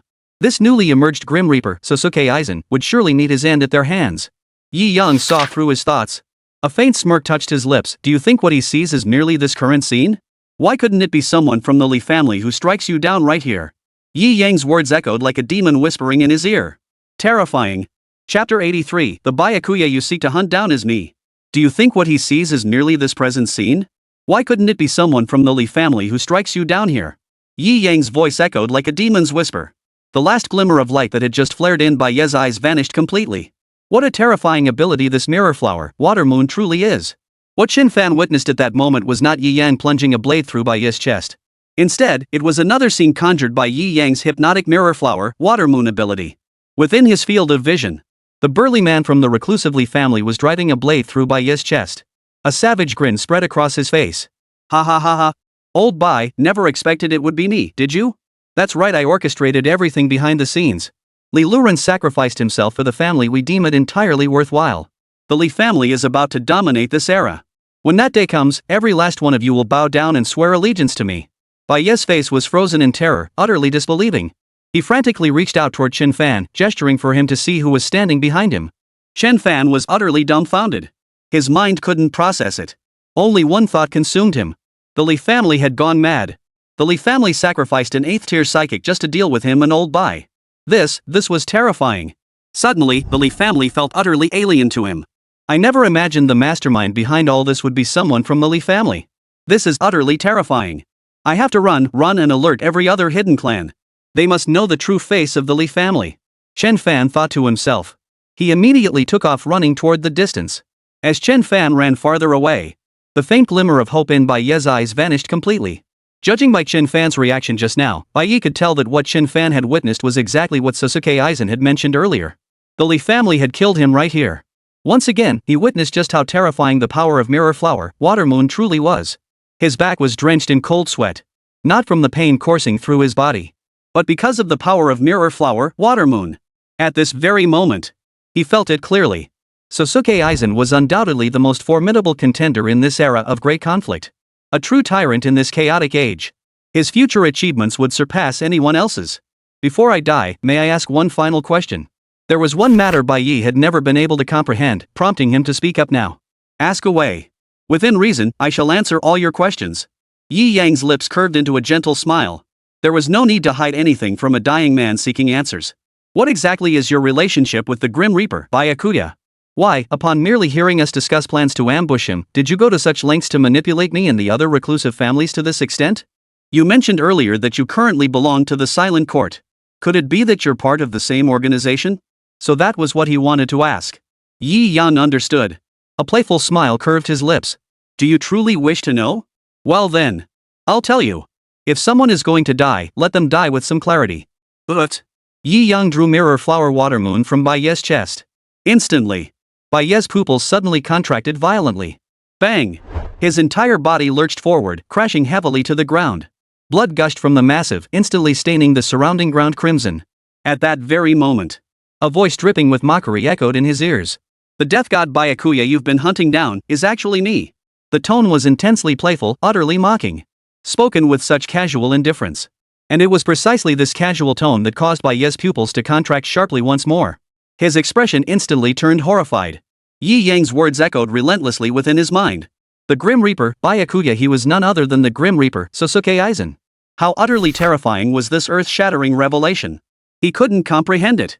How could the Shinigami Byakuya and Aizen Sasuke merge into a single person? This was simply too terrifying. Terrifying enough to make one gasp for breath. As consciousness began to slip away, his peripheral vision caught a glimpse behind him. Behind him stood none other than Aizen Sasuke. His face bore that same gentle, spring-like smile. The thick black-rimmed glasses lent him an air of solemnity. At that moment, he still couldn't fathom why Sasuke Aizen would be the mastermind behind tonight's events, toying with them like puppets in the palm of his hand. He couldn't fathom it. Why is it that Aizen Sasuke and the Shinigami Byakuya are the same person? With endless questions swirling in his mind, his consciousness gradually faded into the Pure Land. This isn't over yet. Yi Yang waited silently in place. Whenever the Grim Reaper claimed a target, the soul would drift out of the body. The Grim Reaper could choose whether this soul would journey to the Pure Land for reincarnation, or be utterly annihilated with a single stroke. At that moment, after waiting for a moment, Bai's soul, now in spirit form, drifted gently out of his body. His expression was bewildered, unsure of what had transpired. Suddenly, he noticed his own corpse lying on the ground. And that man standing there quietly, his face adorned with a smile as warm as spring breeze. He instantly grasped the situation at hand. This was the spirit state that appeared only after being killed by the Grim Reaper. Earlier, when the Grim Reaper Byakuya had slain Shinshinshio, the entire world had witnessed the aftermath of Shinfanren's soul. That was eternal damnation, no reincarnation. He never imagined that Sojiro Zaraki was actually a Shinigami. At that moment, as his soul drifted away, Bai finally grasped his predicament. A look of utter terror spread across his face. You, what do you intend to do to me? He stared at Yi Yang in utter terror. In his eyes, Yi Yang was nothing but a demon. Yi Yang smiled faintly and said, I am discerning your soul. If you harbor evil thoughts, you will become a void and plague the world. Therefore, I must slay you. I have no evil intentions. I truly don't. Please don't condemn me to eternal damnation without reincarnation. Bai frantically waved his hands, screaming in terror. Rest assured, if you truly harbor no evil intent, I will know it clearly. Yi Yang's face remained serene, a smile never leaving his lips. After observing for a moment, a faint smile touched his lips. He pushed up his thick black-rimmed glasses. He said indifferently, what a pity. It seems you've developed ill will toward me after all, so… No, I truly harbor no ill will toward you. Bai's spirit paled with terror, waving his hands frantically. But then… Swish! Before his horrified eyes, Mirror Flower Water Moon suddenly drew from its scabbard. Put! A single stroke instantly shattered Bai's soul. One stroke, one end. Bai's cries for mercy abruptly ceased. Not a single sound echoed through the entire space. Beep beep beep beep. Sojiro Sasuke's role-playing value increased by 10%. Sasuke Aizen's role-playing value increased to 40%, spiritual pressure unlocked to 40%. Role-playing value increased to 40%, unlocking White Strike. The system's voice echoed in his ears. Then, an immense surge of spiritual pressure flooded into Yi Yang's body. Instantly, his spiritual pressure surged by 10% on top of his original baseline. This was a full 10% of Aizen's peak spiritual pressure, utterly terrifying. Yi Yang nodded with satisfaction. Aizen's spiritual pressure had now unlocked to 40%. He could feel it clearly. This spiritual pressure was now comparable to that of a captain-level commander. Though merely that of an ordinary captain, it was still utterly terrifying. Consider this, it had only unlocked 40% of its potential. Next comes 50%, 60%. As it gradually unlocked, until it reached 100%. Then, he might even be able to match Aizen in his Hogyoku state. And with the role-playing value unlocked to 40%, all his bare-handed techniques have also been unlocked. How powerful is Aizen's bare-handed combat? He can effortlessly crush captain-level swordsmanship with just 2 fingers. Absolutely terrifying. It's not even on the same level as Yangya's own rudimentary bare-handed combat. After stretching and getting used to the sudden 10% surge in his spiritual pressure, Yi Yang activated Shuunpa and vanished from the scene. It was already getting late. He'd done nearly everything he needed to do for now. There was little left for him to do. Now, he simply waited for Chen Fan to stir up trouble. This incident would undoubtedly tear them apart. Who knows, they might even turn on each other in a brutal power struggle. Yi Yang was actually quite looking forward to seeing how things unfolded. If they don't, Yi Yang wouldn't mind giving them a little visual stimulation. Yi Yang's residence. Swish! His body flashed instantly as he deftly pushed open the window door. He entered the room. He routinely scanned the surroundings. Finding nothing amiss, he entered his cybernetic body. Next, it was time for a peaceful night's sleep. Tomorrow, he must head to the auditorium to prepare for entering the secret realm together. The next day, Jiangning City First High School, Grand Auditorium. The auditorium buzzed with activity. Not only were students present, but Director Tan Tan had also brought along the entire team from the Spiritual Pressure Research Institute. At this moment, everyone had gathered here, awaiting the opening of the secret realm to lead everyone inside. Yi Yang, Su Yunyun, and Renning Ying sat in a corner of the auditorium. At that moment, Director Tan Tan stood before them, explaining the precautions to take within the secret realm. After all, this was a matter of great importance. No one wanted to lose their life due to carelessness stemming from ignorance. Yi Yang, you saw what happened in Jiangning City today, right? Su Yunyun asked. Yi Yang nodded. More and more people were gathering in Jiangning City. Among them were countless prodigies from families renowned for their exceptional talents, heading to the secret realm for training. Yi Yang had witnessed the city's bustling scene last night and was well aware of this. A look of concern flashed across Su Yunyun's face. Right now, Jiangning City is swarming with exceptionally talented individuals. When the secret realm opens this time, countless people will be scrambling for resources. Who knows if there'll even be anything left for us then? At that moment, Renning Ying interjected with a grave expression. I looked into it this morning. Most of those bringing new spirit energy users are spirit energy users of 5th rank or higher. Each person's capabilities are exceptionally formidable. And as Director Tan Tan just mentioned, we don't need to scramble for those premium resources. We only need to farm some minor monsters at the edge of the secret realm to slightly enhance our spiritual pressure. That's more than enough. Yi Yang, what are your thoughts on this? Renning Ying turned her gaze toward Yi Yang. In other words, every other newcomer spirit energy user from outside had at least a 5th-tier powerhouse accompanying them. Yet they only have Director Tan Tan, whose highest-ranked spirit energy user is merely 4th tier. Therefore, they couldn't venture deeper into the secret realm to compete for the better resources. Yi Yang's gaze remained calm. He remarked indifferently, Director Tan Tan has a point. We do lack sufficient combat strength. Therefore, we'll settle for gathering minor resources along the periphery of the secret realm. There's no need to risk our lives fighting over resources. Yi Yang stated calmly. These student recruits, combined with the Spirit Pressure Research Institute personnel, were indeed lacking in strength.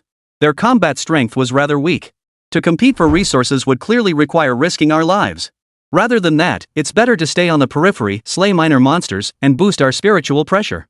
No danger involved, yet it boosts spiritual pressure. Chapter 84, Chen Fan's Arrogance. This isn't how you ask for help. Yi Yang already possessed captain-level spiritual pressure, so entering the secret realm wouldn't offer him much improvement. Therefore, he had little interest in competing for resources within the secret realm. If he could take it easy, he'd naturally choose the easier path. He'd follow them inside. Clearing minor monsters on the periphery was far better than forcing a fight against overwhelming odds and exhausting themselves. By then, most of them would be injured. Yi Yang would have to heal them one by one. That would be an absolute grind. Alright, we agree. Rather than risking it, let's focus on steady progress while ensuring safety. Even Yi Yang agreed, so Su Yunyun and Renning Ying naturally had no objections. After what happened last time, the two women had tacitly accepted Yi Yang as their team leader. They would naturally follow the leader's orders. After that, the group fell silent. They listened quietly as Director Tan Tan continued his briefing. At that moment, Director Tan Tan continued his speech from above. This time entering the secret realm, we must all prioritize steadiness. We'll advance together, even if progress is slow. Suddenly, boom! A terrifying surge of spiritual pressure erupted throughout the entire auditorium. Crackle! Crackle! Crackle! Crackle! Every glass object in the vicinity shattered in a series of explosive cracks. The immense, oppressive spiritual pressure instantly froze everyone's expressions, their breathing growing ragged. Even Tan Tan, who was in the middle of his speech, was no exception. His breath quickened, his eyes filled with terror. An 8th-tier spiritual power master. A tidal wave of shock surged through his mind. He compared it to the spiritual pressure he had endured last time from a Yachuka's level void. This spiritual pressure felt even more terrifying. He instantly recognized it as the aura of an 8th-tier psychic. In just a single second, cold sweat began to pour from everyone's bodies. Their expressions turned to sheer terror.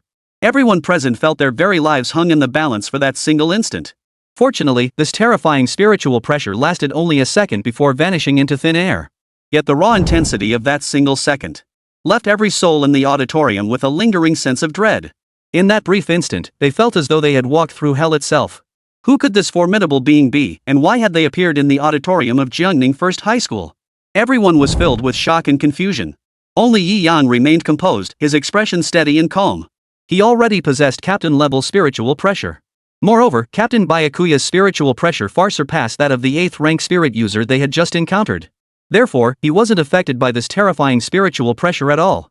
The moment this spiritual pressure erupted, Yi Yang knew exactly who had arrived. Chen Fan. Chen Fan of the reclusive Chen family. Yi Yang's expression remained calm as he pondered why Chen Fan would come here. His identity as Aizen should not have been exposed. Therefore, he couldn't be here to find him. Then what on earth was he here for? Why unleash his spiritual pressure to intimidate them? At that moment, the Chen family. Chen Fan has specially brought disciples of the clan to pay a visit to Jiangning City's first high school today. Chen Fan's supremely arrogant voice boomed from outside the auditorium. Then, boom! The grand hall's doors shattered violently. All eyes instantly turned toward the commotion. There, standing at the entrance of the auditorium, were several figures. Or rather, one young man accompanied by 6 youths. The young man was none other than Chen Fan. And the 6 youths behind him were the family prodigies he had brought along for this secret realm training. A carefree smile played on Chen Fan's lips as he swept his gaze across the crowd in the grand hall, a hint of disdain flashing in his eyes. If it weren't for matters requiring his attention this time, he wouldn't have bothered to linger here for even a second. At that moment, Director Tan Tan approached with a stern expression. Anyone would look grim after being shaken by that sudden burst of spiritual pressure. And to top it off, this man's attitude was utterly brazen the moment he appeared. He shattered the grand hall's doors. Arrogant and domineering to the extreme. Facing Chen Fan, he demanded in a deep voice, "I wonder, Lord Chen Fan of the Chen family, what brings you here?" As a 4th-tier spirit energy user encountering an 8th-tier spirit energy user, addressing him as honorable was a necessary formality. Director Tan Tan, his face stern, fixed his gaze on Chen Fan. He waited for a reasonable explanation. Chen Fan completely ignored Director Tan Tan's interrogation. Instead, he curved his lips into a smug, arrogant smile.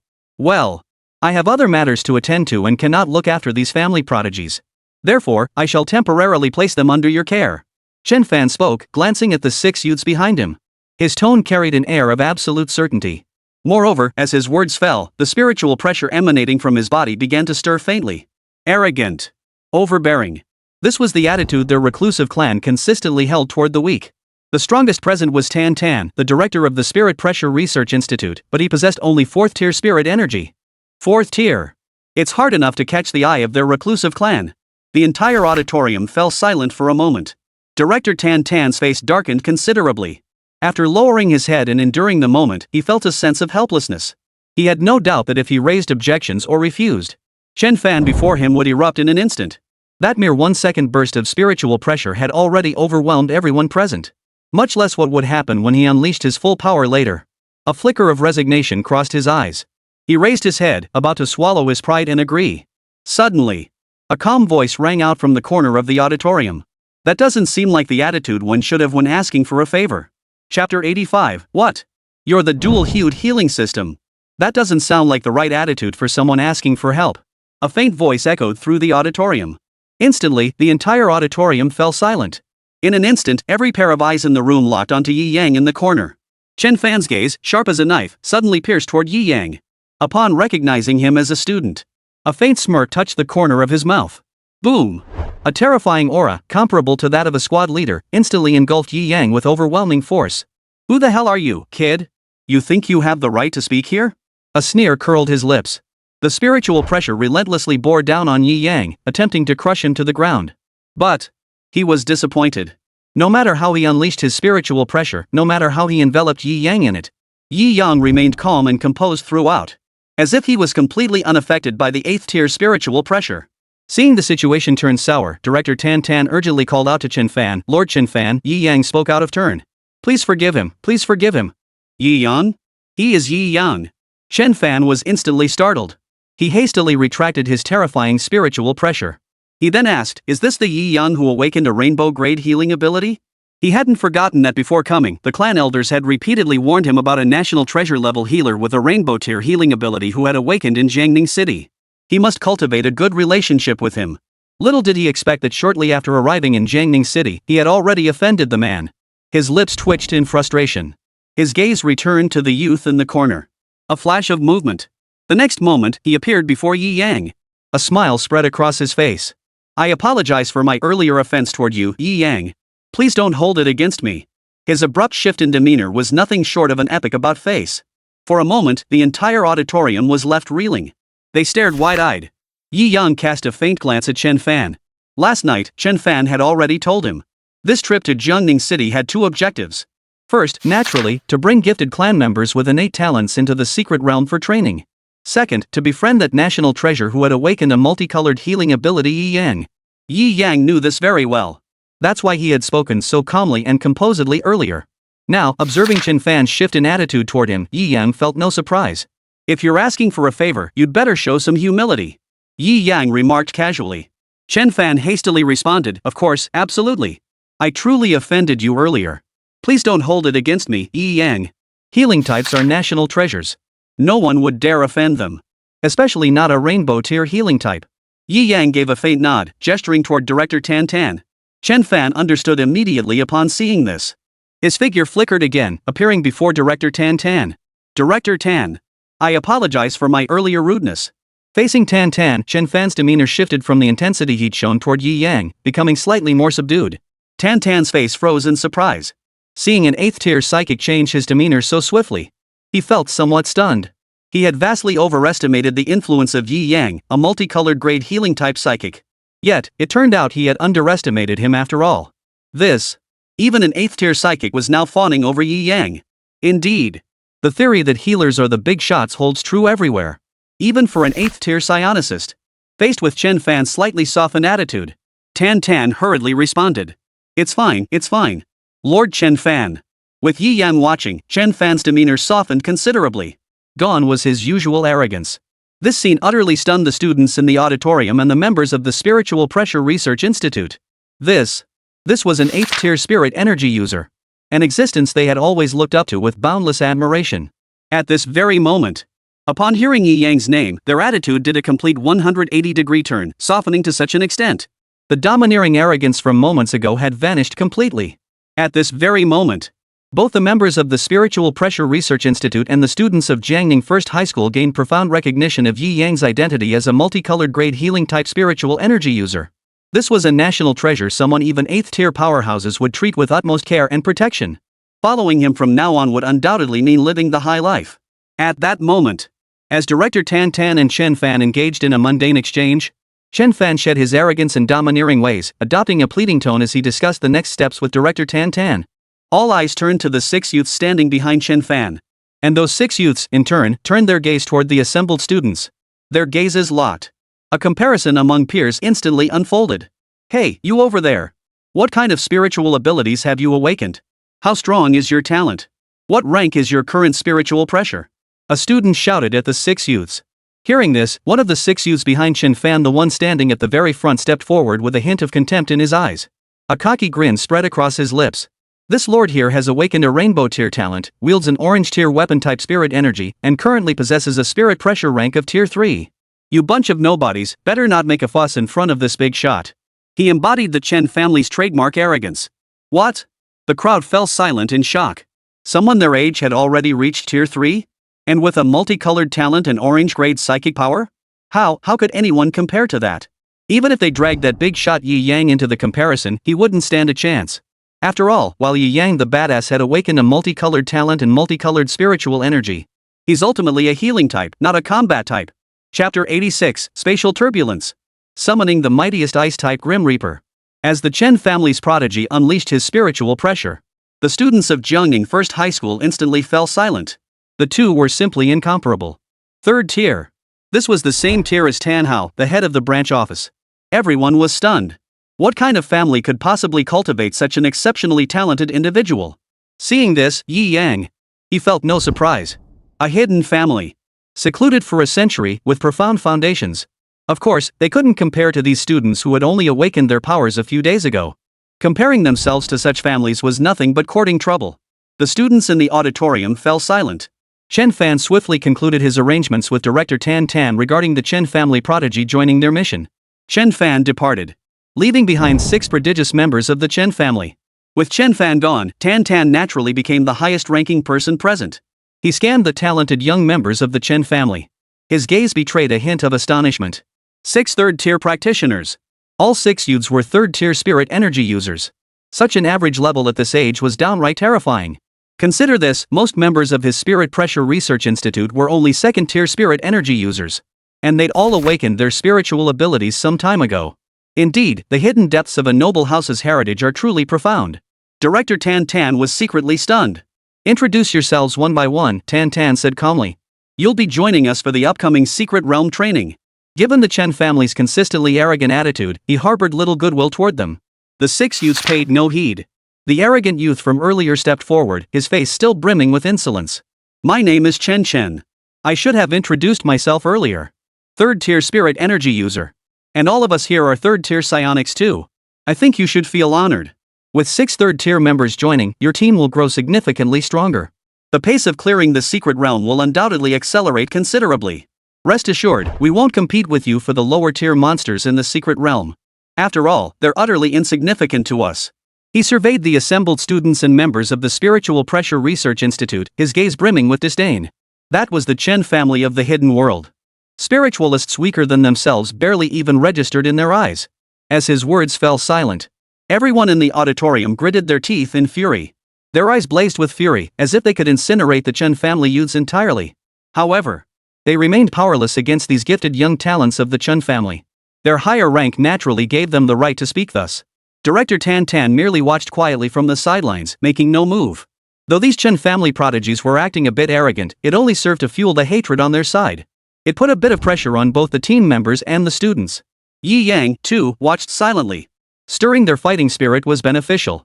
Otherwise, if the main DPS underperformed, he'd have to step in as the support to deal damage. Then, several prodigious young talents from the Chen family took their seats amid the burning gazes of the crowd. Next, Director Tan Tan elaborated further on matters concerning the secret realm. As time slowly passed, suddenly, a chilling aura enveloped the entire city of Jiangning. It was a terrifying aura that seemed to emanate from ancient times. A power that transcended time and space descended upon Jiangning City. The entire auditorium fell silent. Everyone's pupils contracted. They understood. The spatial turbulence was coming. Let's go see where the spatial turbulence is. Director Tan Tan led the way, stepping out of the auditorium first. The others followed closely behind. They emerged onto the open ground outside the auditorium. Everyone looked up at the distant sky. There, an energy that struck fear into countless hearts was spreading relentlessly. Within that force lay the essence of destruction. No one doubted that anything touched by this force would be torn apart beyond escape. Space itself was warping. That place is... Director Tan Tan looked up, feeling an eerie sense of familiarity with that patch of sky. Director! That's the headquarters of our Spiritual Pressure Research Institute. Tan Tan. He truly hadn't expected the secret realm to open above the headquarters of the Spirit Pressure Research Institute. It seemed that the Black Void Shinfanren had opened last time had actually exerted some influence. Spatial turbulence is approaching. The secret realm will open tomorrow. Everyone, go home tonight to make final preparations. Assemble at the Spirit Pressure Research Institute headquarters tomorrow. Follow me into the secret realm. Director Tan Tan shouted loudly. Yes. The crowd responded in unison. Standing among the crowd, Yi Yang froze for a moment. For the system's mechanical voice was now echoing in his mind. Secret Realm Activation Countdown. Initiate Secret Realm Quest. Defeat the Secret Realm Lord to obtain the Lord's Secret Key. Reward, summon the mightiest Ice-type Reaper Toshiro Hitsuo. Reward distributed early. Note, bring Toshiro with you to defeat the Secret Realm Lord and obtain the Lord's Key.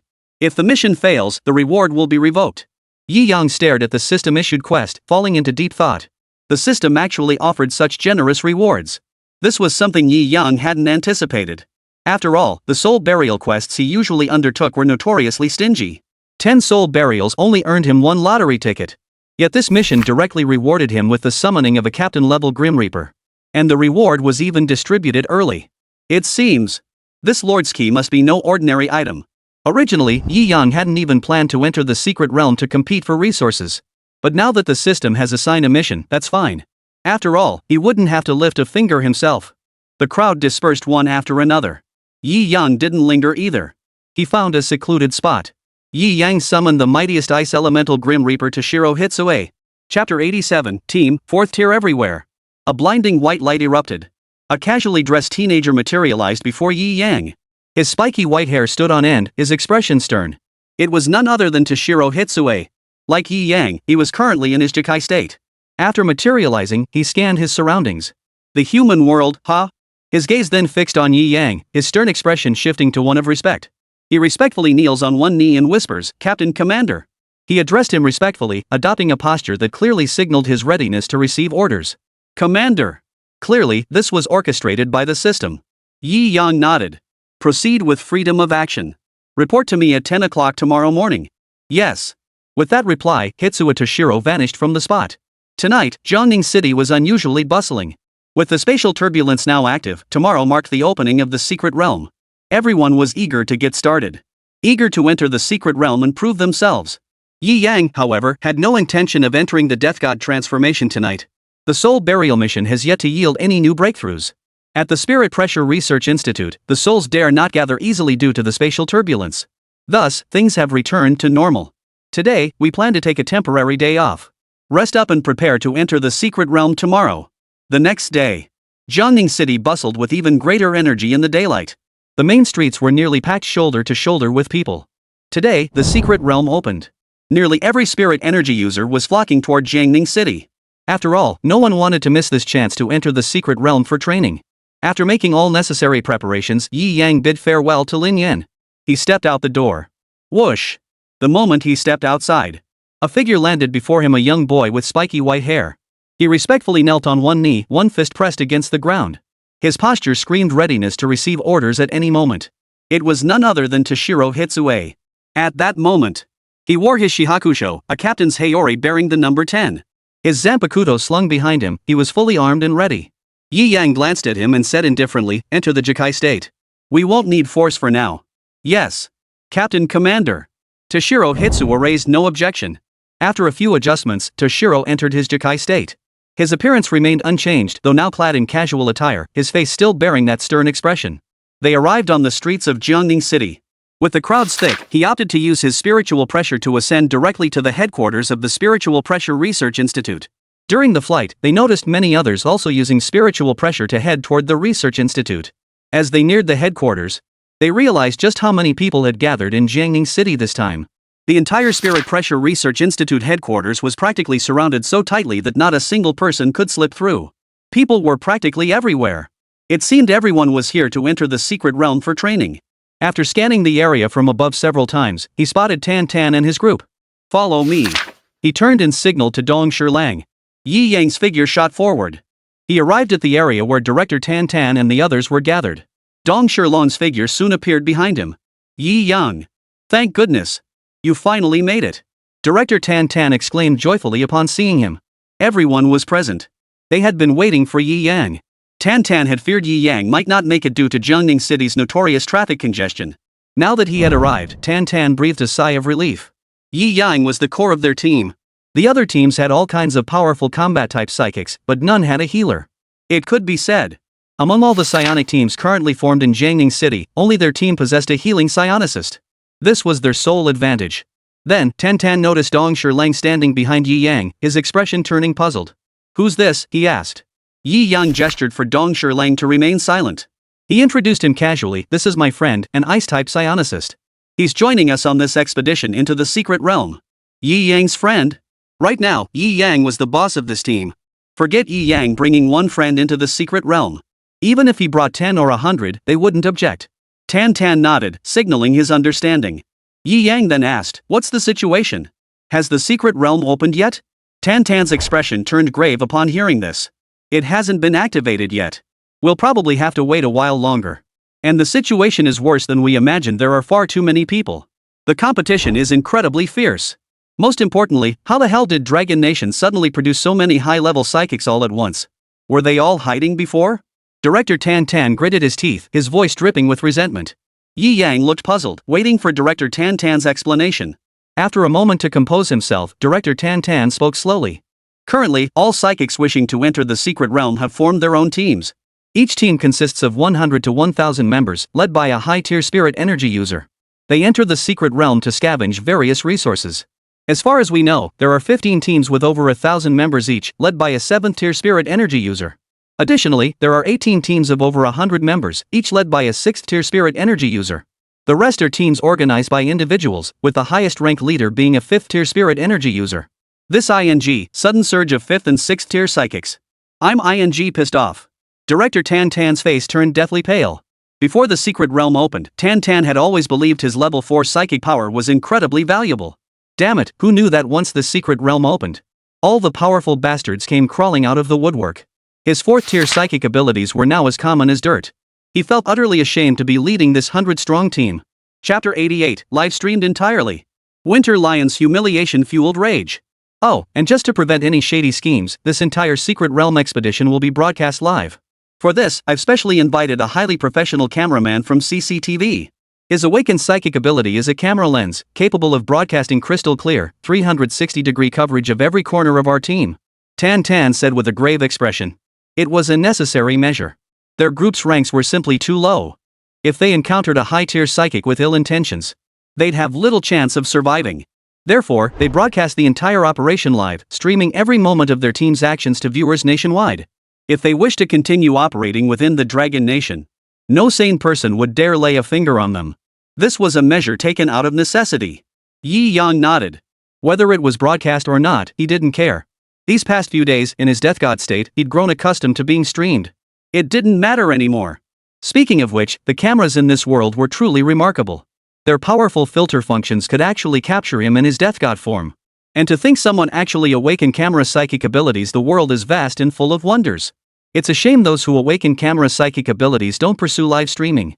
After bidding farewell to Tan Tan, returning to the student group, I reunited with Su Yunyun and Reningying. Though they operated as a cohesive unit, it didn't stop them from forming smaller cliques. Yi Yang, you're here. Su Yunyun greeted him with a smile. She held a selfie stick in her hand, her phone streaming live. Ever since director Tan Tan informed them the entire exploration of the Secret Realm would be live streamed, she'd started her own live stream channel. See? This is the Yi Yang I told you about. Pretty handsome, right? Su Yunyun introduced him to the viewers in her livestream with a smile. The viewers in the livestream were stunned by Yi Yang's appearance, which was almost identical to that of the Grim Reaper, Byakuya. This is insane. Honestly, with that aura and looks, I can't think of anyone who compares to Lord Byakuya except him. I feel like his aura is somewhat similar to Lord Byakuya's, though Lord Byakuya carries that extra touch of noble elegance. The person above is right. I feel it too. This guy is the only one who can match Lord Byakuya in both aura and looks. This is the Demon King of Jiangning First High. You folks from other places might not know the pressure he's put on us these past years. Ah, never mind, it's too painful to talk about. Haha, we at Jiangning number 2 High have heard bits about this. Feeling your pain, guys. Ha ha ha. By the way, doesn't that little cutie behind the hottie look pretty darn handsome too? That spiky white hair, seriously. Totally agree. That little cutie in the back is adorable. Love it, love it. At that moment, Su Yunyun noticed the comments flooding the screen. She turned her gaze to the young boy standing behind Yi Yang. Spiky white short hair, casual attire, a stern expression. Combined with his elementary school level height. Honestly, this young boy was quite handsome. Curious, she asked, Yi Yang, who's that standing behind you? My friend.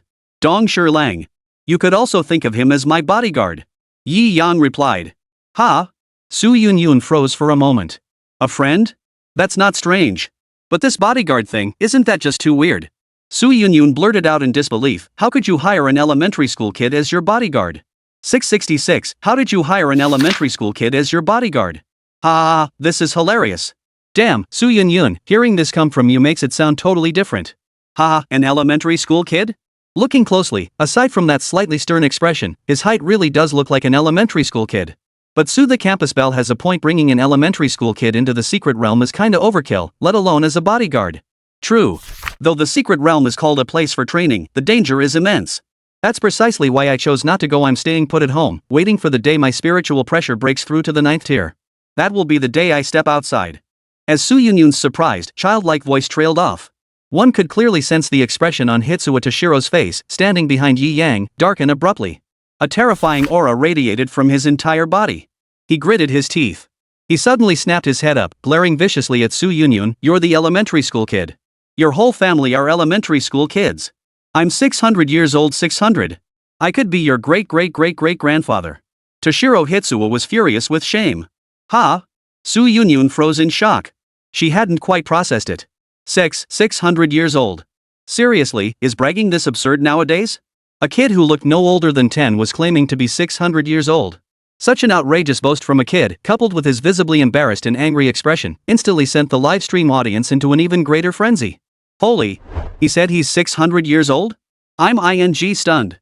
Is it legal for elementary schoolers to brag this much nowadays? How can he make such outrageous claims? 6 years old sounds about right to me. His flustered and angry expression is kinda funny, haha. Chapter 89, the first of the bonding paths, block. The provocative Chen Chen. Su Yunyun couldn't help but find Dong Shirlong's fierce expression oddly amusing. 600 years old, Yi Yang he sure can brag. Su Yunyun burst into laughter. Clearly, she shared the same view as the livestream audience, thinking he was just a kid bragging. Seeing Su Yunyun's reaction, his anger and shame boiled over, his silver teeth grinding with a sharp, grating sound. He glared at Yi Yang, grinding his teeth. Can I kill her? Yi Yang. Ahem. Yi Yang cleared his throat twice before stepping forward. Alright, let's stop this. Dong Shirlang is indeed my bodyguard. Though he looks, rather young, he should be considered our peer. Yi Yang stepped forward to explain. Su Yunyun gradually stopped laughing. In her memory, Yi Yang had always been steady. He never engaged in meaningless activities. Therefore, someone hired by Yi Yang to be his bodyguard must possess considerable ability. Still, she couldn't help but feel that Dong Shirlong's current demeanor lacked any real persuasive power. The group then discussed matters concerning the secret realm. Suddenly, a commotion erupted nearby. Ha! How many of you lot could actually become core team members? When monsters show up, you'll probably piss yourselves in fear. You bunch of useless trash who can't even reach mid-tier level 1? You have the nerve to trash talk me here? Pathetic. Ing. Yi Yang looked toward the source of the commotion. He shook his head in disbelief. Clearly, it was those same Chen family prodigies again, launching into their usual mocking routine. Convinced of their own superior strength, they looked down on anyone ranked lower than them. At that moment, the Chen family youths were ganging up on the students from Jiangning First High School, their faces radiating in arrogance beyond description. Meanwhile, the Jiangning First High students gritted their teeth, seething with fury as if they wanted to tear those few apart alive. It was too cruel, that look, combined with the tone of their words. Right now, they felt like Yi Yang, the cool guy, was usually so gentle with them. Yi Yang, aren't you going to stop them? If this keeps up, our schoolmates' rage levels are going to hit the roof. Su Yunyun exclaimed. Yi Yang shook his head and replied calmly, building up their anger like this might not be a bad thing. At least when we enter the secret realm later, they can vent all that fury on the monsters. Su Yunyun pondered for a moment and realized Yi Yang had a point. But then, Chen Chen, the prodigy of the Chen family, suddenly shifted his gaze toward Yi Yang, a supremely arrogant smirk curling his lips. Oof. That useless person I mentioned earlier includes a certain someone. That someone probably doesn't even realize it yet and is secretly gloating right now. His gaze narrowed, fixed squarely on Yi Yang, the implication unmistakable. Chen Chen was still young and didn't understand what a healing-type psychic truly was. He only saw how respectful his older brother Chen Fan was toward this fellow first-tier youth, and it made him feel uncomfortable. So yesterday, he'd secretly made a note to wait for the next chance to pick a fight, humiliate him, and help big brother Chen Fan regain some face. Now, he deliberately provoked the anger of Jiangning First High students. Then, he shifted his gaze toward Yi Yang and adopted a sarcastic tone. This way, they wouldn't have any leverage against him, nor could they blame him. Yi Yang. Yi Yang was baffled. Why, out of nowhere, was this arrogant gaze and tone being directed at him? He hadn't planned on getting involved at all. But now, oh boy. His gaze drifted back to Dong Shirlang with a subtle nod. Fine. His bodyguard Dong Shirlang had just come online.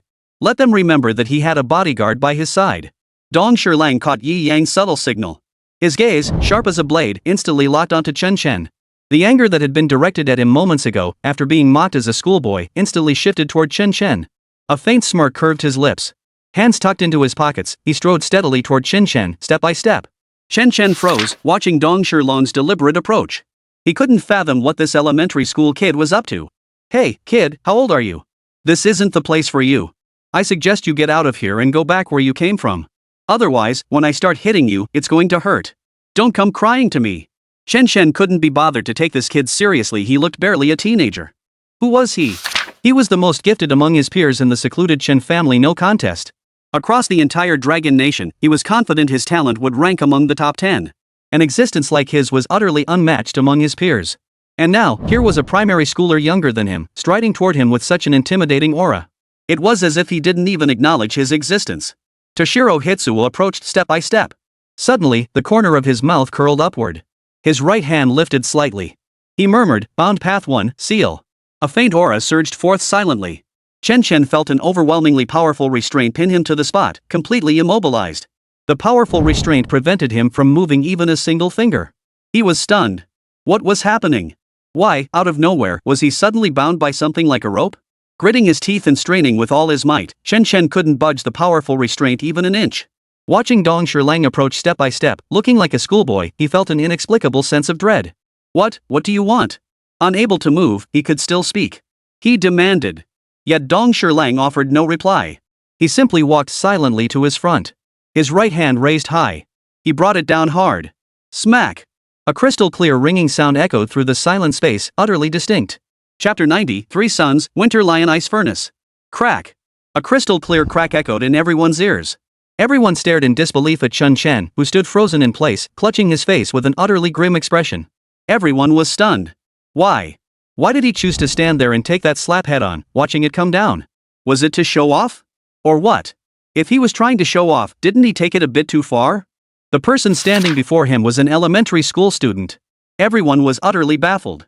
Chen Shen, who had been so arrogant just moments ago, now looked utterly flustered. It was truly unbelievable. At that moment, Su Yunyun stared wide-eyed in disbelief, covering her mouth to hide her shock. Her livestream chat exploded with comments. Holy crap! What the hell just happened? Did you see how arrogant that guy was a moment ago? Why would someone like that just stand there and let a slap land like that, especially from an elementary school kid? Unbelievable. Shocked upstairs, shocked downstairs too. The turnaround was too fast. I thought that kid was about to get beaten up, but who knew he'd just walk right up and deliver that clean, decisive slap? Mind-blowing. I don't even know what to say, it's just so unbelievable. I feel like this elementary school kid isn't just what he seems on the surface. There's a reason why the big shot Yi Yang hired him as a bodyguard. Support. After a long moment, Su Yunyun snapped back to reality. She looked at Yi Yang, he really is your bodyguard? That clean, decisive slap clearly wasn't something an ordinary person could pull off, let alone an elementary school kid. Yi Yang nearly nodded indifferently. Yeah, Dong Shiro is a pretty powerful psychic. In this world, all such abilities were collectively termed psychic powers, meaning even the Grim Reaper should be considered a branch of psychic users. Yi Yang's statement was entirely accurate. Su Yunyun's expression froze in disbelief, her eyes wide with shock. He really was a bodyguard. Gazing at Dong Shilang, his expression stern yet his features as youthful as an elementary school student, Su Yunyun fell deep in thought. At that moment, Chen Chen stood frozen in place, clutching his face, his expression utterly grim. Since his birth into the Chen family, no one had ever struck him so hard across the face. And now, he'd been publicly slapped by someone who looked like an elementary school student. If he hadn't been immobilized, Chen Chen might have charged at Dong Shilang to fight him to the death. Gritting his teeth, Chen Chen glared at Dong Shilang with eyes filled with savage fury. Dong Shilang completely ignored Chen Chen's deep, vicious glare. Instead, he stared back with eyes as cold as frost and spoke in a voice that carried a chill. If you ever want to speak again, you'd better shut your mouth right now. And once it's shut, no one will mistake you for a mute. Toshiro Hitsue's words carried a chill that cut to the bone. The chill instantly coiled around Chen Chen. As if he'd stepped into an underground ice cellar. A bone-chilling cold spread through his entire body. This sensation caused his entire body to begin trembling slightly. Gazing at the youth before him, whose features were strikingly youthful, Chen Fan seethed with hatred toward him. But he understood now, before brother Chen Fan could back him up, this man was someone he absolutely couldn't provoke lightly. The memory of watching helplessly as the slap landed, unable to move a muscle, was still fresh in his mind. True to his words, Chen Fan dared not utter a sound. He could only shake his head in horror, signaling that he would say no more. Toshiro Hitsue nodded in satisfaction at this. He withdrew the power of the Shirbari Do, allowing Chen Chen to regain his freedom. Toshiro Hitsue then slowly walked behind Yi Yang and stood quietly. At that moment, he truly resembled a bodyguard, safeguarding Yi Yang's safety. Yi Yang observed this and nodded approvingly. With the secret realm about to open, there was no need to overdo things now. For the moment, it was enough to teach him a lesson, ensuring he wouldn't dare challenge him again. Yi Yang still needed him to stir up hatred among the students of Jiangning First High School. To stir up their emotions. Nothing else happened afterward. Yi Yang chatted with Su Yunyun and Ren Ying. Dong Shilang stood silently behind Yi Yang, constantly scanning the surroundings. He strove to fulfill his role as a bodyguard to the very end. Not long after. Suddenly, an ancient, mysterious aura descended upon the entire city of Jiangning. The secret realm had opened. In an instant, everyone erupted into chaos. They all surged skyward. Ha ha ha, it's here. It's here. Everyone, I'll be heading out first. Everyone, the era of this extra B is about to begin. Enjoy this moment while you can. Had heaven not birthed me, the lowly soldier, the wretched path would have remained an eternal night. I depart now. Some rushed into the secret realm without hesitation. Their mouths still spewing boasts. These were all lone wolves, self-absorbed protagonists convinced they'd seize supreme opportunities within the secret realm, soaring to glory and ushering in their own golden age. As one spirit energy user after another plunged into the secret realm, the flow of people began to thin. Yi Yang and his group, however, were in no hurry. Tan Tan gathered everyone for final instructions, and the live streaming cameraman took his position. Only then did they slowly borrow spiritual pressure to float into the sky. The larger teams were operating in groups. Let's go. Follow me into the secret realm. Our objective this time is to gather resources from the monsters in the outer perimeter. Every single one of us aims to break through to Tier 3 or even Tier 4 during this secret realm expedition. Tan Tan shouted. No problem, Director. 3rd and 4th tiers are just the beginning, Director. You bastards, call me Director. Tan Tan roared, leading the group as they charged into the secret realm. Yi Yang was no exception. Let's go, Dong Shiro. Our mission begins now. Yi Yang said calmly. Dong Shirlang clearly understood why he had been summoned here to complete that mission. Yes, Captain, he replied respectfully. Watching the two of them, Su Yunyun and Reningying standing nearby found the atmosphere between them utterly peculiar. Somehow, the atmosphere between them felt off. As the secret realm opened, Su Yunyun's expression grew solemn, and she hurriedly ended the livestream. Tan Tan entered the secret realm first, followed closely by the others. After a moment of shifting before their eyes, everyone found themselves inside the secret realm. Upon entering the secret realm, Yi Yang's first sensation was heat. An unbearable, suffocating heat. He scanned his surroundings. All around lay a barren desert. Aside from a few cacti and a group of spirit energy users who had just entered the secret realm, there was no sign of any living creatures. Is this the secret realm? Yi Yang was stunned. He had imagined forests or something similar, but upon entering, he found himself in a desert. In his cybernetic body, the heat was quite palpable. Beads of sweat were already forming on his forehead. He glanced at the calm and composed Fuyoshiro sitting behind him. Damn, because of his Zanpakuto, Hyarinmaru, Tashiro's chakra also carried an ice attribute. He felt no heat whatsoever at all. Yi Yang moved slightly closer to Fuyuki, sensing the faint, almost imperceptible chill emanating from him. Suddenly, the oppressive heat vanished. Yi Yang's lips curved into a faint smile. Thank goodness he brought Dong Shirlang along. Otherwise, this journey into the secret realm would have been unbearably uncomfortable, even if he just coasted through it. If this burning sensation persisted long term, it would be unbearable. Damn it, why is it so hot? Damn it, I feel like I'm in a furnace. What the hell is going on? Hey, cut the drama. We literally are in a furnace right now. This heat is unbearable. What the hell is this secret realm supposed to be? Wasn't it supposed to be a forest? We're in a forest, hunting monsters, right? Why the hell is it so hot? And where are the monsters? I can't see a damn thing. Irritated voices echoed from all around. Hey, look up. There are 3 suns in the sky. Damn it, I knew it was gonna be this hot. Where the hell is Hoi? Hurry up and get him to shoot down those suns. At these words, everyone abruptly looked up at the sky. 3 suns hung high in the sky, arranged in a triangle. And they appeared much larger than usual. No wonder it's so hot. 3 suns, and judging by their proximity, they're clearly very close together. It'd be weird if it wasn't hot. Worst of all, they were stranded in the middle of a barren desert, with nothing visible for miles around. Everyone, assemble! Director Tan Tan shouted loudly. Everyone stared at the scorching heat as they slowly gathered. Yi Yang stood beside Dong Shirlang, a steady stream of icy spiritual pressure washing over his body. Quickly dispelling the oppressive heat, Yi Yang's lips curved into a faint smile. He and Dong Shirlang were likely the only ones unaffected by this scorching heat. Everyone assembled. After just a few warm-up movements, Yi Yang noticed sweat already beading on Reningying's forehead. As for Su Yunyun, her awakened spiritual energy was ice-based, so the scorching heat was utterly insignificant to her. Ugh, if I'd known there'd be 3 suns, I should have brought sunscreen. This is bad, I'm gonna be charcoal black by the end of the secret realm trip. Reningying complained. Well, charcoal black? That's a bit much. Su Yunyun hesitated before replying. Reningying rolled her eyes. You think everyone's like you, Su, the school beauty who never gets tan no matter how much sun you get. Suddenly, Reningying's eyes lit up as she quickly drew closer to Su Yunyun. Just as I thought, Yunyun. You've awakened ice magic, you're immune to heat. And the chill radiating from you feels so refreshing.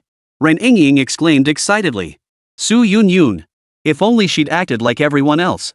Yi Yang, and that little brat, come over to Yunyun. Stay close to me and you won't feel the heat anymore. Reningying called out to Yi Yang and Dong Shirlang. Dong Shirlang's face darkened instantly. Kid. He hated being called a brat more than anything. Yi Yang smiled at them and waved his hand. No need. I think I can handle this heat for now. Alright then, if you can't handle it, you can come closer to Yunyun. Reningying was practically ready to throw herself into Su Yunyun's arms. Everyone gathered around Director Tan Tan. They grumbled as they gathered. It's so damn hot. Who knew it'd be this scorching? I should have never come to this secret realm. Now we're stuck here. Anyone with awakened archery spirit energy? Damn it, shoot those two suns out of the sky for me. Well, I can't exactly do that right now. But if you let me handle the monsters so I can boost my spiritual pressure quickly, who knows? Maybe I could shoot down the sun. Yeah, right. With your measly first tier power, you'd be lucky to even hit the sun. Even if a 5th tier came, it wouldn't help. After everyone gathered, Director Tan Tan braved the scorching heat to address the group. As you can all see, the weather is brutal. But there's no choice. We're spiritualists. We must train in such harsh conditions to grow stronger. I just checked the directions the other psychics took. They headed south. That means the southern area is the deepest part of the secret realm. Our objective this time is to harvest some low-tier monsters at the edge of the secret realm. Therefore, everyone, follow me north. Director Tan Tan shouted loudly. Alright, following Director Tan Tan's lead, heading north. Director, let's hurry up and get out of this sweltering place. I'm freaking scared I'll get heatstroke if we keep going like this. Among psychics, you'd be the only one who could get heatstroke. Tan Tan led the team of over 100 people heading north. Yi Yang. If not for his system map, he would have been thoroughly impressed by Director Tan Tan's analysis. This damn north leads deep into the secret realm. Those psychics who charged into the secret realm first were all lone wolves.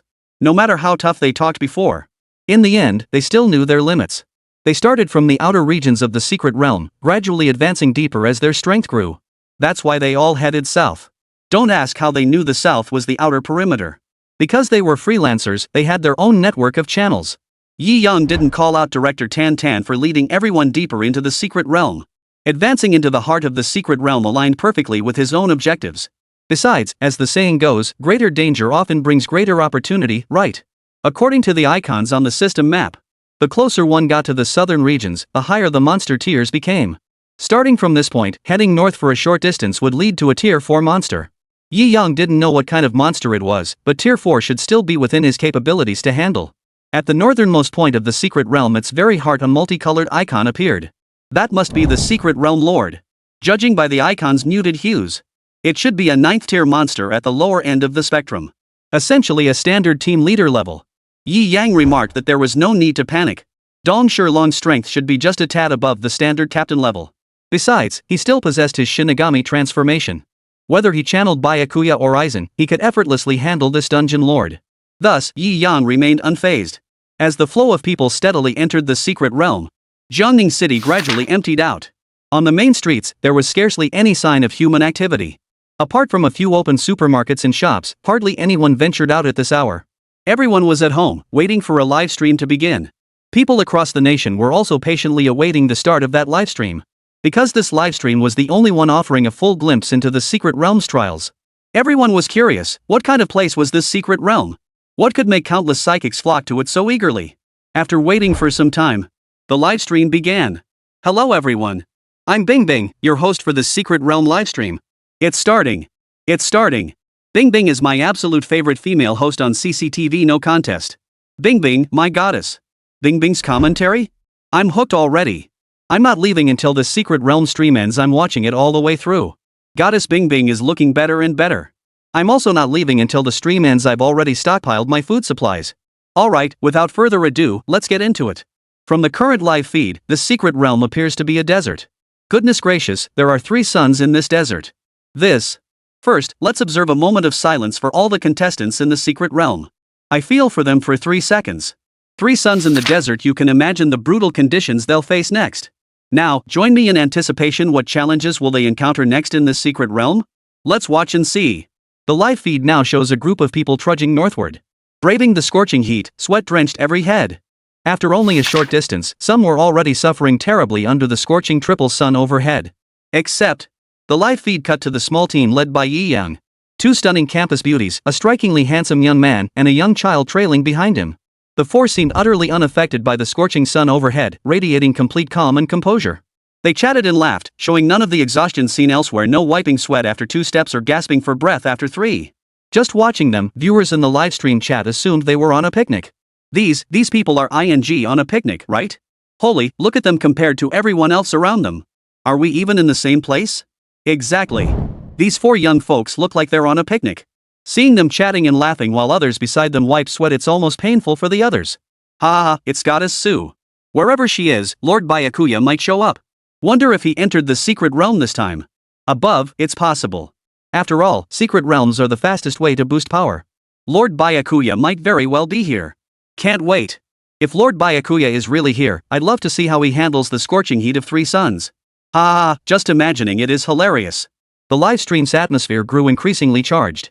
From chatting about Yi Yang's small team to discussing the Soul Reaper Byakuya, viewers were eagerly anticipating Byakuya's potential appearance within the secret realm. They also wanted to witness cherry blossoms dancing across the desert sky.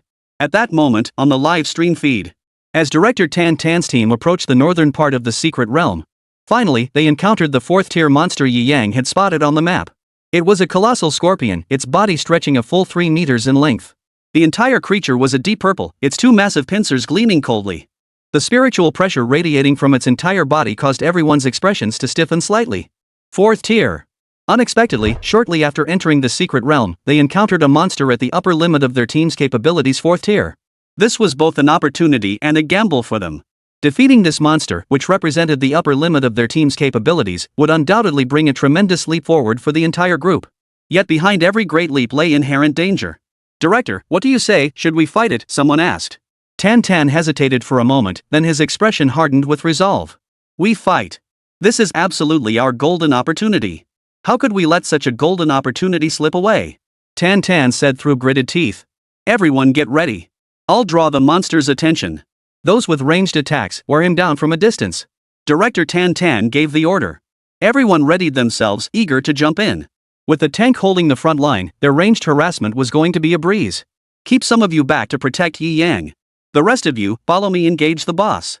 Director Tan Tan roared, charging toward the colossal scorpion. Yi Yang. Great, they really did treat him like support. As Director Tan Tan charged forward, he slammed a fist into the giant scorpion's body. The monster's attention was completely drawn to him. Everyone scattered to take up positions, forming a circle around the one-man one-scorpion battlefield. Then, everyone began their ranged attacks. The Spirit Pressure Research Institute team members silently drew weapons from their pockets or vests, AKs, M14s, M94s, and even Barretts. They had no choice. Compared to other psychic users, they held no inherent advantage. Their sole advantage lay in the state-issued weapons they carried. After all, they were a legitimate national agency. Possessing these weapons was one of their few advantages. For this expedition into the secret realm, they had prepared ample firearms and ammunition.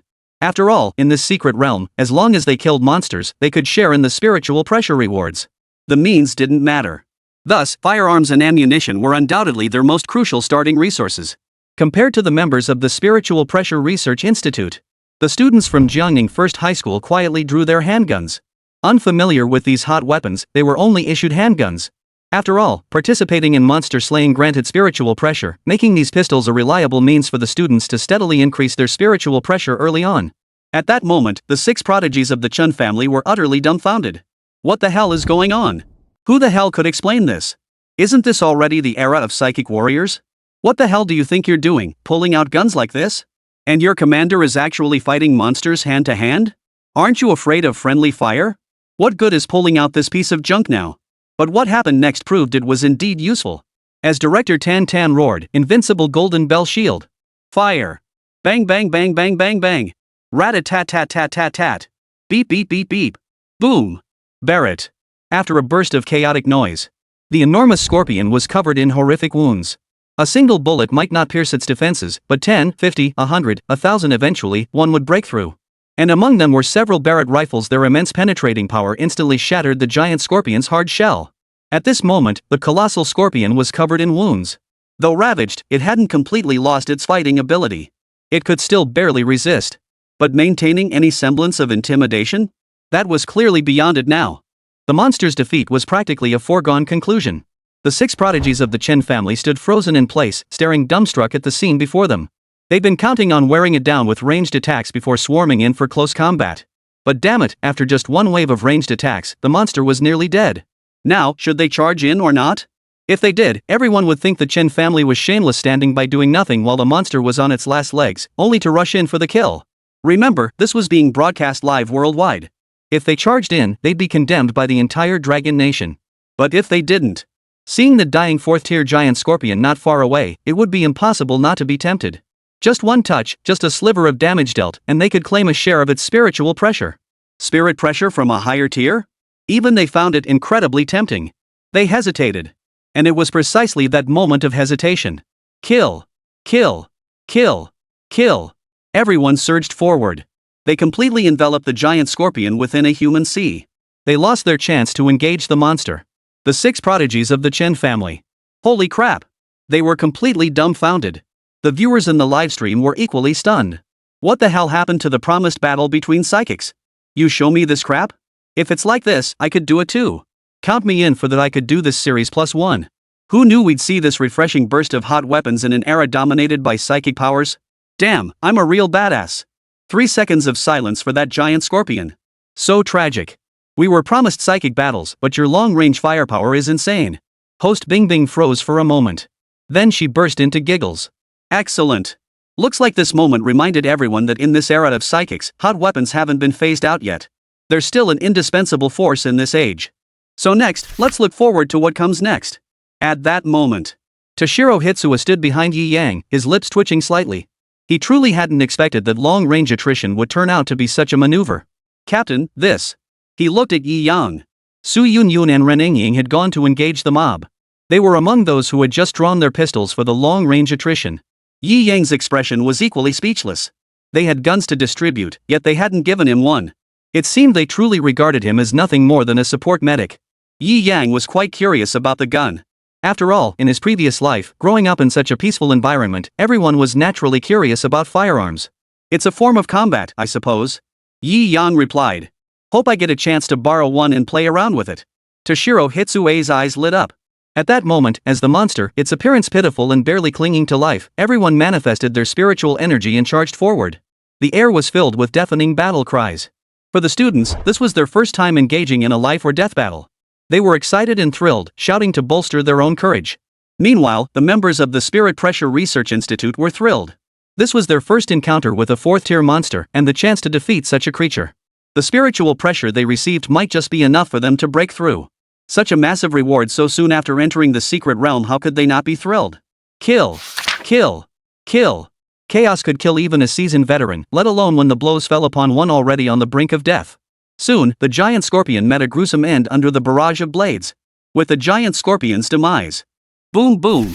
Its body shattered explosively, transforming into hundreds of blue beams of light that surged into the bodies of everyone present. Every participant felt the blue light surge into their bodies. Holy, this sudden surge in spiritual pressure. Holy, I've broken through to intermediate. It's still rising. Advanced. Holy, advanced. Impressive, seriously impressive. This damn surge is equivalent to years of my training. Unstoppable. I feel like killing just one 4th-tier monster will push me to 3rd tier. This secret realm truly lives up to its reputation as the ultimate training ground. Cries erupted from the crowd. After absorbing the spiritual pressure, the students' spiritual pressure surged, propelling them directly to the advanced stage of Tier 1. The Spirit Pressure Research Institute members also saw significant increases. Several individuals even used the spiritual pressure to break through on the spot, becoming 3rd-tier spiritualists. The secret realm truly lives up to its reputation as the ultimate training ground. The entire crowd was buzzing with excitement. Only the 6 prodigies of the Chen family. They stood there dumbfounded throughout the entire ordeal. The sudden gunfight clearly exceeded their expectations. At that moment, in the capital city, still within that opulent conference room, a group of elders sat together. Bang! An elder slammed his hand on the table and roared, "Good! We should make those arrogant reclusive clans eat their words, damn it! Let them see that even in this age of psychic abilities, our firearms still pack a punch." Tan Tan really pulled off a masterstroke this time. Those reclusive families are getting more arrogant by the day, each more overbearing than the last. This is exactly how it should be. Leave them glaring helplessly. Ha ha ha, good. Good. Good. The Chen clan, a secluded family. Bang. The elderly man, his hair and beard entirely white, watched the live stream unfolding before him, his face contorting with rage. Useless. This bunch of useless fools. What are they doing? They should be rushing in to snatch the monster. Instead, they're just standing there like idiots waiting for others to finish it off. Utterly useless. My reclusive clan has never feared the world's gossip. What a bunch of useless fools. They've brought utter disgrace upon the Chen family name. Please calm your anger, patriarch. Chen Chen and the others have never encountered such a situation before. They were momentarily at a loss on how to respond. Their performance in the next wave of monsters will definitely satisfy you. Damn it. I sure hope so. The scene shifts back to the secret realm. As the spiritual pressure light sphere entered Su Yunyun's body, her multicolored tier talent instantly unleashed its formidable power. Breaking through intermediate. Breaking through advanced. It didn't stop there. Only after reaching the second tier did it gradually cease. After absorbing the spiritual pressure from this fourth tier monster, she became the first student-level spirit user to advance to the second tier. Expected, yet beyond comprehension. Everyone couldn't help but marvel at the terrifying power of a rainbow tier talent. Having successfully slain their first fourth tier monster, the group's spirits soared. They forgot the scorching heat of the triple suns and urged to set off again, continuing their monster hunt. Director Tan Tan was also riding high on the excitement. Alright, everyone, keep moving north. Let's seize the momentum today, we'll all break through to tier 2. Director Tan Tan shouted loudly. He reasoned that since they had encountered a fourth tier monster here, the monsters further ahead would inevitably be weaker. That would make them easier to deal with. Soon enough, the entire team would reach tier 2. Alright. Long live the director. Kill, kill, kill. Let's all slaughter our way through this secret realm. My spiritual pressure is surging. I can't wait to get into a proper fight. Charge. Charge. Charge. Let's slaughter our way through the entire secret realm. Having so smoothly defeated a level 4 monster, their surging morale reached its peak. They all made bold declarations, vowing to slaughter their way through the secret realm. Meanwhile, the 6 prodigies of the Chun family had secretly resolved within themselves. For the next monster, they vowed to prove themselves. They would be the first to charge forward, seize the initial strike, and worry about spirit pressure distribution later. The entire team was fired up. Only Yi Yang furrowed his brow slightly. Because on the system map, Yi Yang saw a group of 5th-tier creatures moving toward them at an extremely rapid pace. Not just one or two, but a whole pack. This was an enormous crisis far beyond the capabilities of their entire team.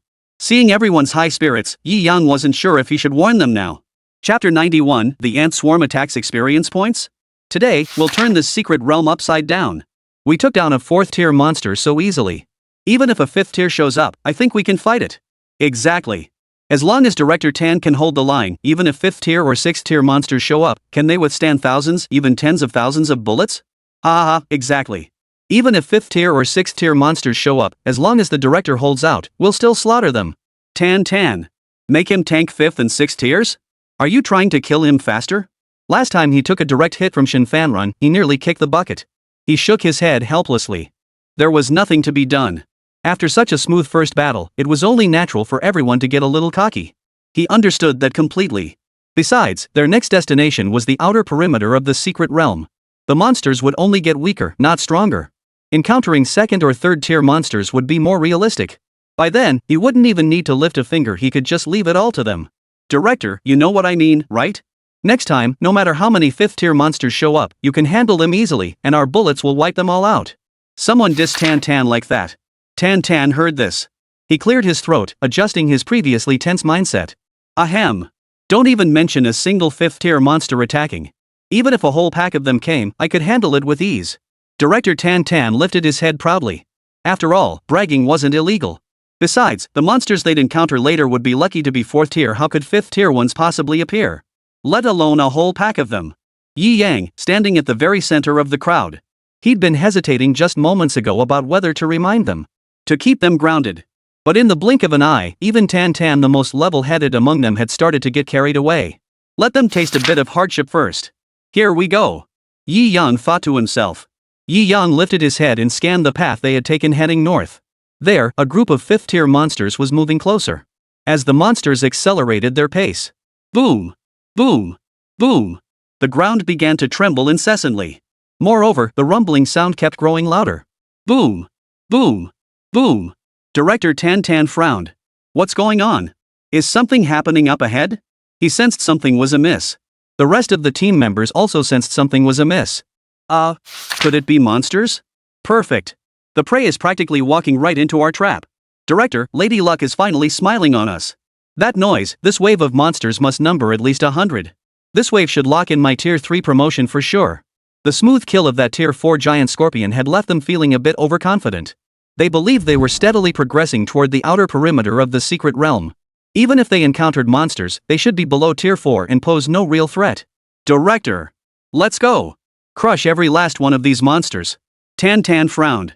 He had briefly let his guard down, but his rationality remained intact. His gaze fell upon a middle-aged man in the center of the group. He was the photographer who had awakened the camera spirit ability. His role extended beyond live streaming. He also served as a censor, relaying distant footage. Please check what's happening not far from us. The middle-aged man was equally diligent, nodding in acknowledgement. He then fixed his gaze on the distant location where the earth-shaking sounds originated. The live stream's feed shifted with his gaze, revealing the distant scene. A swarm of ants could be seen rushing urgently toward their location. Each ant was about the size of a 6 or 7-year-old child. Judging by their limbs, they appeared robust and powerful. Judging by the dense, dark mass, he estimated there were at least several hundred ants in this swarm. Why did the camera suddenly switch to these ants? These are man-eating ants, right? How come they're all so huge and look so terrifying? I bet that earlier commotion was caused by these hundreds of ants moving house. Don't be fooled by their size, they're only as big as a 6 or 7-year-old child. Trust me, ants can achieve miracles with sheer strength. The direction these ants are moving seems to be the same way Director Tan Tan and the others went. So, by that logic, the swarm of ants must be monsters below Tier 4. Makes sense. But even if they're below Tier 4, we still need to handle them carefully. There's something unsettling about these ants. Of course. Director Tan Tan is confident enough to handle even 5th tier monsters, let alone anything below 4th tier. Humph, another wave of experience points earned. Lucky bodyguard dog head. The camera crew stared at the swarm of ants. Their expressions froze. What on earth are they doing? Moving house? Never mind, it wasn't his concern. He was only there to film and relay intelligence. Director Tan. It's definitely a swarm of monsters, hundreds of ants, each as big as a 6 or 7-year-old child.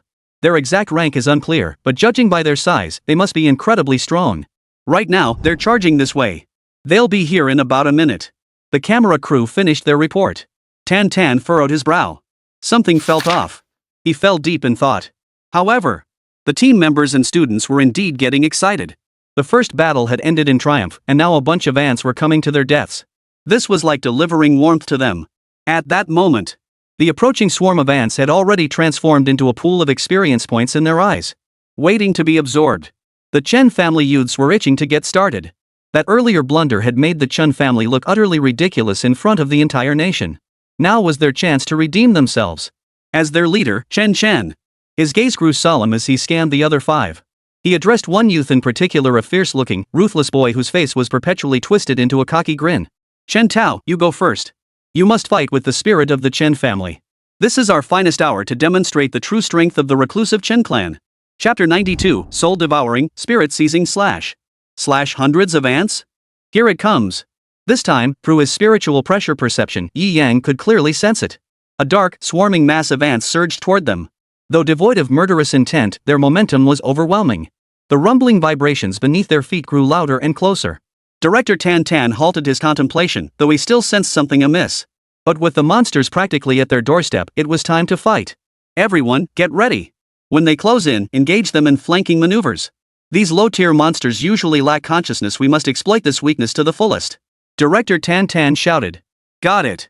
Don't worry. Director. We'll secure every last bit of experience from this wave. A piece of cake. After this wave, I'll definitely advance to a 3rd-tier psionicist. Several young men from the Chun family stood ready for battle. Chen Tao was especially eager to prove himself. As the prodigy of the reclusive Chen family, he was determined to showcase his clan's glory and absolutely couldn't let them down. Viewers in the livestream were eagerly awaiting the showdown. This time, they'd finally witness a battle between spirit energy users. Should we try predicting how long this battle will take? What's there to predict? Sure, there are a lot of ants, but they're still mindless low-tier monsters. Facing a group of 2nd and 3rd-tier psychics? They'll collapse in 2 rounds. This is called mobile XP farming. They just stand there waiting for monsters to deliver experience boosts right to their doorstep. No need to predict this fight's over in an instant. 2 against 1? Those ants won't last seconds. Hey kid, make a bold guess. 3 seconds max. Not a second longer. What? 3 seconds? You underestimate the genius prodigy of the Chen family. Just wait, our prodigy will wipe out the entire swarm in one strike. The hidden Chen clan. Chen Jie, the family head, typed this comment. Then his gaze shifted to the live stream feed. This wave of monsters arrived at just the right moment. When facing the 4th-tier monsters earlier, the prodigy of the Chen family had indeed performed somewhat disappointingly. But this wave. He could clearly see the expressions of several young clan members on the livestream, ready for battle. At this moment, Chen Jie knew they were about to get serious.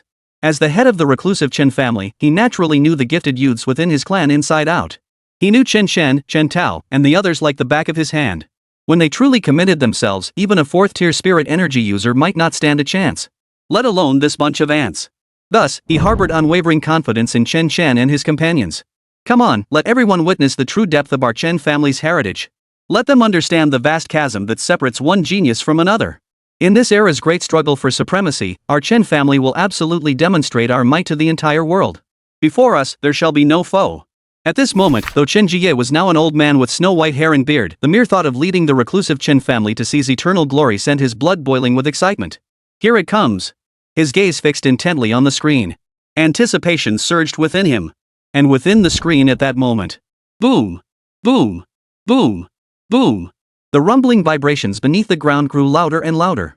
Everyone could now see the dark, swarming mass of ants. Sure enough, each one was as big as a 6 or 7-year-old child.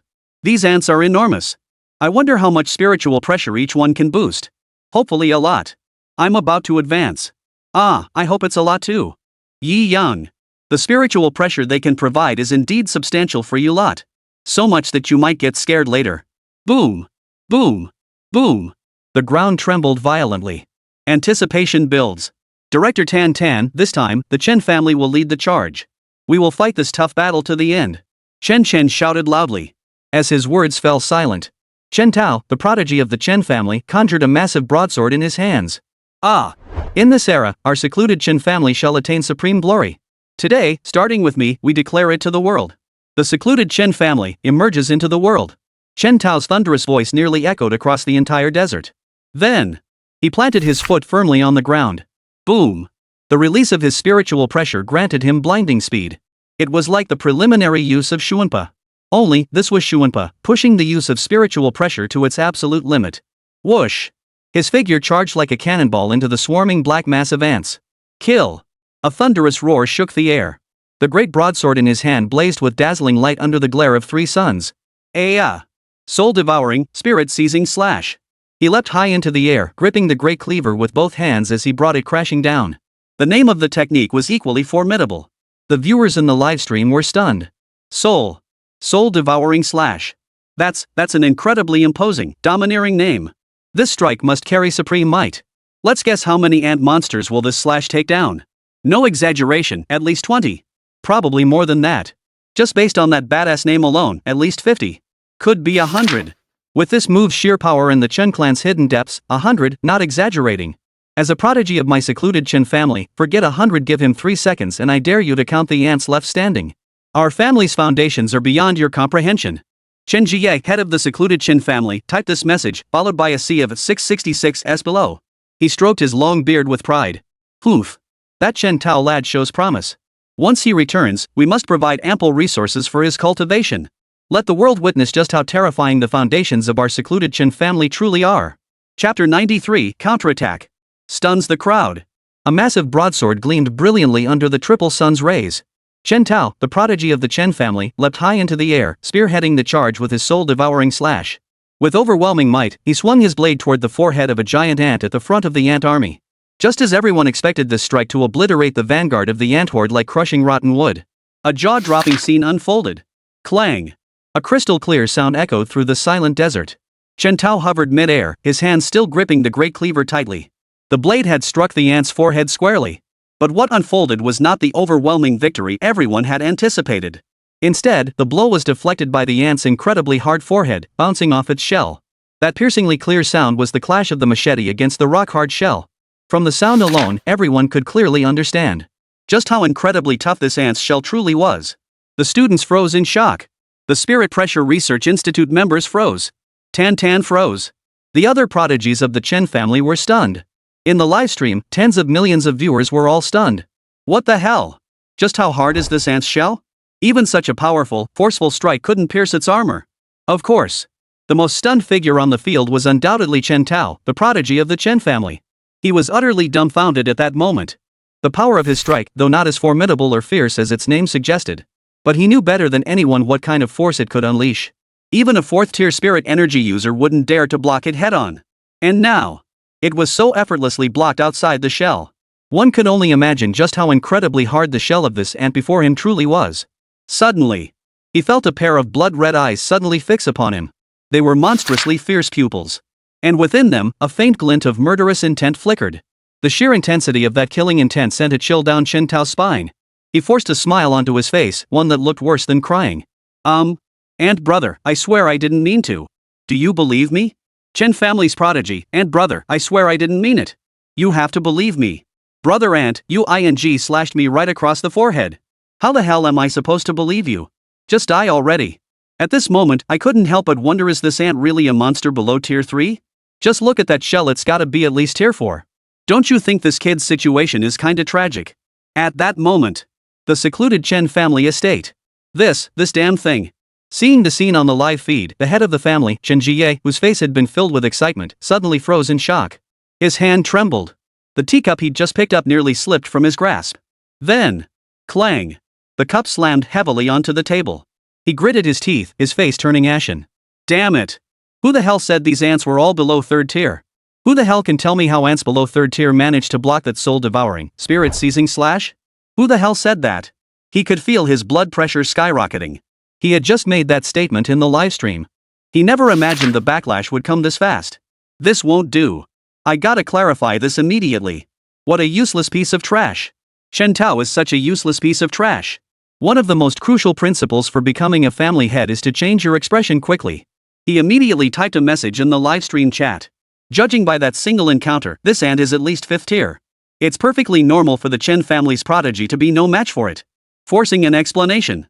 Inside the secret realm, Shen Tao's expression was worse than crying. He stared at the ant before him, his heart pounding with fear. Suddenly, the ant, about the size of a 6 or 7-year-old child, erupted in fury. Roar! It let out a deafening roar. Its pincers like antennae shot forward, effortlessly snatching Chen Tao into its grasp. As Chen Tao struggled frantically, a pair of blood-red eyes stared intently at him. Not far away, the crowd froze in shock. This sudden turn of events unfolded far too quickly. What about the promise of opponents below 3rd tier? Damn it, a single strike from a 3rd tier genius couldn't even breach its defenses. How the hell could a tier 3 or below contestant pull this off? You've got to be kidding me. 5th tier. This is a 5th tier monster, and there's a whole pack of them. Chen screamed in horror. As the foremost prodigy among the Chen family's geniuses, he knew Chen Tao's strength better than anyone. Only a 5th tier monster could so effortlessly parry his soul-devouring, soul-snatching slash. As his terrified cry echoed out, everyone was stunned. 5th tier. And a whole group of them. How were they supposed to fight this? Unconsciously, everyone's gaze shifted toward Director Tan. Director, you just said that even if a whole pack of 5th tier creatures came, you could handle them with ease. Tan. I think, Director, now is the time to show your bravery. At that moment, Tan desperately wished he could slap himself twice. Why did he have to go and show off for no reason? Now look what happened. This group of 5th tier monsters has actually arrived. The others teased Tan. But Chen from the Chen family was panicking. He shouted angrily, is this the time for this? Save him. Quick, save him. This is a 3rd tier monster taking on a 5th tier one. If we don't save him, Chen Tao is going to die. Chapter 94, Crushing Bones, Bloody Scene. Dong Lang is strong. How about, you go up first to save him? One of the team members suggested. Chen. Yeah, now's your chance to show off your bravery. We're all useless, how could we possibly fight a 5th tier monster? Yeah, we're all useless. Now it's time for the genius of the Chen family to shine. Genius, hurry up and go. Chen. Are you kidding me? He's only a 3rd tier psionicist, how could he possibly stand against a 5th tier monster? That's suicide. He was momentarily speechless. No one present dared to step forward lightly. The highest ranked member in their team was only a 4th tier psionicist. That was Director Tan. And the monster was 5th tier. How could they possibly rescue him? Better to focus on how to survive this ordeal first. At that moment, Chen Tao, still clutched in the ant monster's grasp ahead, continued to struggle desperately. Let me go. He had lost all reason, screaming wildly. Simultaneously, he felt the relentless compressive force building around his body, threatening to crush him completely. His expression grew increasingly terrified, and his struggles became more and more violent. But it was utterly useless. The ant before him, though not large in stature, possessed pincers of astonishing strength. Its blood-red eyes fixed on him with unyielding intensity. The pressure on his arm intensified relentlessly. Roar! A beastly roar erupted, sounding like a battle cry. Bang! A spray of blood splattered across the ant's pincers, turning the scene bloody in an instant. This was the first death since they entered the secret realm. And what a gruesome death it was. Some of the girls in the team screamed in terror, covering their eyes and refusing to watch. The boys also averted their eyes. Too terrifying, too bloody. In the center of the crowd, beside Yi Yang, the two campus beauties were utterly terrified. They let out a piercing scream and hid behind Yi Yang, unable to bear witness to the bloody scene. Only Yi Yang and Dong Shiro remained utterly composed. Yi Yang knew the monster's true strength and had anticipated this outcome. As for Hitsuya Toshiro, he showed no fear whatsoever. As captain of the 10th Division in Seoul Society, his experiences were incredibly diverse. He had witnessed countless gruesome deaths. And this? Crushing a living being to death? Yi Yang, Toshiro, aren't you afraid? Su Yunyun asked timidly. The monster's display, both its raw power and the sheer brutality, was utterly terrifying. Everyone present was trembling with fear. The two most beautiful girls in school, standing closest to Yi Yang and Dong Shirlang, naturally noticed the two men who remained utterly composed. Hearing this, Yi Yang. Don't worry, there's no need to be afraid. With Dong Shirlang here. I told you, he's incredibly powerful. He's my bodyguard. This was Yi Yang's affirmation of Dong Shirlang, a captain-level fighter. Su Yunyun and Reneng Ying turned their gaze toward the boy who looked remarkably youthful. At that moment, his gaze held not a single ripple of emotion, his demeanor utterly natural. His gaze was unfocused. As if this minor scene couldn't even stir the slightest ripple in his emotions. The two school beauties were astonished. How could such a young boy remain completely unfazed in the face of this situation? What should we do next? Reneng Ying asked Yi Yang fearfully. These monsters' path seems to be leading right here. After all, Yi Yang had now become their leader. Facing such danger, following their leader's lead was only natural. Hearing this, Yi Yang. He could only repeat himself, I told you, don't be afraid. Dong Shirlang, as my bodyguard, is quite powerful. Besides, we don't need to do anything. These ants are merely passing through. I haven't sensed any killing intent from them at all. Huh, no killing intent? The two girls completely ignored Yi Yang's repeated emphasis on his strength. How strong could a boy with such a youthful appearance possibly be? At best, he'd be on par with Director Tan Tan, a mere 4th tier. But the monsters they faced were 5th tier. So they dismissed it outright. Their focus shifted entirely to Yi Yang's claim of being very strong. Judging by their frantic movements just now and the complete absence of hostility, something must have happened ahead. That's why they're rushing to leave this area. As for Chen Tao, that slash he just made? All I can say is he was too impulsive and incredibly unlucky. Yi Yang calmly analyzed the situation for them. Is that how it is? Then, does that mean these monsters will simply ignore us as long as we don't attack them? The two campus beauties listened, their expressions blank with surprise. How could Yi Yang know this so clearly? Was it just analysis? Of course not. Yi Yang had just discovered through the system map. Following the ant's path, he saw numerous monsters of 5th tier and above converging toward a single location. And these ants were likely being intimidated by the aura of the gathering high-tier monsters. That's why they were fleeing in such a panic. As long as you don't attack them, these ants shouldn't initiate an assault easily. No killing intent. This was also one reason Yi Yang hadn't alerted Tan Tan and the others. At that moment, with the death of Chen Tao, the prodigy of the Chen family, everyone froze. They stood frozen in place, not daring to move an inch. Anyone who witnessed such a bloody scene would experience a momentary mental freeze. Meanwhile, ahead, the ant that had just killed Chen Tao shifted its gaze slightly, fixing it upon Tan Tan's team. Its crimson eyes held danger. At that moment, Director Tan Tan finally grasped the situation. He shouted urgently, everyone, stay completely still. No matter what happens, don't move a muscle. Chapter 95, Seeking Out Dong Shirlang. Everyone, stay put. No matter what happens, don't move a muscle.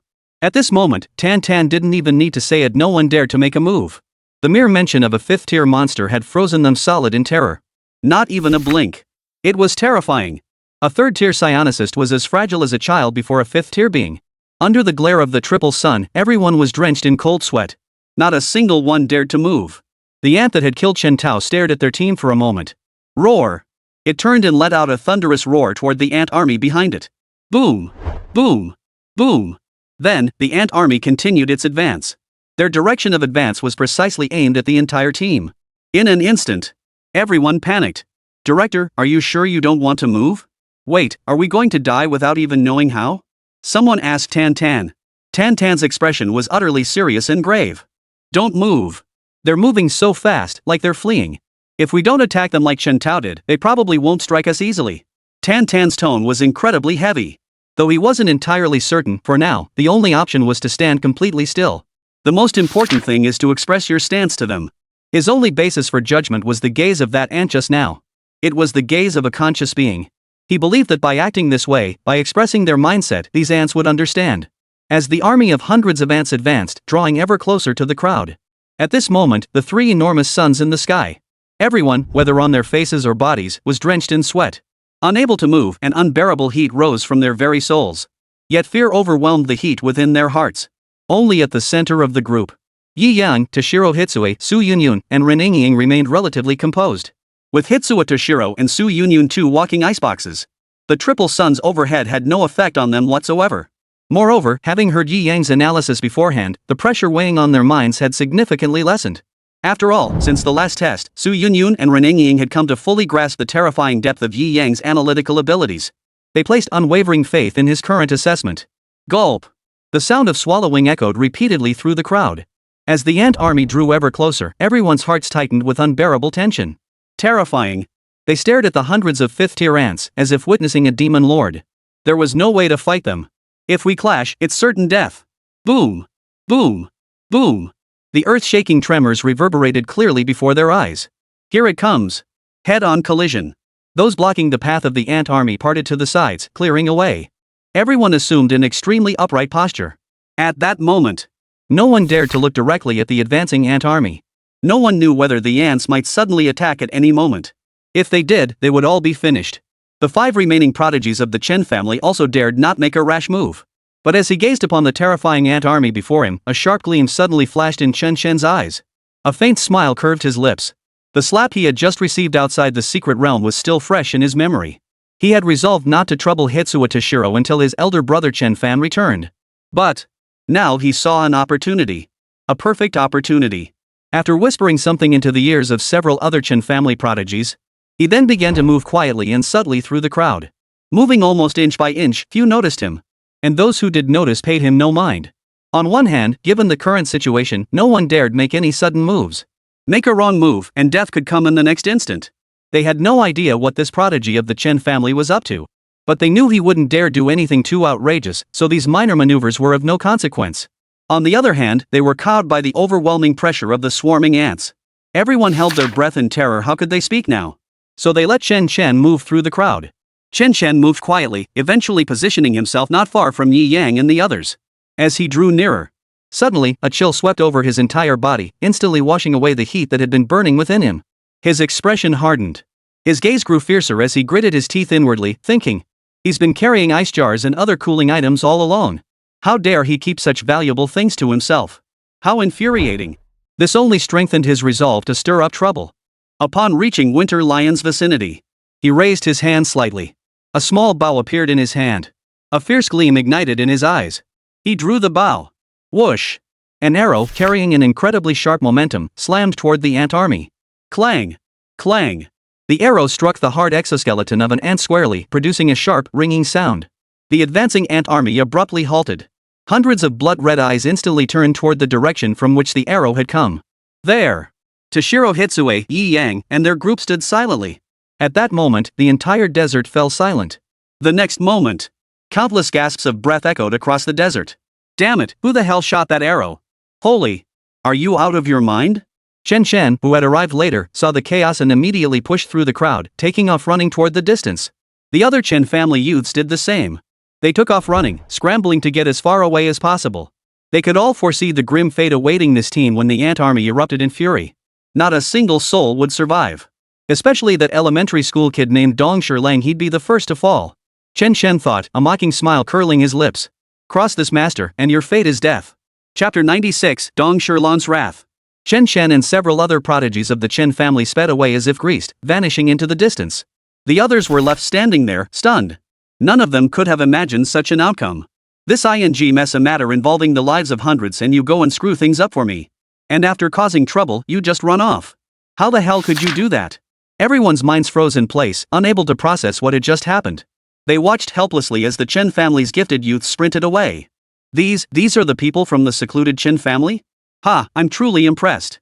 People should have their own principles and morals. Acting like this at a time like this is like throwing those principles and morals on the ground and trampling them. The reclusive Chen family, I'll remember that name. It's over. Director Tan and his crew are done for. This is 105th terrors. How can a bunch of first and second terrors possibly stand a chance against them?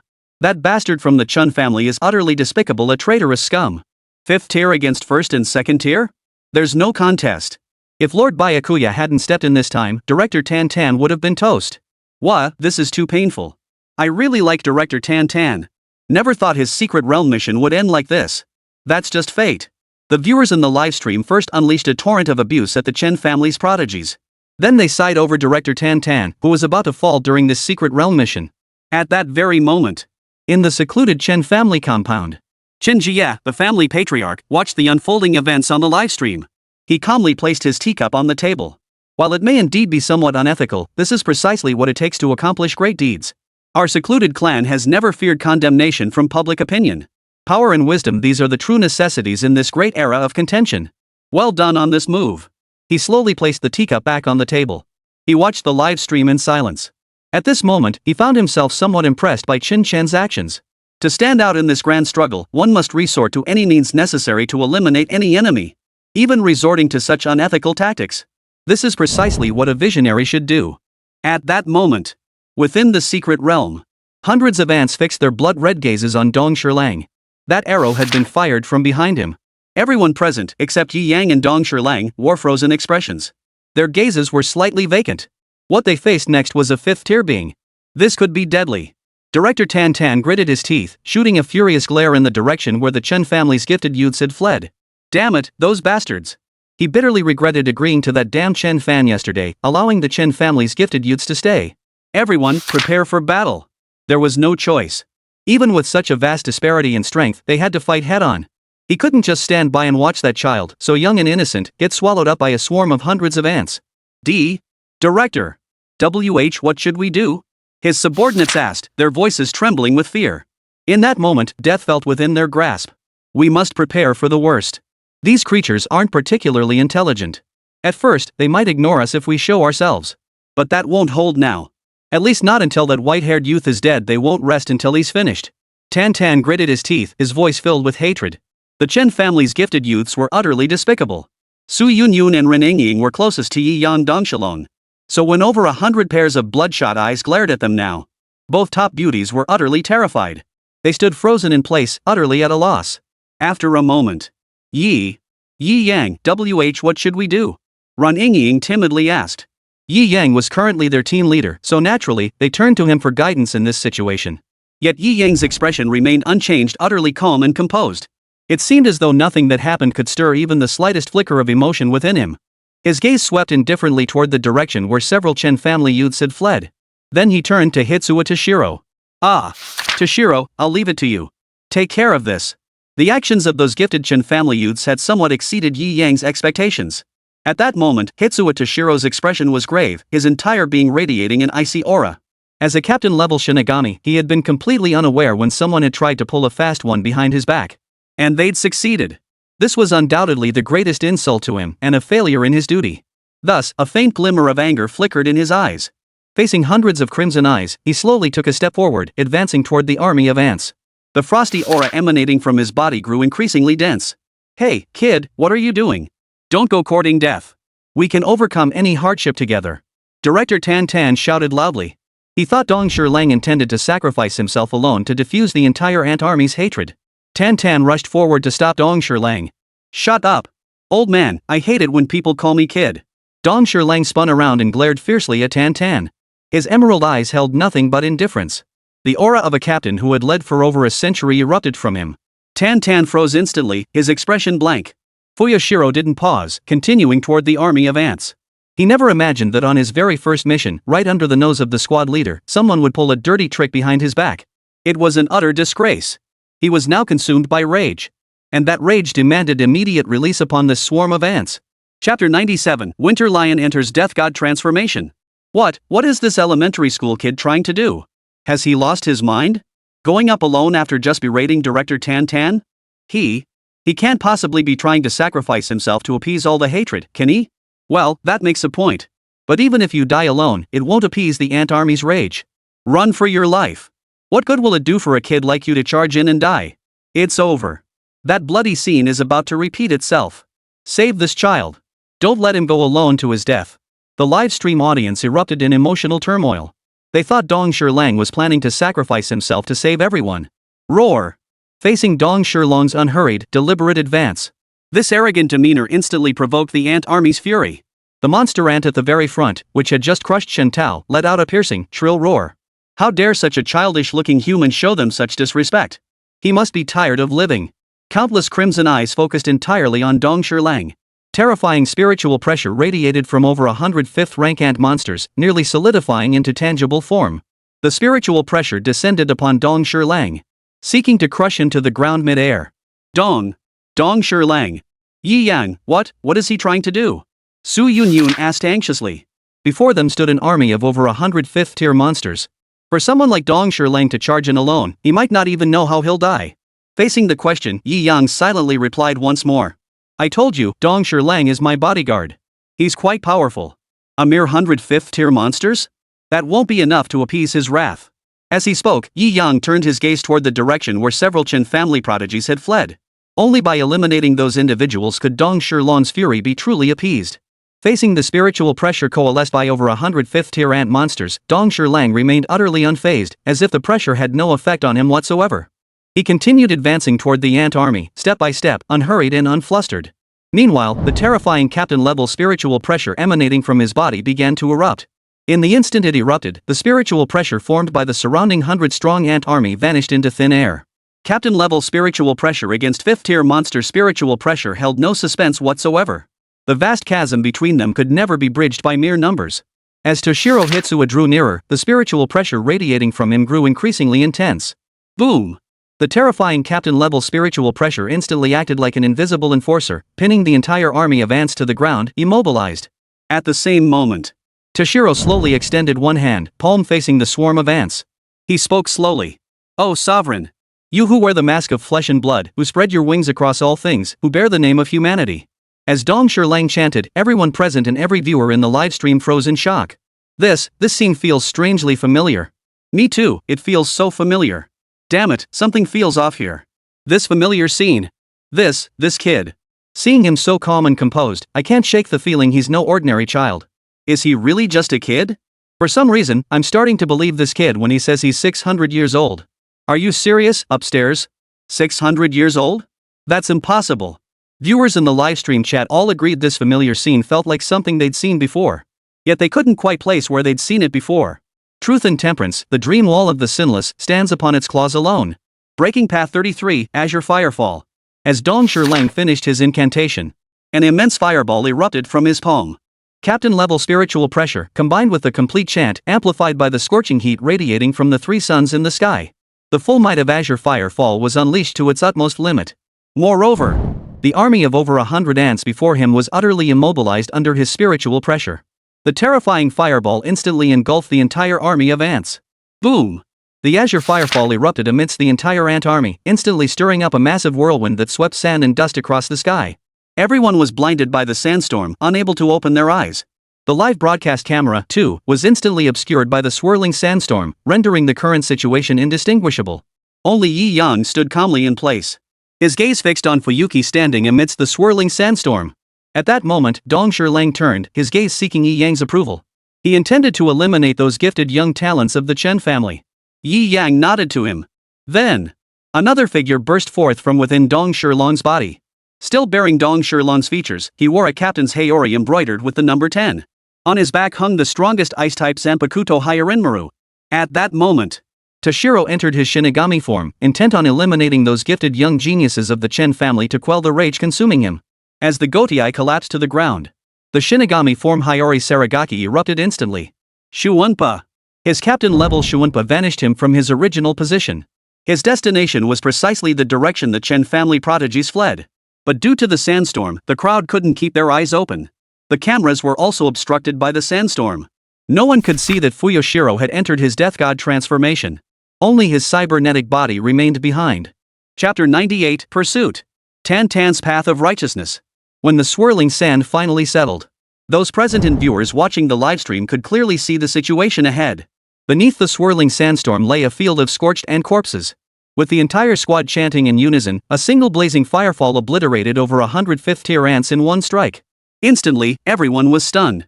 A youth with such an innocent appearance had annihilated an entire army of 5th tier monsters with a single move. It completely shattered their understanding. What the hell is going on?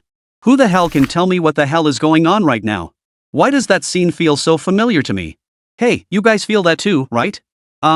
When Lord Byakuya unleashed that sky-severing technique, it seemed like this too, like he was chanting a spell. Could this be how magic is unleashed in this world? No way, seriously? Mami Hoon, great heavenly dragon, great law spell. Wait. That boy named Fuyoshiro. Everyone immediately turned to look at the youth. He lay motionless on the ground. At that moment, Yi Yang stepped forward first from the crowd, approaching Dong Shilong's cybernetic body. After inspecting the cyborg body, he calmly explained he temporarily entered a state of hibernation due to overexertion. Of course, he wouldn't tell everyone that Dong Shilang had actually transformed into a Grim Reaper to hunt down those Chen family prodigies. With Yi Yang's explanation, the others understood Winter Lion's condition and immediately breathed a sigh of relief. They then felt a deep sense of respect for this young man. To risk overexertion and hibernation to save everyone in such a perilous place. How could such an act fail to move them, to fill them with awe? At that moment, no one would ever view Dong Shilang as just an elementary school student again. The two school beauties approached at that moment. They looked at Dong Shilong's cybernetic body with concern. Yi Yang. Dong Shilang, he should be okay, right? Runingying asked anxiously. Yi Yang shook his head calmly. It's nothing, just need some rest. After that, Yi Yang secured Dong Shilong's cybernetic body. Everyone took a temporary break where they stood. Director Tan Tan, there are still some ants clinging to life here. During the break, someone noticed charred ant corpses that were still clinging to life, barely breathing. They excitedly shouted to Tan Tan. This was an incredible opportunity. A 4th-tier monster could provide them with such a massive amount of spiritual pressure. A 5th-tier one would be even more unimaginable. It could easily cause everyone present's spiritual pressure to surge dramatically. Director Tan Tan's expression immediately turned serious upon hearing this. Among all the corpses here, the 5th-tier ant monster's remains were what Director Tan Tan coveted most. Because it could potentially elevate his own strength directly to the 5th tier. But, everyone, do not touch those ant monster corpses lightly. Facing the temptation of breaking through to the 5th tier, Director Tan Tan held firm to his conviction. This was the hard-won result of Winter Lion Boy pushing himself to the limit and sacrificing his own rest. Such a victory, no matter how tempting, they must not covet it. His thunderous roar, causing everyone to freeze in their tracks. He continued bellowing, ensuring every ear heard his words. This is the prize Winter Lion Cub fought for, pushing himself to the brink, sacrificing his rest. Think about it, what have you done in this entire affair? We did nothing. All we did was cower in fear and dread. With such a pathetic display, how dare you expect to share in his victory when the battle ends? Don't you feel ashamed? Don't you feel humiliated? Tan Tan shouted. Everyone froze, recalling their own actions moments before. Instantly, their faces flushed with shame. Yes. This time, they hadn't done a single thing. How could they possibly share in this youth's victory, achieved by pushing himself to the brink and sacrificing his own rest? They had no right to share in this victory. Everyone's gaze turned sharp.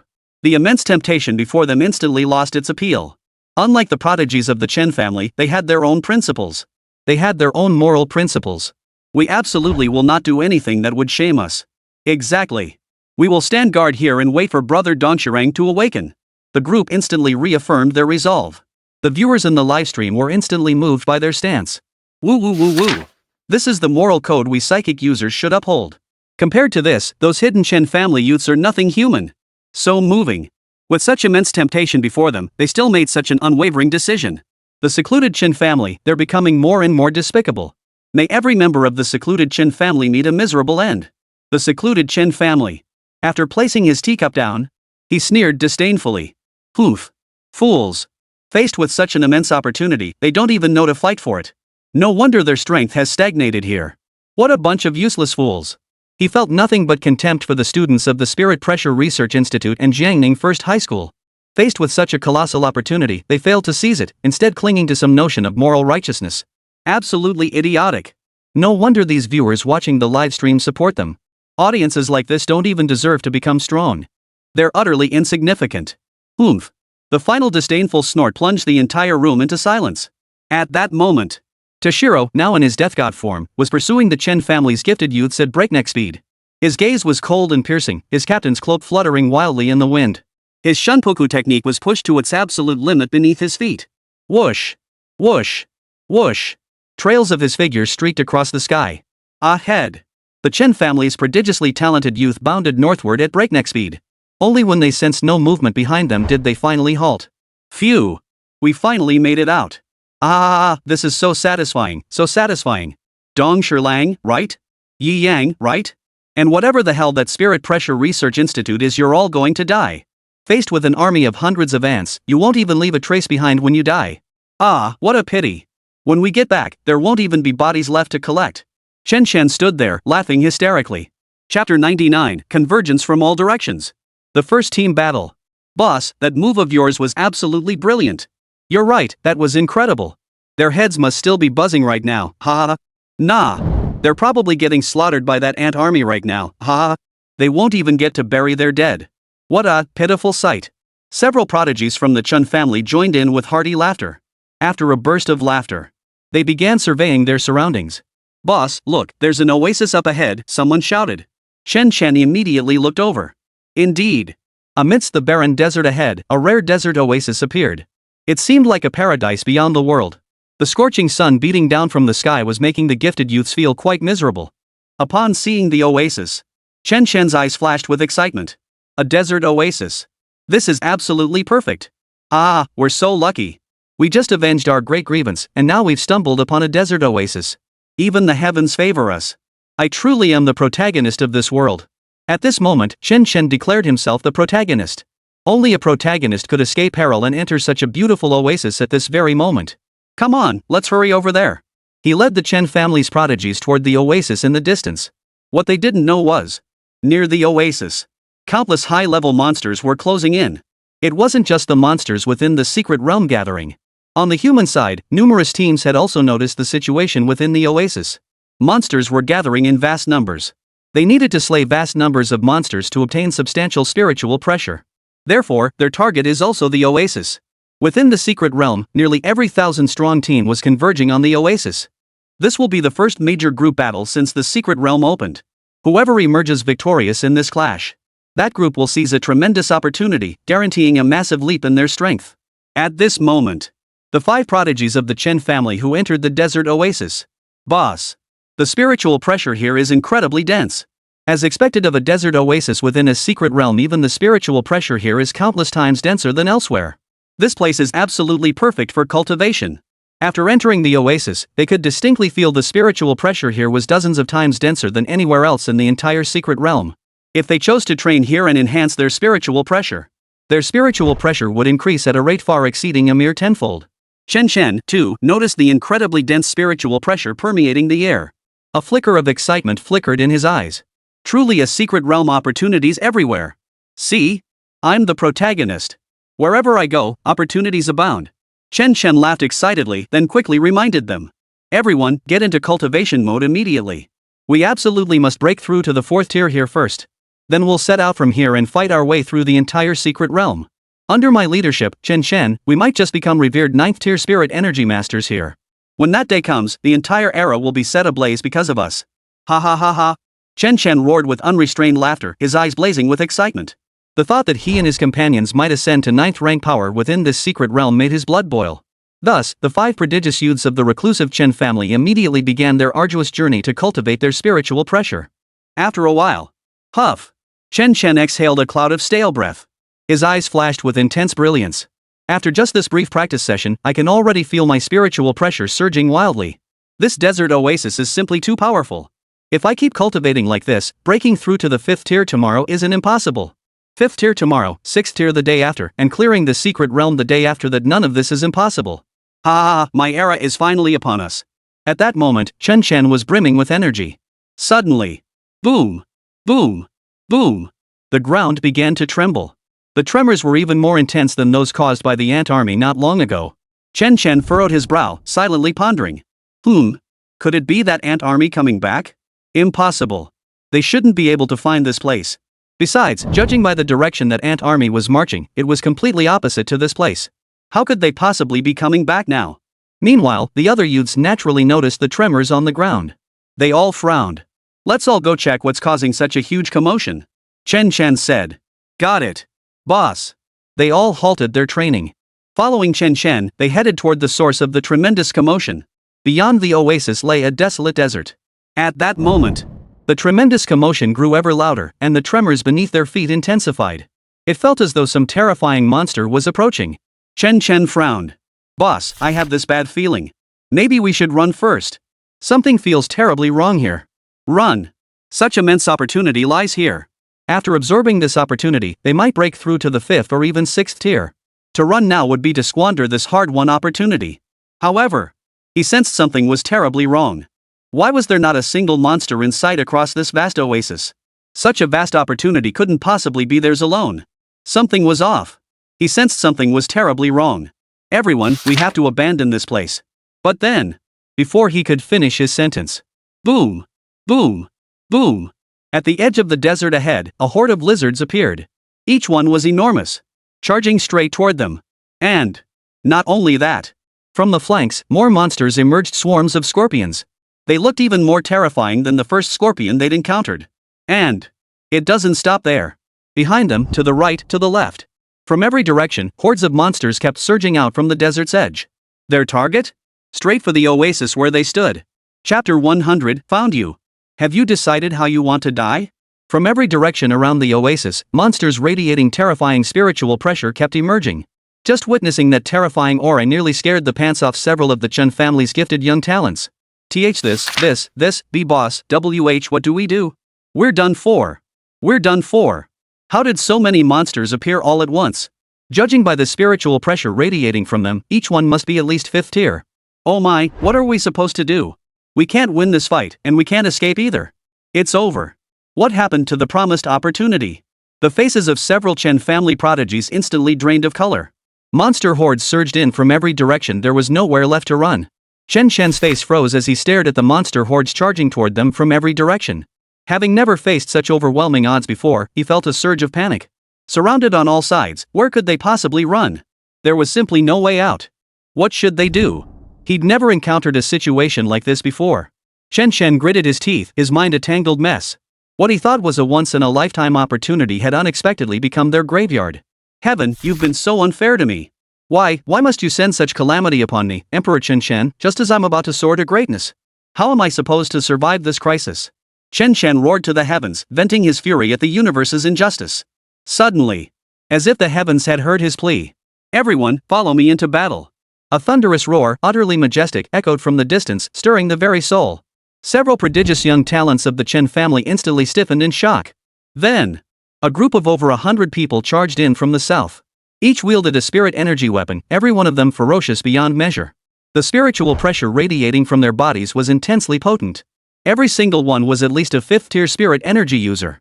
As they plunged into the swarm of monsters, chaos-erupted beasts fell like dominoes as wave after wave of creatures were instantly slain by their blades. But it wasn't over yet. From another direction, another group charged in, their advance marked by a chilling cry of kill. Numbering roughly 100, each wielding spirit energy weapons, they plunged into the swarm of monsters. Simultaneously, from multiple locations, more and more figures began bursting forth. All these individuals seemed like hunters waiting for their prey to enter the encirclement. Now, they emerged as hunters, embarking on an endless hunt. This wave. The clash between hunters and the monsters within the secret realm. The situation changed too quickly. In less than a minute, the air was filled with deafening battle cries. Several prodigies from the Chun family stood frozen in place, their minds reeling, utterly bewildered and at a loss. What's going on? What just happened? How did the situation shift so abruptly? Just moments ago, they had been on the brink of despair. How could things? A chaotic battle erupted. Chen Shen froze for a moment before lifting his gaze to the sky. It seemed as though the heavens had received his plea and bestowed divine favor upon them. His eyes flashed with excitement. This is amazing, Heaven. You're truly my savior. This is incredible. You must have heard my prayers and sent this blessing to help us overcome this crisis. Ha ha ha. Indeed. I am the protagonist destined by heaven. I have the heaven's favor. Chen Shen burst into laughter at that moment. He was now utterly certain he was the protagonist destined by heaven. Several younger Chen family members nearby flattered him in unison. As expected, Brother Chen Shen is the protagonist of heaven's will. Just one shout from him, and so many people came to rescue him. Brother Chen Shen is amazing. Brother Chen Shen is the real deal. Suddenly. Look, isn't that Brother Chen Fan? A gifted young prodigy from the Chun family pointed excitedly in one direction. Ha! Brother Chen Fan. Several people immediately turned their gaze toward where he was pointing. Amidst the crowd, a figure stood out with extraordinary ferocity, wielding a long sword as he relentlessly charged through the surging tide of monsters. When Chen Shen recognized his face, he nearly burst into tears of joy. It was his older brother, Chen Fan. Who would have thought that at their most desperate moment, they would encounter Brother Chen Fan? This is fantastic. This time, they were determined to cling tightly to Brother Chen Fan's coattails. Let him guide them to break through to the higher ranks. Chen Chen waved his hands frantically and shouted at the top of his lungs, "Brother Chen Fan, I'm here. I'm right here." Chen Fan, charging forward with his sword raised, froze at the sound of the shout. He immediately looked toward the source of the sound. And there he saw Chen Chen and the others. Damn it! What the hell are these little brats doing here? Didn't I assign them to the team at Jiangning First High School? Why are they near the oasis deep within the secret realm? Chen Fan froze for a moment, then didn't dwell on it. He immediately shouted to everyone around him. "Everyone, follow me to the oasis." Gripping his long sword, he led the team in a sudden charge toward the oasis. Along the way, his sword flashed relentlessly. Any monster within 10 meters of him was instantly cut down by his blade. An 8th-tier powerhouse. No wonder he could lead them. Chen Fan led a 100-strong team, charging relentlessly toward the oasis. Chen Fan stood before several prodigious youths from the Chun family and asked, "What are you doing here? Where's the team formed by Jiangning First High School?" Mentioning this topic brought endless grievances to Chen Chen and the others. Chen Chen wore a mournful expression, looking utterly pitiful. "Brother Chen Fan, you have no idea. Ever since you left, they've been constantly picking on us. Before entering the secret realm, I even got slapped by one of them. My face still stings a bit." As he spoke, Chen Chen clutched his right cheek. The tears that had welled up upon seeing Chen Fan suddenly found their purpose. The spot he covered was where Dong Shilang had slapped him before entering the secret realm.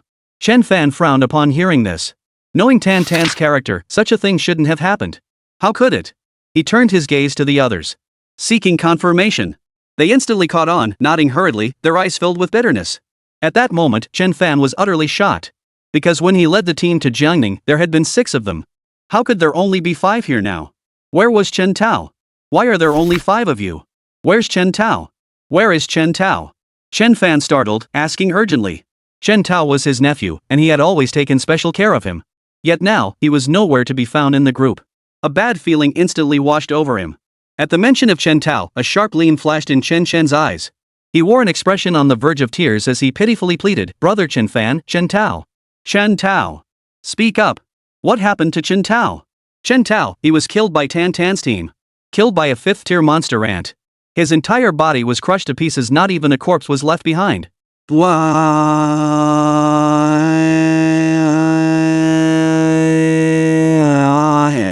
He looked utterly sincere. Anyway, Tan Tan and his crew were already dead. He could spin whatever tale he wanted.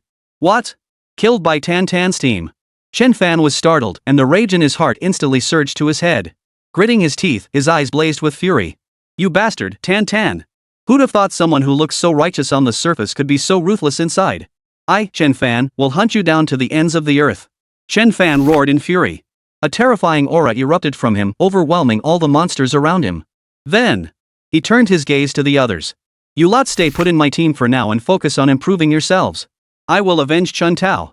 Chen Chen's face twisted with unease at the words. Brother Chen Fan, actually. He was about to say that Tan Tan and the others might have been killed because of him. But then, before he could finish his sentence, a voice rang out in everyone's ears. "Found you, all of you. Have you figured out how you're going to die yet?" Chapter 101, Exploding Spiritual Pressure. "Get the hell out of here, all you nobodies. Found you, all of you. Have you figured out how you're going to die yet?" The voice, thick with murderous intent, cut through the chaos of the battlefield and reached the ears of those below with crystal clarity. "Who's there?" Chen Fan jolted in alarm, shouting urgently as he looked up toward the source of the voice. There, suspended mid-air, stood a figure. Dressed in a Death Overlord outfit with a captain's feathered robe draped over it, sporting spiky white hair, his features still carrying a hint of youthfulness. Yet his expression was cold and ruthless, emerald eyes fixed on Chen Chen and the other prodigies of the reclusive Chen family below. His eyes burned with intense murderous intent. It was none other than Hitsuo Toshiro, who had been pursuing the Chen family's gifted youths.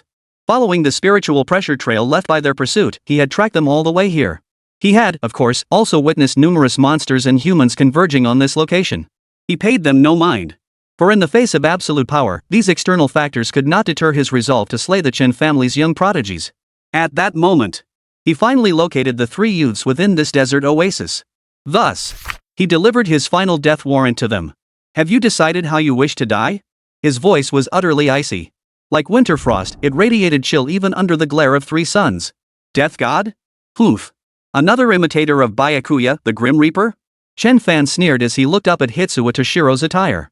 This wasn't the first time he'd encountered someone dressed as a Shinigami, imitating Byakuya Kachiki. Among all the imitators he'd seen so far, Sosuke Aizen was the one who left the deepest impression. And the only one. He didn't believe there could be a second person like Aizen Sasuke who would imitate Byakuya Kuchiki. Therefore, he held utter contempt for all other imitators of Byakuya Kurosaki. At that moment, several prodigious youths from the secluded Chen family abruptly looked up, spotting Toshiro Hitsuwa standing in the sky. The moment they recognized his face, their expressions turned to sheer terror. You're that brat. Chen trembled as he pointed at Toshiro, his expression horrified. He had directed all the hatred of the ant army toward Toshiro. Logically, he should have been the first to be devoured by the ant horde. And now, he actually appeared here. Unfathomable. But recalling that slap across his face before entering the secret realm, his resentment remained unbearable. He had never endured such humiliation in his entire life. Chen's gaze darkened instantly. Compared to dying among an army of ants he couldn't even see, it was far more satisfying to kill him right before his eyes. After all, the man standing before him now was none other than Chen Fan, the pillar of the Chen family, an 8th tier spirit energy master. 8th tier, approaching the very ceiling of this world, the 9th tier. This was no match for some greenhorn brat. Therefore, Chen turned to Chen Fan and shouted, "Brother Chen Fan." It was him. He beat me up, and he pushed Chen Tao into the ant horde. You absolutely must avenge me in Chen Tao. At those words, Chen Fan's gaze instantly turned icy. To strike the face of a prodigy from the Chen family and then push him into the abyss of death. This was nothing short of contempt for their reclusive Chen clan. For either of these crimes, the boy with the youthful face in the sky must die. Chen Fan fixed Dong Shilang with a piercingly cold stare. I'll give you one chance to explain. If you can clearly explain why you did it, I might consider letting you die a little less painfully later. Chen Fan stared at Hitsuwa Toshiro standing in the sky. Toshiro's cold gaze swept over him as he spoke in a chilling tone. Unrelated parties would do well to get out of the way. His rage now sought only to crash down upon those gifted youths of the Chen family. He couldn't care less about the rest of the uninvited guests. Unrelated parties. Chen and the others, along with the 100-strong team following Chen Fan, were instantly stunned. Unrelated parties. Wasn't that just too arrogant? The so-called nobodies you speak of are psychic powerhouses approaching the world's pinnacle, the 9th tier. Moreover, he is an 8th tier powerhouse from the reclusive Chen family. Yet you dare call such a figure mere nobodies. Have you grown tired of living? Their mouths slowly gaped open as their gazes shifted toward Chen Fan. The man labeled a nobody, Chen Fan, instantly turned livid. His teeth clenched so hard they ground with a grinding sound. He glared fiercely at Dong Shilang, who stood suspended in the sky. Unimportant person. Ha! What a fine unimportant person you've made of me. Today, this unwanted person will make sure you have no place to bury your remains. Get down here. A roar of fury echoed across the entire battlefield. The terrifying spiritual pressure of an 8th-rank psychic powerhouse erupted violently, surging toward Toshiro Hitsuwa like a tidal wave. Other teams engaged in fierce combat glanced over. Their gazes fixed on the center of the desert oasis. What's happening over there? 8th tier spiritual pressure. That familiar aura. Chen Fan. It's Chen Fan over there. What the hell is he doing? Why is he suddenly unleashing such terrifying spiritual pressure? Everyone, follow me. Let's go see what's causing Chen Fan to unleash such terrifying spiritual pressure. Chen Fan's sudden spiritual pressure eruption instantly captured the attention of everyone nearby. They all converged toward the center of the desert oasis. Chapter 102, seated upon the frosty sky, Icewheel Orb. Get down from there. A thunderous roar. The terrifying 8th tier spiritual pressure surged toward the lion standing in midair like a mountain collapsing or a tidal wave crashing. Everyone believed that under the terrifying spiritual pressure of an 8th rank spirit user, the figure suspended in midair would plummet to the ground. However, facing the boundless terror of an 8th rank spirit power user's aura, Toshiro remained expressionless, his emerald pupils fixed calmly on Chen Fan, as if nothing was amiss. What the hell is going on? Why is this happening? Why was he unharmed under the crushing pressure of an 8th tier psychic powerhouse's terrifying aura? Is such terrifying spiritual pressure useless against him? How could this be possible? Everyone present was stunned. Chen Fan's eyes also flashed with surprise. He had just unleashed his most terrifying spiritual pressure, nearly enveloping the youth above entirely.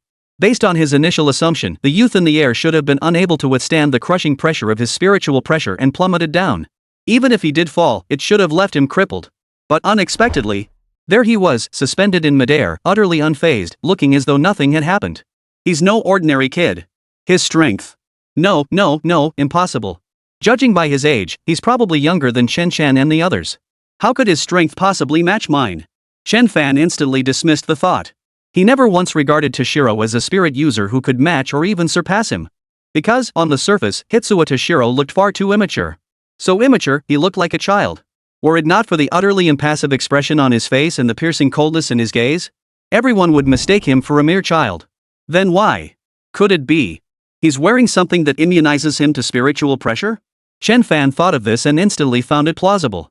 He must be carrying some kind of treasure that grants immunity to spiritual pressure. Oof. He let out a cold, disdainful snort. Chen Fan's lips curled into a smug grin. So that's why you're so brazen, you're hiding some treasure that grants immunity to spiritual pressure. Very well. Since you insist on coming here to die today, I'll grant you your wish. Not only will I kill you, but I'll also take whatever treasure you're hiding. Chen Fan forced an explanation. What, a treasure that can immunize against spiritual pressure? No wonder. Ha! The tension that had gripped everyone's hearts eased slightly. They had just formed an incredibly bold conjecture. So audacious it was shocking to the world. But now, as Chen Fan spoke up to remind them, they finally snapped back to reality. They had forgotten that in this world there existed treasures capable of ignoring others' spiritual pressure. Such treasures were extremely rare, but they did exist. Then the youth in the sky, with his incredibly youthful appearance, must possess one such treasure. Otherwise, there was simply no explanation for how he could be immune to the spiritual pressure of an 8th-tier spiritual energy user like Chen Fan. Instantly, the gazes directed at Dong Shilang grew intensely heated. Meanwhile, Dong Shilang stood suspended in the sky. He hadn't understood a word Chen Fan had said. Treasure. There was no treasure on his person. That faint spiritual pressure from earlier was nothing to him. His spiritual pressure after releasing Bankai was immeasurably stronger than that faint trace he'd sensed just now. Even in his normal state, his spiritual pressure was far from that feeble. Seeing Chen Fan blocking the path before Chen Chen and the others, Dong Shiro knew Chen Fan wouldn't step aside. Then, let's deal with this nuisance first. His hands slowly reached behind him, gripping the hilt of the ice wheel sword. Suddenly, ha ha ha ha, brother Chen Fan. What on earth caused you to unleash such terrifying spiritual pressure? You nearly scared me to death from this distance. A booming laugh echoed from nearby. Then, a sharp voice chimed in. Yeah. What on earth is going on that you need to unleash such terrifying spiritual pressure, brother Chen Fan? It's absolutely terrifying. Swish. Swish. Swish. One after another, figures instantly materialized. All manner of people appeared. One was robust, the one who had just spoken with a booming voice. Others were delicate looking, like the one with the sharp voice. Many more figures appeared here in a single stride. In an instant, those who had just charged through the monster tide now converged here. It was precisely because Chen Fan had unleashed his terrifying 8th-tier spiritual pressure that everyone wanted to know what had happened. What could possibly cause Chen Fan to unleash such terrifying spiritual pressure? Whoa! Brother Chen Fan, could you tell us what exactly caused you to unleash that spirit pressure? I suspect you're trying to hog some opportunity all for yourself. Exactly. Brother Chen Fan, please enlighten us all. What on earth could possibly warrant unleashing such terrifying spiritual pressure? A chorus of questioning voices rang out. Chen Fan's lips twitched. He hadn't expected that unleashing his spiritual pressure just now would draw all these people over. But at this moment, he didn't feel the need to hide it. Because there was no need. A mere brat relying on treasures clutched to his chest held no standing to warrant concealment. He curved his lips. He pointed at Fuyuki, who was in mid-drawing stance in the sky. You, see this brat? You all saw him, right? This brat actually tried to draw his sword and slash at me. This is laughable. Chen Fan laughed arrogantly. Everyone's gaze shifted to Fuyashiro standing in the sky, poised to draw his sword. They were instantly stunned. If Chen Fan's earlier burst of spiritual pressure had been directed at this youth, then the fact that he could still stand unscathed in the sky at this moment, that alone was enough to prove the point. There were only two possible reasons. First, he was immensely powerful himself, approaching or even matching Chen Fan's strength, capable of ignoring the pressure of an 8th-tier spiritual pressure. This meant the youth before them was at least a 7th-tier spiritual energy user. The second possibility was that he possessed something that granted immunity to spiritual pressure. Seeing Dong Shirlan's youthful face, they automatically ruled out the first possibility, at least 7th tier, immediately. That leaves only the second possibility. He must possess something that grants immunity to spiritual pressure. Such items are rare, but not unheard of. Moreover, such items are usually treasures. The gaze directed at Dong Shirlang instantly grew intense. A mere youth might not be enticing, but a youth carrying a treasure? That's incredibly tempting. Hey, kid, you hear that? Chen Fan wants to kill you. If you're willing to hand over the treasure you're carrying, I might consider sparing your life. After thinking it through, some began shouting at Dong Shirlang. Yeah, if you hand over that thing that makes you immune to spiritual pressure, we'll think about sparing your life. That's right, kid, you might want to think about it. Ha ha ha ha. What the hell is there to think about? Hand it over, and we might be in a generous mood and let you live. The shouts came in a never-ending stream. Everyone coveted the treasure on Dong Shirlan's body. Finished talking? Toshiro's voice was as cold as frost, piercing through the triple sun-baked heat with an icy chill. Amidst the crowd's clamorous jeers, he maintained his sword-drawing stance. At that moment, finally, clang! With a soft clang, the ice will sword slowly drew from its scabbard behind him. He held the sword in one hand, pointing its tip at the crowd below. I'll say this one last time, unrelated parties, get the hell out of here. Kid, don't get too cocky. Chen Fan had reached his limit. A thunderous roar erupted. His long sword swung out violently, unleashing a sword chi that surged toward Dong Shilang with overwhelming spiritual pressure. Dong Shilan's eyes turned cold. Without further hesitation, take your seat amidst the frosty heavens, Ice Will Orb. With a thunderous shout, Fuyuki activated his Shurkai. Boom! As the words fell, his already terrifying captain-class spiritual pressure surged explosively. A bitter chill instantly filled the air. The scorching heat, intensified by the blazing triple suns, abruptly transformed as Fuyoshiro's spiritual pressure surged. A chill crept into everyone's hearts. At that very moment, Ice Dragon Tailspin. A thunderous shout erupted. Toshiro's ice will blade whirled violently. Where the blade's edge passed, a colossal frost dragon instantly crystallized, roaring forth with terrifying spiritual pressure. Roar! Amidst the earth-shaking dragon's roar, the frost dragon collided with the sword chi. In mere moments, the sword energy shattered before everyone's eyes, crushed like rotten wood. Without pause, the frost dragon charged toward Chen Fan, its might undiminished. Feeling the chill on their skin and the icy dragon's ferocious might, the pupils of everyone present suddenly contracted, as if witnessing something utterly unimaginable. What had they just witnessed? Chen Fan, an 8th-tier spirit energy master, had his sword chi shattered so effortlessly. Moreover, it was shattered with devastating force. Most crucially, the one who accomplished this feat was neither an old man nor a young adult, but a youth with a boyish face. Judging by his appearance, he might not even have graduated from middle school yet. At that age, shouldn't he be studying? Why? He possesses such terrifying power. Everyone was stunned. Chapter 103, Ice and Fire in Harmony. Yi Yang in action. South of the desert oasis, where Tan Tan's team had gathered, the ground was still littered with charred and corpses. The group sat cross-legged on the ground, waiting for the awakening of Dong Shilang's cybernetic body. Amidst the crowd, Yi Yang suddenly lifted his head, gazing toward the north. A faint smile touched his lips. Found it? His immense spiritual pressure allowed him to sense things from farther away. At this moment, bearing the spiritual pressure of a squad leader, Yi Yang could clearly sense it. The icy spiritual pressure in the distance, powerful enough to influence the weather. Without a doubt, it belonged to Dong Shilang. It seemed he had found those prodigious young talents from the reclusive Chen family. He glanced at the system map a few times. Corresponding to that direction, it was precisely where numerous secret realm monsters gathered. Many of them are 8th-tier monsters. He also sensed Chen Fan's spiritual pressure. Yi Yang couldn't help but curve his lips slightly. Quite interesting, he thought to himself. They're all converging on that spot. Must be something valuable over there. Well then, let's go take a look. Yi Yang. What did you find? What happened over there? Su Yunyun, seated beside Yi Yang, asked at that moment. With Dong Shilang gone, Yi Yang's artificial body had to endure the sweltering heat. Naturally, he didn't want that, so he positioned Su Yunyun between himself and Ren Yingying as the new ice furnace following Dong Shilang. Now, faced with Su Yunyun's question, Yi Yang shook his head. Nothing. Oh, I need to use the restroom over there. Hold on a moment. Yi Yang said. Then he stood up and walked off to the side. He walked to a deserted spot. He entered his Shinigami form. He chose to embody Soisuk Aizen. His Shinigami form spirit instantly detached from the artificial body. He glanced at the fallen artificial body. Yi Yang headed toward his team. Before heading over, he must deal with these people first. Not kill them, but use the power of Mirror Flower, Water Moon to hypnotize them. After all, Dong Shilang had an excuse for entering his death god transformation. He claimed it was due to overexertion, requiring temporary hibernation. But him? He couldn't possibly be overexerting himself just to use the bathroom. Later, they'll find his cyborg body lying on the ground. Everyone will assume he went to the bathroom and vanished. Then, when he returns, it'd be awkward if he showed up to eat at his own banquet. Yi Yang returned once more, this time in the guise of Sasuke Aizen. He strode confidently before everyone. Who goes there? The sudden appearance of a stranger naturally put Tan Tan and the others on high alert. My name is Sasuke Aizen, a Shinigami. I've come here today to put on a special performance for you all. Yi Yang wasted no words, drawing the Mirror Flower, Water Moon from his waist and unleashing its Shurkai. Shatter like the heavens, Mirror Flower, Water Moon. At that moment, at the heart of the desert oasis, the frost dragon shattered the sword chi like crushing rotten wood, its dragon's roar reverberating across the heavens as it charged toward Chin Fan and the others in an instant. Even under the scorching heat of 3 suns, the frost dragon remained unyielding, showing not a hint of melting.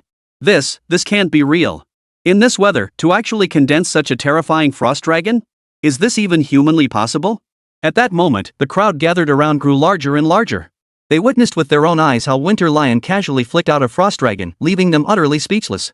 After all, 3 suns were still blazing overhead in the sky. If it were ordinary ice, they had no doubt it would melt into water in less than a second. Yet the frost dragon before them. After shattering the sword chi, it charged ferociously toward Chen Fan and the others. Its dragon's roar echoed across the heavens and earth.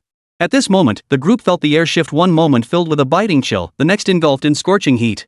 It felt like experiencing both ice and fire at the same time. None could have imagined that the youth in the sky, with his youthful appearance, possessed such overwhelming power. It was power capable of altering the weather single-handedly.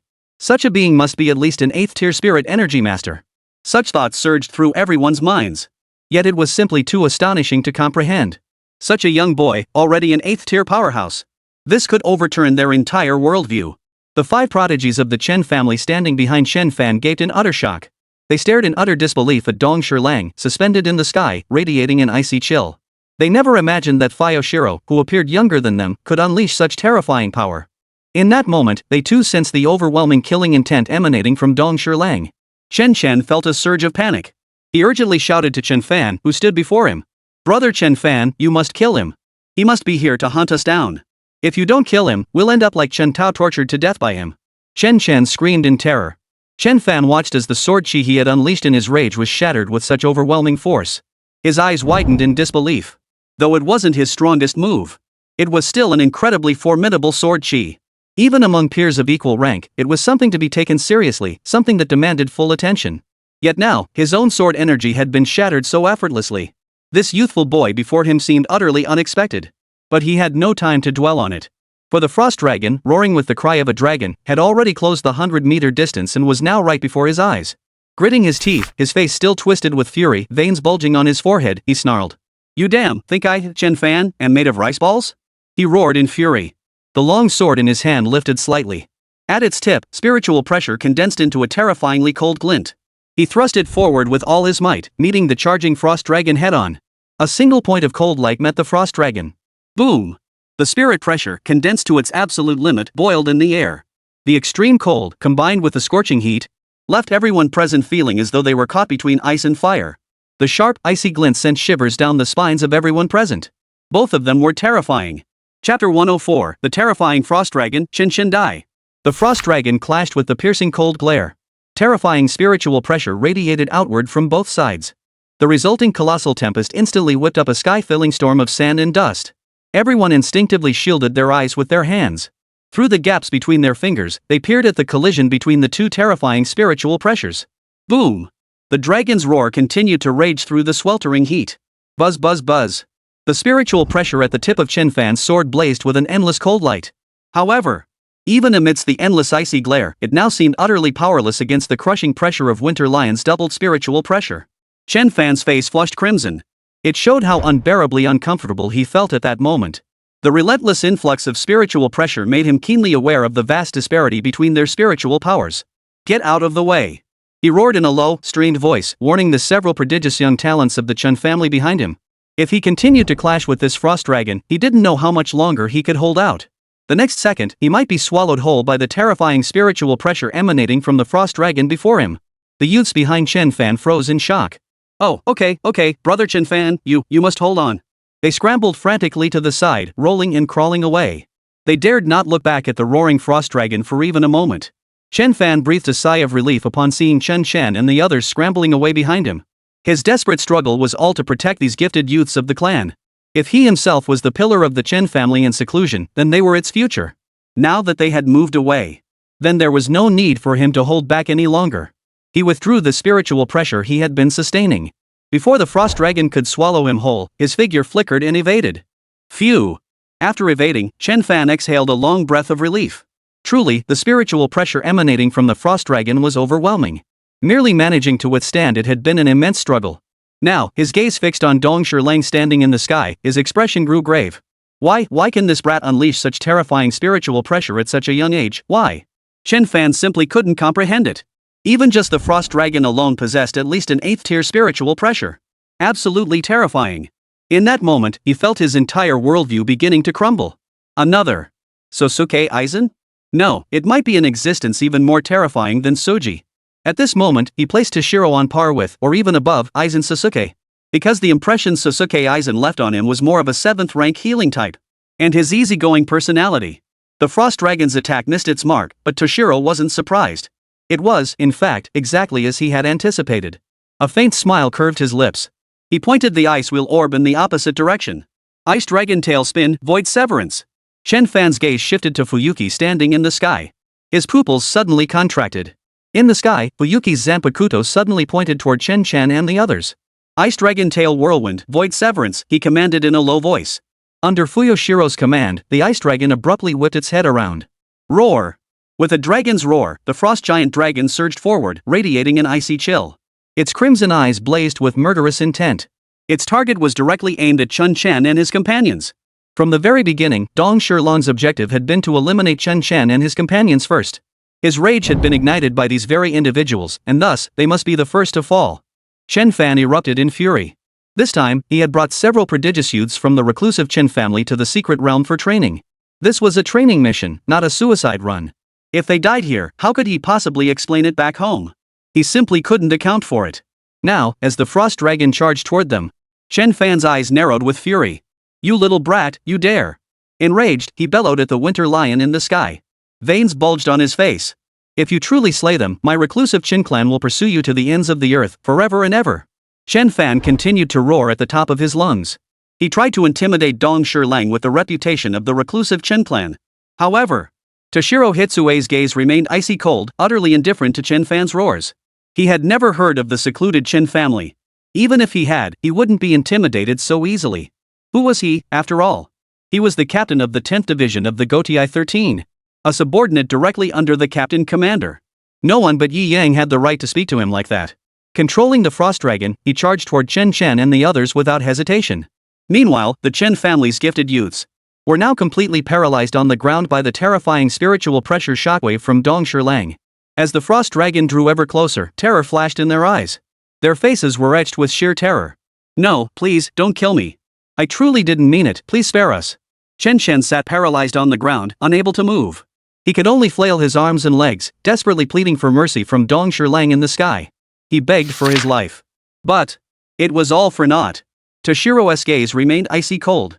The spiritual pressure he released still boiled with murderous intent. The frost dragon charged forward, its might undiminished. Roar! With a dragon's roar that echoed across the heavens and earth, the frost dragon devoured Chun Chan and several other prodigies of the Chen family. The Chen family's prodigies were dead. This signaled that the Chen family's next generation would face a generational gap. Even if the Chen family rose again, it would be difficult to sustain for long. Meanwhile, Dong Shiro's rage gradually subsided. Only their deaths can quell the endless fury burning within Dong Shilang.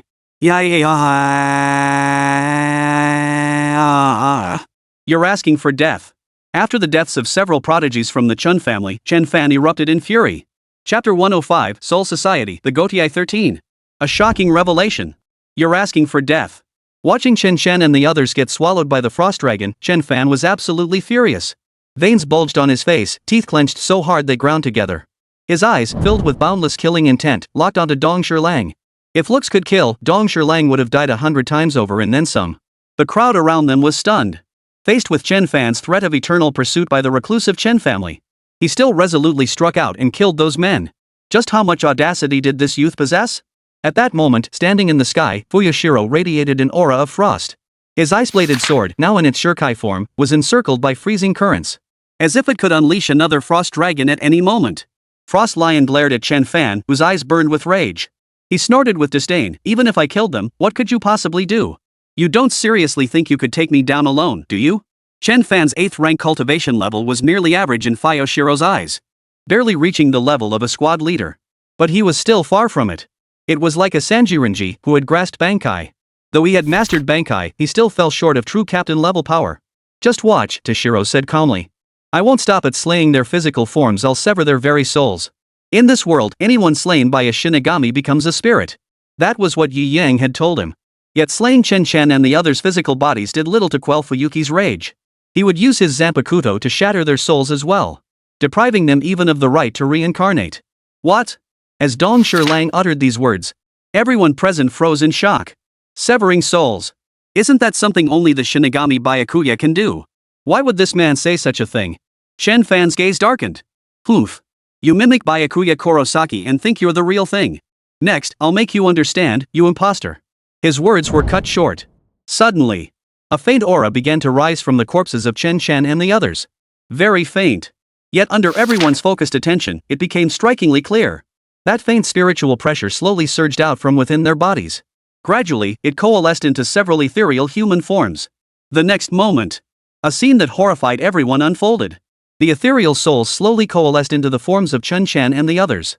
Transparent and vacant-eyed. They were none other than the souls of the 5 young prodigies from the Chen family. After being slain, they had actually manifested as spirits. I'm here. Where is this? Why am I here? Chen Chen's spirit froze in place, eyes filled with utter bewilderment. Then, his gaze swept around the surroundings several times. Suddenly, it snapped to attention. Why? Why am I here as a spirit? What the hell is going on? Chen Chen began to panic and shout. Then, the other gifted young talents of the Chen family awoke one after another. They all began screaming in unison. As they gazed upon Dong Shirlang standing in the sky, fear gradually filled their eyes. Because they realized a possibility. A possibility so shocking it defied belief. Even they had sensed it. The onlookers who had been watching from the sidelines naturally sensed it too. Everyone was stunned. Slaying the physical body and transforming into a soul, this was something only the Grim Reaper, Byakuya, could accomplish. This represents the very emblem of a Shinigami. A Shinigami, wielding a Zanpakuto, capable of slaying souls.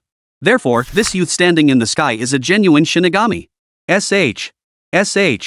Shinigami. There really is a second Shinigami in this world. Unbelievable. With a second Shinigami appearing, I'm starting to wonder if the profession of Shinigami truly exists in this world. I find it perfectly reasonable. Don't forget, the number 6 is written on Byakuya's cloak. That's likely his serial number. When I first arrived, I saw the number on this kid's back at red 10. I'm sure there's some meaning behind these numbers. Everyone was utterly horrified. No one could have imagined that this childish-looking kid in the sky was actually a bona fide Shinigami. And he was the second death god they had ever encountered. What was his relationship with the death god Byakuya?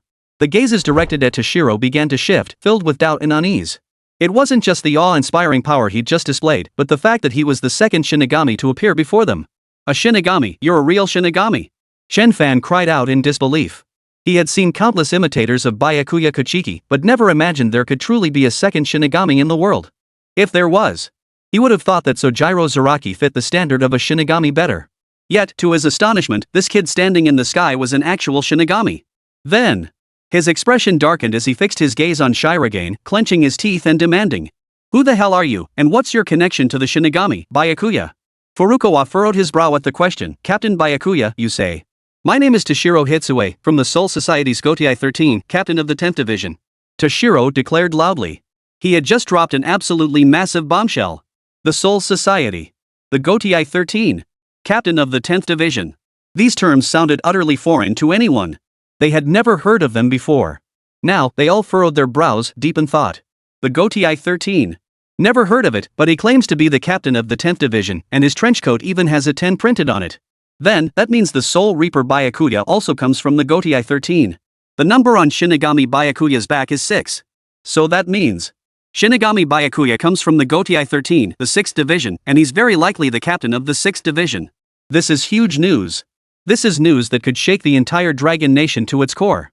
Byakuya Kuchiki has always been shrouded in mystery. No one knows where he came from. All is known is that he dedicates himself to liberating souls and guiding them into reincarnation. As the idol of the entire Dragon Kingdom, this man remains shrouded in an aura of mystery. Countless people yearn to uncover his origins, yet no clues exist. Now, with this other Shinigami revealing his identity, a clue has finally emerged. The Soul Society, the 13 Courtguard Squads. Captain of the 6th Division. This was absolutely earth-shattering news that would send shockwaves through the entire Dragon Nation. Everyone began to get excited. But Chen Fan stood frozen in place, his expression one of utter bewilderment. The words Sosuke Aizen had once spoken echoed in his mind. "Oh. I used to work in Soul Society, so I'm not very well known in the Dragon Kingdom." Those were Aizen's exact words back then. He remembered it vividly. Working in Soul Society. At this very moment. What this kid in front of him said overlapped with it. And this brat before him, he was a genuine soul reaper. Then, that means Sasuke Aizen is also a genuine Shinigami. But, how could that be? Considering all of Sojiro's behavior, someone with that personality just doesn't seem like an arrogant soul reaper at all. He decided that once this secret realm was over, he would confront Sasuke to ask him outright if he's really a soul reaper. But for now, he must do everything in his power to protect the souls of Chin-chan and the others. Absolutely no more souls could be slain. This time, he would not be careless again. His gaze grew solemn. He truly regarded Dong Shirlang as an opponent on par with himself or even surpassing him in strength. Chen Fan had never been afraid. He never had. Today, even if the Grim Reaper himself, Byakuya, were to arrive, I will cut you down right here. Chen Fan roared. His spiritual pressure erupted violently as his figure rapidly faded away. He charged straight toward Fuyuki, who stood suspended in the sky. The best defense is a good offense. It was precisely his defensive stance that had led to carelessness, allowing the brat before him to seize the opportunity and slay Chin-chan and the others. Now, he would turn defense into offense. With an all-out offensive, the little demon before him would have no chance to slay the souls of Chin-chan and the others again. Chapter 106. Does this worthless piece of trash even need Bankai? Poof. Facing Chin-fan charging forward at full power, Dong Shiro gave a cold snort. The gap between him and Chin-fan was equivalent to the gap between him and a Sanjirinji. Though it was but a hair's breadth. That sliver would make all the difference in the world. Even without using Bankai, Toshiro could crush his opponent and claim victory in this battle. He raised his arm slightly. The frost-breathing ice wheel ball met the attack head-on. Clang! A piercingly crisp ring echoed across the entire sky. This was not merely a clash between a Zanpakuto and Chen-fan's spiritual energy weapon. It was also the collision of their spiritual pressures. Spirit pressure amplified his raw combat prowess. As Soul Society's youngest and most prodigiously talented captain, his white strike was naturally formidable. The two clashed and separated instantly. This first strike clearly favored Toshiro. Whether in spiritual pressure intensity or weapon mastery, his century of combat experience was something the younger generation like Chen-fan couldn't match. Second strike. Clang. Another clash of similar intensity. Third strike. Clang. Clang. Clang. The clanging of clashing blades echoed ceaselessly through the air. Both fighters moved and attacked with blinding speed. In midair, they left behind only afterimages. Only. Clang. Clang. Clang. The clanging of clashing weapons proved that two figures were locked in combat in the sky. This is a battle between 8th-tier powerhouses. Too powerful. Such terrifying speed and power, it's completely beyond our reach. Death God. Indeed, those worthy of the title Death God are truly beings of such overwhelming power. These were the murmurs of those of slightly lower rank. They couldn't even see the clash between the two figures in the sky, relying solely on their senses to gauge the shifting dynamics. Meanwhile, the higher-ranked fighters, those at the 7th and 8th tiers, wore solemn expressions. They could clearly observe the trajectory of the clash. And precisely because they saw so clearly, they felt profound shock. Powerful. Merely in close combat, they were this formidable. Then, what kind of power would they unleash if they used their trump cards? I think this kid Shinigami here has stronger combat skills than Byakuya Kurosaki. Exactly. To unleash an ice dragon in this sweltering heat, that's something even Byakuya Kurosaki's Sakura blade couldn't match. Byakuya Kurosaki might be skilled against weak hollows, but if he were to truly fight a peer of equal strength, I don't think he'd be that strong.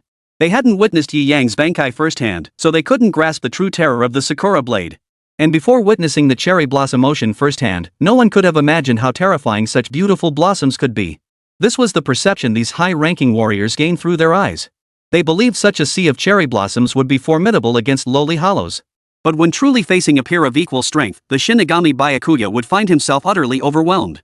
And this was precisely one reason why Chen-fan, after watching videos of Byakuya, had vowed to slay him. Clang, clang, clang. The clanging of weapons colliding echoed relentlessly through the air. Under Fuyuki's relentless pressure, Chen-fan was already in a state of utter disarray. But he showed no sign of backing down, fighting with increasing ferocity. His long sword relentlessly thrust, swung, chopped, and slashed against Fuyashiro's ice wheel blade. Even at the cost of injury, he gritted his teeth to counter every single one of Winter Lion's strikes. Clang! After another collision, the two separated, standing facing each other in midair. Chen-fan stood in the sky, breathing slightly heavily. He hadn't experienced such an intense battle in ages. At this moment, no words were needed. This was undoubtedly the most exhilarating battle of his life, without a doubt. Good, exhilarating. Come on, little death god, let's continue. Come on. Chen-fan's face was twisted with madness. This exhilarating battle had driven him mad. Rage combined with the intensity of the battle. His emotions kept surging higher and higher. He even sensed that in this intense battle, he was on the verge of a breakthrough. It was a breakthrough long simmering beneath the surface. Thus, exhilaration mingled with the yearning for breakthrough made him even more frenzied at this moment.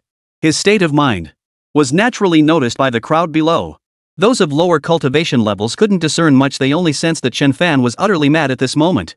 However, the 7th and 8th tier spirit energy masters clearly understood Chen Fan's current state. Their expressions shifted dramatically.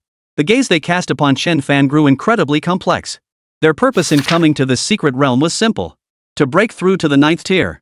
Unexpectedly, Chen Fan was now poised to surpass them all and break through to the 9th tier. The reclusive Chen family truly possesses profound foundations. With Chen Fan breaking through to the 9th tier, no one will be able to stop him. There's no suspense now. Chen Fan grows stronger with every battle. From here on, no one in the entire secret realm can stop him. After this secret realm, the reclusive Chen family will undoubtedly rise rapidly, securing an immensely important position within the Dragon Nation. Ah! This is truly a clash of titans. Chen Fan. He is the most prodigious talent of this era. Even if the Grim Reaper himself arrived now and joined forces with the little Grim Reaper, it would be utterly futile. Dong Shilang frowned, observing Chen Fan's unusual state. Upon hearing the comments below, he suddenly understood. They were treating him as their sharpening stone. Very well. Besides that overpowered bastard Kurosaki Ichigo, no one dared treat him as a sharpening stone. Then it was time to end this farce. Even if Chen Fan had broken through to the 9th tier before the power of Bankai, he would be utterly insignificant, like an ant. He gently raised the ice wheel blade, preparing to channel spiritual pressure for Bankai. Suddenly, is it even worth using Bankai on such trash? Toshiro. A remarkably calm voice echoed in everyone's ears. Chapter 107, the Soul Reaper Byakuya appears, dancing once more. Does such trash even warrant using Bankai? Toshiro. A voice of utter calmness echoed in everyone's ears. Who? Why such arrogance? Chen Fan was on the verge of breaking through to the 9th tier, yet he dared to call him trash? Does he want to die? And why does this voice sound so familiar? All eyes instantly turned toward the source of the voice. Their pupils involuntarily contracted sharply. There, in the sky not far away, a figure stood silently. Dressed in a black Shikabenaheim outfit, with the captain's Heori bearing the number 6 draped over it. A few strands of hair at the forehead were held back by a star-shaped hairpin, an accessory reserved for nobility. Around the neck hung a white scarf. Their expression was utterly serene, their eyes showing not the slightest ripple of emotion. At his waist hung a sword with a purple hilt, a Zanpakuto known as Senbunzakura. Byakuya Kuchiki. He had entered the secret realm too, and now appeared here. At that moment, the expressions of the crowd grew subtly tense. The national idol of Ryu Kingdom, the Shinigami Byakuya, had made his appearance here. And he was about to face a powerhouse on the verge of breaking through the 9th tier ceiling. What use is your Bankai against such a powerhouse, Byakuya Kuchiki? Everyone watched with bated breath, anticipating the unfolding drama. Upon seeing Byakuya Kurosaki appear, his expression immediately grew even more frenzied. Perfect. Today is truly perfect. Not only was he about to break through to the 9th tier today, but the very target Jiangning's group most wanted to eliminate had appeared. And it happened right as he was about to break through to the 9th tier, becoming the absolute pinnacle of this world. Death God Byakuya. Ha ha, you finally showed up. I couldn't find you anywhere in Jiangning these past few days. I thought you were scared and wouldn't dare show your face. Who'd have thought you'd show up right now? Ha ha ha ha. But I'm afraid I must inform you, your timing couldn't be worse. I'm about to break through to the 9th tier. Once I do, I could kill 100 of you worthless trash with just one hand. Ha ha ha ha. Chen Fan roared with arrogant laughter. He was confident that after breaking through to the 9th tier, even if Dong Shilang and the Grim Reaper Byakuya teamed up, they wouldn't stand a chance against him. The 9th tier represented the absolute pinnacle of power in this world. No one could defeat him at the 9th tier. At that moment, Toshiro, standing opposite him, shot him a dismissive glance. 9th tier. Could that even compare to the tenfold spiritual pressure amplification of Bankai? To him, Chen Fan's words sounded like nothing more than a child's empty boasts, utterly insignificant. His gaze shifted to Yi Yang. The information had already reached his mind. He knew the man before him was none other than Captain Yi Yang. His gaze remained calm as he watched Yi Yang, waiting silently for him to speak. Captain Dong Shilang, leave this to me. Let me see just how strong this worthless trash can be after breaking through to the 9th tier. As for those few trash fish below, you handle them. Whether it's soul burial or soul slash, you decide for yourself. Yi Yang said indifferently. His primary purpose for coming here was to join the spectacle. He never expected to witness Dong Shilang unleashing his Bankai. The final boss of the secret realm hadn't even appeared yet. If he unleashed his Bankai now, it might alert the enemy. If the secret realm's boss was intimidated by Dong Shilong's Bankai power and refused to show itself, who knew if Yi Yang would even be able to complete the secret realm mission? So, his appearance halted Dong Shilong's Bankai. His gaze shifted to Chen Fan. Chen Fan, to be honest, Yi Yang was quite familiar with him. As Aizen, he had maintained friendly exchanges with him for a time. He had also witnessed his joint battle with the White Elder. Among the 8th tier, his strength was exceptionally formidable. Now, he was on the verge of breaking through to the 9th tier. That power will undoubtedly see another significant leap. However, to Yi Yang, these improvements were insignificant. His own advancement was equivalent to Renji Abarai mastering Bankai. Even with Bankai, he wouldn't last many exchanges against Byakuya. This was the chasm-like gap between him and captain-level commanders. Everyone froze upon hearing Yi Yang's words. What had they just heard? The Shinigami Byakuya actually intended to confront Chen Fan, who was on the verge of breaking through to the 9th rank alone, instead of teaming up with the junior Shinigami to surround and attack Chen Fan. This was utterly insane. Chen Fan was on the verge of breaking through to the 9th tier. Any sensible person would have teamed up to swiftly eliminate Chen Fan, denying him even the chance to break through to the 9th tier. Yet now, Death God Byakuya actually sent the junior Death Gods to harvest the souls of those gifted youths under Chen Shen's command. He intends to face Chen Fan alone, who's about to break through to the 9th tier. Isn't that a bit too cocky? Everyone felt that Death God Byakuya was showing signs of arrogance at this moment. Chen Fan, on the verge of breaking through to the 9th tier, was not terrifying. But Chen Fan after breaking through to the 9th tier? That was terrifying beyond measure. He would become the pinnacle of power in the world. And yet, the Grim Reaper Byakuya is arrogant enough to face him alone. At this moment, they felt Byakuya was even crazier than Chen Fan. No one believed in him. They believed even his Bankai wouldn't be enough. If He Yang knew their thoughts, he'd likely scoff in contempt.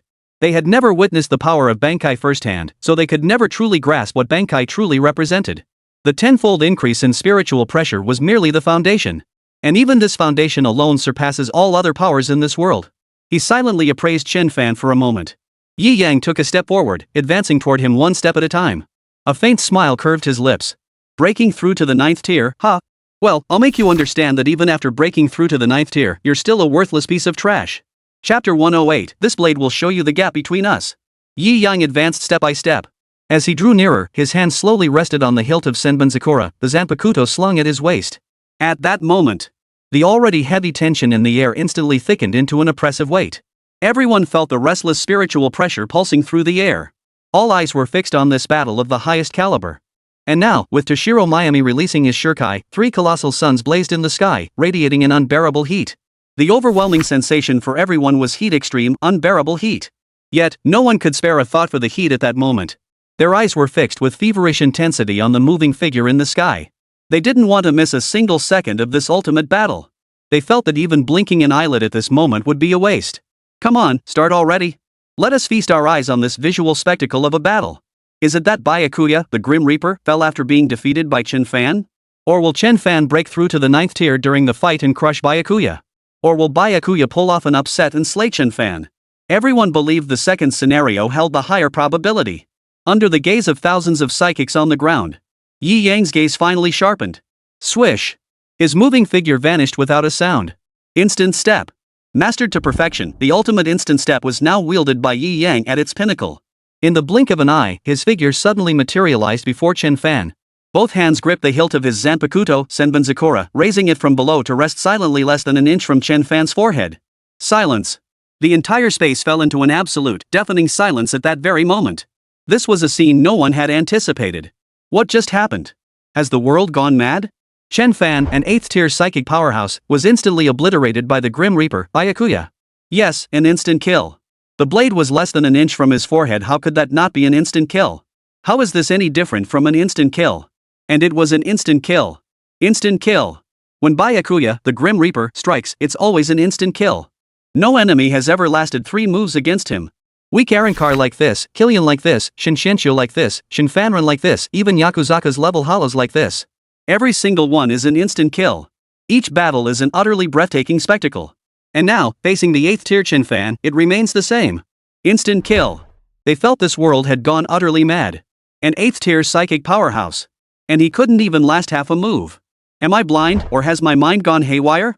Why, in the blink of an eye, did Death God Byakuya's blade end up pressed against Chen Fan's face? No, it's not that you're blind, nor that your mind is confused. Death God Byakuya vs Chen Fan instant kill, ultimate speed. Too terrifying, absolutely terrifying. No wonder even hollows feel a soul-shaking dread in the presence of this man. As for Chen Fan himself, the man at the center of it all, his pupils suddenly contracted violently. His expression turned utterly horrified. His heart trembled violently. Too fast. There was no time to dodge.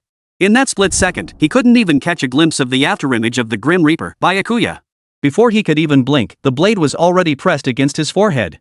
That was speed pushed to its absolute limit. Several times faster than that brat Toshiro. At that moment, Chen Fan felt an overwhelming chill permeate his entire body. Fear instantly engulfed his heart. In that split second, death hovered less than an inch from his forehead. Had that blade advanced just 2 more centimeters, he would have been utterly and completely dead. He stared fixedly at the tip of the Zanpakuto blade mere inches away. The man named Byakuya Kuchiki, holding the Zanpakuto Senbon Zakura with both hands, pressed the blade upward against his forehead. He dared not move an inch. At that moment, he understood the immense chasm that existed between himself and the Shinigami, Byakuya. Yi Yang lifted his head, quietly observing Chen Fan. A sneer curled his lips. He said calmly, "This strike has shown you the immense gap between us. If you remain this careless with the next strike, then I fear you may not even have the chance to break through to the 9th tier." Yi Yang's words were as frosty as ice, piercingly cold. As his words fell, Yi Yang sheathed his blade and flickered again, reappearing not far from Chen Fan. He stood silently, his expression utterly serene, not a ripple in his eyes. It was as if the astonishing events that had just unfolded had nothing to do with him at all.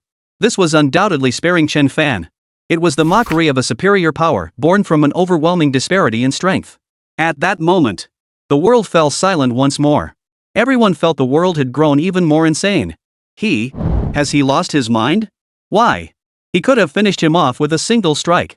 If the blade had advanced just 2 more centimeters, Chen Fan would be dead, completely eliminating this formidable foe on the verge of breaking through to the 9th tier. Yet he just lets him go? Just like that? What the hell is he thinking? That's the confidence of a true powerhouse. Even if I let you have another chance, what could you possibly do?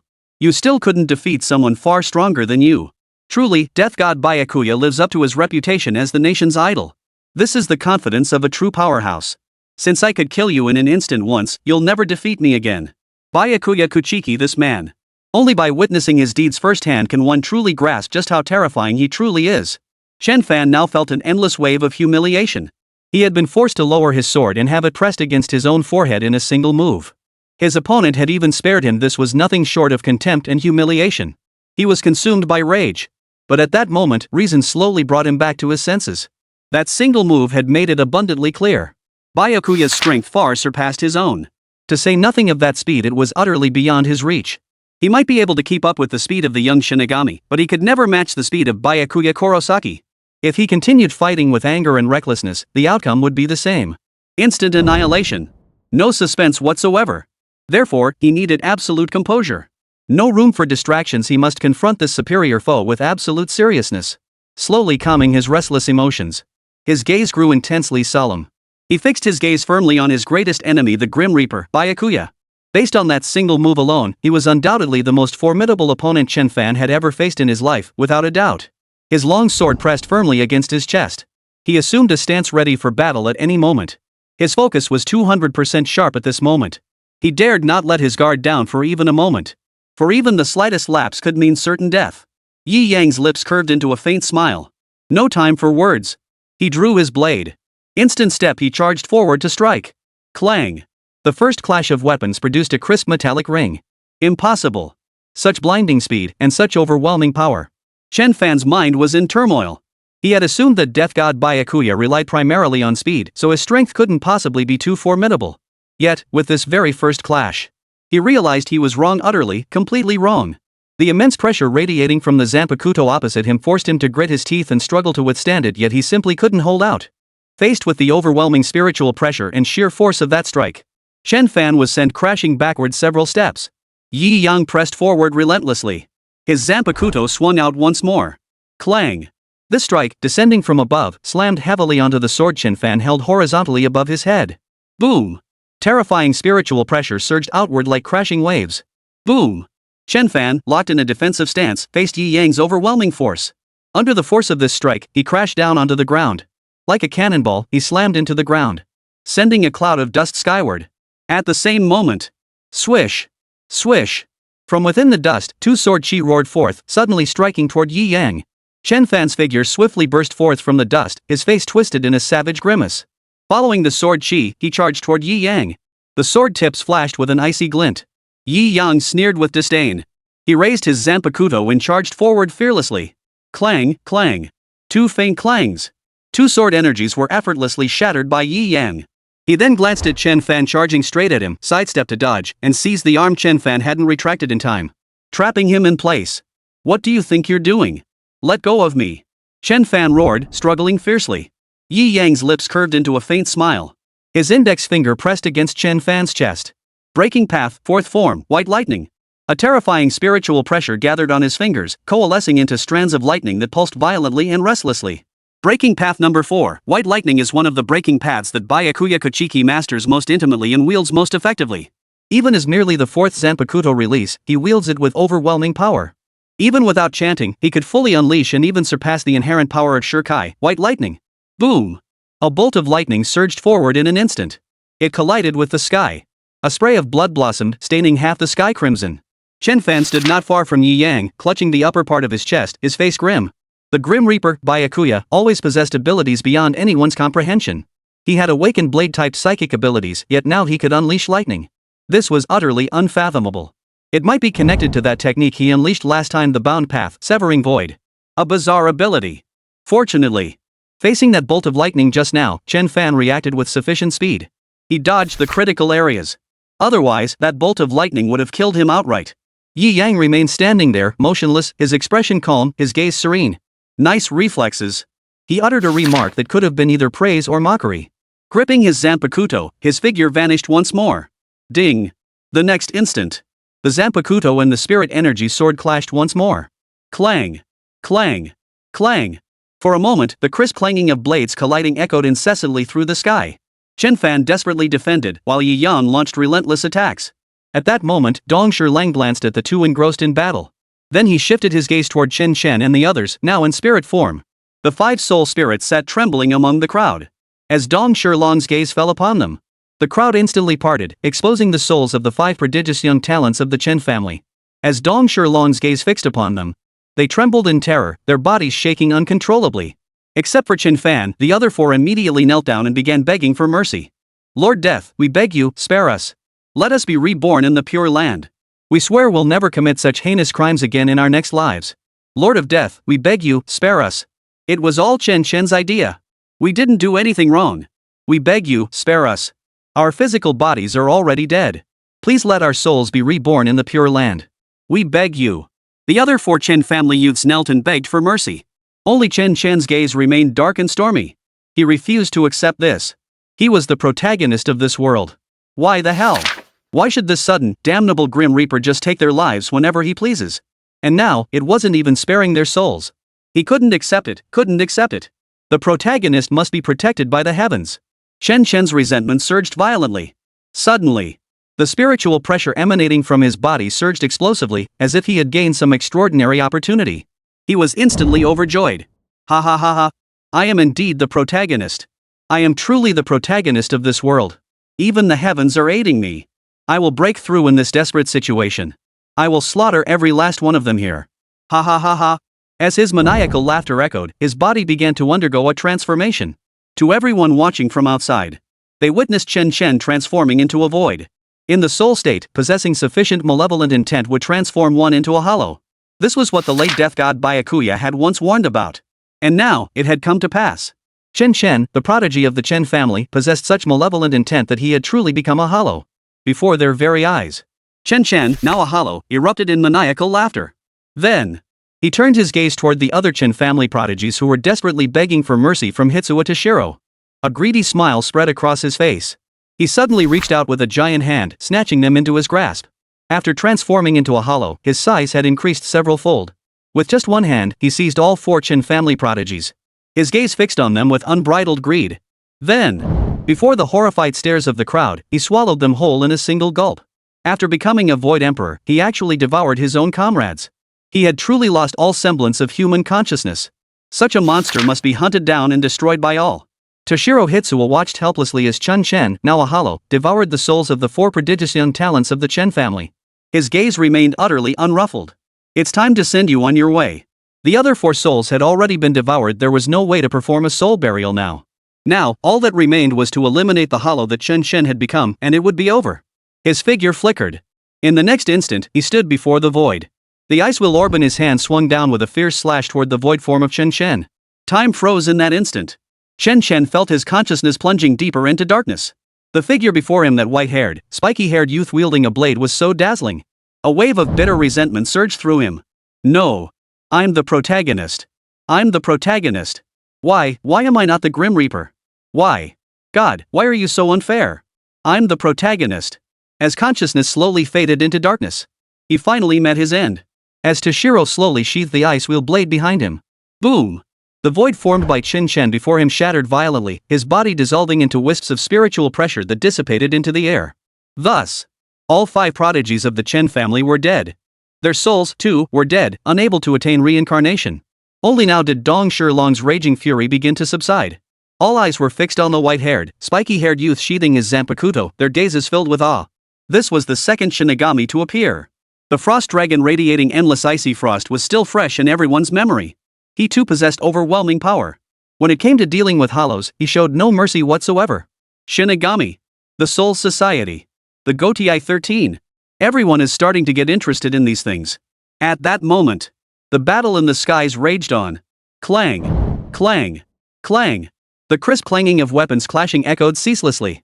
At this moment, Chen Fan had no time to spare for the state of Chen Shan and the others' souls. He needed to focus 200% of his attention on Yi Yang's speed. If he split his focus, victory or defeat would be decided in that very instant.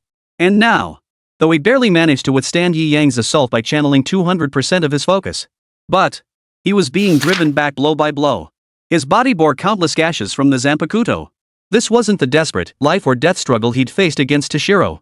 He simply couldn't dodge. Faced with Yi Yang's extreme speed, he could only try to avoid vital areas, minimizing the loss of his spiritual pressure. But, as the battle dragged on, he was gradually running out of options. Clang! Swords clashed once more. In their renewed clash, Chen Fan erupted in a thunderous roar. Using every ounce of strength, he managed to push Yi Yang back for the first time ever. Then, the spiritual pressure emanating from his body surged wildly. At this very moment, he was breaking through. Endless spiritual pressure from all around surged into his body. Endlessly. He's breaking through. In this desperate situation, amidst this intense battle, Chen Fan is beginning his breakthrough. Damn it! What is Byakuya thinking? This is practically helping him break through. How arrogant! Even if he's crushing him now, once Chen Fan breaks through to the 9th stage, no one knows how powerful that 9th stage truly is. If the odds were 10-0 in his favor before, now that Chen Fan has broken through to the 9th tier, it's going to be a 50-50 fight. No, not necessarily. Compared to 50-50, I favor Chen Fan post-breakthrough more. I'd say it's more like 70-30-70 for me, 30 for those two. Bro, drop your name. Rest assured, once this fight ends, I'll show you what a real 30-70 split looks like. Ah, just kidding, just kidding. As the spiritual pressure surged from Chen Fan's body, he broke through. He had advanced to the 9th tier. That is, he had just entered the captain level tier. Chapter 109, Chen Fan lost in power. Unleashes Bankai. At this moment, as Chen Fan broke through to the 9th tier, his spiritual pressure surged wildly. His aura grew increasingly terrifying. The storm formed by his spiritual pressure swirled like a vortex, converging madly upon him. Chen Fan could only feel the spiritual pressure within his body surging wildly, endlessly gathering within his body. This was undoubtedly a qualitative breakthrough, a quantum leap. Endless power surged forth. Endless power, too strong. This power. Too strong. Absolutely too strong.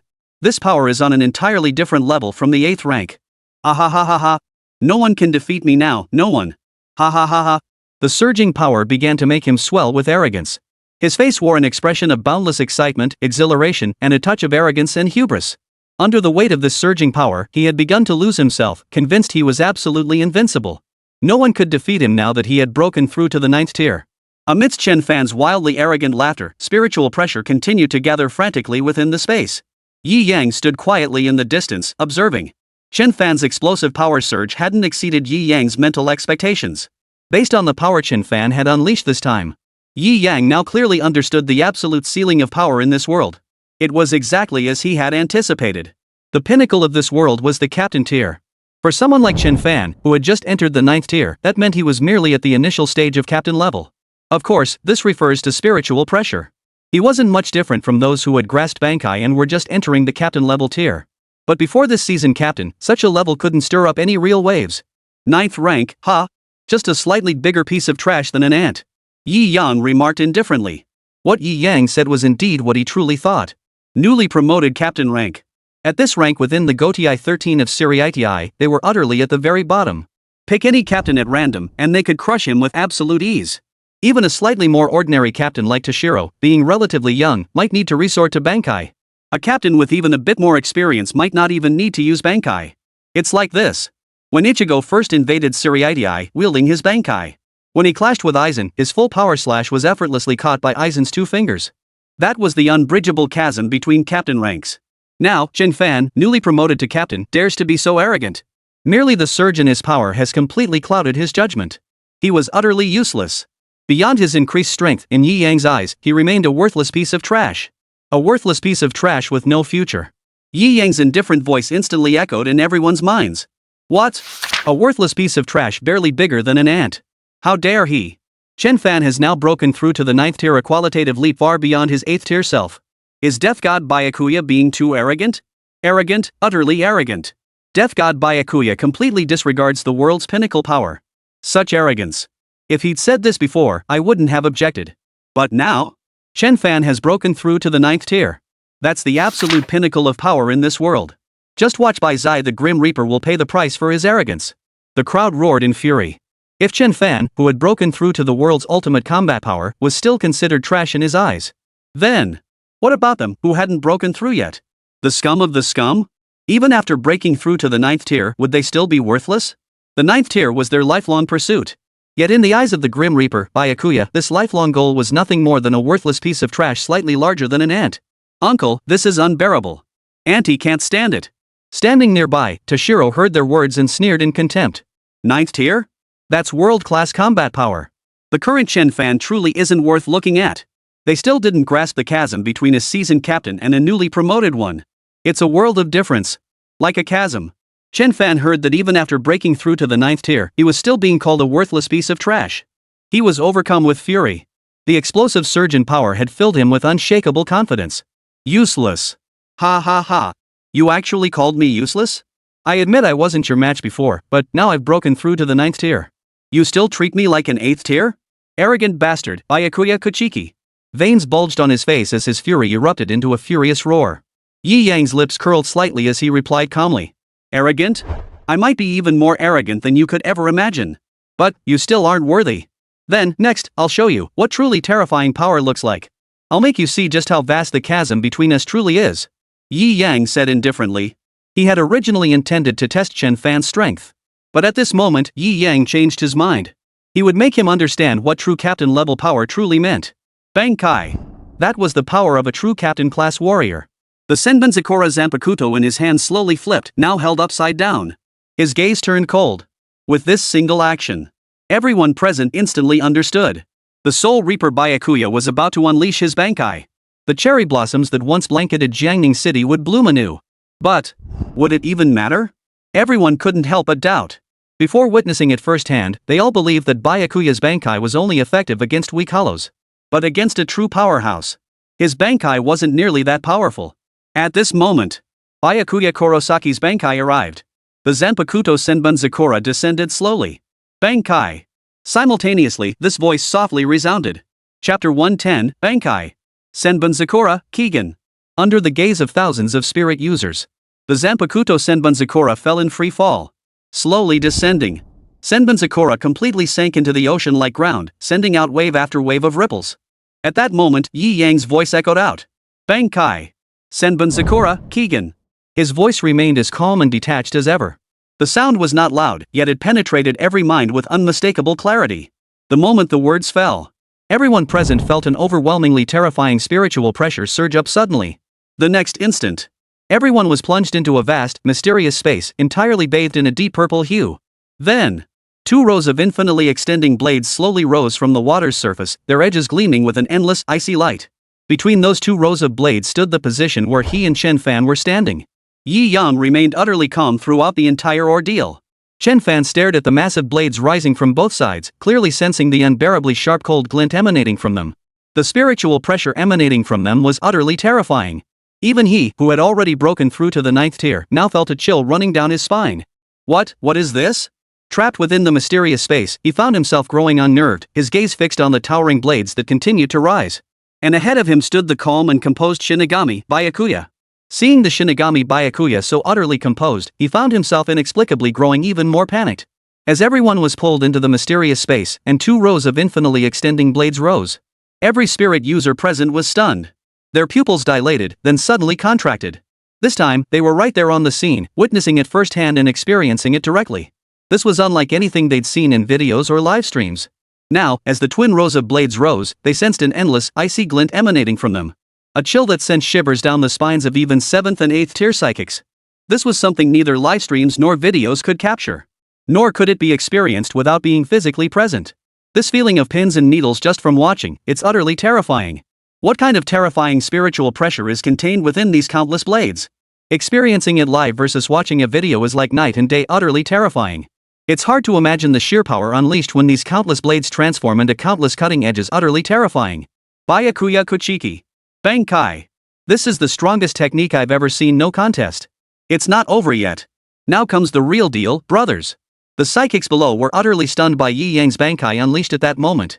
They realized that watching it on video and experiencing it in person were 2 entirely different things. Watching the video, you'd only see the cherry blossoms as incredibly beautiful and dazzling. Though stunning, they concealed a terrifying killing intent. But watching the video was all it was. High-level spirit users could only sigh in awe. But after experiencing it firsthand, that spine-tingling sensation sends shivers down everyone's spine. Only then do they truly grasp the terrifying spiritual pressure infused within the blade's edge. Yi Yang quietly observed Chen Fan, who was growing visibly flustered. Not once glancing at the blades rising on either side, for these blades were all under his control. At that very moment, boom! After releasing his Bankai, his spiritual pressure surged explosively. Having used a Zanpakuto enhancement card, Yi Yang's spiritual pressure now surged 11-fold. On top of his already captain-level spiritual pressure, it surged by a full 11-fold. This was an utterly absurd increase. It was far beyond anything a mere rookie captain like Chen Fan could hope to match. Boom! Boom! Soaring spiritual pressure nearly solidified into tangible form, forming a storm of spiritual pressure swirling around Yi Yang. Chen Fan stared at the blades on either side. His gaze grew intensely grave. Senbun Zakura? Then, under everyone's gaze, 2 rows of infinitely extending blades radiated an intensely dazzling pink glow. Boom! Swish! In less than a second, all the blades exploded with a thunderous roar. Bathed in light, the blades transformed into cherry blossoms. The once dark purple space was instantly filled with cherry blossoms formed from the blades, transforming into a dazzling pink. Cherry blossoms swirled through the air, filling the space. They swirled and danced around everyone, circling and drifting. Beautiful, dazzling. This was what everyone's eyes perceived at that very moment. However, this was not merely cherry blossoms, they were blades forged from the petals, and the terrifying spiritual pressure they contained. Everyone understood clearly what kind of terrifying power these cherry blossoms truly held, and just how intense the killing intent within them was. Merely touching them would tear you apart, a deadly intent that was lethal at the slightest contact. At this moment, even knowing these cherry blossoms weren't aimed at them, cold sweat began to bead on everyone's foreheads. Within the mysterious space, the scorching heat of the outside world persisted. 3 suns blazed overhead. The stifling heat remained as oppressive as ever. Yet, the chill creeping up everyone's spine at that moment sent a wave of dread through their hearts. What if this cherry blossom blade were aimed at them? They thought this. Fear began to spread through their hearts. Death God Byakuya. Bankai. It's utterly terrifying. Chapter 111, Feudal Struggle. A sword pressure compressed to the point of terror. Cherry blossoms filled the air, dancing everywhere. The entire sky, indeed the entire environment, was replaced by cherry blossoms. This was a space formed by billions of cherry blossom blades, an entire realm enveloped in swirling petals. Chen Fan's expression grew more solemn than ever before. He stared at the swirling petals filling the air. The terrifying spiritual pressure contained within the blossoms and the bone-chilling sharpness piercing his spine left him daring not to be the slightest bit careless. After observing for a moment, his mind raced, desperately searching for a way to break through Byakuya Kuchiki's Bankai barrier. After pondering for a while, he found himself at a loss. He was beginning to feel troubled. Suddenly, a thought struck him. Wait a minute. He had already broken through to the 9th tier, why should he still fear these cherry blossom blades? Though these cherry blossoms did look utterly terrifying, their spiritual pressure is undeniably formidable. But I've already broken through the 9th rank, becoming the pinnacle of this world. How could I possibly lose to the Shinigami Byakuya again? Feeling the ceaseless surge of power welling up within his body, his confidence surged once more. The Shinigami Byakuya was indeed terrifying. His bankai was truly formidable, whether it was the billions of blades transformed into cherry blossoms or the terrifying spiritual pressure contained within, it was utterly horrifying. But so what? A 9th tier spiritualist. A combat power at the very pinnacle of the world. At this moment, even if a god were to appear, he felt he could stand toe-to-toe with it. Let alone a mere Shinigami like Byakuya. After coming to this realization, Chen Fan's gaze began to steady. His mind worked clearly, pondering how to break through this barrier formed by the sky-filling cherry blossoms. Though he still had no clear solution, he had regained his composure. After continuing to observe, he finally figured it out. These swirling cherry blossoms might look beautiful, but they were ultimately just petals formed from blades. They weren't absolutely unstoppable. Then, I need only shatter every single one of these cherry blossoms here, preventing them from ever coalescing again. Brute force overcomes all techniques. It has always been the most effective way to break through any move in the world. And now that he's reached the 9th tier, he can absolutely achieve one force overcomes all techniques. Ha ha ha ha ha. Byakuya Kuchiki, I figured out how to defeat you. Just wait. You will absolutely pay the price for underestimating me. With a hearty laugh, the psychic energy sword materialized once more in his hand. He gripped the blade with one hand. The newly attained 9th tier spiritual pressure surged into the long sword at a terrifying speed. Buzz, buzz, buzz. Instantly, an unimaginably terrifying spiritual pressure gathered frantically at the sword's tip, condensing into a single point, an incredibly minute point. This was the ultimate compression of spiritual pressure at the sword's tip. Under Chen Fan's control, the pulsating spiritual pressure emitted a buzzing sound. His action instantly captured the attention of all the spirit energy practitioners below. Such extreme compression of spiritual pressure, the control is terrifying. Is this the monumental breakthrough after surpassing the 9th rank? To master spirit pressure to such an extreme degree, no wonder it's the reclusive Chen family. Their foundations are truly terrifying, profoundly deep. Even from this distance, I can feel the spiritual pressure rippling from that sword tip. It's overwhelmingly powerful. This is the 9th rank powerhouse we've been pursuing, utterly terrifying. Can Chen Fan break through this barrier formed by the cherry blossoms? It's hard to say. You all feel it too, the space formed by the swirling cherry blossoms. Beneath that beauty lies such terrifying lethal intent. And we've witnessed the sword Chen Fan has channeled. Both of these combatants are peerlessly formidable. At this moment, I can't possibly predict who will emerge victorious between them. But honestly, compared to these dazzling, beautiful cherry blossoms, I'm actually rooting for Chen Fan. Remember, he just broke through to the 9th tier. This represents the absolute pinnacle of power in our world. Even at this initial stage, it's far beyond what an 8th tier powerhouse could possibly withstand. No matter how formidable this 8th tier opponent may be. The psychics below analyzed the situation. Because Chen Fan had broken through to the 9th tier, those who favored Chen Fan were the overwhelming majority. At that moment, Yi Yang watched Chen Fan's actions, a faint smirk curling the corners of his mouth. A trace of disdainful amusement appeared on his lips. Surrounding them were thousands of cherry blossom blades infused with terrifying spiritual pressure. Don't be fooled by the seemingly countless cherry blossoms drifting through the sky. The drifting cherry blossom blades only made up a small fraction. The majority of the blossoms encircled the area, surrounding him from all directions. Understand this. After its Bankai release, Senbon Sakura unleashes over 100 million cherry blossom blades. Within this confined space, under the encirclement of hundreds of millions of cherry blossom blades, there is not a single flaw in the defense. Attempting to break through by force is utterly unrealistic. Currently, the only effective way to break Yi Yang's Bankai lies in that final, ultimate condition. That is, to kill him within this ocean of hundreds of millions of cherry blossoms. Only by overwhelming him with absolute speed and power could Yi Yang be slain. Otherwise, the ceaseless torrent of cherry blossom blades would never cease. Under the gaze of all present, Yi Yang's figure gradually faded away. In that instant, he merged into the swirling cherry blossom blades drifting nearby. Simultaneously, an ethereal voice echoed through the cherry blossom realm. Give up your futile struggle. This cherry blossom realm is composed of over 100 million blades. With your pitifully weak spiritual pressure, how exactly do you plan to break through? Chapter 112, Annihilation of the Scene. Senbon Sakura scene severed. Yi Yang's calm voice echoed throughout the entire cherry blossom space.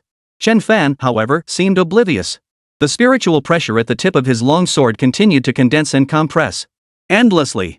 As he compressed relentlessly, he truly grasped the terrifying power that awaited beyond the 9th tier. Just as Byakuya had said before, The gap between the 8th and ninth ranks was as vast as heaven and earth, incomparable. 8th rank, in the presence of 9th rank, was utterly insignificant like an ant. At this moment, even he himself did not know what terrifying power the sword energy, compressed to its limit, would unleash.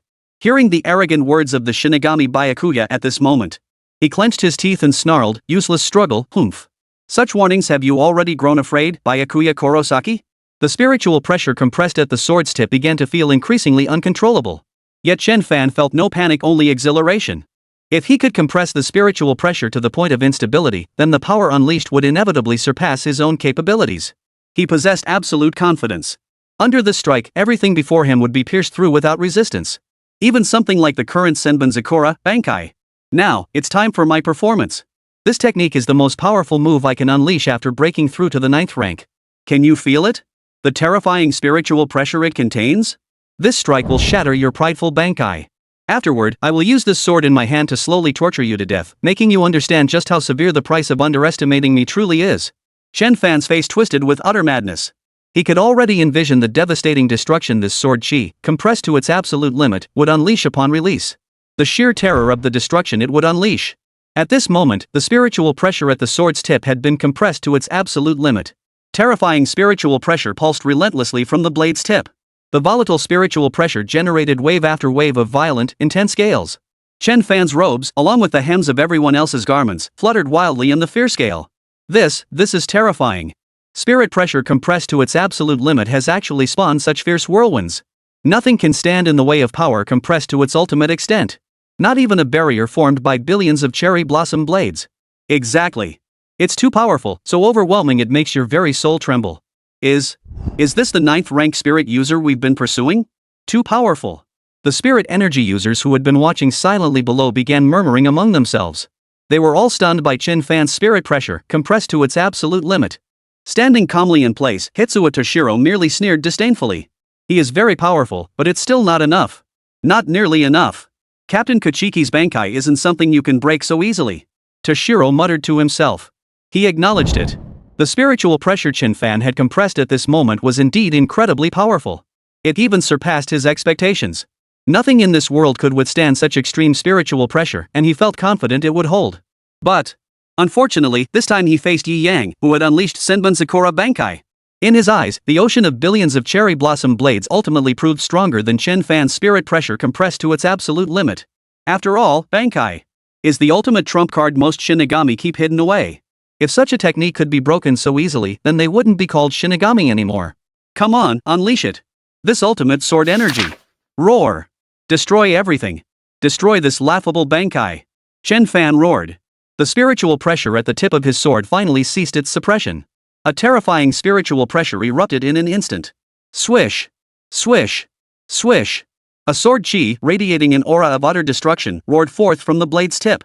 The terrifying force generated immense wind pressure, causing the hem of Chen Fan's robe to flutter wildly in all directions. Swish. Everyone saw only a flash before their eyes. The immense wind pressure sliced through the air. Through the sky filled with cherry blossoms. Boom. Terrifying force instantly slammed into the swirling barrier of cherry blossom blades surrounding them. At this moment, it was a clash between two utterly terrifying spiritual pressures. One was the spiritual pressure condensed and compressed by Chen Fan, now beyond his control. The other was Yi Yang's spiritual pressure, amplified 11-fold by his activated Bankai. The collision of these two spiritual pressures generated a violent gale. Cherry blossoms filled the sky, whirling wildly in the tempest's grip. The sight of the crowd was nearly obscured by the swirling petals. They could only peer through the pink gaps to witness the collision between the two spiritual pressures. Everyone awaited the outcome. Would Chen Fan's compressed spiritual pressure prove stronger, or would the spiritual pressure of the Shinigami, Byakuya, prevail? Deep down, everyone already had their answer. They believed that Chen Fan's spirit pressure, compressed to the point of uncontrollable intensity, would undoubtedly pierce through the encircling barrier formed by hundreds of millions of cherry blossom blades. Simply because the sheer power they sensed within it felt overwhelmingly immense. Chen Fan's vision was now obscured by the swirling storm of cherry blossom blades. Yet he could already foresee his impending victory. This barrier formed by the cherry blossom blades would be shattered like rotten wood under his sword chi. He felt this was beyond doubt. Futile struggle. Even if you've broken through to the 9th tier, the chasm between us remains as vast as ever. At that moment, Yi Yang's ethereal voice echoed throughout the entire cherry blossom realm. At the same moment, The sword energy that had collided with the barrier formed by the Sakura blades dissipated. A clash of spiritual pressure. The Bankai amplified spiritual pressure by a staggering 11-fold, utterly annihilating Chen Fan's sword energy with devastating force. Then, a calm voice echoed through the Sakura space once more. Jianjing, Senbun Sakura Kian. Chapter 113, Scenery Annihilation. The agony of billions of tears. Before anyone could recover from the shock of Chen Fan's terrifyingly compressed spiritual pressure being utterly annihilated. Shatter the scenery, thousand cherry blossoms, scenery severance. An ethereal voice echoed through the space filled with swirling cherry blossoms. As the words fell, the very next moment, every body trembled, pupils suddenly contracting violently. Their expressions gradually twisted into sheer terror. Cold sweat instantly beaded on their foreheads, trickling down. Because, as Byakuya's words echoed, they felt an unprecedentedly powerful spiritual pressure erupt throughout the entire cherry blossom realm. The oppressive force it brought far surpassed even Chen Fan's spirit pressure compressed to its absolute limit. This terrifying spiritual pressure, it can't be real, he stammered. Even enduring this pressure alone feels like being stared at by hell itself. It's utterly terrifying. Why does Shinigami Byakuya possess spiritual pressure that far surpasses Chen Fan's 9th tier power? I'm screwed. The Shinigami Byakuya remains that invincible Shinigami Byakuya who obliterates any enemy in an instant. All this time, I've watched him rise like a mythical legend. And I didn't even believe in him. I deserve to die. I deserve to die. Clap clap clap. Feeling the boiling spiritual pressure in the air, the spiritual energy users below murmured in disbelief. At that moment, Chen Fan's expression was a mix of shock and terror. He was stunned that his spirit pressure, compressed to its absolute limit, his most powerful strike, had been effortlessly nullified by the Grim Reaper, Byakuya. That terrifying spiritual pressure, intense enough to generate wind pressure, failed to create even the slightest ripple on the Sakura blade. This was utterly unacceptable to him. Yet it had happened right before his eyes. He had no choice but to accept this brutal reality. From that moment on, he began to doubt his own strength to the extreme. He questioned whether he was truly a 9th tier spiritual powerhouse, or if it was actually the Shinigami Byakuya who held that rank. Even if they were both 9th tier masters, the gap between them couldn't possibly be this vast. And the terror was the terrifying spiritual pressure boiling up within the Sakura space, making him feel an utterly hopeless gap. The gap between his spiritual pressure and that of the Grim Reaper Byakuya felt like the distance between heaven and earth. This chasm-like gap plunged him into utter despair. Yet, as the swirling blades of cherry blossoms danced wildly through the sky, the moment he dreaded most was yet to come. Within the cherry blossom realm, each petal radiated a spine-chilling spiritual pressure, rapidly converging upon him. The swirling petals seemed to have gone berserk. They darted wildly, seemingly chaotic, yet strangely orderly. In the blink of an eye, countless cherry blossoms formed from billions of blades had already enveloped him. And they continued to shrink. Shrinking. His entire world was instantly engulfed by pink cherry blossoms. Beyond the pink, he could perceive no other color. A terrifying spiritual pressure pinned him to the spot, leaving him utterly immobilized. He could only watch helplessly as countless cherry blossom blades closed in around him. Even if he could move, escape was utterly impossible. The Thousand Blossom Scourge Senbun Sakura Kian was designed to encircle and annihilate every enemy within its grasp. At that moment, Chen Fan was already trapped within the encircling sea of cherry blossoms. He had nowhere to flee. Escape was impossible. Countless cherry blossoms became Chen Fan's entire world. He watched helplessly as the blossoms swallowed him whole. In the final moment of contraction, the blossoms transformed into a blinding white light filling the sky. Then, endless agony. Billions of blades transformed into cherry blossoms, equivalent to billions of blades, relentlessly lashing out at him. In a mere instant, his body had been torn apart by blades billions of times. This agony was 1,000 times more excruciating than being pierced by 10,000 arrows. Such agony was utterly beyond what any ordinary person could endure. Even a 9th rank powerhouse could not endure such agony. A piercing scream instantly echoed across the entire sky. At that moment, as the Sakura space contracted, the other psychics on the ground had already exited the Sakura space. All they could see was the sea of cherry blossoms relentlessly converging upon Chen Fan. They stared at the spot engulfed by countless cherry blossoms. Unwillingly, they felt a pang of sympathy for Chen Fan. The sheer agony even imagining it filled them with dread. This was like enduring billions of blade-like tears tearing through him every single second. Could any ordinary person endure this? It seems Chen Fan, the spirit energy user who just broke through to the 9th tier, is about to die. How tragic, how cruel fate can be. He broke through to the 9th tier, yet it was merely a trial pass. Now that the trial has ended, his life will likely end too. How pitiful. Byakuya Kuchiki. Terrifying. Absolutely terrifying. Bankai.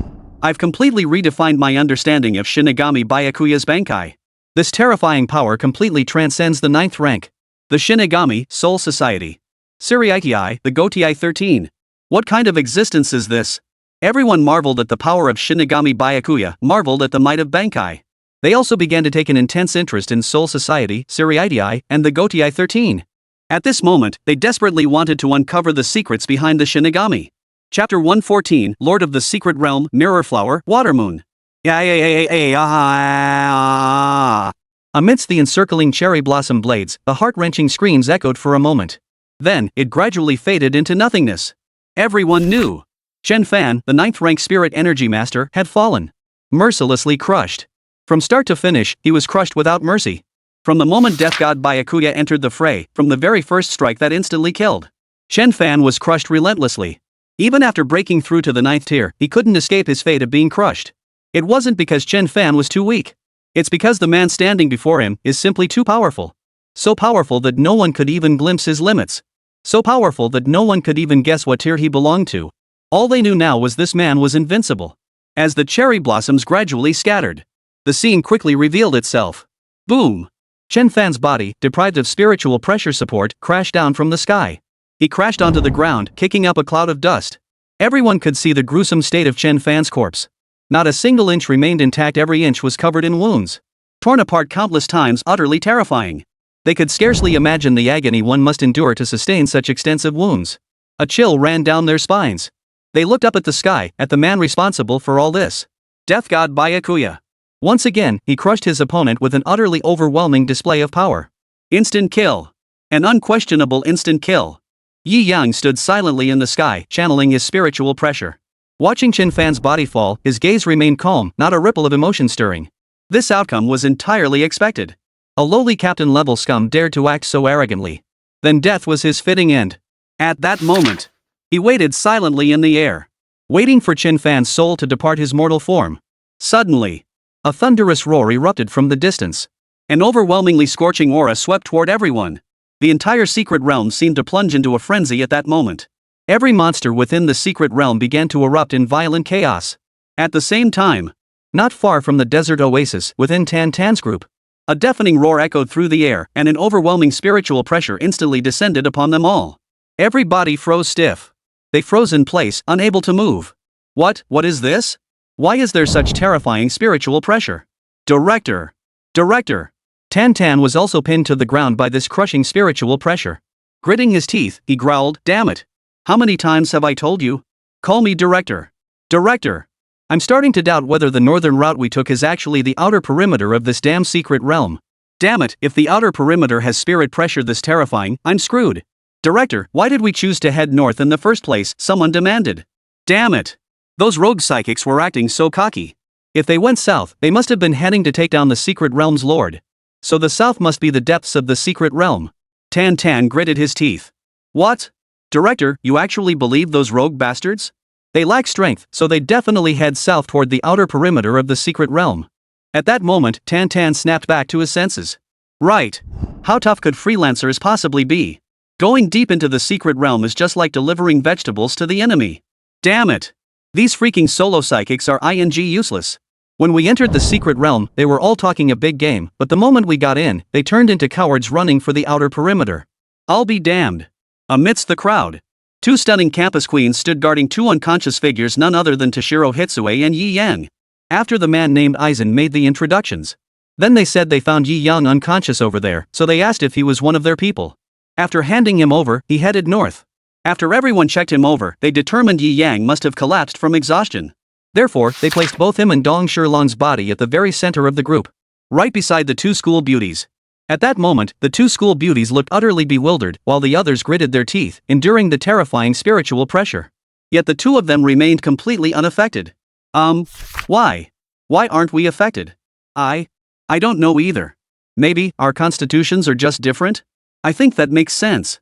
We really are special. What the two of them didn't know was, lying beside them was Yi Yang, or rather, his Zanpakuto, Mirror Flower, Watermoon. Everyone here had fallen victim to Yi Yang's Mirror Flower, Watermoon. It was the constant spiritual pressure emanating from Mirror Flower, Watermoon that shielded them from the terrifying spiritual pressure of the secret realm's lord. At the same time, In the desert oasis. As an overwhelmingly terrifying spiritual pressure abruptly descended, every body trembled and pupils contracted. A spiritual pressure that instilled fear deep within every soul abruptly enveloped the crowd. That terrifying spiritual pressure far surpassed the one Chen Fan had just released. Clearly, this was the spiritual pressure of a powerhouse surpassing the 9th rank. And this, unmistakably, belonged to a secret realm lord. Only a secret realm lord could unleash such terrifying spiritual pressure. But this spiritual pressure is simply too terrifying. Chen Fan's spiritual pressure after breaking through the 9th tier pales in comparison. Just how vast is the gap between them? The crowd fell into a state of utter terror. This is the secret realm lord? Too terrifying. This spiritual pressure is completely beyond our ability to withstand. Faced with this spiritual pressure, I can't even muster the will to fight. Why did the secret realm lord appear at this moment? The secret realm lord, shouldn't he be deep within the secret realm? Why is he here? I think, the secret realm lord must have been drawn here by the battle between the Shinigami Byakuya and Chen Fan. Two such powerful humans have appeared within the secret realm, and they've even engaged in battle. He must be waiting to reap the benefits, planning to emerge once they've weakened each other, then eliminate both humans who threaten his existence. Why is this happening? Chapter 115, Moral Blackmail? Or just wanting a piece of the pie? All eyes turn to the silent figure of the Grim Reaper by Zai, standing in the sky. The secret realm's lord had appeared far too suddenly. They were completely unprepared. They'd only been in the secret realm for a single day. According to everyone's original plan, hunt the monsters within the secret realm, level up, and then unite to defeat the secret realm lord. But there wasn't even a moment to catch their breath. They hadn't even killed any monsters yet, hadn't leveled up at all. The boss showed up. Where the hell do we go to complain about this? It's like they're a bunch of level 1 characters who accidentally stumbled upon a max level boss. In this situation, their only hope lies with the Grim Reaper, Byakuya. Because among everyone present, only he can stand against the secret realm lord. But then, all they see is the swirling cherry blossoms slowly beginning to fade. Finally, they slowly coalesced back into the Zanpakuto Senbon Sakura. The Soul Reaper Byakuya slowly sheathed Senbon Sakura, and the scene fell silent. The spiritual pressure gradually dissipated. As if Chen Fan were dead, and whatever happened next had nothing to do with him. Hey! Soul Reaper Byakuya, are you going to stop now? The secret realm lord has arrived. Aren't you going to subdue the secret realm lord? You must have sensed that terrifying spiritual pressure too. A boss of this caliber is completely beyond our ability to handle. Hey! Byakuya, you have the power to kill the secret realm lord, so why are you sheathing your sword? You have the power to kill him, so why aren't you killing him? Go fight. Slay the secret realm lord. That's right. Don't forget you're also a spiritualist from the Dragon Nation. Spiritualists should support each other. Go fight. The crowd of psychics below erupted in passionate shouts. Truthfully, they could have fled at that very moment. Though countless secret realm monsters still lurked around the desert oasis, those monsters couldn't stop them. The reason they stayed behind? Was that they wanted a piece of the action. The might of the Grim Reaper Byakuya was plain for all to see. He possesses the power to slay the secret realm's overlord. Within the secret realm, slaying monsters or participating in their defeat grants one the spiritual pressure emanating from the fallen creatures. If they participated in slaying the secret realm lord, they would undoubtedly gain a terrifying boost to their spiritual pressure. This is an opportunity of cosmic proportions. Simply by participating in the slaying of a secret realm lord, anyone could seize the final blow, kill the lord, and ascend to become a 9th rank spirit energy user. Such an irresistible temptation, who could possibly resist it? No one could resist such temptation. Therefore, their plan was for Death God Byakuya to lead the charge as the main DPS, holding the line against the Dungeon Lord. While they, on the sidelines, would just leech off the experience. If luck was on their side and they snatched the final blow on the boss, they might even have a shot at the Lord's Key. This was the ultimate opportunity everyone saw. A chance to rise to the top.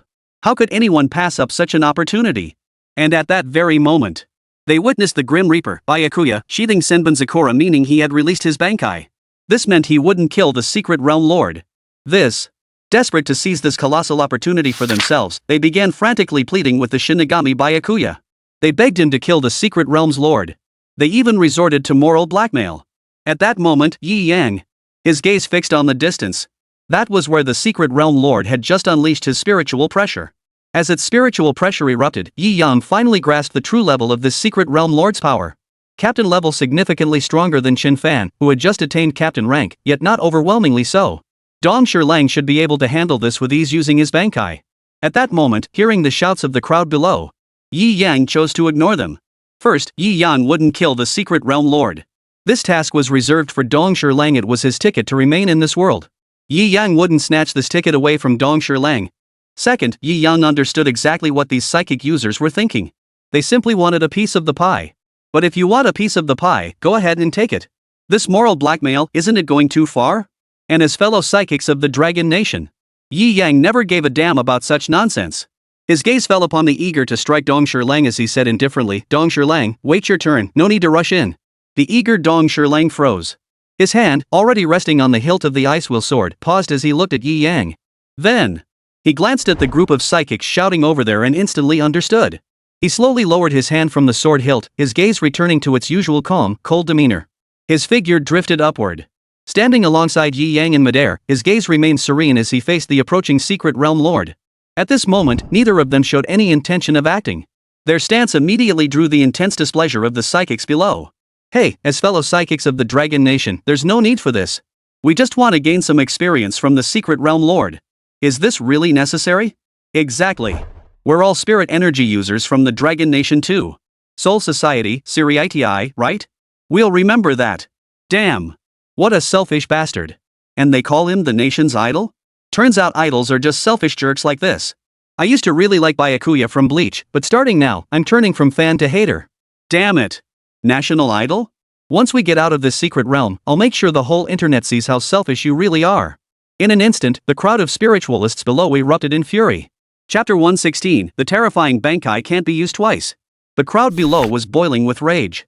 Standing shoulder to shoulder with Yi Yang, Dong Lang turned and glared fiercely at them. Yet Yi Yang remained utterly unconcerned, his gaze fixed straight ahead, his expression calm and composed. He remarked indifferently to Shiro, pay them no mind, they're but a bunch of ants. Ignore them. From start to finish, in Yi Yang's eyes, they were nothing but a bunch of ants. Who would care about an ant yelling and screaming in front of you? No one would. Because an ant's loud cries are merely its own frantic gesticulations, nobody pays them any mind. Upon hearing this, Dong Lang shot a final fierce glare at the men below. Then he dismissed them entirely. The two stood silently in the sky, facing the direction where the Secret Realm Lord's aura erupted. There! A vast horde of Secret Realm monsters was gathering. 5th rank, 6th rank, 7th rank, 8th rank. Countless in number. They were nearly forming a tidal wave of monsters. The group of psychics standing on the ground discussed for a moment. Seeing the two remained unmoved. They felt somewhat helpless. Sigh. There's no other way. How selfish. Are all death gods this selfish? What can we do? He doesn't want us leeching off his experience. What can you do? Exactly. He's powerful, so he calls the shots.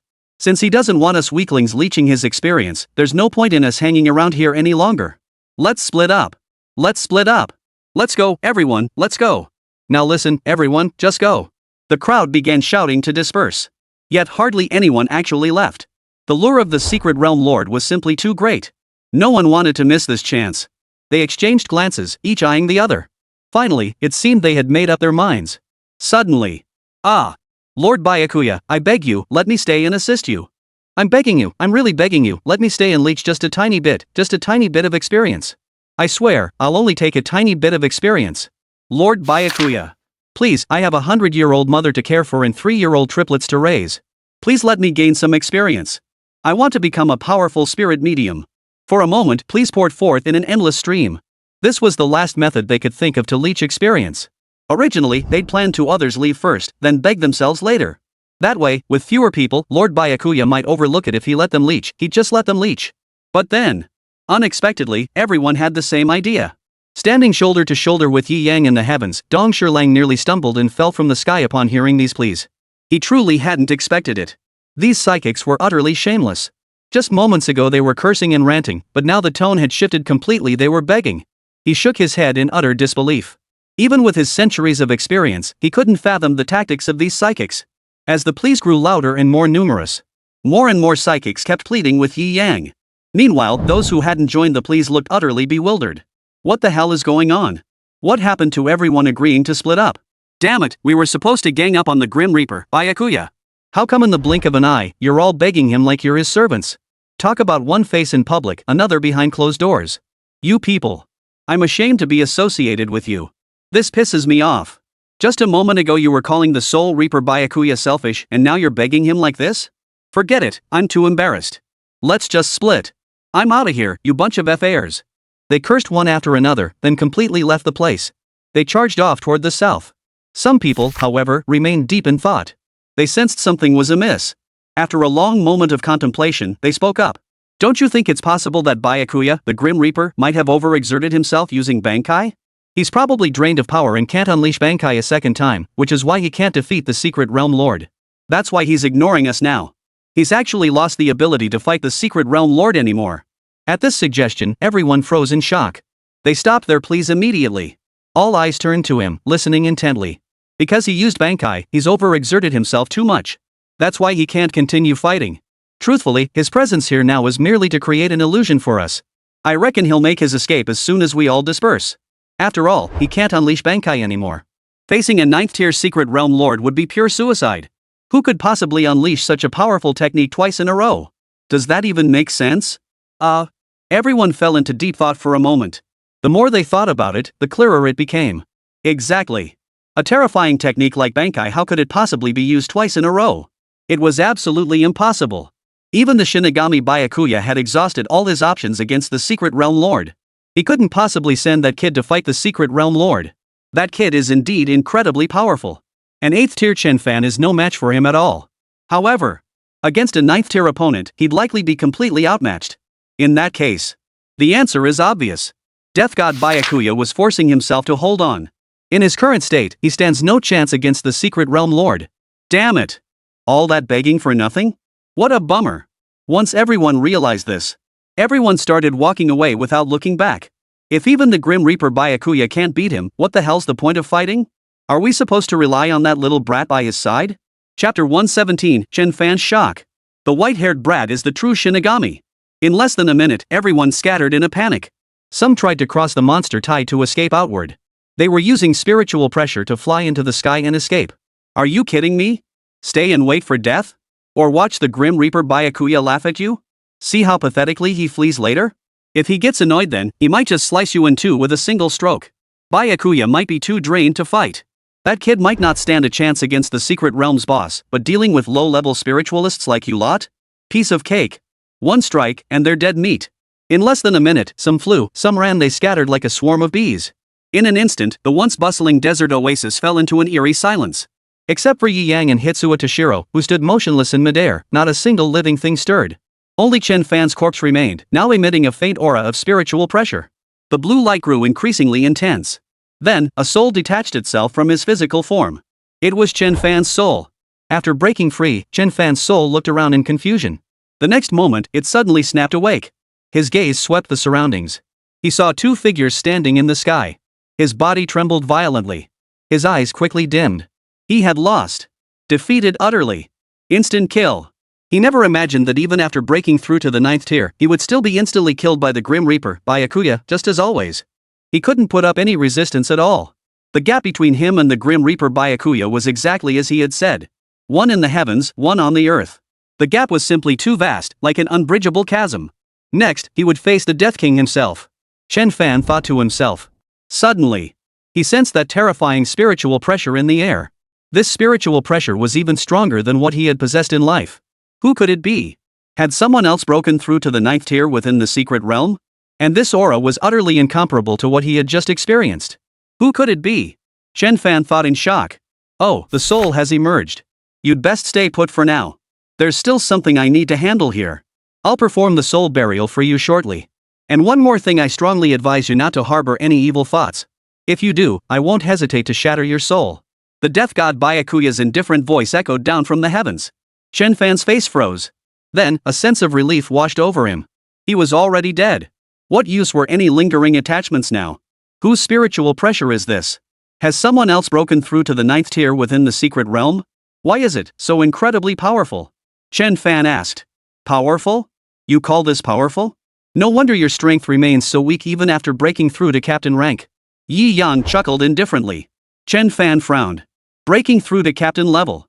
He latched onto this crucial point. He had just broken through to the 9th tier, so was the captain tier equivalent to the 9th tier? So your so-called captain level is just a 9th tier psionicist?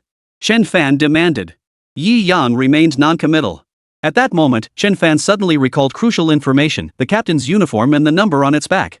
The Soul Reaper Byakuya was the captain of the 6th division of the Gotei 13 in Soul Society. That white-haired kid with the spiky hair is the captain of the 10th division of the Gotei 13. And Aizen Sasuke was the captain of the 5th division. They were all Shinigami, all captains of the Gotei 13 in Soul Society, the Seriatii.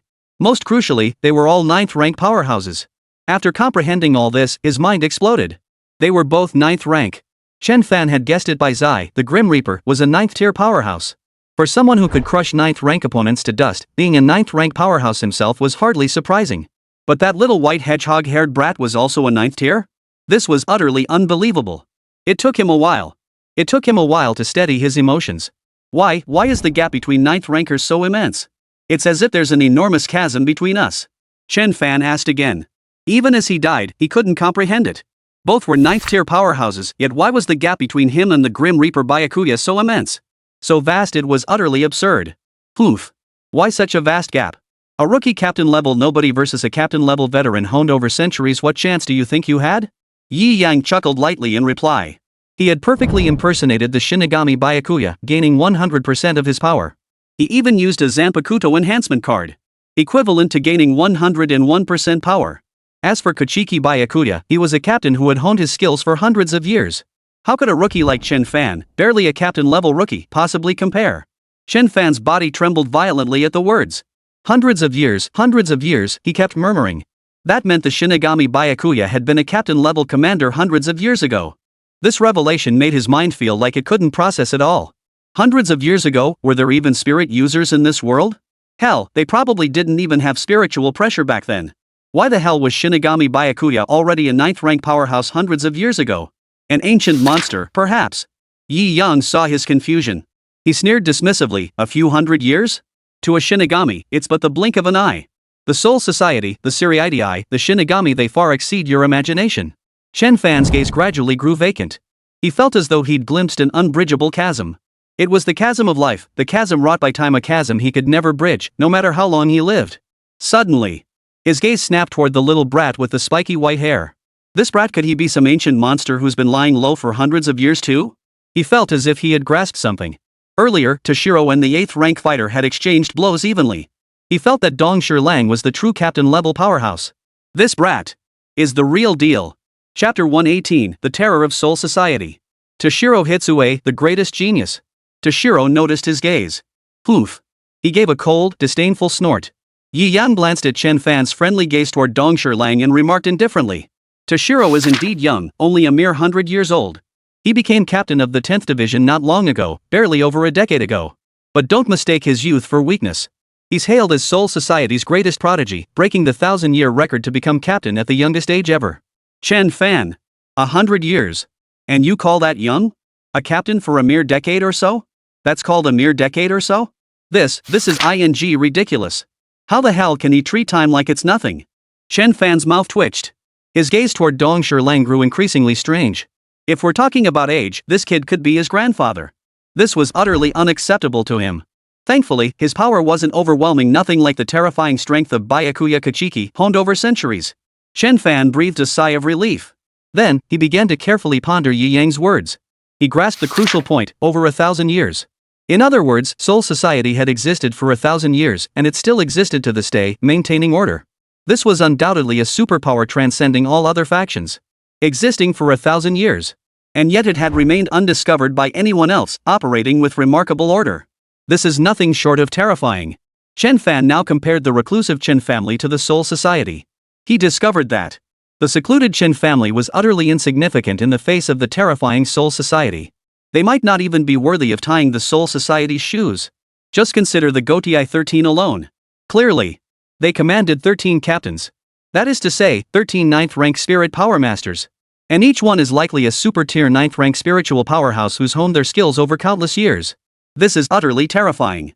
It's a force capable of overturning the entire world. A force even more terrifying than the secluded Huakuang realm. The more Chen Fan thought about it, the more dread he felt. It suddenly dawned on him. No wonder that white-haired, spiky-haired brat had been so utterly dismissive of his threats just now. Behind him stood such a terrifying force. Cold sweat slowly trickled down his temples. He stood frozen in place, his expression blank, utterly at a loss. To have offended such a formidable force behind him just now. What an incredibly foolish thing he had just done. Chen Fan was filled with regret. After a long moment of contemplation, he looked at Yi Yang with eyes brimming with hope. He spoke respectfully, Lord Byakuya, I earnestly beg your forgiveness for my earlier disrespectful offense. I was blind to your true stature and offended you. I offer my most sincere apology here and now. Yi Yang gave him a dismissive glance and paid him no mind. In Yi Yang's eyes, Chen Fan had always been nothing more than a slightly amusing figure. He was the first individual Yi Yang had encountered in this world who had broken through the ceiling. Thus, Yi Yang found him rather amusing. That was all. Now that he'd witnessed the power of the 9th tier, and finding it rather underwhelming, Yi Yang had already lost interest in him. No matter what he said now, Yi Yang couldn't care less. As for Dongshi Lang, he stood quietly beside Yi Yang, gazing distantly into the distance. He was never one to revel in bloodshed. Though he did have a temper, it only flared when provoked by things he detested. Generally, Dongshi Lang was easygoing and reasonable. After Chen Fan finished speaking, he cautiously observed the two figures standing in the sky. His demeanor remained profoundly respectful.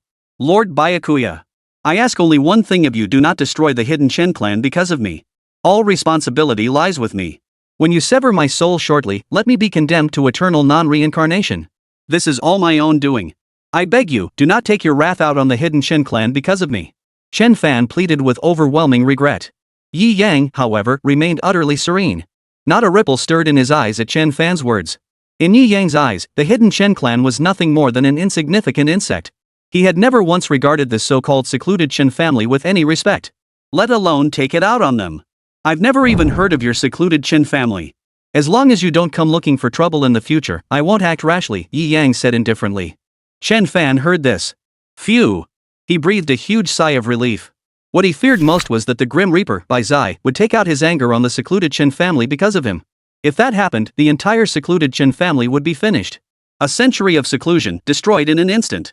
He would become the eternal scapegoat of the hidden Chen family. Oh, no! By then, the hidden Chen family would vanish from the world entirely. How could he possibly become a traitor for all time? Fortunately, the Grim Reaper, Byakuya, did not take his anger out on the secluded Chen family. He didn't even spare them a glance. Indeed, this was the captain of Soul Society's supreme warriors. Chen Fan marveled. Then, he shifted his gaze toward the direction where Yi Yang and Dongshi Rang were looking. The terrifying spiritual pressure in the air persisted, growing denser and more dreadful by the moment. As if some ancient colossal beast was drawing near. Who on earth is this? Such terrifying spiritual pressure, it's not something an ordinary person could possibly emit. He asked. Didn't you already guess? Yi Yang replied indifferently. Chen Fan's body trembled, his pupils suddenly contracting. So it was you. The secret realm lord. I never imagined the gap between us would be this vast. 9th tier, just entering the 9th tier? Absolutely laughable. Chapter 119, behold, what follows is a visual feast of swirling snow and ice. Chen Fan sighed. Then, he fixed his gaze upon the Grim Reaper, Byakuya. Suddenly, he gasped in shock. The Shinigami Byakuya had just fought him and already used Bankai. Judging by his current state, he must have already released it. Could he still activate Bankai a second time? Chen Fan believed it would be extremely difficult to unleash a second ultimate attack in such a short span of time. That would be incredibly difficult for even the strongest warriors. Then how are we supposed to counter the secret realm lord next? Send that white-haired brat? As this thought crossed Chen Fan's mind, couldn't help but find it absurd. That white-haired hedgehog-headed brat was indeed quite powerful, but Chen Fan didn't believe he could defeat the secret realm lord. Even an 8th tier cultivator like himself could exchange blows evenly with him, let alone a 9th tier secret realm lord who was even stronger. You guys, aren't you going to run? Lord Byakuya, you can't use Bankai anymore, can you? Chen Fan asked. If he couldn't use Bankai, why wasn't he running? Was he just waiting to die here? An opponent of this caliber doesn't even require my intervention. Toshiro can handle it. Yi Yang chuckled indifferently. This fight was meant for Toshiro anyway. He'd just lend him some support later. Chen Fan was stunned upon hearing this. But, Lord Dongshi Rang, can he really handle this? He can't even defeat an 8th tier opponent like me in an instant. How could he possibly stand against a secret realm lord? Hearing this, Dong Shilong's face darkened instantly. During his battle with Chen Fan, his focus hadn't been on him at all, nor had he fought seriously. Moreover, he hadn't even unleashed his Bankai yet.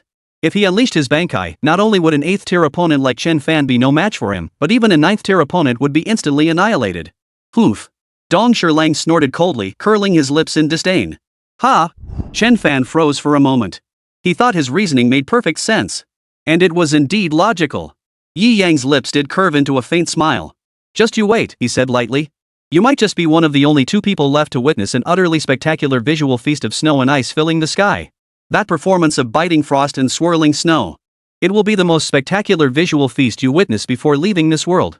Chen Fan's body shook violently at those words. Snow and ice filling the sky. In this kind of weather, snow and ice filling the sky. Such a thing was utterly impossible. Earlier, Dong Shilang had used his ability to condense an ice dragon under the light of 3 suns. Hadn't that already pushed his abilities to their absolute limit? After all, while psychics are powerful, overcoming nature is exceedingly difficult. Even a nature-type psychic couldn't achieve this before breaking through to the 9th rank. His expression grew grave as he gazed at the figure standing silently in the sky. His gaze remained calm as he fixed it on Dong Shilang ahead. He couldn't help but doubt, could this kid really be Bai Lai Sui? Could this kid truly use his ability to alter the weather, filling the sky with snow and ice? He thought this was utterly impossible. Watch closely. You'll find death worthwhile. Yi Yang said finally, his tone indifferent, and made no further response to Chen Fan. As the spiritual pressure grew ever more potent and drew closer, the terrifying force nearly engulfed the entire sky. Particularly the scorching heat emanating from it felt several times more intense than the combined rays of 3 suns in the sky. The entire secret realm, even its outer periphery, began to grow unbearably scorching. At this moment, the secret realm's lord demonstrated the formidable power befitting its status. Those fleeing spiritualists glanced back, their gazes fixed on the direction of the desert oasis. Ha ha ha ha. Byakuran must be running for his life by now. Ah. I'd love to see him flee. What a pity. What's a pity? Are you trying to get yourself killed? Doesn't he care about his reputation?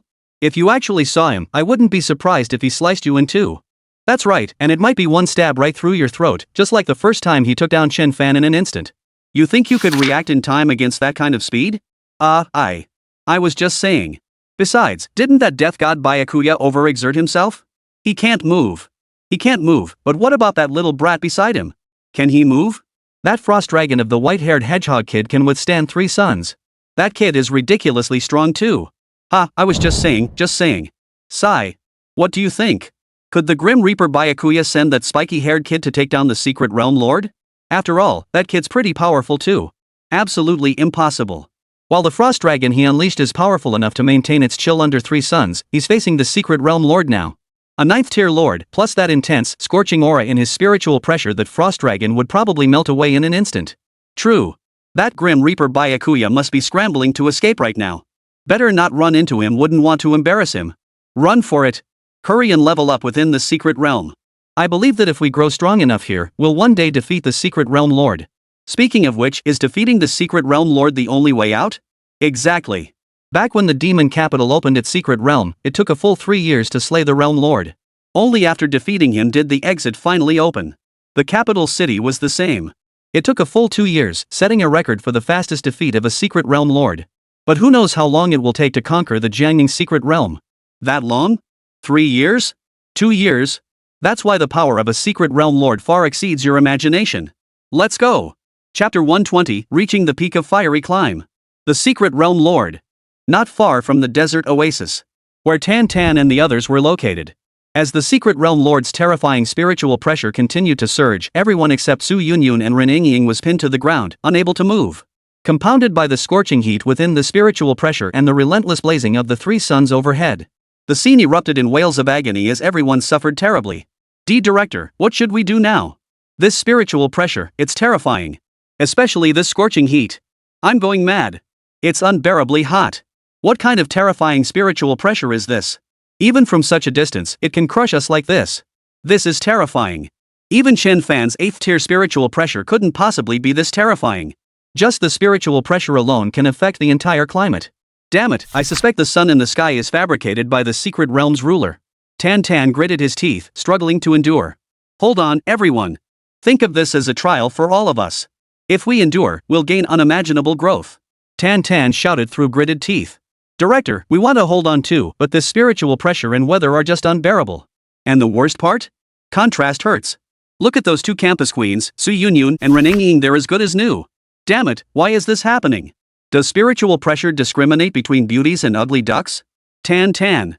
Watching Su Yunyun and Ren Yingying act like nothing was wrong, Tan Tan felt utterly miserable.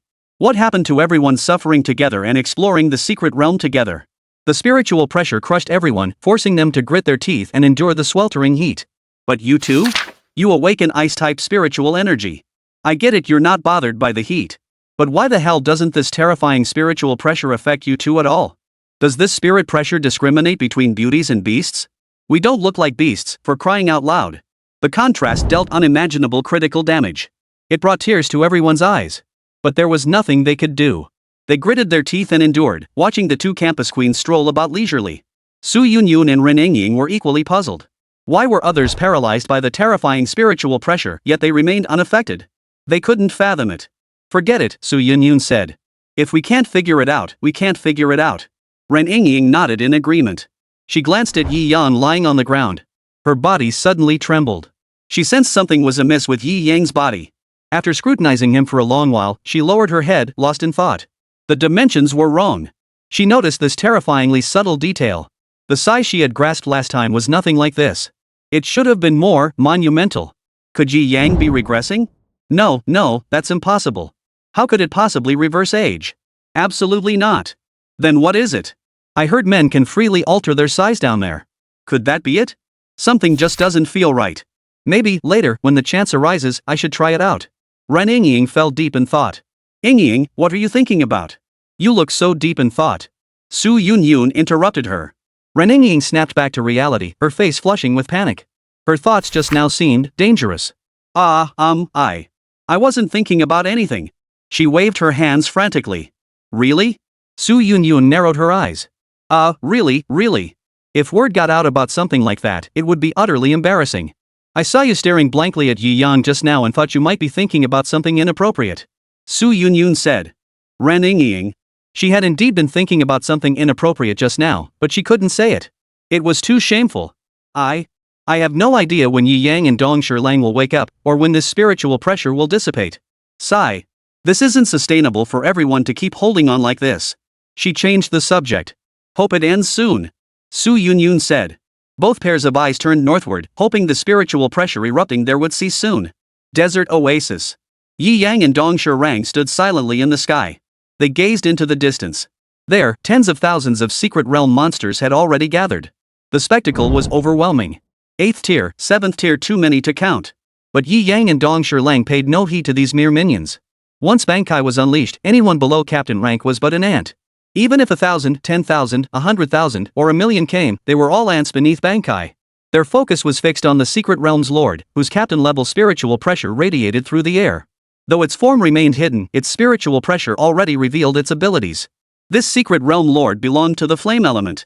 The three suns in the sky were clearly its handiwork. As the secret realm monsters assembled, thousands upon thousands began charging toward the desert oasis. Chen Fan could distinctly feel the atmosphere in the air growing oppressive. The already scorching weather grew even more stifling. A terrifying aura spread. He stared intently at Shishiro, wanting to see just what kind of power this white-haired, spiky-haired brat could unleash to earn praise from the Grim Reaper, Byakuya. Boom! Boom! Boom! Countless secret realm monsters gathered here. All eyes were fixed on the two figures above, watching intently. Suddenly, squeak! A piercing shriek echoed throughout the entire secret realm. Everyone instinctively looked up, gazing toward the northern sky. An immense firebird soared skyward. Its entire body blazed with flames, as if it had just emerged from a bath of molten lava. The scorching atmosphere instantly spread throughout the entire secret realm. Within mere moments, the temperature throughout the entire secret realm soared to 50 degrees Celsius. Everyone standing beneath the triple suns began sweating profusely. The oppressive heat was more intense than anything they had ever experienced. The secret realm lord has arrived. Chapter 121, Livestream Restart. Soaring spiritual pressure. The secret realm lord was a giant bird engulfed in flames. Terrifying waves of heat radiated from its body, and scorching spiritual pressure relentlessly surged toward them. Its piercing eyes fixated on Yi Yang and Dong Lang within the desert oasis. Chirp! It let out a shrill cry filled with murderous intent. Its massive form plunges downward in a steep dive. Its terrifying spiritual pressure erupted to its peak in an instant. Heat waves rolled in. It sensed immense threat emanating from Yi Yang and Dong Lang. Now was the moment to strike. It was to eliminate these two formidable threats while the humans were still reeling from their recent battle. Now, it had finally found its chance. By eliminating these two humans before it, it would remain an unrivaled force within the secret realm. Boom! The sky erupted in a sea of flames. Even psionics far away could witness the sheer scale of the spectacle. This is terrifying. A firebird? Its entire body is ablaze. This secret realm lord is stronger than any we've ever faced. Judging by its current direction of attack, could it be that the Grim Reaper, Byakuya, hasn't left yet? Come on, just leave already. With flames everywhere like this, if he doesn't leave, is he waiting to die? Let's see if Byakuya Kurosaki's Sakura blade will bloom once more. If the cherry blossom blades don't bloom, then I reckon Lord Byakuya overestimated himself. He might very well fall to the Secret Realm Lord's hands. Oof. Even if he dies at the hands of the Secret Realm Lord, once we grow strong enough, we'll avenge him. The location where Tan Tan E and his group were. They were the ones who witnessed the sky engulfed in flames and that enormous bird, its entire body ablaze. From that great bird, they sensed a palpable aura of death. Even just glimpsing it from afar sent shivers down their spines. Director, this is terrifying. This must be the power only a 9th tier monster can unleash. Ah! Such terrifying spiritual pressure and power, it can only be the Secret Realm Lord. Who could be so powerful? On the very first day of the Secret Realm opening, to provoke such fear from the Secret Realm Lord that he appears early just to eliminate them? Is this the Secret Realm Lord? If it charges at us, we're dead. Someone exclaimed in terror. At that moment, even if that great firebird flew overhead, the flames engulfing the sky would be enough to incinerate every single one of them. It was utterly terrifying. Those over there, can they win? The Secret Realm Lord is so terrifying, there's no way we can win. Director, should we run? As the great firebird launched its attack, the spiritual pressure enveloping them dissipated. They regained full mobility. Tan Tan shook his head solemnly. No. Running now would be pointless. Besides, Yi Yang and Dong Shirlang are both incapacitated. We can't abandon them. Everyone rest where you are. In this scorching battlefield, we'll watch this battle unfold. If we survive this, we'll come out ahead. Tan Tan's reasoning made sense, and none of the others objected. Braving the furnace-like heat, they all sat down to witness this clash between the world's greatest warriors. Meanwhile, the staff member who had awakened the camera's psychic abilities silently opened the livestream. The moment the stream went live, countless viewers flooded in. It's finally back online. Has that terrifying spiritual pressure passed? Earlier, the staff had been forced to shut down the livestream due to the overwhelming spiritual pressure, barely holding on. Now, with the terrifying pressure gone, he naturally reopened the stream. Holy! What the hell is that thing in the sky? Holy, flames everywhere! Was that terrifying spiritual pressure from this giant firebird? Is it not too terrifying in this state? What's it doing? Is anyone over there? As soon as viewers logged in, the chat exploded with messages. All asking about this giant firebird. At that moment, host Bing Bing came online. After receiving and organizing the information disseminated by the staff, she announced, "Welcome back, everyone. Let me explain the current situation. This is the lord of this secret realm. We'll temporarily call it the Flame Bird. As everyone knows, secret realm lords are 9th tier monsters. It has now emerged from the depths of the secret realm with great fanfare, its target clear. It seems some powerful being there has threatened its status. Now, everyone, let's watch and see what happens next. This is bound to be a clash of titans at the pinnacle of this era. However, due to the limitations of our camera work, the footage is somewhat distant and blurry. We sincerely apologize to our viewers." As host Bing Bing explained, the live stream audience finally understood. In other words, a showdown between the best of the best might be about to unfold. All the viewers were thrilled. We've only been in the secret realm for a day, and already a showdown is about to happen. This is absolutely thrilling. Desert Oasis. As the firebird soared through the sky, trailing a torrent of flames, Dong Shirlang was itching for action. This moment. Finally, no more reservations. Defeat it swiftly, and he could obtain the ticket to this world to stay here forever. Winter Lion. I'm leaving this to you. Yi Yang said indifferently. His figure flickered and vanished to a nearby spot. This was always Winter Lion's battle. Yi Yang was only here to provide backup. Dong Shirlang nodded solemnly. His gaze locked straight onto the charging firebird. Below, Chen Fan's eyes widened in shock. Holy crap, he actually let that little, Lord Dong Shirlang go up there. But then, a towering surge of spiritual pressure erupted, freezing him solid in place. Chapter 122, The Charging Dragon, Ice and Fire Divided. Facing the flame bird diving toward him amidst a sea of flames, Dong Shirlang hesitated not a moment, instantly placing his hand on the hilt of the ice wheel blade at his back. The next instant. Clang! The ice wheel blade at his back shot from its sheath. A razor-sharp, icy glint flared along its blade. His captain-level spiritual pressure erupted instantly, surging skyward. It radiated a frosty aura. As the spiritual pressure continued to surge. Take your seat amidst the frosty heavens. Ice wheel blade, he roared. The frost-infused spiritual pressure surged violently. The sweltering air around him turned bitterly cold. Instantly condensing into wisps of mist that drifted into the sky, the fog instantly enveloped half of Toshiro's area. At that very moment. Roar! Amidst a dragon's roar that echoed across heaven and earth, a frost dragon radiating icy aura roared forth from the ice wheel orb, bursting through the hazy mist. Its crimson eyes blazed with boundless killing intent as it met the diving firebird head-on. A frost dragon radiating endless chill and a firebird engulfed in flames collided in an instant. Boom! Ice! Fire! In an instant, the sky was split in two. This was truly a world of ice and fire. Look, what is that? An ice dragon? This is terrifying. In such scorching heat and under the secret realm lord's terrifying high-temperature flames, the frost dragon hasn't melted. How utterly terrifying is this? The Spirit Pressure Research Institute members and Jiangning First High School students all exclaimed in shock. Tan, however, fell deep in thought. A frost dragon, a battle between two secret realm monsters, and an ice-type spirit energy user. If it's an ice-type spirit energy user, then this is utterly terrifying. To unleash such a dreadful frost dragon in this weather. Tan began to suspect this battle might be between two of the strongest monsters in the secret realm. Meanwhile, the livestream chat exploded with reactions. Holy! Frost dragon!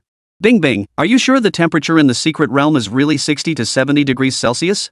How could a frost dragon possibly form in such heat? Even if it materialized, it'd melt in half a second, damn it.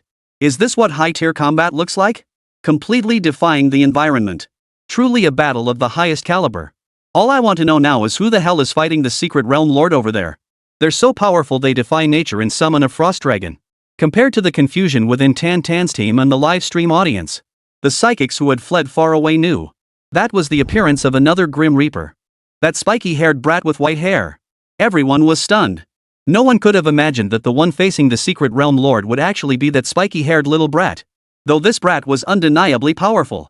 But even Chen Fan, an 8th-tier cultivator, had fought him back and forth.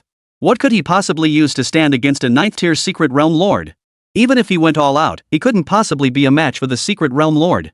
At that moment, watching the collision between the frost dragon and the flame bird, none of them held much hope for Dong Shilang. Sigh. Byakuya, the Grim Reaper, is being far too overconfident. I knew he couldn't handle it himself, which is why he sent that kid in. That kid might have some tricks against an 8th-tier powerhouse, but facing a 9th-tier secret realm lord, he won't last long. That frost dragon should be nearing its limit soon. Exactly. Byakuya really overestimated himself. Choosing to retreat now would be the wisest decision. Let's wait and see. The fall of two death gods, that's bound to cause a huge stir. What a pity we won't witness the fall of two Shinigami with our own eyes. They were quite far from the scene, unable to feel the frigid chill emanating from Fuyoshiro's ice wheel blade up close. But Chen Fan, watching the battle up close beneath the sky, could feel it clearly. The power erupting from Fuyoshiro. Compared to the power he displayed just moments ago in combat, it was worlds apart. Especially his spiritual pressure. If the Rukia he had just fought possessed an 8th-tier spiritual pressure, the one erupting from him now was unmistakably 9th-tier. There was no doubt about it. And it was precisely because of this. He could now stand toe-to-toe with the secret realm lord. Half the sky was frozen in frost, the other half scorched by flames. Only now did he truly grasp the immense chasm between 9th-tier powerhouses. Just moments ago, he had acted like a fool, taunting two Grim Reapers. Now, with Fuyoshiro's explosive surge, the rampage of the frost dragon. The cold air mingled with the evaporating heat, rising and churning, generating an endless haze. In an instant, the entire sky was shrouded in a thick haze. Neither Chen Fan nor Yi Yang could discern what lay hidden within the thick haze. Chen Fan's nerves began to fray. If Dong Shilang fell, it would determine the course of events within the secret realm. Defeat meant the secret realm remained intact, its lord continuing to preside over it. As long as the lord lived, the secret realm stood unbroken. But if Dong Shilang won, he would obtain the lord's key, unlocking the passage to the secret realm. Everyone would be able to freely enter and exit the secret realm provided, of course, that Dong Shilang, who held the lord's key, permitted it. At this moment, Yi Yang remained utterly composed. Dong Shilang would not lose. An opponent of this caliber is no match for Dong Shilang. He sensed the relentless surge of frigid spiritual pressure in the air. Yi Yang knew Fuyoshiro was about to unleash his Bankai. Chapter 123, Bankai. Great Crimson Lotus Ice Wheel Orb. Frozen Wasteland. The mist grew thicker and thicker. The entire sky was shrouded in a blanket of white mist. No one knew what the situation was like inside now. Roar! Roar! Roar! Roar! Roar!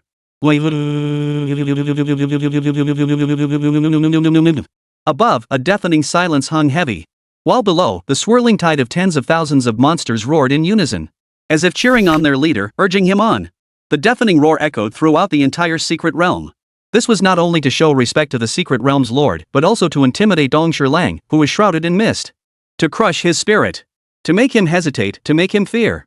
In that instant, 10,000 beasts roared in unison. Chen Fan was drenched in cold sweat, his tension palpable as he stared intently at the shifting mist. His perception probed relentlessly into the depths. As he probed deeper, suddenly, his body jolted violently. As his perception continued to probe, a spiritual pressure radiating frosty coldness steadily intensified. This was no gradual increase. It was an explosive surge. It surged rapidly, incredibly fast. In the blink of an eye, it surpassed the spiritual pressure of a ninth-tier secret realm lord. And it continued to surge upward relentlessly. This feeling. What's happening? Why does it feel so familiar? Chen Fan was horrified, desperately trying to recall. Suddenly, it hit him. When Byakuya Kuchiki unleashed his Bankai, it had been exactly the same, a frenzied, explosive surge of spiritual pressure. Double, triple, quintuple, or even tenfold. It was a terrifying surge of power that happened in an instant. In that instant, a thought flashed through Chen Fan's mind: he's about to use Bankai. As this thought took root, Chen Fan's body shook violently. Bankai. Another Bankai. Such a technique capable of such an instantaneous, massive power surge was nothing short of cheating. He knew all too well how utterly crushed he had been when facing Byakuya's Bankai just moments ago. Chen Fan's eyes fixed on the white mist. He waited silently for what would come next. Sure enough. As the frost-like spiritual pressure surged wildly, a voice erupted from within the white mist. Bankai, a thunderous roar. The sound reverberated across the entire desert oasis. Boom! As the sound faded, the spiritual pressure erupted in an explosive surge, nearly solidifying into tangible form as it shot skyward, forming a pillar of spiritual energy. Simultaneously, endless frost spread across the entire area in an instant, plunging the temperature of the entire space to its absolute peak. Crack! Crack! Crack! Crack! Crack! Crack! The sound of air freezing echoed throughout the entire space. The oppressive heat vanished like smoke, leaving nothing but endless frost.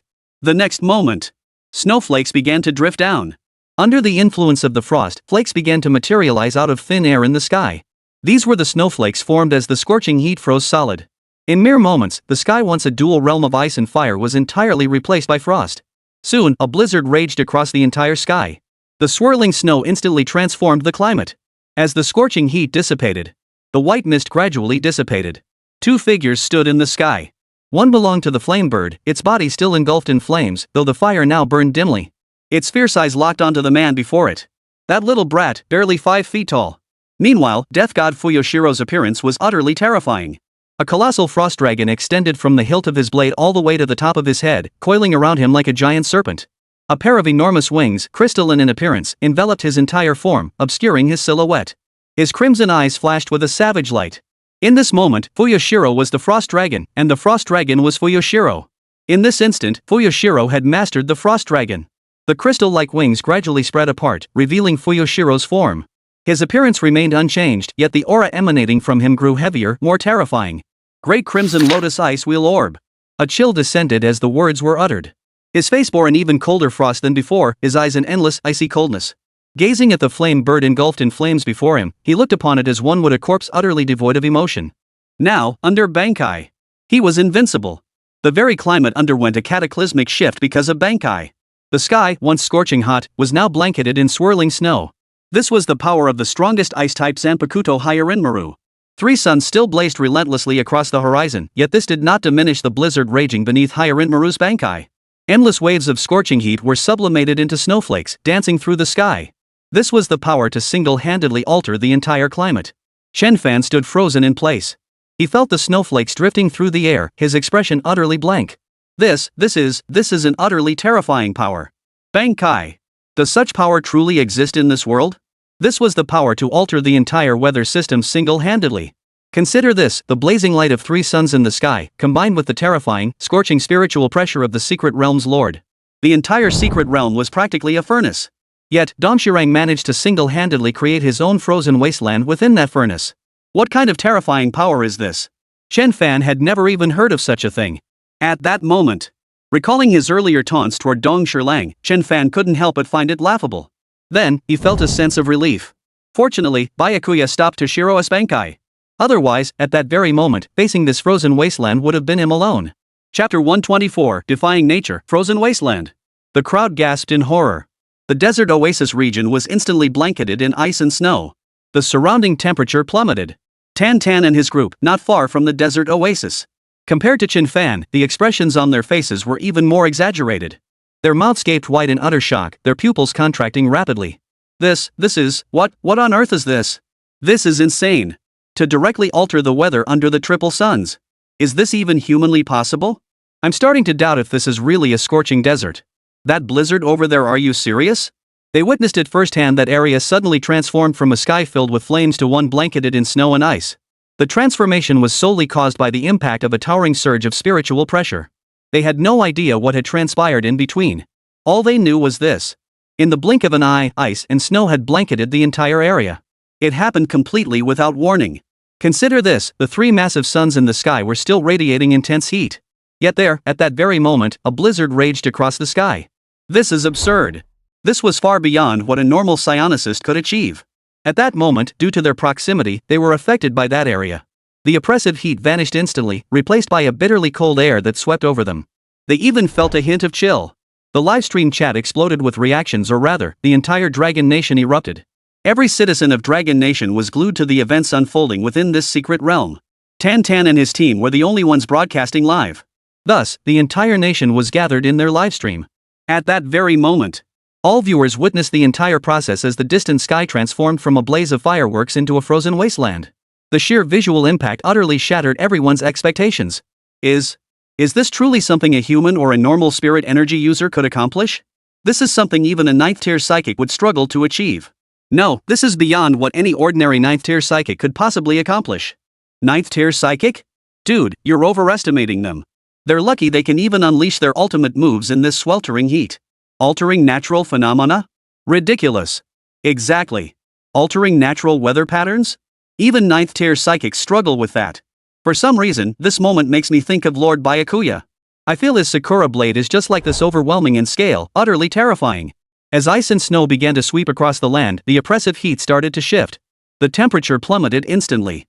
If the temperature had been above 60 degrees before, now, as the sky filled with snow and ice, the surrounding temperature plummeted below freezing. Even colder than that. Tan Tan stared at the swirling snow, shivering violently. He muttered to himself.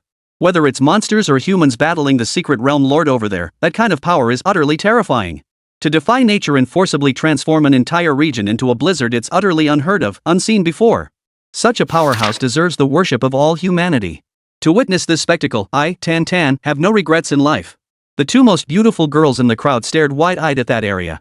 After a long moment, they snapped back to reality. Ren Ying's eyes still held profound shock as she stared at Su Yunyun and asked, Yunyun, if it were you, how many tiers do you think you'd need to reach to achieve something like this? Su Yunyun's awakened element was ice, and it shared a remarkable similarity with what was unfolding before them. Su Yunyun also took a moment to recover. She responded blankly, I. Even breaking through to the 9th tier might not be enough to pull this off, instantly reversing nature and creating a sky filled with ice and snow. Could I truly possess such power? Impossible. Faced with this scene, Su Yunyun felt a wave of despair wash over her. She believed this was a realm she could never reach in her lifetime. Don't lose heart, Ren Ying comforted her.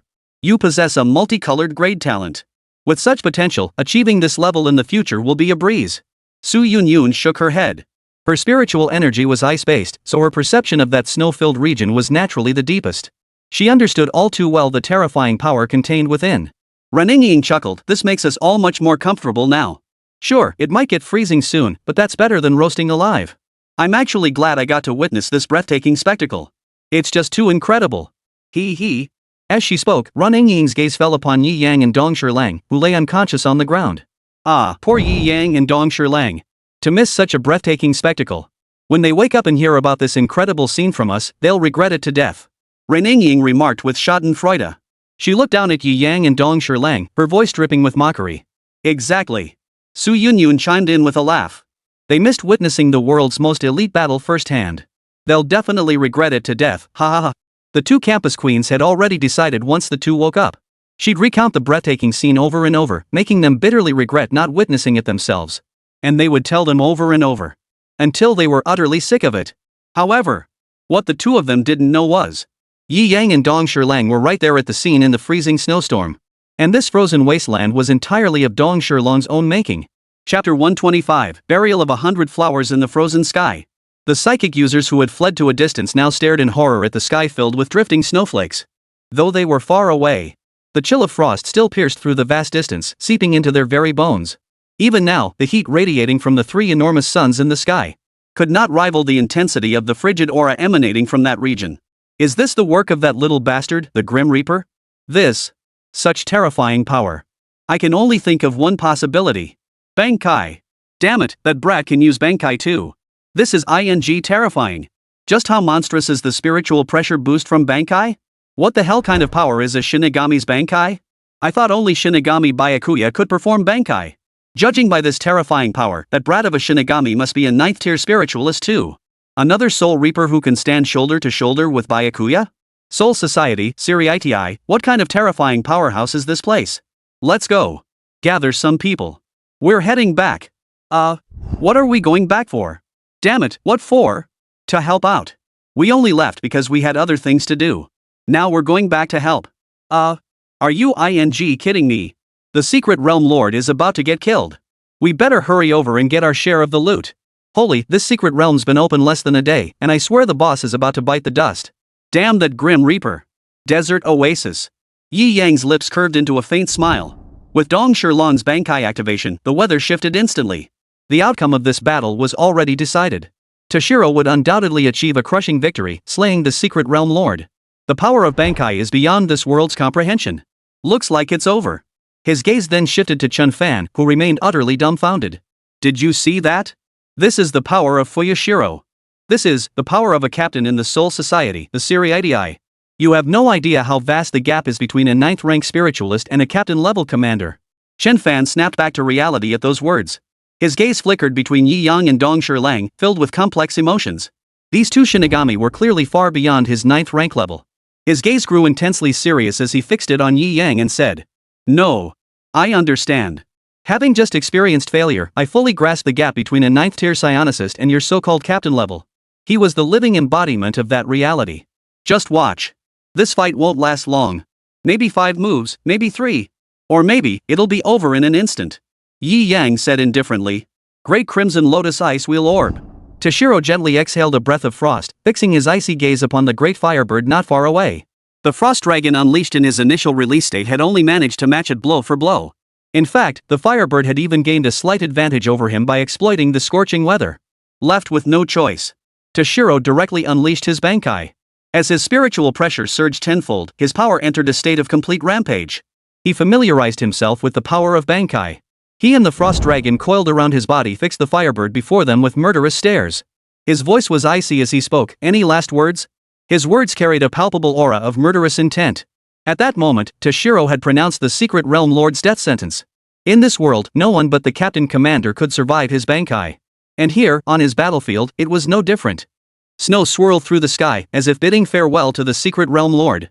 At this moment, the Secret Realm Lord was overcome with terror. He never imagined the tide would turn so swiftly. Moments ago, he had used the weather to his advantage, overwhelming this human brat before him. Yet with a single shout of Bankai, the human brat's spiritual pressure surged not merely double. It had surged tenfold in an instant. Moreover, most crucially, his frost powers also surged dramatically, instantly freezing the fiery inferno it had conjured. In mere seconds, the entire scene transformed from a blazing inferno to a frozen wasteland. This power defied all logic. Even at the 9th rank, such terrifying power had never been witnessed. Now, facing the murderous glare of Dong Shirlang, it began to feel fear. Being trapped in this frozen wasteland filled it with dread. No, it was sheer terror. It sensed its very life was under constant threat at this moment. Chirp! A piercing shriek split the heavens as the Secret Realm Lord, engulfed in flames, surged toward the sky. Then, with a sudden burst of speed, it dashed back toward the direction it had come from. Its speed was more than double what it had been on the way here. It was running. When it arrived, it had swept in amidst a sea of flames, utterly arrogant. Now, it sought escape, yet in this frozen wasteland, it was utterly wretched. Trying to run. Winter Lion's mouth curved into a sneer. This was his battlefield. Did it even ask him before trying to run? Spiritual pressure instantly boiled in the air. Toshiro gripped the ice wheel sword with both hands, channeling his spiritual pressure. Blue light gathered relentlessly upon the ice wheel orb.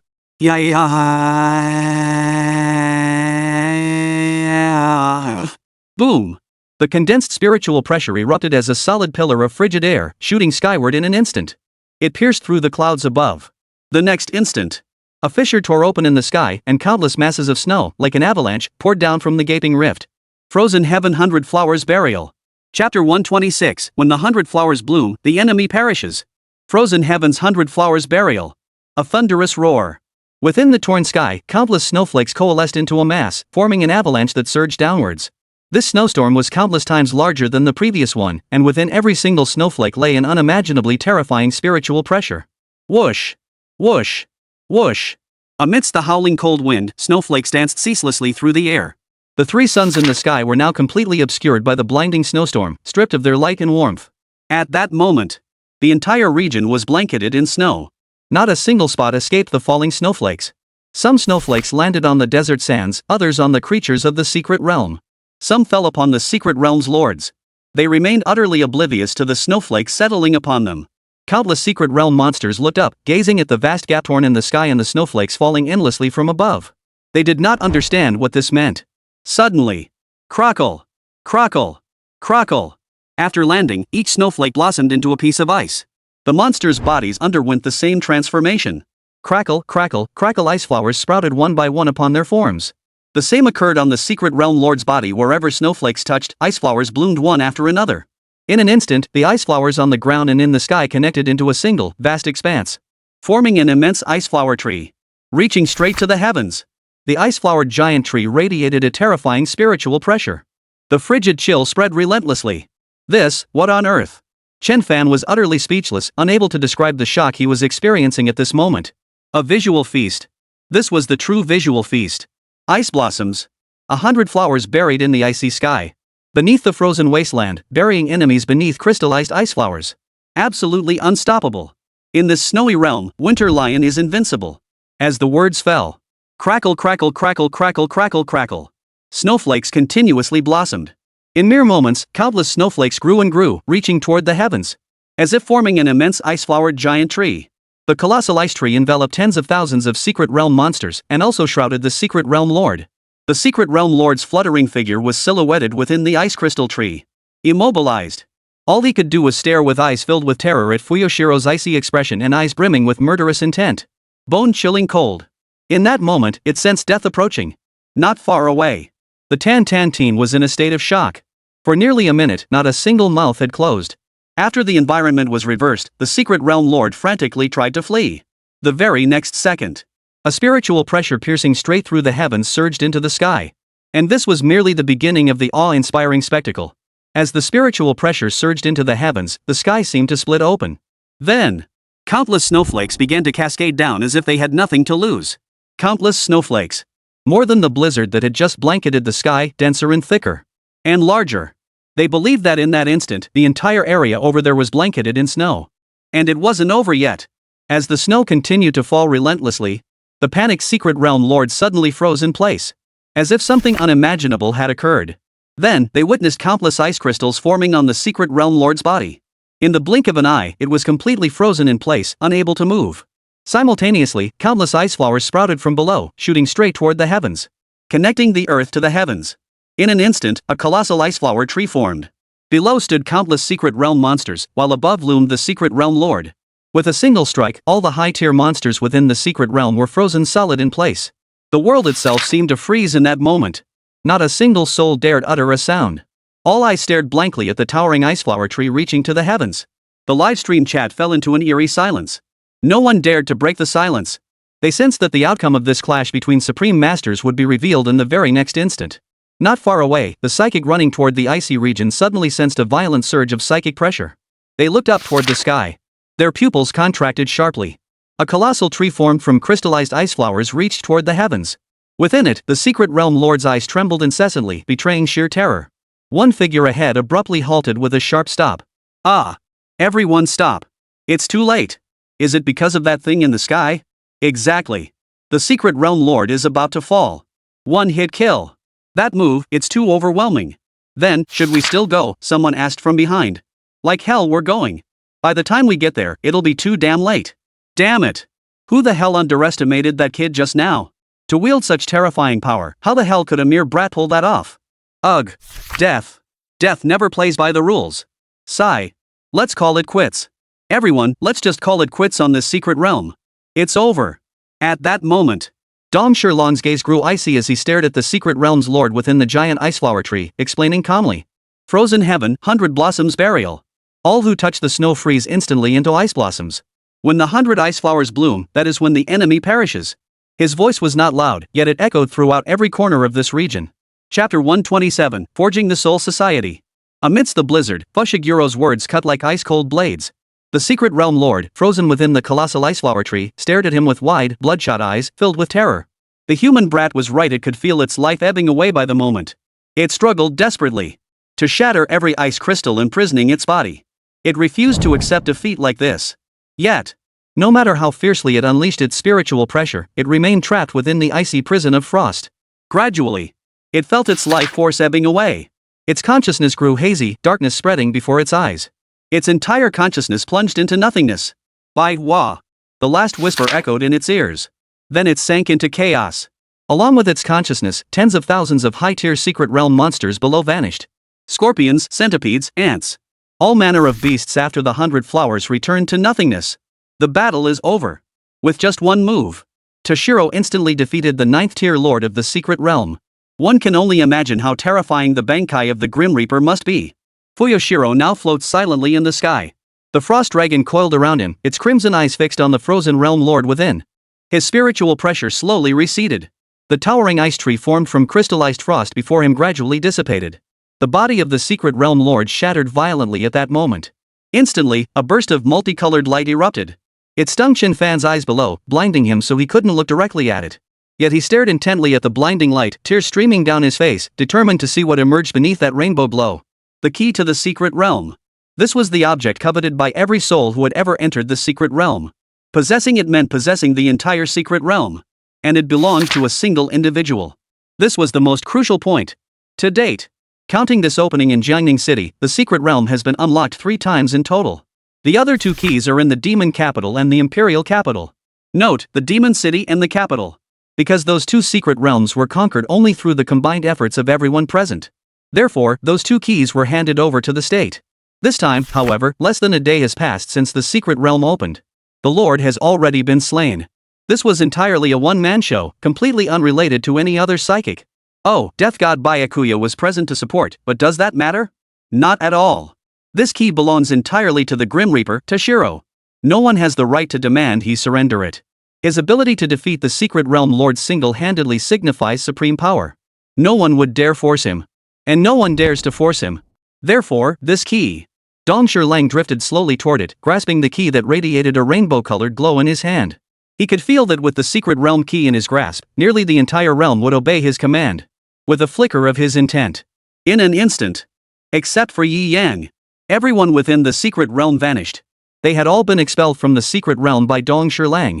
Then, Dong Shilong turned his gaze toward Yi Yang. At that moment, a system notification sounded repeatedly in Yi Yang's mind. Secret Realm Series quest completed. Reward, Dong Shilong permanently remains in the current world. Second quest activated, Forge the Soul Society. Task, obtain the Lord's Key. Reward, Secret Realm Transformation, transform into Soul Society. Just as expected. The system's major quest has arrived. Yi Yang thought to himself. With the opening of the secret realm, Yi Yang sensed the system's major move. First, summoning Dong Shilong. Under normal circumstances, the system would never have made such a grand gesture. The only explanation was that the system was preparing for something major. This time, after Fuyoshiro defeated the secret realm's lord and obtained the Lord's Key, it seemed the system's true objective lay here. Controlling the Lord's Key meant gaining complete dominion over this world. They could then freely shape the Soul Society. But if Dong Shilong hadn't defeated the secret realm lord and obtained the Lord's Key, then everything would have been for naught. He'd just toss him right back out. Captain Commander. Toshiro's voice reached his ears. Yi Yang gave a faint nod. Then, Dong Shilong handed over the Lord's Key. After Yi Yang took it. System, complete the mission. Yes. As the system's mechanical voice echoed. The Lord's Key in Yi Yang's hand emitted a dazzling rainbow glow and soared into the sky. Whoosh. It shot straight into the sky. At that very moment. Boom. Boom. Boom. Everything around them began to undergo earth-shattering changes. Swish, swish, swish. The desert was instantly transformed, becoming rows of houses. Rukongai. This was the most bustling district in Soul Society. The entire secret realm underwent constant transformation. Towering skyscrapers rose, rivers emerged. It was nothing short of a miracle comparable to Panga's creation of the world. Chen Fan, standing below, was utterly mesmerized. He had never heard of the Lord's Key being used in such a manner. He recalled visiting the capital's secret realm before. It was nothing but a vast forest. From the tales of psionics who had fought there years ago, they had slain the secret realm's lord within that very forest. This ing thing, can the secret realm key actually be used like this? Chen Fan was utterly speechless. Watching the surroundings constantly shift. Dong Shirlang watched the ceaseless transformations, his expression growing increasingly horrified. As the transformations continued, he recognized what was being created. It was Soul Society. After all, he was originally from Rukongai and knew these places intimately. Now, as scene after scene of familiar landscapes unfolded before him, Toshiro found himself in a daze. He felt as though he had returned to Soul Society in that very moment. Meanwhile, Yi Yang watched the rapidly transforming area, his brow furrowing. Something's wrong. Why hasn't Siriiti been rebuilt yet? As the environment continued to shift, the system's voice sounded once more. Chapter 128, Kenpachi Zaraki, Yuichiro Kusajiki. Mission Phase 2, Forge Siriiti. Mission requirement, perform 1000 soul burials. Mission reward, construct Siriiti, Kenpachi Zaraki, Yuichiro Kusajiki. This reward is distributed in advance. Damn, so you were waiting here for me. Yi Yang was at a loss for words. System, can't we build Siriiti early? You've even created Soul Society already. Yi Yang asked. The Soul Society currently lacks sufficient spirits to construct Siriiti. Please hasten to spirit bury 1,000 souls to replenish the Soul Society. The system's mechanical voice echoed. Yi Yang suddenly understood. Indeed, although Soul Society had been created, it was utterly empty, not a single soul in sight. Oh, wait. There was still Chen Fan's soul down below. But just one soul was nowhere near enough. It seemed the primary focus moving forward would still be soul burial. Fortunately, the system provided several individuals, so Yi Yang finally wouldn't have to endure the arduous task of soul burial alone. Summon Kenpachi Zaraki, Yuichiro Kusajiki. Yi Yang silently commanded. Yes. As the system's mechanical voice echoed. A colossal spiritual pressure erupted instantly. A butterfly fluttered its wings and flew past, a rift in space opened, and a gateway appeared. That was how the Grim Reaper arrived in the mortal realm. After the portal opened, Kenpachi Zaraki emerged from within, with Yuichiro Kusajiki clinging to his shoulder. Clad in black Shinigami armor, he wore a captain's Heori bearing the number 11 on its back. His spiky hair stood on end like a hedgehog, with jingling bells attached to his hair. A fierce-looking face was partially obscured by an eye patch, all restraints meant to contain his overwhelming spiritual pressure. In his hand, he held a Shinto sword. Captain Commander. Kenpachi emerged and fixed his gaze on Yi Yang, his tone neutral. Yi Yang paid it no mind, merely nodding in acknowledgement. Then he turned his gaze to Toshiro Mebara beside him. Well, Captain of the 10th Division. He smiled slightly, raising his light sword. Fancy a fight right here? Kenpachi Zaraki was a complete battle maniac, craving combat above all else. That's precisely why he wears those spirit pressure-absorbing bells and an eye patch. He was a battle maniac who didn't even give Yamamoto Genryosei Shigakuni a second glance. No interest. Toshiro scowled and ignored him. Well, how boring. Kenpachi sighed in disappointment. Little White. Long time no see. This was Kachiki Kenpachi's shoulder-perched Kusajiki Hokurio greeting Toshiro. Ah. Toshiro responded indifferently. Ahem. Alright. Now, listen to what I have to say. Yi Yang cleared his throat, gathering their attention. All eyes turned to Yi Yang as they waited quietly for him to speak. At that very moment, Chen Fan, watching from below, was utterly stunned. What the hell was going on?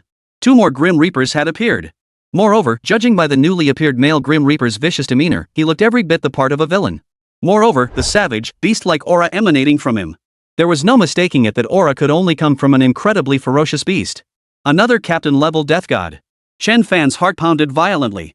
In less than a day, both Shinigami Byakuya and Shinigami Toshiro had made him acutely aware of the Shinigami's terror. Especially Bankai. It was like cheating. It defied all logic, instantly amplifying spiritual pressure tenfold. Enough spiritual pressure to crush enemies to death. So what kind of terrifying power does this newly emerged Shinigami possess? What exactly is his Bankai? Chen Fan kept speculating. Yet he might never guess in his lifetime that Kenpachi Zaraki is Soul Society's first captain who doesn't understand Bankai. His combat style was like a wild beast. Every strike landed with bone-crushing force, every swing drew blood. He was nothing short of a raving madman when the fighting began.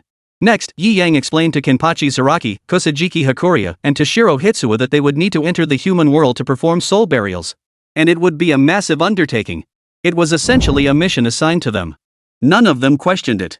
After all, obeying Captain Commander Yi Yang was the right thing to do. The mission briefing concluded. Yi Yang finally turned his gaze to Chen Fan below. Chen Fan of the reclusive Chen family. Yi Yang said calmly. Present, Lord Byakuya. Chen Fan replied respectfully. Having witnessed the might of the Shinigami and the Soul Society, he dared not act presumptuously toward Yi Yang. He even felt a hint of dread. In this state, forget harboring ill will, he couldn't even bring himself to utter a single curse. Yi Yang nodded, sensing not a trace of malice within him. Very well. No ill will. Next, I shall entrust you with a task. Chen Fan's body trembled violently at the words. He immediately bowed respectfully. Chen Fan will spare no effort to complete the task assigned by Lord Byakuya. Yi Yang nodded, satisfied with his current attitude. Many souls will enter this place soon. I expect you to guide them properly. At the very least, I don't want to return here and find any riots or disturbances. Yi Yang stated. If no one were here to watch over them, the souls entering the Soul Society would inevitably descend into chaos. Therefore, someone was needed to guide them. The man before him, Chen Fan, was currently the most suitable candidate. He was a soul himself. Within Soul Society, he won't transform into a hollow. He can maintain his soul state indefinitely. Yi Yang's choice of him is a test. Fail miserably, and he'd be shown the door. Do well, and he'll be granted the privilege of residing in Soul Society. After all, not just anyone is qualified to enter Soul Society. Those souls harboring evil intentions are utterly barred from entering the Soul Society. Upon hearing the task Yi Yang had assigned him, his expression immediately turned solemn. Yes. I will do my absolute best, Lord Byakuya. Chapter 129, Soul Society. Dragon Nation in turmoil. The secret realm has ended. Everyone was forcibly expelled from the secret realm. In an instant, Jiangning City was once again packed with people. Damn it, it's over already? Holy, I didn't even get to kill 2 monsters before it ended. What kind of trial is this? It's only been a day and the Dungeon Lord got killed? Is the Dungeon Lord that weak? Don't you have any idea how weak the Dungeon Lord is? If the person fighting him wasn't so damn strong, do you think the Dungeon Lord would have been taken down on the first day? Ugh, I was on the outskirts of the secret realm, too far away to see. What the hell happened deep inside? Who the hell was fighting the secret realm lord? Seriously, can you imagine? In the middle of that scorching secret realm, the weather flipped in an instant, turned into a frozen wasteland. It's terrifying. That's impossible, right?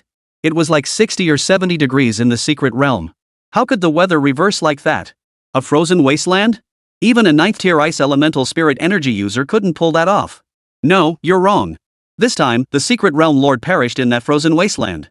Especially at the end, that ice flower tree reaching toward the heavens? Utterly terrifying. Outside the secret realm, spirit energy users buzzed with discussion about the events within. The most talked about topic was that instantaneous power that transformed an entire region into a frozen wasteland. They called that power a god-tier technique. And soon enough, the individual possessing the power to alter the weather was exposed. He was a Grim Reaper. He appeared young, only about 12 or 13 years old, with spiky white hair and a sword strapped to his back. Dressed identically to the Shinigami Byakuya, he wore a full Shihakusho outfit, with the captain's Heir bearing the mark of 10 draped over it. His power was immense. It was he who ultimately slew the secret realm lord. The lord's key is most likely in his possession. And appearing alongside him was the Shinigami Byakuya. Byakuya reappeared, overwhelming the 9th tier spiritual power user Chen Fan with crushing force. What comes next? Soul Society, Siriitii, the Gotii 13. The moment this news broke, it sent the entire Dragon Nation into an uproar. First, a Shinigami. Then another Shinigami appeared. This was the second Shinigami to appear since Byakuya Kachiki. The nature of a Shinigami's power is gradually becoming clearer. Capable of performing soul burials for spirits, they possess formidable combat prowess. This time, the death god Byakuya appeared and crushed a 9th tier spiritual power expert.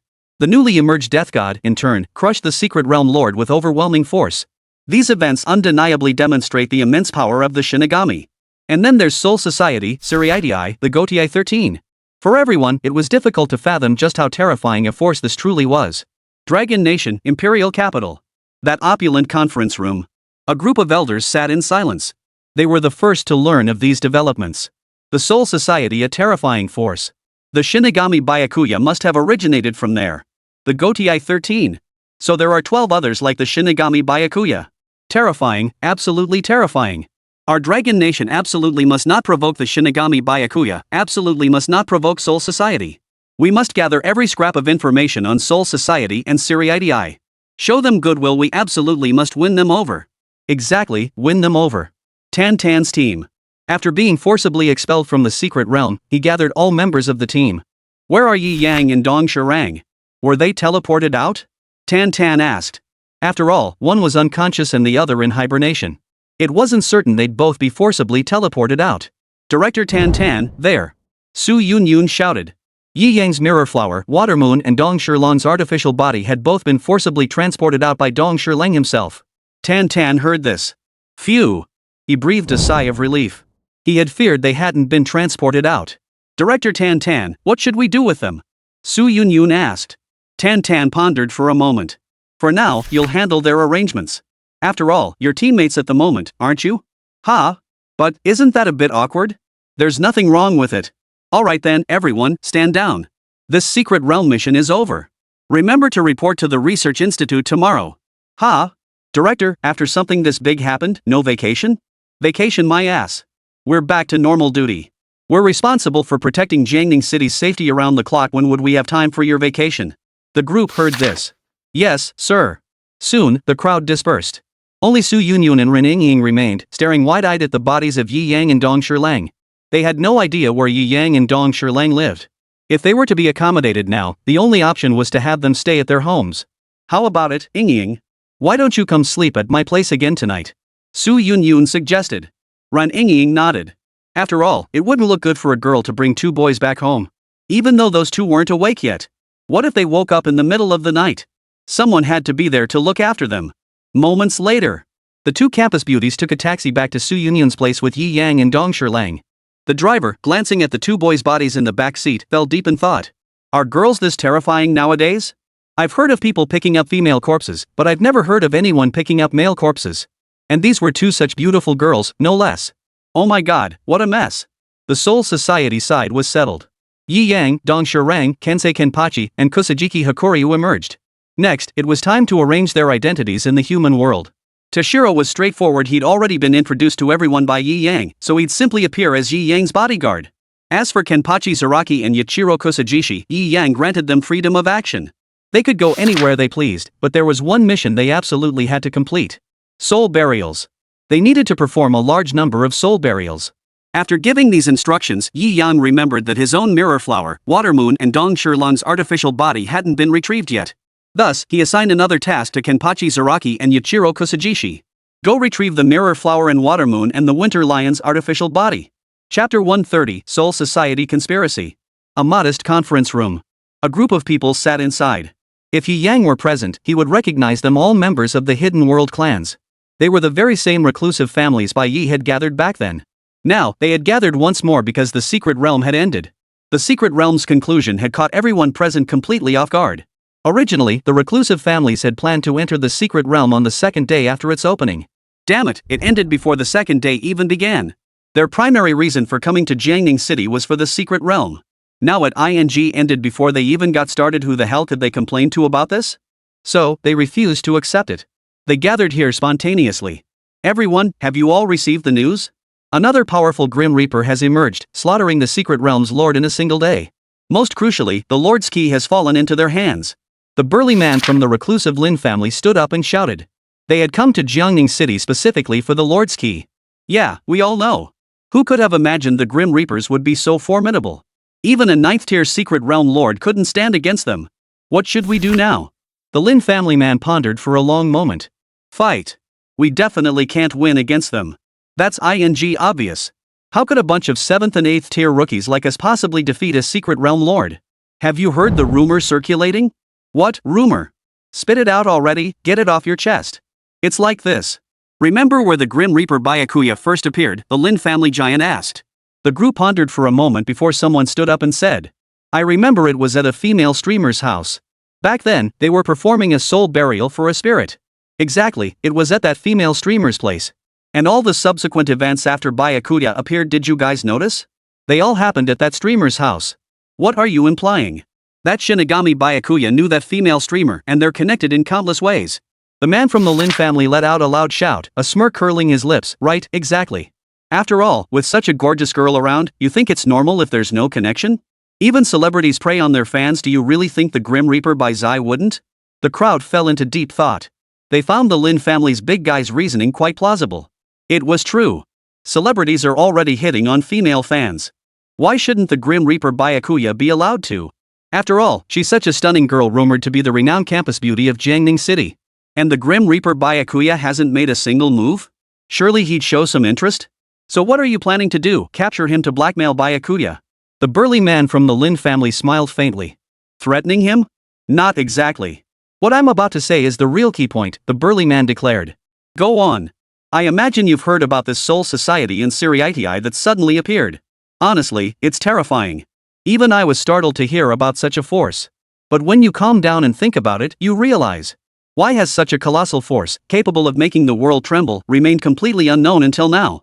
Why did no other Shinigami appear after Byakuya did? Why did the second Shinigami take so long to appear? Putting all these things together, I've come to a conclusion. The Soul Society must indeed exist. But they cannot suddenly appear in our world all at once, they can only infiltrate gradually. And Byakuya Kurosaki is the first Soul Reaper to infiltrate our world from Soul Society. He is the guide. Periodically, he summons another Shinigami from Soul Society. Gradually, one by one, he summons Shinigami from Soul Society into our world. In other words, Soul Society will slowly invade our world, and the Shinigami Byakuya is that pioneer. They are the invaders. Everyone's expressions froze in shock, stunned by his theory of Soul Society's invasion. But upon careful reflection, they realized there was some truth to it. The Soul Society, the Shinigami. Such a vast power couldn't possibly exist in this world. Otherwise, there would have been some sign of it before. Only this theory could explain why Soul Society exists. They, like Hueco Mundo, sought to invade. But Hueco Mundo does it openly. While Soul Society relies on infiltration. The expressions on everyone's faces grew increasingly grave. The appearance of the Shinigami already posed a tremendous threat to their reclusive families. Now they were even suspecting a Soul Society conspiracy. In that moment, they unhesitatingly placed the Shinigami on equal footing with Hueco Mundo. They resolved to eliminate the Shinigami's vanguard, Byakuya, to save the world. The burly man from the Lin family observed the solemn expressions on everyone's faces and nodded solemnly. I believe that in the face of invaders, especially invaders this powerful, our hidden clans must unite. We must eliminate the invaders. We must save the world. That's right, we must save the world. We must save the world. The crowd shouted in unison. Good. Then we'll execute the first plan, capture Jiangning's top school beauty, Su Yunyun, and bring her back to the Hidden Realm. Lure out the Grim Reaper, Byakuya, and have all the hidden families surround and kill him. Hunt down the Grim Reaper, Bai Zai. Exactly. Hunt him down. We must eliminate this intruder. The death god Byakuya was far too powerful. They could only lure him into their territory and then attack him en masse. Only then did they feel they had a sliver of hope for victory.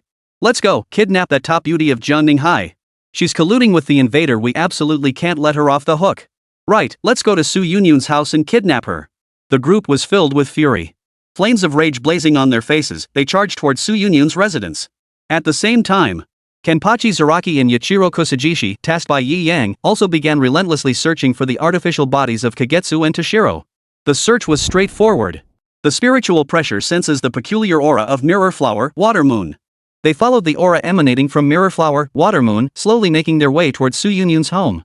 A burly man, his appearance utterly fierce. Clad in Shiba armor, draped in a captain's haori, and wielding a light sword. Carrying a little girl on his shoulder, he stood out conspicuously on the street. Chapter 131, Two Directionally Challenged Individuals. Ah, Jian. Look over there. There are others wearing Death Lord outfits just like us.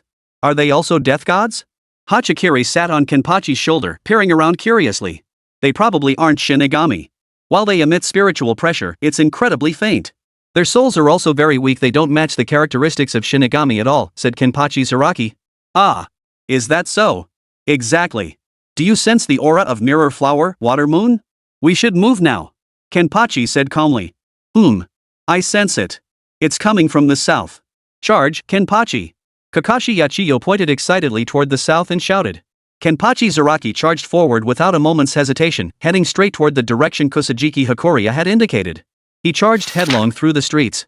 Thus, a bizarre sight appeared on the streets of Jiangning City. A man clad in a shihakusho, his face obscured by an eye patch and bearing a ferocious expression, was sprinting through the streets of Jiangning City. Perched on his shoulder was a little girl. The little girl pointed here and there with great excitement, presumably giving directions. Gradually, night deepened. There. No, Jian, run that way. Wrong, Ken, to the right, to the right. Under the little girl's guidance, Kenpachi Yamamoto kept ending up at the same alleyway entrance. Clearly. Both of them were hopelessly directionally challenged. They were about to circle the entire city of Jiangning before finally finding the location of Mirror Flower, Watermoon. Kenpachi, this was a mistake. Trust me one more time, we're going right this time, said Kusajiki Hakoryu. After guiding him for so long, she still hadn't lost hope. She firmly believed she could guide Kenpachi to their destination. Kenpachi stood still for a moment. Yachiyo, where is the approximate direction of Mirror Flower, Watermoon? Kenpachi asked. It should be north of US. Kenpachi. Hold on tight. After glancing around to ensure no one was nearby, Kenpachi murmured softly. The next moment. Boom! The wall blocking their path shattered instantly. He decided to reach the scene by force as quickly as possible. After all, tonight they still had to attend the soul burial. This was the mission entrusted to them by the chief. Is this the place? Above Su Yunyun's residence. A dozen spirit energy users, each radiating spiritual pressure, stood suspended in the sky. They watched silently. One of them held an iPhone displaying a video, the live stream recording of the surroundings near Su Yunyun's home. Yep, this should be the spot. Nodding in confirmation, he flung the phone 100 meters away. His eyes flashed with determination. As long as he lured this woman, who was inextricably linked to the Grim Reaper Byakuya, how could he possibly resist the bait? Once Byakuya is dealt with, the Soul Society invasion crisis will be resolved. They would all become saviors. Even if the world fails to understand, their hidden clan never requires the world's comprehension for their actions. The group confirmed the location. They glided to the ground. Led by the burly man from the hidden Lin family, over a dozen figures stood before Su Yunyun's doorstep. In the darkness, they resembled a gang of thugs. Thump! Thump! Thump! Knocking on the door. Who's there? A shout came from inside. Lin Rinjia of the Hidden Forest clan, here to pay my respects. Don't know you. Wrong person. Lin Rinjia. The people behind him. How could someone have the wrong person and still find their way here? Death God Byakuya, you know him, right? They went straight for the big guns. A clatter echoed from inside. A moment later, a head peeked out. Big eyes, stunning looks, she could easily be called the school beauty. But it wasn't Su Yunyun, it was Renengying. Peering out, she saw the secluded clan members standing in a gangster-like formation and instinctively retracted her head. Who are you? She asked. Silence fell for a moment. Lin Rinjia replied coldly, isn't this Su Yunyun's house? Who are you? I'm her best friend. What's the problem? Renengying asked. Well, we're from the Supervisory Investigation Bureau. We've recently uncovered some suspicious activities involving the Grim Reaper, Bai Zai. Su Yunyun is one of the few people he's had repeated contact with, so we need to take her to the bureau for questioning. As he spoke, Lin Rinjia produced an ID card from his hand. The badge had been printed on the spot. Under the threat of force, the print shop owner had naturally complied without question. At this moment, Renengying was completely dumbfounded. She instinctively took the ID photo and glanced at it several times. She couldn't spot anything amiss. Could you tell me what kind of sinister plot this death god Byakuya is hatching? Renengying asked after handing the ID photo back to Lin Rinjia. Well, based on our investigation, death god Byakuya is an outsider. He's here on a mission, infiltrating our dragon nation. And that mission, I'm sure we don't need to elaborate, he intends to invade our entire blue star. Renengying. Why did she feel like she'd stumbled into some sci-fi scenario? An outsider? An invasion? Impossible. Lord Byakuya couldn't possibly be a spy. A sharp rebuke rang out from behind. Su Yunyun poked her head out from behind, glaring at them. Her face was flushed with anger. Lin Rinjia spotted Su Yunyun and finally confirmed she was home. No more hesitation. He gave a signal to his men behind him, indicating they should prepare to take her into custody immediately. Move. Before the words had even finished echoing. Boom. Not far away, a thick wall shattered instantly. Chapter 132, a Jian, get excited. The sudden commotion instantly drew everyone's gaze toward that direction. There. A man clad in a Death Lord outfit, draped in a captain's Heir, and wearing an eye patch over one eye, his appearance utterly fierce, shouldered a blade. Perched on his shoulder was a pink-haired girl, also clad in black Shikabane-style armor. Only without the captain's Heir. This pairing looked incredibly strange. Hachiryu. Is this the place? The fiercely intimidating eye patch-wearing man spoke in a calm tone. The way he carried his sword made him look more like a gangster than Lin Rinjia and the others. More like a fugitive. His attitude radiated sheer arrogance. That's right, Jian. I can clearly sense the aura of Mirror Flower, Watermoon is very close, right nearby. The pink-haired little lowly named Hakoryu exclaimed happily. How could she not be thrilled? After hacking through over a dozen thick walls, they had finally reached the vicinity of Mirror Flower, Watermoon. The first mission assigned to them by the squad leader could finally be considered complete. Next, they still had the task of performing soul burials to complete. The squad leader had instructed them to perform soul burials on at least 10 spirits every night. Without a device to locate spirits, they could only search slowly. The road ahead was long and arduous. It's close. Let's head that way. Yachiyu pointed toward Su Yunyun's house, his voice brimming with excitement. Following the direction of Hakuryo's finger, Kenpachi Zaraki now saw the group standing frozen in place, staring at him. He could clearly sense the aura of spiritual pressure emanating from them. Not weak. Every single one of them possessed formidable spiritual pressure, at least at the level of a captain-class lieutenant. Over a dozen vice-captains. At that moment, Kenpachi Zaraki felt an inexplicable surge of excitement. It was an excitement born from his very soul. He sensed that he was about to face his first battle in this world. A faint smile touched his lips as he shouldered his sword and slowly approached them. When he reached the members of the hidden clan, he saw they showed no intention of retreating. Their attitude was utterly arrogant. "Hey, you're blocking the way." Kenpachi Zaraki swung his zanpakuto horizontally, his face fierce and his eyes brutally savage, resembling a savage beast. Up ahead, the expressions of the hidden clan members visibly darkened. Every single one of them was a formidable powerhouse. The lowest ranked among them held 7th rank cultivation. When had anyone ever dared to be so brazen in their presence? This was utterly intolerable. Lin Rinjia stepped forward, glaring at Kenpachi Zaraki as he coldly declared, "This is an investigation bureau operation. Unrelated parties would be wise to get lost." As the words fell, the terrifying spiritual pressure of an 8th-tier psychic powerhouse instantly enveloped the entire area. Su Yunyun and Reningying both flinched simultaneously. Their eyes widened in alarm as they stared at Lin Rinjia. Even the faintest edge of this terrifying spiritual pressure brought them immense pressure. Though it couldn't compare to the 9th-tier spiritual pressure that was commonplace in the secret realm. They could still sense the sheer power and terror of the spiritual pressure Lin Rinjia unleashed. It was identical to the spiritual pressure Qin Fan had displayed when establishing his authority over them. An 8th-tier spiritual energy powerhouse. Both women stared in horror. They didn't know how many 8th-tier powerhouses existed in the Dragon Nation. They only knew that spirit energy masters above the 7th rank were extremely rare. And now, an 8th-tier powerhouse had appeared here, one who seemed to be an adversary of Lord Byakuya. The alarm bells in their minds instantly went off.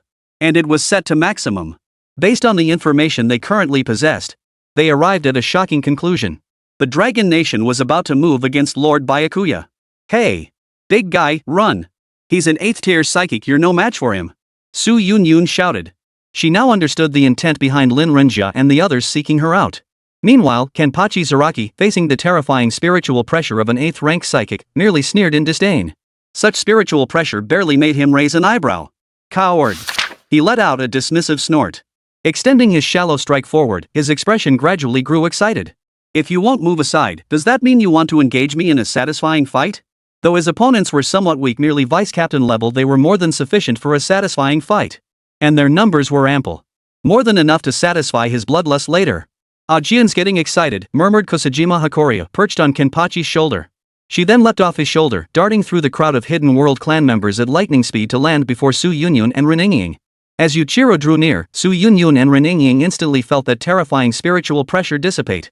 Their bodies felt incredibly light once more. Before they could even process it, a soft, adorable voice reached their ears. "You too. Jian's getting excited. Let's go somewhere farther away to watch." Kusajiki Hakuryo chuckled as he addressed Su Yunyun and Reningying. The two school beauties were still dazed, completely lost in the situation. They nodded blankly, channeling spiritual pressure into their feet. Instantly, the trio soared into the sky. "Wait! Did we say you could leave?" Lin Rinjia roared, taking a step forward to block their path. "But then... Hey, we're about to engage in combat. Interfering now would be a grave disrespect to me." The voice rang crystal clear in his ears, its murderous intent piercing straight through his soul. Lin Rinjia's pupils suddenly contracted. He rolled aside in a flash. Boom! Where he had stood moments before, a deep, gaping chasm was instantly carved by Kenpachi Zaraki's sword. A savage aura of spiritual pressure trembled violently in the air. Chapter 133, The True Form of a Fierce Battle. Violent spiritual pressure surged wildly through the air. Everyone present felt their pupils suddenly contract. That ghostly speed from just now, they hadn't seen a thing. In the blink of an eye, the savage, beast-like man had closed the distance to Lin Rinjia's side, delivering a single, devastating slash. The devastation wrought by that single strike utterly surpassed everyone's expectations. Gazing upon the deep ravine seemingly carved by the sheer force of the blade's energy, a chill ran down everyone's spine. Not only that, but the terrifying, savage aura permeating the air was what truly filled them with dread. Facing the spiritual pressure released by Lin Rinjia, the aura emanating from this man ferocious as a beast proved even more terrifying. The moment the two spiritual pressures touched, Lin Rinja's instantly crumbled like a house of cards, collapsing into utter disarray. This terrifying spiritual pressure belonged to someone who was at least an 8th rank spiritualist. They instantly made this judgment.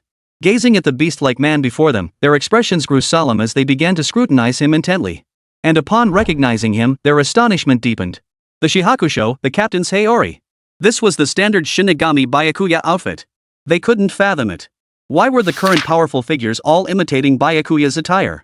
Surely this couldn't be the real Shinigami. Lin Rinja was even more horrified than they were. That single slash had nearly cleaved him in two. He could distinctly sense an overwhelming threat of death emanating from it. Had he not rolled away just then, he had no doubt he would have died under that blade. Who are you, and why are you obstructing us? Lin Rinja's expression darkened as he fixed his gaze on the beast-like man before him. Zengmu Jianba lowered his sword, meeting their gaze directly. He raised his hand, pointing the shallow blade at all of them. His expression grew increasingly savage. Who I am is irrelevant now. What matters is this: come and fight me in a satisfying battle. At that moment, he was consumed by an overwhelming frenzy. At this moment, no one could stop him from clashing with his opponents. Now, he was a beast unleashed from its cage. Boom!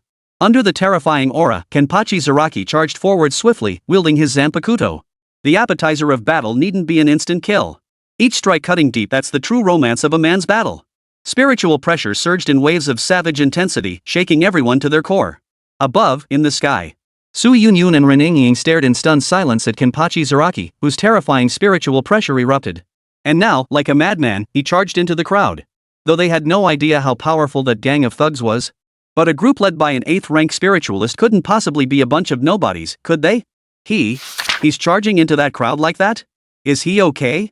Su Yunyun asked, her face flushing with embarrassment. Kenpachi's beast-like demeanor at that moment had genuinely frightened her. To an outsider, it must have looked like Kenpachi had gone berserk. Yachiyo shook her head. He'll be fine. Kenpachi is incredibly strong. These guys are just entertainment for him. Su Yunyun. Ren Yingying. Honestly, the two of them were at a loss for words right now. Just for fun. An 8th tier psychic powerhouse, and yet he's only here to liven things up. Just how much faith do they have in him? Don't worry, Jin will handle it soon. Right, stay put here for now. I'll go handle something. With that, Kosajiki Yachiyu vanished in a flash. She went to find the artificial bodies of Mirror Flower Watermoon and Winter Lion. The two top-tier beauties were left speechless, caught between laughter and tears. Soon, both beauties' attention shifted entirely to the battle unfolding below. Though they found it all rather baffling. They found themselves hoping that the man known as Ken, who fought like a wild beast, would emerge victorious. Not for any particular reason. Simply because those claiming to be from the Investigation Bureau dared to lay a hand on Lord Byakuya. Ha ha ha, come on then. Let's slaughter to our heart's content. Kenpachi Zaraki charged like a beast into the crowd of 7th and 8th rank spirit energy users. His Shinto blade slashed relentlessly. Boom! Boom! Boom! Each strike channeled terrifying spiritual pressure. Each strike could plunge 3 feet into the earth. Each strike wrought immense destruction. Each strike was a colossal display of power. The members of the hidden clan dared not confront Kenpachi Zaraki head-on. For this brutal spiritual pressure, combined with such a terrifying blade, not a single one of them could withstand a single strike from Kenpachi Zaraki. Even spirit users renowned for their defensive prowess dared not meet Kenpachi's strike head-on at this moment. Too terrifying. His power alone was utterly unstoppable. Come on, come fight. Kenpachi Zaraki swung his blade relentlessly. No one dared to stand against him. At that moment, his appearance, like a wolf among sheep, instantly enraged Lin Rinja. Damn it, you really think we're sheep, don't you? He snarled through gritted teeth. Everyone, get your together. Knock this lunatic out first. Damn it, why does every piece of bad luck seem to find me lately? Lin Rinja roared. Then, he reached out, his hand grasping at thin air. Instantly, a long spear materialized in his grasp. This was his psychic weapon, the Dragon Slayer Lance. Everyone, hold him off. I'm unleashing Dragon King's smash, he roared.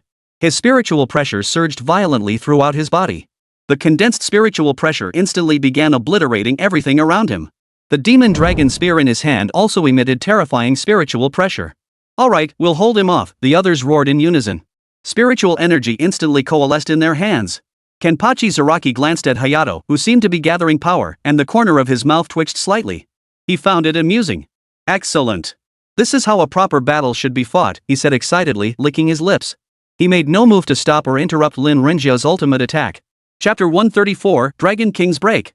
100-fold speed boost. The The spiritual pressure emanating from Lin Rinja grew increasingly dense, while the glow on his spirit energy weapon, the dragon spear, intensified. He felt somewhat surprised that Kenpachi didn't come to stop him.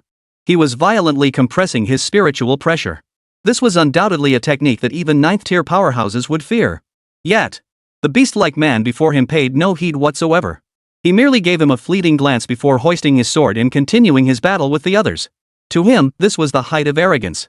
It was a blatant refusal to acknowledge his presence. Lin Rinja gritted his teeth, waiting fiercely for Kenpachi Zaraki. Very well. You are the first to dare disregard my Dragon King's break. Today, I'll show you just how devastating the Dragon King's break truly is. The spiritual pressure radiating from him grew increasingly terrifying. He could already envision how this man would meet a gruesome end at the tip of his spear. What are you all hiding from? Come fight me head-on. Kenpachi's blade slashed repeatedly. Yet no one dared meet his blade. Truly, this beast-like man's every strike was simply too terrifying. Ignoring him, the reclusive clan members focused their attention on dodging his slashes. Oof. Kenpachi's lips curled into a sneer. His spiritual pressure erupted violently. Boom. An overwhelmingly heavy spiritual pressure instantly bore down upon them, causing their bodies to jerk to a halt, frozen in place. At that very moment. Boom. This strike was more terrifying than any before it, causing destruction more than double that of any previous attack. A piercing scream instantly echoed across half of Jiangning City. People near Jiangning City all looked toward the source of the scream, their expressions puzzled. It hadn't been long since the last purge of the Hollows. How could another battle have erupted in Jiangning City already? Some people began pulling out their phones to report the incident to the Spirit Pressure Research Institute. At that moment, the two campus beauties above were utterly stunned. The spiritual pressure that had just erupted below was absolutely the most intense they had ever witnessed in their lives. So many. Below, over a dozen individuals, nearly all of them were 7th or 8th rank. The terrifying spiritual pressure nearly obliterated everything around them. Yet amidst such formidable forces, that beast-like man wielded his blade in pursuit, slaughtering them as easily as slicing through melons and vegetables. It was a scene of utter, indescribable horror. A single man, wielding an ordinary blade, hunting down a group of 7th and 8th tier spirit energy users. This was something they would likely never witness again in their lifetimes. These 7th and 8th tier spirit energy users must be fakes, right? Aren't they supposed to be the strongest combat forces in Dragon Nation? How could? Su Yunyun stared at the battle below, utterly speechless. Reningying finally snapped back to her senses. Maybe that man is just too powerful. That savage fighting style. Anyone who sees this kind of fighting would be terrified. Meanwhile, at the scene below, Kenpachi Zaraki hoisted Ashi onto his shoulder, lifting his head with an utterly arrogant grin. If you keep hiding like this, I'll cut every last one of you down. Come fight me head-on. Ahead, the spiritual powerhouses from the secluded clans stared in horror, their faces betraying growing fear. The man just slain was an 8th tier powerhouse. And such an 8th tier powerhouse had been felled with a single stroke. This was utterly terrifying. Moreover, that sudden, overwhelming surge of spiritual pressure was far beyond what a normal 8th tier psionic powerhouse could possess. And that combat style. Madman. The man before them was utterly and completely insane. Everyone felt a chill run down their spines. Some began to lose their nerve. Hey! Lin Rinja, you damn power-up move, are you done charging it yet? If you keep charging like this, we'll all get chopped to bits one by one. After all, no one present wanted to die. No one knew who this beast-like man would strike next. So they were utterly panicked, not daring to look Kenpachi directly in the eye. Over there, Lin Rinja gritted his teeth as the spiritual pressure surging around him grew increasingly terrifying, the glow on the demon dragon spear intensifying. Almost there. Rest assured, my Dragon King Breaker will absolutely obliterate him in one strike. This man may be fierce, but he's utterly foolish giving me time to charge my Dragon King Breaker while I'm building up power? That madman won't stand a chance against my Dragon King Breaker. As the spiritual pressure grew more terrifying, violent wind pressure formed around them, constantly fluttering the hems of everyone's robes. Kenpachi Zaraki found this move somewhat interesting. He simply shouldered his sword, fixed his gaze squarely on him, and waited. He promised it would be ready soon. This damn Lin family's Lin blade armor took a whole minute to charge up. A full minute later, Lin Rinja's entire body erupted in blinding light. Gritting his teeth, he seized control of the demon dragon spear, Dragon King Smash. A savage roar echoed. Lin Rinja, wielding the blazing dragon slayer spear, charged toward Kenpachi with a speed utterly beyond human perception. A thick wall of wind pressure surged in his wake. Dragon King Smash. Once the charge was complete, man and spear became one. Man was spear. The spear was the man. Speed increased 100-fold and beyond. Speed is power. Lin Rinja now embodied this truth to its fullest extent. Ha! Now this is getting interesting. Come on, let's fight. Although Kenpachi Zaraki could no longer see Lin Rinja's figure. But with his beast-like instincts, he could clearly sense that he was already charging toward him. Guided by instinct, he raised his sword and swung it forward with all his might. Block! A piercingly sharp sound rang out, stinging the eardrums of everyone present. Chapter 135, Beast-like Fighting Style. Clang! A piercingly sharp clang echoed across the battlefield, unbearably shrill. Kenpachi Zaraki, who had instinctively blocked the strike, looked up. His eyes burned with madness, and a frenzied grin spread across his lips. Ha ha ha, excellent, that's the feeling. Battle! Let's battle again! Before him, Rin Renga gripped his spear, veins bulging on his face. Even now, a trace of astonishment, a hint of bewilderment, could still be glimpsed in his eyes. Dragon King Break was a technique that maximally unleashed latent potential, amplifying speed by hundreds of times. It was nothing short of terrifying. Essentially, after the first shot, opponents could no longer keep up with his speed. Countless opponents had fallen to his first shot. It could be said that since he mastered Dragon King's Break, no one had ever survived its first shot. But this time, he had met his match. This beast-like man had actually blocked the first shot of Dragon King's Break with such ease. This was the first time his Dragon King's Breach had ever been blocked. Blocked it. How is that possible? How could he block something moving at a speed invisible to the naked eye? This has to be a trick. The instincts of a beast, the fighting style of a beast. Who the hell is this man? Is he truly the Grim Reaper? The psychic masters from the secluded clans surrounding them all gasped in terror and disbelief. This was a speed beyond human perception. And he blocked it so effortlessly. What kind of terrifying reflexes would it take to accomplish this? The might of the Hidden Forest clan's Lin Ringjia, the Dragon King Breaker, was renowned throughout the entire Hidden Clan circle. That's why they were so confident before Lin Ringjia had even fully charged his attack. Yet, unexpectedly, the very first shot of the Dragon King's strike, which had been as deadly as a god of slaughter, was actually blocked. And blocked so effortlessly it was utterly impossible. Everyone's eyelids twitched violently. They sensed they weren't facing a mere man, nor a madman, but a savage beast that, once unleashed in battle, became utterly ferocious. No, an ancient, primordial beast. Lin Ringjia stared at the man's unrestrained grin, his eyes blazing with murderous intent as an inexplicable rage surged through him. Gritting his teeth, he snarled, "This isn't over. Once the Dragon King smash is unleashed, the assault cannot be stopped. Each subsequent strike grows stronger than the last, continuing until the opponent is dead. Receive the Dragon King's judgment, you scum." The words fell. Swish! Lin Rinjia's figure vanished once more. The next instant, he materialized behind Kenpachi Zaraki. The edge of the demon dragon spear surged once more. This time, it was an even more terrifying thrust than before. Block! Another piercingly crisp sound rang out. His terrifying beast-like instincts once again prompted Kenpachi Zaraki to react accordingly. He swung his sword horizontally before him, blocking the Dragon King's smash as it struck again. Ha ha ha ha. That's it. Come on, delight me to your heart's content. Kenpachi Zaraki was utterly exhilarated at that moment. This was his first battle since entering this world. He had assumed they were merely ordinary opponents at the level of a vice-captain. Yet this opponent before him possessed explosive power rivaling Bankai. Excellent. For a captain-level lieutenant to master such a technique meant he was infinitely close to reaching captain rank. Such an opponent was more than enough to satisfy him, more than enough to excite him. After being blocked once more, the chill in Lin Rinjia's eyes grew intense. The flickering light on the demon dragon spear grew even brighter. As if it too had met its match. Swish! Swish! Swish! His figure darted relentlessly. Stab after stab pierced through, the terrifying edge sending shivers down the spines of everyone present.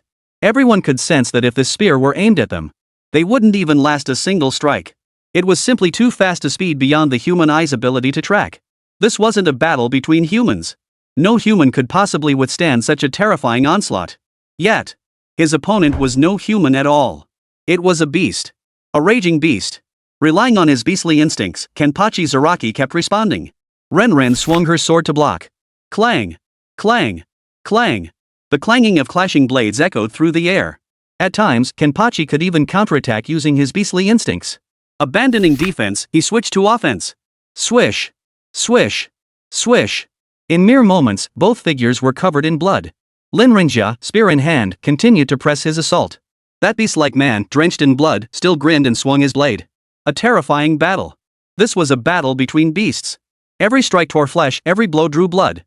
The psychic masters of the secluded clans watching from the periphery felt their hearts grow cold. What kind of monster is this? Too terrifying. Even the two stunningly beautiful female commanders, suspended in the sky by their spiritual pressure, were left speechless by the battle below. Their mouths remained wide open, never closing for a single moment.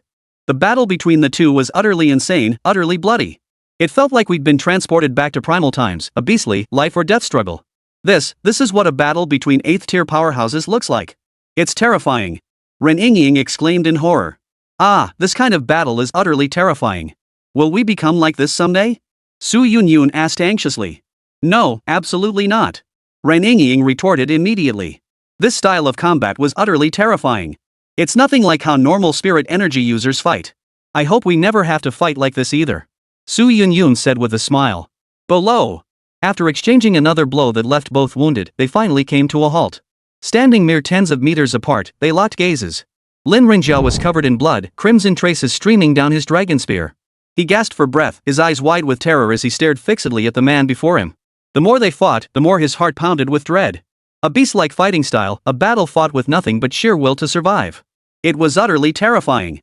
Why had he never heard of this man before? Who the hell was he? The Grim Reaper? Chapter 136, Rampaging Spiritual Pressure. Lin Rinjia grew increasingly terrified as the battle raged on. Meanwhile, Kenpachi Zaraki, standing not far ahead of him, grew more and more excited with every strike.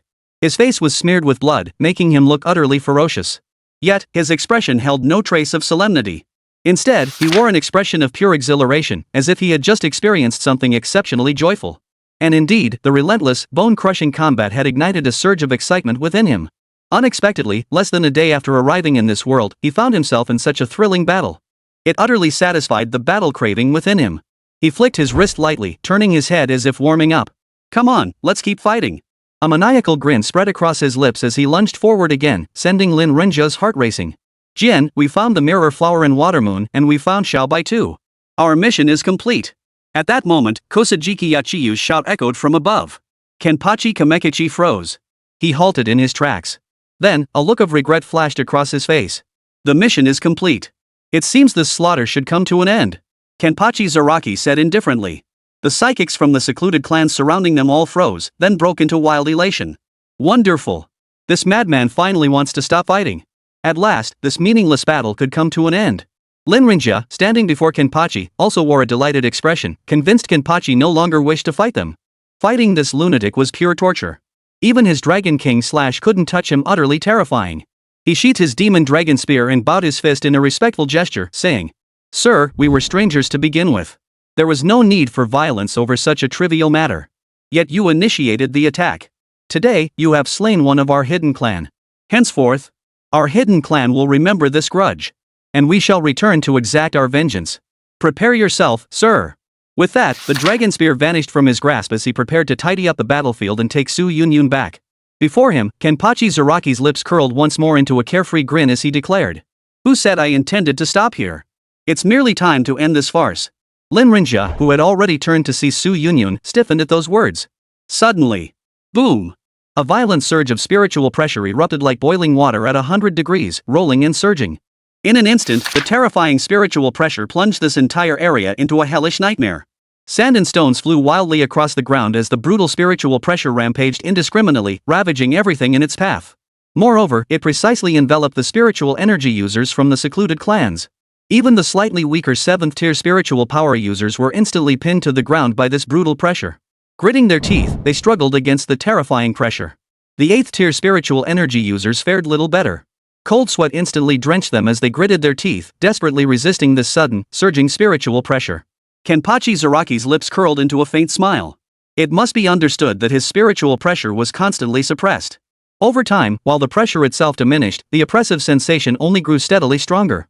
Even without unleashing his full power, he could utterly crush these 7th and 8th tier spiritualists. Everyone gritted their teeth fiercely. They struggled to withstand the sudden surge of spiritual pressure.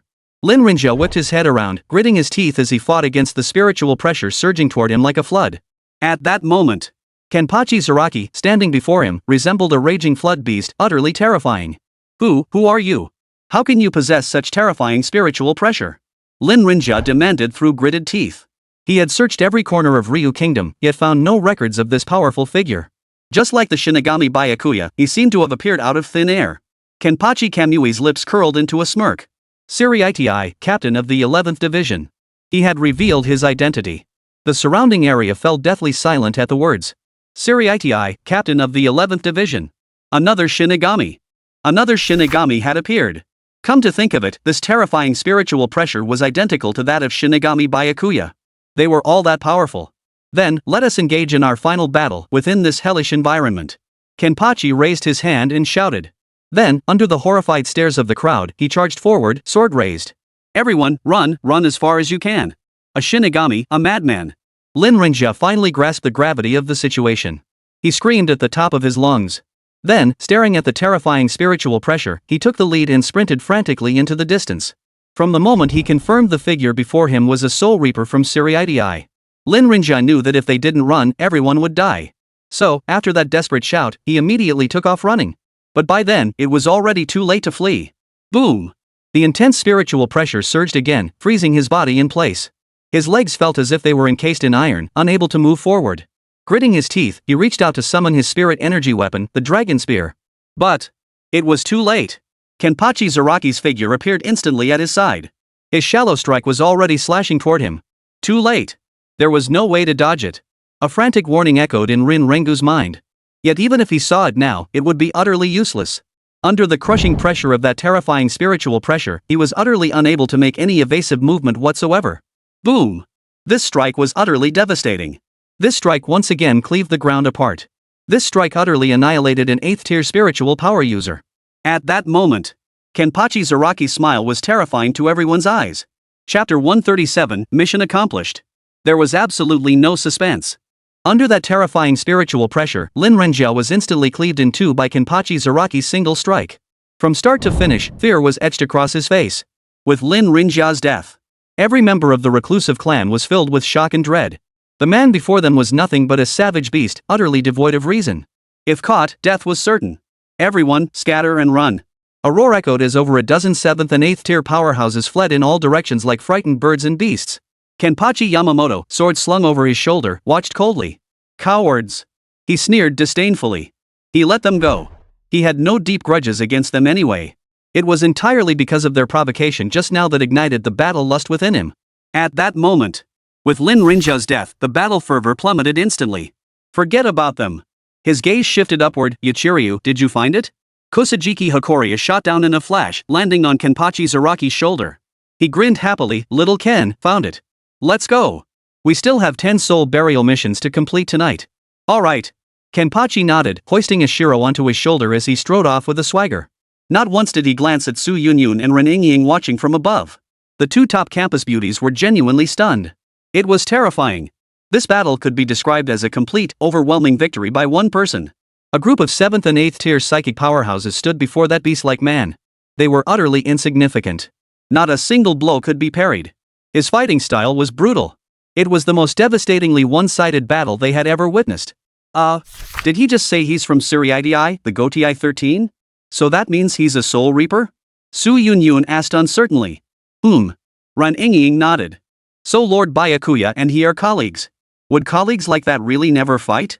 It sounds terrifying. Ren Yingying. Is this really the time to be worrying about that? The two drifted back down to the ground. At this moment, the scene outside Su Yunyun's home was nothing short of a horrific sight. Everywhere were pits and gashes left by slashes. Dust and sand, scorched by spiritual pressure, covered the area. Hardly a single spot remained intact. Gazing upon this horrific scene, the two were once again utterly shocked. Soon after, Director Tan Tan arrived at the scene with the Spirit Pressure Research Institute team. Seeing the heart-wrenching scene, Tan Tan's mouth twitched violently. What use would it be to summon them to deal with such devastating destruction? Were they here to die? After gathering some details from Su Yunyun and Ren Yingying, he was plunged into shock once more. Death God. Another Death God has appeared. The buzz about the Death God who slayed the Secret Realm Lord was still surging today, yet another Death God appeared tonight. And this time, two appeared at once, both completely unknown to them. Is the Reaper profession starting to become commonplace? After assessing the situation and leaving two members behind for reconnaissance, Tan Tan led the rest of the team back. The sheer volume of explosive news over these past 2 days had left him feeling completely overwhelmed. Tonight, the entire city of Jiangning lay quiet. With the Secret Realm Lord slain, the realm now had an owner. Everyone who had gathered in Jiangning City had departed. In just one night, the entire city of Jiangning had become deserted. Yi Yang did not enter the realm of death tonight to perform the soul burial. Ever since his return, Sister Lin Yan had insisted on dragging him around, checking for any injuries or the like. After repeatedly assuring her he was unharmed, it had grown quite late. He decided against entering the Death God transformation. As for Dong Lang, Yi Yang had sent him to Soul Society. Yi Yang remained uneasy about Chen Fan guiding the soul spirits to Soul Society, so he had arranged for Dong Lang to guard the realm that night. In the morning, he had Kenpachi Zaraki and Yachiro Kusajishi stand guard. As for Dong Lang in the morning, Yi Yang planned for him to appear as a bodyguard going forward. After all, both his classmates and the Spirit Pressure Research Institute members were already familiar with him. It seemed only natural. After a night's sleep, the next day, Kenpachi Zaraki returned with Kusajiki Makiri. They chose the same method as Yi Yang had used to return through the window. After entering through the window, Kenpachi returned to Shiro's artificial body and the mirror flower, Water Moon, to Yi Yang. Captain Commander. We buried over a dozen souls today. That's way beyond our quota. So, could we maybe bury fewer souls tomorrow night? Kusajiki Hokuria said with a grin. Yi Yang nodded in satisfaction. I suppose so. Do your best. From now on, I'll join you every night. I hope we can complete the Siriitii construction soon. Yi Yang said. He had already explained the creation of the Siriitii to them. Essentially, he explained that with enough souls, the Siriuti would construct itself. They didn't question it at all. Alright then, long live the Captain Commander. Kusajiki Hokurio shouted cheerfully. Kenpachi Zaraki's lips also curved into a slight smile. It proved he was in a good mood tonight. After a satisfying battle and a flawlessly completed mission, he could look forward to a peaceful afternoon nap back at headquarters. His mood couldn't be better. Alright.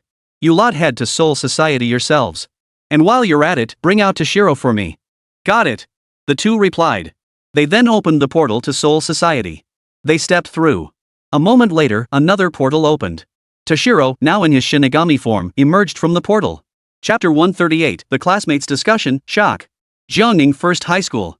Early in the morning, before Yi Yang even entered the classroom, he could clearly hear the buzz of discussion coming from inside.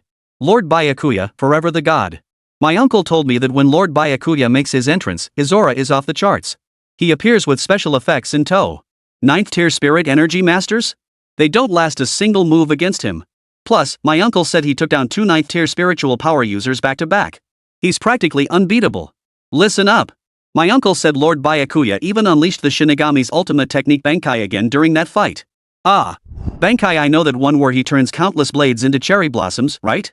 Holy crap, the first time I saw Bankai, I nearly peed myself. This time he used Bankai, so there must have been cherry blossoms drifting all over the place again, right? Exactly. This time Lord Byakuya unleashed the full Zanpakuto technique, Senbunzakura Kian. That 9th tier spiritual power user was torn to shreds by billions of blade-turned cherry blossoms under this attack. My uncle told me the corpse of that 9th tier spiritual power user was utterly mangled. Of course it was horrific. After all, it was formed from over 100 million blades, at least 100 million attacks per second, no matter how you look at it. Wow, just thinking about it is absolutely insane. And get this, apparently the one who finished off the dungeon lord was also a death god. And we saw the aftermath on the livestream. Holy crap, that's not power a normal human could wield. What's that death god's name? What does he look like? Is he as badass as Lord Byakuya? Well, my uncle didn't stay at the scene either. He just told me the death god looked pretty young, with spiky white hair, that's all. Oh, and my uncle mentioned their captain is coming to our school for a lecture. We can ask him then. What squad leader? Anyone capable of leading a team deep into the secret realm must be at least a 7th rank powerhouse. A 7th rank powerhouse is actually coming to our school to give a lecture? Apparently it's an 8th tier spirit energy master from the capital. He plans to give a lecture at our school before heading back. That's absolutely amazing. A lecture by an 8th tier spirit energy master will definitely be incredibly beneficial for all of us. The principal should announce it during morning assembly later. Yi Yang had long grown accustomed to such chatter. He walked into the classroom with a calm expression and took his seat. Meanwhile, Dong Shiro also arrived at Jiangning First High School. Yi Yang had given him permission to move freely around campus. After all, Director Tan Tan and the others were here now. They knew Dong Shirlang, so nothing untoward would happen. At the school entrance, Xiao Zhang, the head of the academic affairs office, Tan Tan, Tan Hao, and their group waited nervously here. Today, a stage 8 psychic power user had finally agreed to give an ordinary lecture at their school after their warm invitation. Aldrin, why are you so nervous? It's just an 8th tier psychic power user. It's not like I've never seen one before. I see Lord Byakuya every single day. Tan Tan remarked, glancing at Ren Montang's trembling hands. Ren Montang glanced at him, his mouth twitching. I'm nervous. I'd say you're more nervous than I am, Lord Tan Tan. Look at your legs shaking like crazy. Hearing this, the others immediately looked toward Director Tan Tan's legs.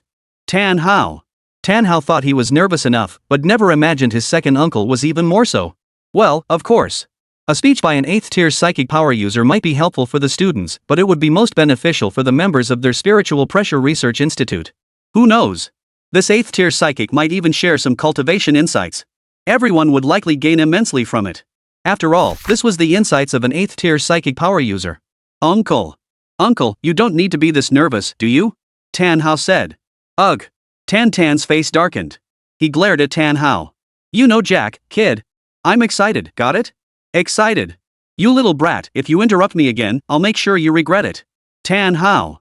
Damn it. Fuming with embarrassment, Tan Hao wisely kept his mouth shut. The group fell silent once more. Finally, after what felt like an eternity of anxious anticipation, a super luxury sports car appeared in their field of vision. V-Room. With an exquisitely graceful drifting turn, the sports car came to a stop at the school gate. Squeak! The door slowly opened. An elderly man resembling a butler stepped out of the vehicle. He walked to the rear passenger door and opened it. Sir, Jiangning First High School has arrived. We're here. All right. Hold on a moment. A deep, resonant voice came from inside. The group waited for a moment. The rear door of the car slowly opened. A middle-aged man with a somewhat rugged appearance stepped out of the vehicle. His face betrayed no emotion, yet his attire alone drew everyone's attention. He wore a full-body death-dominating outfit, topped with a captain's Heir bearing characters printed on the back. A sword hung at his waist. Anyone unfamiliar would surely mistake him for a Grim Reaper. A Grim Reaper? What the hell is going on? Tan, Ren Mantang, Tan Hao, and the academic affairs director all let out a startled cry. The master witnessed the immense power of two death gods in the secret realm. So he specifically asked me to prepare this outfit for him, meant to mimic the Grim Reaper Byakuya. Explained the elderly butler. Chapter 139, 8th Master, I must see Yang. As the old butler finished his explanation, Tan and the others all froze for a moment, then wore peculiar expressions. This 8th tier psychic power user seemed quite unique. They'd seen low-tier psychics imitate the Grim Reaper, but never an 8th tier psychic doing it. From today onward, call him Lord 8, the Grim Reaper. Let's go. I'm here today to give a lecture, hoping it will be useful for your school students and the members of the Spirit Pressure Research Institute. The middle-aged man stated calmly at that moment. As an 8th tier psychic power user, he had originally looked down on such matters. However, he'd heard that the local Spirit Pressure Research Institute had a good relationship with the Soul Reaper Byakuya. Therefore, his visit was solely to grant face to the Shinigami, Byakuya. Ugh. The corners of everyone's mouths twitched again. Lord 8, the Shinigami. Ren Mantang greeted him with a broad smile. 8th Master, this way, please. After that, the old butler remained at the school gate while Tan and the others escorted the 8th Lord into Jiangning First High School. Along the way, Ren Mantang continuously briefed the 8th Master on the school's affairs and the awakened psychics within its walls. The 8th Master showed absolutely no interest in any of it, merely narrowing his eyes slightly and occasionally nodding in response. Seeing the 8th Master's demeanor, Ren Mantang understood he wasn't interested. He could only say, Actually, the only ones with decent awakened abilities at Jiangning First High are Su Yunyun and Yi Yang. Even now, the 8th Master wore that same disinterested expression. Among them, Yi Yang is the one who satisfies all of us the most. Oh? Satisfied? What kind of performance would actually satisfy you lot? The 8th Master straightened his expression slightly, a hint of amusement flashing in his eyes. In a place like this, what kind of spiritual abilities would satisfy the principal? Pink tier talent, pink tier psychic abilities? He found this rather contemptible. If even the upper tier psionics practitioners were so weak, what hope was there for the lower tiers? It was simply impossible for their awakenings to be anything special that was the universal rule everywhere.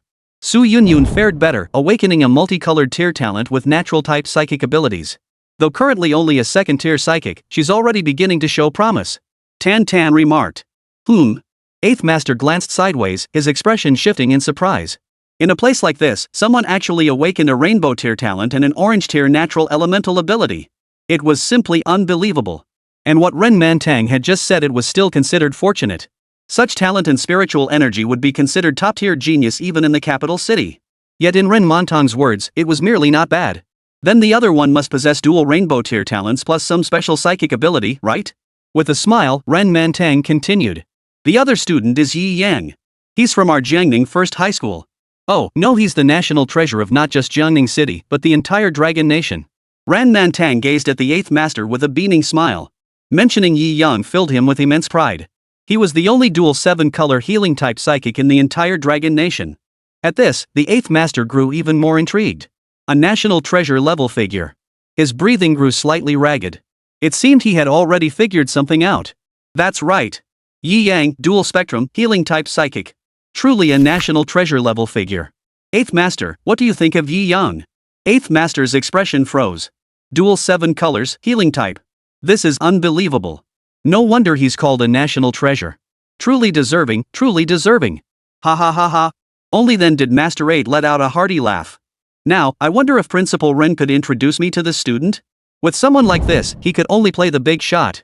Now it was Ran Montang's turn to hesitate. Introducing the 8th Master to Yi Yang. Though Ren Mantang couldn't know the 8th Master's exact thoughts, he could guess a little. A national treasure like Yi Yang who wouldn't want to recruit him? As an 8th tier psychic powerhouse in the capital, the 8th Master clearly commanded his own influence. If he could recruit Yi Yang into his faction, even just spreading the rumor would double his faction strength. Then, all the independent psychics would flock to him upon hearing the news. After all, who could predict the limits of a multicolored healing type psionicist once he advanced in rank? Regrow severed limbs? Resurrection from the dead? Anything was possible. Therefore, when the 8th Master encounters Yi Yang, he will undoubtedly extend an offer. And if Yi Yang were to be recruited by him, Ran Mantang dared not imagine the consequences. The three accompanying him Tan Hao, and the academic affairs director also wore grim expressions. Yi Yang's importance to them was simply irreplaceable. But there was nothing they could do. They couldn't refuse the proposal of an 8th tier psychic powerhouse. Nor did they dare to refuse. Ren Mantang forced a smile that looked more painful than crying. Then, 8th Master, you come with me. At that moment, Ran Mantang desperately wished he could slap himself twice. Why did he have to open his mouth and brag? Now look, they've set their sights on Yi Yang. 8th Master's lips curved upward, revealing a hint of amusement. At this moment, he was determined to secure this dual 7-color healing type psychic at all costs.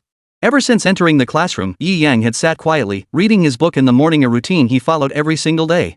Meanwhile, Dong Shilang was probably still wandering around campus. Hey! Yi Yang, when that 8th tier psychic powerhouse shows up later, could you please stop showing off? Yeah, Yi Yang, you big show off, please don't act so cocky. If you do, what chance will any of us have? Mr. Cool Guy, the morning assembly is about to start. Please calm down and give us a chance to shine. An 8th tier psychic power user, this is the only opportunity for us rookies to prove ourselves. The students were all teary-eyed, begging Yi Yang not to make any more flashy moves. And they were right. This was the only path to strength for them, the greenhorns whose psychic awakenings hadn't been outstanding. Whoever caught the eye of this 8th tier psychic powerhouse might just get a chance to soar to the heavens. Thus, they begged Yi Yang to stop showing off and keep a low profile. Yi Yang smiled. He genuinely had no intention of showing off. I won't be attending the morning meeting. Yi Yang said indifferently, his eyes still fixed on his book. He used the morning meeting time to read. Therefore, he wouldn't be attending. Hearing this, the classmates instantly burst into tears of joy. They knew Yi Yang was the type who never went back on his word once he'd spoken it. In other words, he absolutely wouldn't be attending the morning meeting. Wah! Yi Yang, you're the best. You're like a dad to us. This is amazing. This is perfect. With Yi Yang not showing off, we finally have a chance. This is absolutely our only chance to rise to the top. Comrades, victory is ours. Ha ha ha ha. Chapter 140, Invitation to Play with Girls in the Capital?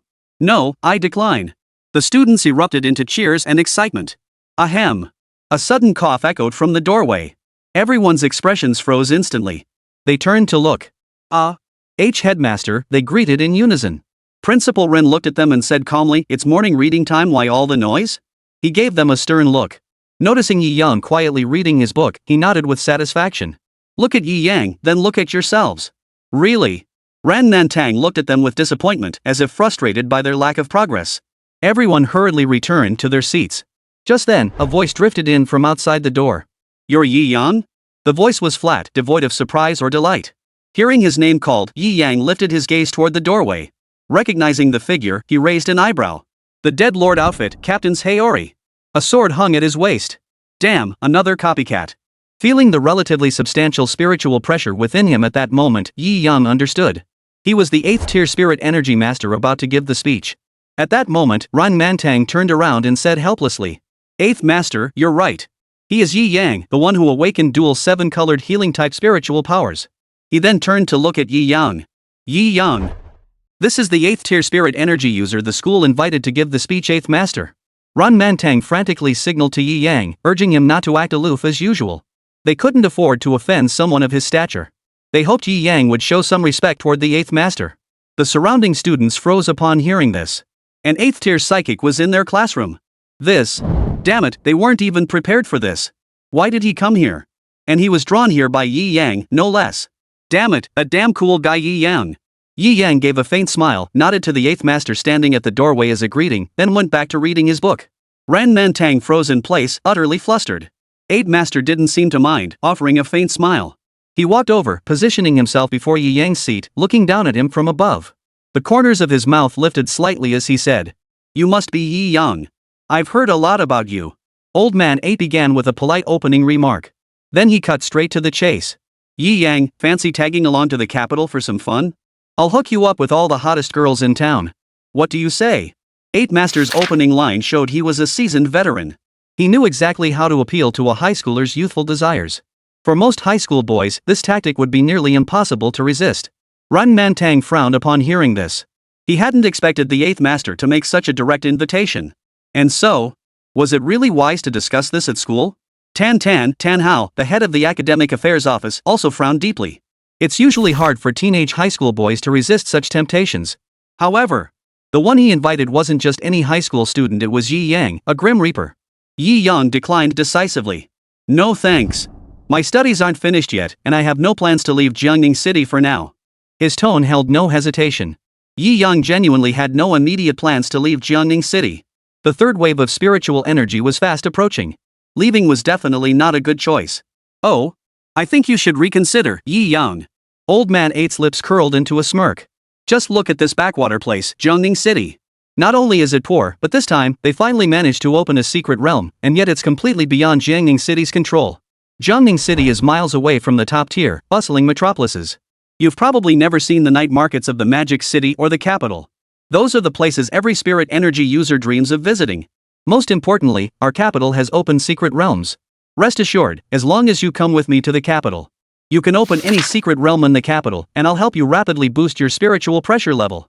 Let you grow at the fastest possible pace." An unrestrained smile spread across 8th master's lips.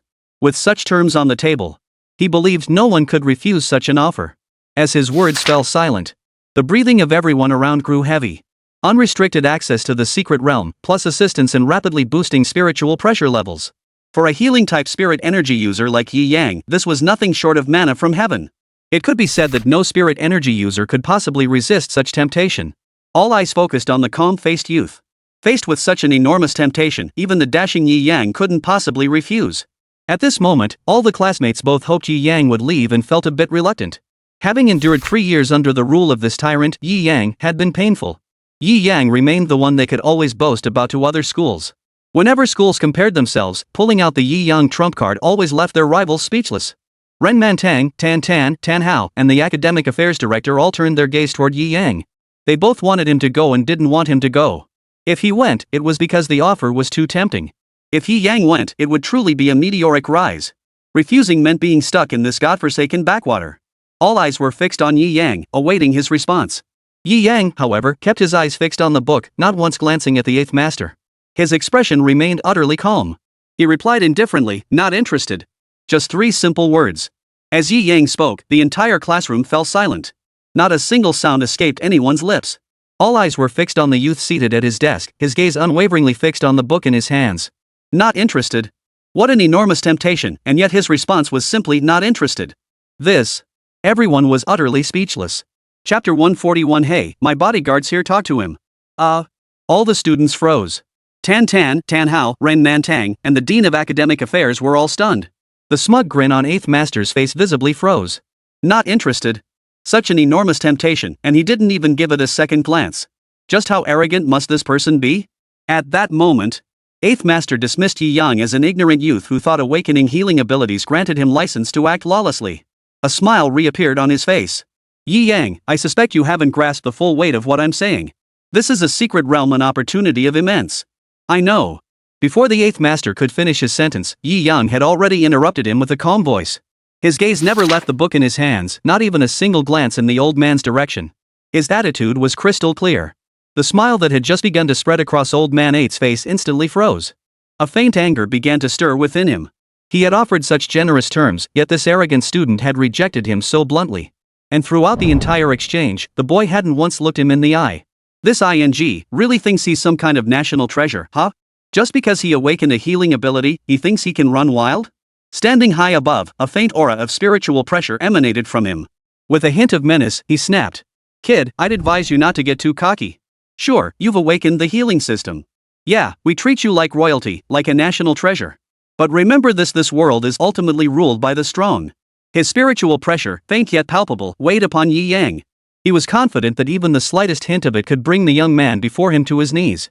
The atmosphere froze solid in that instant. Everyone held their breath.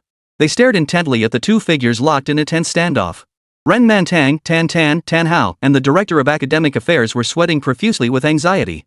Yi Yang's attitude was far too arrogant. He clearly held no regard for an 8th-tier spirit energy master.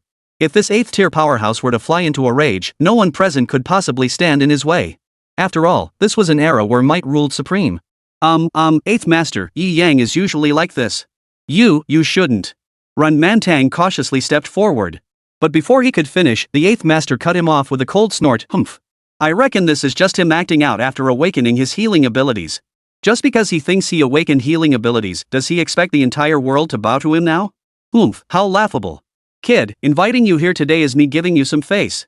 I advise you not to refuse the courtesy I'm offering, lest you face the consequences. 8th master roared fiercely, his spiritual pressure erupting violently. That earlier display hadn't intimidated the brat, so now he decided to ramp up his spiritual pressure output. He would make this arrogant brat who didn't know his place suffer a little. As the 8th master unleashed his spiritual pressure, books scattered from the surrounding desks with a clatter, crashing to the floor. One or two nearby desks were even overturned onto the floor. Crash! The crashing of overturned desks echoed through the silent classroom with a deafening roar. The commotion instantly drew the attention of the surrounding classrooms. A crowd gathered at the entrance to Yi Yang's classroom, silently watching the unfolding situation. Su Yunyun and Ren Ying were among the crowd. As Yi Yang's teammates, they were particularly concerned about his situation.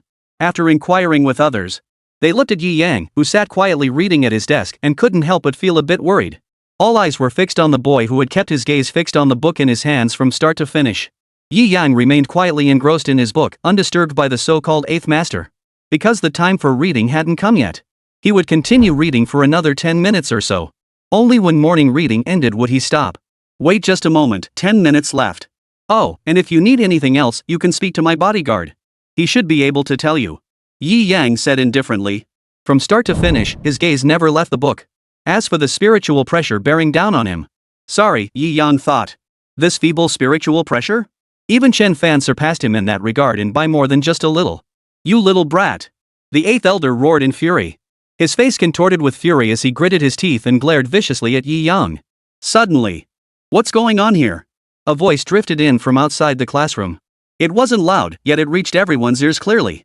Then, the crowd parted as a white-haired figure with hands in pockets peered coolly into the classroom from outside. White spiky hair, dressed in casual clothes. Though his expression was rather cold, he looked like an elementary school student. Toshiro Hitsue. Toshiro, I'm so glad you're okay. Your drained power's back, right? How do you feel now? Su Yunyun and Ren Ying exclaimed in delight. Last night, Toshiro and Yi Yang vanished without a trace. The two of them had barely slept all night, searching for them. But from start to finish, they hadn't found him anywhere. The next day, when they arrived at school, they discovered Yi Yang was already there. And judging by his calm demeanor, it seemed likely that Dong Shilang was also safe. Seeing Dong Shilang safe with their own eyes, both of them were overjoyed. Recovering well, Dong Shilang replied indifferently. Then, with steady steps, he slowly walked into the classroom. Hey, my bodyguard's here. If you have anything to say, you can tell him. Yi Yang remarked indifferently. His eyes never once glanced at the 8th master. Chapter 142, You leave on your own, or I'll make you leave. Dong Shilang wore casual attire, hands tucked in his pockets, his expression cold and cool. Of course, if you ignored his height. At that moment, Dong Shilang resembled a miniature adult, striding step by step toward Yi Yang. It couldn't help but make everyone around them chuckle. Pretty adorable. He's such a total little cutie. Upon hearing Yi Yang's words, bodyguards. Ha! Looks like you really do think you're bigger than life, hiring bodyguards like you've awakened some healing psychic power and suddenly become some invincible big shot. How laughable, ha, absolutely laughable. Then let me see what kind of worthless trash your bodyguard really is. 8th Master's spiritual pressure erupted violently. The terrifying 8th tier spiritual pressure engulfed the bodyguard closing in from behind. Yi Yang was a rare dual-color healing-type spiritual energy user, truly precious. He couldn't bring himself to strike him hard. But a mere bodyguard? He had no such qualms. The terrifying spiritual pressure instantly overturned the surrounding desks. In an instant, the sky was filled with swirling exam papers. Everyone around felt the terrifying spiritual pressure, and fear crept into their eyes as they looked at the 8th master. Eighth master. Calm down. Please calm down. Ren Mantang also shouted loudly to dissuade him. This is a school, for heaven's sake. There are students all around us. 8th master unleashed his spiritual pressure so casually, completely disregarding the feelings of the students around him. Students whose spiritual pressure hadn't even reached the first rank trembled violently under the weight of his aura. Gritting their teeth, they struggled to hold on. Yet the 8th master paid no heed whatsoever. His spiritual pressure erupted at full force, crashing into the so-called bodyguard who had just arrived. The scattered waves of pressure left the surrounding students in agony. Then he spun around abruptly and glared fiercely at the so-called bodyguard. Suddenly, the arrogant words he just prepared to spit out froze in his throat. His expression froze in shock. The spiritual pressure erupting from his entire body subsided in the next instant, vanishing without a trace in an instant. His eyes widened in utter shock, fear flickering within them. What just happened? Why did the spiritual pressure vanish? What was that? This is an 8th rank spiritual power user? Truly terrifying. That spiritual pressure just now completely crushed any will to resist within me. Those around him, who had been cowed by the 8th tier spiritual pressure, finally relaxed, muttering in relief. Then, confusion crept in. Why did this spiritual pressure appear so suddenly, only to vanish just as abruptly? It vanished in an instant. Could this truly be an 8th tier spirit power user? Changing their expression in the blink of an eye. Meanwhile, Tan Hao, and Ren Mantang had been gritting their teeth, hesitating whether to rush in and rescue the others. Now, as the terrifying spiritual pressure vanished into thin air, their faces betrayed a look of bewilderment. They couldn't fathom why the terrifying spiritual pressure of the 8th master had abruptly ceased. The most stunned expression, however, was the 8th master himself, who had turned around and clearly seen Dong Shilong's face behind him. The expression on his face at that moment could only be described as utterly complex. Yesterday, he had witnessed this very young-faced Shinigami warrior, Chen Fan, kill the secret realm lord. Especially when he saw from afar the terrifying power capable of reversing the entire weather in an instant. And it was from that moment that he first conceived the desire to emulate the Grim Reaper. And now, one of the figures etched most vividly in his memory stood right before him. And what had he just said he wanted to do? To see what kind of worthless trash it was. He had dared to call yesterday's god of death, who seemed like a killing machine, a worthless nobody. Instantly, the old man's face turned paler than death itself. He managed to utter with great difficulty. Ice ye, it was all a misunderstanding just now. Yes, a misunderstanding. Absolutely a misunderstanding. At that moment, 8th master displayed utter humility. Joking aside, having witnessed that extraordinary power, he had no doubt he wouldn't last 2 moves against this master. He knew his own limits all too well. Boom! The sudden shift in 8th master's demeanor instantly ignited the crowd below. Everyone's expression shifted from shock to utter disbelief, their jaws dropping in stunned silence. Mouths gaped wide, utterly unable to close. What had they just heard? What had they seen? Ice Lord. Misunderstanding. What the hell is going on here? At that moment, everyone's minds were utterly baffled. Including Tan Hao, and Ren Mantang. They couldn't for the life of them fathom why the 8th master would show such deference toward Dong Shilong. It was utterly unbelievable. After all, this was an 8th tier psychic powerhouse. Ignoring the 8th master and the stunned crowd around him, Dong Shilong fixed his gaze on Yi Yang, who was engrossed in reading. The entire world seemed to fall into an eerie silence. Only the young man reading his book maintained an unflappable gaze. Toshiro fixed his gaze upon him. Shut him up. Quiet down. 9 minutes left. Yi Yang said indifferently. His voice carried an unshakable calm. So Kama drove everyone around him to near madness. With something so terrifying happening that could shake the entire world, you actually have the nerve to read a book right now. Are you out of your mind? This is an 8th tier psychic powerhouse calling someone who looks like an elementary school kid master. Why are you still so calm right now? Upon hearing this, Dong Shilong nearly nodded. Then, he fixed his gaze on the 8th master. Now, he said coldly, are you going to leave on your own, or shall I make you leave? To silence someone. Then making that person vanish was undoubtedly the simplest and most effective solution. As Winter Lion's words fell silent, everyone nearly fainted from sheer terror. Telling an 8th tier psychic power user to leave on their own, and if they refuse, he'll take matters into his own hands. This ing. Is this person before us really just an elementary school student? Why did he look so young yet speak with such arrogance? Remember, standing before him is an 8th-tier psychic powerhouse. Everyone assumed the 8th master was only being respectful because of Dong Shilong's status. But now, he's actually telling an 8th-tier psychic power user to get lost and threatening to take matters into his own hands if they refuse? In that instant, everyone felt their entire worldview begin to shatter. When did an elementary school kid become this arrogant? Though this elementary schooler did seem to possess some real power. But standing before him was an 8th-tier psychic powerhouse from the capital city. However, what unfolded next left everyone utterly speechless. Chapter 143, The Rioting Hollow, Third Wave of Psychic Tide. A scene that left everyone speechless unfolded. Instead of the anger everyone had anticipated. Instead, his expression was one of humility and reverence. He bowed repeatedly, apologizing. No need for Ice Master to lift a finger. No need for Ice Master to lift a finger. I'll crawl out myself. I'll crawl out myself. With that, he scrambled out of the classroom, rolling and crawling as he went. His speed was so swift that no one could catch a clear glimpse. The students were stunned. Tan Tan was stunned. Tan Hao was stunned. Ran Man Tang was stunned. The academic affairs director was stunned. What did they see? The 8th master, who had been utterly arrogant moments ago, actually told someone to get lost and they actually left. What on earth happened? Could you please inform us? Their heads were buzzing, utterly baffled by what was happening right now. Only Tang Hao stared at Dong Shirlang, deep in thought. He sensed that Dong Shirlang was definitely not someone to be underestimated. As the 8th master dashed out of the classroom, the entire room fell silent. Everyone waited. Waiting for the bookish youth. He had said there were 9 minutes left. And after 9 minutes, they'd see what he did next. Whoosh! Whoosh! Splash!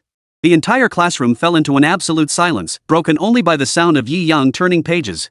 Finally, with the ring ring ring of the bell, morning reading ended. Under everyone's gaze, Yi Yang exhaled deeply, as if digesting the content he had just read. Then slowly closed the book. He glanced around at the countless pairs of eyes fixed on him. What are you all gathered here for? Dispersed, Yi Yang said indifferently. It was just a minor incident. Oh, right. After morning reading, isn't there supposed to be a morning meeting? What was it called again? Oh, 8th master. He's supposed to give a speech, right? You guys can go now. I've got something to do, so I won't be joining you. Yi Yang said indifferently. The students all froze in shock. Just like that? Just now, an 8th-tier psychic powerhouse was sent packing in a flash just because you said you wanted some quiet. Why are you so calm about it now? Yi Yang, the 8th master just seems to have left already. Ren Nantang exclaimed in astonishment. He truly hadn't expected Yi Yang to be so calm at this moment. Yi Yang shook his head. No, he's waiting in front of the teaching building. I think he's waiting for you guys to come listen to his lecture. Hurry up and go. His spiritual pressure detected that the 8th master hadn't departed but was standing in front of the academic building, waiting. He must be waiting for Dong Shirlang. Hearing this, the students froze in surprise. They hurried to the corridor and peered outside. Sure enough, the 8th-rank spiritual power expert, the 8th master, was still waiting in front of the school building. Principal, the 8th-tier powerhouse is still in front of the teaching building. He hasn't left. Ran Montong's face instantly froze. He hasn't left. After causing such a huge embarrassment, why hasn't he left yet? He couldn't quite wrap his head around it. Go listen to the speech first. Oh, Dong Shirlang, you go take a look too. Yi Yang turned to Dong Shirlang, giving him a meaningful look. Fending nodded in understanding upon hearing this. He led the way downstairs. Everyone stood there dumbfounded. What on earth was going on? The students, including Tan Tan and the others, felt their heads buzzing. They instinctively followed Dong Shirlang downstairs. In moments, the entire teaching building was left with only Yi Yang. After standing there for a moment, he slowly ascended into the sky using his spiritual pressure. After hovering in the air for a while, suddenly, a portal radiating malevolence opened. A figure slowly emerged from within the portal. It was Bailgang. Emerging from the dark void, Bailgang stood in the sky and drifted toward Yi Yang. He assumed a respectful one-knee kneeling posture. King. Yi Yang gave a faint nod. What happened over in Hueco Mundo? The last mission assigned to Bailgang was to rule Huaquang. Just now, Yi Yang received news from Bairu Gang. The mission to dominate Huayuan had failed. King, the mission has failed. The Void Knight Palace has amassed a terrifying number of hollows. I couldn't find a single opening to strike. Bailgang's failure wasn't because he couldn't defeat the current king of Huaiyue Palace. Rather, the current Huaiyue Palace is far too united. All hollows seem to move in perfect order, swarming in droves to protect the Hollow Knight Palace. The sheer tide of hollows could not be described as merely thousands or tens of thousands. It was a mountain and sea of hollows. It was utterly terrifying. So terrifying that even Bilgin felt his scalp crawl. Under the protection of such countless void creatures, he had not a single chance to strike. Thus, the mission to dominate the void realm had failed. The Void Knight Palace has gathered a vast amount of void. The third wave of spiritual energy tidal surge? Yi Yang murmured. The only conclusion he could draw was that the king of Hueco Mundo was now gathering strength, preparing to unleash the third wave of spiritual energy. That is, the third assault against the mortal realm. The second assault had already been incredibly fierce. They had dispatched thousands upon thousands of lowly hollows, and even sent forth a hollow of the Yachuka's caliber. This time, it would undoubtedly be even more intense. This spiritual energy tidal wave would involve at least one Yachuka's level hollow. Such a hollow, once unleashed, possesses the power to obliterate an entire city. Understood. Continue your infiltration of the hollow world. Seize any opportunity to slay the Hollow King and rule the entire hollow world. After all, the system still has the mission to dominate the entire Hui circle. Therefore, Baelgan's infiltration of Hueco Mundo is imperative. Yes. King. Baelgang responded. Then his figure dissolved back into the black void until the void itself slowly faded away. At that very moment, in the grand auditorium, 8th Master was delivering a speech to the assembled faculty and students. Yet his heart was filled with unease. Midway through his speech, his gaze would involuntarily drift toward the white-haired youth seated in the audience, whose cold stare was fixed upon him. The audience, too, failed to focus their attention on the speech. Their eyes, too, kept drifting toward the white-haired youth. Who exactly was he? Why would an 8th-tier psionicist treat him with such deference? They couldn't fathom it. What on earth had transpired here? Chapter 144, Joining the Soul Society? An assessment is required. The speech concluded. The crowd gradually dispersed. After exchanging a few polite words with Ren Mantang and the others and seeing them off, he walked straight over to where Dong Shilang was seated. Dong Shilang remained seated calmly throughout, his expression unchanged from start to finish, simply watching him quietly. 8th Master hurried forward with a respectful expression. A gentle smile graced his face. Lord Death, how should I address you? He hadn't known Winter Lion's name until just now. That's why he'd called him Ice Lord. After all, that icy, snowy power was truly unforgettable. Toshiro Hitsue. Toshiro replied coldly. Even if this 8th captain before him was as respectful and reverent as he could be, Fyoshiro felt not the slightest bit of goodwill toward him. Oh, so it's Lord Hitsue? I apologize for any previous offenses. Please do not hold it against me, Lord Hitsue. Toshiro continued to observe him, waiting silently for his next words.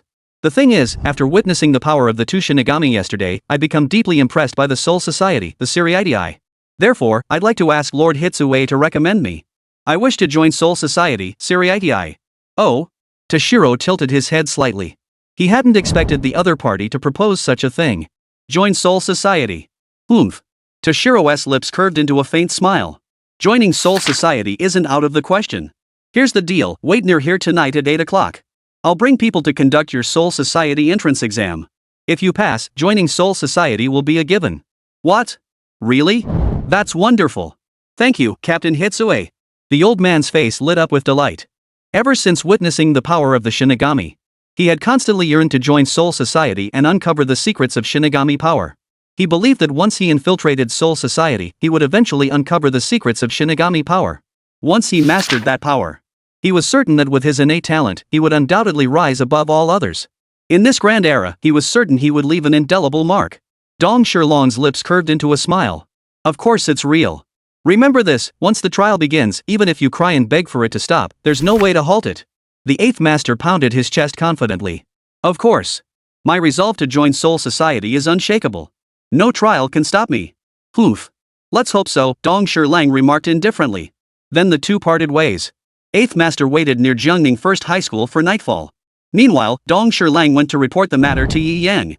As for Yi Yang, he merely smiled faintly at the news. Just a lowly 8th-tier psychic. Soon. After school that afternoon, he headed home. Pushing open the door, Sister Lin Yan was still streaming live from her room. The moment I entered, I could hear the music playing from her room.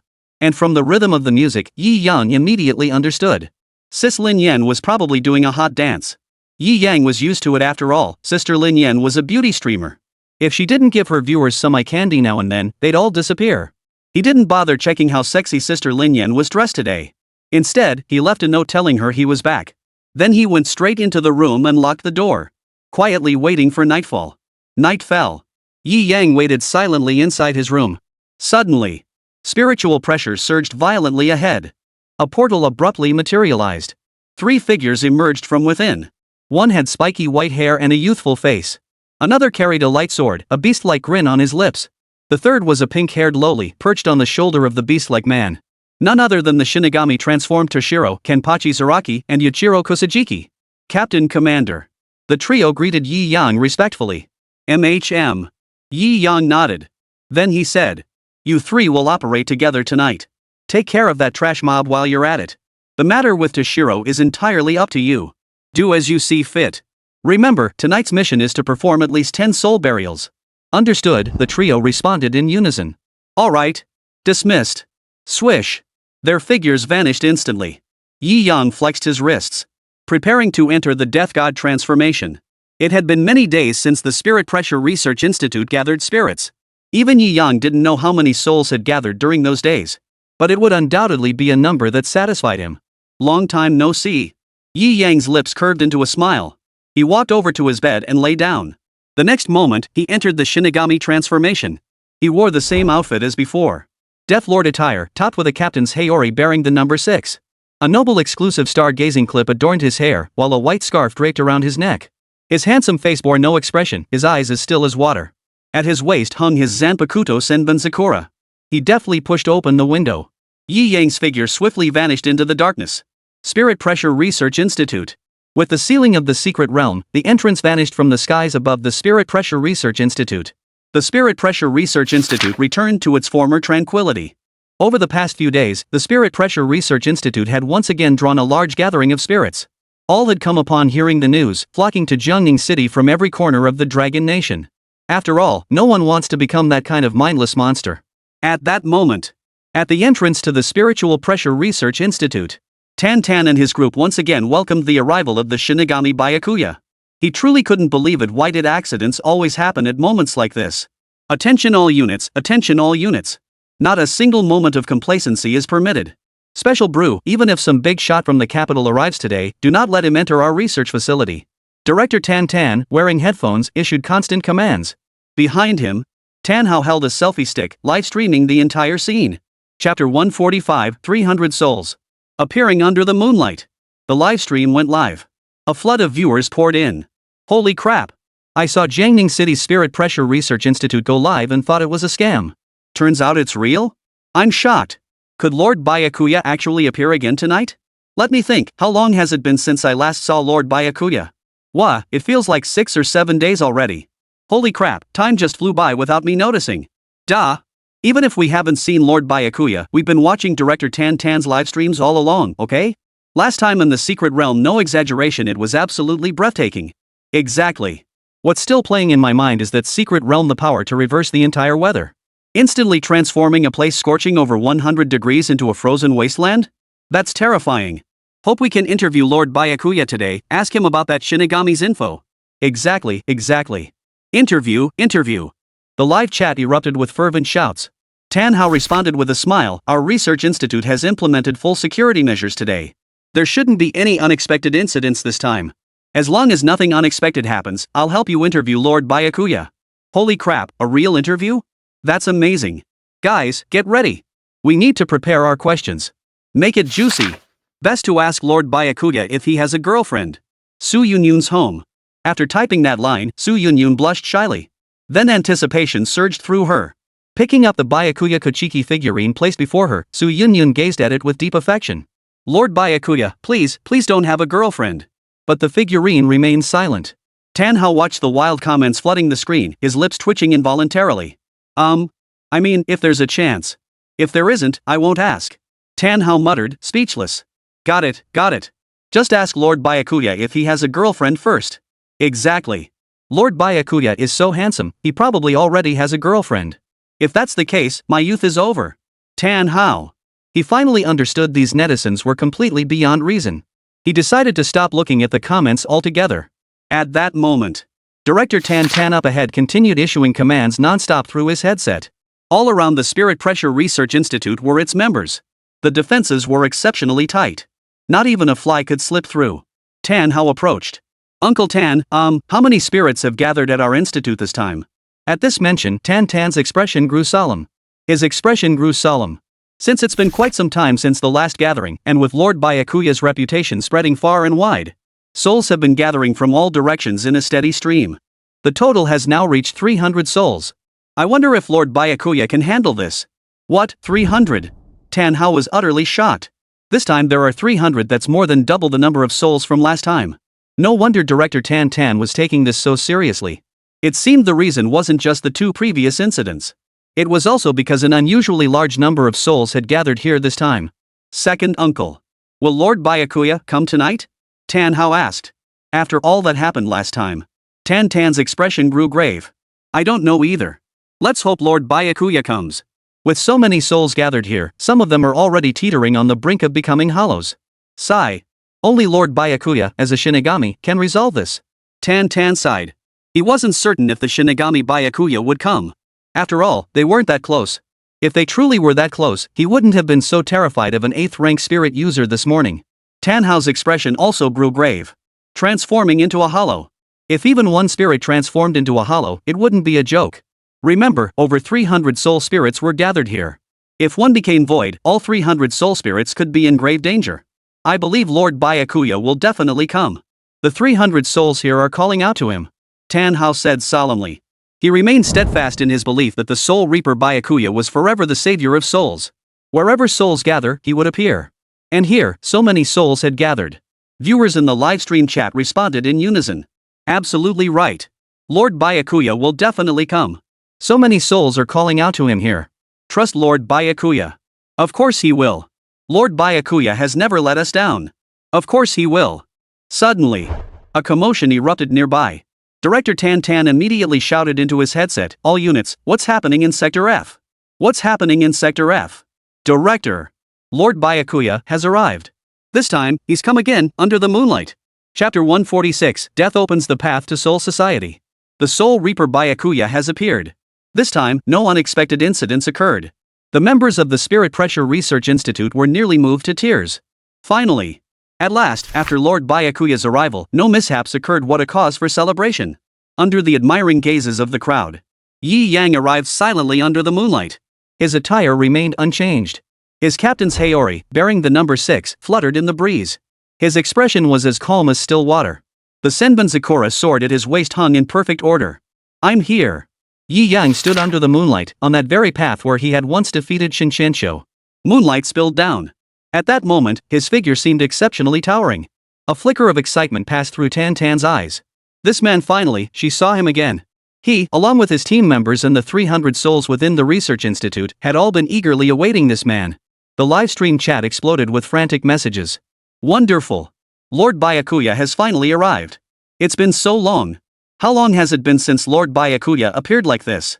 Come to think of it, not since Shinshinsho last time has Lord Byakuya made an appearance like this.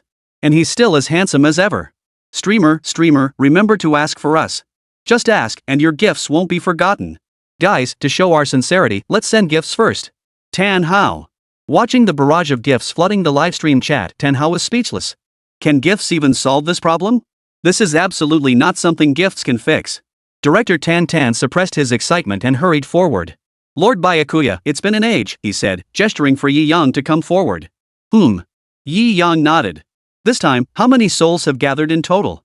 Yi Yang inquired. Tan's expression grew solemn. This time, we've gathered a total of 324 souls. They come from all corners of the Dragon Kingdom. Yi Yang froze. So many. He had assumed the number would decrease due to the recent series of events. Unexpectedly, the number had surged so dramatically. It seemed his decision to have the spirits gather here had been the right choice. Lord Byakuya, with so many souls, surely you can. After all, this time it was several times more than before. He recalled the first large-scale soul burial ceremony, which had only involved over 70 souls. The second time, they were sacrificed by Shinfanrun. It failed to complete the burial. This time, it's jumped to over 300. He didn't know if Lord Byakuya could handle it. Yi Yang merely nodded indifferently and said, lead the way. Over 300? That was no problem at all for him. In fact, Yi Yang felt a surge of excitement. This single run would directly accomplish the 30 missions Kenpachi and the others needed to complete. It was nothing short of explosive task completion. Wondered if they'd copy his approach once they found out. After all, it was incredibly efficient. Guided by Tan, Yi Yang followed him into the Spirit Pressure Research Institute. Since there were quite a few spirits this time, they switched to a larger room. As Yi Yang pushed open the door and stepped inside, Instantly, over 300 pairs of eyes fixed on him. After a moment of silence. Lord Byakuya, oh my god, you're finally here. Lord Byakuya has finally arrived. Wonderful. I can finally enter the cycle of reincarnation. Lord Byakuya, I've been waiting for you so desperately. The souls within the chamber erupted in wild excitement and fervor. They cheered in welcome as Yi Yang arrived. Prepare yourselves. The soul burial is about to begin. Yi Yang said calmly. Yes. Near Jiangning First High School. A luxury sports car was parked not far from the school gate. A figure sat quietly inside. Dressed in a death-defying outfit, with a captain's Heir over it bearing the number 1 on the back. A blade hung at his waist. It was none other than the 8th Master. He was waiting for Winter Lion to bring his men for the assessment. Since they hadn't arrived yet, he was watching a live stream on his phone. The content on the live stream. It was the live stream of the Shinigami Byakuya arriving at the Reika Research Institute. Oof. So Shinigami Byakuya went to the Reika Institute. Looks like the person brought by Hitsuo Toshiro isn't Shinigami Byakuya after all. If it's not Byakuya Kurosaki, then who could it be? I'm really looking forward to it, the third Shinigami to appear. The 8th captain felt a surge of anticipation for this third Shinigami to appear. There was still some time left before 8 o'clock. So he kept his eyes fixed on the livestream on his phone. At that moment, the Soul Reaper Byakuya in the livestream was performing a soul burial. One by one, the souls transformed into beams of light at the hilt of his sword, ascending into the sky. Shinigami, such a mysterious and powerful profession. I can't wait to become one myself. He sighed. At that moment, the host of the livestream asked, Lord Byakuya, may I ask you a question? Huh? The 8th captain paused in surprise. Holy crap! This kid actually dares to ask. And the question he wanted to ask. 8th Master recalled the questions demanded by the livestream audience, things like whether the death god Byakuya had a girlfriend. 8th Master just found it so boring. Seriously, a guy as powerful as a Shinigami needs a girlfriend? That's ridiculous. Girlfriend? The real question should be, how many wives does the Grim Reaper Byakuya have? 8th Master muttered wearily. At that moment, as Byakuya nodded, the streamer began asking questions. Lord Byakuya, may I ask, how might we gain entry into Soul Society? 8th Master froze for a moment. Damn, this streamer's got some nerve. Too bad, you're all too late, this old man is about to enter the Soul Society. In the livestream, the Soul Reaper Byakuya curved his lips slightly and replied indifferently, it's simple. When the physical body dies, it transforms into a spirit and can enter the Soul Society. Chapter 147, Sending You to Soul Society. It's simple. When the physical body dies and becomes a spirit, you can enter Soul Society. Ha! 8th uncle froze in place. Physical death leads to entry into Soul Society. He was utterly shocked. A sudden sense of foreboding washed over him. Fortunately, the host continued asking, are there any other ways to enter Soul Society? 8th uncle instantly perked up with renewed hope. Only to see the Soul Reaper Byakuya shake his head. No, only Soul Reapers can enter Soul Society, or spirits who have undergone soul burial by a Soul Reaper. Boom! A deafening roar echoed in Baye's mind. His face betrayed a hint of panic. He hurriedly dropped his phone, preparing to drive away. Suddenly. What's wrong? Are you trying to run? Don't you want to enter the Soul Society? A ghostly voice echoed in his ears, sending an instant chill down Baye's spine. His gaze shifted toward the distance. 3 figures slowly drifted down from the sky. One sported a spiky white hedgehog haircut, his face youthful, clad in a shihakusho with a captain's Heori over it. It was Toshiro Hitsue. Beside him stood a man of rugged appearance, radiating a primal, beast-like aura. He stared silently at the sword. An eye patch covered one eye. His hair was even more extravagant, seemingly adorned with bells. Perched on the man's shoulder, a pink-haired lowly lay sprawled, utterly at ease. Both wore shihakusho armor, though the beastly-looking man also wore a captain's Heori over his shoulders. The pink-haired lowly did not. An awkward smile spread across the 8th captain's face. No, it's just that something came up.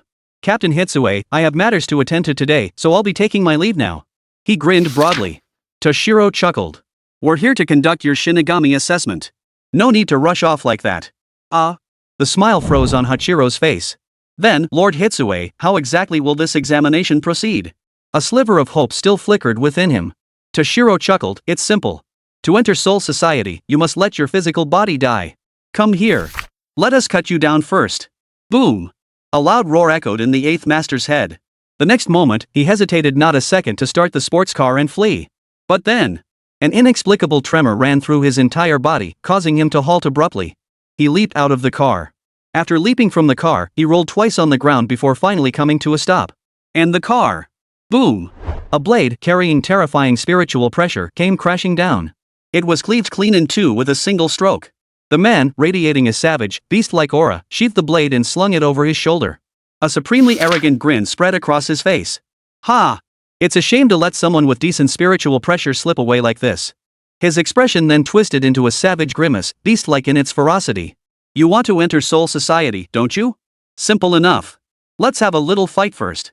Regardless of who wins or loses, you can enter Soul Society. At that moment, words like madman and beast flashed through Eighth Master's mind. He sensed something terrifying about the man before him.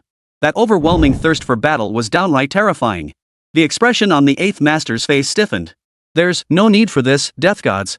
I only wish to join Soul Society. I have no ulterior motives. Eighth Master desperately tried to wriggle out of it. But then, Kenpachi Zaraki had already raised his sword and charged forward.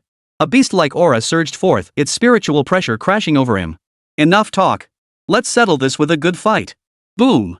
This strike, as always, channeled terrifying spiritual pressure. Dust and stones flew everywhere. Eighth Master gritted his teeth, his expression growing increasingly strained. As an 8th-tier spirit energy master, when had he ever been treated like this? Even in the capital, he was always treated like royalty. No one dared to toy with him like this. But this time, he merely sought to join the Soul Society. He did have his own motives. But this Shinigami was utterly unreasonable. He came at him, ready to strike. Eighth Uncle gritted his teeth fiercely, his eyes locked on the beast-like man before him. Fury blazed in his eyes. You bastard. I'll fight you to the death. With a roar, psychic energy materialized instantly. It too was a blade. Purple throughout, it looked utterly sinister. He had resolved to battle the Grim Reaper. Death God, what he feared most was that invincible technique, Bankai. He was confident that as long as the opponent didn't activate Bankai, maintaining an unbeatable position wouldn't be difficult. But if the opponent unleashed Bankai, he would flee without hesitation. Gripping his spiritual energy weapon, he confronted Kenpachi Zaraki. Ha ha ha ha. Now this looks like a proper fight. The beast-like man before him roared with maniacal laughter. Don't get too cocky, Shinigami. Kenpachi snapped. Boom. The two blades collided.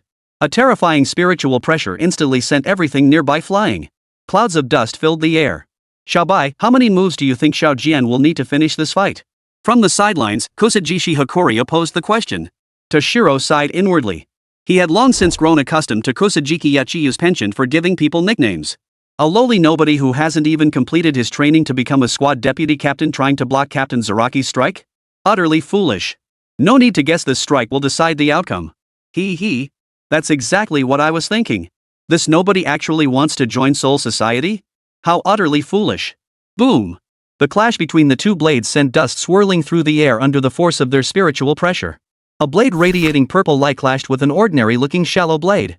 Yet the outcome was unexpected. Kenpachi's eyes flashed with savage crimson. A smirk spread across his lips. His spiritual pressure surged violently. Boom! In the instant his spiritual pressure erupted, Asagiri's blade shattered the 8th Zanpakuto like it was nothing. Before the incredulous eyes of the 8, the blade descended. Chapter 148, unlocked 30%. Bankai, Tenso Zanmatsu. Swish. Under the terrifying spiritual pressure, the blade gradually magnified infinitely in the 8th Master's eyes. An unquestionable single strike. In his final moments, the 8th Captain could never have imagined how a Shinigami who hadn't even activated Bankai could be this powerful. What happened to the promise that only a Shinigami with Bankai is invincible? What the hell was that terrifying spiritual pressure all about? It wasn't the blade's sharpness that defeated the 8th Captain. Nor did he lose because of the blade's strength. He lost because of that vast, chasm-like difference in spiritual pressure. Kenpachi's spiritual pressure was compressed through centuries of absorption. Though he wielded it rather crudely. When that terrifyingly immense spiritual pressure faced the weakling spiritual pressure of someone like the 8th Captain, it would absolutely sweep away the withered and decayed. An instant kill, without a doubt. Under Kenpachi's single strike, the old man's flesh was crushed into a pool of blood. But how utterly boring. Kenpachi scowled. He'd expected someone like that Lin Rinjia fellow last time. Someone who could actually put up a fight. But no, just another weakling he could dispatch with a single strike. His interest vanished instantly. Toshiro stepped forward. He was a bit weak, indeed. To think such a weakling dared to seek entry into Soul Society. Where do we go now? Let's wait a moment. His spirit should emerge soon. The three waited by the corpse of the 8th Master for a while. Moments later, a faint spiritual pressure rose. A blue soul drifted up from Old Master 8's body. It was indeed the spirit of the 8th Master. His gaze was somewhat dazed as he scanned the surroundings. Suddenly, he snapped awake. You all. Noticing the three people staring at him, the eighth master panicked at that moment. Dong Shirlong's lips curved into a smirk. Didn't you want to enter the Soul Society? You've already passed the first step of the assessment. Now comes the second step of the trial. If you carry no evil intent within you, then you may enter Soul Society. Eighth master froze in shock. Enter Soul Society. He absolutely did not want to enter Soul Society right now. What kind of nonsense was this? The test kills you first, then decides if you're fit for Soul Society. Honorable Shinigami. I truly harbor no evil thoughts. Eighth uncle struggled to suppress his own evil thoughts. He suppressed the urge to dwell on the recent slaughter. Whether you harbor evil intent is for us to decide, not for you to decide. Oh. Alright. Bai Yi stared blankly. Mentally, he kept trying to control his thoughts. He didn't know if it would work, but he felt he had to hold on. Having reached this point, he had no way back. Either enter Soul Society and gain power to stand above all others, or be cleaved in two by a Shinigami's blade. Right now, his soul scattered to the winds. He waited nervously for a moment. He felt like he was being stared at like a monkey. Very well. Toshiro said indifferently. Eight eyes lit up with joy. It seemed suppressing his thoughts had succeeded. Soon, he would enter the Soul Society. Given the chance, he could wield immense power. The immense malevolence within you has finally given me a reason to kill you. Rest in peace, worthless trash. You don't even deserve to enter Soul Society. Dongshirang's icy words echoed in the eighth master's ears. At that moment, Bai Yi could no longer suppress the thoughts surging within him. A colossal wave of malevolence instantly engulfed his entire mind. No, Lord Shinigami, I truly have no evil intent. I truly have no evil intent. The eighth lord denied repeatedly. Yet, his body was transforming into a void, yet the process was so decisive. Poof. Off you go, trash. Dong Shirlong's expression was icy cold, his words as frosty as the winter air. Without hesitation, he drew the ice wheel blade from his back. One swing struck eighth master, who hadn't fully transformed into a phantom yet. Crack. Crack. Crack. The soul spirit shattered with a cracking sound. Endless fury flashed across eighth master's face, his expression twisted into a hideous grimace. Death God. Death God, even as a ghost, I will never let you off. The pain was coming. Splash. Then, the soul shattered violently. The eighth rank powerhouse, the eighth elder, met his complete demise. A death by having his soul shattered. He didn't even get a chance at reincarnation. So this is the trash we're dealing with tonight. How disappointing, Toshiro. Kenpachi Zaraki sneered, his voice dripping with boredom. He hadn't even had his fill yet. An eighth rank spiritual power user had died so easily. Captain Zaraki, this is just a minor hiccup tonight. Our main mission remains performing 10 soul burials. Got it. What a pain. Kenpachi scowled. Hey, look at this. What is it? Suddenly, Kakureba Hachikiri, standing nearby, seemed to have spotted something and called out to the two. Toshiro and Kenpachi walked over. Kakashi Yachiyo held a phone, displaying footage of Yi Yang performing a soul burial. It was the very phone that had belonged to the eighth captain moments ago. Captain. The group gasped in unison. I just looked into it, ha. The captain really pulled a fast one, using that method for his soul burial. No wonder Xiao Jian and I searched all night last night and couldn't find many souls, they were all concentrated there. Kusakari Yachiyu pouted. Toshiro and Kenpachi both froze. What the hell? Spirit Pressure Research Institute. Yi Yang continuously performed soul burials on the spirits. System notifications kept ringing in his ears. Soul burial mission complete, obtained 1 lottery ticket. Unlocked 1% of Ichigo Kurosaki's power. Soul burial task completed, obtained 1 lottery ticket, unlocked 1% of Ichigo Kurosaki's power. Soul burial task completed, obtained 1 lottery ticket, unlocked 1% of Ichigo Kurosaki's power. There were over 300 souls here in total. If he completed the soul burial for all of them, not only would he obtain over 30 lottery tickets, but he could also unlock over 30% of Ichigo Kurosaki's power. And over 30% of that power should be more than enough to execute Bankai. Chapter 149, Earth-Shattering Gossip. Yi Yang's ideal type. In a burst of blue light, the final spirit was sent to the Soul Society through soul burial. Over 300 spirits had been sent to Soul Society through Yi Yang's relentless soul burials. Currently, Soul Society should have close to 400 spirits. The task of constructing Siriitii had advanced significantly. Lord Byakuya, there are many viewers in the livestream who also wish to ask you some questions. I wonder if... Tanhao hesitated before finally asking. Yi Yang slowly sheathed Senbon Sakura. He replied indifferently, Ask away. Tomorrow was the weekend with no classes, so he could head back later tonight. So Yi Yang wasn't in a hurry. Alright, I'll ask then. Let me look around, said Tang Hao. He then turned his attention to the live chat. At that moment, the comments in the livestream were flooding in at an incredible speed. Strongly demand the streamer ask Lord Byakuya if he has a girlfriend. 10,000 blood petitions, 10,000 blood petitions, beg you to ask the question above. If you don't ask this time, streamer, you won't get a chicken neck. Tan Hao. To protect his neck, Tan Hao decisively chose to ask the question. Lord Byakuya, the viewers in the livestream asked me to ask you, do you have a girlfriend? Tan Hao asked awkwardly. Yi Yang froze. He had assumed everyone would be more curious about the Soul Society. He prepared his answer accordingly. But this question caught him completely off guard. But when it came to girlfriends, no, Shinigami don't date. Yi Yang replied indifferently. He didn't have a girlfriend or anything like that anyway. Though every girl in the school had admired him for 3 years. Yi Yang remained single. There were no girls with whom he shared any romantic connection. As soon as Yi Yang spoke, the live chat exploded with comments. Countless girls seemed to have found their target. Flooding the screen with messages. Su Yunyun's home. Oh yeah. Su Yunyun made a celebratory gesture. She grabbed the Byakuya Kurosaki Yi Yang version figurine in her hand and kissed it passionately. Her eyes sparkled with delight. Lord Byakuya really isn't married and doesn't have a girlfriend. That's wonderful. As long as Lord Byakuya doesn't have a girlfriend, it means I still have a chance. As she spoke, she fell into another bout of fangirling. Tang Hao stood there dumbfounded. He couldn't help but feel a pang of sorrow for this era. If even a handsome guy like the Shinigami Byakuya can't find a girlfriend, what hope is there for ordinary-looking guys like them? It's just too hard. Lord Byakuya, why not find a girlfriend? Yi Yang. With no woman in my heart, my sword draws naturally divine. Women only slow down my draw speed, Yi Yang said indifferently. This was Yi Yang's true inner thoughts. Women truly only hindered his sword drawing speed. Take Sister Lin Yan, for instance. If Sister Lin Yan were present, Yi Yang's sword drawing speed would absolutely be halved. Ugh. Tang Hao's eyelid twitched. He was at a loss for words. He then continued reading the comments on the screen. So, Lord Byakuya, if you were to look for a girlfriend, what kind of standards would you have?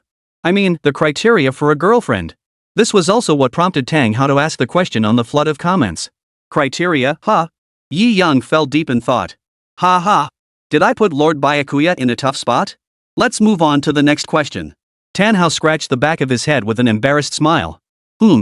Someone like Captain Mokihana, I guess gentle yet incredibly strong. Yi Yang paused for a moment before speaking. Influenced by Sister Lin Yan, the mature, sophisticated type of girl was indeed Yi Yang's ideal standard. Tang Hao froze in surprise. Captain Yuzuna Hana. Who is that? He couldn't understand. Meanwhile, the livestream chat exploded in an instant. Who the heck is this Captain Mokihana? Put out a nationwide manhunt. Issue a nationwide manhunt for this Captain Mokihana. Conduct a census. Search every single household. We must apprehend this Captain Mokihana. Whoa, chill out, man. Captain Mokihana, note the captain part. She might be a Soul Reaper in Soul Society, and a captain at that. Shot. So the Soul Reaper Byakuya already has someone special in his heart. Women everywhere are suddenly feeling like their lives have lost all meaning. Kusajiki Hokoriya stood frozen in place, clutching his phone. He stood there dumbfounded for a long while. Kenpachi Zaraki also froze slightly in place. Toshiro Hirako was utterly dumbfounded, his mouth gaping wide open and unable to close. What had they just heard? The Captain Commander actually has a crush on Captain Momoro? This is huge news. Especially Kusajiki Yachiyo as the female president of the Soul Reaper Association. She was usually the most enthusiastic about this kind of gossip. But now, hearing this earth-shattering gossip, her inner gossip-loving spirit ignited instantly. Her eyes sparkled with unbridled excitement. Yachiryu, I think it'd be best if you didn't spread this information around.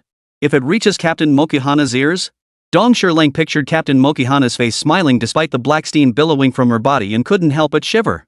Kosajiki Hokoryu's face instantly stiffened. He froze in place, his expression hesitant.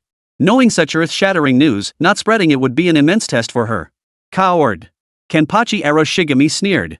Let's go. Put this thing away first. We haven't finished tonight's mission yet. One mission from the Captain Commander is worth a whole month of our work. Chapter 150, Lin Yan's Attributes. One night concluded. Yi Yang had soul buried over 300 spirits. Meanwhile, Kenpachi Zaraki, Yachiro Kusajishi, and Toshiro Hitsuya each soul buried over 20 spirits. The number of souls in Soul Society had once again increased significantly. After the mission concluded, the three of them returned to Soul Society. Yi Yang remained alone in his room. Why do their eyes feel so strange just now? Yi Yang murmured to himself. He dismissed the thought. Lying on his bed, he began to ponder. Tonight's gains were truly substantial. Ichigo Kurosaki's power had surged to 35%. He could now wield Zanpakuto and execute Bankai. Moreover, Yi Yang discovered. As Ichigo Kurosaki's power grew stronger, it had begun to resonate with Yi Yang's own prosthetic body. Similar to the mirror flower, water moon technique. As long as his spiritual pressure is sufficient, Yi Yang can wield the Zanpakuto in his artificial body state and perform Bankai. Though not as perfect as the power gained through full Bankai transformation, it was still a force to be reckoned with. The power to execute Bankai is already formidable enough. Combined with Yi Yang's ability to utilize holification powers, albeit briefly, the explosive surge of power in that instant is more than sufficient to handle even a captain. Moreover, having buried over 300 souls, the once empty lottery ticket stash became overflowing once more. In just one night, he had gathered over 30 lottery tickets. This was something Yi Yang had never dared to imagine before. Yi Yang was in a mad rush, eager to immediately use the system to draw cards. At that moment, knock knock knock. A knock sounded at the door. Xiao Yang, are you asleep? It was Sister Lin Yan. Not yet, Sister Lin Yan. Yi Yang suppressed his urge to pull cards, walked over, and opened the door. There stood Sister Lin Yan, looking absolutely stunning at the doorway. She wore a red pencil skirt, a white blouse, and her hair was styled in big waves. With light makeup on her face, she looked incredibly sexy and hot. Judging by her appearance, she must have just finished streaming. What's up, Lin Yan?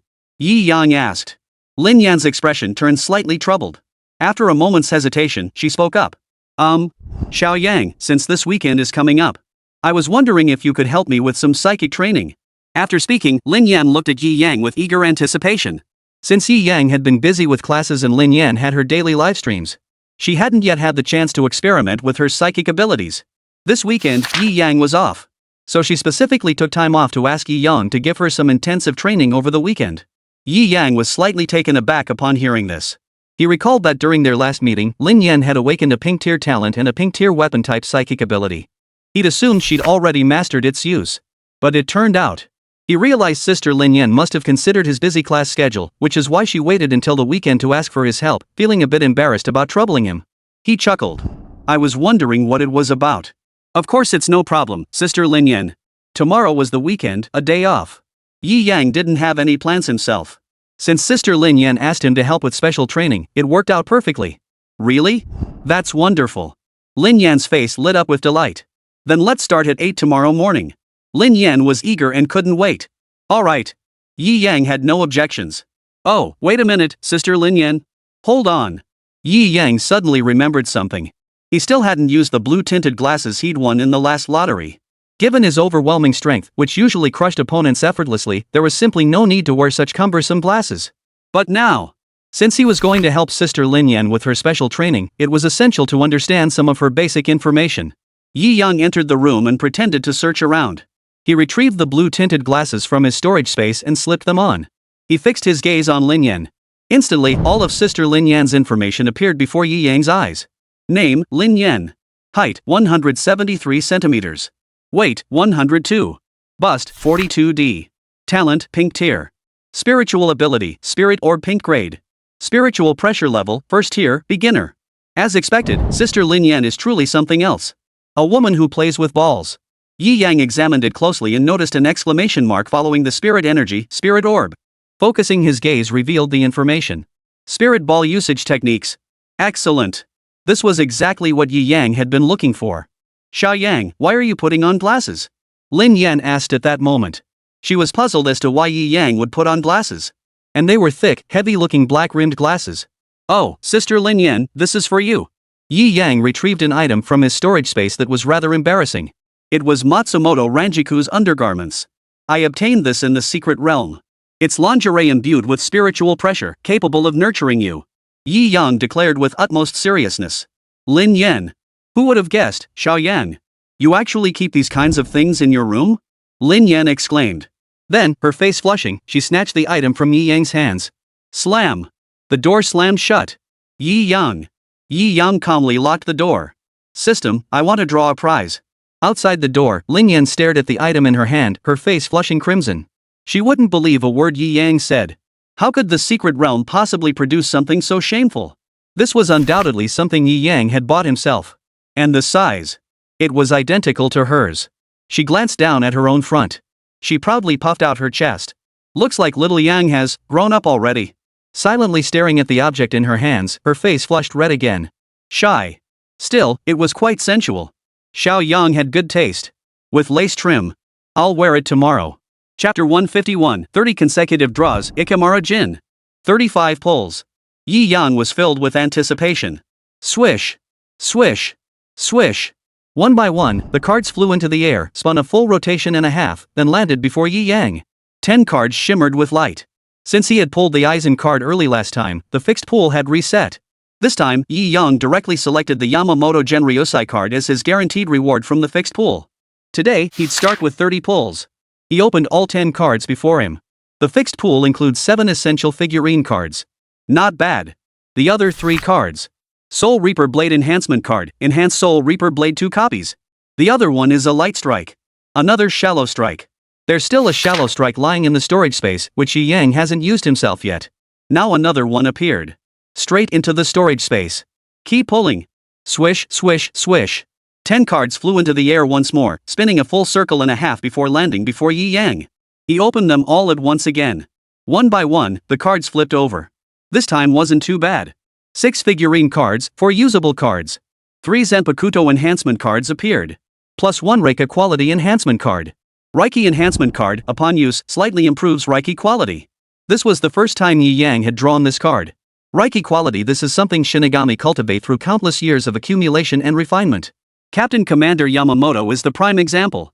His spiritual pressure steadily refined over millennia, culminating in that terrifying power. It can be said that the quality of spiritual pressure represents the upper limit of a Shinigami's power. A valuable find. Set it aside with the Zanpakuto enhancement cards. I'll absorb it after the 30 pulls are done. The final 10 pull. As the cards flew into the air, they spun 1.5 times before landing before Yi Yang. All revealed. Swish, swish, swish. As the cards flipped, an intensely dazzling light erupted. It's a hit. Yi Yang froze. Another drop?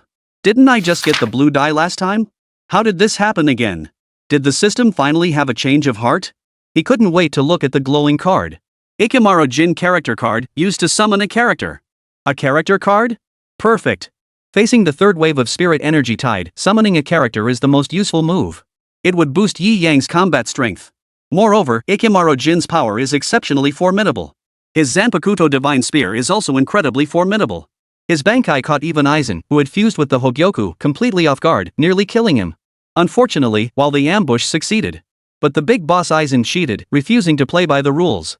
This 10-pull gacha yielded this card, along with another Zanpakuto enhancement card. Not bad at all. Tonight's luck is seriously on point. Next. Yi Yang immediately applied all 6 Zanpakuto enhancement cards to Senbon Sakura. Having grown accustomed to embodying Byakuya Kachiki, Yi Yang naturally chose to enhance the power that would elevate his portrayal of the character. Swish. Swish. Swish. As each Zanpakuto enhancement card fused into Senbon Sakura's blade radiated an overwhelmingly dazzling light, its surface trembling with a constant hum. As if thrilled, as if excited. Once all 6 cards had been fully enhanced, Senbon Sakura underwent a tremendous enhancement, its blade now faintly glowing with a white light. Senbon Sakura plus 7, Shurkai Spiritual Pressure amplified 12-fold, Bankai Spiritual Pressure amplified 17-fold. A simple introduction. But Yi Yang understood that the plus 7 Senbon Sakura was far more than just these literal enhancements. Having used Bankai twice, Yi Yang understood. The spirit pressure boost was merely the most fundamental enhancement. After reaching Senbon Sakura plus 7, the number of cherry blossom blades, their speed, and sharpness all saw significant enhancements. It could be said that this enhancement made Yi Yang's portrayal of Kuchiki Byakuya's power even more perfect. It had long since surpassed Byakuya Kuchiki's own power. At the very least, he now possessed 103% of it. Subsequently, Yi Yang absorbed the Spirit Pressure Quality Enhancement card. Though the card description indicated only a slight improvement. However, after Yi Yang absorbed it, a qualitative leap in the quality of his spiritual pressure became distinctly perceptible within his body. Whether channeling ghost arts, executing instant steps, or unleashing raw power, his strength had visibly surged. What a fantastic item! No wonder I couldn't draw it before. Something this powerful, like a bug, appearing once in 100 draws wouldn't surprise me at all. Yi Yang exclaimed. The Spirit Pressure Enhancement card was indeed a treasure. A single card like this saved him at least a century of accumulating and refining his spiritual pressure. Finally, Yi Yang turned his gaze to the last card. Ikemaro Jin character card. He activated it immediately. As the card was used up, a surge of spiritual pressure filled the entire room. Pretty eerie. Then, a doorway materializes out of thin air within the room. A figure slowly emerged from within. Dressed in black Shinigami attire, with a captain's Heir bearing the number 3 draped over it, short blue hair, narrowed eyes giving off a fox-like, cunning aura.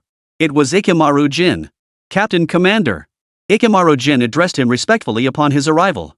Yi Yang nodded in response.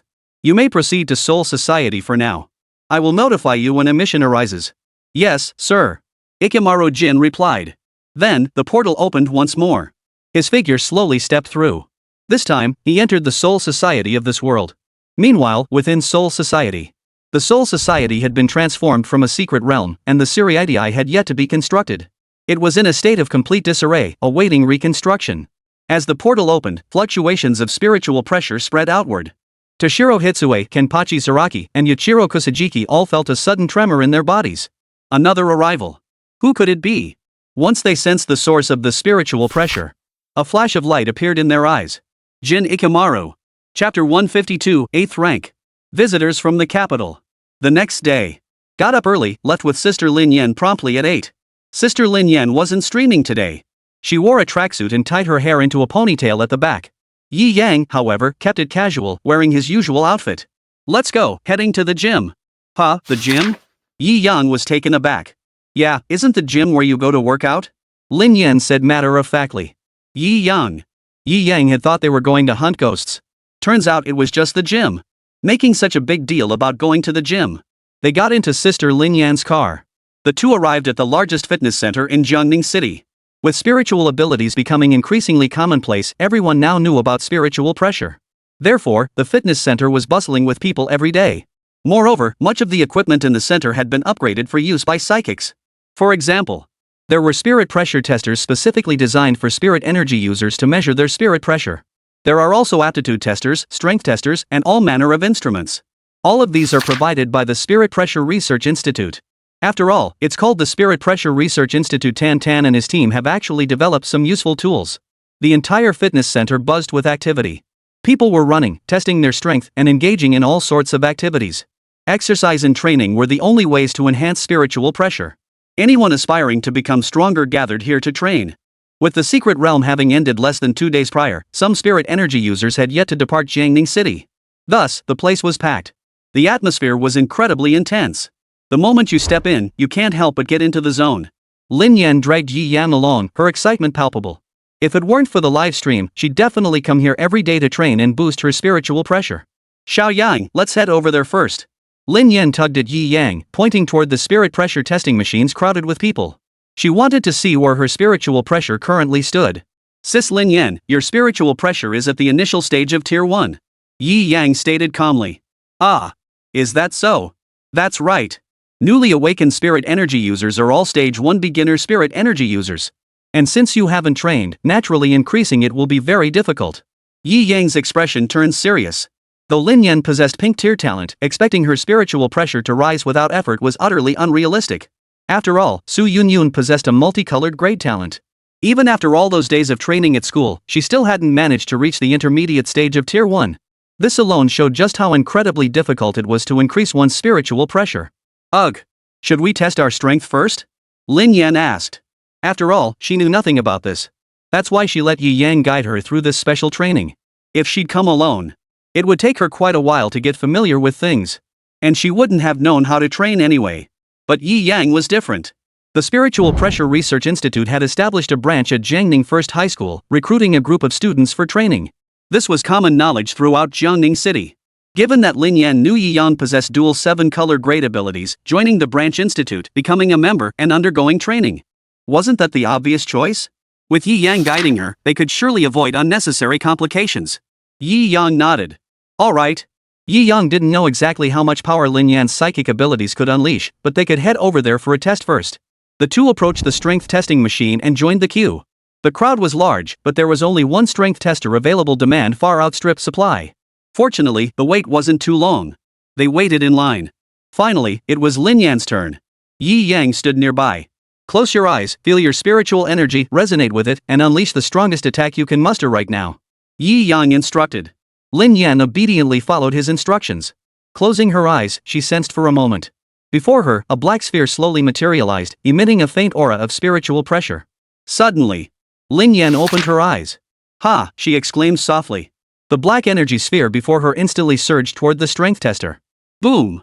Beep beep beep beep. Strength 74. Beep beep beep beep, strength 74. The announcement repeated 3 times. Lin Yan's expression darkened. She hadn't expected that even with her full power burst, she'd only managed a strength of 84. Earlier, everyone ahead of her had scored over 100, some even hitting 200. Why did hers come up as only 74? Ha ha ha ha. 74? That's probably the lowest I've seen today. Couldn't get any lower than that. A coarse laugh echoed from behind. Yi Yang looked up. To see a burly, muscular man with a rugged appearance. A 4th-tier psionicist, and judging by his appearance, one who had awakened to raw power. Now, let me show you what true strength looks like. He stepped forward, completely ignoring Yi Yang and Lin Yan. Clenching his fist, a white glow erupted from it. Yah! A thunderous roar erupted. His fist slammed heavily onto the strength tester. Beep beep beep beep beep, 478. Beep beep beep beep, 478. The machine repeated the number 3 times. Lin Yan watched in stunned silence. Damn, how the hell did he get muscles that massive? The burly man glanced sideways, shooting a fierce look at Lin Yan and Yi Yang. See? That's what strength looks like. You two should go home and train properly. With those skinny arms and legs, it's no wonder you can't generate any power. Ironhead, you're showing off again, stirring up trouble. Just then, another voice chimed in from the side. A middle-aged man wearing black-rimmed glasses approached and asked. Brother Long, no way. I was just seeing how skinny their arms and legs are, trying to motivate them. The burly man gave an embarrassed laugh. Cut it out. I know exactly what you're like. Remember, we're here in Jiangning City on a mission from the capital. Don't you dare cause trouble for me. The middle-aged man glared at the burly man. He then turned to Yi Yang and Lin Yan. My apologies, you two. This big oaf is always like this. Don't mind him, the man called Brother Long said to Yi Yang and Lin Yan. His tone was sincere, not feigned. It's fine, it's fine. Lin Yan replied. Yi Yang's expression remained calm. He stared intently at the man called Brother Long. 8th tier. This middle-aged man was an 8th tier psionicist. Chapter 153, 500 strength in 1 punch. 8th tier. Moreover, from what he just said, they're here on a mission from the capital. As for what mission they're carrying out, it was simple. Yi Yang already had some suspicions. The 3rd wave of the spiritual energy tide. With Jiangning City's strength alone, it was utterly impossible to withstand the 3rd wave of psychic energy. Therefore, the powerful figures within the capital city have rushed out to provide support. And this Brother Long was likely one of the capital's elites sent to reinforce Jiangning City. Yi Yang had formed a rough guess. Looking at Brother Long before him, who appeared sincere. Then, he strolled over to the strength testing machine and casually raised his fist. Boom! 1 punch slammed down. In this punch, Yi Yang employed the white strike technique. Though it appeared utterly casual, the explosive force contained within was no small matter. Combined with the amplification from his spiritual pressure and physical form. Beep beep beep beep, power 535. Beep beep beep beep, power 535. The announcement repeated 3 times. It surpassed the burly man's strength by over 100 points. Yi Yang's expression remained calm as he remarked indifferently. Muscular build doesn't necessarily prove strength. Sometimes, it just proves you're not the sharpest tool in the shed. Strength isn't determined by appearance, but appearance can sometimes reveal a person's intellect. Let's go, Sister Lin Yan. Staying here won't effectively boost our spiritual pressure. I'll take you somewhere else. With that, Yi Yang led the way out of the gym. Having agreed yesterday to help Sister Lin Yan with her special training, Yi Yang had already planned out the specifics. Lin Yan stared blankly at Yi Yang's retreating figure. The sound of that power, 535, reached his ears, yet it was so melodious. In that moment, he sensed a glow emanating from Yi Yang's retreating figure. After a moment of stunned silence, he snapped out of it and hurried after him. At the scene, everyone else was still frozen in shock. What had they just witnessed? A high school student had just unleashed a punch exceeding 500 units of power. This utterly shattered their worldview. Over 500 strength points, that was a level only a 4th tier or higher psionicist could achieve. And here was a high school boy accomplishing it with such apparent ease. Even the burly man stood there dumbfounded. Brother Long. Did something just happen? The middle-aged man called Brother Long was the first to snap out of it. He stared at Yi Yang's retreating figure, his eyes gleaming. It was the gleam of interest. A student from Jiangning First High School. How intriguing. I wonder what expression you'll have when you see me the day after tomorrow and realize I'm an 8th tier psychic. The man known as Brother Long's lips curved into a faint smile. He had already developed a certain interest in Yi Yang. He just said you're all muscle and no brain. Dragon Brother tossed out one last teasing remark before slowly walking out of the gym. He was headed to the Spiritual Pressure Research Institute to look into the students' basic information. Yi Yang and Lin Yan exited the gym. Xiaoyang, where should we go for special training next? Lin Yan asked. Let's go to our school. It should be more convenient there, Yi Yang replied. Lin Yan's eyes lit up. Right. Yi Yang had awakened the dual rainbow at school. He had some privileges, no matter how you looked at it. What's wrong with taking her there to train? Great. Lin Yan beamed with delight. The two arrived at Jiangning First High School. The Spirit Pressure Research Institute branch had already set up a training ground within the school grounds. When Yi Yang brought Lin Yan there, people were already present. Su Yunyun and Ren Yingying, the school's two most beautiful girls, were facing off against each other on the training grounds. They were likely engaged in a live combat drill. Both top beauties possessed remarkable talent, and since their last journey into the secret realm, their progress had been remarkably swift. They had respectively reached the intermediate stage of the second tier and the early stage of the second tier. Though separated by a minor tier, the gap between them was negligible. Tang Hao stood nearby, acting as their referee. Hey! Yi Yang, what are you doing here? Tan Hao spotted Yi Yang and called out. The two campus beauties' attention instantly shifted to him as well. Yi Yang. They greeted him separately. Then they noticed Lin Yan beside Yi Yang. Who is she? Yi Yang was about to introduce her. Lin Yan answered first. I'm Lin Yan, Xiaoyang's roommate. Living together. Su Yunyun, Ren Yingying, and Tang Hao exclaimed in unison. Yeah, we've been living together for about 5 years now, Lin Yan stated. The three turned their gaze to Yi Yang, awaiting confirmation. Yi Yang nodded. He had indeed been living with sister Lin Yan for 5 years. Though as brother and sister. Holy! Tan Hao blurted out. No wonder you haven't dated anyone in 3 years. You've been hiding such a stunner all along. Just then, Su Yunyun walked over and asked. Isn't today the weekend? Why are you here? I brought sister Lin Yan here for some training. Were you two doing live combat drills just now? Yi Yang asked. Su Yunyun and Ren Yingying nodded. Alright, you two keep going. I'll take sister Lin Yan for a test. Yi Yang then led Lin Yan into another room. The three were left standing there, dumbfounded. Ahem. Let's get back to the combat drills. Just a little hiccup, a little hiccup.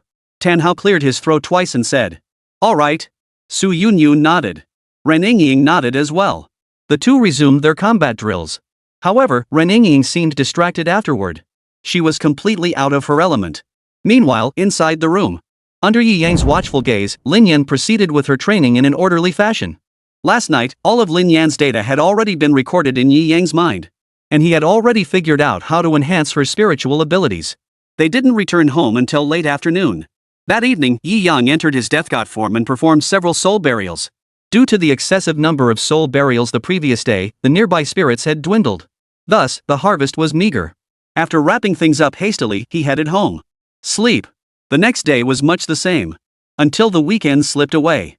Chapter 154, Spiritual Energy College Entrance Exam. Monday. Time to go to school again.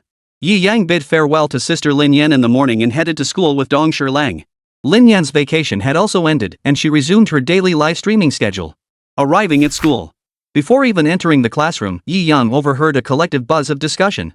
This time, the subject of discussion was no longer the Grim Reaper, Byakuya. Instead, it was Yi Yang and Dong Shilang. Damn, Yi Yang is such a badass. Even though I usually can't stand him, he was seriously too cool last week. Damn, he's so hot it makes my blood boil. Sigh. Life's so unfair. Why did they have to create such a flawlessly perfect hottie? Are we all just destined to be dominated by him? Aren't you numb to being dominated yet? It's been nearly 3 years. I guess I am numb to it now. Damn. Honestly, compared to Yi Yang, that white-haired kid is the real deal. Are you going to walk out yourself, or should I do it for you? A simple sentence left the 8th master completely dumbfounded. Let's be honest, it's no wonder he became bodyguard to that hotshot Yi Yang. That kind of guts alone is more than enough. Wonder which big shot in the capital he's related to, ending up as Yi Yang's bodyguard. Sigh. Guess that's the perk of being a healing-type psychic. By the way, did you guys hear? The 8th master died a couple days ago, and it happened right near our school. What? Seriously? How did he die? Would I lie to you? Of course it's true. He died horribly, cut clean in two. They say he was slain in a single strike. What? Cut in two? Killed in one strike? But he was an 8th tier powerhouse. How is that even possible? I find it pretty unbelievable too. Yi Yang, standing at the classroom door, let a faint smile curve his lips. It was obvious. 8th master had been taken out by Dong Shilang and his crew. The only question was whether he'd been banished to Soul Society or had his soul completely obliterated. He stepped forward and entered the classroom. As Yi Yang entered, the entire classroom fell silent. Every pair of eyes followed him with curiosity, envy, and admiration as he slowly made his way to his seat and sat down. Quietly, he picked up his book and began reading. The classroom fell instantly silent. Ever since that incident last week, no one dared make a sound while Yi Yang was reading. The classroom was eerily quiet. Only the sound of classmates swallowing could be heard. They all stared at Yi Yang as if he were a raging flood or a ferocious beast. Not until morning reading ended. Someone finally approached Yi Yang to strike up a conversation. Yi Yang, you badass, heard that 8th master died. Was that you? Lan Shi leaned in to ask. Instantly, the entire classroom fell silent, everyone waiting for Yi Yang's response. Yi Yang nearly gave him a faint glance. What do you think? Yi Yang retorted. In that moment, a heavy atmosphere instantly filled the entire classroom. Lan Shi's face froze. Haha, I gotta go train, ahaha. Lan Shi scratched the back of his head, offering an awkward smile. With that, he quickly slipped away. The atmosphere in the classroom grew heavy. Until... Yi Yang, wanna join us for practice today? Su Yunyun and Ren Yingying stood by the classroom door. Su Yunyun raised her hand and called out loudly. Seeing the heavy atmosphere in the classroom, Yi Yang decided it was indeed a bit tense. He decided to change his environment for the day. He nodded and agreed, sure. Su Yunyun and Ren Yingying froze in surprise. They usually called Yi Yang too, so why did he suddenly agree today? Yi Yang stepped outside, glancing back at the two still staring blankly. Let's go. Oh, okay. The three walked through the campus toward the training grounds. What's gotten into you today, suddenly changed your mind? Agreeing to train with us? Su Yunyun asked. She still couldn't quite believe it. Ever since the first day of training, Yi Yang had never once attended practice. If he did show up, it was only to watch them train. This was a privilege granted by Tan Hao, solely because Yi Yang possessed dual-color healing abilities. A change of scenery. Yi Yang said indifferently. You should start putting in some real effort too. Even though healing-type users are treated like royalty wherever they go, true strength lies in one's own power. Oh, and I heard that starting with our cohort. The college entrance exams have been reformed based on spiritual abilities. It's now split into the regular college entrance exam and the spiritual energy college entrance exam. You'd better buckle down and study hard. Psychic college entrance exam? Yi Yang froze. With psychic abilities becoming more common in this era, many major cities have started opening psychic academies. The most renowned among them are the Capital Spiritual Energy Academy in the capital city and the Magic Capital Spiritual Energy Academy in the Magic Capital. These two academies connect to secret realms, making them the most renowned among all spirit energy academies. The resources within these secret realms are incredibly abundant, allowing students to rapidly enhance their spiritual pressure. Yi Yang, after the entrance exams, which academy do you plan to attend? Su Yunyun asked. Ren Yingying also gazed at Yi Yang expectantly, awaiting his answer. At that moment, Yi Yang fell deep in thought. Doesn't Jiangning have its own academy? Yi Yang inquired. Su Yunyun and Ren Yingying both froze in surprise. An academy in Jiangning. Since the secret realms within Jiangning City are currently under unknown control and our city suffers from a severe shortage of qualified instructors, Director Tan Tan has no intention of establishing an academy, Su Yunyun explained. Is that so? Yi Yang fell deep in thought. He had no immediate plans to leave Jiangning City. The primary reason, of course, was that he had already established good relations with the Spirit Pressure Research Institute here. The soul burial conducted every 3 days. That was a major contract. Heading to the capital meant not only dealing with chaos but also having to hunt down souls one by one. At that rate, he might not even be able to perform soul burials for 3 spirits in a single night. Just like when I first arrived in this world. With these thoughts weighing on their minds, the three arrived at the training grounds. Everyone was already present. Tan Hao was there, of course. Seeing Yi Yang, he paused in surprise. Yi Yang, what wind blew you here today? How did this little god get dragged over? Just came to take a look. Yi Yang replied. He then found a spot nearby and sat down. Tan Hao, Su Yunyun, Ren Yingying. They'd thought Yi Yang had finally seen the light and was going to join their training to boost his strength.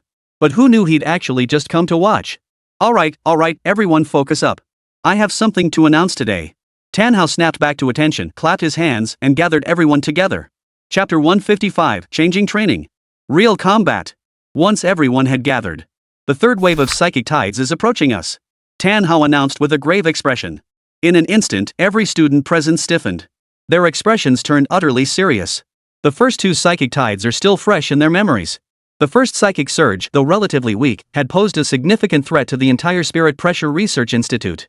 The second one was even worse. It was an outright city-wide catastrophe. Fortunately, Lord Byakuya's single bankai, a blade of cherry blossoms blanketing the city, saved all of Jiangning. Now, the third spiritual energy surge was approaching. It will be far more than just a city-wide catastrophe. This could very well be a crisis threatening the entire Dragon Nation. They couldn't keep hoping Lord Byakuya would save them time and time again. Director Tanhao, what should we do? Someone asked. You needn't worry too much about that. To resist this spirit energy tide, the powerful figures of the capital have already dispersed to various other locations. And here in Jiangning City, we have been joined by an 8th tier spirit energy master. I believe resisting this spiritual energy surge should not be difficult. Tanhao declared. Phew. Everyone breathed a sigh of relief. But what I'm about to say is the crucial point. Resisting the third wave of psychic energy ultimately falls on Jiangning City. As psychics of Jiangning City, we must contribute our strength for our city. Therefore, from now on, we can't just train on the practice grounds, we need real combat experience. Tang Hao declared. Everyone's bodies trembled involuntarily. Real combat. That meant they would have to fight against the void. Some began to look excited. Others were filled with apprehension. Battling the void meant advancement, but it also meant danger. Rest assured, we'll oversee this combat training with the void. Should any unexpected incidents occur, we'll intervene immediately. A voice sounded from the side. All eyes turned. It was a middle-aged man wearing black-rimmed glasses, appearing steady and refined. Behind him followed several others.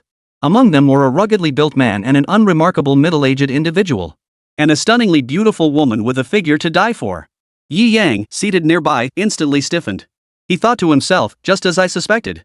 The visitors were none other than the 8th tier psychic powerhouse he and Sister Lin Yan had encountered at the fitness center over the weekend. Yi Yang's guess was correct. He had come from the capital to resist the third wave of the psychic energy tide.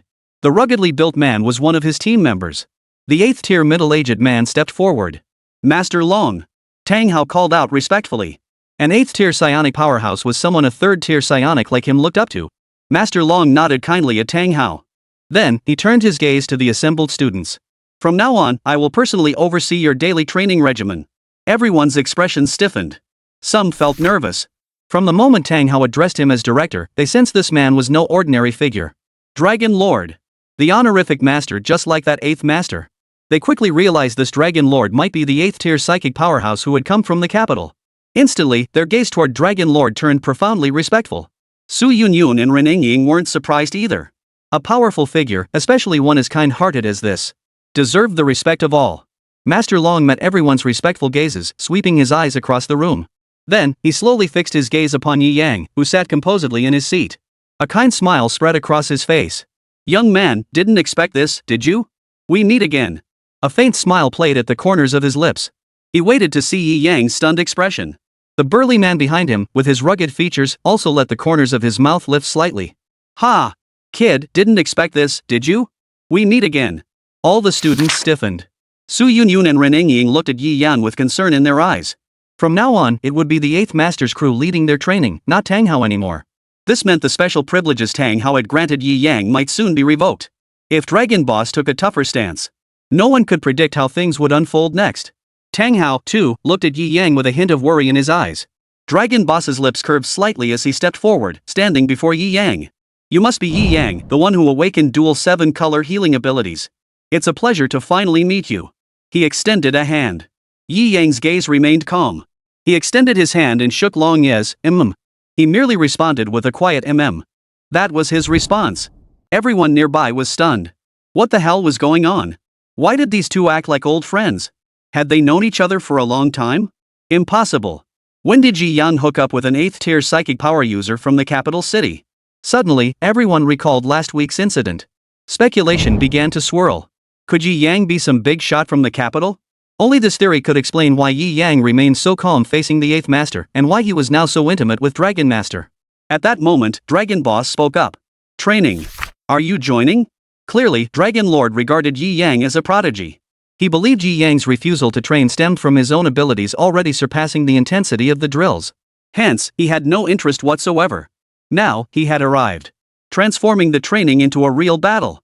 He was certain Yi Yang would be absolutely fascinated. Silence. Everyone watched Yi Yang, waiting silently for his response. Would he agree? If I have time, I might consider it. Yi Yang said indifferently. Chapter 156, Bodyguard? Elementary school kid, cosplay enthusiast? Long Yi, standing before Yi Yang, froze in surprise. He hadn't expected Yi Yang to adopt such an attitude toward him at this moment. But geniuses all have their own personalities, and he understood that. He gave a faint smile. So when exactly will you have time? Yi Yang heard this, and stood up. He said casually, I should be free right now. I can accompany you guys for some fun. Dragon Boss froze for a moment, then the corners of his mouth curled up. Have some fun. Indeed, this was a genius. In the capital, he had seen countless geniuses like Yi Yang. Arrogant, convinced they were unmatched among their peers. Yet when it came to actual combat, their performance was utterly lackluster. Some ordinary psychics were better than them. He'd seen plenty of so-called geniuses like this.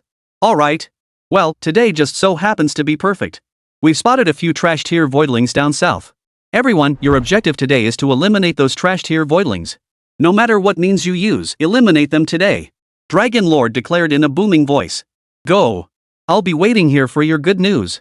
The students froze in place, stunned. Waiting here for their good news. Shouldn't he be going with them, ready to intervene if anything went wrong? Why send them alone now? Damn it, what are you all standing around for? Get the hell moving, bellowed the burly man named Ironhead. His words jolted the students back to their senses. Oh. The group stumbled out in a daze. Su Yunyun and Ren Yingying approached Yi Yang, are you coming with us? Su Yunyun asked. Ever since becoming psychics, the three had always teamed up as partners. Now that there was actual combat ahead, they naturally invited Yi Yang, their teammate, first. Yi Yang smiled. You guys go ahead. I'll catch up soon. Okay. The two campus beauties paused in surprise before heading outside. Moments later, the entire training ground was left with only Yi Yang, along with Dragon Boss and his few henchmen. Hey, kid, you said you were free. Why aren't you going? The burly man named Ironhead approached and asked. Yi Yang glanced at him, his expression calm. Hold on, my bodyguard hasn't arrived yet. His voice wasn't loud, but it carried clearly to Dragon Boss and the others. The air hung heavy for a moment. Suddenly. Ha ha ha, bodyguard. Ouch, that's hilarious. The burly man named Ironhead clutched his stomach, laughing heartily. Dragon, he said he has bodyguards. Ha ha ha ha. Dragon Boss was also completely dumbfounded. What the hell is going on? Bodyguards? A high school student actually has bodyguards. Sure, he'd awakened dual-colored healing psychic abilities. But hiring bodyguards? That's going too far. Besides, what kind of formidable figures could even serve as bodyguards in Jiangning City? The strongest person he knew in Jiangning City, Tan Tan, was only a high-tier 4th rank. How high could this bodyguard's rank possibly be? Probably not even as good as Ironhead. He shook his head helplessly. He assumed Yi Yang's bodyguard was at most a 3rd-tier spirit energy user. No, probably not even 3rd tier. He probably just hired some psionicist as a sacrificial lamb. When will your bodyguard arrive? Asked Dragon Boss. Any minute now. Yi Yang replied. As Yi Yang's words fell silent, two figures slowly walked into the training ground. One tall, one short. The larger one had a rugged appearance, with hair that was, well, hard to describe. Bells dangled from his hair, and he wore an eye patch over one eye, giving him a fierce, distinctly bodyguard-like look. The smaller one sported spiky white hair, stood at a height that was, well, hard to describe, and looked incredibly young like an elementary school kid. The larger one wore a death dealer outfit, draped in a captain's Heir, with a sword slung over his shoulder. The smaller one wore casual clothes, looking cool. These two were none other than Kenpachi Zaraki and Toshiro Hitsue. Since Kenpachi Zaraki currently lacks a Shinigami body, he appears directly in his Shinigami form. As they entered the training grounds, the air froze once more. The others were all left speechless. A cosplayer and an elementary school student? What an unlikely pairing. Dragon Boss and his men were all dumbfounded. The burly man named Ironhead covered his mouth, struggling to stifle his laughter until tears welled up in his eyes. Finally, he couldn't hold it in any longer. Ha ha ha ha. Bodyguards, bodyguards. A cosplayer and an elementary school kid as bodyguards? This is absolutely hilarious. Dragon Boss turned and glared at the burly man. Shut up. The burly man immediately stiffened. Brother Long, I was telling the truth, but you're right, what kind of decent bodyguard could a high schooler possibly hire? Getting these two contestants is already pretty good. Dragon Boss. That's true, I suppose. But have you considered how the person involved feels? Dragon Brother turned his gaze toward Yi Yang. He expected Yi Yang to fly into a rage, grinding his teeth in fury. But no. Yi Yang's gaze remained utterly serene. He paid no heed whatsoever to Ironhead's mockery. Young brother Yi Yang. Ironhead is just like that. Don't take it to heart. MHM. Yi Yang replied calmly. At that moment, Kenpachi looked at the burly Ironhead, who was laughing wildly, and the corners of his mouth turned up slightly. He gave a dismissive chuckle. His spiritual pressure was too weak, so weak that Kenpachi couldn't muster even a shred of interest. He didn't even have the qualifications to fight him. The bespectacled man beside him was barely worthy of consideration. Chapter 157, The Third Wave of Spirit Energy Tide. The Captain's Assignments. The two approached Yi Yang from behind and stood silently. Dong Shirlong's gaze was cold and sharp, his expression unfriendly. He had heard every word of that big oaf's mockery just now. He detested it when people made jokes about his age. Kenpachi, however, seemed utterly disinterested. Shouldering his sword, he stood in quiet stillness. "Let's go. Young brother Yi Yang. Come with us," Dragon Lord said indifferently. Yi Yang's expression remained calm, his eyes showing no ripple of emotion. He understood exactly what old Dragon was thinking. It was nothing more than an attempt to instill a sense of danger in his students. After all, if real-time protection were provided, it wouldn't be considered a real-world scenario. That was precisely why he had deceived the students. By now, the students had all headed south in search of Su. It was time for them to set out. Coincidentally, Yi Yang hadn't left yet. So they decided to invite him along. "Boss, this isn't following the training rules, is it?" the burly man spoke up. "How is it not?" Long Yi countered, but his rebuttal trailed off mid-sentence. Suddenly, boom! The ground trembled violently. An immense spiritual pressure erupted into the air.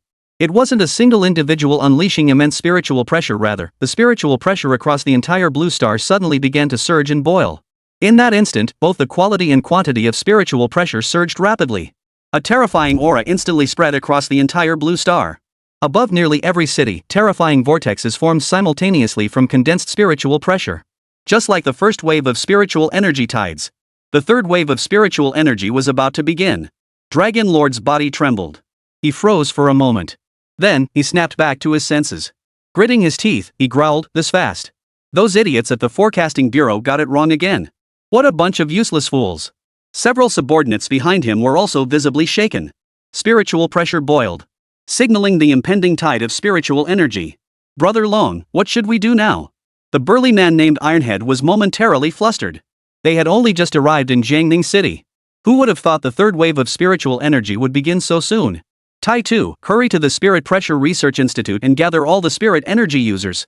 Lingling, you go into the city and evacuate the civilians. Kamigami, the students heading south are yours. Bring them back. Hurry up. Dragon San shouted anxiously.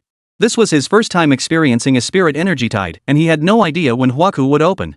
Therefore, every second counted now. As his words fell, the few people behind him charged outward at the fastest speed they had ever known. Moments later, the vast training ground was left with only Dragon Lord and Yi Yang's three men. Dragon Lord fixed his gaze on Yi Yang. His expression was solemn and grave. "Yi Yang, Jiangning City is about to face an unprecedented crisis. As a dual-spectrum healing-type psychic, your mission is of utmost importance. Remember, during the impending chaos, we won't have the resources to protect you.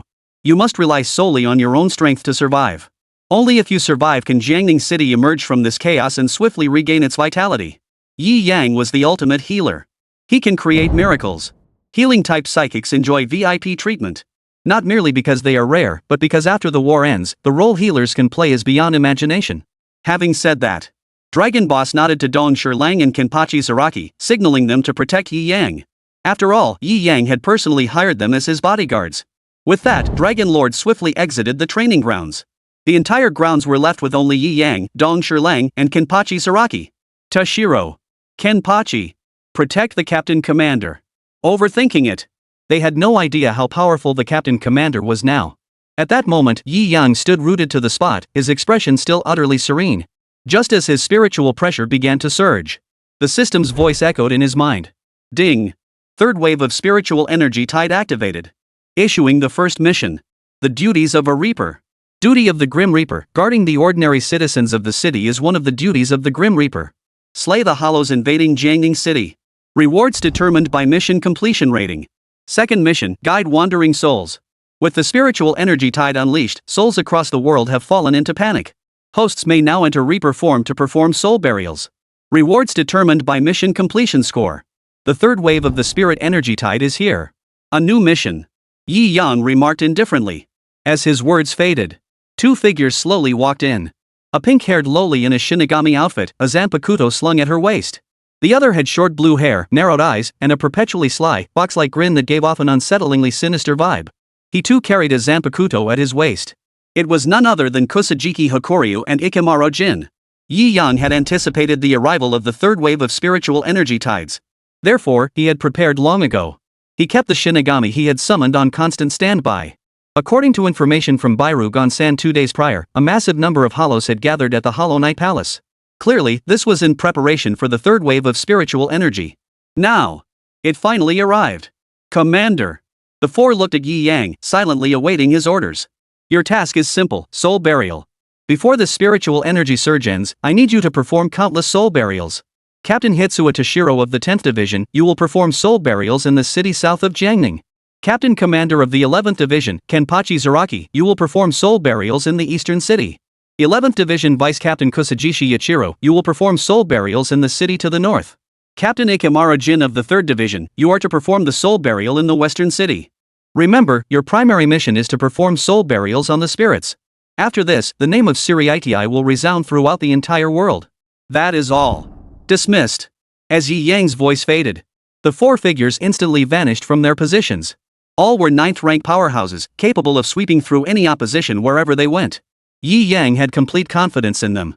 This surge of spiritual energy had thrown all souls into panic, guaranteeing a massive uprising. This was the perfect moment for them to establish the Spirit Purification Court. He was certain that after this, the Spirit Court would be fully constructed. But before that, Yi Yang's gaze shifted toward the location of his home. Chapter 158, The Tide of 10,000 Souls. The Saviors of the Dead. Yi Yang's home. Yi Yang pushed open the door and entered. The scene unfolding before him nearly made him lose control. There, Sister Lin Yan had just slipped off her white shirt, revealing the Matsumoto Runju lingerie Yi Yang had gifted her last week. Complete with lace trim. Her stunning figure was now completely exposed. Yi Yang and Lin Yan stared at each other, wide-eyed. The air instantly grew silent. Sis Lin Yan, there's a riot outside, so I came back. Yi Yang had only been distracted for a moment before instantly regaining his composure and speaking up. Lin Yan, too, snapped back to reality.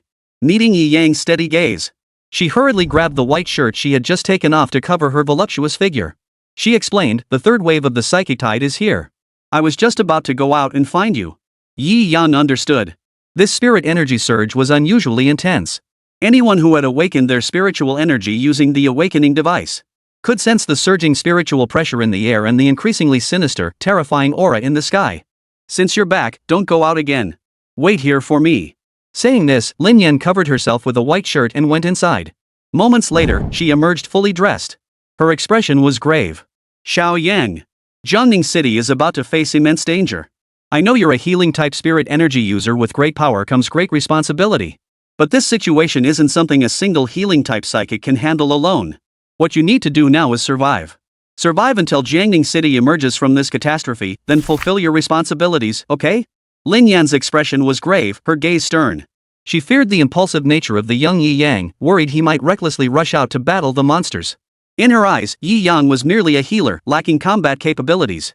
In the end, he might not even know how he died. Therefore, Lin Yan felt she must do everything in her power to dissuade Yi Yang, to persuade him not to act on impulse. Only after surviving the catastrophe in Jiangning City could Yi Yang's abilities be fully utilized.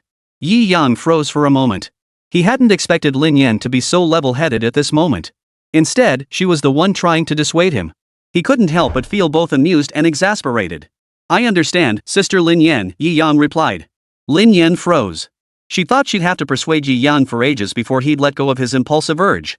But unexpectedly, just a gentle reminder was enough for him to come to his senses. Alright, next, let's seal up the doors and windows together. Lin Yan said. Securing the doors and windows might not stop the void, but this sense of precaution was still necessary. After that, everything would be up to fate. Alright. Yi Yang nodded. Then, Yi Yang and Lin Yan methodically sealed off every possible entry point in the room. Of course, except for the window Yi Yang deliberately left open. Meanwhile, outside, as spiritual pressure continued to boil and surge, the sinister, terrifying aura in the sky grew increasingly dense. Everyone could sense that faint whiff of death permeating the air. Everyone, hurry back to your homes. Barricade every door and window. No matter what happens, do not open them. Lingling, one of Dragon Lord's subordinates, darted through the streets and alleys of Jiangning City. Her delicate voice, though lacking depth, pierced every ear. After the initial shock wore off, the crowd reacted. Run. Get home now. The third wave of psychic energy is here. We're done for. The entire city of Jiangning plunged into panic in an instant. People scattered in all directions, scrambling to outrun the chaos. Screams filled the air. Fear began to spread through every heart. And it wasn't just Jiangning City that descended into chaos. At that very moment, the entire blue star, every corner of it, was plunged into this same state. The third wave of psychic energy surged forth, Huchuan's third massive invasion. It came far too abruptly, far too swiftly. Not long after the second wave of spiritual energy had subsided, the third wave had already begun. Moreover, the timing of this spiritual energy surge completely contradicted the predictions of the Spiritual Pressure Forecasting Bureau. Originally predicted to begin 7 days later, it arrived 7 days early. This was something no one could have anticipated. Within less than an hour, panic engulfed the entire blue star. And it wasn't just humanoids who panicked. Even more terrified than humans were the soul spirits. If the void were to launch a massive invasion, what would be their primary target? The answer was undeniable. Soul spirits. These spirits possessing a faint spiritual pressure. Hollows feed on humans possessing spiritual pressure, and once transformed into spirits, they inherently carry spiritual pressure. Therefore, hollows target them first. From the moment spiritual pressure began to surge, unseen by all, countless souls plunged into panic. Some cowered in corners, trembling. Some fled in terror, scattering in all directions. Others stood rooted in despair, waiting to be swallowed by the hollows. Every kind imaginable. Humans are life. Where there are powerful humans, they will protect and aid them. Yet their souls are gone. No one would protect or aid souls that have already lost their lives once. If they do, it's only within the limits of their ability. But what time is it now? Right now, no one knows what kind of monsters they'll face next. No one knows how powerful the void will be when it invades Blue Star.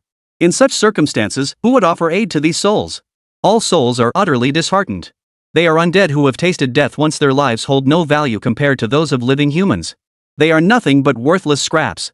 These utterly despairing thoughts surfaced unconsciously in their minds. Suddenly, a figure gradually rose from within their minds. Death. He was the hero who walked through the darkness, saving souls. Every soul who had seen the videos of Death God Byakuya held him in utmost reverence. Some even regarded him as a god. The Grim Reaper was the one who could truly save these wandering souls. At this very moment, the radiant image of the Grim Reaper Byakuya gradually emerged in their minds. Every soul who had seen the video of the Grim Reaper Byakuya cast aside all fear. They ran like mad toward Jiangning City.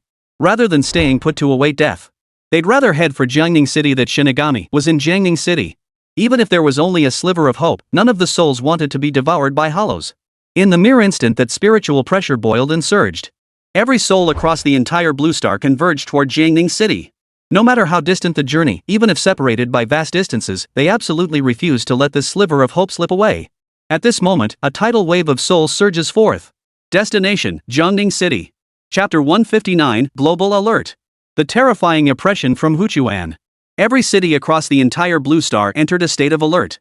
Before the malevolent aura linking to Huakuang in the sky could fully manifest, everyone prepared themselves, ready to face the impending third wave of spiritual energy.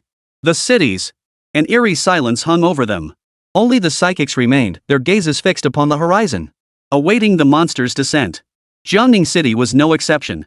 Under the leadership of Dragon Lord, everyone was fully prepared.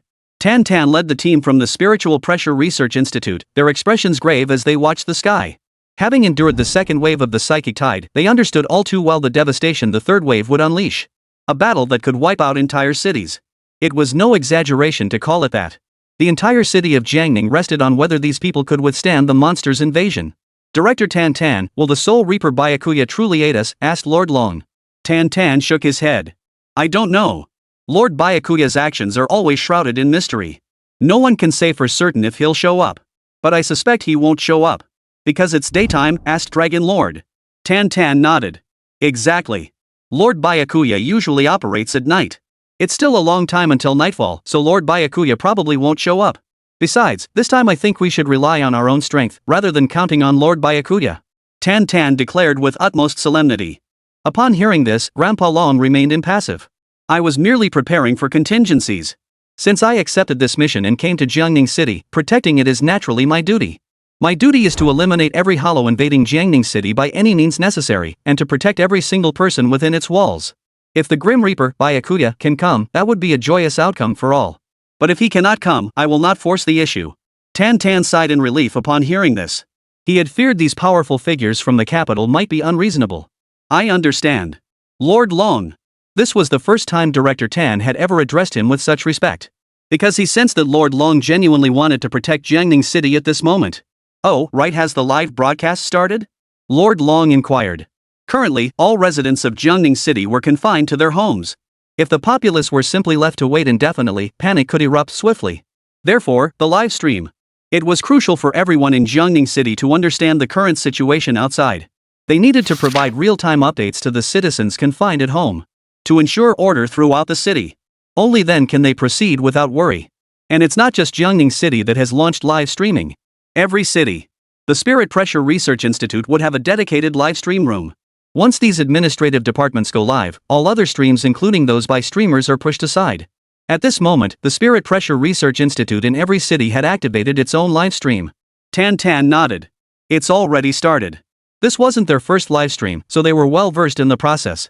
Behind the group, Tan Hao held a phone mount. The phone displayed the live stream content. The moment he launched the stream, the entire population of Jiangning City flooded in. This place had become the lifeline for all of Jiangning City's citizens. Dragon Boss nodded. Good. Now, the real battle was about to begin. Tan Hao held the selfie stick, but he no longer felt the ease he had when facing Bai Zai. He now felt immense pressure. It was pressure intense enough to make his entire body tremble. His expression stiffened as he forced a smile before the live stream. Everyone, please stay calm. Stay safe in your homes. Trust us, we will absolutely overcome this crisis. The chat room echoed with responses. Trust Director Tan Tan to repel this invasion of the void. Jiangning City will definitely pull through again. Of course. Director Tan Tan will definitely succeed. I checked other city situations, they're similar to Jiangning City. Powerhouses dispatched from the capital are leading teams of Spirit Pressure Research Institute personnel to fight back against the Hollows. We're all on equal footing this time. This should be manageable for us. Let's hope so. The entire city of Jiangning seemed remarkably calm. After all, they had already endured it twice before. When it came to the threat of the city's annihilation, they had grown familiar with it.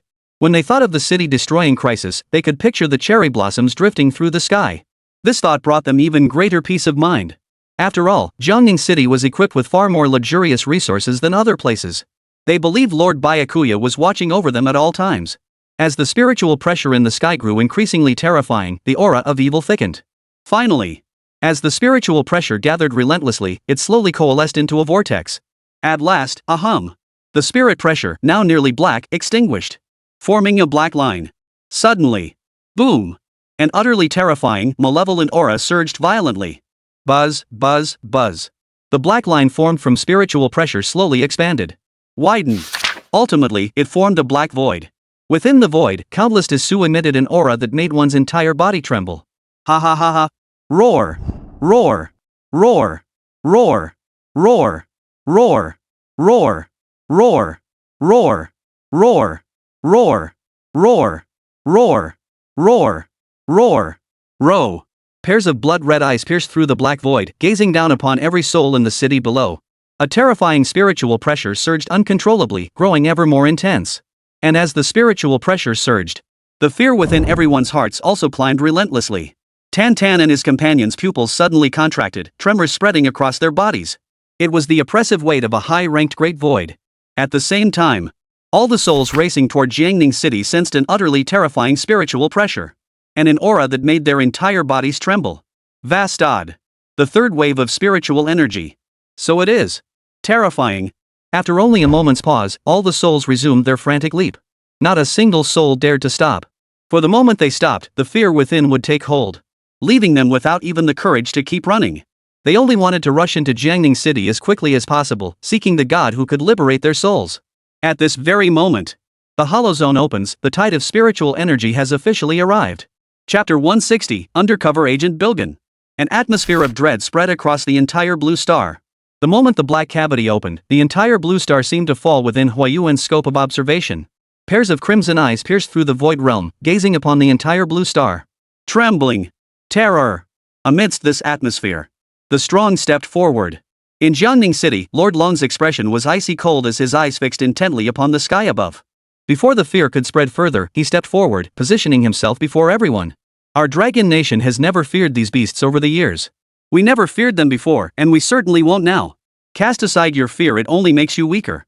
Remember this, never forget, grip your swords tightly. We will fight these beasts to the bitter end. Lord Long roared the words, his voice echoing throughout Jiangning City. His words echoed relentlessly throughout the city. Every citizen sheltered in their homes heard this piercingly high-pitched cry. In that moment, as the fear of the Hollow Zone's opening slowly dissipated, everyone's eyes gradually brightened. That's right. We never feared it before, so why should we fear it now? The Dragon Nation had never feared the void from the very beginning. Trust that the psychics fighting on the front lines will surely drive back these beasts. All the citizens at home were filled with renewed vigor. Behind Dragon Lord, the psychics behind him also snapped out of their daze. That's right. How long had the Dragon Nation been at war with the Void Realm? How many battles had they fought? They had never feared before, so why should they fear now? Their eyes grew sharp and piercing. They stared intently at the black void above, confronting the terrifying aura head-on. Fight! We must fight! Kill these beasts! We will not let them destroy all of Jiangning City. That's right. We'll fight them to the bitter end. Now, fear had dissipated. The mighty warriors of the Dragon Nation had awakened the battle lust within their hearts. For Jiangning City, for the Dragon Nation, and for the hundreds of thousands of citizens of Jiangning City. They will fight. To repel every last one of these phantoms from the third wave of psychic energy invasion. A chorus of roaring battle cries resounds throughout the entire city of Jiangning. This time, they would absolutely defend their city themselves. They would absolutely protect their own families. The thunderous roar sounded like a declaration of war. The roar drowned out the ever-rising malevolent spiritual pressure. Of course, this wasn't confined to Jiangning City alone. Across nearly the entire Dragon Nation, such scenes unfolded. The mighty always roused the masses when needed most, lifting everyone's spirits. In this moment, the entire Dragon Nation, galvanized by its mighty warriors, surged with unyielding resolve, resolutely fighting Huaku to the bitter end. Wave after wave of roaring cheers thundered across the land. In stark contrast to the soaring human morale, souls cowered in the city's shadows. Countless souls in Jiangning City trembled in fear. The Dragon Nation fought for itself, shielded by its mighty warriors, capable of resisting the void. But what about these souls? Who would stand up for them? Were they to be left to fend for themselves? Were they destined to become mere bait for the void after its descent? Jiangning City. The oppressive atmosphere in the sky grew increasingly heavy. Finally, from the black void, a figure slowly stepped out. Standing in the sky, clad in black battle armor, with faint black war paint adorning its face. A horn-like appendage protruded from its forehead. Most crucially, it was humanoid, a complete human form. Save for the gaping hole in its chest, it bore no discernible difference from a human being. This was a Vastoid of the Vast Horde class. As everyone knows, a Vast Horde level Great Void entity is at least an 8th tier powerhouse. Everyone present was visibly shaken. Dragon Lord, however, remained composed, his gaze fixed upon it. Vashtod, so it is. The second wave brought forth a void of the Ichuka's tier. So for the third wave to bring forth a Vast Horde level Great Void, is that too much to ask? Their Dragon Nation had long been prepared. After the Vashtod level hollow emerged, it scanned the area below. Its expression was arrogant and condescending, as if everything beneath it was inferior. Its gaze was cold and piercing. Is this Jiangning City? It spoke slowly. The second wave of psychic energy surged forth. Tens of thousands of void entities, including those of the Archon class, launched their invasion. Yet it failed to make even a ripple. Therefore, this time, the king of the Void Night Palace showed special consideration for Jiangning City. It turned its gaze behind it. Come forth, Bilgan. This battle will serve as your initiation trial. As its words fell, the spiritual pressure within the dark void behind it surged once more. An evil aura began to boil and surge. Another figure slowly stepped out from within the black void. With snow-white hair and beard, and a scar across his chest, he appeared to be an elderly man. None other than Bilgan. Jiangning City.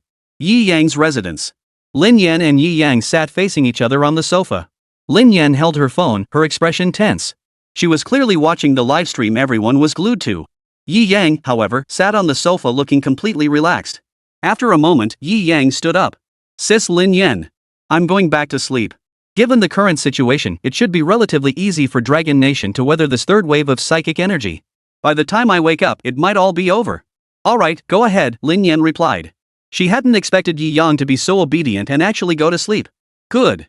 By the time he wakes up, the whole thing will probably be over. Then he'd have plenty to keep him busy. Yi Yang returned to his room and locked the door with practiced ease. Then his gaze sharpened. He looked toward the source of the rising spiritual pressure. It's begun. Then it's time for me to move. Chapter 161, Shinigami Transformation, the excited Kenpachi Zaraki. All cities activated their black cavities. Within each black cavity, a hollow of Vasudard level power emerged, leading hordes of lesser hollows to invade the entire blue star. At this moment, Jiangning City. Other cities faced a single hollow of the Vasudevan class. But Jiangning City received special attention from the Void Knight Palace, which dispatched 2 Vashtiad-level Great Void entities.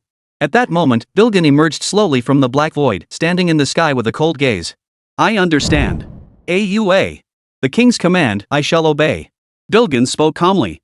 After reporting to Yi Yang last time, he had returned to Huayuan. He joined the Palace of the Night as a newly promoted Vashtiad-level Hollow. The king of the Hollow Knight Palace harbored no suspicion toward him. Thus, he was assigned to Jiangning City. First, to provide special attention to Jiangning City. Second, this would be his proving ground. But the Vashtiad-level Arankar, AUA, sneered dismissively. He held profound contempt for the suddenly emerged Vashtiad-level Great Void. He couldn't stand the sight of him. Originally, Jiangning City should have been entirely entrusted to him. But because Bilgin arrived, command authority was now shared between the two of them. Anyone would find this unbearable. You all come out too. AUA called out indifferently. As his words faded. Buzz, buzz, buzz. Within the black void, terrifying spiritual pressure surged once more. 5 more humanoid hollows slowly emerged from the darkness. However, compared to the Vashtiad, who were nearly indistinguishable from humans, they appeared far more akin to the savage hollows. Grimacing faces adorned with razor-sharp claws. Though humanoid in form, they still bore the unmistakable traits of hollows. Judging by the spiritual pressure emanating from them, they were Yachukas. A Yachukas far surpassing the Gyran tier, yet falling below the Vashtiad tier. Any hollow that ascends to the Yachuko stage must be at least 7th stage in immutable law. A full 5 Yachukas slowly emerged from the black void. They stood behind the 2 Vashtiad-level hollows. Their gazes radiated utter arrogance. They looked down upon the human psychics below with utter contempt. Given the immense disparity in power, any resistance was futile. As the 5 Yachukas-level Great Void beings stepped out of the void circle, countless lesser void creatures continued to leap out from behind them. Swish! Swish! Swish! Swish! Swish! Swish!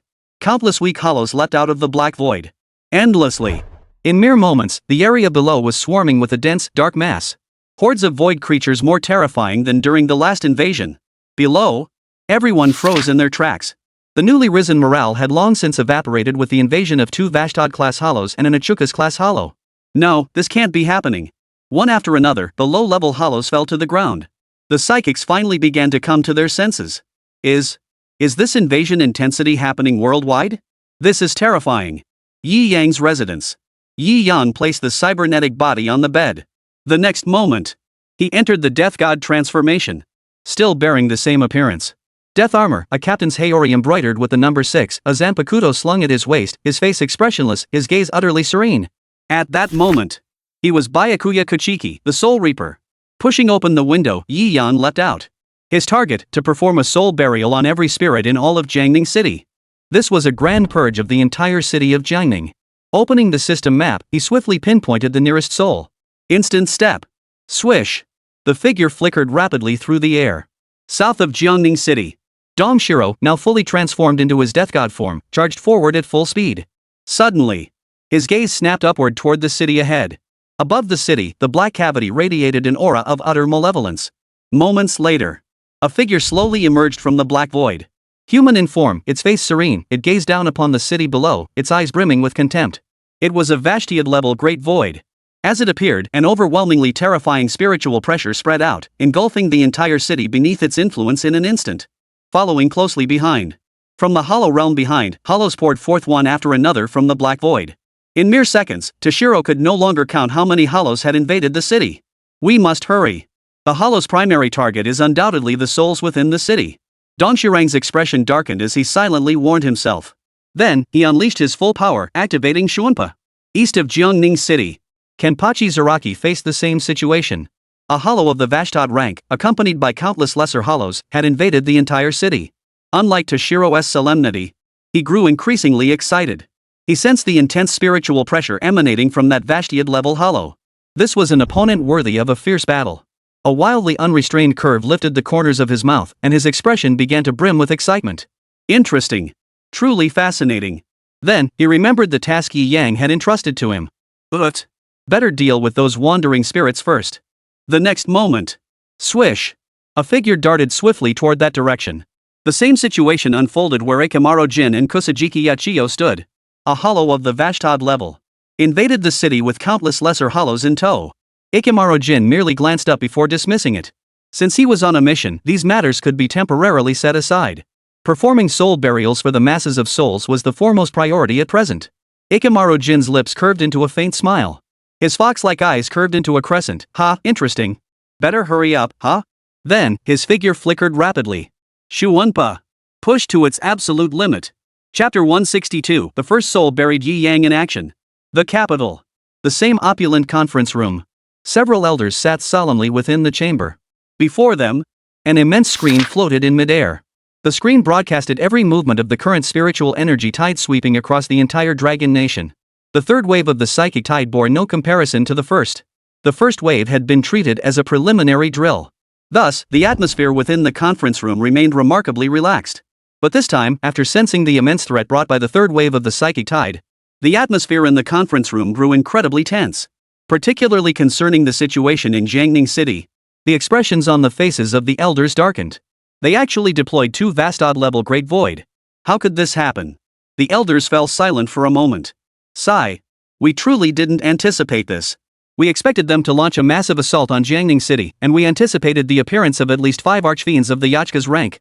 But, we never imagined the Void Knight Palace would actually send 2 vast-level hollows this time, one elder sighed.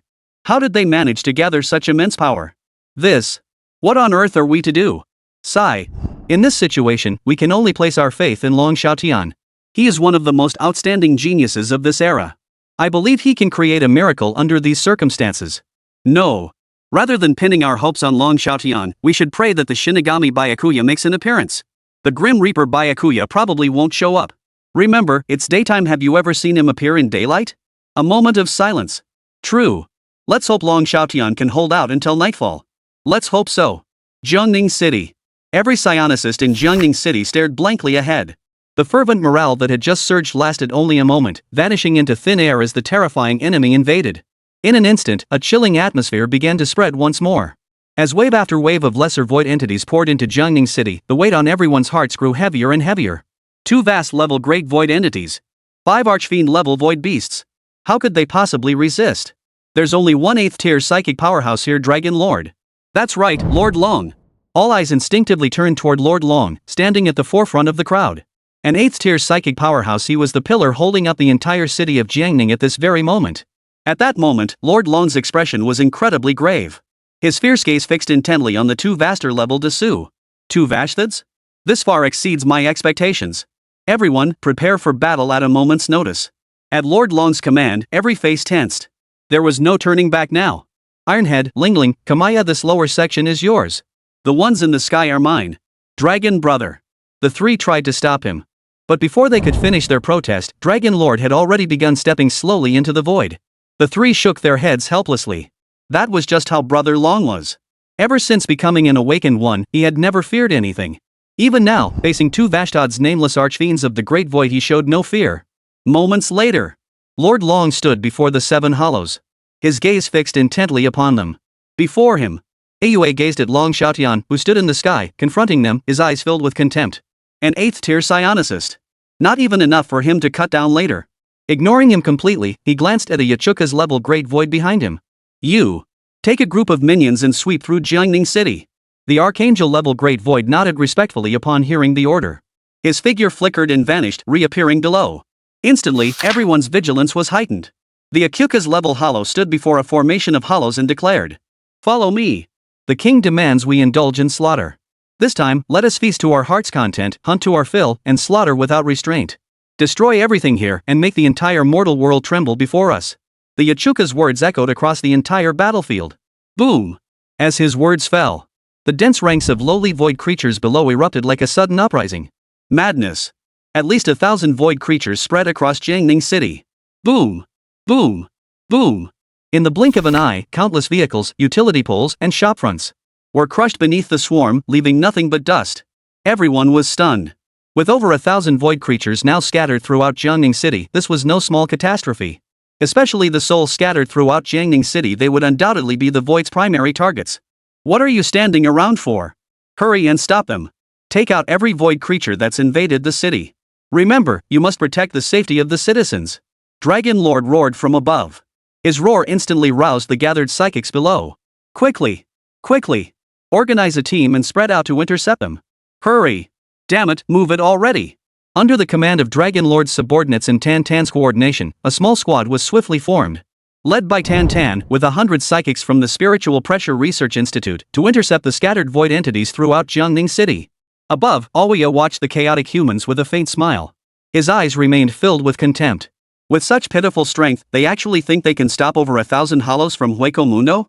How utterly delusional. Atal, go. Take care of them. Make sure they never return. He barked at the Yachukas who had just arrived. Yes. Swish. A sharp reply. The Yachuka's level hollow instantly dissolved into a blur, vanishing from the spot.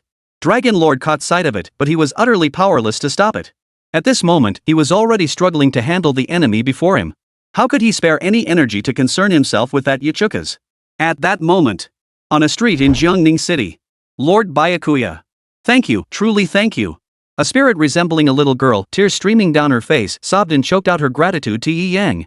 As the terrifying enemy's spiritual pressure spread, she had already fallen into despair. She had resigned herself to being swallowed by the hollow. But just then, Lord Byakuya appeared. He materialized before her out of thin air. Then calmly said to her, "Go to Soul Society. It's a better place for you." And so, beneath Lord Byakuya's sword hilt, she sensed she was about to enter a place where she could finally find peace. Thank you, truly thank you, Lord Byakuya. The little girl continued to thank Yi Yang profusely. As the light grew brighter and brighter, finally, the little girl transformed into a streak of blue light and entered the Soul Society. Yi Yang's gaze remained calm. This was the first soul he had ever buried. And this was merely the beginning of the battle. Turning his gaze toward the distance, Yi Yang could distinctly sense a void beginning to spread throughout Jiangning City. Looks like we need to pick up the pace. Yi Yang murmured. Swish. His instant step reached its absolute limit. His figure darted swiftly through Jiangning City. Chapter 163, back in spectator mode. Yi Yang's figure flickered into view once more. He opened the system map. He continued searching for the next target destined for soul burial. In just 1 second, Yi Yang was about to confirm his target. Suddenly, an intriguing scene unfolded on the map. The red dot representing Su formed an encircling perimeter around a specific area. Within the enclosure, nearly half of Jiangning City's souls had gathered. As the red dot slowly shrank, the remaining space grew smaller and smaller. The souls are becoming increasingly concentrated. They were attempting to gather all the souls for a single, decisive annihilation. Yi Yang's eyes flickered as he instantly discerned the void's intent. At least a void of the Yachuka's level, he murmured. That such lowly hollows could obey commands so precisely clearly indicated. There was undoubtedly a major hollow orchestrating this behind the scenes. Yi Yang's lips curved into a faint smile. Perfect timing. Gathering the souls this way would save him a lot of time. Performing a mass soul burial at once was ultimately far better than hunting them down one by one like this. He smiled faintly. His figure drifted upward into the sky. Now, all that remained was to wait for all the souls to gather in one place. The Tan Tan squad conducting the ambush also noticed the current situation. Everyone, follow me to crush those worthless phantoms. Tan Tan shouted loudly. He charged forward with fierce momentum. No. Are you out of your mind, Tan Tan?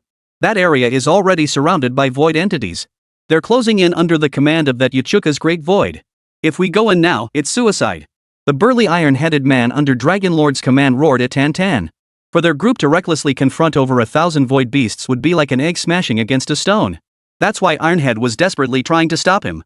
Director Tan Tan's face twisted into a ferocious grimace, consumed by boundless fury. If we just stand by and watch, what about those souls? They were once human beings, just like us. Are we just going to stand by and watch them get devoured by the void? Tan Tan roared, his rage nearly consuming his reason. He grabbed Ironhead by the collar and glared at him. Tai Tu froze, his expression shifting to anger. Director Tan Tan, I urge you to see the situation clearly. That place is swarming with thousands of void entities. There are even Yachuka's level great void entities there. Do you think we have any chance of survival if we go? Ask anyone here, going in is no different from suicide. Those souls, they're practically already dead. Going up there to fight is just asking for trouble. Brother Long just said it too, we absolutely must protect the people. I hope you'll take note it's the people, not those useless souls who become utterly worthless. The burly man with the iron head turned around, grabbed Tan Tan by the collar, and shouted furiously. Tan Tan's face still bore traces of anger. But Ironhead's words left him momentarily speechless. Exactly. If he insisted on leading his brothers into the rescue mission, total annihilation was the inevitable outcome. And without a doubt, that would be the absolute outcome. At that moment, Tan Tan fell silent. Ironhead, who had been circling him, grabbed him by the collar. His rage gradually subsided. At this moment, his expression turned somewhat desolate. Protecting everyone in Jiangning City was a duty etched into his very bones. And he, influenced by Lord Byakuya, held the same stance toward spirits. Yet now, he was being asked to abandon those souls gathered around Motoharu. His heart felt as though it had been sliced 1,000 times. Poof. Figure it out yourself. Ironhead tossed Tan Tan to the ground and ignored him. Tan Tan sat silently on the ground, his expression desolate. Behind them, Tan Hao, holding the selfie stick, also wore a grim expression. He stepped forward. Second uncle, you, pull yourself together. The viewers in the livestream were also deeply moved by Tan Tan's plight. As they were citizens of Jiangning City and knew Tan Tan well, they could feel his pain. But to step forward meant certain death. Tan Tan fell silent for a moment before slowly rising from the ground. His expression had begun to settle. Over there, Ironhead saw it, finally calmed down. Ha! Tan Tan. Ah, I've calmed down. Tan Tan replied. That was surprisingly quick. I thought I'd have to wait a few more minutes for you. Now that you've calmed down, let's start planning our tactics, Ironhead said. No. As for tactics, I'll leave that to you from here on out. I need to be going now.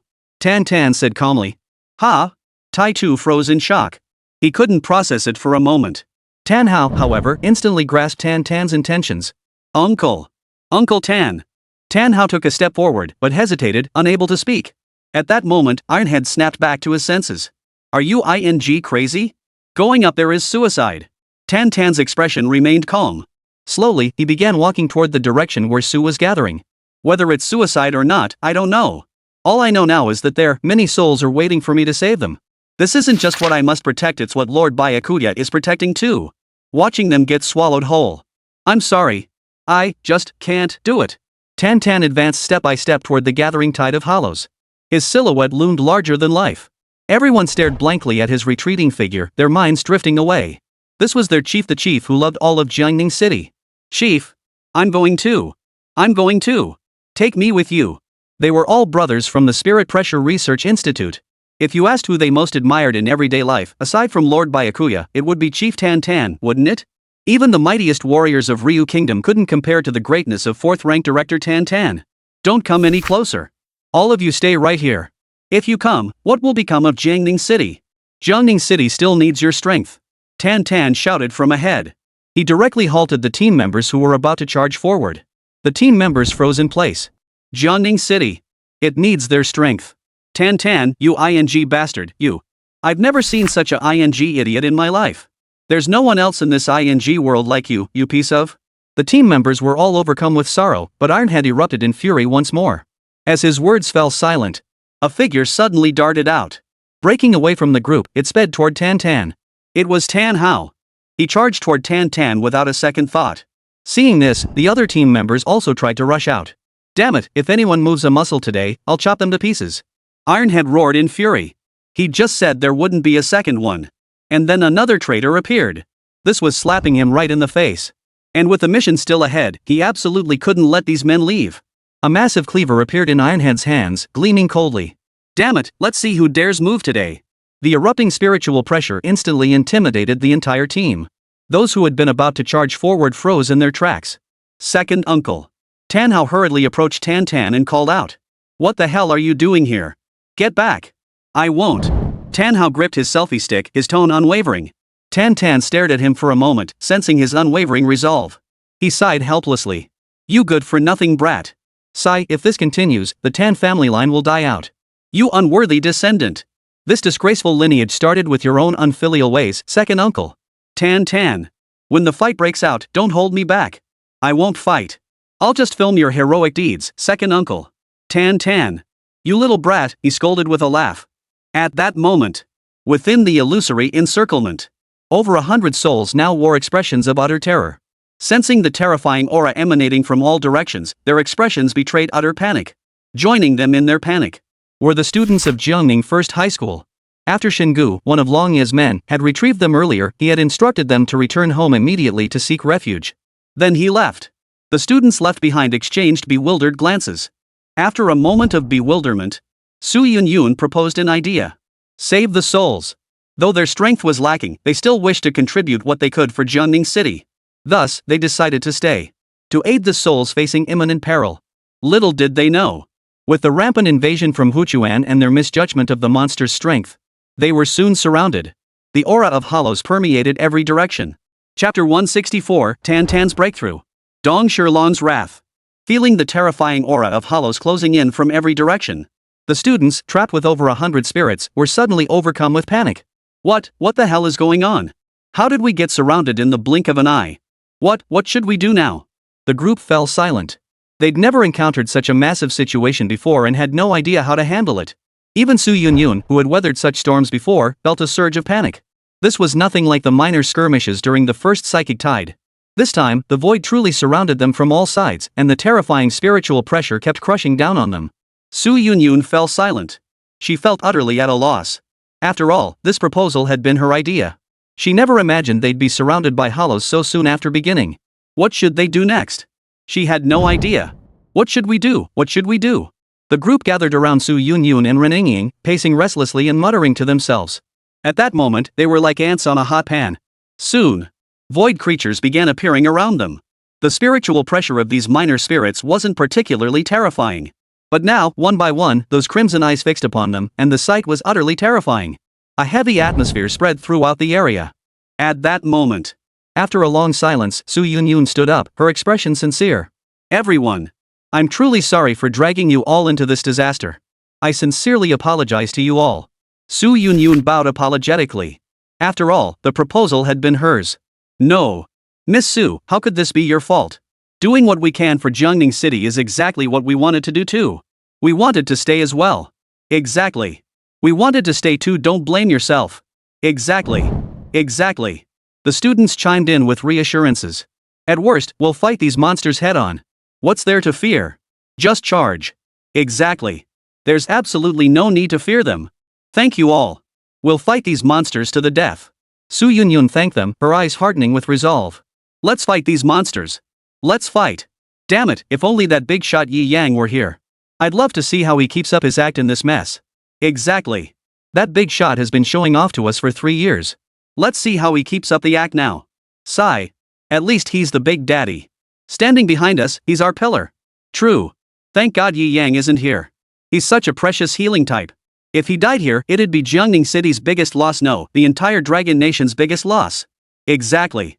Honestly, I suddenly miss that big shot Yi Yang right now. Ugh. Damn it, I kinda miss him too. Even though he drove us crazy all the time, for some reason, being around him always gave me this inexplicable sense of calm.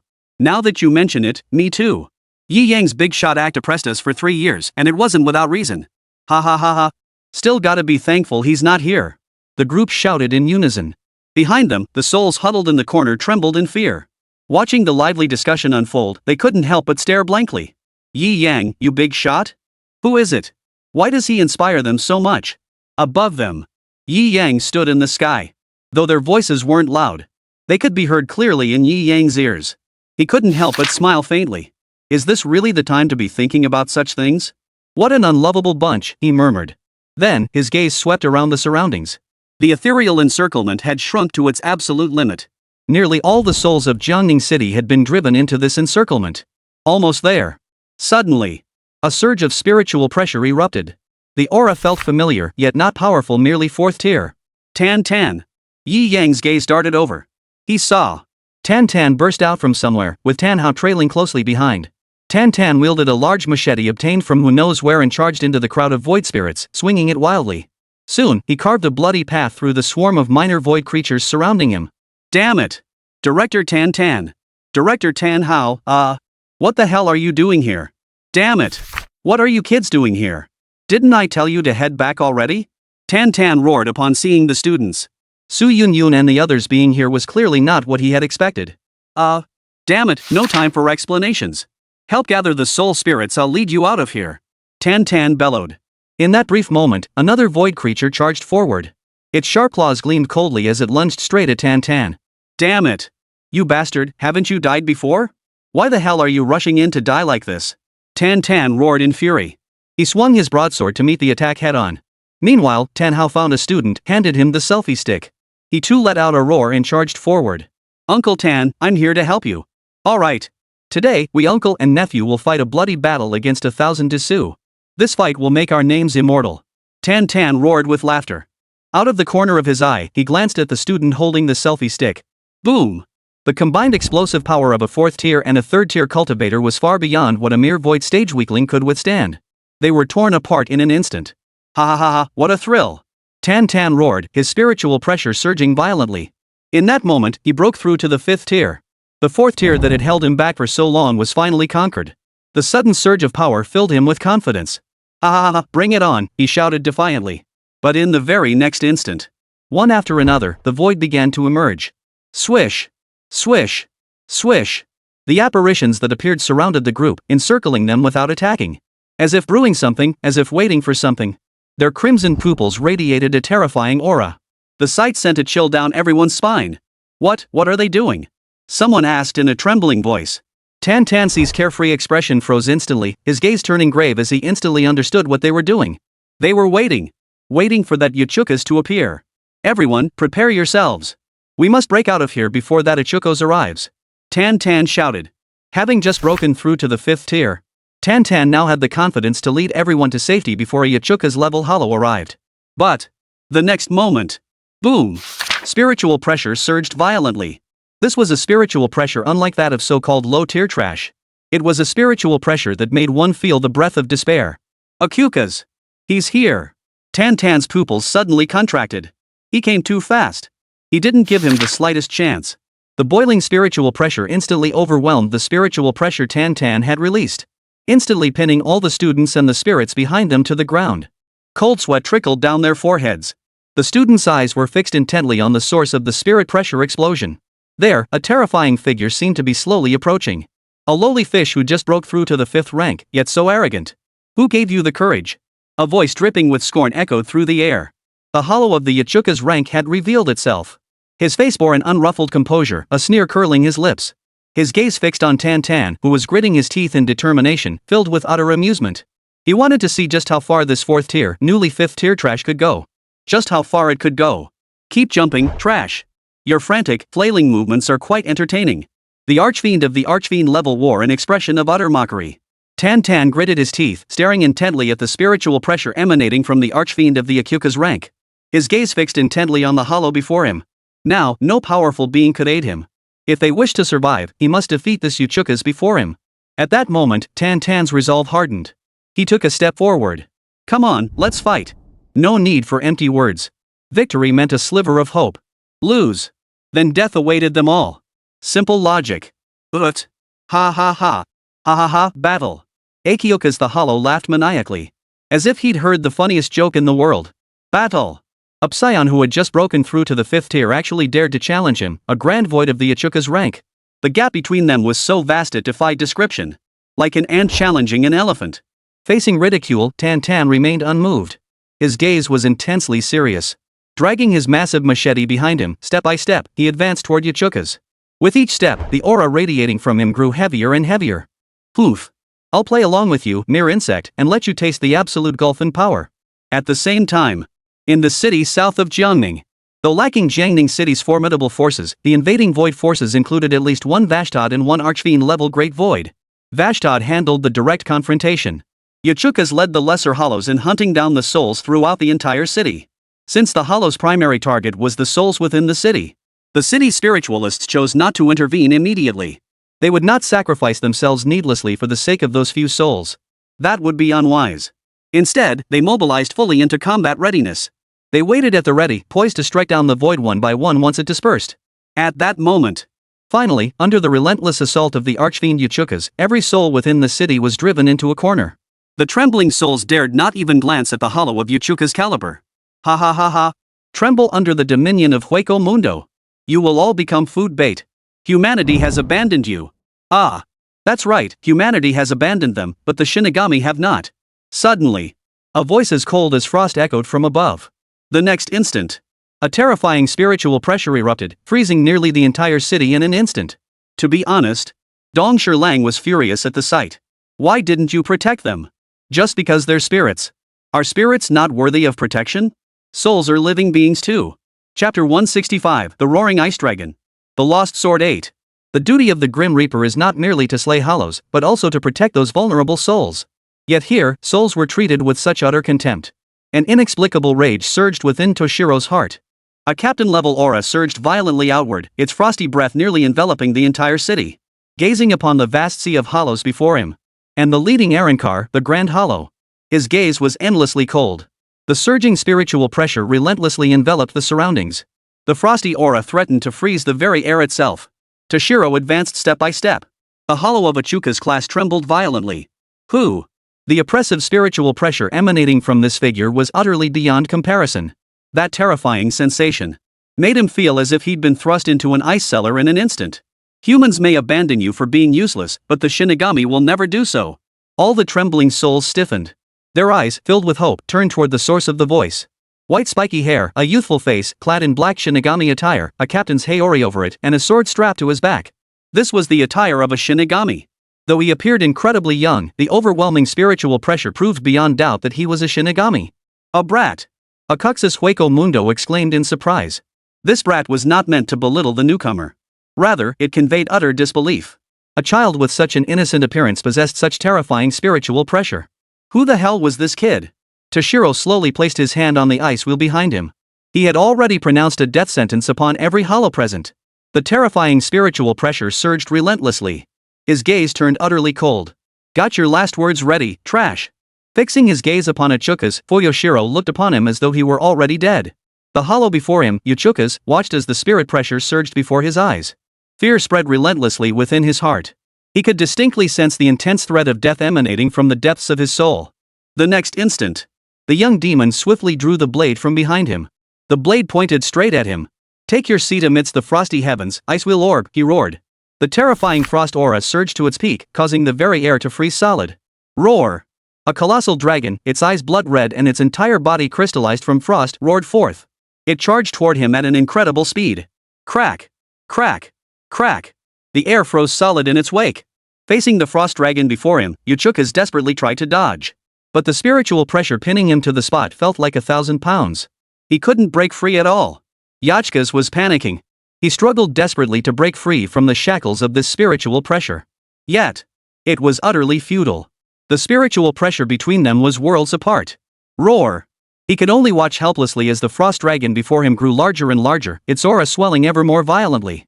With a thunderous roar, it swallowed him whole. Boom! Freeze! Devour! The frost dragon roared, tearing apart the first enemy. 7th tier, Ichuka's. And this is only the beginning. Roar! The frost dragon continued its roar, confronting the swarm of lesser spirits gathering around it. The terrifying spiritual pressure continued to erupt relentlessly. It pinned all the weaklings firmly to the spot, leaving them unable to even dodge. They could only watch helplessly as the frost dragon devoured them whole. This battle against an Ichuka's level foe took less than 30 seconds after Toshiro activated his Bankai. Every hollow besieging the spirits was devoured by the frost dragon. At the same time, at the city center, as terrifying spiritual pressure surged and a thunderous roar echoed, both the Great Void Vashtward and the human spirit energy masters locked in combat trembled simultaneously. Such terrifying spiritual pressure. You humans have ambushes too. The Vashtiad level hollow roared, his voice tinged with panic. That terrifying spiritual pressure just now surpassed his own. The human psychic power user's expression was filled with shock and uncertainty. Ambush! There wasn't. All available forces were already engaged in battle against the hollows. How could there possibly be additional forces protecting those useless spirits? Who is it? Both the human and the void turned their gaze toward that direction. Neither dared to make a move. They waited in silence, waiting for this powerful being to reveal themselves. At the same time, in a city west of Jiangning City, a Vashtiad-level Great Void led tens of thousands of Void clansmen, locked in a tense standoff with a group of human psychic warriors. The spiritual pressures of both sides clashed relentlessly. It was nearly solidifying into tangible force, threatening to obliterate everything around them. However, in this intensely tense moment, just as the two sides were about to erupt into battle, a figure strode in, sword slung over his shoulder, as if no one else existed. Hey, could you guys help me gather all the spirits of this city? Going after them one by one is such a pain in the ass. The newcomer wore a full Shikabane outfit, including a captain's Heori with the number 11 printed on the back. His face was fierce, one eye covered by an eye patch. Shouldering his sword, he pointed it at them, his expression utterly nonchalant. It was Kenpachi Saraki. He had just entered the city and quickly plunged into his mission. But then he realized. After searching for half a day, he realized he'd been circling the same area, unable to effectively locate any spirits. Which meant he was lost. He couldn't locate his mission target. Thus, he could only fix his gaze upon the void and the humans about to clash. Chapter 166, Kenpachi Zaraki's first appearance in the public eye. A man with a savage, beast-like appearance suddenly burst in. The already tense atmosphere froze instantly, the tension turning eerily thick. All eyes, both hollows and humans, fixed on this savage-looking man. He carried his sword over his shoulder, clad in full Shinigami attire with a captain's Heir, a wild grin playing at the corners of his mouth. Overwhelming. The Grim Reaper, sent from the capital to this city, was an 8th-tier advanced psychic, Tiani. At that moment, his gaze fixed on the man before him, he thought silently. Then, he dismissed the thought outright. No. Currently, only 2 death gods are known to exist. One being the death god Byakuya, whom they had seen in the video. The man before him clearly wasn't one of them. The other one is supposedly a kid with spiky white hair and a face as young as an elementary school student. This person before them clearly doesn't match either of the known Shinigami. So, are they cosplayers? Cosplayers showing up now? Just here to cause trouble, damn it. His expression instantly darkened. He had just barely managed to ignite everyone's fighting spirit, on the verge of confronting the Hollow head-on. But then, this damn nonsense completely extinguished everyone's newly ignited fighting spirit. Now, it would be impossible to stir up everyone's emotions again. At that moment, every human psionicist instantly realized this might just be a cosplayer. Their expressions shifted from bewilderment to fury. Damn it! In such a serious situation, what the hell are you doing here causing trouble? Get the hell out of here! When the void crushes us, you won't even know how you died. Get the hell out of here! This bastard! Where the hell did this asshole come from, messing things up here? Some gritted their teeth, cursing furiously. Meanwhile, viewers across the city watching the livestream were also growing furious. The timing couldn't have been worse. If they'd shown up after the battle had already started, that would have been fine. Now, all the pent-up energy everyone had been holding on to just dissipated. How the hell were they supposed to fight the monsters now? Holy crap! There are more and more people cosplaying as Soul Reapers these days, and they're getting reckless. Is this really the time to be showing off? He's bringing shame upon Lord Byakuya. I refuse to acknowledge him as a legitimate Soul Reaper enthusiast. Exactly. Absolutely not. This is definitely giving Lord Byakuya a bad name. This Lord Byakuya hater has been identified. Nearly the entire city was unleashing a torrent of criticism. They unanimously agreed the man before them was a hater of the Soul Reaper Byakuya, trying to smear his reputation at this very moment. Meanwhile, in Hueco Mundo, a Vashtiad-level hollow gazed at the fierce-looking man before him with utter amusement. Ha! Human! So utterly foolish it makes one want to laugh out loud. Giggle giggle giggle giggle giggle. His laughter was eerily twisted, and the sound itself was unbearably harsh. Combined with the spiritual pressure gradually radiating from his body, it reached everyone's ears with crystal clarity. At that moment, Kenpachi Zaraki shouldered his sword. He glanced at the flushed, red-faced human Psion and the Vashtiad-level void being grinning with an utterly unpleasant expression. Qiande raised an eyebrow and pointed at Tiani. Hey, you over there! Take that look off your face. Then he pointed at the Vastoid laughing hysterically. And you over there, you'd better stop that laughter too. It's unbearably unpleasant. Then, the corners of his mouth suddenly curved upward. A beastly grin spread across his face, a crimson light flashing briefly in his eyes. Is this attitude of yours asking for an entertaining fight with me? The hideous grin on the Vashtiad-level hollow froze abruptly. Silence. The entire arena fell silent. The human psychics halted their bombardment. The vast of the vast level also ceased its maniacal laughter. Not a single sound escaped anyone's lips, they were all stunned into silence. Only the live chat continued to stream comments. Hey, has he lost his mind? A cosplayer actually acting more arrogant than Lord Byakuya, directly provoking 2 factions.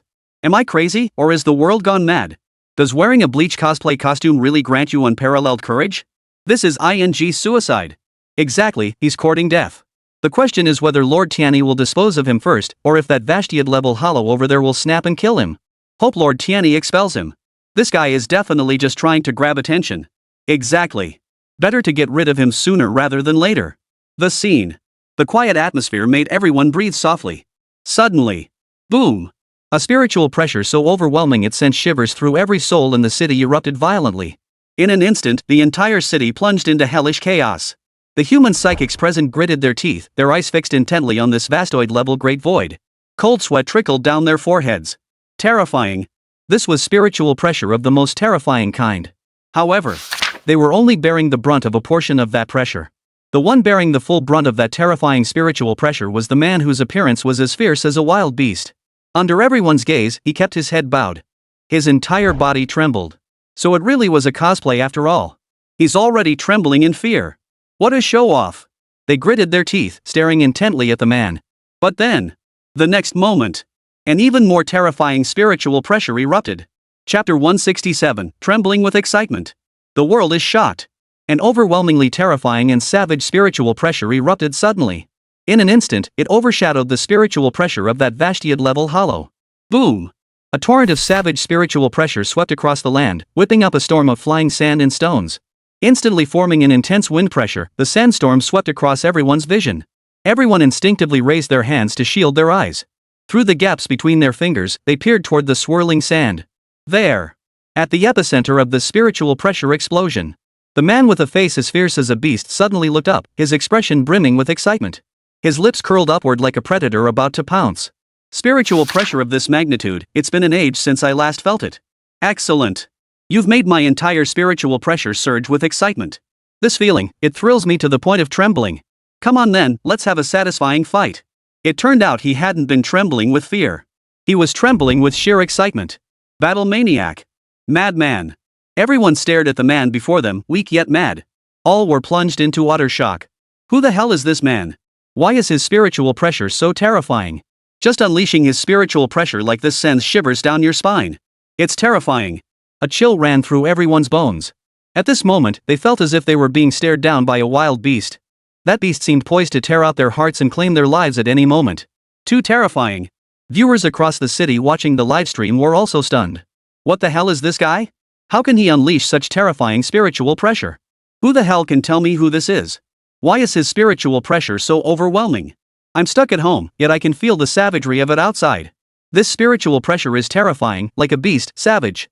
Is this guy insane? He's trembling with excitement. How long has it been since he last fought that it's got him shaking like this? Most importantly, he's facing a hollow at the level of a Vashtiad right now. It's terrifying. The entire city watched in shock as this man plunged into a state of frenzied excitement. The spiritual pressure Kenpachi Zaraki unleashed at this moment was no less than that of a Vashtiad-level hollow. It had even surpassed it. Such terrifying and savage spiritual pressure was utterly beyond anything they had ever heard of. Even Tiani, an 8th-rank spiritual power expert dispatched from the capital, was utterly stunned. Such savage spiritual pressure, how utterly savage. It's like a rabid beast. His pupils trembled slightly. The sheer intensity of this spiritual pressure, especially the savage force within it. It felt exactly like the aura emanating from a prehistoric predator. Even with his extensive experience, he had never witnessed or even heard of such a spiritual pressure. Even that hollow of the Vashtiad rank was visibly shaken, quickly regaining its composure. This savagery, it's like a beast. Though this spiritual pressure delivered a stunning impact when unleashed.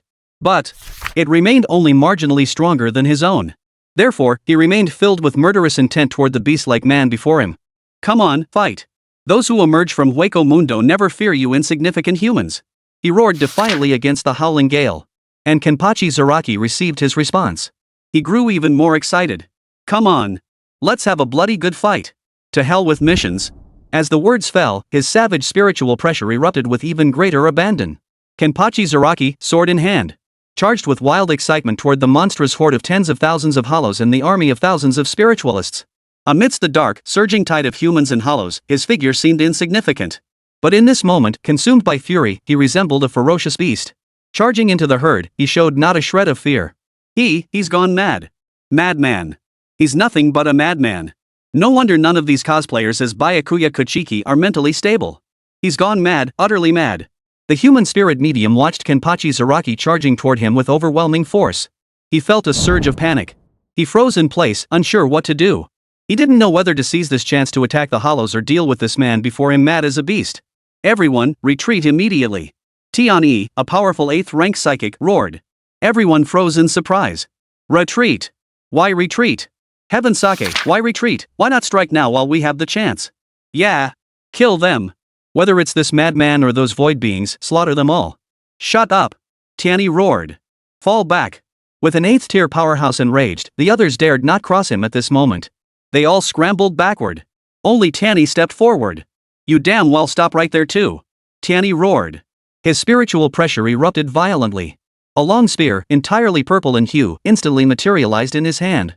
He charged toward the advancing Kenpachi Zaraki. On the hollow side, Vashtiad's hollow form showed no sign of backing down. With a savage grin, a massive broadsword materialized in his hand. He charged forward. The two strongest warriors resolved to deal with this sudden, beast-like madman first. His presence introduced far too many variables. No one was willing to take that risk. Boom! 3 spiritual pressures clashed relentlessly in the air. 2 against 1, yet both spiritual pressures were evenly matched. Come on!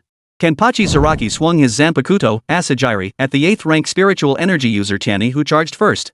The terrifying wind pressure generated by the spiritual pressure surged. Tiani's pupils suddenly contracted. In that instant, he sensed an overwhelmingly intense threat of death. Instinct screamed, "Don't take this head on!" Swish! At the last possible moment, he dodged, successfully evading Kenpachi Zaraki's strike. The next instant, a scene unfolded that sent shockwaves through everyone present. Chapter 168, Madman. His normal attacks are ultimate moves. Boom! Sand and stones flew everywhere. There, where Tenchi had stood moments before, a colossal chasm resembling a celestial river instantly gouged open by Kenpachi's single strike. Savage spiritual pressure trembled violently in the air. This strike plunged deep into the earth, penetrating more than 3 feet. This strike stunned everyone. Tiani, the 8th rank powerhouse who had narrowly dodged the strike, felt cold sweat trickling down his face. Gulp! The sound of swallowing saliva echoed with piercing clarity across the silent battlefield. He had nearly been cleaved in two by that strike just now. What kind of terrifying power was this? Fortunately, his instincts had warned him that this strike was deadly. And thankfully, he had dodged it just now. Behind him, the vastoid of the vast horde class that had been charging forward halted abruptly, staring blankly at the chasm that seemed like an abyss. At that moment, the entire city's audience was utterly stunned. Is it really necessary to unleash your ultimate move right off the bat? Isn't that just brutal? Yeah, that's brutal. Who could possibly withstand that? Oof. How many hits can he land with an attack like that? What if his normal attacks pack this kind of destructive power? Holy crap. Dude, chill out. That was clearly his ultimate move. How could every single strike be an ultimate? I'm just saying, what if? Get lost. He's insane. This guy is a complete lunatic, damn it. The entire city's audience was stunned. If this was just a normal attack, it would be terrifying. The Vashtiad-class hollow charging forward froze in place. Gazing at the chasm that resembled an abyss, he sank into deep contemplation. This strike had clearly surpassed even his own expectations. Is it really necessary to unleash your ultimate move the moment you meet? Aren't ultimate moves usually saved for the final showdown? Has this man lost his mind, or is this truly just his standard attack? He was stunned. At that moment, Kenpachi Zaraki slowly sheathed his sword, slinging it back over his shoulder. His eyes, glowing crimson, fixed on the stunned Tiani and the Vashtiad-level hollow nearby. A faint curve touched his lips, revealing a wildly unrestrained grin.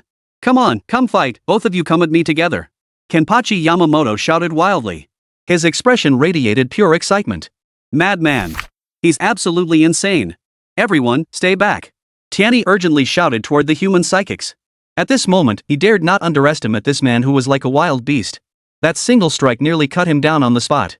This was a true powerhouse. As for driving back the group of psychics, it was to prevent the aftermath of the battle from spilling over onto them. After all, they were the city's vital assets. The loss of even one life would be a tremendous blow. After a thunderous roar, his gaze fixed intensely on Kenpachi Zaraki. He was uncertain whether Kenpachi Zaraki was truly a soul reaper. But at this moment, he had no choice but to fight. For if he retreated, the morale of the human side would collapse entirely. After all, they were facing not only their enemy but also the overwhelming tide of hollows. Gripping his gun, he watched Kenpachi's every move with intense focus. Behind him, the hollow of the Vashtiad rank, hearing Kenpachi's arrogant, brazen words. His rage flared anew. He refused to believe Kenpachi could unleash the devastating strike repeatedly. You piece of trash, think unleashing your ultimate move will intimidate me? Don't be so naive. Swinging his massive broadsword, he charged toward Kenpachi again. Tiani showed no weakness either, charging forward with his spear raised. Human and hollow advanced almost simultaneously, without any coordination between them. For humans and hollows were mortal enemies. They knew only one thing: when to strike to most effectively eliminate their opponent. Kenpachi saw the simultaneous thrust of the spear and swing of the blade. A smile spread across his lips. This was the battle he craved. He charged forward, wielding his Zanpakuto. In that instant, boom! Boom! Boom! 3 figures crossed paths relentlessly, the battle growing chaotic.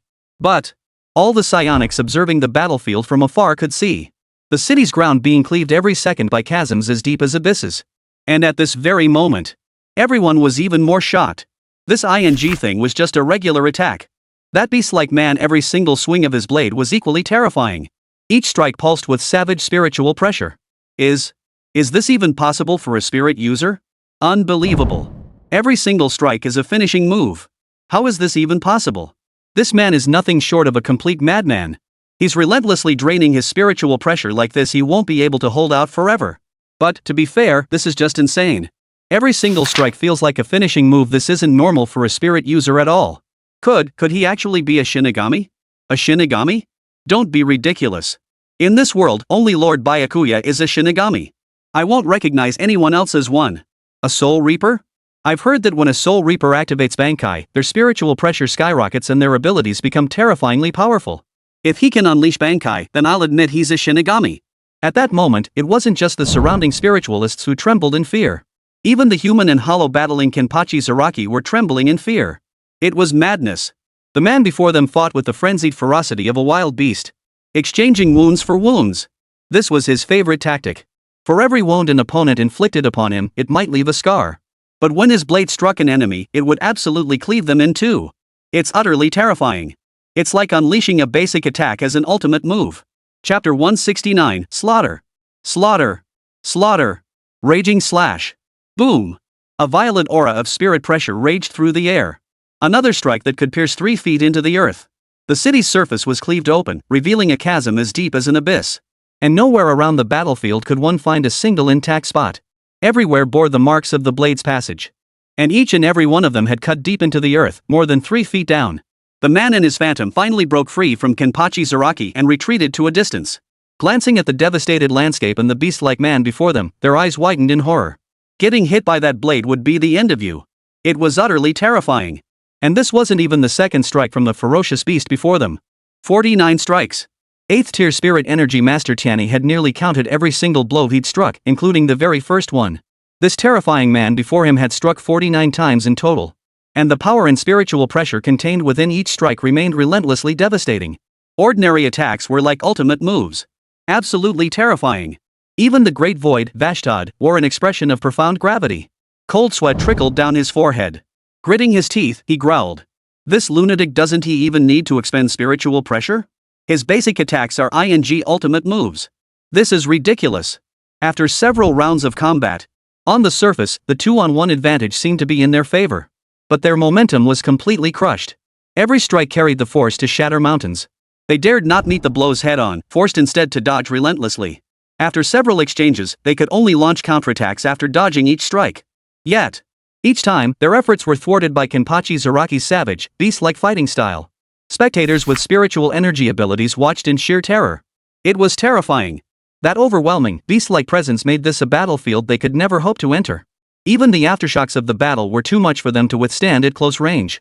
Fortunately, the heavens had just summoned them to a much greater distance.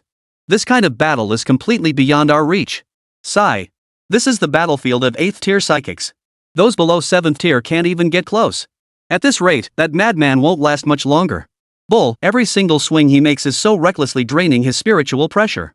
Just look at how many strikes he can land. It's damn impressive, but this is absolutely not sustainable. If he keeps this up, he'll lose this fight for sure. Exactly. Just watch. The spirit energy users watching nearby could see clearly. The clashing 8th rank spirit energizers, Tiani and Vashtad the Great Void, were equally aware. Both had been dodging relentlessly, refraining from unleashing any powerful techniques, simply waiting for the man before them to exhaust his spiritual pressure. If this continued, his spiritual pressure would inevitably run dry.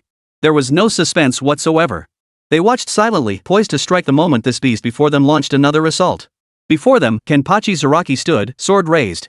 Hey, why keep dodging like this? A man-to-man fight should be fought head-on. Come on. Let's have a man-to-man fight. Kenpachi Yamamoto roared wildly. Ugh. Both the 8th rank spiritualist Tiani and the hollow Vashtad twitched their lips slightly. Face-to-face confrontation. How the hell are we supposed to fight head-on? Every swing of your blade unleashes a full power attack. How are we supposed to fight that? True, if they unleash their ultimate abilities, they could withstand a single blow head-on. But only for a few hits. Whose ultimate can be spammed like a basic attack? Besides you lunatic, whose ultimate doesn't have a cooldown. Seeing they had no intention of charging in for a head-on clash, he grew visibly displeased. A crimson glint flashed in his eyes, like a predator locking onto its prey. His overwhelmingly brutal spiritual pressure surged instantly, a terrifying force like a mountain collapsing or a tidal wave engulfing Vaslith in an instant. His expression froze. His body faltered. Seizing the moment, Kenpachi Zaraki's lips curled into a smirk. Sword in hand. Shuunpa. The explosive burst of speed propelled him forward at an astonishing rate. In the blink of an eye, his figure materialized beside the Vashtiad hollow, his shallow strike raised high. A single strike came down. A savage spiritual pressure compressed visibly before his eyes. Even the air itself seemed to warp beneath this strike. This strike remained utterly unmatched. However, the 8th-rank spiritual power user, Tianyi, regained his senses. He hadn't been affected by Kenpachi Zaraki's savage spiritual pressure. The one affected was this Vashtiad-level hollow. His form faltered. There was no way to evade now. The only option left was to endure the blow head-on. The Vastad-class hollow understood this all too well. His spiritual pressure surged violently, shattering the brutal aura that had enveloped him. Gripping his great broadsword, a shimmering light danced along its blade. Block! First block! The clang of clashing weapons echoed across the entire battlefield. Kenpachi Zaraki's slash was blocked by Vassalthord's great sword. But it wasn't over. Two terrifying spiritual pressures clashed relentlessly, unleashing immense destruction that sent shards of debris flying from the surrounding city streets. Boom! Boom! Boom! The force of the shockwaves surged, obliterating everything in its path. Vashtiad the Hollow gritted his teeth, his gaze fixed intently on the beast-like man before him. Heaven only knew what pressure he endured to withstand that blade head-on. Fortunately, his ultimate move was fully charged. Don't you dare underestimate me, you bastard! Furious slash, break through! He roared fiercely. The blade of the great sword he wielded to block Kenpachi's strike flared with blinding light. Chapter 170, Mountain Shattering Strike. The relentless battle raged on. A frenzied spiritual pressure surged violently. The great sword in the hands of the hollow of the Vastad rank shimmered with radiant light. Terrifying spiritual pressure boiled relentlessly in the air.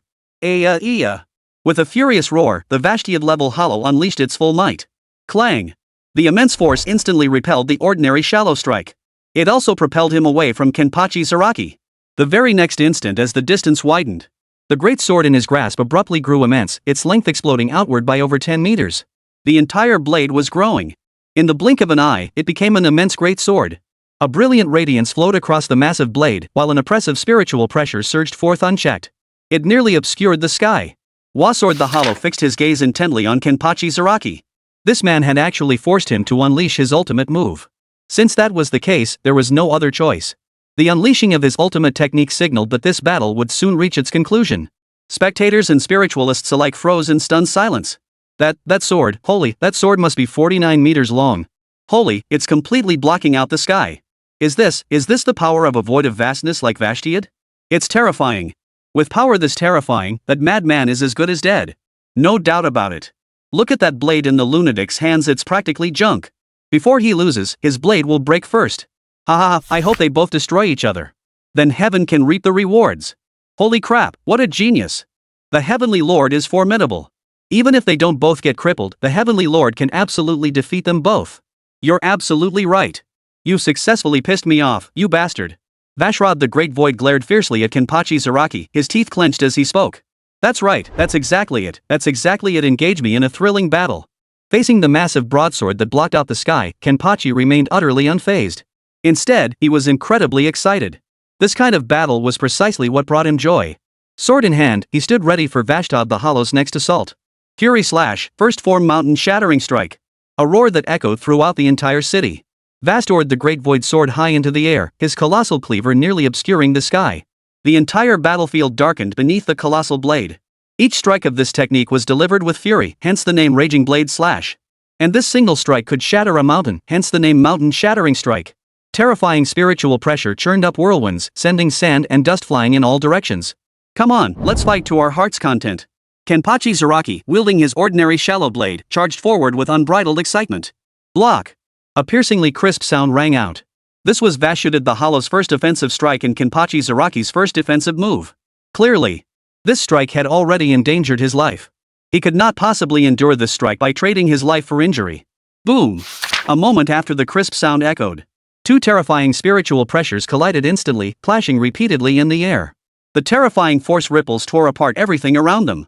Though the ground was already scarred with blade marks, it was still stripped of a layer of soil under the terrifying force's aftermath. Rocks flew wildly in all directions amidst the terrifying whirlwind. All the surrounding spirit energy users covered their heads with their hands, too terrified to even glance at the battle unfolding in the arena. These damn monsters, their power ripples alone caused such devastation? What the hell? Damn it, we retreated this far back and still got caught in the blast. Damn it. Does this mean we low-tier psionics don't even have the right to watch anymore? On this battlefield, only the 8th-tier psychic powerhouse Tianyi remained unaffected by the shockwaves, able to clearly see what was unfolding at the center of the fray. His gaze grew solemn. He saw. In the center. A colossal broadsword, large enough to block out the sky, hovered suspended in midair. A vast horde-level great void gripped the blade, relentlessly attempting to bring it down in a decisive strike. But, beneath the great blade, an ordinary blade stood firm and resilient. Though the beast-like man appeared somewhat disheveled at this moment, the upward curve of his lips clearly betrayed his mounting excitement. It was utterly breathtaking. Despite the vast disparity in size and form, it had actually managed to withstand such a ferocious assault. Tianyi swore that aside from Byakuya's Bankai and that recent power that instantly altered the weather, he had never witnessed anything so breathtaking. On the battlefield, the two continued their relentless clash. That earlier mountain-shattering strike clearly hadn't achieved its intended effect. Vastol's hollow face darkened, his teeth clenched tightly. The 49-meter-long blade, darkening the sky, still shimmered with radiant light. Mountain-shattering strike, second form, sky-splitting cleave. Vastord the Great Void abruptly raised his blade, flipping his entire body as the sword spun halfway through the air before slashing down with brutal force once more. Boom! Boom! A frenzied aura of spiritual pressure surged outward once more. Earth-splitting, stone-shattering. Zaraki Kenpachi, refusing to be outdone. He gripped his sword with both hands and executed a sideways slash. This strike drew upon nearly his entire strength. Clang! Boom! Boom! The collision of two spiritual pressures once again unleashed relentless shockwaves, sweeping through the surroundings. Yet, the man in the hollow remained locked in a stalemate. Next, the colossal broadsword, darkening the sky, swung relentlessly, gleaming with brilliance. Kenpachi Zaraki met each strike with his signature shallow cuts. The fierce battle between the man and the hollow raged on. Clang! Clang! The crisp clang of clashing blades echoed relentlessly. Amidst it all came the residual shockwaves generated by their clash. Tianyi, watching from the sidelines, was utterly mesmerized. At this level of power, even he found it difficult to intervene, or rather, impossible to intervene at all. He fell deep in thought. Who exactly was this man who appeared like a beast? Why did he possess such terrifying power? Chapter 171, Removing the Eye Mask. A frenzy of surging spiritual pressure. The capital city. A lavish conference room. The situation in Jianghai City, where Kenpachi Zaraki currently resided, naturally drew the attention of the Dragon Nation's High Command. On the massive screen, two figures could be clearly seen locked in combat. One wielded a massive broadsword, the other a standard katana. Each clash sent sand and stones flying. Their spiritual pressure, nearly solid enough to touch, relentlessly obliterated everything in their vicinity. Several elders stared intently at the large screen. No, they stared intently at the man on the screen, growing more frenzied with each blow, a beast unleashed.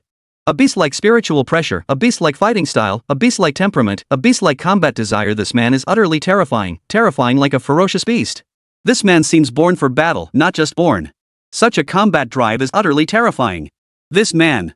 I suspect he too hails from Soul Society, the Siriitii, a Shinigami of the Gotii 13. Not necessarily. Byakuya's power as a Shinigami extends far beyond this. Bankai is the ultimate power of a Shinigami. Only those capable of wielding Bankai can be definitively identified as Shinigami. Exactly. Before he unleashes Bankai, we shouldn't jump to conclusions. But given how things are unfolding, it's clear this man isn't someone Jianghai City can afford to provoke right now. Agreed. I concur. A moment of silence fell. Bang! An old man slammed his fist on the table and leapt to his feet. You bastard. You agree?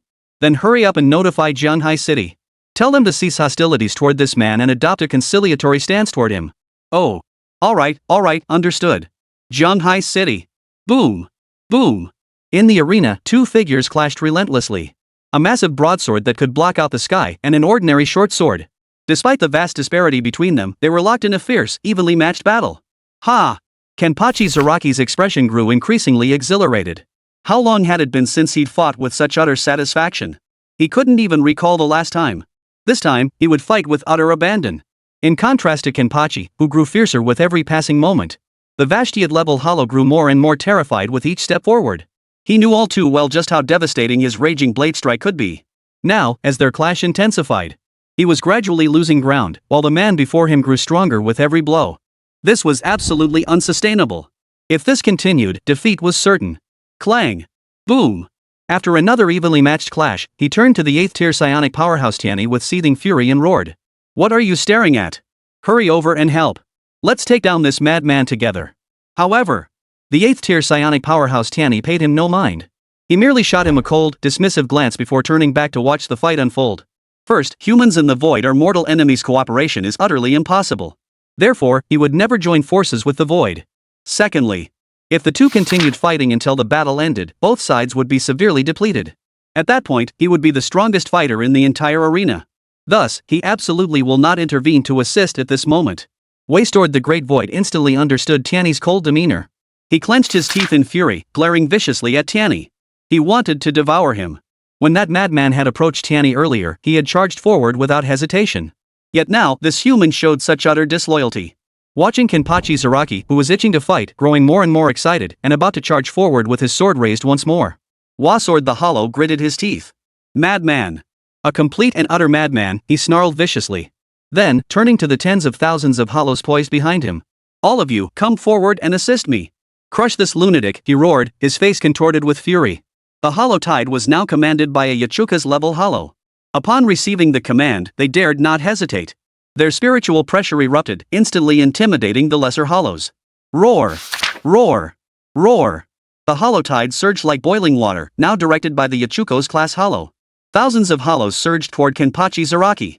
Meanwhile, the Hollow Vashrod brandished his massive cleaver, continuing to confront Kenpachi Zaraki. Clang! Clang! Boom! Boom! Boom! The clash that obliterated everything around them erupted once more. But this time was different. Countless hollows watched the terrifying storm, swirling around the human and hollow.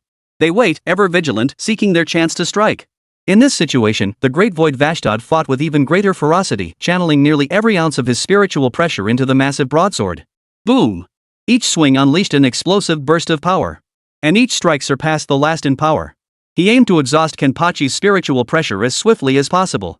Once the Swordmaster was drained, that would be the moment he was crushed by the surging tide of hollows. Spirit users nearby watched silently. They couldn't see the battlefield engulfed by the hollow horde. Yet they could feel two terrifying spiritual pressures clashing relentlessly. The hollows have launched their final assault on him. This man is terrifying. He's forced the hollows to deploy their entire fighting force. It's utterly absurd, but this is as far as he'll go. Surrounded by the hollows and constantly drained by opponents of equal strength, his spiritual pressure will eventually be exhausted. Exactly.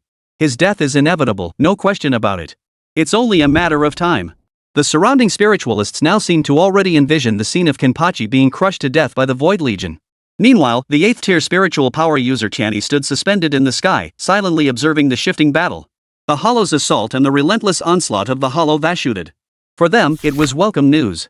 In the end, even if that beast-like man fell in battle, the Hollow side would lose one of their strongest, and their offensive would weaken immeasurably. Zhanghai City's chances of victory would expand infinitely. And if this man were to be defeated? That would be even better. The crisis in whose territory would be resolved outright. But, is that even possible? Impossible. Under constant strain, his spiritual pressure will eventually be depleted. Especially for someone like him, who pours his entire spiritual pressure into every single strike. He simply couldn't hold out much longer. Tianyi instantly made his judgment on Kenpachi Zaraki. He believed that within 3 minutes, Kenpachi Zaraki would be crushed by Banryu. Time ticked by. The clash on the battlefield persisted. Kenpachi grew more and more exhilarated with each clash. After one clash, the man and the hollow instantly pulled apart. They locked eyes. Both the human and the hollow were breathing heavily. After all, both had fought with all their might, their spiritual pressure rapidly depleting. Ha! What a thrilling battle! I haven't fought this intensely in ages.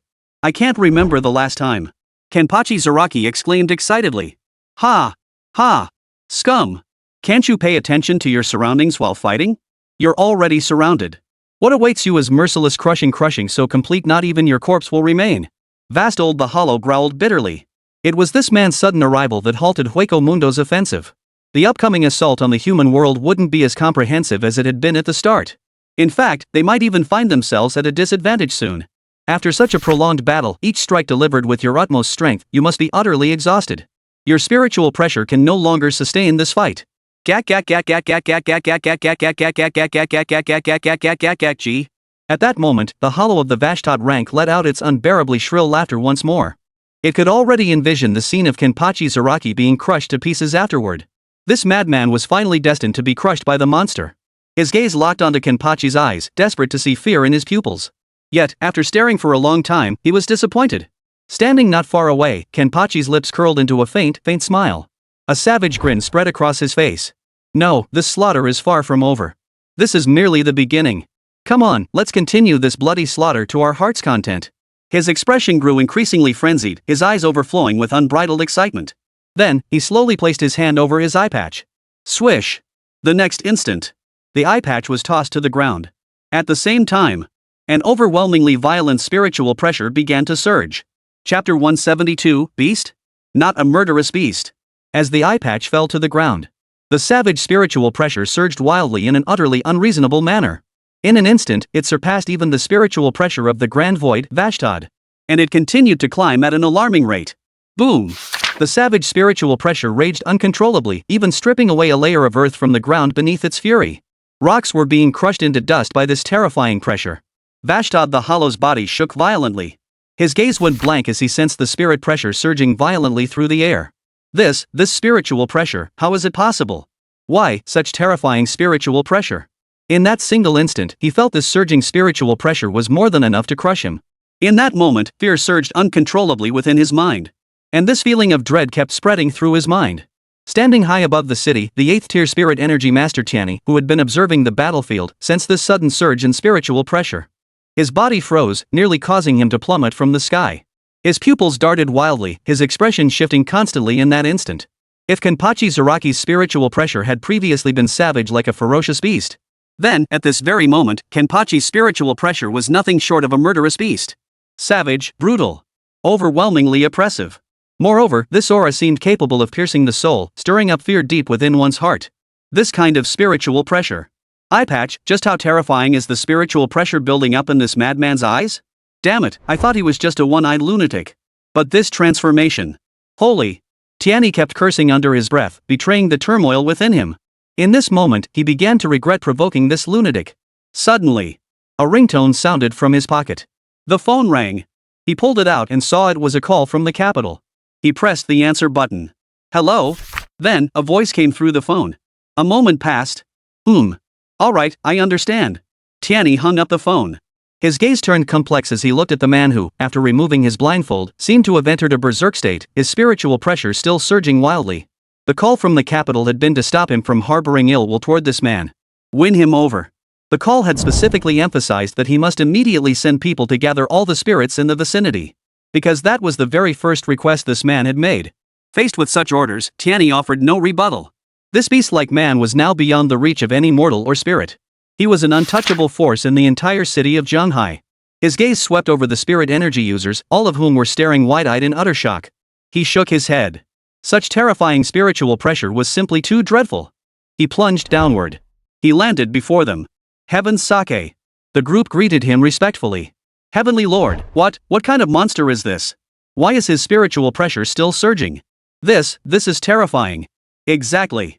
That spiritual pressure just now was already overwhelmingly powerful. Now it's insane. Exactly. This is insane. Though they couldn't see what was happening within the vast void tide, they could sense the spiritual pressure. At this moment, that ever-escalating spiritual pressure continued to climb relentlessly. Tianyi's expression grew grave. This madman's strength surpassing my expectations? We've received orders from above, use any means necessary to recruit him. Also, send a team to gather every spirit in Zhanghai City. Hurry up! With that, Tianyi paid no further heed and soared into the air once more. Meanwhile, at the central battlefield, under the brutal spiritual pressure, the first to be affected were the countless void tides gathered around the perimeter. These lowly hollows were essentially operating under the spiritual pressure of a Yachuka's level hollow. At that moment, this sudden surge in spiritual pressure made them feel their very souls tremble. It was a true trembling of the soul, a fear that surpassed even their dread of their superior, the hollow Yakuzakus. Moreover, the savage spiritual pressure continued to climb. The primal fear within them spread relentlessly. Roar! Soon, under this terrifying spiritual pressure, the weaker hollows began to lose control, howling and roaring incessantly. Instinctive terror drove them to flee uncontrollably. But now, trembling bodies under the brutal spiritual pressure could not sustain their flight. Thus, they could only resort to howling as their final act of defiance. Roar! Hiss! And the two self-aware Yachukas, under this suddenly surging spiritual pressure, began to tremble slightly as well. They too sensed a fear rising from the depths of their souls. Under this terrifying spiritual pressure, they instinctively wanted to flee. But he dared not. He feared that if he fled, in this world teeming with enemies, he wouldn't survive even a few seconds. He could only stare fixedly at the man before him, who resembled a savage beast, his eyes filled with terror. No, he was no longer a beast. Now, he was an ancient demonic beast. Then, his gaze shifted to Vastord the Great Void. Here, he was the strongest. This man, too, needed him to fight. However, what he did not know was that the Vashtiad Dayu he was gazing upon felt something far more terrifying than they did at that very moment. For Kenpachi Zaraki's entire spiritual pressure was almost entirely focused upon him. At this moment, fear was already welling up from the depths of his soul. Chapter 173, The 100-Meter Abyss. The Terrifying Blade Scar. The Capital. A lavish conference room. The entire conference room was now eerily silent. Several elderly figures stared intently at the images on the large screen. Terrifying. Terrifying. Even through the screen, I can feel the spiritual pressure surging at the scene. The beast is gradually awakening. Is this guy even a soul reaper? Without using Bankai, he's managed to elevate his power to such terrifying levels. If he is a Shinigami, just how terrifying could he become? Unthinkable. Hopefully after the battle, he'll accept the goodwill radiating from Zhanghai City. Let's hope so. Zhanghai City. After Kenpachi Zaraki removed his blindfold, his spiritual pressure surged to terrifying levels. At that moment, he felt more powerful than ever before. Most importantly, this battle had only just begun. Gripping his shallow strike sword, his face contorted with intense excitement. One blood-red eye nearly glowed crimson. A terrifying spiritual pressure crashed down upon the Vashtiad-level hollow like a tidal wave. Come on, let's continue this slaughter. This battle has only just begun. Kenpachi Zaraki shouted with wild excitement. Madman. Absolutely insane. Facing this surging spiritual pressure, fear steadily rose within the heart of the Vashtiad-level hollow. Even before the spiritual pressure surged, he might not have been a match for this man. But now, with such terrifying spiritual pressure, he had absolutely no chance. Run. The thought flashed through his mind and spread with unhinged speed. Run. He must run. Under such terrifying spiritual pressure, he had absolutely no chance of winning. But it was already too late to run. That man, who resembled a demonic beast, was already advancing toward him, blade raised, step by step. According to him, the slaughter was far from over. Swish. Kenpachi Zaraki's moving figure suddenly flickered. Shuunpa. After completely unleashing his suppressed spiritual pressure, Kenpachi's power surged far beyond a mere doubling. At this moment, even a crude application of Shuunpa. Under the terrifying spiritual pressure, it appeared incredibly swift. In the blink of an eye, he materialized beside the Vashtiad Goatee. Red light flashed in his eyes as terrifying killing intent and spiritual pressure enveloped the hollow. Gripping his ordinary shallow strike sword in both hands, he brought it down with a thunderous crash. The air beneath the shallow strike began to warp under the immense pressure of that single blow. The terrifying force was palpable even to the distant Yachka's grand void. Anyone who took this blow would die. That was the thought that flashed through his mind. The hollow Vashtiad dared not attempt to block this strike head-on. Earlier, he had unleashed his full spiritual pressure to match Kenpachi Zaraki blow for blow, standing undefeated. But now, under the influence of this frenzied spiritual pressure, he had no confidence whatsoever that he could withstand this strike. Therefore, he chose evasion. He had no choice but to dodge. Fortunately, he could still react just barely to Kenpachi's speed. After barely dodging, boom! Boom! This strike completely surpassed all previous strikes. The terrifying spiritual pressure swept through without resistance, devastating the stone floor with unstoppable fury. Boom! Boom! Boom! A whirlwind of flying sand and stones. This single strike carved out a colossal chasm over 100 meters long. It nearly reached the spiritual energy of Zhanghai City. Gazing at the blade's mark, now almost within reach. Gulp! The spiritualists of Zhanghai City swallowed hard. This ing thing just one swing actually carved out a 100-meter-long gash like an abyss. This was terrifying. It was terrifying beyond compare to that earlier strike that plunged 3 feet into the earth. This is ing monstrous. Monster doesn't even begin to cover it. A monster beyond monsters. Will it even accept our goodwill later?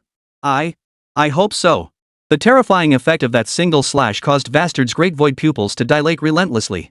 The intense threat of death pressed down upon him relentlessly. Wait! He began to panic. Yet, Kenpachi Zaraki paid him no mind whatsoever. Sword in hand, he pressed forward relentlessly. In the blink of an eye, he reappeared before him. A savage grin twisted his lips, like a predator stalking its prey. Let's fight! Boom! The shallow strike came crashing down once more. Much like before, the effect was devastating. Another blade strike carved a 100-meter-long gash, as deep as an abyss. The scent of death hung thick in the air. The surrounding hollows now dared not move a muscle, terrified that Kenpachi Zaraki might turn his gaze upon them. Their trembling bodies rendered them utterly immobilized. Facing this strike, the hollow known as Vashtad knew evasion was no longer an option.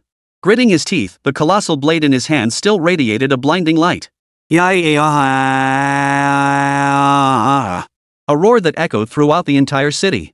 He swung his colossal broadsword to meet Kenpachi Zaraki's seemingly ordinary shallow strike. Clang! Boom!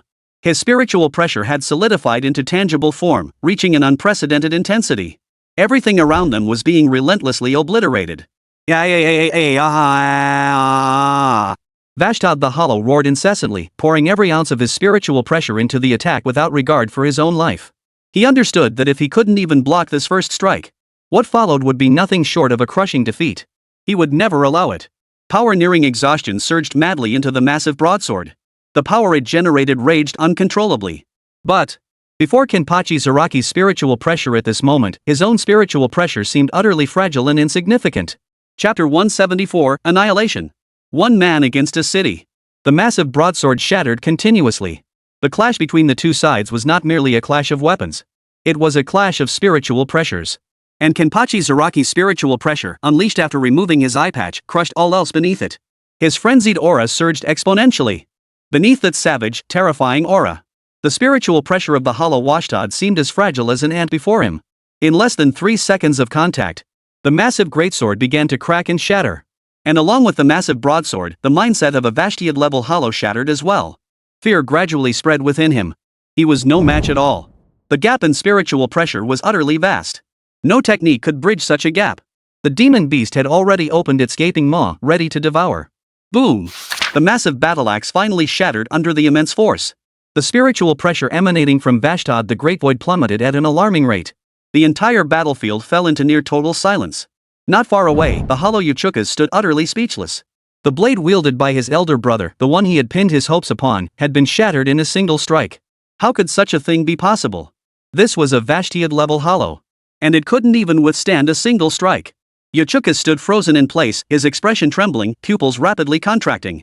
His world was crumbling. Vashtad was the culmination of his evolution. Yet this ultimate form was now being utterly crushed before his very eyes, defeated in a single devastating blow. Such power was utterly hopeless, leaving no room for any glimmer of hope. Fear spread relentlessly. The central battlefield. As the great blade shattered, so too did the very core of Vashtad the Great Void's resolve crumble completely. He hastily withdrew his power.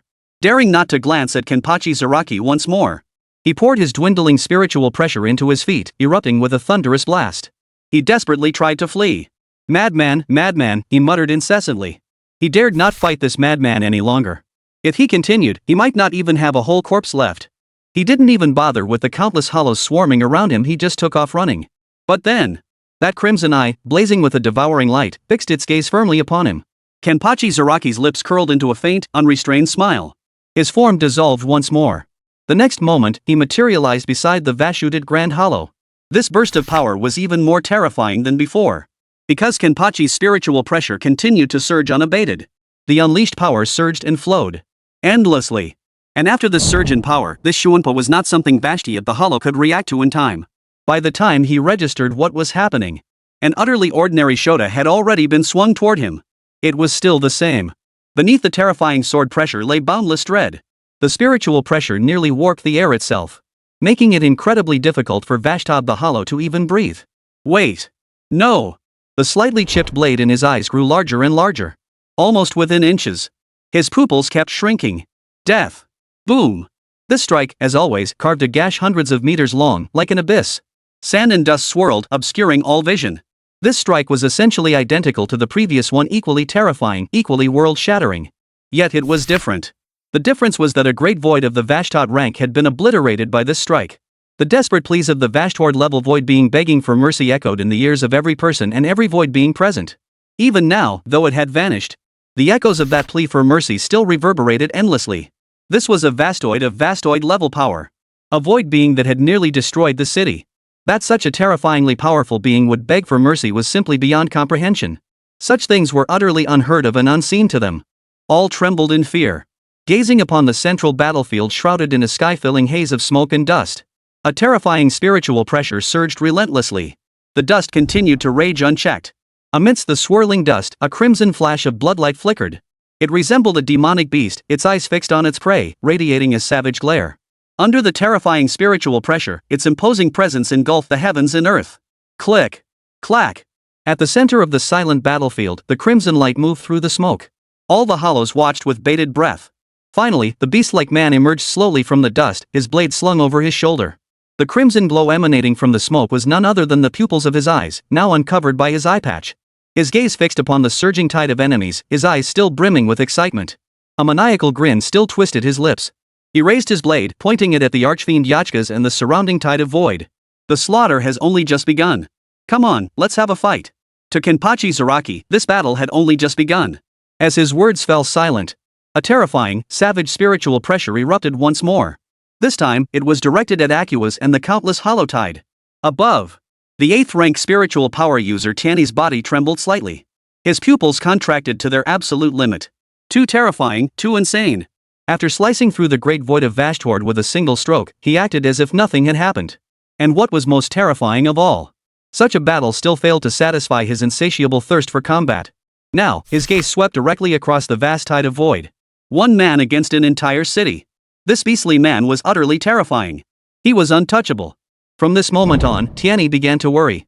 What if, after the entire 10,000 void tide was utterly annihilated, and his thirst for battle remained unsatisfied? What then?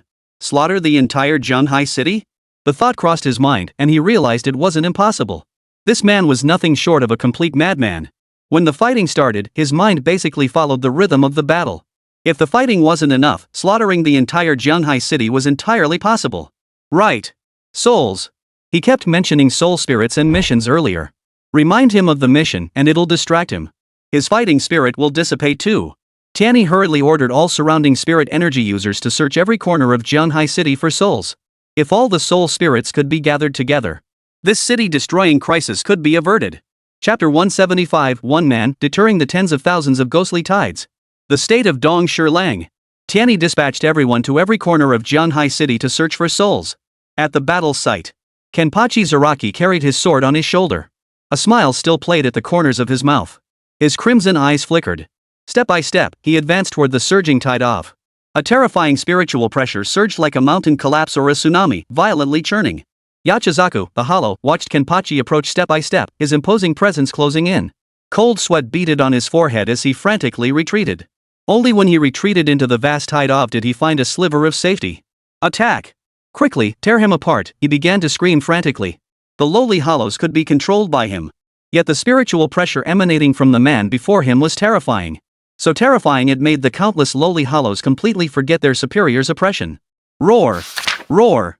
Over 10,000 lowly hollows dared only to unleash intimidating howls at the man before them.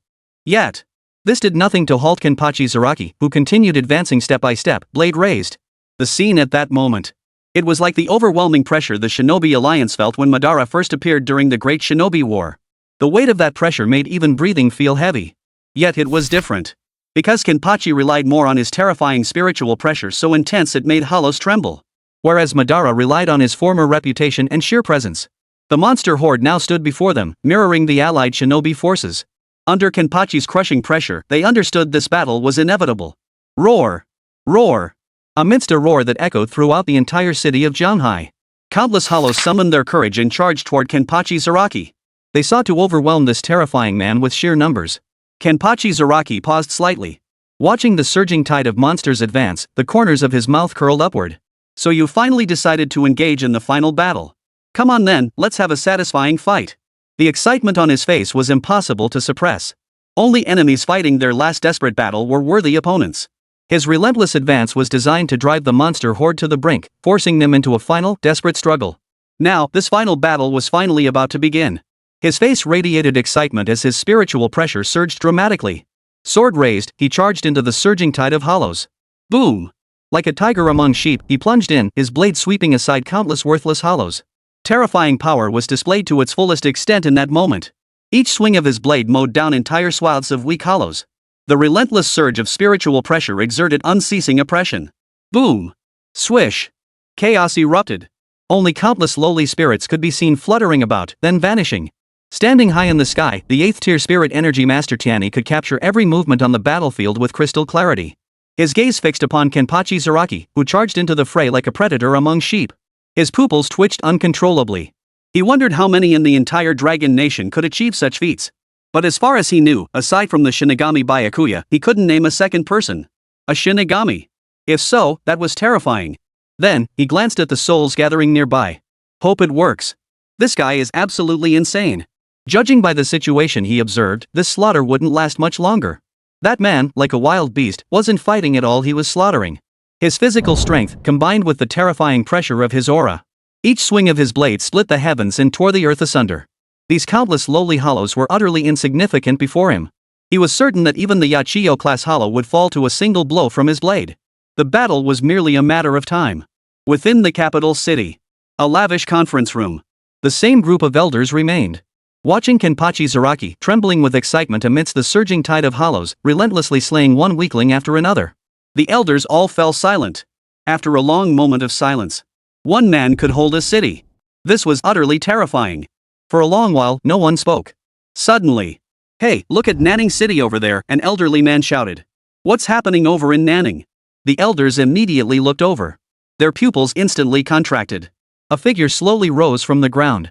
Dressed in black Shinigami attire, with a captain's Heir bearing the number 10 on its back, sporting spiky white hair, and a somewhat youthful appearance. A blade was strapped to his back. It must be a Zanpakuto. A soul reaper. They weren't sure if Kenpachi Zaraki was a Shinigami. But they were absolutely certain this kid was a Shinigami. Because they had heard whispers about this particular Shinigami from others. White spiky hair, youthful appearance. Clearly, it was him. The Shinigami who could reverse the weather and create a frozen wasteland. This was a Shinigami who could wield Bankai.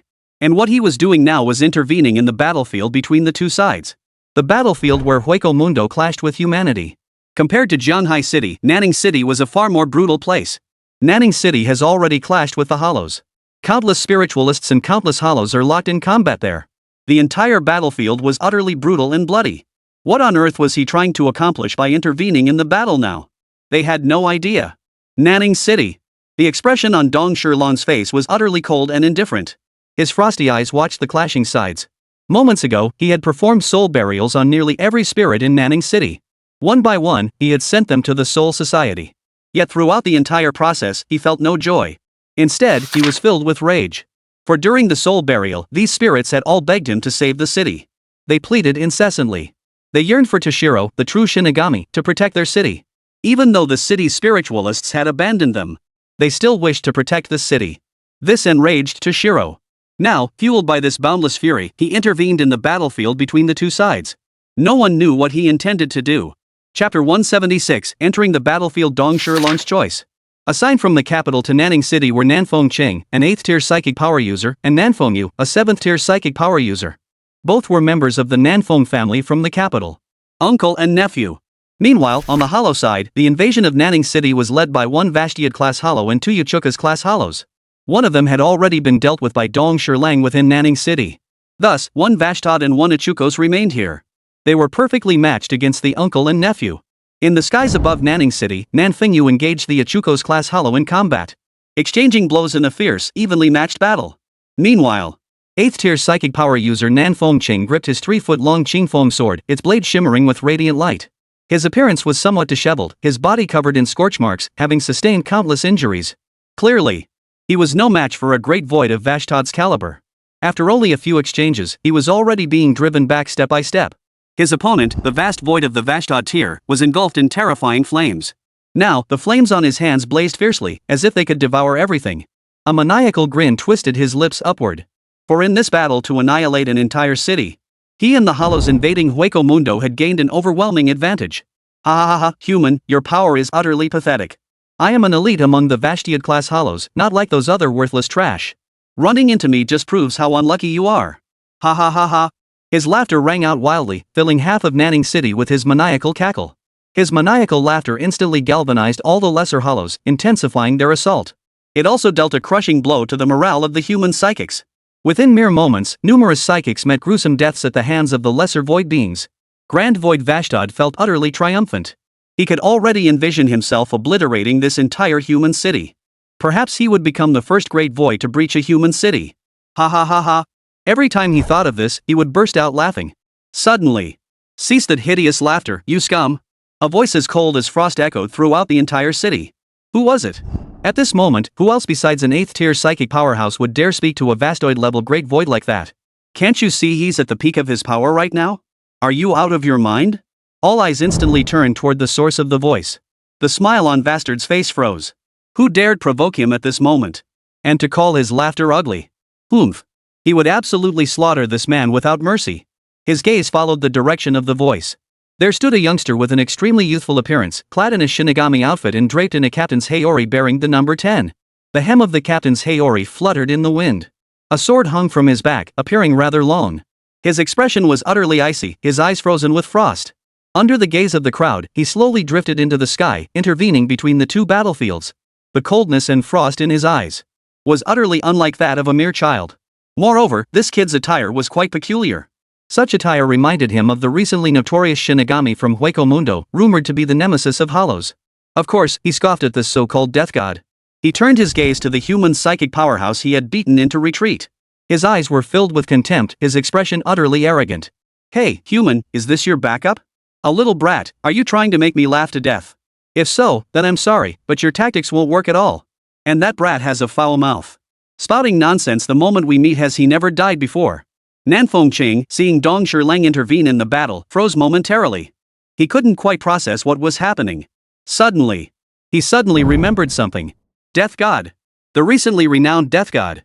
The one who instantly transformed the Secret Realm's environment, turning a volcanic landscape into a frozen wasteland in the blink of an eye. What is he doing here? Was the spiritual pressure that erupted in Nanning City just now his? Nanfeng Qing was now filled with shock and doubt. He didn't know what the Death God's true purpose was.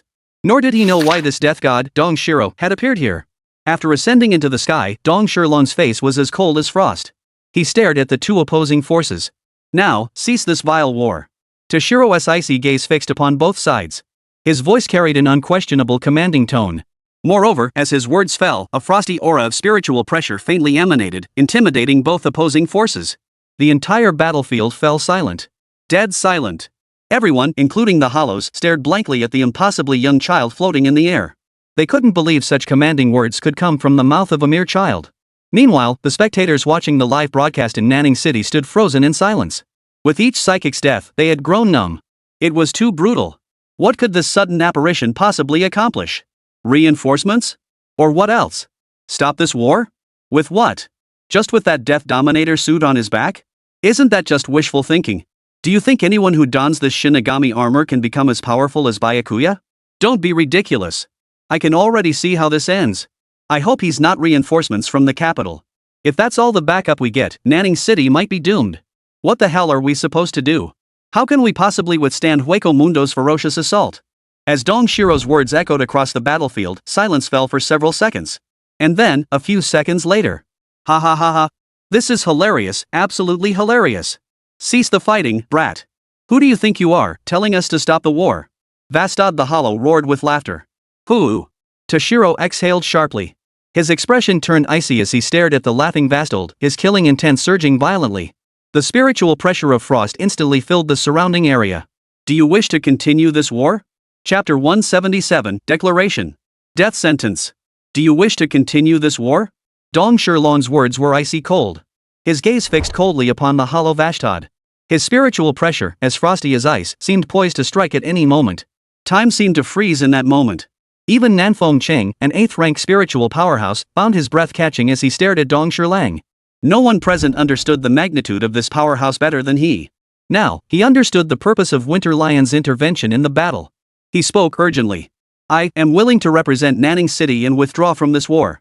By declaring his stance now, he sought to extend goodwill toward Dong Shilang. If the fighting continued, Nanning City's casualties would only grow exponentially. This would undoubtedly be a colossal loss for the entire Dragon Nation. Nanfengqing's sudden declaration left his nephew Nanfengyu and the gathered psychics of Nanning City utterly dumbfounded. What the hell? No way. Why is Uncle Qing rushing to make a gesture to some kid? I'm also confused. Why would Uncle Qing declare his support for a kid at this moment? Master Qing is too anxious. With Nanning City facing such a huge crisis, he can only pin his hopes on this newly emerged kid. They genuinely couldn't fathom why Master Qing would rush to declare his support for a mere brat. And to do so on behalf of Nanning City itself. This made no sense. He's just some kid cosplaying as Byakuya Kuchiki. Ah, don't be ridiculous. You think you can just walk away from this war whenever you please? The war is led by Hueco Mundo. Our king will eventually bring the entire world under Hueco Mundo's dominion. Let the entire real world become part of Huaquang. And you, the strongest among humans, you disappoint me. To rush to declare your allegiance to such a mere child. As expected, humans are all cowards. You are destined to be consumed by the entire Huaquang. You are only fit to bow before our king. Not far away, Vashtod roared with laughter. He completely ignored Dong Shirang, fixing his gaze on Nanfengcheng with a look brimming with scorn. Declaring allegiance to a brat. This was utterly beneath a true warrior. At that moment, his impression of Nanfengcheng plummeted like a Waterloo defeat. Then, he turned his gaze back to Dong Shirlang. A sneer curled his lips into a look of utter contempt. Kid, if I insist on waging this war, what are you going to do about it? Do you still want to kill me? Ha ha ha ha. Vashtod the Hollow roared with laughter.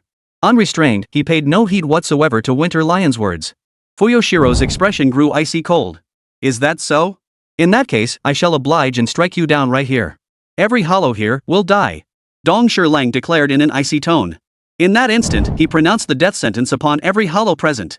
Shinigami and hollows were natural enemies. Having chosen to act now, he would absolutely slaughter every hollow present, leaving not a single one alive. His hand slowly reached behind him, gently grasping the hilt of the Zanpakuto slung at his back. The hem of his captain's Heori fluttered in the wind, rustling incessantly. Seeing this, Nanpo Kiyomi on the other side. He immediately shouted down to the spiritualists battling the weak hollows below. Everyone, withdraw from the battlefield immediately. This place could become extremely dangerous at any moment. Nanfengcheng's roar echoed across nearly the entire city of Nanning. In his mind's eye, he saw that towering iceflower tree reaching toward the heavens. Such terrifying power would spare no one, friend or foe. If everyone remained here, he couldn't be certain if Dong Shirlang would freeze and carry away the human psychics along with his enemies. That was why he was shouting with such desperate urgency. All the human psychics froze in shock. What the hell? Retreat. Are you serious? If they retreated now, they'd be just one step away from fully entering the heart of Nanning City. The entire city of Nanning could face imminent, catastrophic danger. And now, Qingyi actually wants them to retreat. Is Qingye overestimating this kid? He only made a motion to draw his sword. Yet, seeing Master Qing's anxious expression, they hesitated for a moment before gritting their teeth, swiftly dismissing the spirits they were battling, and all withdrew from combat. They headed toward the rear of Nanning City. Nanfengyu was also at a loss. He couldn't fathom why his second uncle was so frantic at this moment. Could this kid really be that terrifying? Could he truly be the Grim Reaper? Could it be that even a mere child could become the Grim Reaper now? Nanfengyu felt utterly bewildered. Second uncle, this. He opened his mouth to ask. Nanfengcheng retreated back to Nanfengyu's side. His gaze fixed solemnly on Dong Shirlang, who had drawn his sword. His expression was extremely grave. I don't know what his true purpose is, but for now, I see no malice in him. Watch closely. What follows may be a battle that shatters your entire worldview. This battle might prove immensely beneficial to you, or even to me. After all, this might be the first time humanity witnesses his power up close. The last time we witnessed it, it was merely glimpsed from afar during a live broadcast nowhere near as awe-inspiring as what we're about to witness up close. Nanfengcheng rattled off a string of baffling remarks. Seeing his expression, Nanfengcheng immediately realized. His nephew had only emerged from seclusion 2 days prior and barely understood even the Grim Reaper, Byakuya. Much less grasp the essence of this newly emerged Shinigami, whose power had never been displayed before the eyes of the world. The power of a Shinigami. This will be my first chance to witness it up close. You're one lucky kid just out of seclusion and already getting to witness a Shinigami's power. A Shinigami. Nanfengyu's expression shifted abruptly. Though he had only recently emerged from seclusion, he had heard of the Death God's formidable reputation. In just half a month, the Grim Reaper, Byakuya, had ignited a veritable Grim Reaper craze. His unfathomable power had profoundly shaken the world. The Grim Reaper that was the very embodiment of power. And now his uncle was claiming this brat before him was a Shinigami. His lips twitched slightly. He simply couldn't believe this brat was a Shinigami. If such a brat was truly the Grim Reaper, then hadn't his 20-odd years of cultivation been wasted? Don't believe it, just wait and see. I don't know what kind of shocking effect you'll witness up close either. Nanfengcheng said solemnly. Chapter 178, Bankai. Toshiro's first public display of power. Clang. A crisp ringing sound echoed as Toshiro slowly drew the Hieramaru from its scabbard behind him. As the blade left its sheath, Fuyoshiro's captain-level spiritual pressure erupted violently, causing the air to momentarily thicken. A chill permeated the entire area. This sudden outburst momentarily stunned the hollow named Vashtod. Then a mocking smile appeared on his face. Well now. Kid, I never would have guessed you'd be this interesting. Well then, I suppose I'll join you for a little fun. As his words fell, flames erupted violently across his entire body. A terrifying aura surged toward Shiro, engulfing him. Come on, fight me properly. He roared. Fists blazing with fire, he lunged forward in a flash. His speed was utterly beyond the naked eye. Facing this, Toshiro remained utterly unflustered. With over a century of experience battling hollows, he was more than capable of handling such speed. He chose to first test the power of this Vashtiate Great Hollow. Instant step. Shadows flashed and crossed. Clang! A piercingly clear ring echoed through the skies above Nanning City. A man and a phantom figure simultaneously materialized mid-air. A blade and a pair of fists ablaze with fire collided. The collision of their spiritual pressures followed suit. Boom! The surrounding air instantly shattered at a visible speed. One icy cold, one blazing hot. This was the clash of two polar opposite spiritual pressures. One was icy cold, the other blazing hot. The group of psychics heading toward the center of Nanning City abruptly turned around, their bodies trembling as their pupils contracted to their limits. They're actually fighting. Holy, they're actually fighting, this kid. Holy, he can't be the real death god, can he? He's actually fighting a hollow at the level of Vashtiad. No, it can't be. Dongshiro's youthful appearance was simply too hard for them to accept. At such a young age, he was actually a powerful representative of the death gods. The entire city's audience was left speechless. Holy. They're actually fighting and he's ing blocking it? This is ing ridiculous. How old is he? I feel like I've wasted the last decade of my life living like a dog. Hey upstairs, just kill yourself. Humans aren't even worth as much as dogs. Alright, I'll pack my bags and report to the underworld. One man, one hollow. Their first clash was almost evenly matched. Dongshir Lang lacked the formidable swordsmanship of the Captain Commander or Kenpachi Zaraki, nor did he possess the overwhelming speed of the Kuchiki or Ichigo Kurosaki. So he couldn't instantly kill this vassal either. After their initial clash, the man and the hollow each stepped back. A fleeting touch, then separation. Then, the hollow continued its pursuit, its form vanishing once more.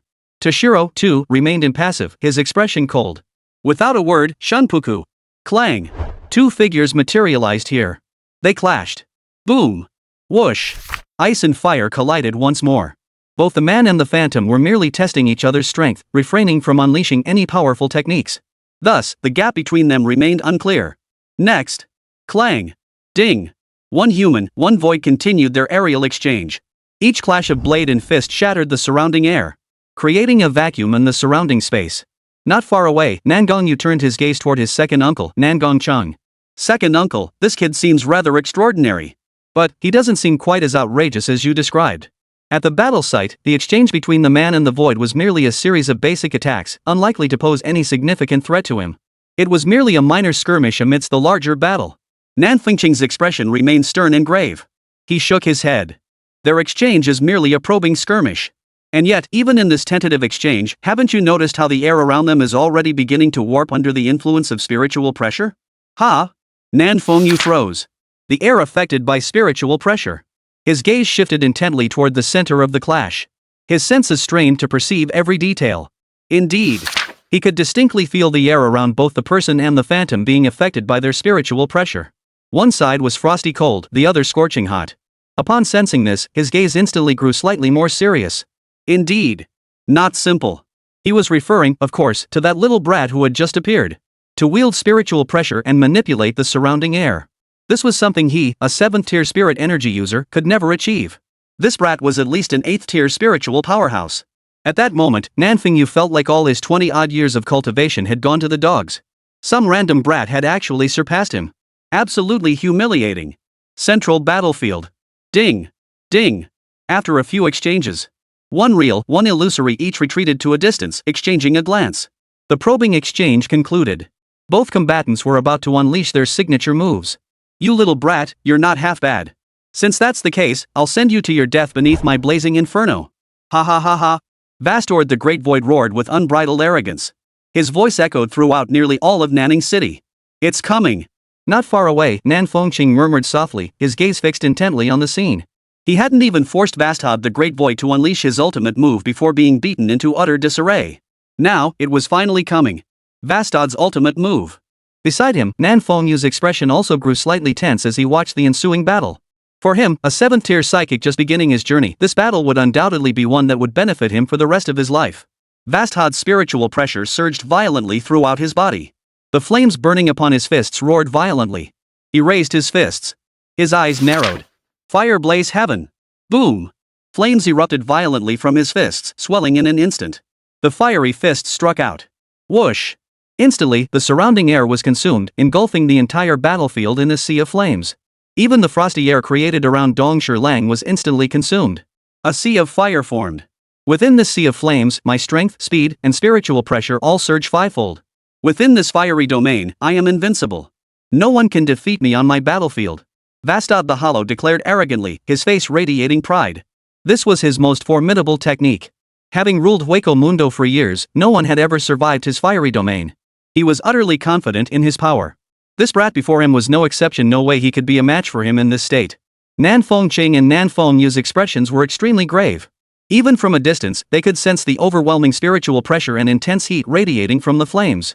Second uncle, flames like these must be over 1,000 degrees. It's absolutely terrifying. Even standing this far away, I can feel the scorching heat radiating off it. Can that kid really handle this? Nan Fengqing stood rooted to the spot, his expression equally grave. He shook his head. Indeed, these flames are terrifying. And based on his earlier description, they've increased fivefold in speed, power, and spiritual pressure. It's truly terrifying. As for whether he can win, we'll see. Nan Fengyu. This flame. Just how terrifying is it? That Vashtiad-level Great Void's power is utterly hopeless, leaving not a shred of hope. Ah! Can we truly defeat such a monster? That kid, he's probably already perished in the inferno. What a pity. At such a young age, he had already grown to such heights. Had he continued developing, a seat among the 9th-tier powerhouses would have been his for certain. The psychics who had retreated to Nanning City's final defensive line stared at the sky engulfed in flames, their hearts pounding with dread. Even from this distance, they could feel the sheer terror radiating from the flames. And what of that kid trapped within the flames? None of them held out hope. The entire city's spectators shared their pessimism. The sheer scale of the flames was utterly beyond human resistance. Amidst the sea of flames engulfing the sky, Dong Lan's gaze remained utterly unruffled, his expression as cold as ever. He had heard what the hollow named Vastad had just said. He couldn't help but sneer at the notion. Such flames were utterly insignificant to him. Having witnessed Captain Yamamoto's flames, he held the temperature of the surrounding fire in utter contempt. If Captain Commander Yamamoto were here now, this fire would be like a grandfather facing his grandson. He could extinguish it with a flick of his wrist. However, the surging power was comparable to that of a Shurkai. A surge of power comparable to Shurkai. Well then, let's see if these flames are truly as terrifying as you claim. Toshiro slowly extended Heir Inmaru, pointing it at the hollow named Vastad. His spiritual pressure surged violently.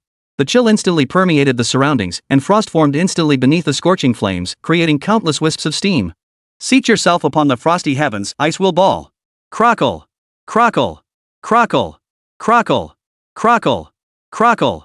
A colossal frost dragon with blood-red eyes materialized within the searing flames. Roar.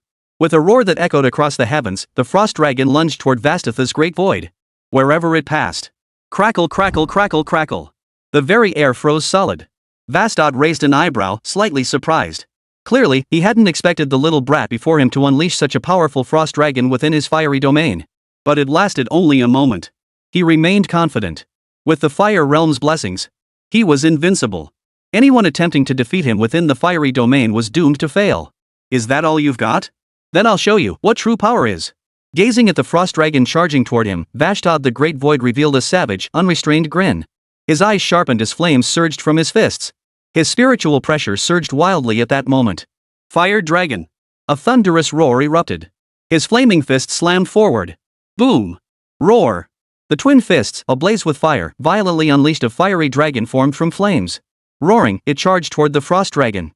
Wherever it passed, the air itself vaporized. Roar. Roar. Ice and fire collided violently as the two dragons crashed together. Boom.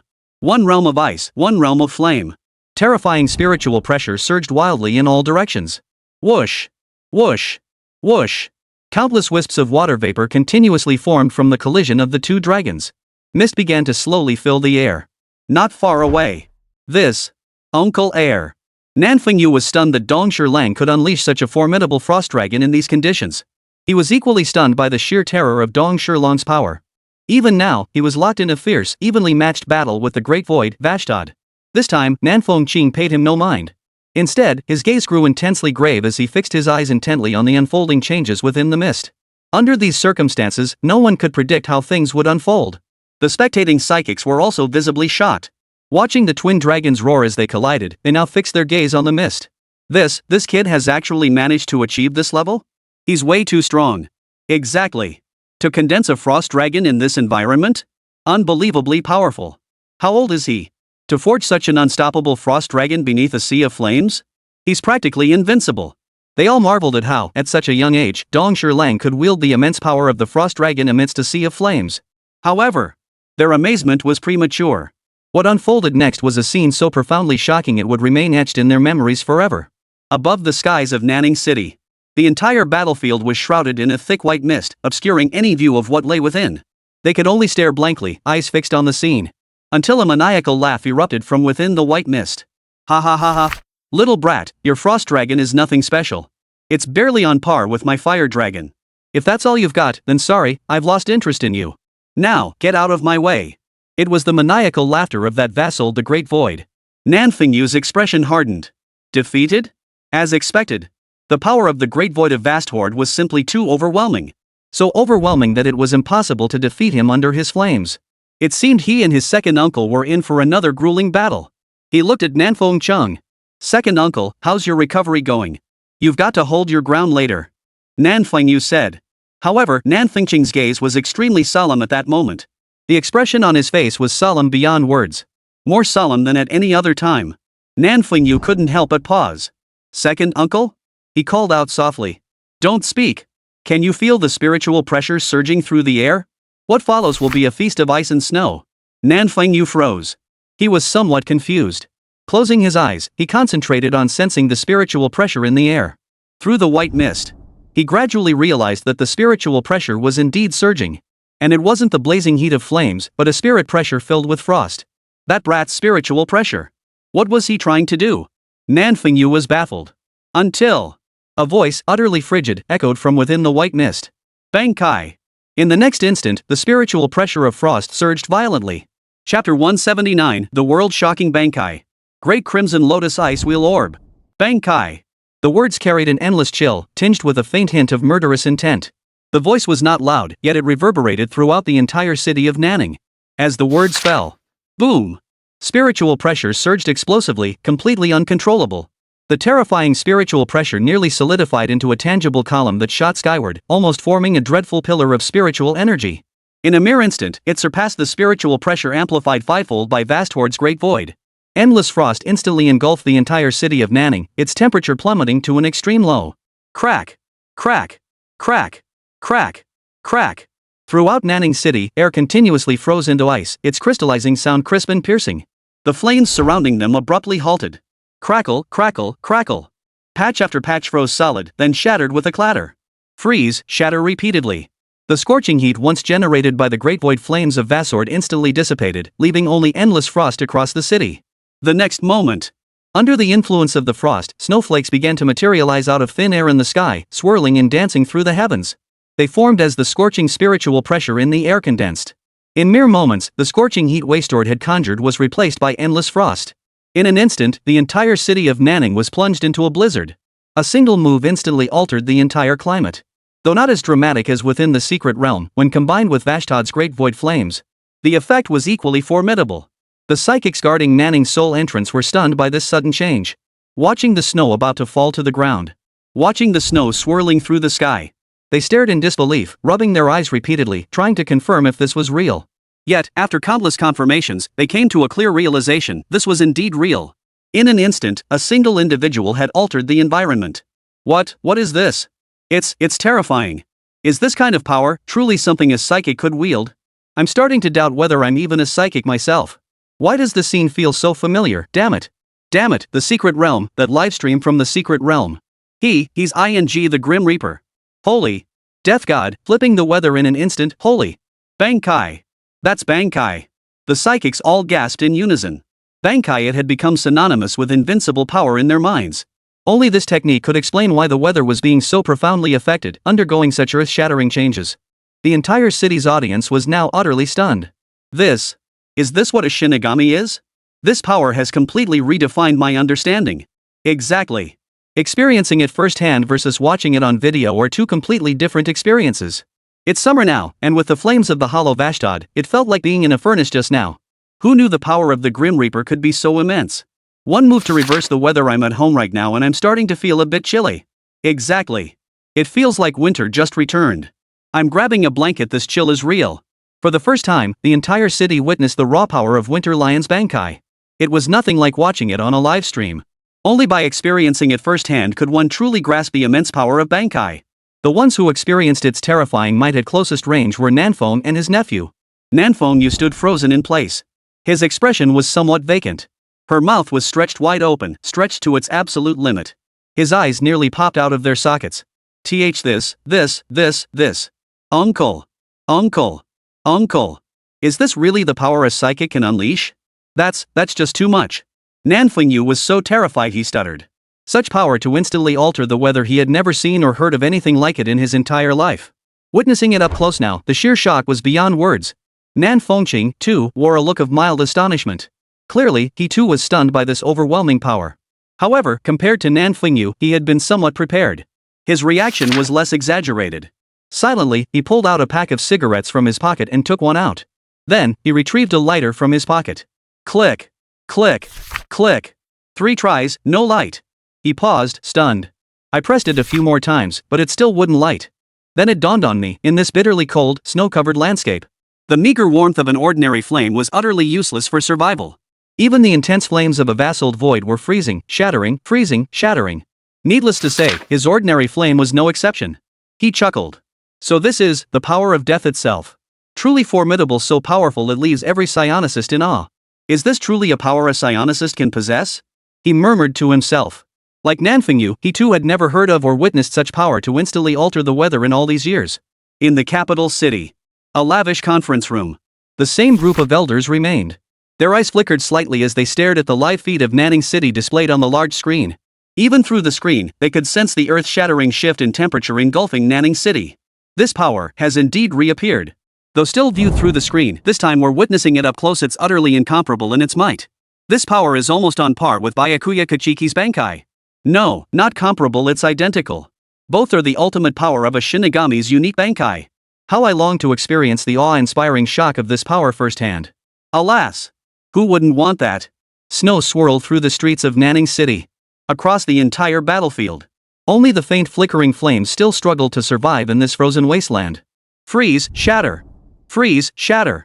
The flames struggled desperately, growing ever fainter. Meanwhile, Vashtod the Great Void stood suspended in the air, his expression turning grim. He never imagined his fiery domain would be so easily shattered. This was the first time he had ever encountered such a situation. His gaze grew intensely serious and grave. Even a pig could grasp, in this moment, just how immense the power of this youngster before him truly was. He glanced at the now faintly flickering flames. Vashtord's eyelid twitched. Yet, he remained utterly confident in himself. For as long as the flames remained, his fivefold boost in strength, speed, and spiritual pressure remained active. With such an exaggerated boost, he was utterly convinced no one could possibly defeat him. At that moment, as the flame's spiritual pressure in the air gradually dissipated, the white mist also began to fade.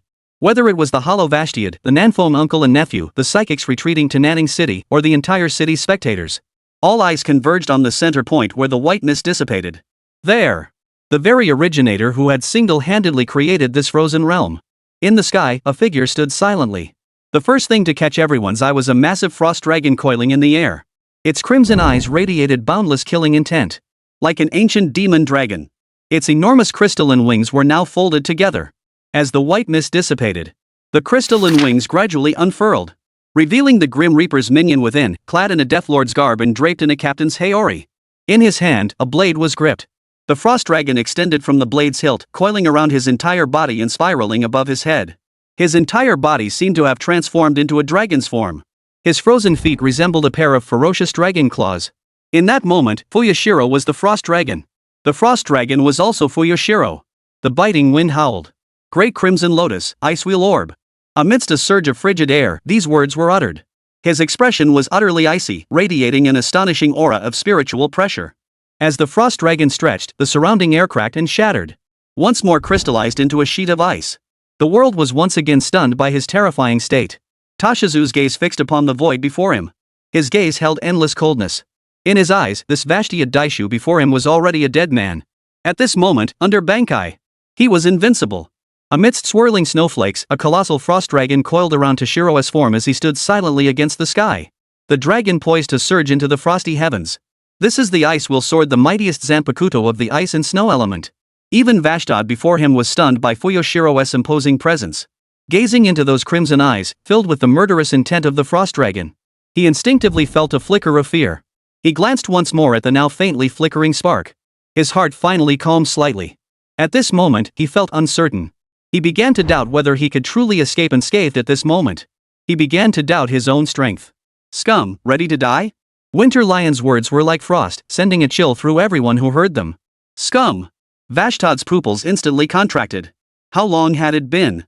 How very long had it been since anyone had called him a nobodies? Since his evolution into a Yachuka's level hollow, no one had ever addressed him that way. Because those who dared to call him that were already dead. The kind whose bodies couldn't even be found, all turned into nourishment for his advancement. Even their corpses had been devoured. Absolutely no exceptions. At this moment, hearing that name again, the great void Vashtiad erupted in fury. You insignificant brat, don't get too cocky. I am the void that rules over everything here. A roar of fury erupted. His spiritual pressure surged violently. Flames surged violently around his fists, spreading relentlessly as if refusing to be outdone. He intended to unleash the flaming heaven technique once more, seeking to dominate the entire situation. However, the power of Bankai increases tenfold. It wasn't merely a boost in spiritual pressure but a surge in raw power. The frost now was utterly beyond the control of the hollow Vashtiad. The erupting flames amidst the frozen wasteland. Soon, crack, crack, crack, crack. The sound of freezing echoed. Crackle, crackle, crackle, crackle. Freeze, shatter. Freeze, shatter. The flames grew ever fainter. The spiritual pressure gradually gave way to frost. This is a prison trapped in an endless cycle. Beneath this frozen wasteland, an ordinary Vashtiad stood no chance against Winter Lion. Your futile struggles only reveal your own incompetence. Before absolute power, all your struggles are futile. Toshiro's words cut like frost. You despicable brat. Don't push your luck too far. I am a hollow of Vashtiad rank. It has always been I who controls the lives of others. No one has ever been qualified to lecture me, not even a king. You shall pay for your arrogance. The Vashtiad hollow roared in impotent fury, preparing to shift the battle's dynamics. Since he couldn't control the surrounding environment, he would use his fivefold amplified strength, speed, and spiritual pressure to crush this brat before him. Flames surged violently around his fists. Fire Dragon Blazing Fist. Beneath the scorching spiritual pressure, a fiery dragon abruptly took shape, charging toward Toshiro with a near roar. Toshiro's calm eyes glanced aside. Oomph, futile struggle. His gaze sharpened slightly. He raised his hand. His spiritual pressure surged. A colossal frost dragon surged forth. Boom! One ice dragon, one fire dragon. Collide. Splash. The fire dragon instantly disintegrated. This was the vast gap in spiritual pressure between the two at this moment utterly irreparable. Roar. After instantly shattering the fire dragon, the frost dragon roared and charged straight toward Vashtiad the Hollow. Vashtiad the Void's pupils contracted sharply. He clearly hadn't anticipated that the fire dragon he'd unleashed with all his might would disintegrate the instant it made contact. As the icy dragon closed in, he could only unleash his full speed to dodge to the side. Roar! The frost dragon roared past. Phew! Vasthord the Great Void breathed a sigh of relief. Yet, the next instant, a chill gripped his heart. He sensed an overwhelmingly intense aura of danger. His gaze snapped to his side. There, the little Grim Reaper stood not far away, his blade pointed straight at him. Its gaze held endless coldness. And the gaze of one looking upon a dead man. Danger! A warning alarm blared incessantly within his mind. A thick, suffocating sense of death enveloped him completely. Dragon Blizzard Frame, he commanded softly. Dong Shirlang, propelled by the immense speed boost from his ice crystal wings, closed in at an extreme velocity. Wherever he passed. Crack! Crack! Crack! Crack! Crack! Crack! Crack! Crack! Space itself crystallized into ice. Even the air itself crystallized into ice. One could only imagine the fate of anything touched it would undoubtedly turn to ice crystals and shatter. Danger! Danger! Yet, even as alarm bells rang incessantly within his mind, Wastord the Great Void still couldn't react in time. In the blink of an eye, Winter Lion appeared beside him. The terrifying speed boost granted by the ice crystal wings. Completely explosive. Incredibly fast. Vashtiad the Great Void could only watch helplessly as the sword tip touched his body. Then, his entire body, at a speed visible to the naked eye, Crack, crack, crack, crack. Solidified into a cross-shaped block of ice. Huff. Dong Lang stood behind the cross-shaped ice block, exhaling a puff of cold air. Dragon hail frame. Everything the blade's edge touched froze solid. Then the ice shattered into fragments. This was the killing blow. If you have no other means, then this battle will come to an end right here. Fuyuki's icy voice rang out. As his words fell silent, the blazing spiritual pressure surged instantly. Crack, crack, crack, crack, crack. The cross-shaped ice block emitted a shattering sound. Then, the entire ice formation shattered with a thunderous crash, revealing the hollow Vashtiad within. His expression was grim. He hadn't expected that the battle had only just begun, and he was already struggling to hold his ground. What to do? His mind raced frantically for a solution. Then, instinctively, he glanced toward the nearby figure engulfed in flames.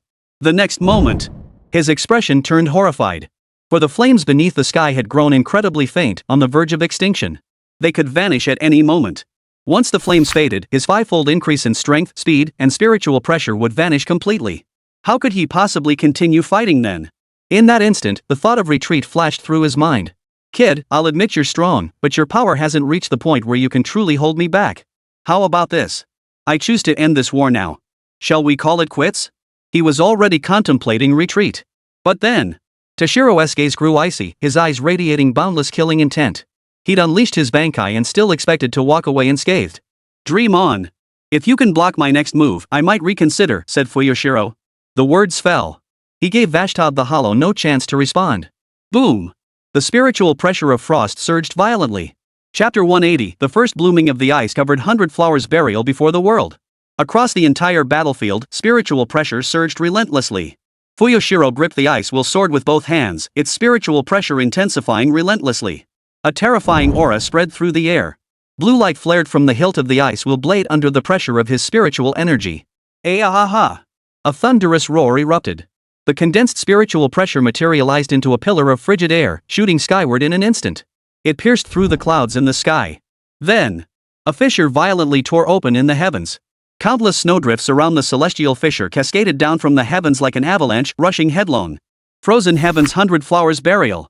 A thunderous shout reverberated throughout the entire city of Nanning. Everyone, including Sue, stared upward at the torn sky, their eyes vacant.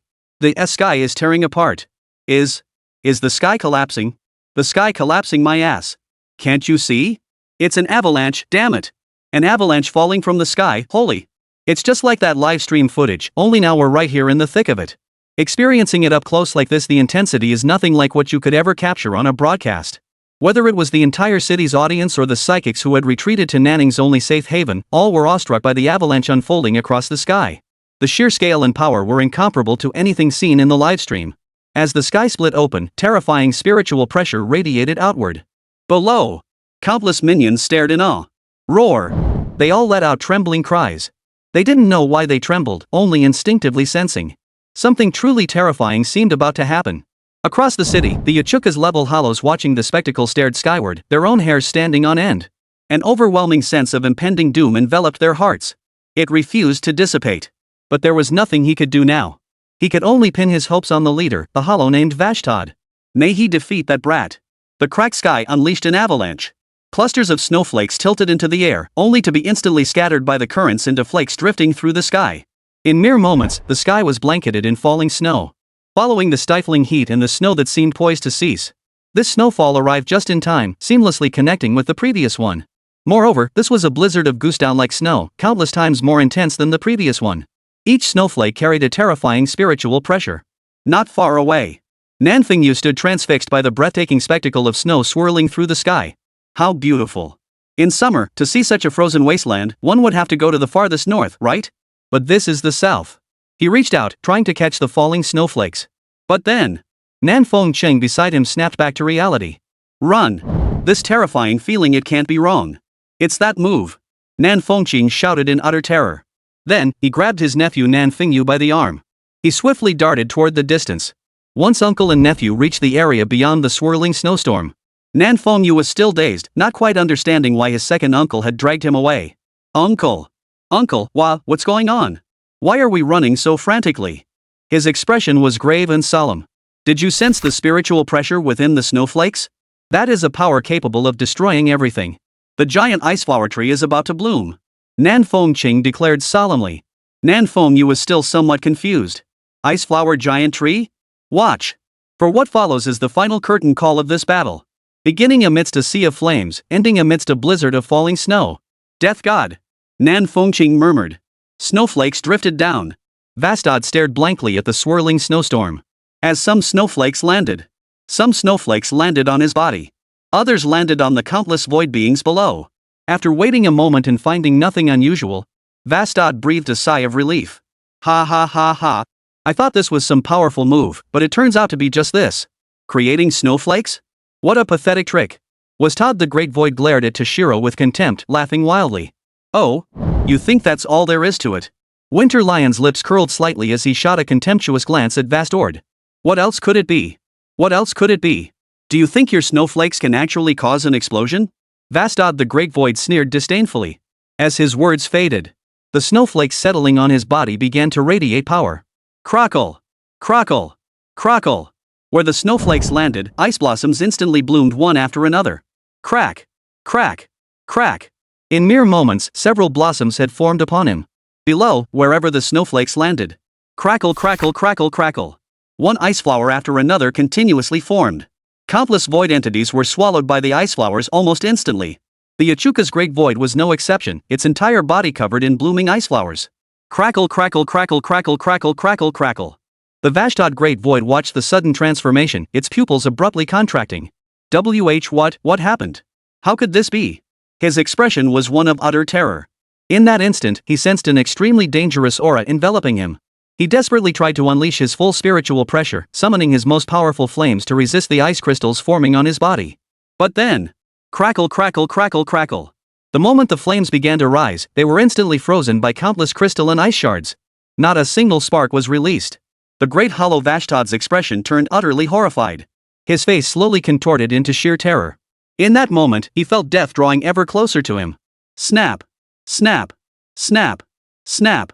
In just a moment, countless phantoms below were frozen in place, one by blossoming ice flowers. Even the snowflakes falling to the ground were continuously crystallizing into ice flowers. Crackle, crackle, crackle, crackle. The ice blossoms spread relentlessly. From the ground to the sky, it took less than 3 seconds. Crack! Crack! Crack! Crack! An immense ice flower tree formed in an instant, standing majestically. The Vastord Great Void and the Akioka's Great Void, along with the countless void-tide creatures on the ground, were almost entirely trapped within the frozen ice flower tree. Their expressions were filled with utter terror. They stared fearfully at the world beyond the ice crystals. They could feel their life force slowly draining away. From the moment the snowflakes fell to the formation of the colossal ice flower tree took less than 3 seconds. The sheer spectacle left everyone utterly speechless. Uncle Nanfeng and his nephew were the closest observers. The impact on them was beyond compare. Nanfeng's eyes nearly popped out of his head as he stared blankly at the instantly crystallized ice tree. His expression conveyed an indescribable sense of awe. This. Second uncle, if we hadn't stepped out of that snowy expanse just now, wouldn't we be trapped inside this ice flower giant tree too? Nanfeng asked in horror. Nan Fengqing's expression grew solemn. Exactly. Witnessing this technique up close is nothing short of a breathtaking spectacle. Absolutely incredible. Only by experiencing it up close could one truly grasp the awe it inspired. That was absolutely true. The impact they felt was entirely different from what others experienced. The shockwaves reverberating through the crowd of psychics and the entire city's audience were equally immense. They stared blankly at the colossal ice tree reaching toward the heavens. This is the power that appeared in the live broadcast back then. It's nothing short of a miracle. The power of the death god's Bankai is terrifying. This is undoubtedly a Shinigami who rivals Lord Byakuya. When it came to the strong, no one held back praise. They no longer judged him by his appearance. Power is everything. At that moment, Fuyoshiro, gripping his Zanpakuto Hyarinmaru, slowly floated before the void form Vashti had frozen within the giant ice flower tree. He calmly declared, 100 blossoms burial. All who touch the snow shall instantly freeze into ice blossoms. When the 100th blossom blooms, it shall be the hour of your demise. 99 ice flowers have already bloomed. The final one, let me send all of you hollows to hell. Dashiro's icy words echoed across the entire landscape. The pupils of the great void Vasudid, frozen within the giant ice flower tree, contracted repeatedly. His expression gradually twisted into terror. Death was now unbearably close. No one, human or hollow, could remain calm at this moment. At this very moment, he seemed to be begging for mercy within the frozen ice flower giant tree. Yet it was all in vain. Death and the void were natural enemies. Once the battle began, there would be no mercy. Fuyoshiro slowly raised his Zanpakuto, Heirinmaru, and gently tapped the ice-flowered giant tree. The 100th bloom. The icy words echoed in the air. The next moment. Crash. Boom. The giant ice tree shattered with a thunderous crash, like a mirror shattering into countless shards. Shattering with a thunderous crash. The countless minor hollows frozen within the ice-flowered giant tree, along with one Uchuka's level Great Hollow and one Vashtod level Great Hollow. All were reduced to ice crystal shards. Turned into shards of ice crystals. Life extinguished. Frozen Heaven's 100 Blossoms Burial. With a single strike, it annihilated countless minor hollows, one Ichuko's class hollow, and one Vashtod class hollow. Truly terrifying. This battle, almost in the very next moment, came to a complete end. The capital. A lavishly appointed conference room. Several elders exchanged glances, speechless.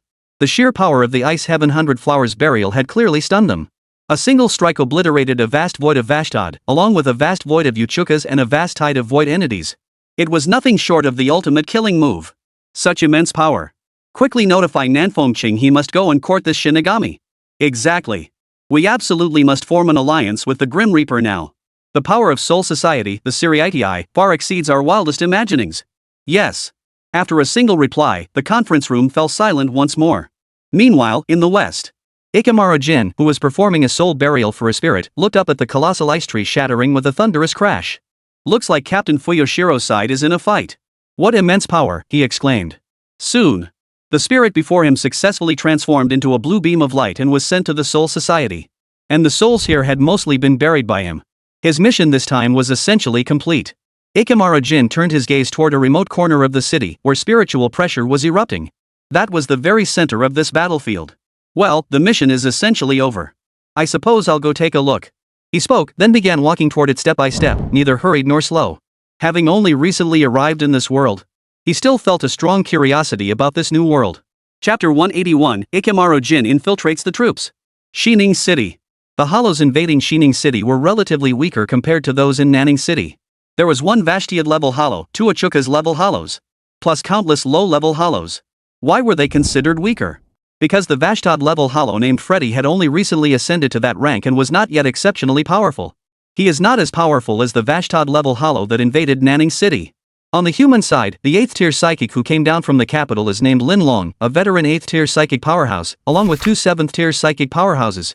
Lin Long faces off against the Vashtod level void, while the two 7th tier psychics confront the two Achuka's level voids. Both sides were evenly matched, neither able to gain the upper hand at present. At this moment, the battle paused momentarily. The gaze of both sides turned toward the southern direction. For just moments ago, a massive spiritual energy fluctuation had erupted from the south, a fluctuation that felt utterly unfamiliar. As far as Lin Long knew, that direction is Nanning City, right?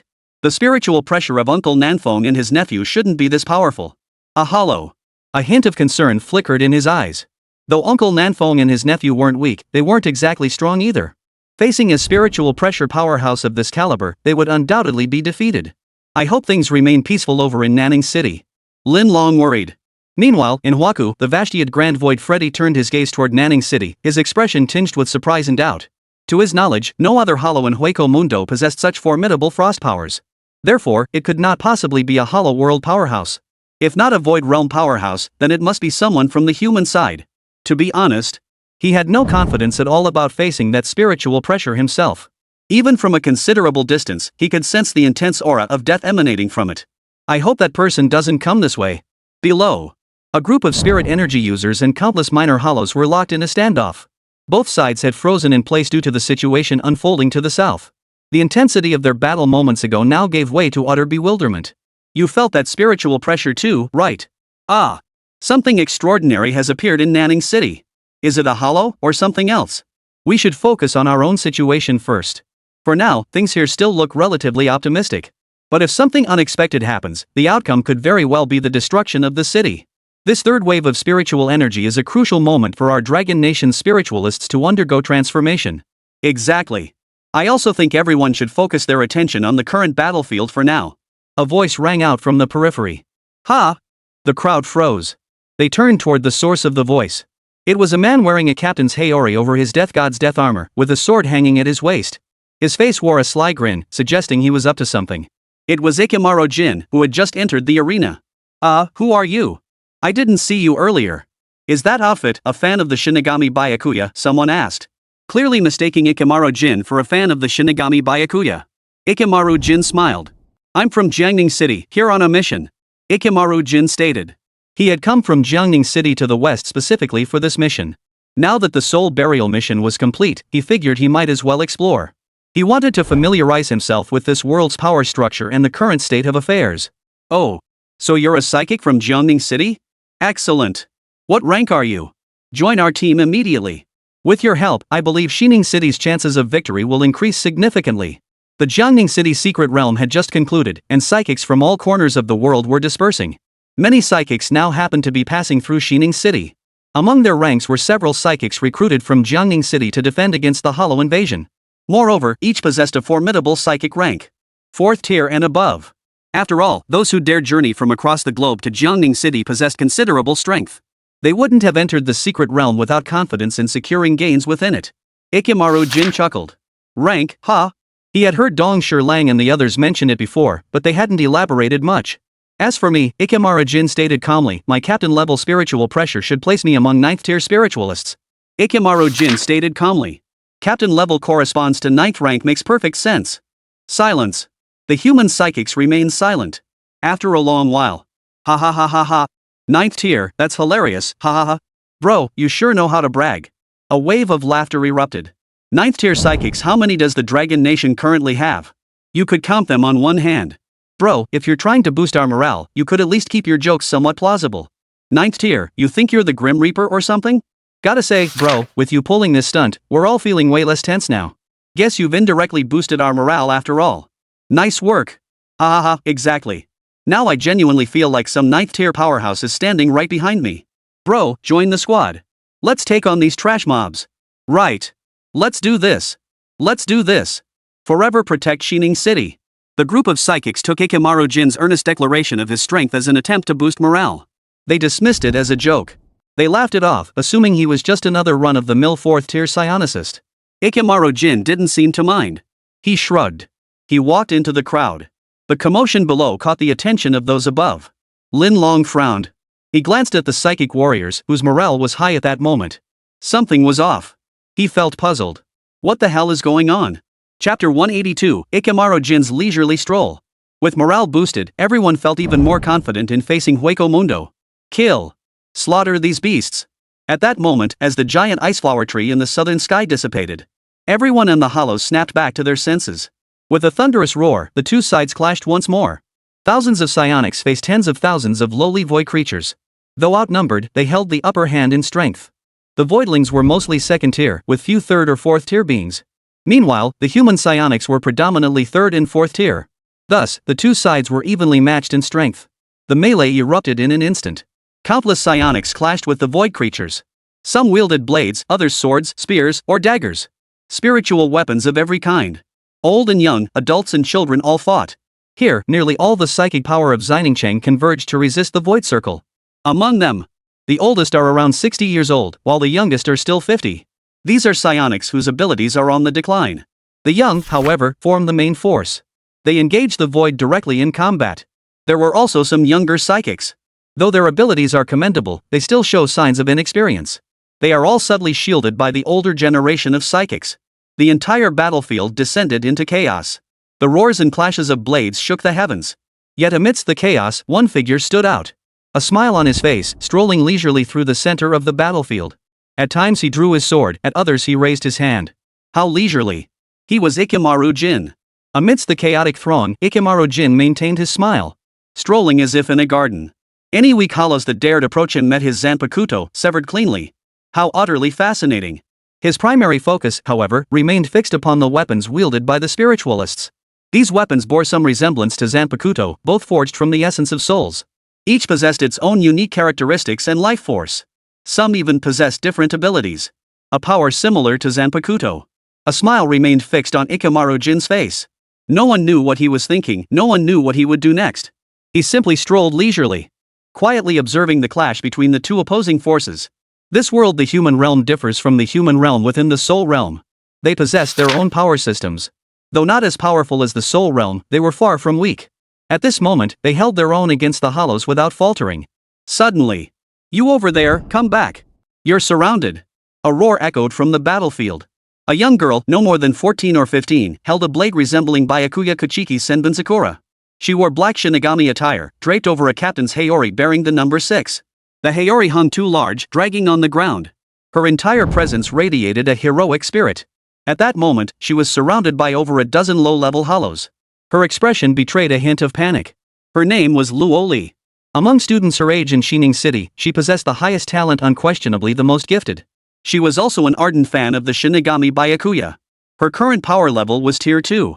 This time, facing the invasion of Hueco Mundo. She had volunteered to join the battle. That was why she was here. Originally, she was protected by a group of elderly psychics. However, as the war intensified, and as comrades fell one by one beside her, her mind gradually became consumed by hatred. She was consumed by a mad desire to kill these hollow world invaders. She wanted to avenge each and every one of her fallen comrades. Thus, little by little, she broke free from the protection of the elderly psychics. At that moment, after slaying several hollows, she began to be recognized by the weaker hollows. Soon, over a dozen low-level hollows surrounded her far from the human psychics. By now, it was likely too late for the human psychics to come to her aid. You over there, hold on. Facing the sudden assault of over a dozen low-level void beasts, Luoli found herself overwhelmed. She could handle 1 or 2 void beasts alone. But more than 10? That was simply beyond her capabilities. At that moment, she gritted her teeth and struggled to hold on, resisting the relentless onslaught directed at her. Within mere moments, multiple wounds appeared on her body. Everyone on the Shining City psionics side grew frantic. Luoli was the most gifted individual in Shining City, the highest ranked among her peers without a doubt. She was, without question, the future hope of the entire city of Shining. Whether Shining City could ever produce a 9th-tier spirit energy master depended entirely on her. If she were to die here, it would be an immense loss for the entire city. Quick! Everyone charge that way. We absolutely cannot let Luoli fall here. A roar erupted from the center of the battlefield. All the psychics stiffened. They whipped their heads around, fixing their gaze on Luoli's position. At that moment, countless men went mad. They surged toward that direction. But the monsters deliberately forced Luoli further away from the psychic. By now, they were already quite far away. It was almost too late. At normal speed, saving Luoli was utterly impossible. Leave me behind. Luoli shouted. She refused to be the one needing protection. She wanted to be the hero who saved all of Shining City. The blade in her hand swung relentlessly. Clang! Clang! Clang! She withstood claw after claw. But then, swish! 2 fists could never match 4 hands. Surrounded by 10 illusory forms, she finally fell victim to a sneak attack from behind. Sharp claws tore through her back. Swish! Crimson blood spurted forth. Her entire body flew several meters through the air, crashing heavily to the ground. Luoli! Countless psychics roared in unison, driven to madness. She was the entire city of Shining's hope. Too late. Damn it! Damned scum! All eyes were fixed on Luoli's side. At this moment, Luoli was already gravely wounded, yet she gritted her teeth and clung to her last ounce of strength. She struggled to rise from the ground. She wanted to rise and retrieve the blade she held sacred. Lord Byakuya, she murmured. Her gaze fixed on the blade in the distance, one that bore an uncanny resemblance to Senbon Sakura. Am I dying? This is truly unbearable. In that moment, she felt her life slipping away. And the monsters closing in around her. She closed her eyes in despair, waiting for death to come. But after waiting nearly a minute, she still felt no pain. She was still alive. She was baffled. Could these monsters actually show mercy? Still bewildered, she struggled to turn around, only to see several towering figures standing before her. Deathbane armor, Captain's Heori. Death God. Chapter 183. Do you want to end this war? Luoli's consciousness was growing hazy. Staring at the figure blocking her path, she could only vaguely make out Captain's Heori. The numbers on the Captain's Heori, however, appeared blurred. Lord Byakuya, she murmured. In that moment, a peculiar light flickered in her eyes. Lord Byakuya was the one she admired most of all, and now he had appeared here. A profound silence hung over the surroundings. Everyone had just witnessed an unbelievable scene. In an instant, the brother who had just joined the unit appeared before Luoli. Facing the 10 surging, low-level hollows, he merely placed his hand gently upon his sword hilt. Swish! With the sound of a sword being drawn, everyone witnessed a flash of blade light before their eyes. Then, the 10 weak spirits vanished into thin air like chopped vegetables, dissipating into spiritual pressure. No one could even discern how he had drawn his blade. Thus, a profound silence hung in the air. Not a single voice stirred. They just stared blankly at the man holding the sword. Did you see that just now? No, I didn't see it clearly. My head's still buzzing. And how did he get in front of Luoli so fast? Holy crap. I never really paid much attention to this guy before, but now that I think about it, he seems pretty damn good. The crowd around them erupted in excitement. I'm not your Lord Byakuya. At that moment, Ikemaro Jin, standing before her, spoke up. He turned his head, a smile playing on his lips. His arched eyebrows and eyes crinkled with laughter, as if he were hatching some scheme. Luoli froze. Her heart instantly filled with disappointment. So it wasn't Lord Byakuya after all. It was just someone cosplaying Lord Byakuya. Of course. Lord Byakuya would never appear here. She thought to herself. Then, she braced herself and struggled to kneel halfway on the ground. Thank you. I'm feeling much better now. Ikemaro Jin gazed at her silently. I think it's best you stay still for now and wait for help. Bleeding to death is the saddest thing of all. Luoli heard this and struggled a few times, but she truly couldn't get up now. Her struggle to rise stemmed from her refusal to become a liability while trapped in this encirclement. She didn't know if the person before her, another death god fanatic like herself, could break through this encircling void. Don't worry about me. I can't move anymore. If this continues, we'll be devoured by countless monsters. Watching the countless monsters closing in from all sides, Luoli declared. Ikemaro Jin chuckled, shrugging his shoulders. I just think it's kind of fun. Hey, kid, do you want to end this war? Ikemaro Jin asked with a grin. Huh? Luoli froze, puzzled by the question. But she genuinely wanted this war to end. The casualties were too heavy. Shining City had already lost nearly 100 psychics. Teammates who were laughing and joking one moment could be dead the next. That feeling was unbearably painful. She nodded. I want to end this war. I want it to end more than anyone else. Luoli declared solemnly. It was precisely her desperate desire to end this war swiftly that made her seem so unhinged. Ikemaro Jin's lips curved into a faint smile. Then I'll grant your wish. My mission is complete. It's time for me to return. Before I go, I'll give you a parting gift. Ikemaro Jin's face remained perpetually smiling. No one knew what he intended to do next. Luoli froze in surprise. Satisfy me. How can I satisfy you? Can you end this war? Luoli asked blankly. Then she realized how utterly foolish the question sounded. End this war. How could it be ended? Kill all these void beings. That would only resolve the smallest crisis. The greatest threat in this war still lies above. The great void Vashthat in the heavens, accompanied by the two great voids Uchukas, holds the key to the outcome of this war. Even if their forces below defeat all the hollows, failure in the battle above. Defeat still awaits them. The true masters of power are the ones who will decide the outcome of this war. At that moment, she thought Ikemaro Jin was merely trying to comfort her, filling her with a longing for life. Thank you. Gratitude was all she could muster. Ikemaro Jin smiled, then turned away. Instead, he slowly raised his head and gazed toward the sky, where 6 powerful warriors were locked in battle. The aerial battlefield had now reached a fever pitch. The clash between the two strongest combatants was nearing its conclusion. 8th tier psychic powerhouse Lin Long gasped for breath, his gaze fixed intently on the great hollow Freddy of Vashtiad before him. Freddy the great void of Vashtard returned the intense stare, his expression grave. He hadn't expected the human guardian of this city to be this formidable. Though he had only recently evolved into a vast ord, his power represented a qualitative leap compared to Uchuka's. Yet now, facing Lin Long, he could only fight him to a standstill. No choice. Looks like I'll have to unleash my final move. Every great void that ascended to Vashtiad possessed its own innate skill. Just like the Vashtiad that invaded Nanning City, he possessed the ability to control fire, and his move, Flaming Heaven, was exceptionally powerful. Though Freddy hadn't awakened a technique as formidable as Heavenly Flames, his final trump card was certainly no pushover. Gazing at Lin Long before him, a faint smile touched his lips.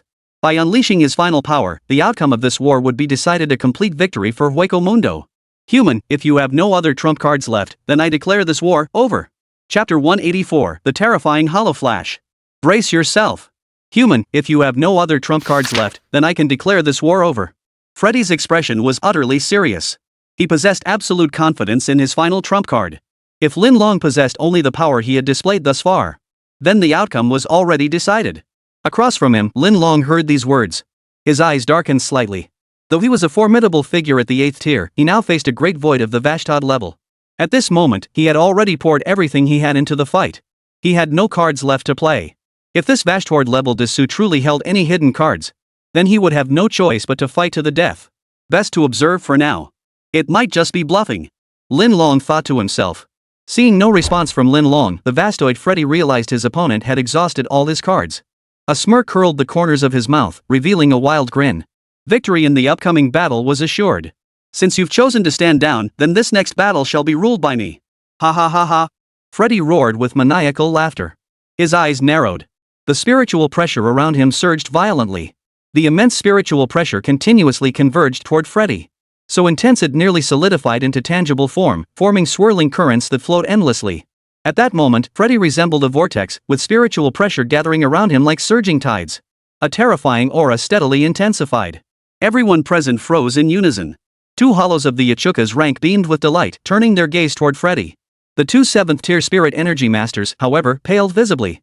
Below, the multitude of spirit energy users and hollows simultaneously turned their gaze toward the sky. They knew it, the final decisive moment had arrived. This final moment would determine the outcome of the battle.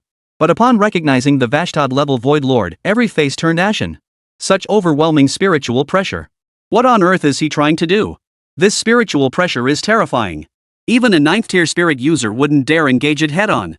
A Vashtad-level hollow, it's terrifying. Luoli, too, stared grimly at the sky, her expression grim. Being only a 2nd-tier practitioner, she could sense the terrifying energy contained within the relentlessly gathering spiritual pressure. It surpassed her imagination. She had never encountered such overwhelming spiritual pressure before. Master Lin, hold on. She prayed through gritted teeth.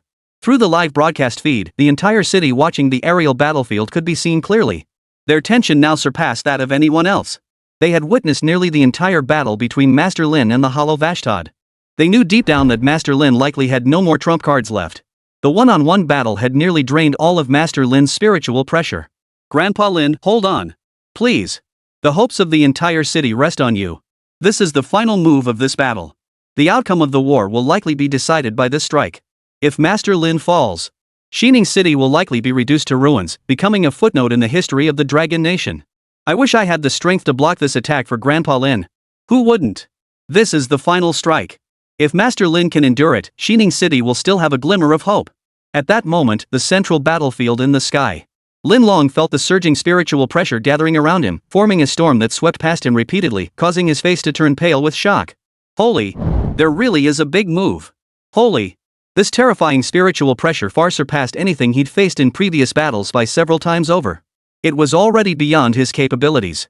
Moreover, judging by the terrifying concentration of this spiritual pressure, it was undoubtedly a devastating area of effect attack. There was no way to dodge it. If he dodged, the entire city of Jiangning might be plunged into a living hell. Therefore, he had no choice but to confront it head-on. At that moment, Lin Long's gaze grew intensely grave. What followed might determine the course of his own life, and perhaps the fate of Shining City itself. Not a shred of carelessness could be tolerated. Bring it on.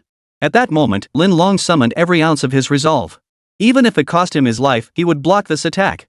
Waist toward the Great Void. Freddy recognized Lin Long's resolve. He burst into maniacal laughter. Ha ha ha ha. Your courage earns me a shred of respect for you, but I also think you're a bit foolish. Is it really worth going this far for these insignificant minnows? Discarding the weak is the mark of a true strong man. Sacrificing your life for these nobodies, that's just the foolishness of the weak.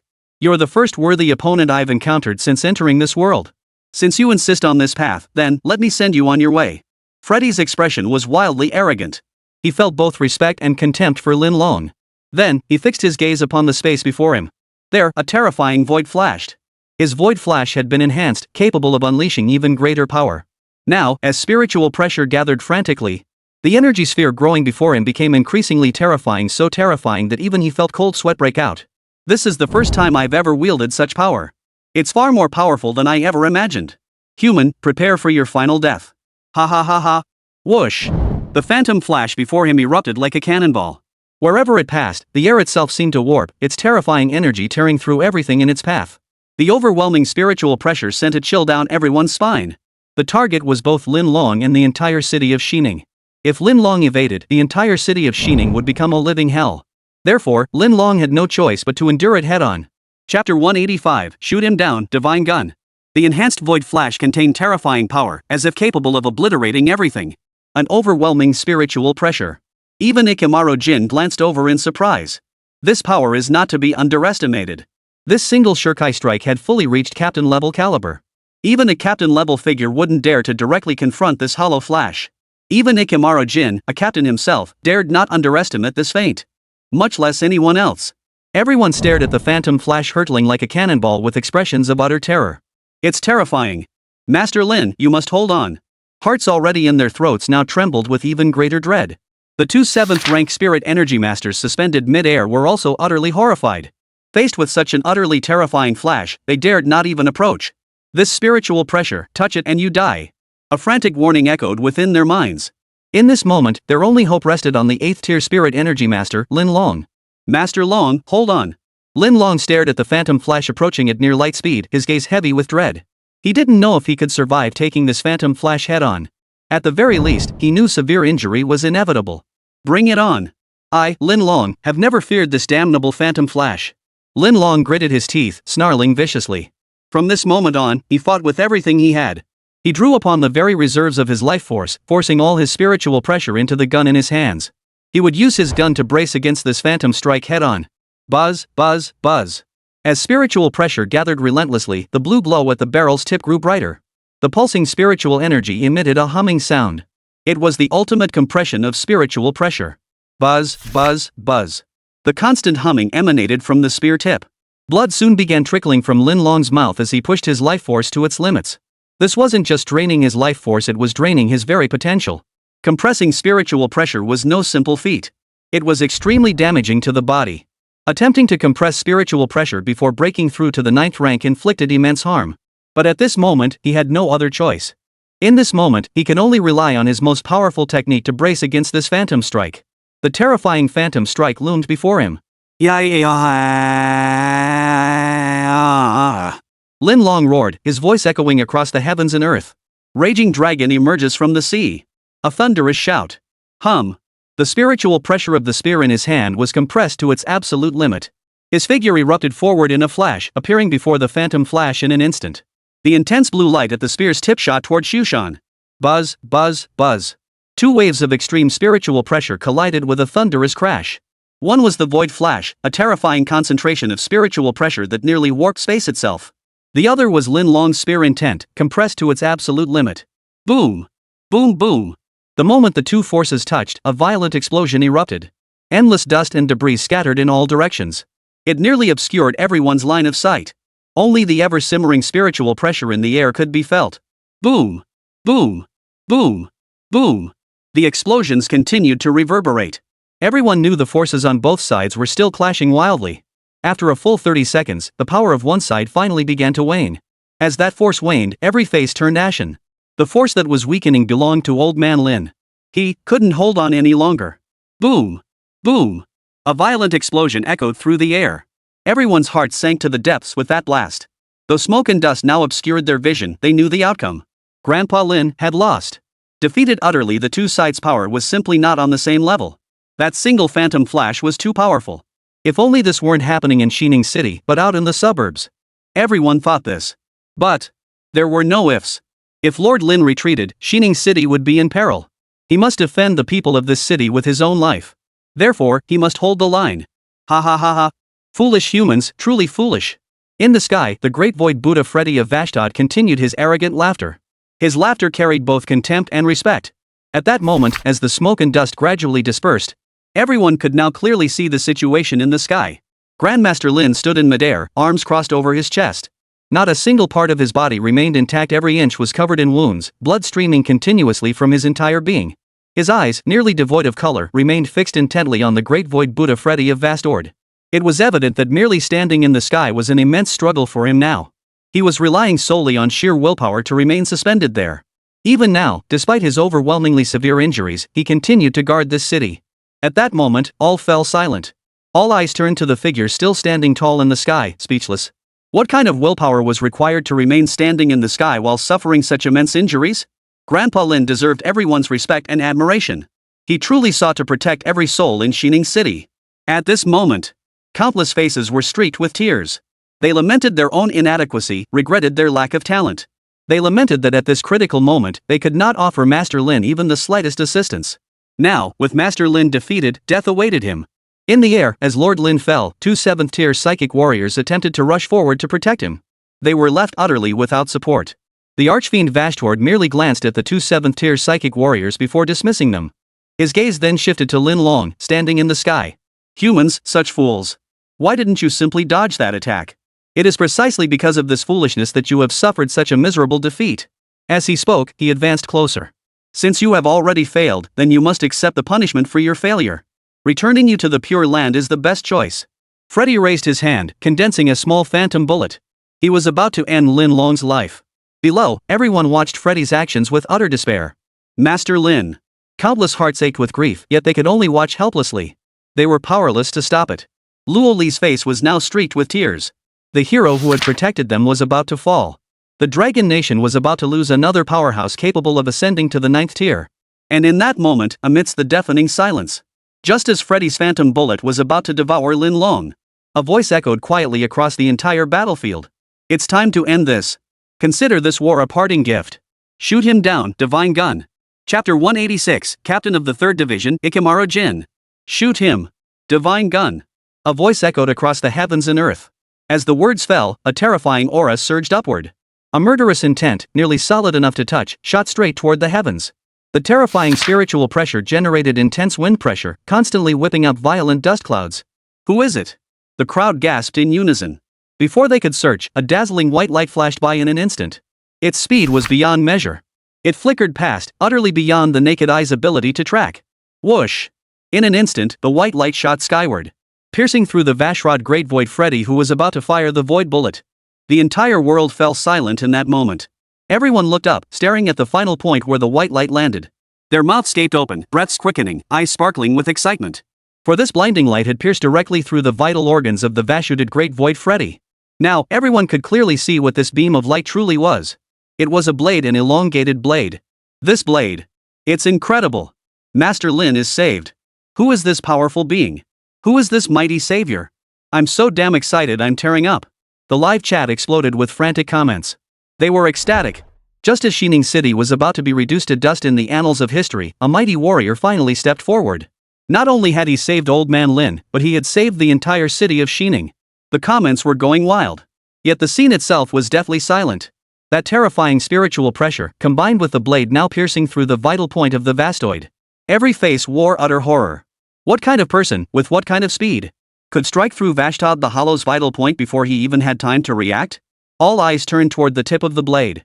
They wanted to know what kind of formidable powerhouse could instantly slay a great void of the Vashtod level with a single strike. Meanwhile, the great void Freddy of the Vashtod lineage stood frozen in shock.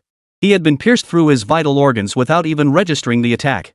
Moreover, the pain radiating from the wound threatened to shatter his composure. Heaven only knew how excruciating his agony must be at this moment. The blade piercing its vital organs seemed to tear at its very soul, its effects relentless. In this moment, it felt its life force slowly draining away. Who was it? Why was such power still hidden here? Its gaze followed the blade radiating spiritual pressure. In an instant, all eyes converged upon the tip of the extended blade. There, a figure stood silently, gripping the hilt of this nearly 100-meter-long blade. Death Armor, Captain's Heir. A smile never left his face, like that of a fox. Holy! Isn't that the new guy who just arrived? Holy! What the hell? He just one-shot a Vashtiad-level hollow. Holy! I knew he was no ordinary guy. Didn't he just say it himself? He's a 9th-tier powerhouse. Holy! It's terrifying when you think about it, terrifying. What the hell is going on? Has the world gone mad? Why are all the powerful ones now trying to imitate the death god Byakuya? No, think about it. Why would someone with that kind of power need to imitate anyone?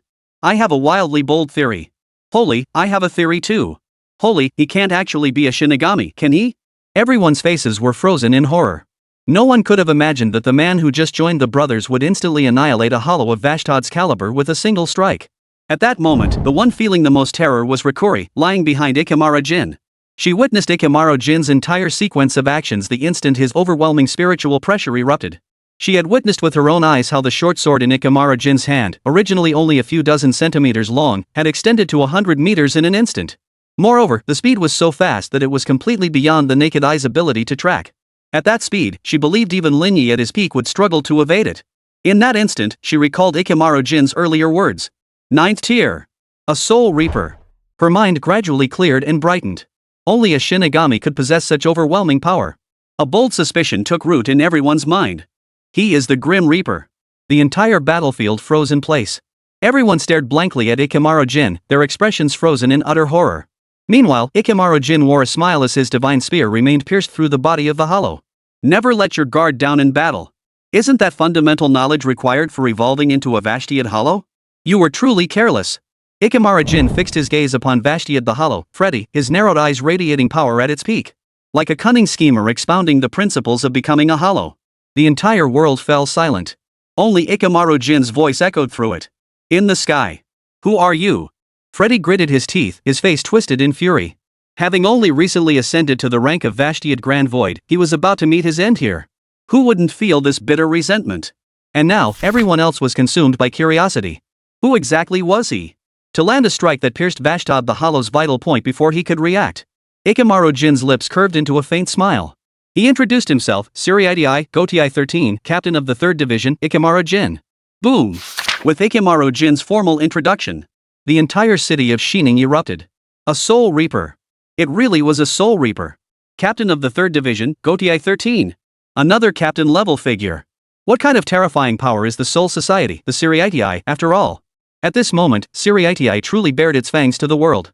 Its sheer terror. Chapter 187, Bearing Its Fangs. Lin Long awakens. Luoli stared blankly at Ikemaro Jin, who stood before her. A Shinigami, she murmured. She not only idolized the Shinigami Byakuya, but she idolized the Shinigami. And now, a genuine Shinigami actually stood before her. Moreover, she had just witnessed the power of a Shinigami up close. This was the first time she had ever seen a Shinigami display their true power with her own eyes. She felt the sheer terror of that spiritual pressure.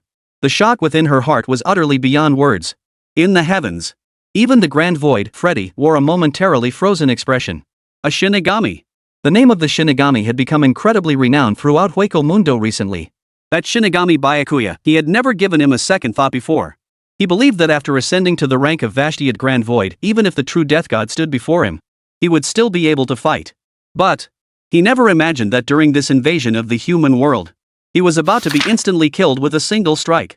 At this moment, her heart was filled with nothing but fear and bitter resentment. Death God. Ikemaro Jin. I refuse to accept this. I've only just struggled out of the Ichuka's tear.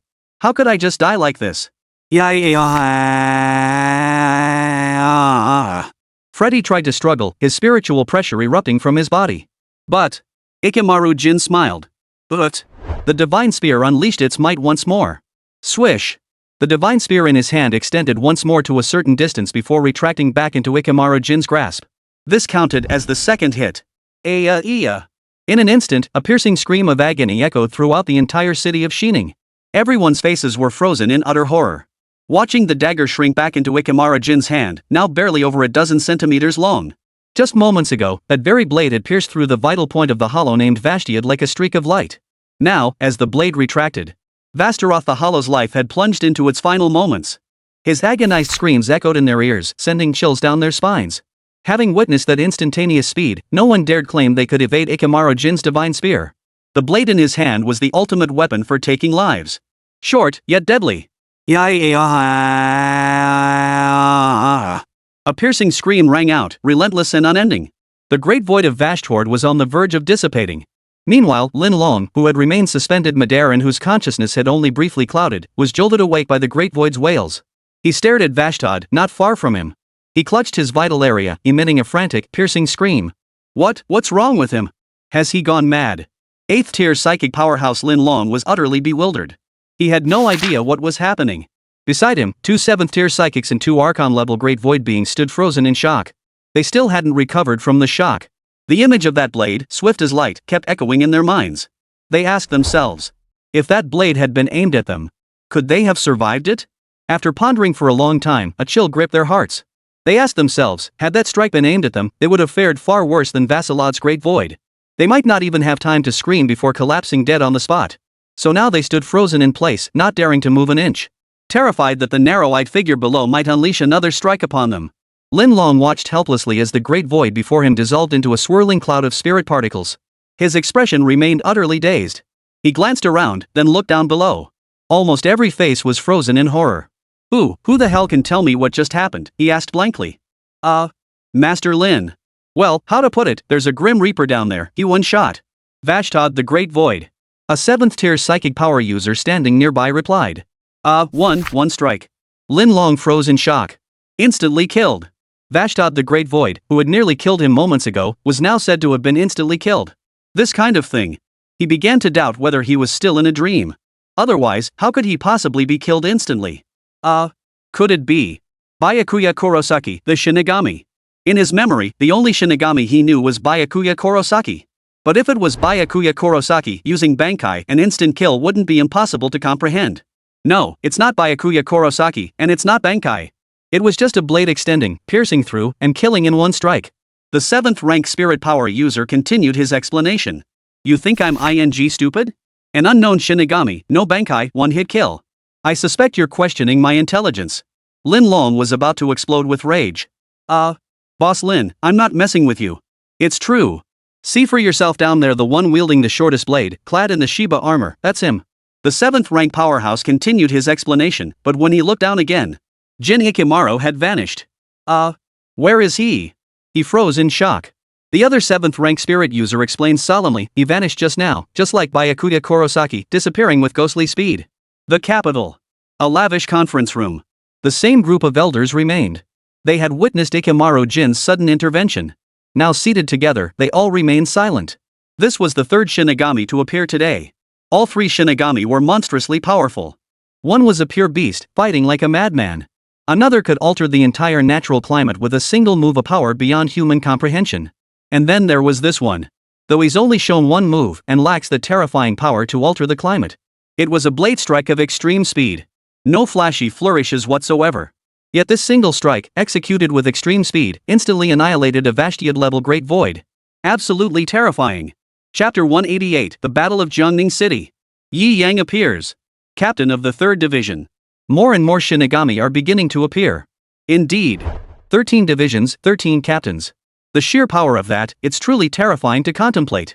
But if there are 13 divisions, then surely there must be someone commanding them all.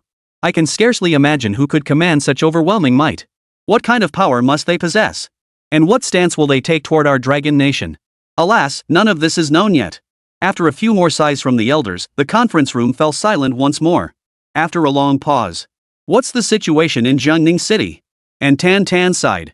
Jiangning City was a primary target of the Hollow invasion, so they required special attention. The outlook is grim on both fronts. While Long Xiaotian shows no apparent disadvantage now, facing 2 Vashtiad-level Hollows, defeat is inevitable. As for Tan Tan's situation, a 5th tier versus a 7th tier?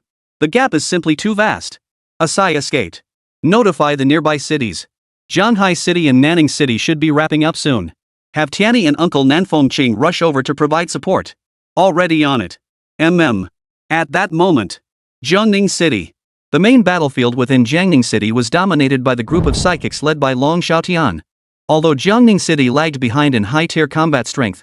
However, in terms of lower-tier combat strength, nearly all psychics who had previously come to Jiangning City seeking to enter the secret realm for advancement had yet to depart. They were now almost entirely drawn into this conflict, serving as combat forces. Thus, the 2 sides were now evenly matched. In the sky. Facing the 2 Vastad Great Void beings, Awaya and Bailgang, alone, Long Xiaotian showed little panic. He stood calmly in the sky. The black-rimmed glasses on his eyes now appeared particularly refined. Had he not been standing in the sky, locked in confrontation with 2 Vastad Great Void beings? No one would have imagined that this figure, who looked like he belonged in a classroom, was an 8th-tier psychic powerhouse. Awoya, the Vashtiad Great Void, wore a mocking smile on his lips. He stared down at Long Xiaotian with contempt.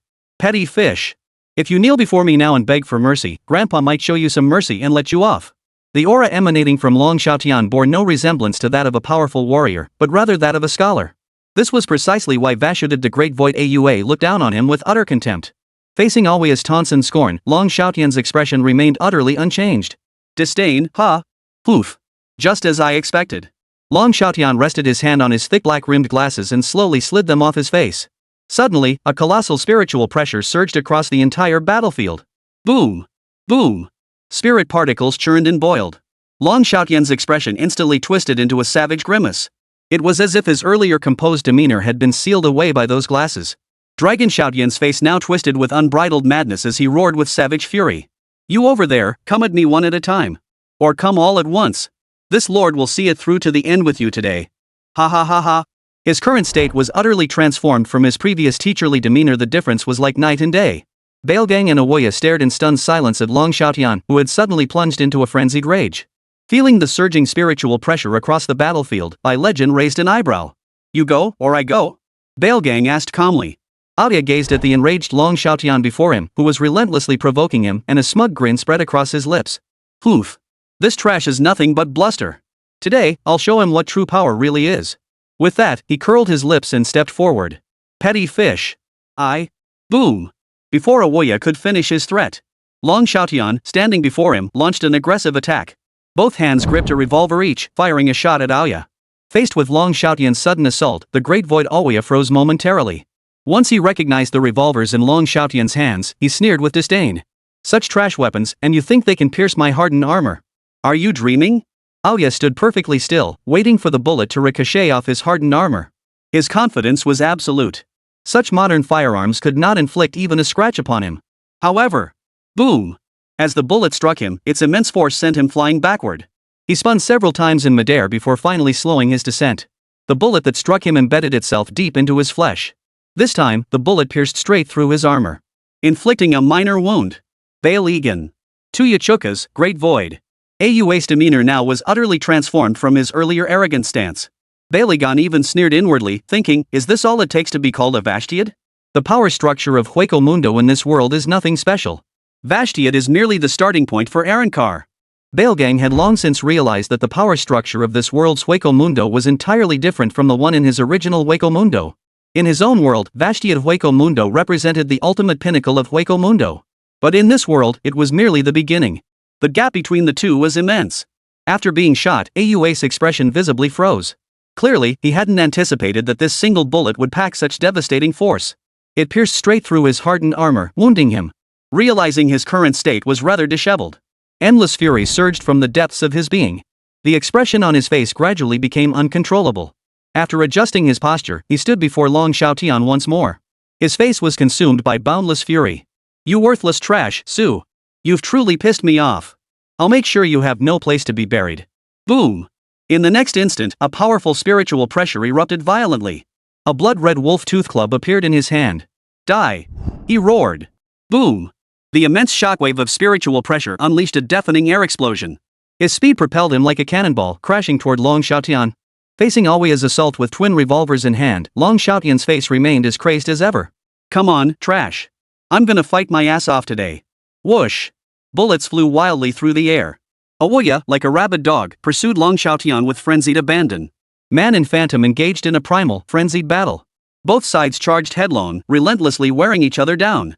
Meanwhile, in Jiangning City, pow! Tan Tan, covered in blood, was hurled by the Great Void Yachukas right before Su Yunyun and the others. In the end, the gap between the two sides proved too vast. Tan Tan was brutally beaten without mercy. A 5th tier, newly promoted 5th tier opponent facing off against Yachukas, who was at least 7th tier. There was absolutely no chance of victory whatsoever.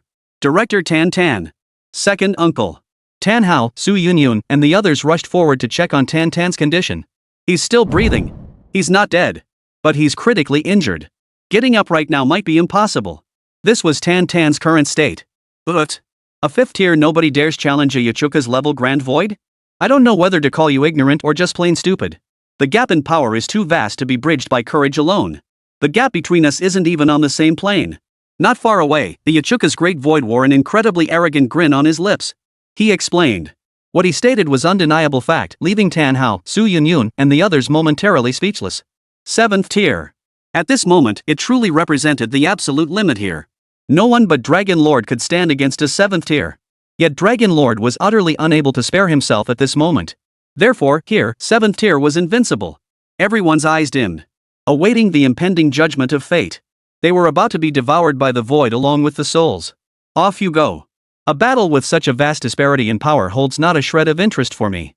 Akuka's lips still curled into a supremely arrogant grin. He didn't even bother to make a final move, but the gap in strength between the two sides was simply too vast. So vast it utterly drained him of any desire to engage. Scum, not even worthy of dying by a true master's hand. He sneered. Tan Hao, Su Yunyun, and Renning Ying all wore somber expressions. Not even the chance to die by a powerful opponent's hand. It was utterly harsh, utterly cruel. Scum! Do you think you have a chance to die by the hand of a strong opponent? Suddenly, a voice rang out. The voice came from above. At that very moment, boom! An immense spiritual pressure instantly enveloped the entire area. The hollows of Yachuka's caliber were stunned. Thousands of low-level hollows trembled in fear. Chapter 189, Escape. The terrifying captain-class spiritual pressure. Yi Yang remained standing in the sky. silently watching Tan Tan get brutally beaten by Akyuka's hollow. This brutal beating might not be entirely bad for Tan Tan. Having just ascended to the 5th rank, he dared to challenge a 7th rank opponent. Such courage, such unwavering resolve as long as he survived this battle. Then Tan Tan's strength would progress at an astonishing pace. Therefore, Yi Yang waited until Tan Tan was utterly defeated before speaking. Scum! Do you think you deserve to die by the hand of a true master? His voice was not loud, yet it reached the ears of everyone within the area. Everyone, along with Su, instantly looked toward the sky. A solitary figure stood motionless in the heavens. His face bore no expression, his gaze as calm as still water. Dressed in black Shikabane-style armor, he wore a captain's Heori bearing the number 6. A scarf hung around its neck. It was none other than the Shinigami, Byakuya. Lord Byakuya. Su Yunyun nearly burst into tears of joy. Tanhao, Reningying, and the others also flashed excitement in their eyes. Before Lord Byakuya's arrival, Arrancar-level hollows were essentially invincible. Now, with the appearance of the Shinigami Byakuya, even an Arrancar of Yuichiro's caliber was nothing more than an ant he could crush at will. They had no idea how high Lord Byakuya's power ceiling truly reached. But they knew this tiny Yuichiro-class hollow wasn't even worthy of tying his shoes before Lord Byakuya. The crowd's expressions were filled with overwhelming excitement. The spirits gathered behind them were equally stirred. Humans couldn't save them. Only the Shinigami could offer them a glimmer of hope. Therefore, the Shinigami Byakuya was their god. Now, the god had arrived. They were saved. Meanwhile, the entire city watching the livestream was overcome with emotion. Lord Byakuya. I'm crying, I'm truly crying. More than anyone, I hoped Lord Byakuya would save Director Tan Tan. Now, Lord Byakuya has finally arrived. He doesn't just appear at night, he appears when crisis strikes. He is our god, our savior. Still making that incredibly cool entrance. I'm so wet I could pee myself. Lord Byakuya always appears at the most critical moments. Honestly. My heart is about to burst. Lord Byakuya has arrived. My heart can finally settle. Monsters who dare invade, prepare to meet your end. The live chat exploded with frantic comments. As Yi Yang materialized, a thunderous surge of captain-level spiritual pressure instantly enveloped the entire area. Terrifying spirit particles pulsed, boiled, and surged with excitement. The immense pressure descended with pinpoint precision upon every low-tier hollow and Yuchuka's hollow in the vicinity. In that moment, countless weak hollows trembled in fear, feeling the immense pressure emanating from the spiritual pressure. It was something far beyond what even an Ichuko's level hollow could compare to. In fact, they had never felt such terror even in the presence of the Vashudid Grand Void. The Yachuka's Grand Hollow stood frozen, its body trembling uncontrollably. His pupils kept contracting. When he was gathered from Hueco Mundo and assigned to invade Jiangning City, he had been warned. He was to be extremely cautious around one person. No, more accurately, a Shinigami. The Shinigami, Byakuya. This was an utterly terrifying man. He possessed power that crushed even the mightiest hollows, capable of effortlessly shattering the onslaught of countless hollows. His power was beyond terrifying. At first, he remained cautious, thinking that even if the Grim Reaper Byakuya appeared, so what? He could just focus on escaping. Could he really kill him? But then, as that terrifying spiritual pressure descended upon him, he realized he was wrong. This wasn't a matter of whether he could be killed. It was a question of how he should choose his method of death. Under the vast disparity in power. Just as Tan Tan had faced him, utterly powerless to fight back. His pupils dilated and contracted repeatedly as fear began to spread within his heart. Yi Yang descended slowly from the sky, his expression serene. Hovering just inches above the ground, his serene gaze fixed upon Yuchuka's Daiku. Though no killing intent emanated from him, yet a terrifying spiritual pressure continued to boil in rage. It relentlessly pressed down upon the hollow of Ichuko's caliber. Speak, how do you wish to die? Yi Yang said indifferently. Not killing Tan outright was the reason he could live a few more seconds. Moreover, Yi Yang had even allowed him to choose his own method of death. This was the greatest mercy he could offer. Cold sweat poured from Yuchuka's great void body. His sharp claws now felt unbearably cold. Now, with the Grim Reaper Byakuya standing not far before him, he could feel the terrifying aura with even greater precision. Unmatched. Death, ha! Akyuka's the Hollow instantly twisted his face into a grimace uglier than a cry. Can I choose to live? His path of evolution hadn't reached its end yet. After returning this time, the king had promised that all hollows victorious in battle would receive one opportunity for advancement. He refused to perish here. He didn't want to die yet. What do you think? Yi Yang remained calm as he spoke. His eyes never left Wang, exerting immense pressure upon him. At that moment, Tan Hao, Su Yinyun, Reningying, and the others trapped within the circle of weakling spirits were utterly stunned. The exchange between a human and a hollow felt utterly abnormal. No, it was more accurate to say that Lord Byakuya's words were the ones that felt off. Choosing a method of death. What do you think? Holy crap. The Arrancar level hollow who'd been so arrogantly overbearing moments ago now dared not even fart in Lord Byakuya's presence. This completely overturned their understanding of hollows. This was the formidable reputation Lord Byakuya had established in Jiangning City. The entire city watching the livestream was now utterly electrified, the chat flooded with frantic messages. Ha ha ha ha. How do you want to die? You tell me. A double-barreled question of class, each one impossible to answer. This is Lord Byakuya. His mere presence robs enemies of the courage to even engage in battle. Exactly. Lord Byakuya remains our god. His power utterly surpasses our wildest imaginations. On the human side, Yi Yang's arrival brought a wave of relief and joy. On the hollow side, the atmosphere was indeed thick with tension. Captain-level spiritual pressure surged relentlessly throughout the area, constantly radiating captain-level pressure. Even if there were tens of thousands, hundreds of thousands, or even millions of low-level hollows here, they would be utterly useless. This was the dominance of high-tier spiritual pressure over low-tier spiritual pressure. It was something sheer numbers could never overcome. Cold sweat poured down Yakuzaku's face as fear intensified within him. After hesitating for a few seconds, boom! Spiritual pressure erupted violently beneath his feet. At that moment, he fled toward the distance at what felt like the fastest speed he had ever achieved in his life. Facing imminent death, he chose flight without hesitation. No one wanted to die. Not even him. He unleashed nearly all his power, accelerating to his absolute limit. In the blink of an eye, he blazed past 100 meters. He intended to flee to the realm of the Vashtiad Grand Void. Only the Vashtiad Void could stand against the Grim Reaper, Byakuya. Chapter 190, Merciless Crushing. Futile Struggle. Yakuzaku's the hollow activated full-speed escape mode. In the blink of an eye, he covered over 100 meters. Such speed might be impossible to track for Tan Hao, Su Yunyun, and the others. However, to Yi Yang's eyes, it still felt a bit too slow. Before a captain-level, max-tier instant step user, Yachuka's speed was nothing more than an ant scrambling desperately.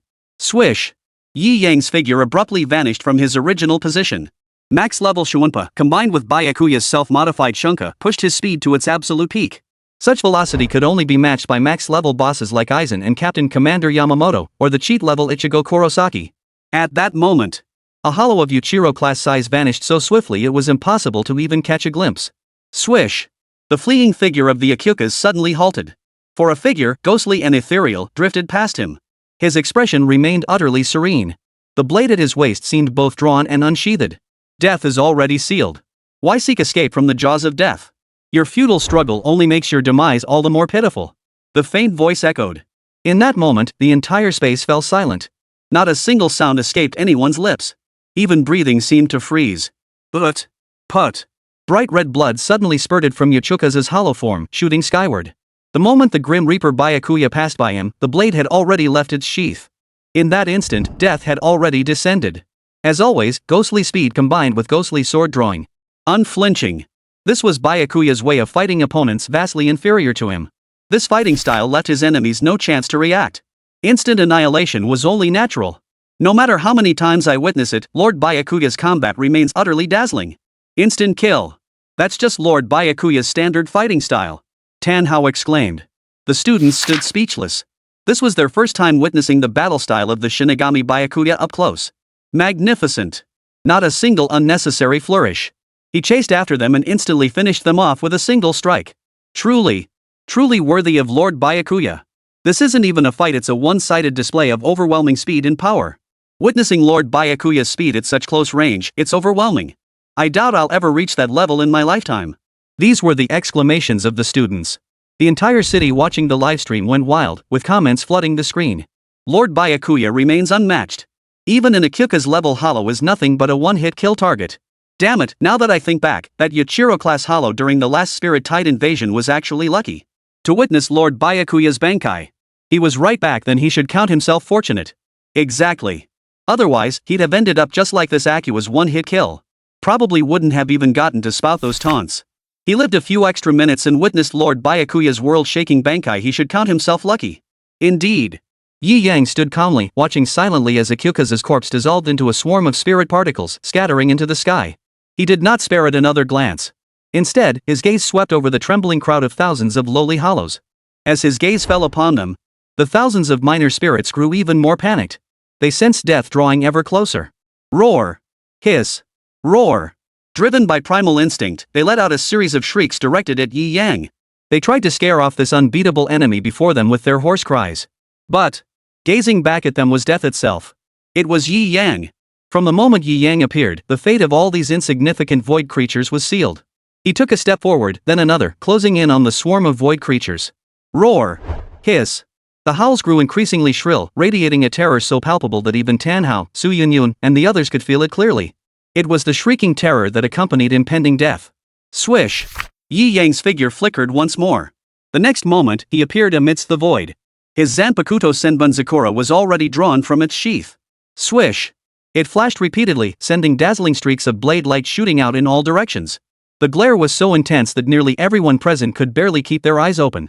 Occasionally, a cry rang out. Breaking path, fourth form, white lightning. Swish! A thick bolt of lightning erupted. The entire swarm was filled with wails of agony. One by one, the weaklings screamed as they disintegrated into a swarm of spirit particles, vanishing into the sky. This was a battlefield for one man, a battle fought by one man, a performance of unparalleled splendor. Yi Yang danced like a noble butterfly, flitting through the hideous swarm of void creatures. With each flutter, countless spirit particles scattered into the sky. For a moment, blue spirit particles filled the entire sky. This battle lasted less than 2 minutes. Over 1,000 lowly void beasts were all slain by Yi Yang alone. This was the sheer terror of superior spiritual pressure confronting inferior spiritual pressure, leaving them not even a shred of chance to resist. Spectators, spirits, and the entire city watching the livestream were all left speechless. It was nothing short of a one-sided slaughter. It defied all sense of reason. The terrifying spiritual pressure completely immobilized all the weak hollows, leaving them frozen in place, unable to move. The arrival of the Shinigami Byakuya was like a tiger entering a flock of sheep. The once ferocious hollows now appeared before him as nothing more than lambs awaiting slaughter. Chapter 191, Siriitii, nearly complete. Roar! A piercing scream echoed as the last worthless hollow dissolved into spiritual particles, vanishing into the sky. Within minutes of Yi Yang's intervention, every hollow in this area was eliminated. A flash of sword light swept across the blade, washing away the bloodstains from the Senbunzakura sword. Slowly she sheathed the blade. The entire sequence unfolded with seamless naturalness and consummate skill. His clothes remained almost spotless. Then, under the stunned gazes of the crowd, Yi Yang calmly walked over. Lord Byakuya! Lord Byakuya! The group cried out respectfully. The spirits behind them were also overcome with emotion. They would finally be free from fear and dread. Their god had arrived. Yi Yang gave them a faint nod in response. Then he glanced at Tan Tan, lying on the ground, covered in blood. He raised his hand. A faint aura of spiritual pressure rose. A streak of green light appeared in Yi Yang's hand. Yi Yang had mastered the art of the return path to perfection. Unleashing it now came as effortlessly as breathing. The green light shone upon Tan Tan, slowly restoring his injuries. Phew! Tan Hao and the others all breathed a sigh of relief. With the hollow Uchukas dealt with, Tan Tan's injuries were now their top concern. Who would have thought Lord Byakuya possessed healing abilities? Good heavens, this man is utterly perfect. Not only is his combat prowess unmatched, but he also possesses healing skills? He's practically a max-level powerhouse. Lord Byakuya startled me when he used healing. Just moments ago he was slaying hollows without blinking, and now he can heal? He's a treasure trove of a man. I can't take it anymore. I love Lord Byakuya so much. I just want to fight alongside Lord Byakuya right now. Give it a rest. The battle's over. The battle you're talking about is a different kind of battle, right? Poof. I'm a 36D. I know exactly what I'm doing.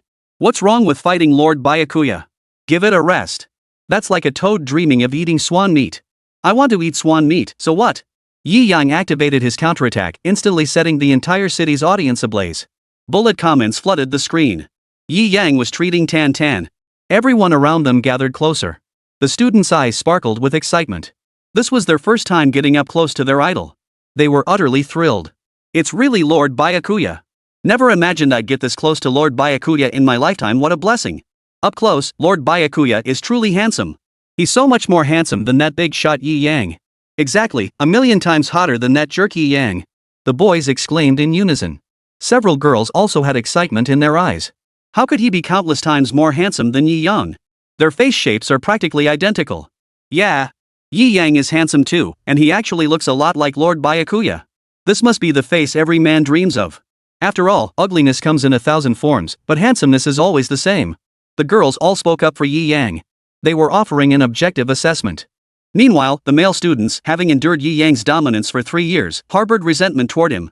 But Yi Yang the big shot? He's not that handsome. The boys grumbled in protest. But they didn't bother to argue back. Yi Yang. Standing in the middle, Yi Yang was speechless. It was clearly the same person, yet in the eyes of these male classmates, his original self had been distorted beyond recognition. Indeed, these classmates were truly adorable. Seems my oppression of them just wasn't intense enough. The treatment concluded swiftly. Under the full-level healing power of the return path, even the most severe injuries could recover swiftly. At this point, Tan Tan's injuries were essentially fully healed. However, his consciousness remained shrouded in unconsciousness. No one knew when he would awaken. In any case, this was beyond Yi Yang's capabilities. Treatment complete. Yi Yang turned his gaze toward the soul spirits nearby. This place gathered nearly all the souls of Jiangning City. Yi Yang had come here precisely for these souls. Come one by one. I'll send you into the soul realm. Zhanghai City. With the death of the Grand Void, Vashtad, the battle ended. Kenpachi Zaraki, shouldering Asada, glanced at the spiritualists of Zhanghai City grinning at him and felt a sudden wave of boredom. He disdained attacking those without fighting spirit. Lord Shinigami. We've gathered all the souls of Zhanghai City for you.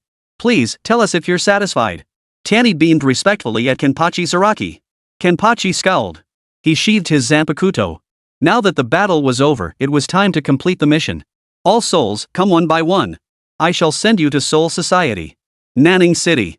As the ice-flowered giant tree shattered, the great hollow Vashtad fell. The myriad hollows present all dissolved into spirit particles, vanishing into the sky. Dong Shilang merely cast a cold glance at Nanfeng and his nephew before turning away. He began his return journey toward Jiangning City. But halfway there, he spotted souls fleeing for their lives like desperate fugitives. And many of them. After intercepting them, he learned they were heading to Jiangning City to seek protection from the Grim Reaper, Byakuya. Toshiro explained to them that he was a Shinigami. After much persuasion, they finally believed him. One at a time, I'll escort you into the Soul Society. A similar situation unfolded on Ikamaru Jin's side. Countless spirits were seen fleeing along the road toward Jiangning City. After identifying himself, the soul burials commenced. Meanwhile, the same situation unfolded at Kusajiki Hakuria West location. In an instant, countless souls were continuously being sent to the Soul Society. Yi Yang's mission to forge the Siriitii was gradually taking shape. Chapter 192, Ascension to Spirit King. Siriitii forged. Ding. Task of constructing Siriitii completed. Undergoing transformation. Yi Yang, Kenpachi Zaraki, Jin Ikamaru, Toshiro Hitsue, and Yachiro Kusajiki continuously performed soul burials on the spirits surging toward Jiangning City from all directions. The task of constructing Siriitii was completed at an astonishing speed. At that moment, within the secret realm of Soul Society. Amidst the clamor, Chen Fan led a group of people, calming the souls pouring into Soul Society. Quiet, everyone. Quiet. Everyone. This is Soul Society. As souls sent here by the Soul Reapers, you are now citizens of Soul Society. As long as you don't break the law, you can reside here permanently. Chen Fan shouted. He had no idea what was happening in the human world that had caused so many souls to be sent to Soul Society. He called over a soul that had just been calmed down. He asked, "Hey, what happened in the human world? Can you tell me?" Such a massive disturbance meant something incredibly significant must have happened in the human world. The spirit's face was filled with excitement. The third wave of spiritual energy is coming. Vastoid void. Countless vastoid voids. These souls had barely escaped death. Had they not been sent to Soul Society, they might still be living in fear. Therefore, he was profoundly grateful to the Shinigami for bringing him to this peaceful place. Upon hearing this, Chen Fan's expression suddenly froze. The third wave of spiritual energy tide, Vastad Great Void. These words foretold disaster. No wonder so many souls were undergoing soul burial at this time. Death gods. Chen Fan murmured. He had never understood what purpose the Grim Reaper truly served, but all the sensations he'd been experiencing lately. He realized. The Grim Reaper was here to save all souls in the world. The soul realm was so serene and tranquil. Nothing like the constant fighting and killing of the human world. At this moment, he felt proud that he could help Yi Yang and the others. He looked up, his eyes gleaming with longing. I wonder what Siriitii looks like and if I'll ever have the chance to join. Suddenly, I really want to become a soul reaper too. Chen Fan mused. Suddenly. Boom! An immense, deafening roar shook the entire Soul Society, causing an upheaval like an earthquake. Everyone lost their footing, tumbling to the ground. Chen Fan was no exception, stunned by the sudden jolt. What just happened? Chen Fan exclaimed, his expression shaken. Though he hadn't been working here long, the place had been so peaceful he'd almost settled into complacency. And now, such a tremor had struck Soul Society. Where was it coming from? Chen Fan rose to his feet and scanned his surroundings. One particular spot instantly caught his attention. There, a thick cloud of dust swirled through the air, obscuring everything beneath it. It felt as though something immense had crashed down there. It was as if everything was shrouded in a thick fog. At that moment, all the spirits noticed the commotion. They rose to their feet, filled with astonishment and doubt. That noise just now, it came from there, didn't it? What on earth happened there? That noise just now. I'd believe a nuclear bomb hit there. Nuclear bomb. You're overthinking it. This is Soul Society. The only ones capable of causing such a tremendous disturbance are the Shinigami themselves. All the spirits turned their gaze toward that direction. The sky-filling dust gradually dispersed, revealing the scene within. Upon seeing what lay before them, every face was frozen in utter horror. First, an immense wall stood before them. Within the walls, it seemed to form its own separate world. Within the walls, a colossal skyscraper towered majestically, exuding an air of solemn grandeur.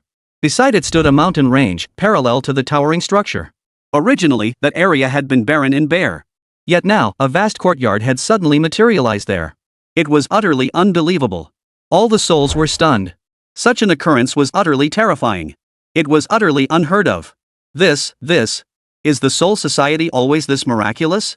A courtyard this vast, appearing in an instant. This is nothing short of a miracle. Exactly, this is a miracle. I wonder if you've heard of Seriitii. Judging by this level of grandeur, it fits perfectly. Seriitii. The term instantly flashed through Chen Fan's mind. That place was where the Shinigami carried out their duties. There, the 13 captain-level Shinigami resided. There, countless powerful beings resided. And now, it was also the place he yearned to be most. And now, he had arrived there in an instant. It felt like a miracle. Present-day, Jiangning City. Ding. Soul Court forged complete. Hoist now possesses the entire Soul Society, earning the title, Spirit King. From this moment onward, you shall stand above the heavens. Ding. With Seriitii now yours, how could you not forge the Gotii 13? Mission, end the third wave of Spirit Energy Tide. Reward, summon all captains of the Gotii 13. Yi Yang was slightly taken aback. He hadn't expected that upon completing Seriitii, he would ascend to become the Spirit King. This meant he now stood above all Shinigami. Henceforth, even if Captain Commander Yamamoto were summoned, he would have to obey Yi Yang's commands. And this was precisely what Yi Yang desired. A faint smile curved his lips. Now, as the final soul was sent into Soul Society, it was time to end this war. Chapter 193, The Battle of Jiangning City. Yi Yang enters the arena. Above Jiangning City. Amidst a hail of bullets and gunfire, two figures flashed relentlessly. One wielded twin revolvers, unleashing countless bullets with each flash. The spiritual pressure contained within those bullets was terrifying, nearly slicing through the air with formidable power. At the very least, the great Hollow Aua, wielding his wolf tooth club in pursuit, dared not confront his bullets head-on. Swish! Swish! Swish! After the back-and-forth battle, the Hollow Aua of Washtad had barely managed to graze Long Xiaotian's clothing. This was the battle between a fragile ADC and a tank. At this moment, Vashuted the Hollow was being endlessly kited by Long Xiaotian. Between them, neither could truly harm the other. He couldn't catch Long Xiaotian, and Long Xiaotian couldn't deal significant damage to him. All he could do was chip away, grinding down his health bar. Each bullet inflicted at least minor damage on AUA. After a prolonged chase, AUA finally lost his temper. Piece of. If you've got the balls, stop running. Let's settle this like real men. Awoya pointed at Long Xiaotian, his voice thick with rage. Long Xiaotian, dual revolvers in hand, froze mid-air. His face remained utterly arrogant and defiant. Come on, you trash. Let's have a real man's duel, ha ha ha ha. Long Xiaotian roared with laughter, spewing arrogance and bravado from his mouth, yet as the fight began, he ran while firing shots. Though consumed by rage and prone to impulsive outbursts, he wasn't brainless. A squishy ADC going toe-to-toe with a tank? That's suicide. His only chance against AUA was relentless attrition. By accumulating minor injuries, he could disrupt Awoya's spiritual pressure feedback, only then would he have the slightest chance. Damn it! Awoya gritted his teeth, seething with rage, wishing he could devour Long Xiaotian right then and there. His gaze shifted to Bailgang. Why aren't you helping? Can't you see this cunning human deliberately provoking us, forcing us to fight him one by one? But Bailgang sneered dismissively. He knew all too well how incompetent Awoya was.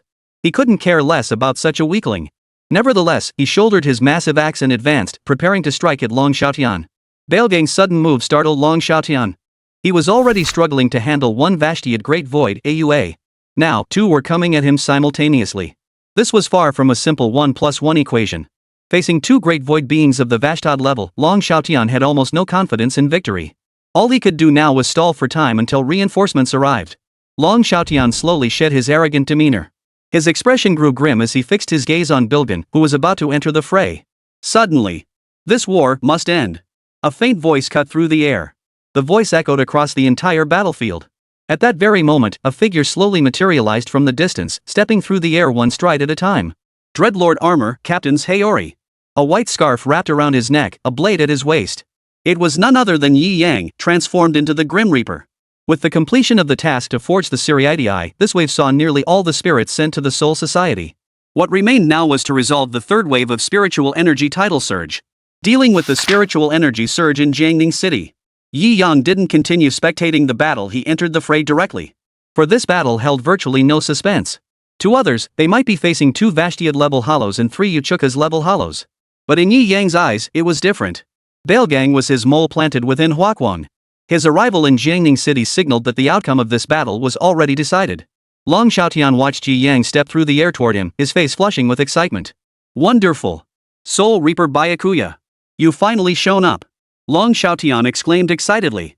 He had expected the Shinigami Byakuya to appear only after nightfall, but unexpectedly, it was still afternoon when Byakuya materialized here. With this development, he felt utterly confident about the upcoming battle. You handle this Vashtiad hollow named Bairugan. I'll take on AUA. Long Xiaotian commanded. He believed Yi Yang's strength was more than sufficient to handle a Vashtiad hollow. Meanwhile, he himself could handle AUA, who had already been locked in combat for some time. Once they each defeated their opponents, the rest of the battle would become incredibly straightforward. Aoya watched Yi Yang step through the air toward him. His expression darkened. Before the invasion, he had been informed of this figure in Jiangning City. Aoya naturally regarded him as a worthy adversary. This was also the primary reason the king had dispatched Bailgang to Jiangning City. Surely 2 Vashtiad-level Great Void beings could overcome this Grim Reaper? Bailgang, you hold off the Grim Reaper, Bai Zai. I'll deal with this human as quickly as possible. You just need to hold out for 3 minutes without being defeated. AUA said with a grave expression. His previous battle with Long Xiaotian had been mere skirmishing. He hadn't unleashed any substantial ultimate moves throughout the entire battle, let alone the abilities he gained after ascending to Vassalat. He had concealed these powers, waiting patiently. Waiting for the appearance of the Grim Reaper, Byakuya. And now, at last, he had arrived. Then, in the battle ahead, he must give it his all. He addressed Belargon in a commanding tone. In his estimation, Bilgen was a newly joined vassal of the Hollow Knight Palace, desperate to prove himself at this critical moment. By holding off the Shinigami Byakuya now, he could earn that merit. Therefore, he felt confident in entrusting the Shinigami Byakuya to Bairugan. However, what he hadn't anticipated was this. Bailgang was entirely dispatched to Huecomundo by Yi Yang. He was Yi Yang's man. Chapter 194, The Undead Colosseum. After assigning Bilgen his task, AUA turned his full attention to Long Xiaotian. He needed to eliminate this human pest, as bothersome as a fly, at the fastest possible speed. A mocking, arrogant grin spread across his face. Weakling human, now I'll show you just how vast the chasm between us truly is. AUA remained utterly confident in himself. He considered himself the undisputed strongest under the king of Huecomundo. Dealing with a mere human at this moment should be a piece of cake, right? Long Xiaotian's gaze grew solemn. What followed would be a direct confrontation with Aoya at full power. He didn't know if he could withstand it. But there was no turning back now. If he lost, the Shinigami Byakuya would face the combined assault of 2 Vashtiad Void Kings. He refused to pin his hopes on the Shinigami Byakuya defeating both Vashtiads. Therefore, he must either stall AUA or kill him. He had no other choice. A look of madness flashed across his face. His smoking revolver twin pistol still in hand, he pointed them at AUA and bellowed. Come on, you bastard. Today, either you die or I live. All he could do now was spew threats, provoking Aoya, trying to make him lose his mind, lose his judgment in battle. Only then would his odds of winning improve. Oof. I hope you're still spouting such arrogant nonsense in a moment. Aoya's lips curled slightly. He brandished his wolf tooth club at Long Xiaotian with unabashed arrogance. Then, his eyes narrowed sharply. Aya. Power, awaken. Bow before me. Aoya roared at the top of his lungs. In that instant, spiritual pressure throughout the entire area began to boil and surge violently. Countless spirit particles stirred with excitement within the space. The spiritual pressure steadily climbed, releasing immense pressure. The entire city of Jiangning could feel it, the relentless pressure permeating the air. Below, the expressions of the psychic energy users who had been engaged in a standoff with countless minor foes all stiffened. Their eyes widened in shock as they looked up. This spiritual pressure. Could it be one of the Vashtiad Great Void? Such a terrifying sensation. It's the Vashtiad Grand Void who fought Dragon Lord. What is he planning? Is he about to unleash his ultimate move? Hold on, Dragon Lord. The terrifying spiritual particles in the air exerted immense pressure upon them. They couldn't identify the nature of this terrifying force, but they could feel its sheer horror. At that moment, Tan Hao, who was racing through Jiangning City, suddenly froze. His gaze snapped upward, fixed on the sky. This terrifying power. Lord Byakuya. He held a selfie stick in his hand, live-streaming the situation. With the hollows in Jiangning City dealt with, he needed to relay the situation on the main battlefield in real time. As spiritual pressure surged relentlessly, the live-stream chat erupted in chaotic chatter. Holy, I can feel the sheer terror of this power right here at home, and my place is miles away from that battlefield. What the hell is this terrifying force? My place is over a kilometer away too. This surging spiritual pressure must be covering the entire city of Jiangning. This power is absolutely terrifying. What the hell is happening on that battlefield? Lord Byakuya must have already gone there. It's probably because Lord Byakuya's presence put too much pressure on the Vashudded Godii, forcing them to unleash their ultimate attack. Only Lord Byakuya could exert such immense pressure on Vashti at the Hollow. Hearing he unleashed his ultimate attack actually reassures me. At least it proves we've cornered the Hollows into a desperate situation. The above comment is spot on. Exactly. The point above is spot on. Only Lord Byakuya could exert that level of pressure on the Hollow Void. Long Xiaotian felt the spiritual pressure surging around him, his expression growing intensely grave. The quality of this spiritual pressure was the most intense he had ever encountered. Hardly anyone could surpass this level of spiritual pressure intensity. Though he had never witnessed the Bankai of the Shinigami Byakuya, he suspected it must be comparable to this. He couldn't pin his hopes on the Shinigami Byakuya. He tightened his grip on the twin revolvers in his hands. Come on.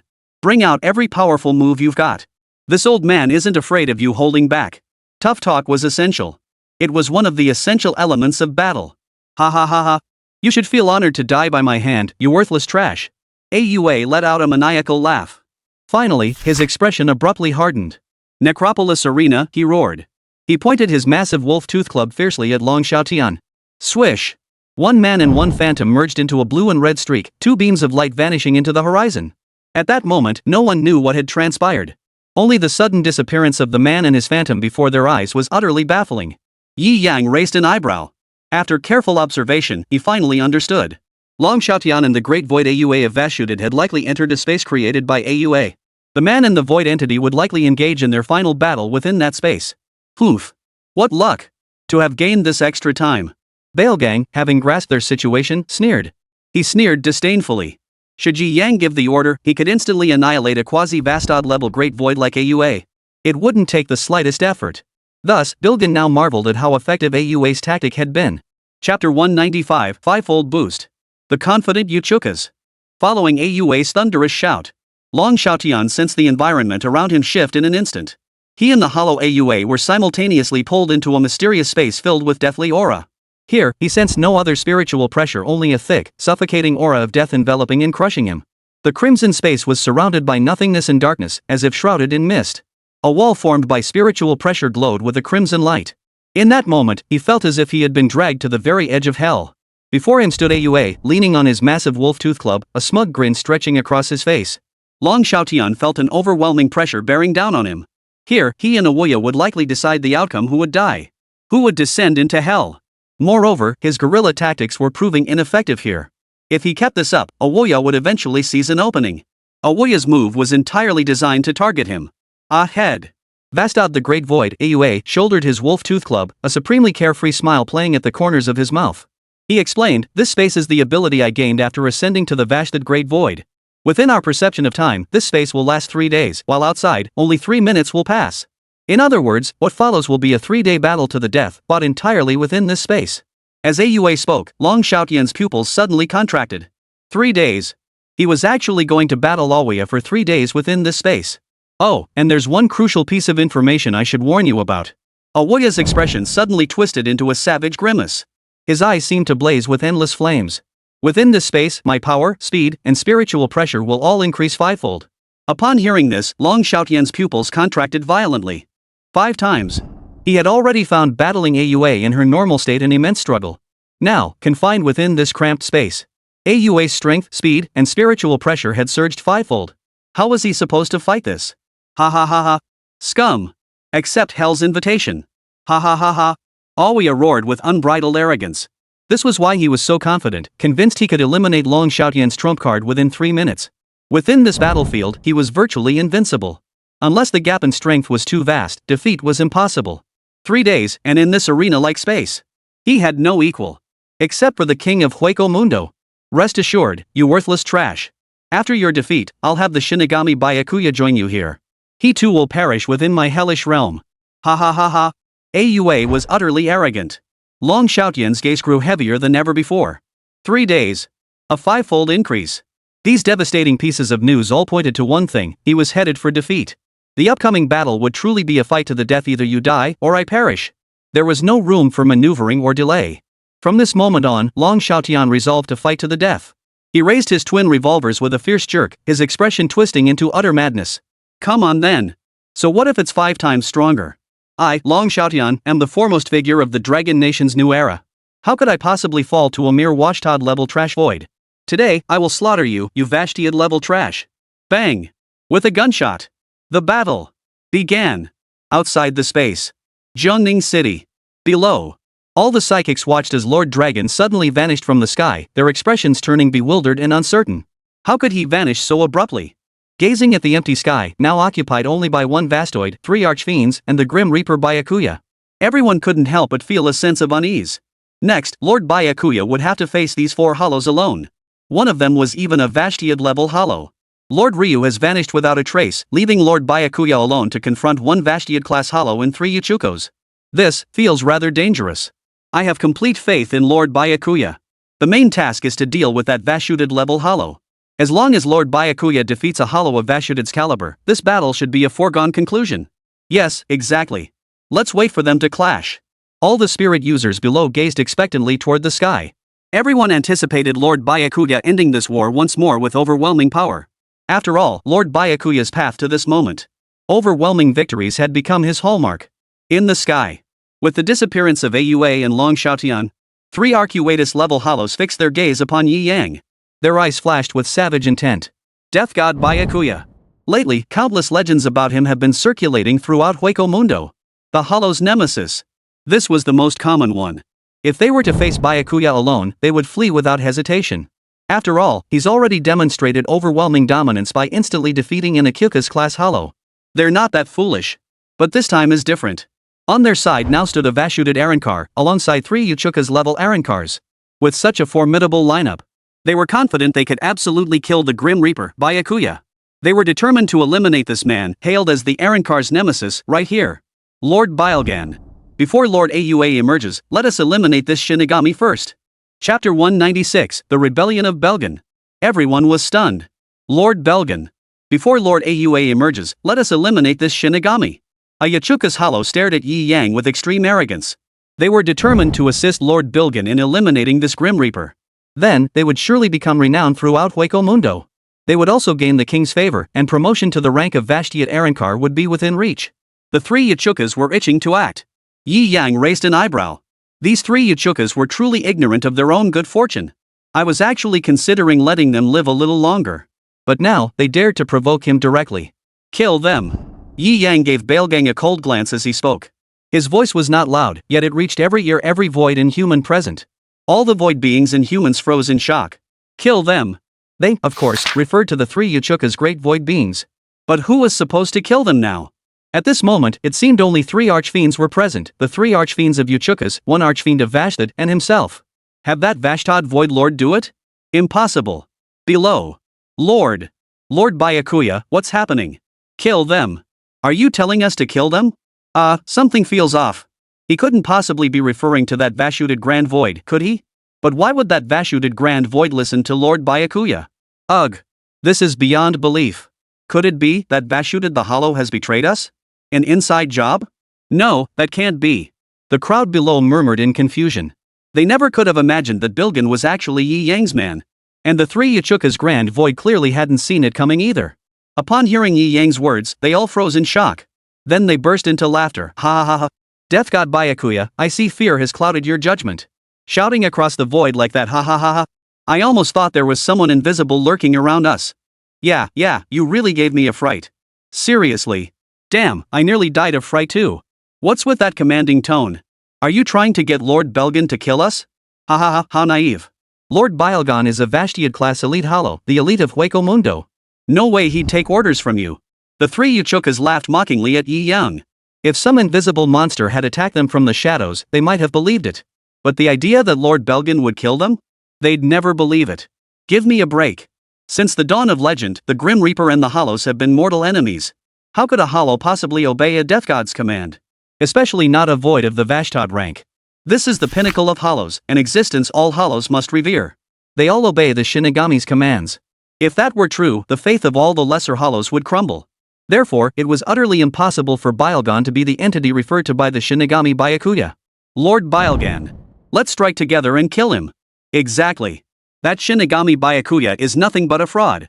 He's so flustered he can't even read the situation. Exactly. Let's kill him together. The three Arankar remained utterly arrogant. Meanwhile, Yi Yang stood silently, eyes closed, sensing the fluctuations of spiritual pressure within the space. Based on Aua's recent powerful attack, faint traces of lingering spiritual pressure could still be sensed within the space. Meanwhile, Bilgan, bearing his massive axe. Without a moment's hesitation, he strode toward the three archfiends of Akerkus. His face bore no trace of emotion, only calmness. Yet the murderous intent in his eyes burned intensely. The one they had just mocked was his king. A king absolutely cannot be mocked. Therefore, without Yi Yang needing to give the order, he would send these three worthless void beings to hell first. Step by step, he stepped into the void. With each step, the spiritual pressure radiating from his entire body began to surge violently. The previously arrogant expressions of the three Uchuka's great hollows froze simultaneously as they watched Bylgon step into the void, one step at a time. An inexplicable panic washed over them. Ugh! Lord Bylgon. We've dealt with the Shinigami Byakuya. Why are you walking towards us like this? The Shinigami Byakuya is over there, Lord Belgan. The three Arankar were now visibly flustered. The boiling killing intent and spiritual pressure in the air felt undeniably real. The hollow Vashtiad, Belgan, seemed genuinely intent on attacking them. Below! The psychics watched as he stepped into the void, advancing toward the three Uchukos. Their expressions gradually became increasingly uncontrollable. This can't be real. Did Vashtiad's great void really betray us with just one word? But how the hell is that even possible? Holy, what the hell is going on? Below, the psychics gasped in horror. None could have imagined the situation unfolding this way. Judging by Vastord the Great Void's actions and the surging psychic pressure and killing intent erupting in the space, it was crystal clear. He was going to kill those three archfiends. Above. Belgan stepped through the void, drawing closer. A sneer curled at the corners of his mouth. The king is not someone you can insult. Accept the baptism of death. Scum. Bilgan declared with supreme arrogance. At that moment, his spiritual pressure surged to terrifying levels, his killing intent reaching its peak. No. Lord Bilgan. There must be some misunderstanding. The king. Our king. He shouldn't be. However, before they could finish their sentence, Bairu Gang struck. Chapter 197, The King. The Shinigami Byakuya, mysterious once more. A terrifying spiritual pressure surged relentlessly. The overwhelming pressure of a superior being unleashed immense power. Bylgang's eyes flashed with murderous intent. Though he bore a massive axe, it did not hinder his speed in the slightest. Boom! The air itself seemed to shatter with a sonic boom. Bylgang's voice abruptly vanished from the spot. Swish! This was a movement technique even more advanced than instant step, one that Vashtiad the Great Void could wield. In the blink of an eye, Bylgan materialized before the three Uchukas. Overwhelming spiritual pressure and the imposing presence of a high-class hollow enveloped the three Uchukas. In that instant, the heavens and earth changed color. The entire space was almost entirely enveloped by the malevolent spiritual pressure. In that instant, Bylgan revealed his true edge to this world for the first time. The faces of the three Uchukas level hollows instantly paled as an overwhelming sense of impending death enveloped them. The overwhelming spiritual pressure and imposing presence relentlessly crushed them. They dared not harbor even the slightest thought of resistance. Lord Bylgan, what are you doing? Are you betraying the king? If the king learns of this, he will never forgive you. Uchukas the Hollow gritted his teeth, desperately resisting the overwhelming pressure bearing down on him as he shouted with a twisted expression. Fear surged within them. At this moment, they lacked even the courage to face Bylgan directly. Only by invoking the King of the Void did they dare to confront Bylgan with such accusatory words. Upon hearing this, Bylgan. He sneered with disdain. King? Poof. From the very beginning, there has only been one king in my heart. As for that one in the Hollow Knight Palace, he's merely a hollow who's supposedly reached the Vashtiad level. To me, he's nothing more than a slightly stronger insect. Bylgan declared with unbridled arrogance. He certainly had the qualifications for such arrogance. After all, he was the former king of Huya Palace. The Hueco Mundo of the Soul Realm was the true Hueco Mundo, teeming with countless hollows of the Vashtiad level. That he could rise above countless Vashtiad level hollows to become the king of Hueco Mundo. This alone proved his immense power. Had that bastard Aizen not been so utterly monstrous, he would never have been dethroned. His gaze fixed on them, cold and unwavering. The murderous intent in his eyes remained undiminished. Swish! The giant axe swung horizontally. Terrifying spiritual pressure boiled relentlessly. Before the horrified eyes of the three Uchukas, a single swing cleaved them clean in two, without a moment's hesitation. After the slaughter, he hoisted the massive axe onto his shoulder. He curled his lips, a trace of contempt flickering across his face. Scum! Nothing but scum.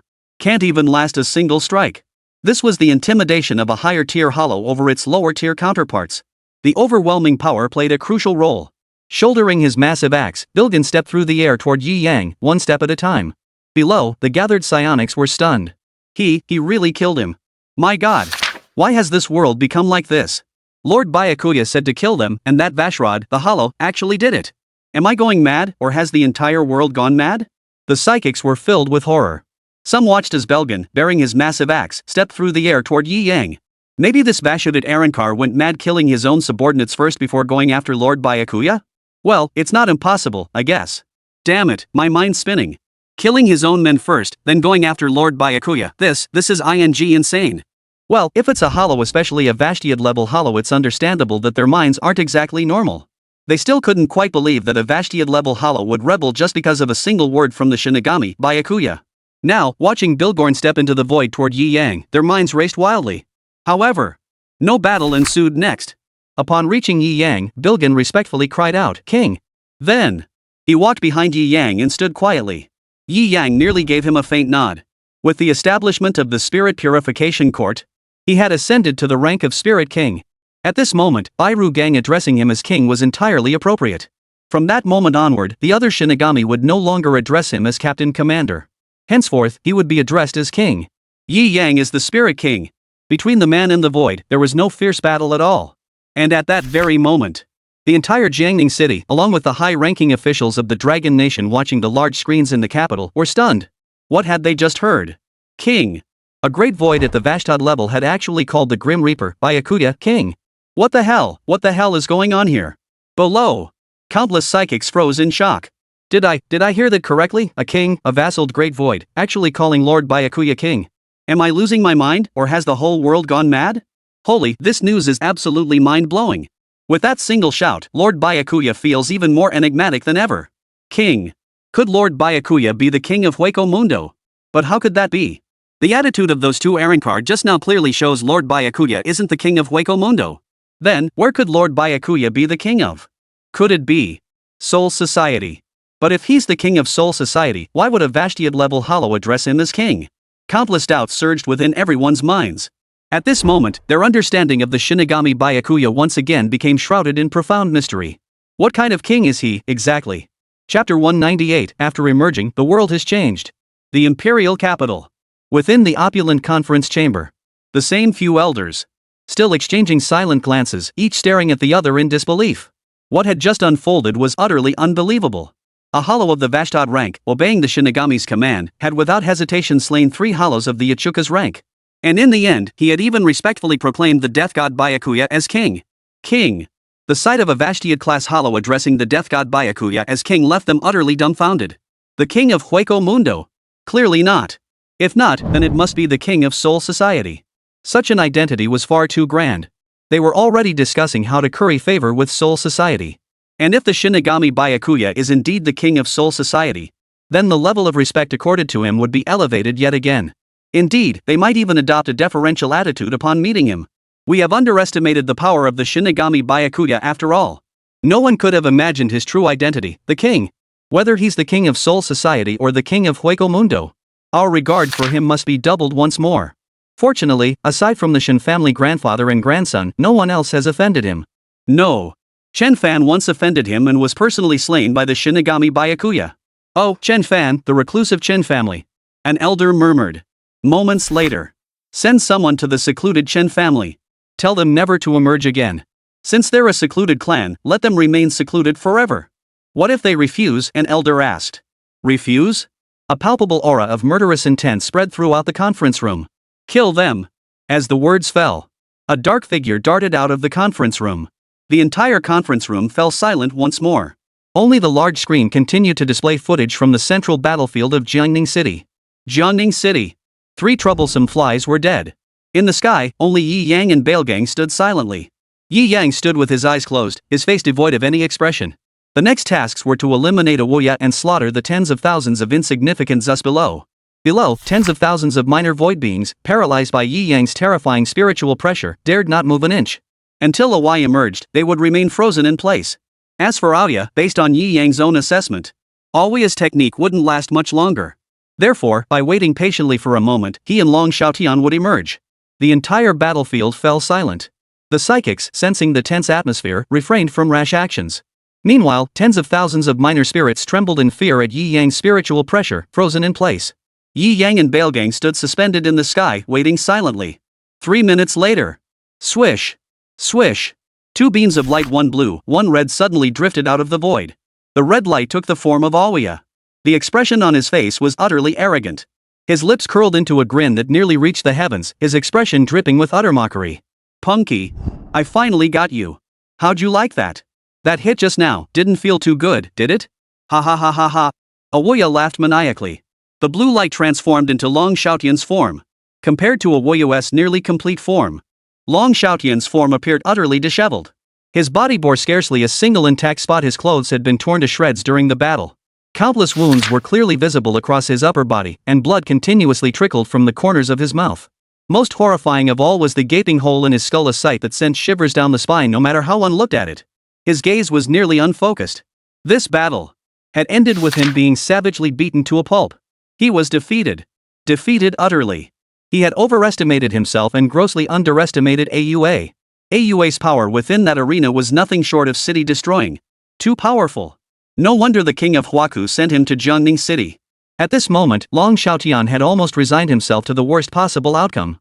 He whipped his head around to look at Yi Yang. Byakuya, run! Don't enter his death arena. He had assumed Yi Yang was currently locked in a fierce battle with a hollow Vashtod.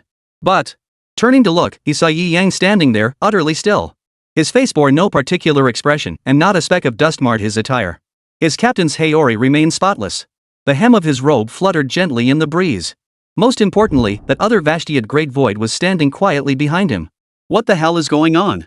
What just happened? Why, after a single battle, did the world change so drastically? Why aren't they fighting? Long Xiaotian was utterly baffled. And alongside Long Xiaotian, the great void Aua of Vashtiad was equally bewildered. Aua froze upon seeing Bailgang standing behind Yi Yang, utterly perplexed.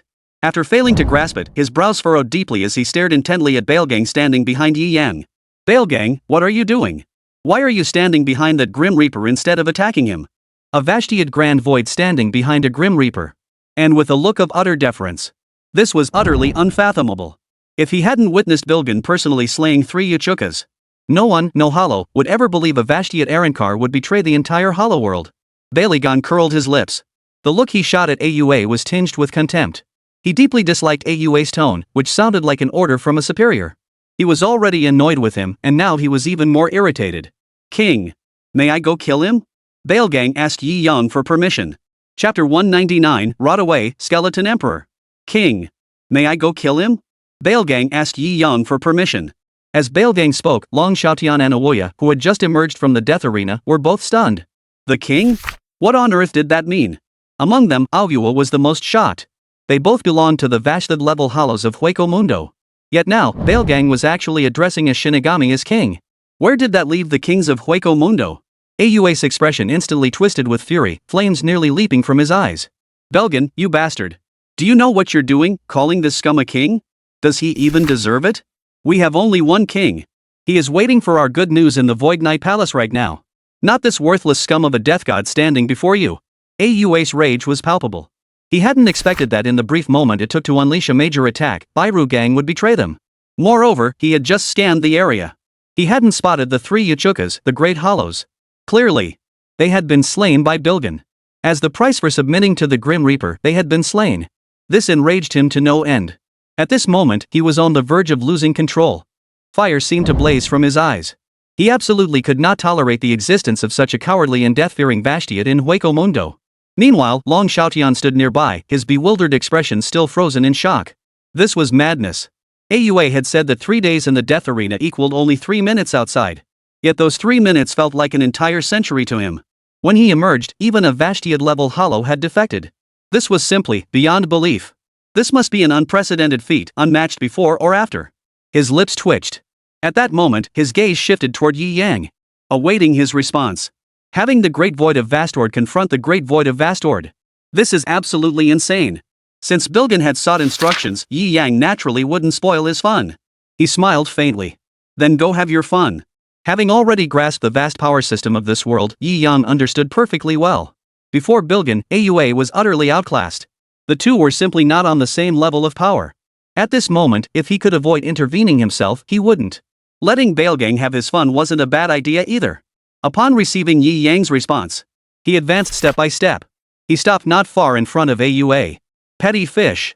You don't seriously believe that your current form represents the pinnacle of a void being, do you? Baelgan's gaze fixed on Aua as he spoke with a hint of disdain. The power of the hollows in this world is truly weak. The only hollow capable of achieving a hollowization that could truly shatter a hollow might be the king of Hueco Mundo himself. As the former king of Hueco Mundo, he looked down upon every hollow in this world's Hueco Mundo with utter contempt. Especially the hollows at the Vashtiad level. They fought their way out of bloodshed, constantly advancing to become quasi-Vashtiad level hollows, yet willingly stopped at that level.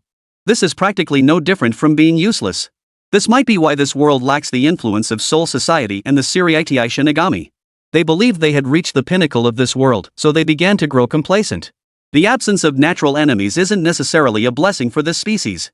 Within Hueco Mundo, only the so-called king of Hueco Mundo currently merits his attention. The rest, like Aua and his ilk of Vashtiad hollows, are nothing but trash. Facing Bilgan's interrogation, Aua was consumed by rage. Is that not so, Bilgan? You traitor of Hueco Mundo, you are destined to be torn to shreds amidst the 10,000 Hueco Mundo. Aua roared. Ha ha ha ha ha ha. How utterly foolish, how utterly idiotic. Is this what Hueco Mundo becomes without a natural predator? As expected, it's rotten, utterly rotten. A void like this, I'd rather see it reduced to dust. Baelgang roared with laughter. Aua frowned, watching Bilgan laugh heartily. He was somewhat baffled. Natural enemies? They, the Hollows, have never had a natural enemy. Invading the mortal realm, this was a plan long plotted by the entire Hollow realm.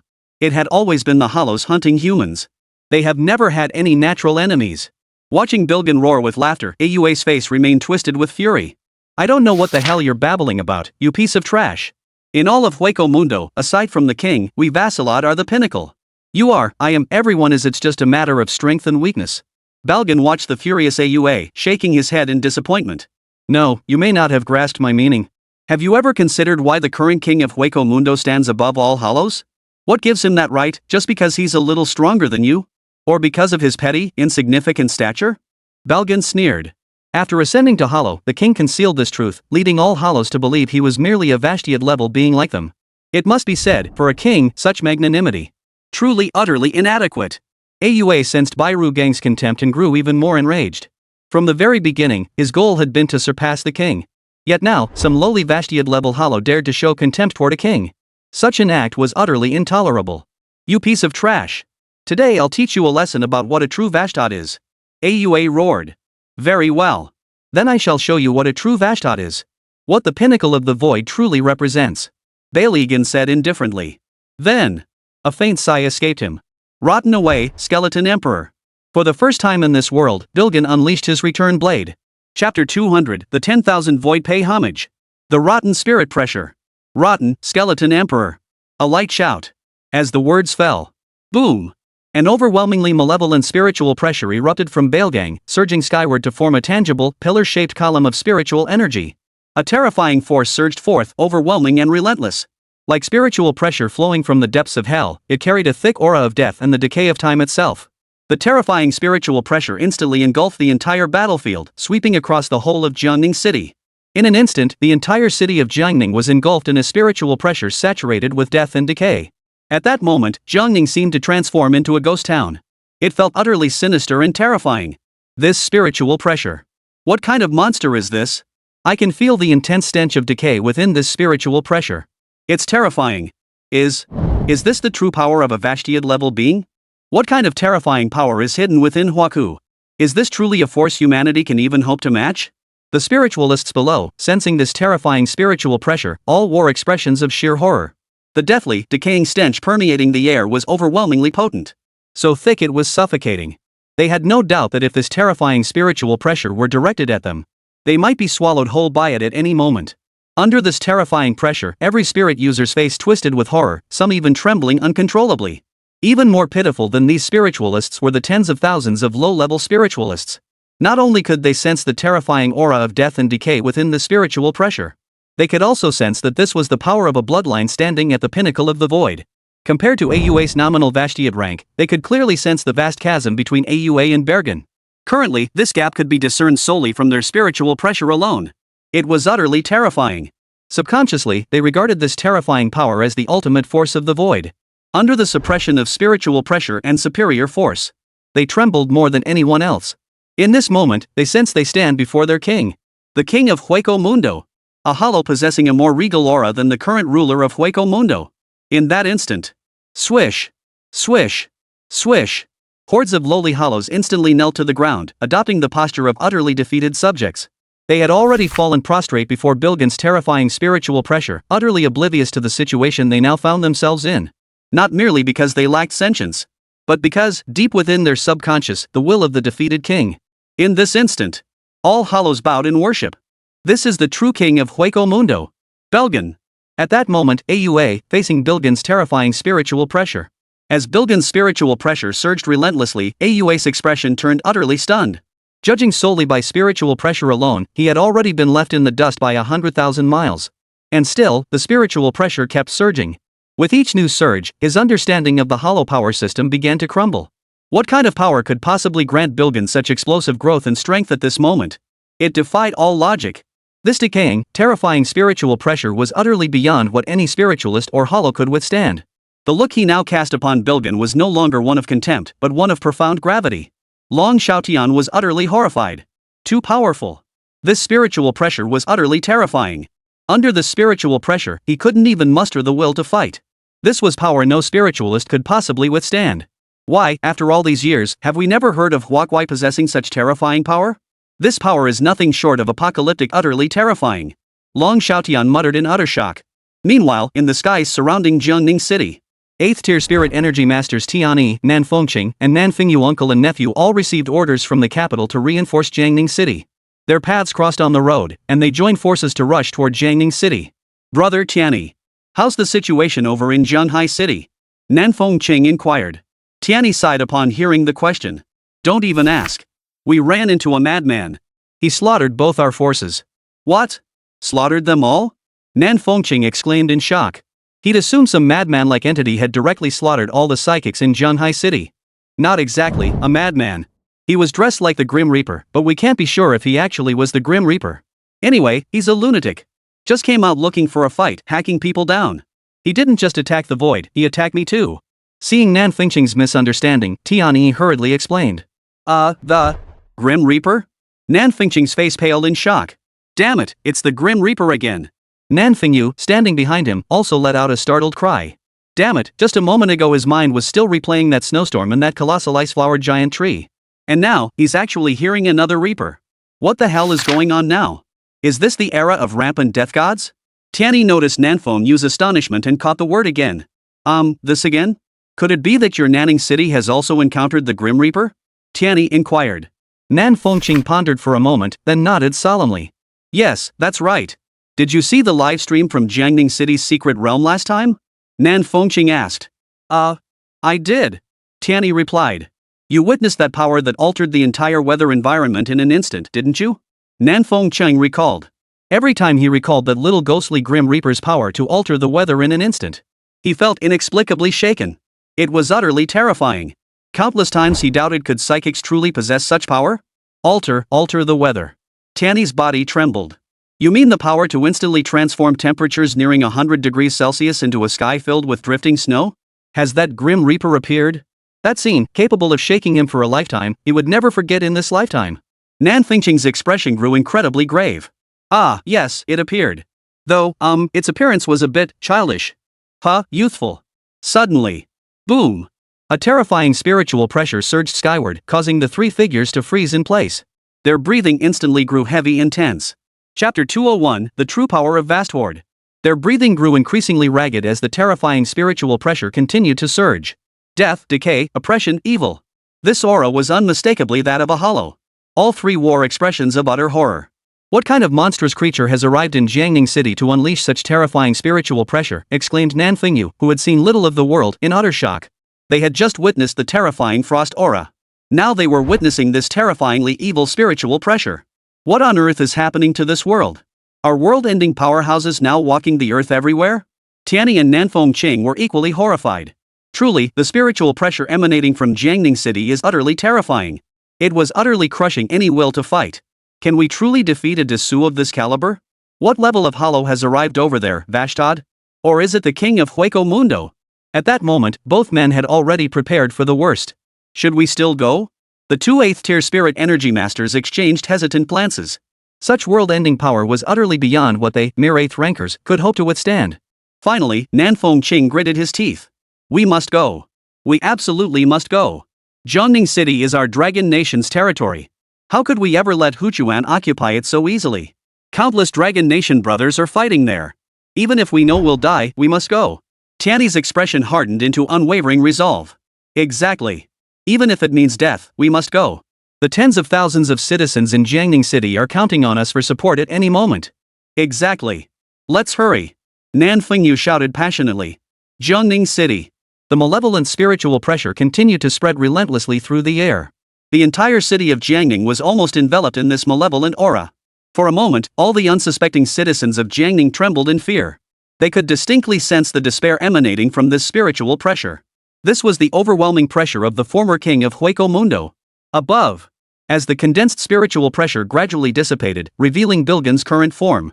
Compared to his human form, his appearance had undergone a complete transformation. The first thing that caught the eye was his once-aged face, now seemingly ravaged by time, reduced to nothing but white bone. His entire skull was now a skeletal head. A purple cloak now draped over his skeletal frame, revealing only skeletal hands. His entire body was enveloped in a layer of black flames. Upon its head sat a crown, dazzlingly bright, from which a silver chain hung down from one corner, the chains of death. At this moment, Bilgen's appearance resembled that of a true king. He was once the king of Hueco Mundo. Ha ha ha ha. Do you see it now? This is the true form a Vashtiad-level void should possess. This is the ultimate power a Vashtiad-class hollow truly possesses. A lowly fish like you wasn't even worthy of polishing my shoes in the past. Baelgang's two skeletal arms stretched wide, his purple robe billowing in the gusting wind. The dark flames engulfing his entire body danced in the wind. At this moment, he looked less like death and more like a reaper from hell, reaping souls. His booming laughter proclaimed his true power as a Vashtiad Grand Void. He was the pinnacle of the Vastoid. Aue, standing before him, stared blankly. Gazing upon the utterly transformed Bilgen, he trembled with utter terror. If the human form of Bairu Gang had carried a semblance of dignity, then the Bairu Gang before him now. Like a true void. Bare bones covered his entire body, crowned with a regal headpiece. If he were declared the king of Hueco Mundo, no one would doubt it for a moment. Aue also felt that this Bilgen resembled a king far more than the current ruler of Hueco Mundo. You? Why do you possess such a form? What exactly are you? Aue asked, trembling with shock. In that moment, it felt as though he had glimpsed the deepest secret hidden within Hueco Mundo. A secret concealed by the current king of Hueco Mundo. This is the ultimate power of Vashtad. Balagon explained. Below. The gathered psychics witnessed Bilgen's current state with their own eyes. This form is utterly breathtaking. Is this the true form of Vashtad? It's terrifying. If all the Vashrods in Hueco Mundo are this powerful, then our world is finished. Thankfully, he's on Lord Byakuya's side. Exactly. Lord Byakuya always brings us endless surprises. Meanwhile, Tanhao stared at Bilgen above him, lost in thought. The entire livestream audience was now in an uproar. This form is absolutely explosive. If someone told me he was the king of Hueco Mundo, I'd believe it. It's a world apart from that frail old man from earlier. This form, terrifying and wicked. He's the true king of Hueco Mundo. This level of hollow actually calls Byakuya Sama king. This is just unbelievable. Lord Byakuya's origins are growing more mysterious by the moment. At that moment, countless people were stunned. This was their first glimpse of the true terror of a Vashtiad-class hollow. For the first time, Bylgon revealed the true power of a Vashtiad-level hollow before the world. Chapter 202, Revealing the Power of Decay to the World. At this moment, Bilgen's bearing was that of a true king of Hueco Mundo. The terrifying skull head emitted a blood-red gaze, fixated on Aue. His entire being radiated murderous intent. Aua remained frozen in place. His lips still murmured, impossible, such power. Nothing is impossible. The power of Vashtot is not something a lowly fish like you can comprehend. Embrace your final shred of foolishness and await being swallowed by time. Bilgan spread his skeletal hands. His grip on the massive battle axe tightened. His expression hardened. In an instant, his figure vanished from the spot. In this form, his spiritual pressure surged dozens of times over. His use of the sound shift technique was no longer limited to the speed he had previously demonstrated. His current speed was utterly beyond the grasp of even a high-tier spirit user. All Aua felt was a flash before his eyes. A figure had already materialized before him. The massive axe in its hand seemed like a scythe reaching into hell. It came crashing down toward his face. Accompanying the axe was that boundless, terrifying pressure of decaying spirit energy. Though it was merely a light swing of the blade, the power contained within was utterly terrifying. Aua could sense the thick, putrid stench of death emanating from it. Too late. There was no dodging it. He had no choice but to brace for the impact.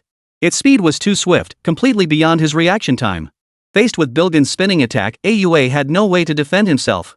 He had no choice but to absorb the damage with his bare body. Alia had some confidence in his physical toughness, though this blow might still inflict severe injury. But it was better than dying instantly. At this moment, Alia braced for injury, determined to drag Bilgan into his death arena for a final showdown. However, he had underestimated Baelgang's strength, underestimated the deathly, decaying aura contained within that giant axe. Swish! The giant axe sliced through Aua's body, its terrifying spiritual pressure coiling relentlessly around his form. In the blink of an eye, before Aua's horrified gaze, his body began to rot. Vanishing. As if countless ages were now acting upon his body, devouring his flesh. Swish, swish, swish. In mere moments, the area touched by the giant axe instantly turned into a mass of blackness, rotting and dissipating. And this was merely the beginning. The decay spread relentlessly, radiating outward from the cleaved chest. Before Aua's utterly horrified gaze. What is this? Why is this happening? Aua screamed in utter terror. The fear of death was spreading through his body. Baelgang sheathed his massive axe and set it aside. He shot Aua a disdainful glance. He explained, "This is my power decay. For anyone I touch, be it human or void, time itself will accelerate within them. Cherish what little time you have left. From this moment on, your life will enter its final countdown." Baelgang said indifferently. His power embodied decay and the relentless march of time. It was one of time's most terrifying powers. It was precisely this power that allowed him to reign so securely as the king of Hueco Mundo, until Aizen entered Hueco Mundo with his forces and defeated him. Now, with Aua struck by Bairugan's axe, there was no doubt his life was already counting down. Aua watched helplessly as his body was slowly devoured, rotting away. He screamed in uncontrollable terror. This power of decay was utterly beyond what even the strongest physique could resist. Even if the mighty Hua, even if the current king of Hua Circle himself arrived now, struck by Baelgang's axe, would likely be unable to withstand the devouring decay. In that moment, he felt profound despair. Baelgang. Lord Baelgang, I beg you, spare me. Spare me this once, and I will become your subordinate. I will regard you as our king. You are our new king. Faced with death, Aua panicked. He refused to end his life as a Vashtiad hollow just like this. He hadn't lived long enough in Hueco Mundo. He wanted to live. So now, in sheer terror, he begged Baelgan for mercy. He begged Baliagon to withdraw his power and spare his life. Even if it meant becoming Baliagon's loyal dog, he would accept it.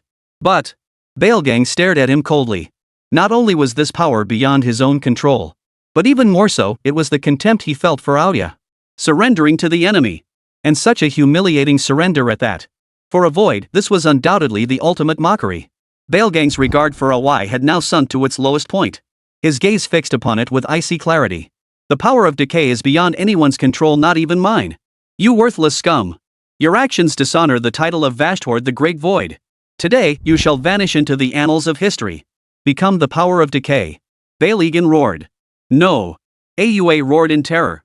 His body gradually succumbed to decay. In midair, he dissolved into nothingness. Across the entire battlefield, only a wretched echo remained, bearing witness to his existence just moments before. Awuya!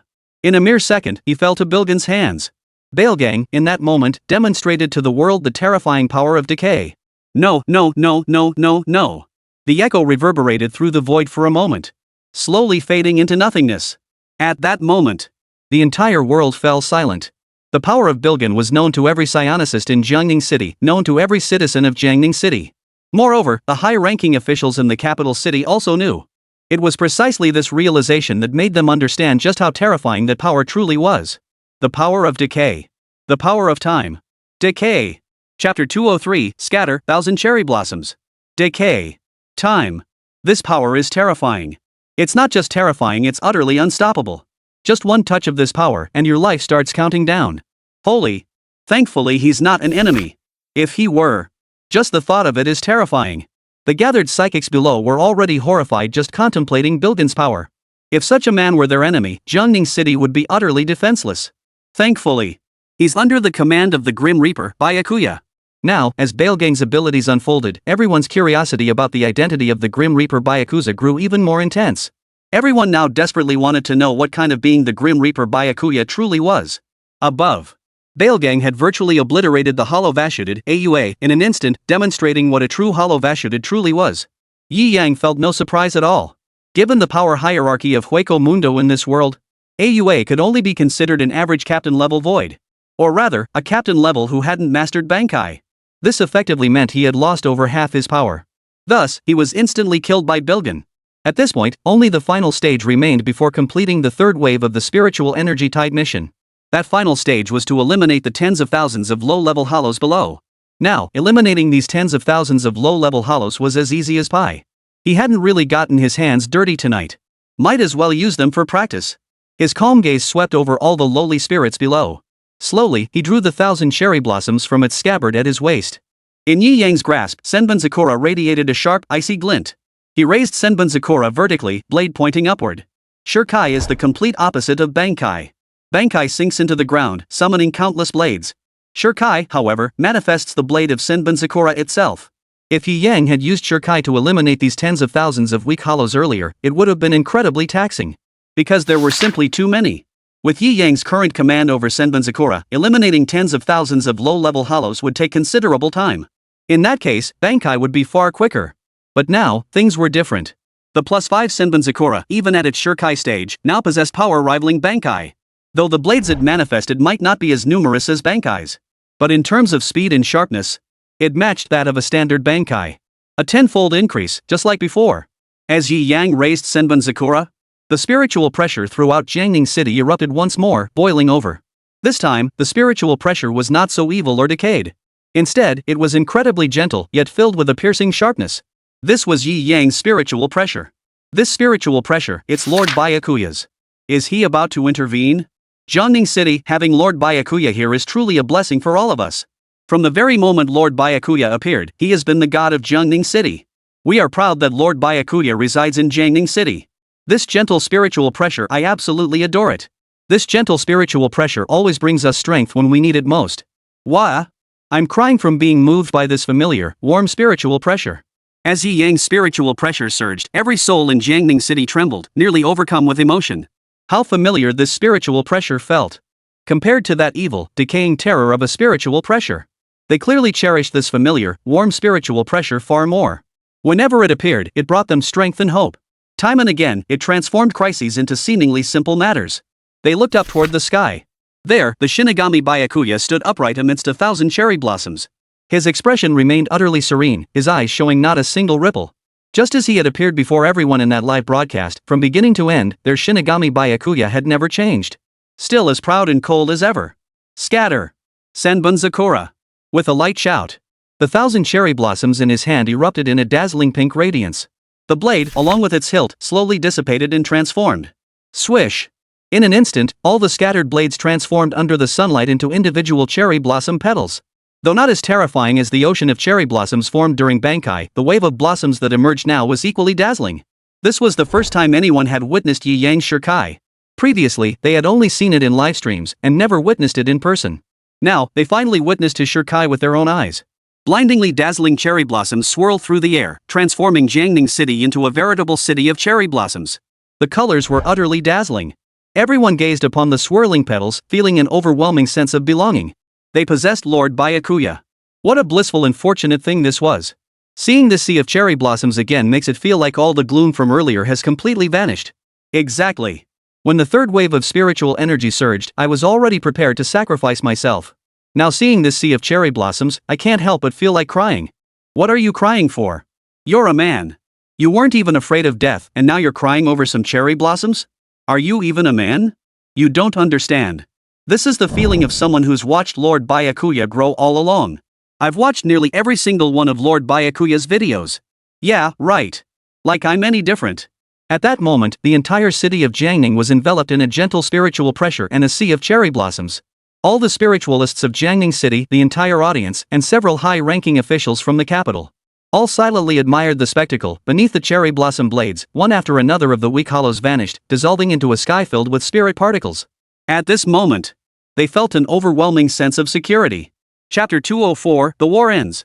Reward, SSS rank character, Captain Yamamoto. Amidst the swirling petals, tens of thousands of void minions were sliced into countless spirit particles, vanishing into the air. Jiangning City, once shrouded in dark, oppressive clouds, instantly transformed into a serene and peaceful landscape. Yi Yang and Bairugan, one human and one void being, stood silently in the void, overlooking all the psychics of Jiangning City below. The battle was over. To say Jiangning City suffered no casualties would be untrue. However, the casualties in Jiangning City were fewer than anticipated. They had only engaged tens of thousands of low-level spirits for less than an hour, and the casualties were nowhere near as severe as those in Nanning City. At this moment, everyone below stared at Yi Yang with eyes burning with fervor. Even from a great distance, Yi Yang could feel it clearly. A faint smile played at the corners of his mouth. Jiangning City was, after all, his first home since arriving in this world. For Yi Yang to feel no attachment to Jiangning City? That was impossible. Ding. Eliminate all void entities in Jiangning City. Mission complete. Calculating rewards. Settling rewards. Settlement complete. Mission grade SSS perfect. Rewards granted, Yamamoto Genryusai Shigakuni character card gold, 30 lottery tickets. With all the weak hollows eliminated, Yi Yang had completed this spirit energy tied mission. The reward was an SSS tier card, Captain Yamamoto's character card. This character card had two functions. One is to receive Captain Commander Yamamoto's power, wielding the strongest fire-type Zanpakuto Blade of the Flame, and Captain Commander Yamamoto's nearly invincible spiritual pressure. This approach would make Yi Yang himself stronger. However, this requires accumulation, requires layering, slowly growing stronger, absorbing power. Previously, Yi Yang had used this method to absorb the powers of Ichigo Kurosaki and Aizen. He was still unaccustomed to wielding these two powers, so he rarely used them. This time, having obtained Captain Commander Yamamoto's golden card, instead of absorbing power, he would summon Captain Commander Yamamoto directly. After all, too much power is useless if it's not refined. At Yi Yang's home. Damn, gotta give credit where it's due. Lord Byakuya is seriously handsome. He's practically neck and neck with our very own Yi Yang. Lin Yan stretched lazily, yawning as she spoke. With the entrance of the Shinigami Byakuya, her previously tense heart completely relaxed. She was a die-hard Byakuya fan. Therefore, she knew exactly what kind of power the Shinigami Byakuya possessed. He could even take down a 9th rank in an instant. Let alone some Vashti at Hollow. Their facial structures are almost identical. I'll find an opportunity to have Yi Yang cosplay Lord Byakuya someday, just to satisfy my... Thinking of Yi Yang, Lin Yan rose and headed toward Yi Yang's room. The third wave of spiritual energy tidal surge had essentially concluded in Jiangning City. Though casualties were drastically reduced, likely due to the intervention of the Shinigami Byakuya. However, many were still injured from the battles against the Hollows. This was precisely when Yi Yang was needed most. Knock knock knock. Xiao Yang. The battle's over. It's your turn to shine. Lin Yan knocked on the door and called out. After waiting a moment, there was no response. He's really asleep. With this spiritual pressure bearing down, he can actually sleep. Lin Yan's face betrayed a hint of exasperation. Yi Yang's ability to sleep so soundly was clearly beyond her expectations. Since he's asleep, let him sleep a little longer. Lin Yan thought to herself. She turned and left. Sis Lin Yan, what's wrong? At that moment, Yi Yang pushed open the door and called out.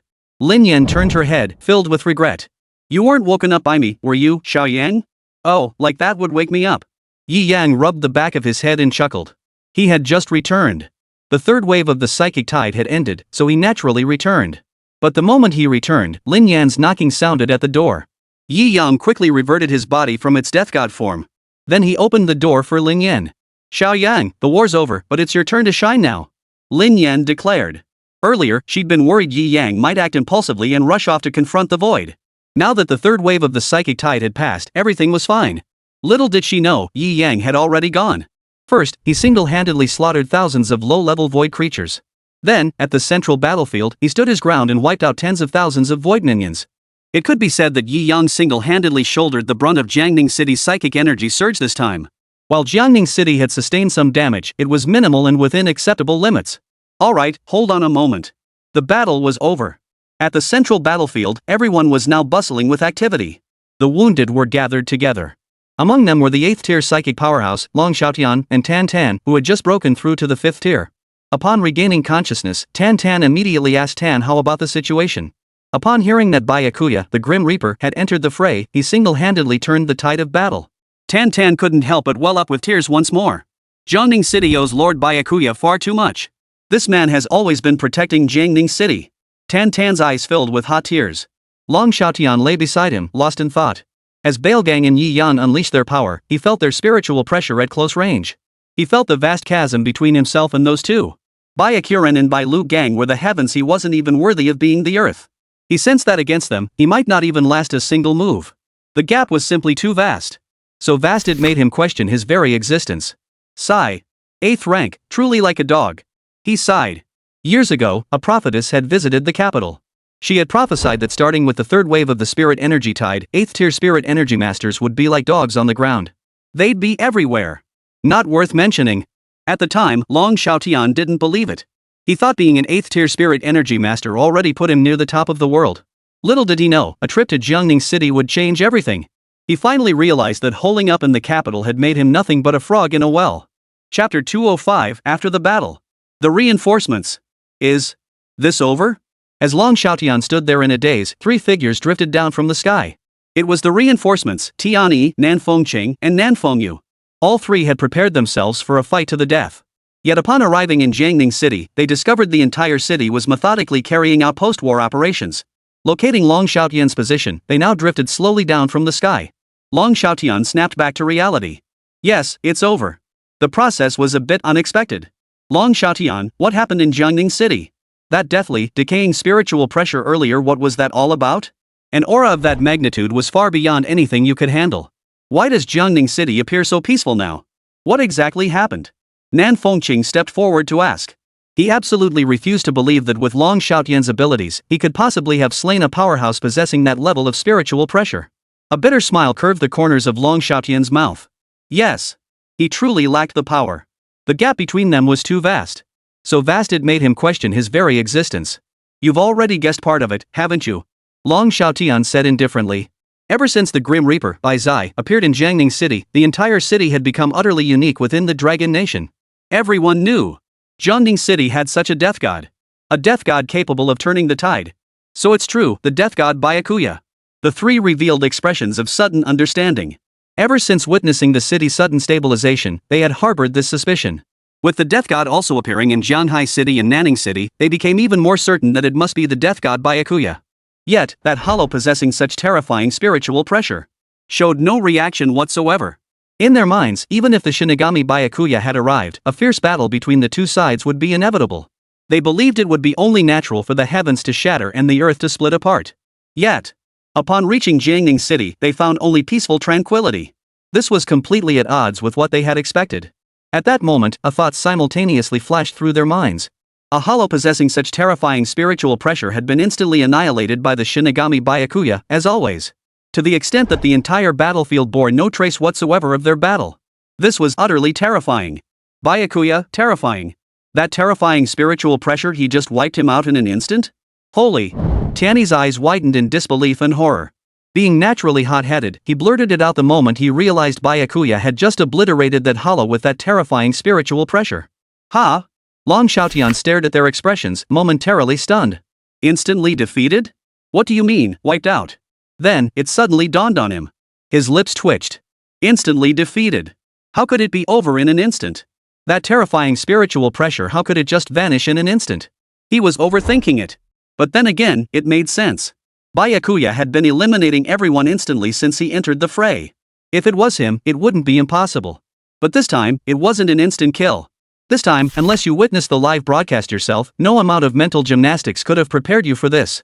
That Vasudit Arankar was actually persuaded to defect by a single sentence from Shinigami Byakuya. And that power. Death, decay, aging. It was practically a game-breaking glitch. I think you might have misunderstood. That Vashtiad Grand Void named Bairugang wasn't instantly killed by the Shinigami Byakuya. Long Xiaotian explained with a wry smile. This time, it was Tianyi, Nanfeng Cheng, and Nanfeng Yu who froze in shock. Not instantly killed? Then why not? Long Xiaotian continued his explanation. Forget you guys, even I, who witnessed it firsthand, still can't wrap my head around it. Can you imagine? A hollow of Vashtad-level power, possessing terrifying spiritual pressure and unstoppable abilities, actually betraying the entire Hueco Mundo at the command of a single Soul Reaper?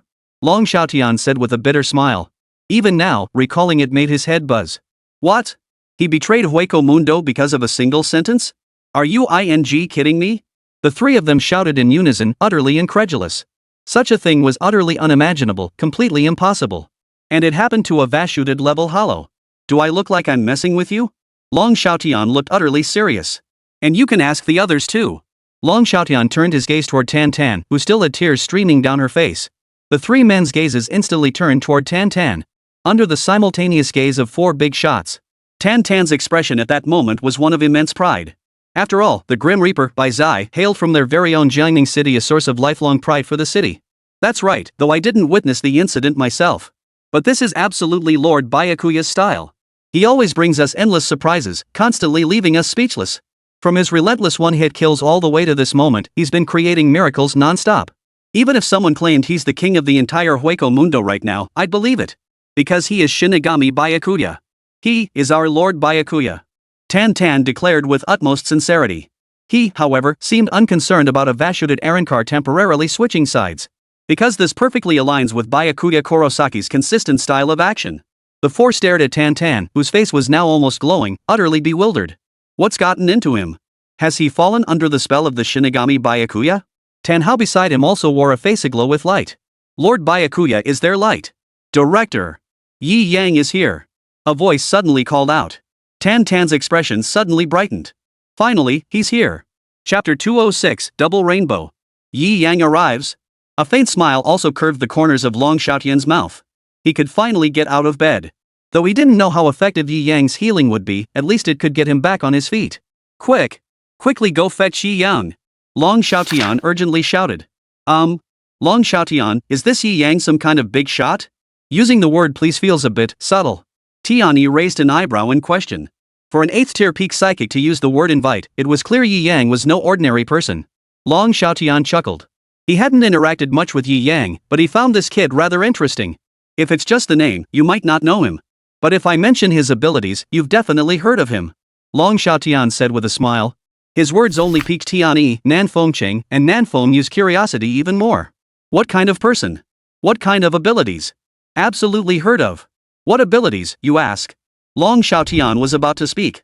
Out of the corner of his eye, he caught sight of the youth slowly pacing toward them from a short distance away. His face bore no expression, his gaze unruffled. At that moment, the entire camp was bustling with activity, yet the youth alone moved with unhurried composure.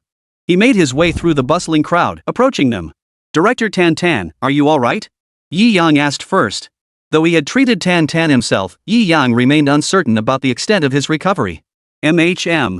I'm almost back to normal. Tan Tan replied with a smile. His challenge against the great Void Yachukas had been broadcast live across the entire city, so he wasn't surprised Yi Yang knew about his injuries.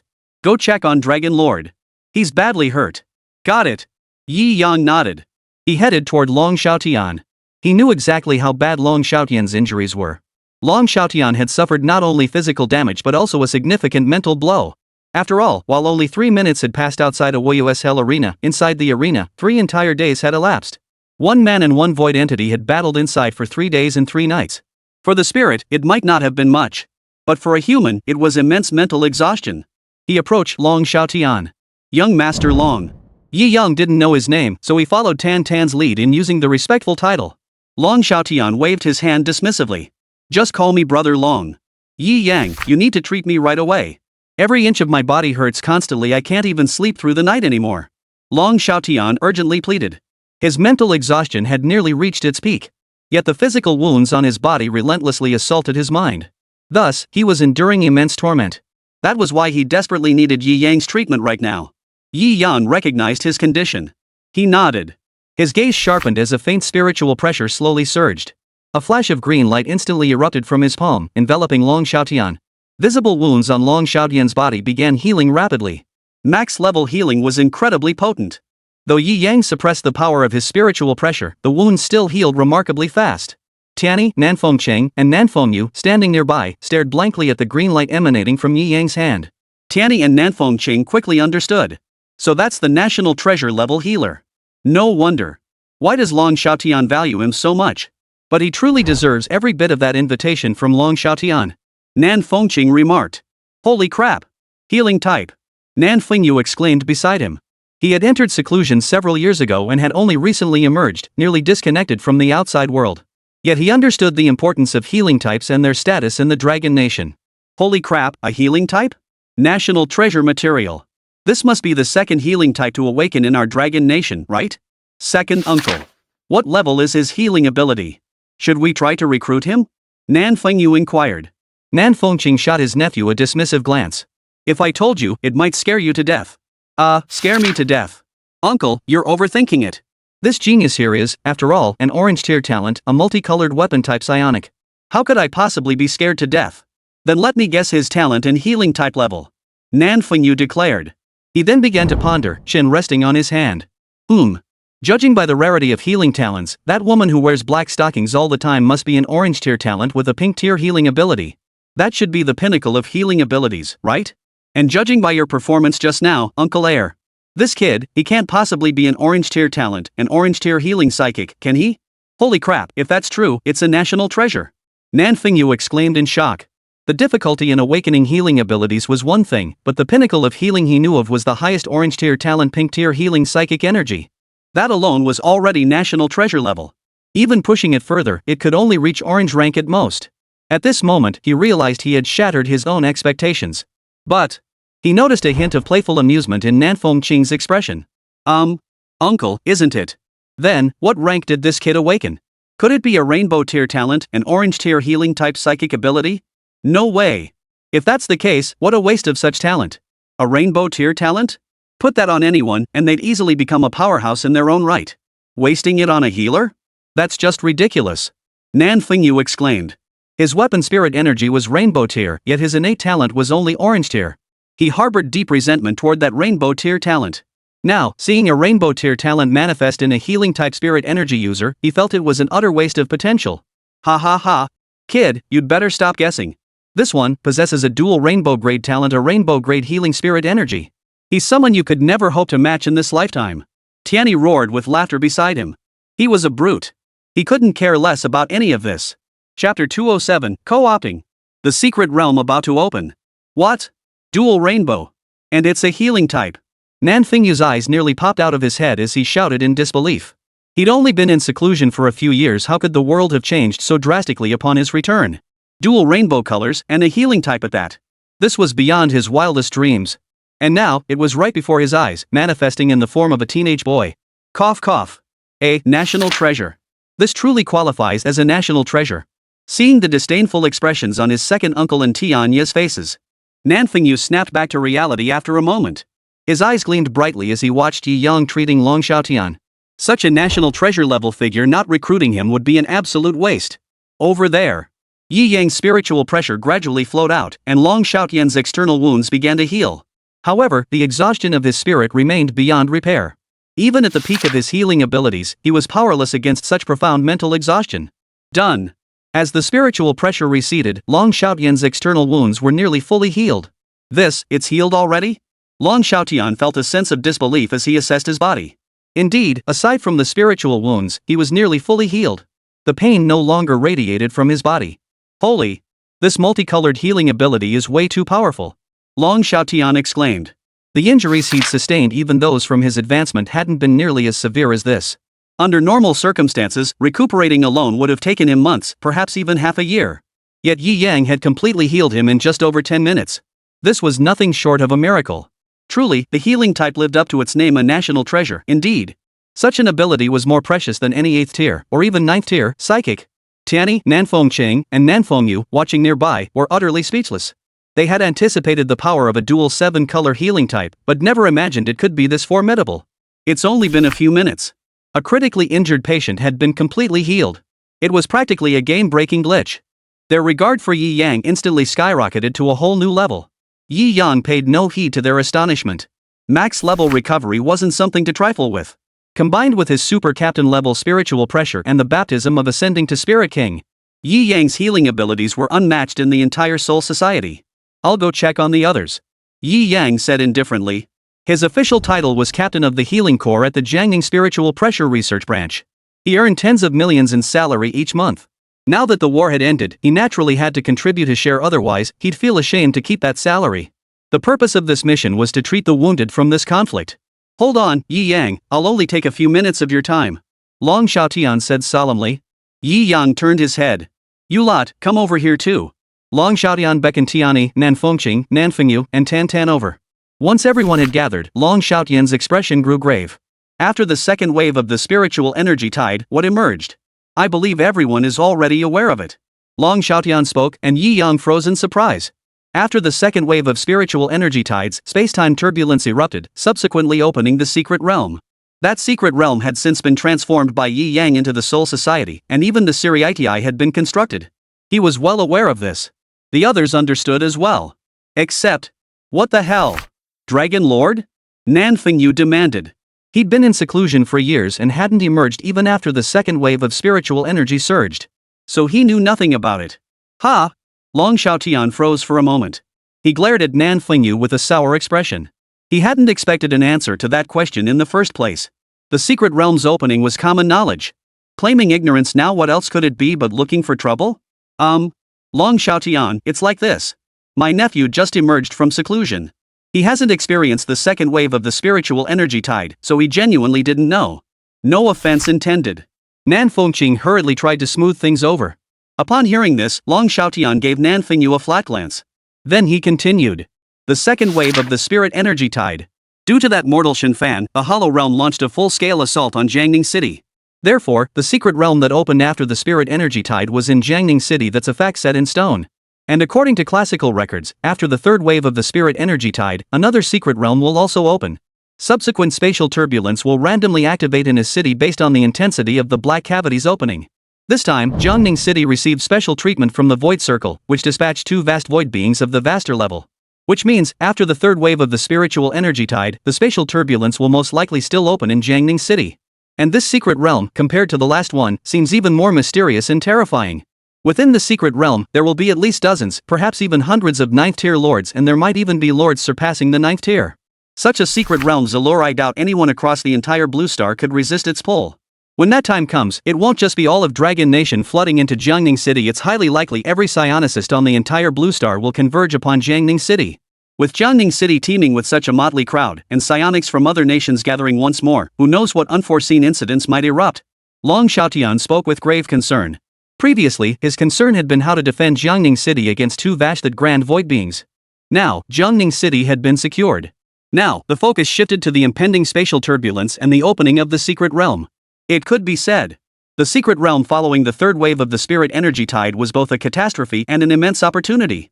The calamity lay in the fact that no one knew what foreign spirit energy practitioners might do during this period. The immense uncertainty portends disaster. The opportunity lies in this.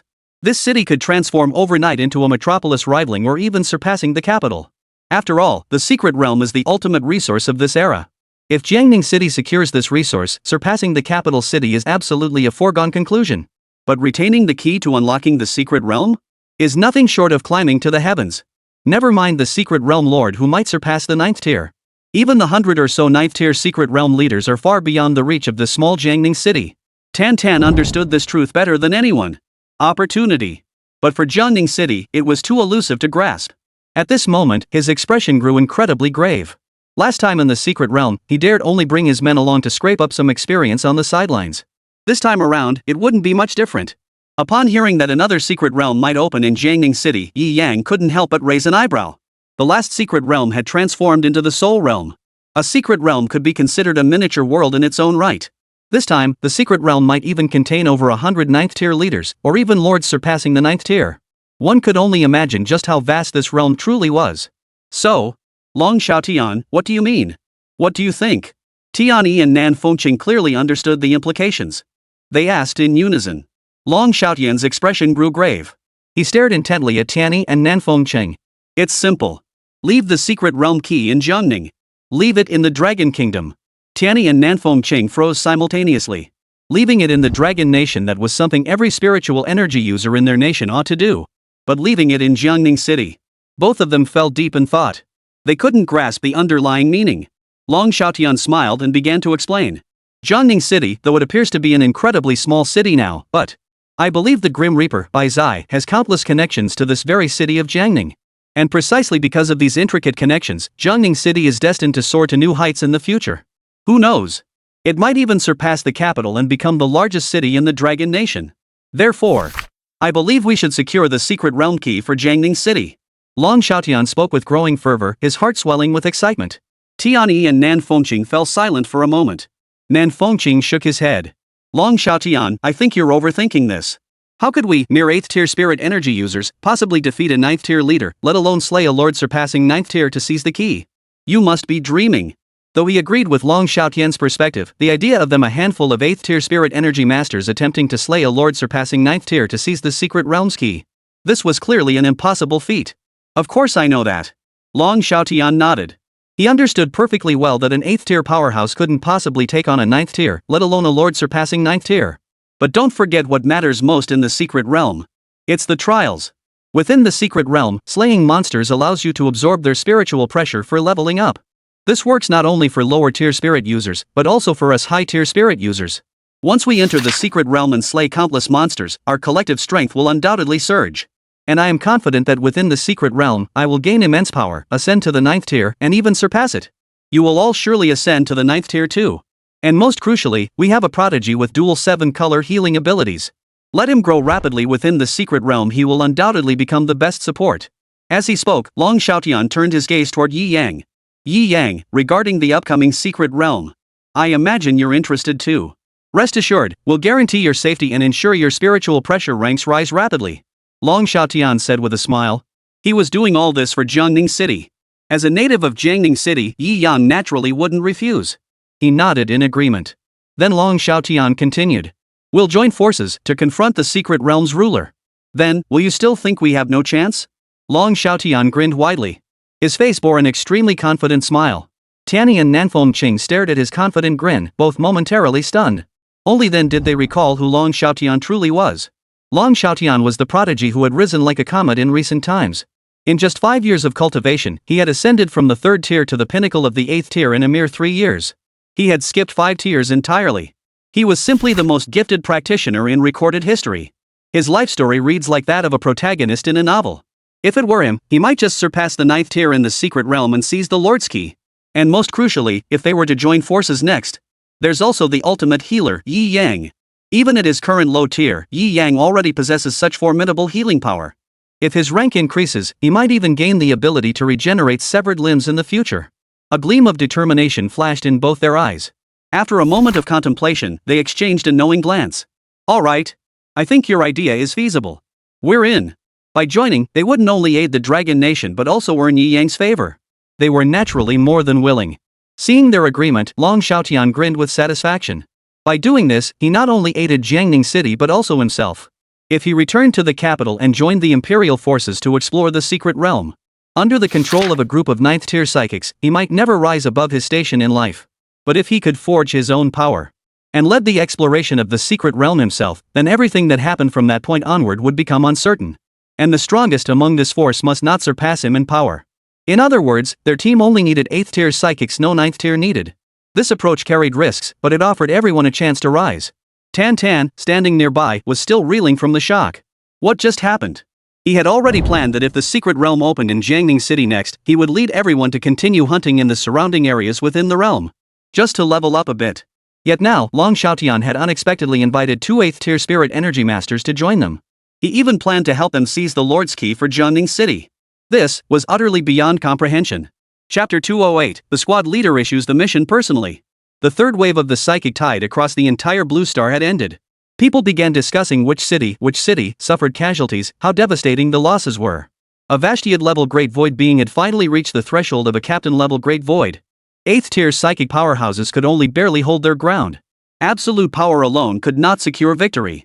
Thus, the decisive factor in victory was the combined power of psychics mobilized by each city. Engaging tens of thousands of low-level void entities. Casualties were naturally devastating. Yet even so, some exceptionally gifted individuals began to stand out amidst this war. Take Luoli, a high school girl from Xining City. Having just awakened her abilities, she joined this war and survived. Her future prospects are boundless. Following the conclusion of the third psychic tide, the impending spatial turbulence and the subsequent opening of the secret realm began to be widely publicized across the entire Blue Star. Upon learning that Jiangning City had been invaded by two vastoid entities during this psychic tide, everyone rushed toward Jiangning City. Based on the intensity of the psychic tide, the secret realm would randomly open in that city. Clearly, Jiangning City was the most likely candidate for the secret realm's emergence. As for Yi Yang, over the past few days, countless psychics had begun gathering in Jiangning City. Among them were even some overseas psychics. Therefore, all schools in Jiangning City have announced temporary closures. The resumption date would be announced at a later time. Yi Yang now had little to occupy his days. He entered the Soul Society. He witnessed the Soul Society growing stronger almost every day. Compared to before, Soul Society had become vibrant and full of life. Countless skyscrapers have risen. And Siriitii, towering at the heart of Soul Society, exudes an aura of immense authority. At this moment, Yi Yang did not enter his Shinigami form. Instead, he floated above the entire Soul Society in his original body. Surveying this land below, he was the Spirit King. This entire realm was his domain. Countless souls looked up at the figure standing in the sky like the sun. Is this the Spirit King? The Spirit King, the ruler of all Soul Society, just how powerful is he? No one knows how powerful the Spirit King truly is. Yes, it said even Captain Commander Yamamoto might not be a match for the Spirit King. On the very day the Spirit Energy Tide ended, Yamamoto Genryosei Shigakuni was summoned to this world by Yi Yang. He was then sent to Soul Society to command the current Gotii 13. Upon entering Soul Society, Yamamoto Genryosei immediately encountered a challenging secret realm monster. Thus, he inadvertently displayed his power before everyone. At that moment, every soul in Soul Society etched the terrifying aura deep into their memories. It was the most powerful spiritual pressure they had ever witnessed in their lives. Captain Commander Yamamoto crushed that monster to death with his spiritual pressure alone. The scene left every soul utterly stunned. Upon learning he was the soon-to-be Captain Commander of the Gotii 13, everyone gasped in astonishment. Though he appeared aged, with snow-white hair and beard. But the aura emanating from him was utterly unlike that of an old man. Merely meeting his gaze could be unbearable. Among the murmurs below, Chen Fan's voice stood out. Chen Fan stared at Yi Yang in the sky, his expression filled with utter horror. He couldn't have imagined it even if you beat him to death. That high school boy who awakened dual 7-colored healing abilities was actually the Spirit King of the entire Soul Realm. This youth. Why? Chen Fan pondered deeply. Yet, he could not fathom it. Not until Yi Yang vanished from the sky and entered Siriitii. Spirit King. Lord Spirit King. Under the leadership of Genryosei Shigakuni Yamamoto, Siriitii had already commenced its orderly operations. Recruitment of Shinigami trainees from Rukongai had commenced. Though they were being rushed into action, their subsequent training would be entrusted to Toshiro Hitsue. Once they possess the true power to become Shinigami, they will join the various divisions. They will become the true backbone of the Siriitii's Gotii 13. Currently, only 3 captains exist in Soul Society. 3rd Division, Ikimaru Jin. 10th Division, Hitsuo Toshiro. 11th Division, Kenpachi Zaraki. Only these 3 divisions have recruited several members so far. Passing through the barracks of each division. Reaching the loft where the Captain Commander resides. Pushing open the door. Old man Yamamoto sat cross-legged on the floor. A stack of books lay on the desk and he held one in his hand. He wore the captain's Heori over his shoulders. Noticing Yi Yang's entrance, he set down the book and gestured for him to sit. Spirit King. Yi Yang nodded in response. Then he took his seat at the desk. Yi Yang spoke first. Important intelligence regarding Hueco Mundo has arrived from Bailargan. Yi Yang declared. After the Spirit Energy Tide concluded, Bailgang had returned to Huayuan. He had been lying low within the Void Knight Palace, close to the King of Huayuan. Yesterday, he relayed crucial intelligence concerning Huayuan and the Secret Realm. This intelligence was so significant that even Yi Yang couldn't help but take it seriously. The King of Huayuan has been in close contact with the Secret Realm's ruler this time. According to Bilgan's speculation, the final wave of the Spirit Energy Tide is highly likely to be unleashed within this secret realm. When that time comes, we may not only be facing the entire Huayuan realm, we may soon be facing the combined forces of both the Huayuan realm and the entire secret realm. Yi Yang stated. The true power level of the King of the Void Realm remains unknown at present. However, the power of the Secret Realm Lord who has emerged this time truly surpasses the 9th tier. In other words, surpassing the Captain tier. Therefore, it must be truly at the level of Vashtot himself. Add to that the countless powerful minor secret realm lords, each of whom can force captain-level opponents to unleash their bankai to counter. Their strength is not to be underestimated. Such a formidable lineup, combined with the immense power of Hueco Mundo. Even Yi Yang could feel a hint of pressure. If Yi Yang doesn't participate in this secret realm expedition, and all the psychic warriors who entered perish, then the secret realm's overlord would undoubtedly open the realm, allowing the secret realm's monsters and countless void beings from the void realm to pass through the secret realm and teleport to Jiangning City. Then, the monsters would begin spreading from Jiangning City, invading the entire Blue Star. This would undoubtedly become an inescapable hell on Earth. Therefore, rather than contemplating a decisive battle in reality between Jiangning City, the secret realm lord, and the void realm, it would be better to enter the secret realm directly and eliminate them. Captain Yamamoto's expression also grew grave. The alliance of these two factions would undoubtedly form an immensely powerful force. But for now, this is merely my conjecture. Baligan merely stated that the king of Husser and the secret realm lord have connections. What they discussed, no one knows for certain. Yi Yang continued. Ha! I see, the spirit king. Old Master Yamamoto exhaled. His gaze sharpened slightly. First, we need precise intelligence.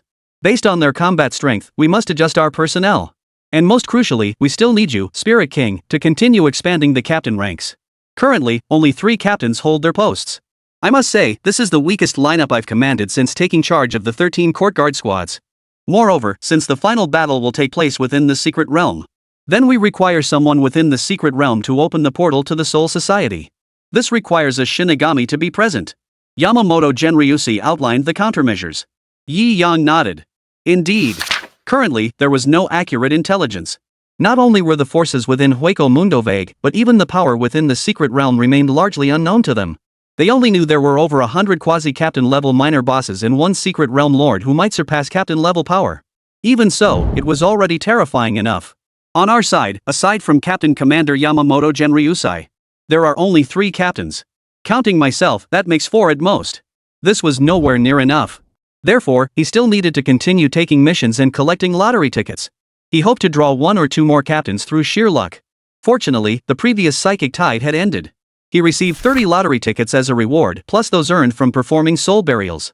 This time, he'd gathered over 60 lottery tickets in total. 60 draws. Getting 1 captain should be no problem. Plus the guaranteed card drop. This campaign should yield at least 5 captains.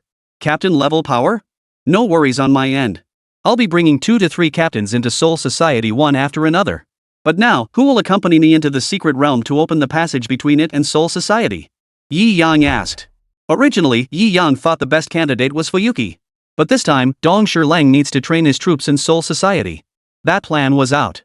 As for Kenpachi Zaraki, that battle maniac, you can't just bring him alone. Once he gets fired up, even Yi Yang might not be able to hold him back. And Ikemara Jin, that guy with his narrowed eyes, always gives off a scheming vibe. He's out of the question too. This is my first mission since arriving in this world. Very well. To protect the Spirit King, I have decided to personally accompany His Majesty into the secret realm. Yamamoto Genryusai stated calmly. Yi Yang was stunned. Old Master Yamamoto actually decided to personally accompany him into the secret realm. This was truly a major development. Although he himself was a Spirit King, standing above everyone else. But as the squad leader, Old Master Shan was only a fraction of a rank below him. Moreover, at present, even at his peak strength, Yi Yang might not match Old Master Shan's power. And now, he was actually being sent on a mission to the secret realm alongside Old Master Shan. This left Yi Yang feeling both honored and a bit overwhelmed. Ha ha ha ha ha. Seeing Yi Yang hesitate, Yamamoto Genryusai laughed heartily. It's been ages since this old man had a chance to stretch his legs. This trip to the new world.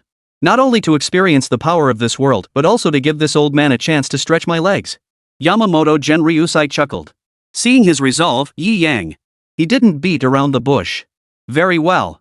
Captain Yamamoto, I'll notify you once the secret realm is activated. With that, Yi Yang rose to his feet and departed the captain's quarters. Since Captain Yamamoto was personally stepping in this time, Yi Yang had no objections. Though he had already grasped the squad leader's strength from other perspectives, he had yet to truly grasp it. So why not seize this chance to witness the world's most formidable power? Let's go back and draw the lottery, he muttered. From here on out, Yi Yang's mission was straightforward. Draw as many captains from the Gotii 13 as possible. Expand the Siriiti's active forces. Returning from Soul Society to his home in the real world. It was incredibly simple. Simply wield the Lord's key to open the portal to the human world. Back in my familiar room. System. I want to draw a prize. Yes. Please select a gacha pool, host. Currently, pools are divided into fixed pools and permanent pools. Fixed pool, then. The fixed pool offers guaranteed rewards, which is definitely more cost-effective. Ever since Captain Yamamoto's card was released, the 3 top-tier Bleach cards have been nearly fully collected.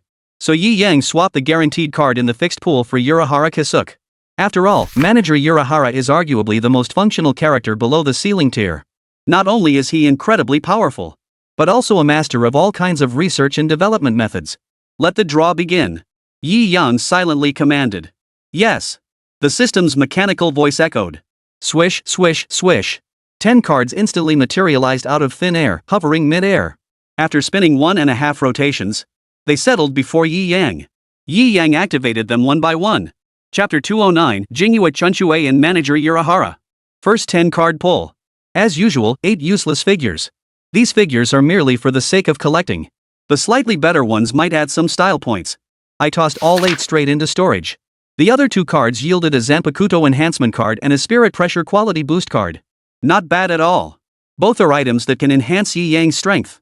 I'll hold on to them for now and use them all together after the 60 pulls are done. The second 10 pull began. After spinning once more in the air, the 10 cards landed before Yi Yang. All activated simultaneously. 7 figurines, 1 Zanpakuto enhancement card, 1 Spirit Pressure quality boost card, and 1 Break Path 98 Black Coffin card. Breaking Path 98 Black Coffin, usable by anyone.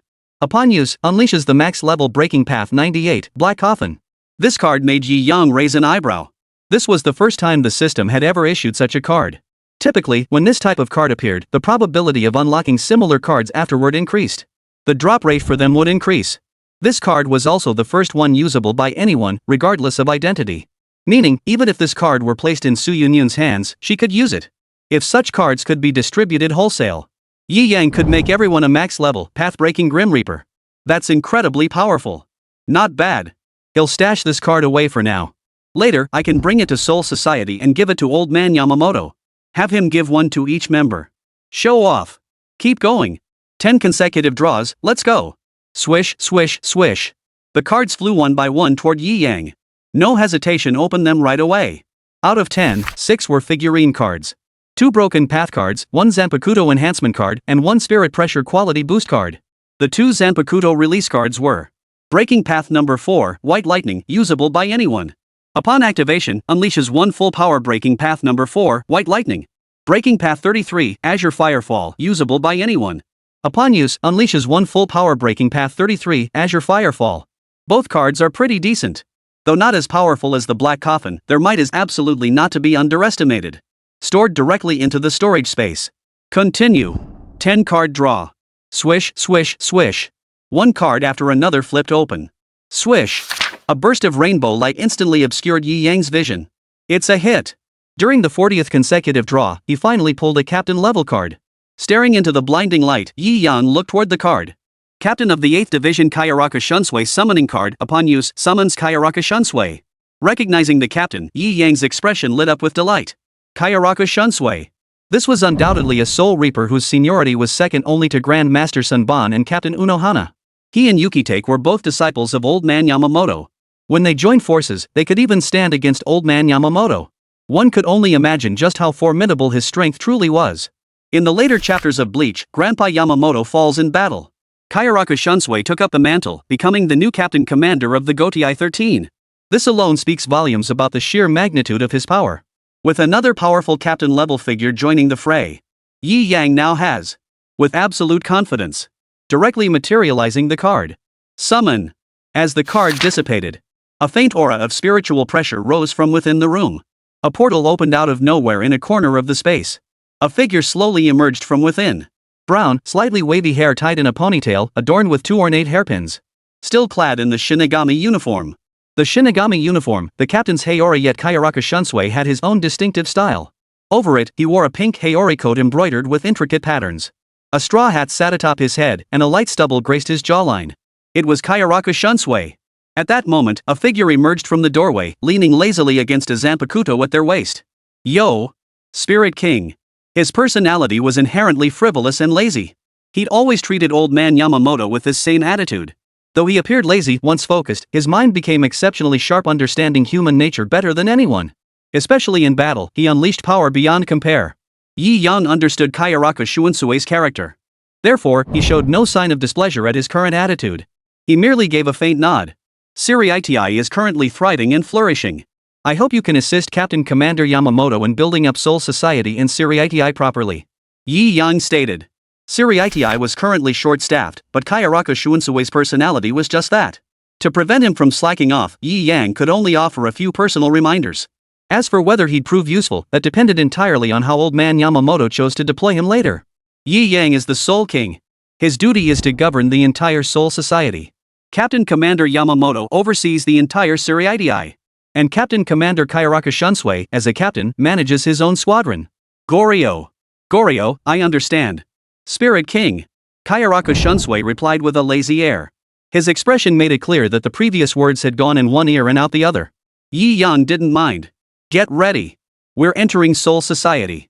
He tossed this troublesome captain straight to Captain Commander Yamamoto, leaving him to deal with his own lazy disciple. Understood. Kayaraka Shunsui replied.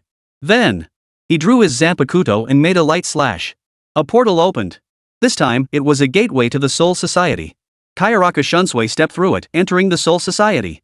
The room fell silent once more. Yi Yang turned his gaze to the remaining cards. Normal card draw. 7 figurines, plus 2 cards, 1 Zanpakuto enhancement card and 1 Reika quality enhancement card.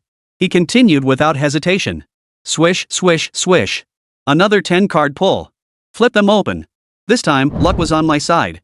3 Soul Reaper cards, 1 Zanpakuto enhancement card, and 1 Spirit Pressure quality boost card. The rest were just figurines. Breaking Path 1, charge, anyone can use it. Breaking Path 88, Flying Dragon strikes the bandit with heaven-shaking thunder cannon. Binding Path 81, Severing Void. Upon closer inspection, 2 were Hakuto cards and 1 was a Hakuto card. Apart from Breaking Path 1, Charge, the other 2 were both high-tier ghost paths. Yi Yang was extremely satisfied with this. Seizing the momentum, he quickly activated the final wave of 10 consecutive draws. Swish, swish, swish. The final set of cards spun around 1.5 times before drifting down from the air. Without hesitation, Yi Yang flipped them open. Swish. A burst of multicolored light instantly illuminated the entire room. It happened. Yi Yang wasn't surprised at all. After this final 10 pull, he had exactly 100 pulls. He had finally drawn the guaranteed card from the pool. So, pulling the rainbow card was perfectly normal. Directly under the rainbow glow, he looked at the card. Urahara Kisuk, Crooked Shopkeeper. Upon use, summon Urahara Kisuk. Normal draw. Without hesitation, directly summon Urahara Kisuk. Swish. Another portal materialized out of thin air. A figure slowly emerged from within the portal. Light yellow, slightly tousled short hair, olive green eyes, and a hint of stubble on his jaw. He wore a dark green short outer garment paired with lightweight green trousers and shirt. A green and white fisherman's hat perched on his head. A sly, shrewd smile played on his face. Spirit King, hello there. Ah ha ha. He greeted him with a smile on his face. Yi Yang nodded in response. He was well aware of Urahara Kisuk's personality traits. Urahara, you should have a clear understanding of the situation in this world by now. Yi Yang inquired calmly. Upon hearing this, Urahara Kisuk. He pressed down the brim of his hat. Ah. The current situation, well, it's quite dangerous, I'd say. The next moment. Aha. Of course. This level of threat is nothing but child's play to me. Urahara Kisuk suddenly looked up, grinning broadly. Indeed, the current situation was nothing more than a piece of cake for him. His ability to go toe-to-toe with Aizen was proof enough of his formidable strength. Yi Yang calmly fixed his gaze on Urahara Kisuk. Then, he said indifferently, next, I have a task for you. At the mention of a task, Urahara Kisuk's expression instantly fell. Then, he adjusted the cap on his head, his expression turning utterly serious. I shall not refuse this duty. Having arrived in this world, the Spirit King was undoubtedly his direct superior. If he wanted to survive in this world, he had to obey the Spirit King. Next, you will infiltrate Jiangning City as a wandering spirit energy user. I need you to gather intelligence on all spirit energy users from various nations who come to Jiangning City, along with all manner of information and intelligence. Yi Yang stated calmly. Jiangning City was bound to become the focal point of Blue Star. Psychics from all nations will converge here. A mixed bag. If he knew nothing about it, he might not even realize when something bad happened. Therefore, Yi Yang needed someone to investigate these matters. Kisuk Urahara was clearly the perfect choice. Not only does he possess extraordinary combat prowess, but he also boasts exceptional intelligence. Much like Aizen, he could easily manipulate ordinary people at will. Such a man is perfectly suited to gather intelligence and plan the next steps. Urahara Kiso clearly sees himself in this role as well. After nodding thoughtfully, his figure flickered and swiftly vanished within the room. No doubt, he had begun laying the groundwork for the next series of events. Yi Yang's room fell silent once more. Then, his gaze returned to the remaining 9 cards. 6 standard figurines. The remaining 3, 1 Zanpakuto enhancement card, 1 Raikyo quality enhancement card, and 1 Kido card. Breaking Path 96, 1 Blade Cremation, usable by anyone. Upon activation, unleashes 1 instance of Breaking Path 96, 1 Blade Cremation, no side effects. Yi Yang raised an eyebrow at the Kido card in his hand.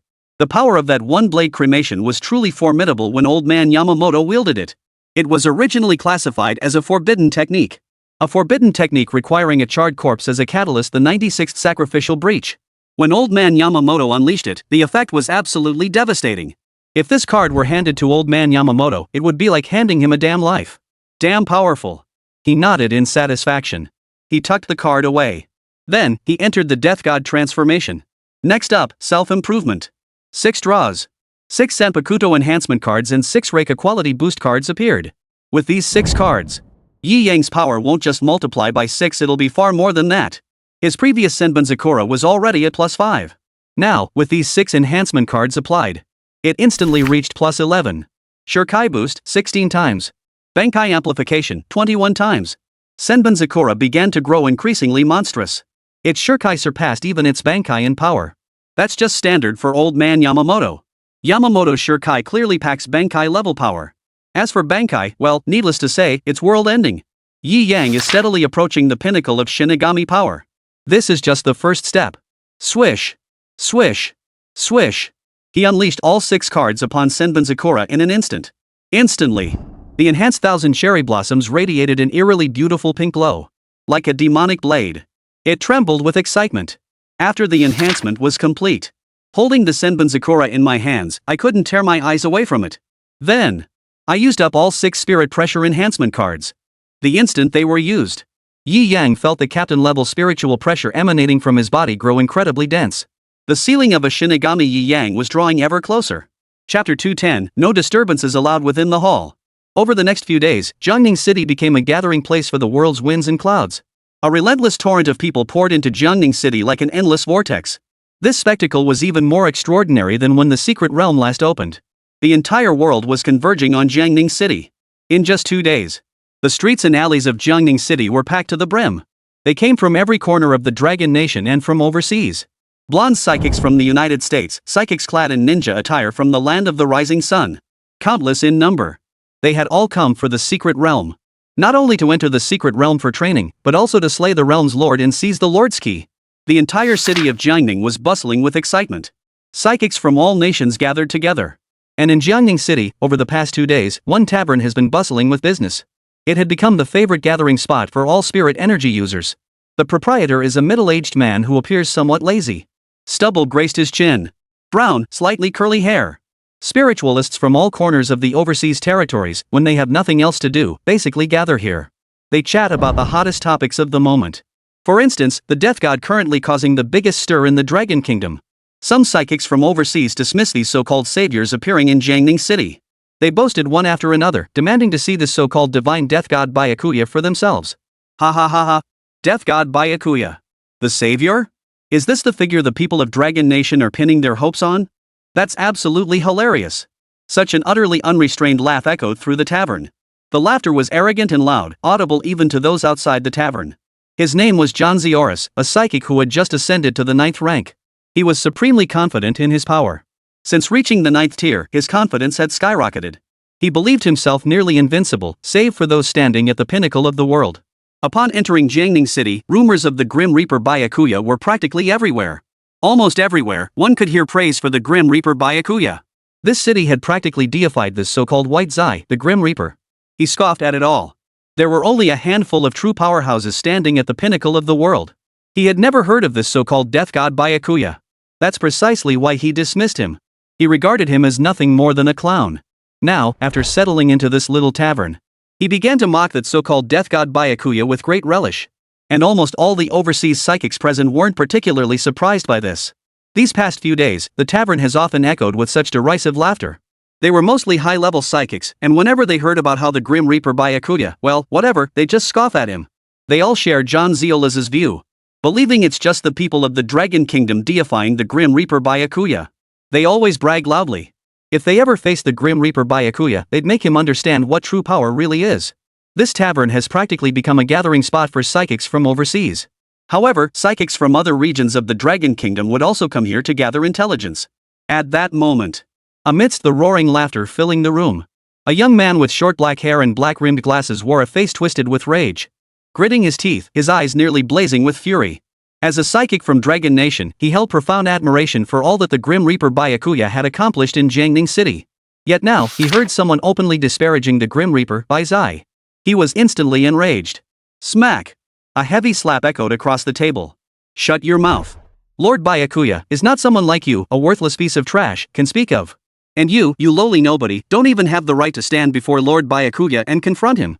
His words instantly silenced the laughter throughout the tavern. Every pair of eyes instantly focused on the youth. This place was filled almost entirely with overseas spiritualists. Moreover, they had crossed mountains and seas to come to Jiangning City. Those without considerable power wouldn't have come. The psychics present were all at least 5th rank, with a ceiling at 9th tier. Instantly, gazes as cold as death converged upon the youth. An endless chill enveloped him. He was merely a lowly scout sent to gather intelligence.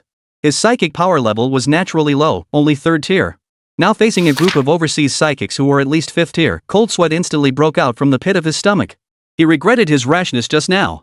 Ugh! But there was no turning back now. Dozens of overseas psychics, all at least 5th tier, stared at him. John Zeola's narrowed his eyes. A thread of murderous intent flickered in his eyes. In his mind, the youth's words had already sealed his fate. Now, observing the Dragon Nation youth's panicked expression, a faint, mocking smile touched his lips. A mocking smile spread across his face. Kid, could you repeat what you just said? He licked his lips. He said indifferently. His spiritual pressure surged, nearly solidifying into tangible form as it enveloped the young man from the Dragon Nation. The terrifying atmosphere reached its peak. Besides John Zeola's, the other psychics in the hall also released their own spiritual pressure. Terror threatened the young man from the Dragon Nation. At that moment, the youth resembled a lamb among wolves.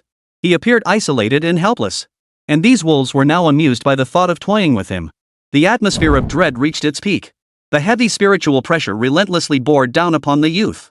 He swallowed hard, saliva pooling in his mouth. His expression slowly twisted into sheer terror. He now sensed the overwhelming presence of death. If he made a single wrong move now, he believed he would be torn to shreds without mercy in the next instant. But there was no turning back now. Having spoken up, and given their decidedly unfriendly remarks toward the Grim Reaper Byakuya, this demanded that all Dragon Nation citizens stand up. He stared at the immense pressure. The youth was drenched in sweat, gritting his teeth. I say, you have no right whatsoever to speak of Lord Byakuya. Nor do you have the right to stand before Lord Byakuya and speak to him. But then, before he could finish, boom! A torrent of overwhelming spiritual pressure, characteristic of a 9th-rank spirit user, engulfed the youth like a tidal wave. Wah! Boom! A mouthful of blood spurted forth. The youth couldn't withstand the pressure, his knee crushed into the ground by the terrifying spiritual pressure. The terrifying pressure even crushed the ground beneath him. One could only imagine the immense pressure bearing down upon the youth at that moment. He gritted his teeth fiercely. Amidst such a terrifying atmosphere, his fighting spirit was gradually awakened. His eyes blazed crimson. He glared viciously at John Zeola's. I say, you scum, don't even deserve to stand before Lord Byakuya. He spat out each word with deliberate venom. Boom! An overwhelming, terrifying spiritual pressure surged once more. The terrifying aura spread throughout the entire establishment. Yaretsu. Sir, violence is strictly prohibited in this establishment. A slightly lazy voice echoed from within the tavern. As the voice echoed, the overwhelmingly terrifying spiritual pressure that had filled the entire tavern instantly crumbled to dust. Clack! Clack! Clack! The sound of wooden clogs tapping against the floor echoed from within the tavern. All eyes instantly turned in that direction. There, by the tavern door, stood a man. Light yellow hair slightly curled at the ends, olive green eyes, and a hint of stubble on his jaw. He wore a dark green short jacket paired with lightweight green trousers. A green and white fisherman's hat perched atop his head. His face bore no expression, only a steady, intense gaze fixed upon John Zeola's. His expression was utterly serious. This was none other than Urahara Kisuk. This newly opened tavern was set up temporarily using Yi Yang's wages. Its purpose was to gather intelligence on overseas spirit users. Just moments ago, he had been lazily reclining inside the tavern, resting, when he was suddenly jolted awake by a spiritual pressure approaching that of a captain-level commander. So, come out and see what's going on. And there, someone was about to start a fight inside the tavern. This tavern's mission isn't over yet. If it gets destroyed like this, he'd have to go ask the Spirit King for more money to renovate it. That would be a bit of a hassle. That's why he stepped in to stop it now. Manager. The bartender behind the counter shot him a frantic glance. Are you kidding me? These overseas psychics were all at least 5th tier. And this troublemaker? 9th tier. 9th tier. That's the absolute pinnacle of psychic power. For them to dare meddle in a 9th tier psionicist's affairs at this tiny tavern, how suicidal do you have to be? Especially when it's this seemingly utterly lazy bar owner. Ah. Jin, you should step aside for now. What's about to happen, you probably won't be able to participate in. Urahara Kisuk glanced at him and said with a smile. Then, he pushed down the brim of his hat. He slowly walked toward the young man from the Dragon Nation. Kid, get out of here, right now. This shop won't be welcoming you anymore. Urahara Kisuk declared. In doing so, he had effectively spared the boy's life. The youth froze. He couldn't quite believe it. Then his face lit up with joy. He quickly turned around, ready to dash out of the tavern. But then, boom! That 9th tier spiritual pressure surged toward him once more, overwhelming like a tidal wave. The terrifying spiritual pressure overturned all the porcelain bowls around him, crashing to the floor. Clatter! Clatter! Clatter! Clatter! A series of sharp sounds echoed. Did I give you permission to leave? John Zeolas glared viciously at the youth. His eyes burned with boundless murderous intent. Since becoming a psion, he had never endured such humiliation. And now, a mere tavern keeper dared to arbitrarily order a brat who had angered him to get lost. Did he even ask me? Today, I won't just crush you into dust. I'll reduce this tavern to ruins buried in the dust of history. You piece of trash, who gave you the authority to let this brat leave? A terrifying aura engulfed the entire space. Every single person present felt their breath catch in their throats. The pressure emanating from a 9th tier psionicist was utterly beyond the reach of ordinary psionics practitioners. Yet the more chaos erupted, the more exhilarated these overseas psychics became. Good. Let all the Dragon Nation scum witness the might of our glorious past. Crush these Dragon Nation scum. They began to cheer wildly. After all, once the situation escalated, it wouldn't concern them. This was purely John Zeolas stirring trouble on his own. The tension in the air instantly reached its peak. Urahara Kisuk glanced at the enraged John Zeolas, then surveyed the surrounding overseas psychics cheering him on. A flicker of contempt crossed his eyes. Ah, this is proving rather difficult to resolve. Sir, those bowls and tables you just knocked over, that's going to cost you a pretty penny. Once this matter is settled, I expect you to compensate this establishment in full. Urahara Kisuk pressed down the brim of his hat, letting the green and white cap shade his eyes. He spoke indifferently. Humph. Compensation. Ha ha ha, I'll send you to hell first. Wait for me to come compensate you later. You bastard. Boom. A terrifying spiritual pressure instantly engulfed the entire tavern. Waves of wind and turbulence surged relentlessly. A flash of crimson light flickered in Urahara Kisuk's eyes. Chapter 211, Blackmail. 30 million yen compensation. The flames of desire consume me. John Zeolas roared in fury. Flames erupted across his entire body, his hands, feet, face, and every part of him now engulfed in fire. A crimson light flashed in his eyes. The next moment. Burn everything to ashes. A searingly hot fireball coalesced in his hand, radiating a terrifying spiritual pressure. Instantly, the temperature within the entire tavern began to boil. That searing fireball, radiating boiling heat, surged toward Urahara Kisuk. Manager, danger. The bartender screamed in terror. He could sense just how terrifying the spirit pressure of that fireball, the kind that consumes everything, truly was. Oh dear, this is hopeless. However, Urahara Kisuk showed no sign of panic. He adjusted the brim of his hat. Then, under everyone's gaze, he began to chant. Heaven's chosen one, iron fortified walls, dragon strides, lion roars, tiger howls, wolf dashes sever heaven and earth before the collapse. All the overseas psychics froze simultaneously. Some couldn't fathom why, even when facing fireballs capable of incinerating men, this tavern keeper could still chant so calmly. Yet what followed left them utterly speechless. Bound Path 81, sever the void. A light shout. The chant concluded. A massive barrier, solidified from spiritual pressure, stood before him. This single barrier seemed to split the world in two, creating two separate realms. Boom! The searing fireball slammed into it, not even causing a ripple. Even the residual shockwaves were entirely suppressed within the barrier. What the hell? What is this? Why can't such a massive fireball cause even the slightest damage? This. A foreign psionicist stared in utter disbelief. You see. The one who unleashed this fireball was none other than a 9th-tier psionicist. Though it wasn't a full power strike from a 9th-tier psionicist. But judging by John Zeolas's condition, it was clear this attack carried immense power. It was not something an ordinary person could withstand. Even an 8th-tier psionicist might hesitate to face the fireball's fury. Yet this tavern owner who suddenly appeared had blocked it with such apparent ease. It was simply unbelievable. The youth standing behind Urahara Kisuke stared wide-eyed, his face frozen in disbelief. A soul reaper? As an intelligence gatherer, he was intimately familiar with every technique Byakuya had ever unleashed. And just now, Urahara Kisuke's release of Zanpakuto-S Zenko was undoubtedly identical to Byakuya's. Even the chanted incantation was identical. The youth instantly made the connection to the Shinigami. But looking at this shopkeeper's attire, he clearly wasn't a Shinigami. The youth was utterly perplexed and conflicted. Meanwhile, John Zeolas wore an expression of utter disbelief. That previous move, though not powerful, merely a casual strike, still came from a 9th-tier psionicist. His casual strike wasn't something easily blocked.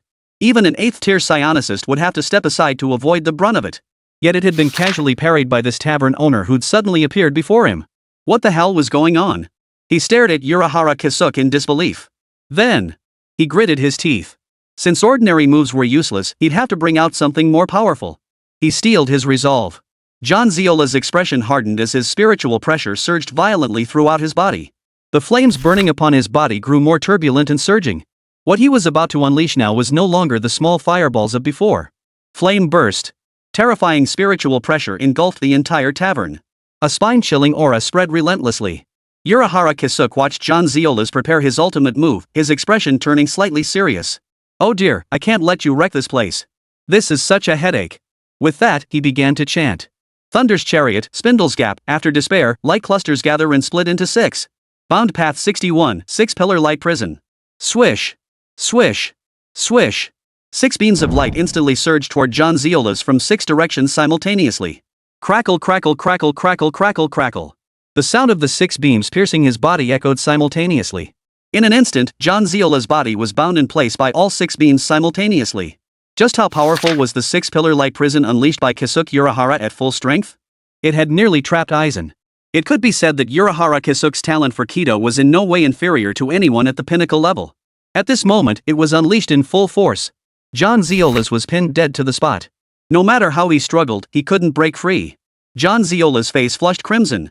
Interrupted mid-spell, he now bore not only the restraining force of the 6 pillars of light prison. He also had to endure the backlash from the interrupted technique. He had been building up a major attack, one of considerable power. The backlash he now endured was, of course, intensely fierce. What is this, you bastard? Let me go. John Zeolas's face flushed crimson as he struggled. However, no matter how he thrashed, he couldn't break free from the bonds of the 6 beams of light. Oh dear. I told you, no fighting in the tavern. Now you're in for it. Urahara Kisuke walked over to a shattered table. He surveyed the table, now shattered into pieces. This was a special import from overseas, made of sandalwood. Its total value was between 20 and 40 million yen.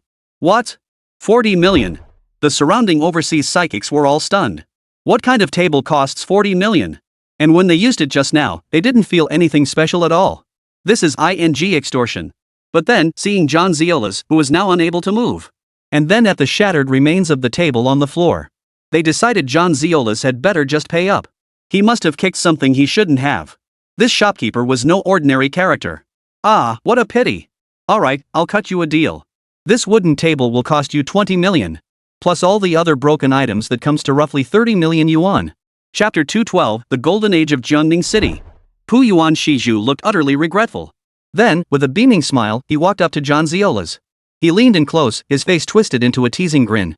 Gentlemen, time to pay up. Cash or card? You bastard. John Zeolas gritted his teeth, his eyes blazing with fury as he glared at Urahara Kisuke. He wanted nothing more than to tear the skin right off his face. But the restraining power of the 6 pillars prison was simply too strong. No matter how fiercely he struggled, it was all in vain. Under the gaze of the crowd, John Zeolas was overcome with shame and fury. He glared at Urahara Kisuke for a long moment. Then, his rage gradually subsided as reason took hold of his mind. Fine, release me first. He had finally realized. This tavern owner was no ordinary figure. He'd clearly kicked a steel plate today. Thank you for your patronage. Urahara Kisuke smiled. He instantly dissolved the 6 Pillars light prison. He wasn't afraid that John Zeolas would retaliate once freed. By now, he should have calmed down and seen the situation clearly. Besides, what if he changed his mind? If he could subdue him easily once, he could do it again just as easily. He glanced back at the stunned youth. "Get out of here, boy. You're no longer welcome here," said Urahara Kasuke. Hearing this, the youth scrambled out of the tavern in a hurry, fearing that John Zeolas, now free, might recklessly pursue him. And John Zeolas did indeed want to chase after him. But Kasuke Urahara wore a smile. "Sir, your bill remains unpaid. You cannot leave just yet." He grabbed John Zeolas by the hem of his clothes, pinning him firmly in place. Kasuke Urahara said with a smile. John Zeolas cursed angrily. "What the hell are you all staring at?" His gaze swept around the room as he bellowed. The overseas psychics nearby froze in unison. You're out of your mind. His strength is clearly this formidable. You want us to throw ourselves to our deaths? The overseas psychics exclaimed in terror. They thought John Zeolas was ordering everyone to charge together and subdue this tavern owner. Everyone recoiled in terror. Then, John Zeolas bellowed. "Quick, pool your money, lend me every last coin you have. I'll pay you back later." The group of overseas psychics froze in shock once more. Then they snapped out of it. They fumbled through their pockets, pulling out every last coin they had. Soon, John Zeolas had gathered 30 million. "Well, shopkeeper, are you satisfied now?" John Zeolas glared at Urahara Kasuke with venom in his eyes. Thank you for your consideration." Urahara Kasuke merely responded with a smile, unconcerned by the rudeness. John Zeolas snorted coldly and walked out of the tavern. No one knew where he was headed. Perhaps to apprehend the Dragon Country youth, or perhaps he had simply returned. No one knew. The commotion inside the tavern soon spread throughout the entire city of Jiangning. Everyone understood clearly. A true powerhouse had arrived at the tavern. A powerhouse capable of effortlessly subduing a 9th-tier psionicist. Such a powerhouse was clearly among the world's elite. And the tavern had established a rule. No one was permitted to cause trouble within its walls. Violators? First consider whether you can afford the compensation starting at 10 million. Jiangning City was in turmoil. The incident at the tavern was merely a minor interlude within Jiangning City. People only know that a powerhouse standing at the pinnacle of the world has arrived at the tavern. And there are no fewer than 10 such powerhouses standing at the pinnacle of the world. They too would soon arrive in Jiangning City. Yi Yang's residence. "Sis Lin Yan, I'm heading out." Yi Yang called out.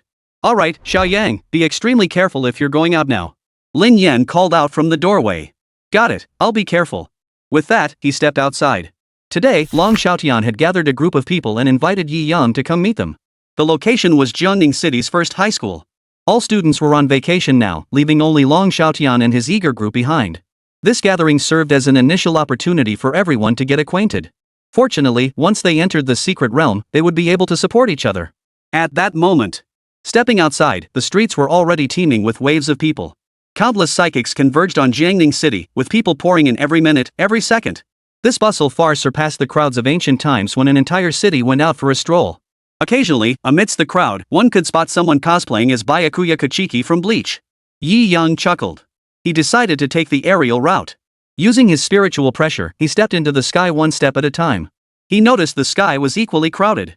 Some ran across the heavens, others flew on swords, and some sat atop gourd bottles. Others rode clouds. All manner of forms, existing for no other purpose than to show off. Such was the current state of Jiangning City. Countless spirit energy users gathered together. The lowest started tier 2, while the highest reached tier 9, and even that isn't the ceiling.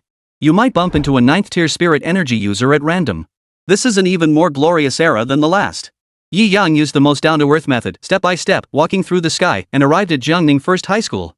Chapter 213, Sudden Change, 9th tier spiritual pressure erupts. From above, he saw a dense crowd filling the school grounds of Jiangning High. Moreover, from above, he could see two factions engaged in a heated argument.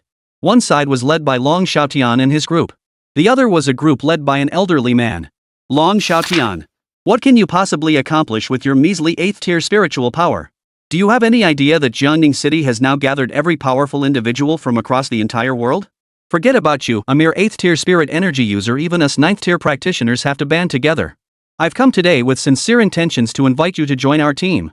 Rest assured, once you join my team, within the secret realm, I will personally ensure your advancement, making you the first to ascend to 9th rank.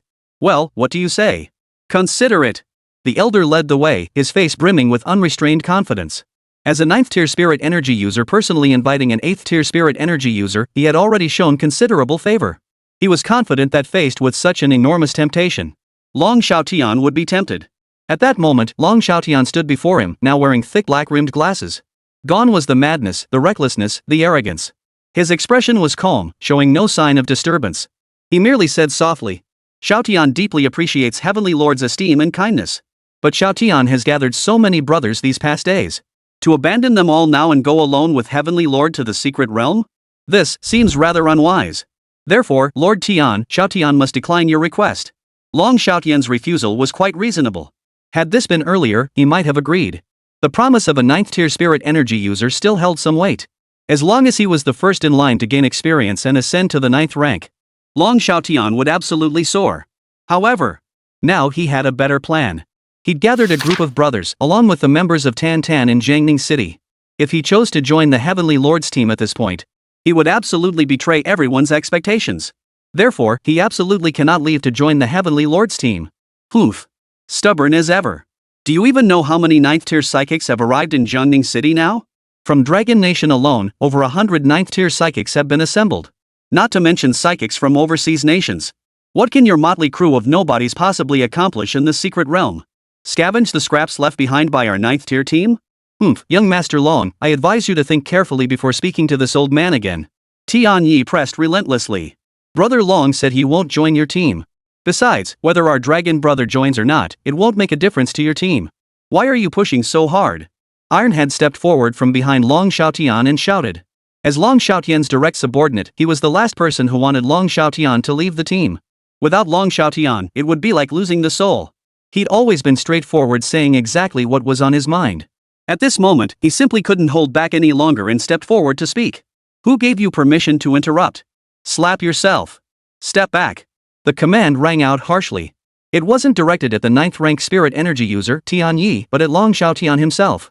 He himself wouldn't dare talk back to a 9th tier psychic powerhouse.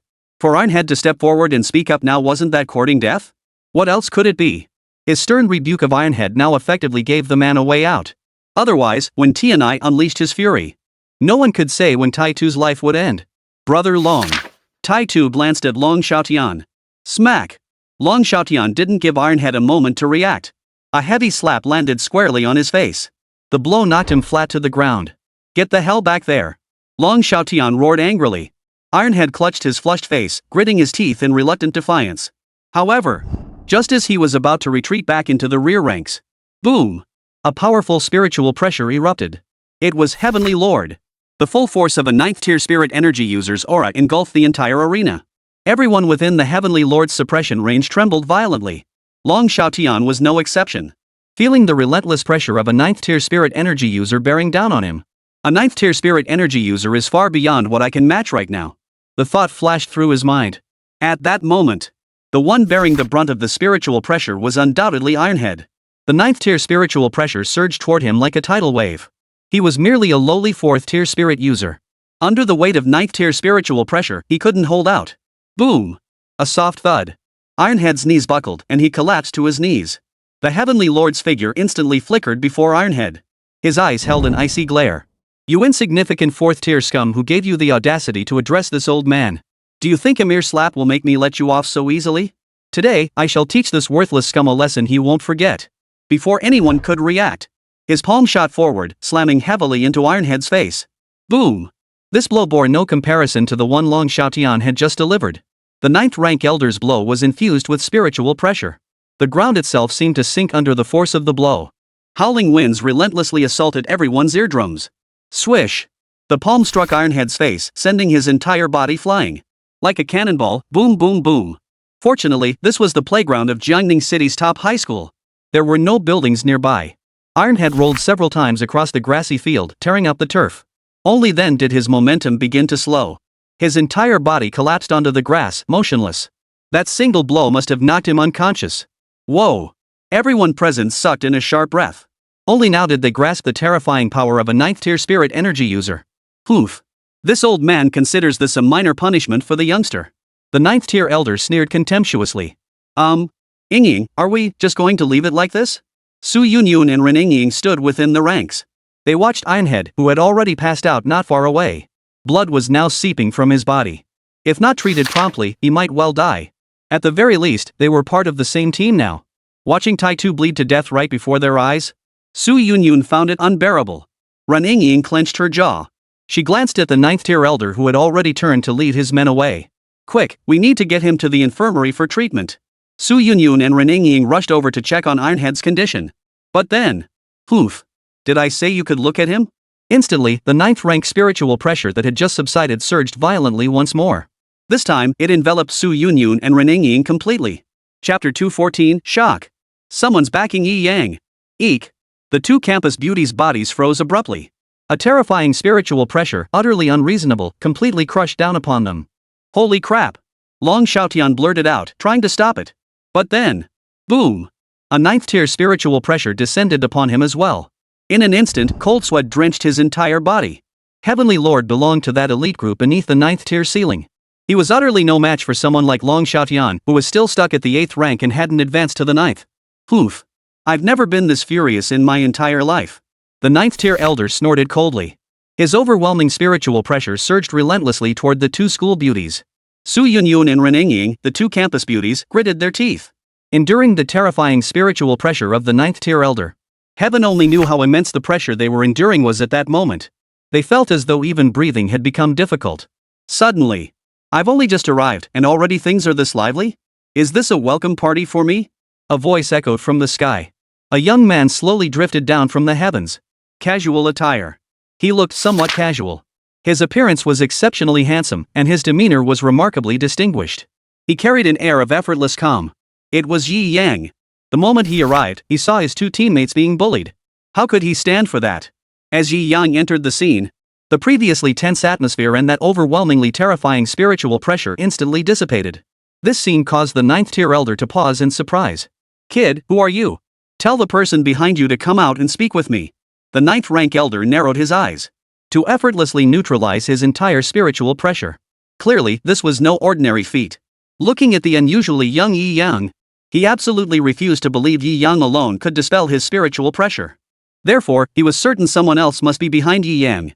Yi Yang froze. Someone behind him. He hadn't brought any bodyguards with him today.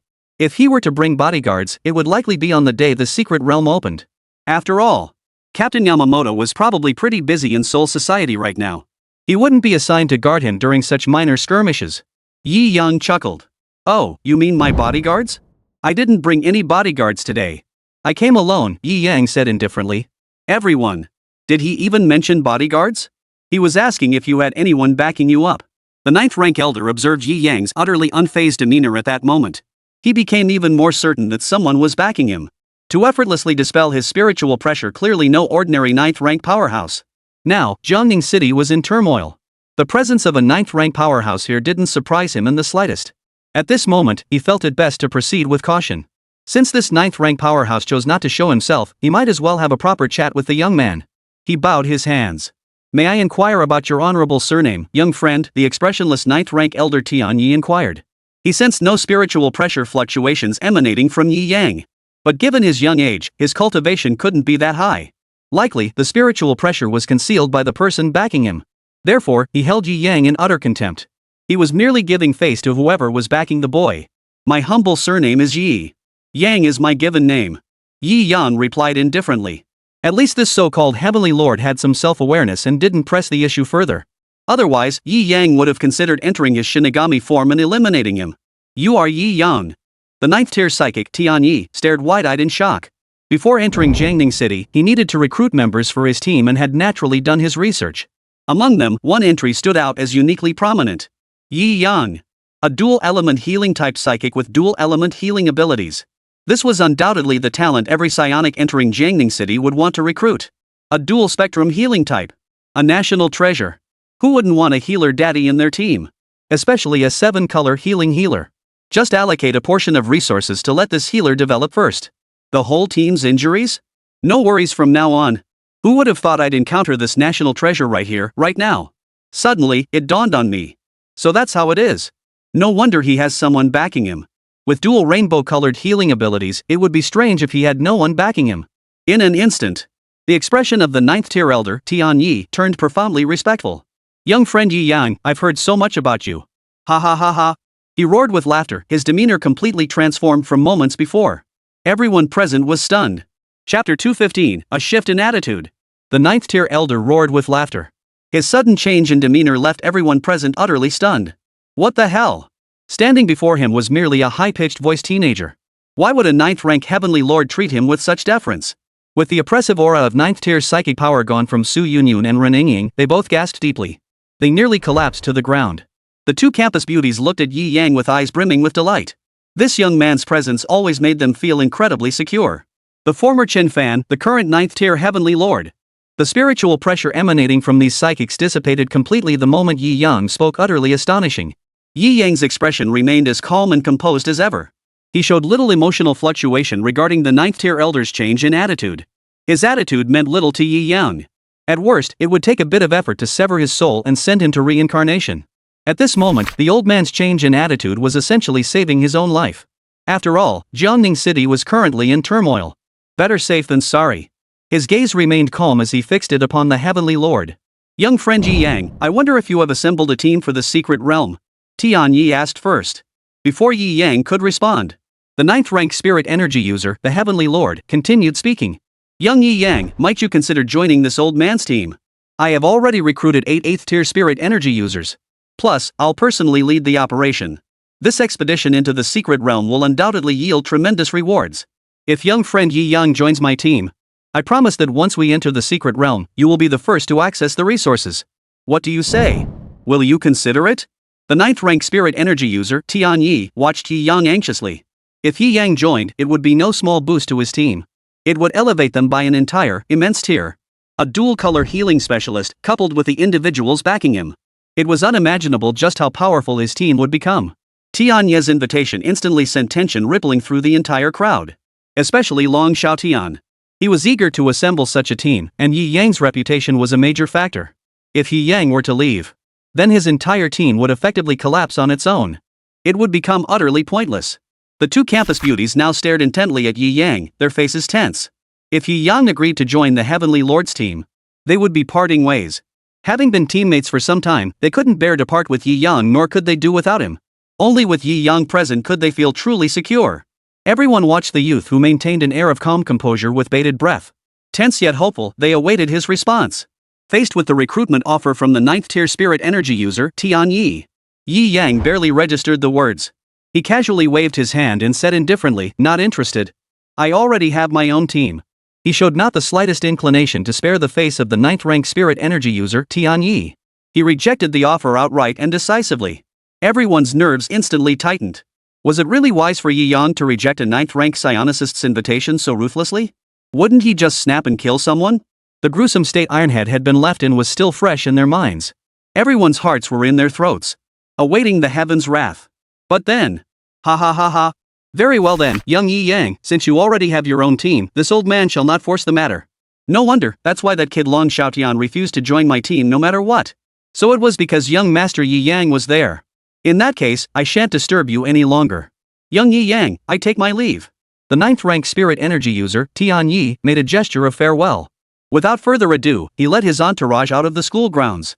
This trip was originally intended to invite Long Xiaotian to join his team. Unexpectedly, he encountered Yi Yang. Still, it wasn't entirely fruitless. He'd learned that Yi Yang had a formidable old man backing him up. This insight would help him avoid pitfalls in the days ahead. Moments later, the 9th-tier psionicist, Tian Yi, led all his subordinates out of Jiangning First High School. The entire playground finally settled into silence. Yi Yang cast a casual glance at Ironhead, who lay unconscious on the ground. He raised his hand slightly. A green glow enveloped his body. In an instant, Ironhead's external injuries were nearly healed. At that moment, everyone witnessed Yi Yang's healing abilities. They were all stirred with excitement. Indeed, a healing type. And to restore injuries in an instant? Even that woman from the Dragon Nation couldn't achieve healing of this caliber. Truly worthy of the Rainbow Healing System. Impressive. Joining this side was definitely the right choice. The crowd erupted in astonished cheers and excitement. Yi Yang's appearance truly opened everyone's eyes. Even the 9th-rank spirit energy user, the Heavenly Lord, showed him such profound respect. In their minds, they were already endlessly speculating about the immense power behind Yi Yang. Meanwhile, Long Xiaotian now regarded Yi Yang with a look of profound re-evaluation. Just now, Tian Yi mentioned he had powerful backing. Coming from a 9th-tier psychic, such a claim couldn't be mere idle talk. Could it be that someone truly stood behind him? Long Xiaotian was stunned. After Yi Yang finished treating Ironhead, everyone waited for Yi Yang to speak. At that moment, everyone instinctively regarded Yi Yang as the leader of this team. Not for any other reason. Simply because of the attitude the 9th tier spirit energy user, Tian Yi, had just shown toward Yi Yang. Chapter 216, Spatial Turbulence, Unleashed. Turbulent Times. From this moment onward, Yi Yang received the team's most enthusiastic welcome. Every gaze directed at him now shone with admiration. This man was the very soul of the entire team. Surrounded by the group, he got acquainted with them. Yi Yang also gained insight into the current state of the entire team. Currently, within the team, the highest-ranked psychics were the group of 8th-tier psychics led by Long Xiaotian. Including Long Xiaotian, there were 5 in total. Among them were 8th-tier psychics Tian Yi and Nan Fengqing. 2 others were Lin Long, who had come from Xining City. The other is Deng Gao, who came from Beiyan City. 5 8th-tier psychics. Plus 7 7th-tier psychics. Following them were hundreds below 7th rank. Tan Tan, naturally, was among them. Meanwhile, the Spirit Pressure Research Institute's team members conducted a screening process. Those with slightly more outstanding talent were kept to enter the secret realm together. Those with lower aptitude remained in Jiangning City. Su Yunyun and Ren Yingying were among the exceptionally gifted, so they stayed behind, preparing to enter the secret realm with everyone else.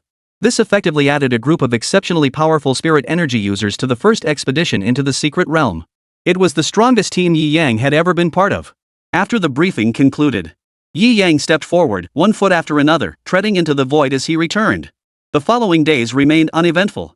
Except for Yi Yang. The entire team would undergo special training on the Jiangning First High School sports field. The focus was on honing team coordination and amplifying their spiritual pressure. With guidance from several 8th-tier spiritual power experts, everyone's progress was rapid.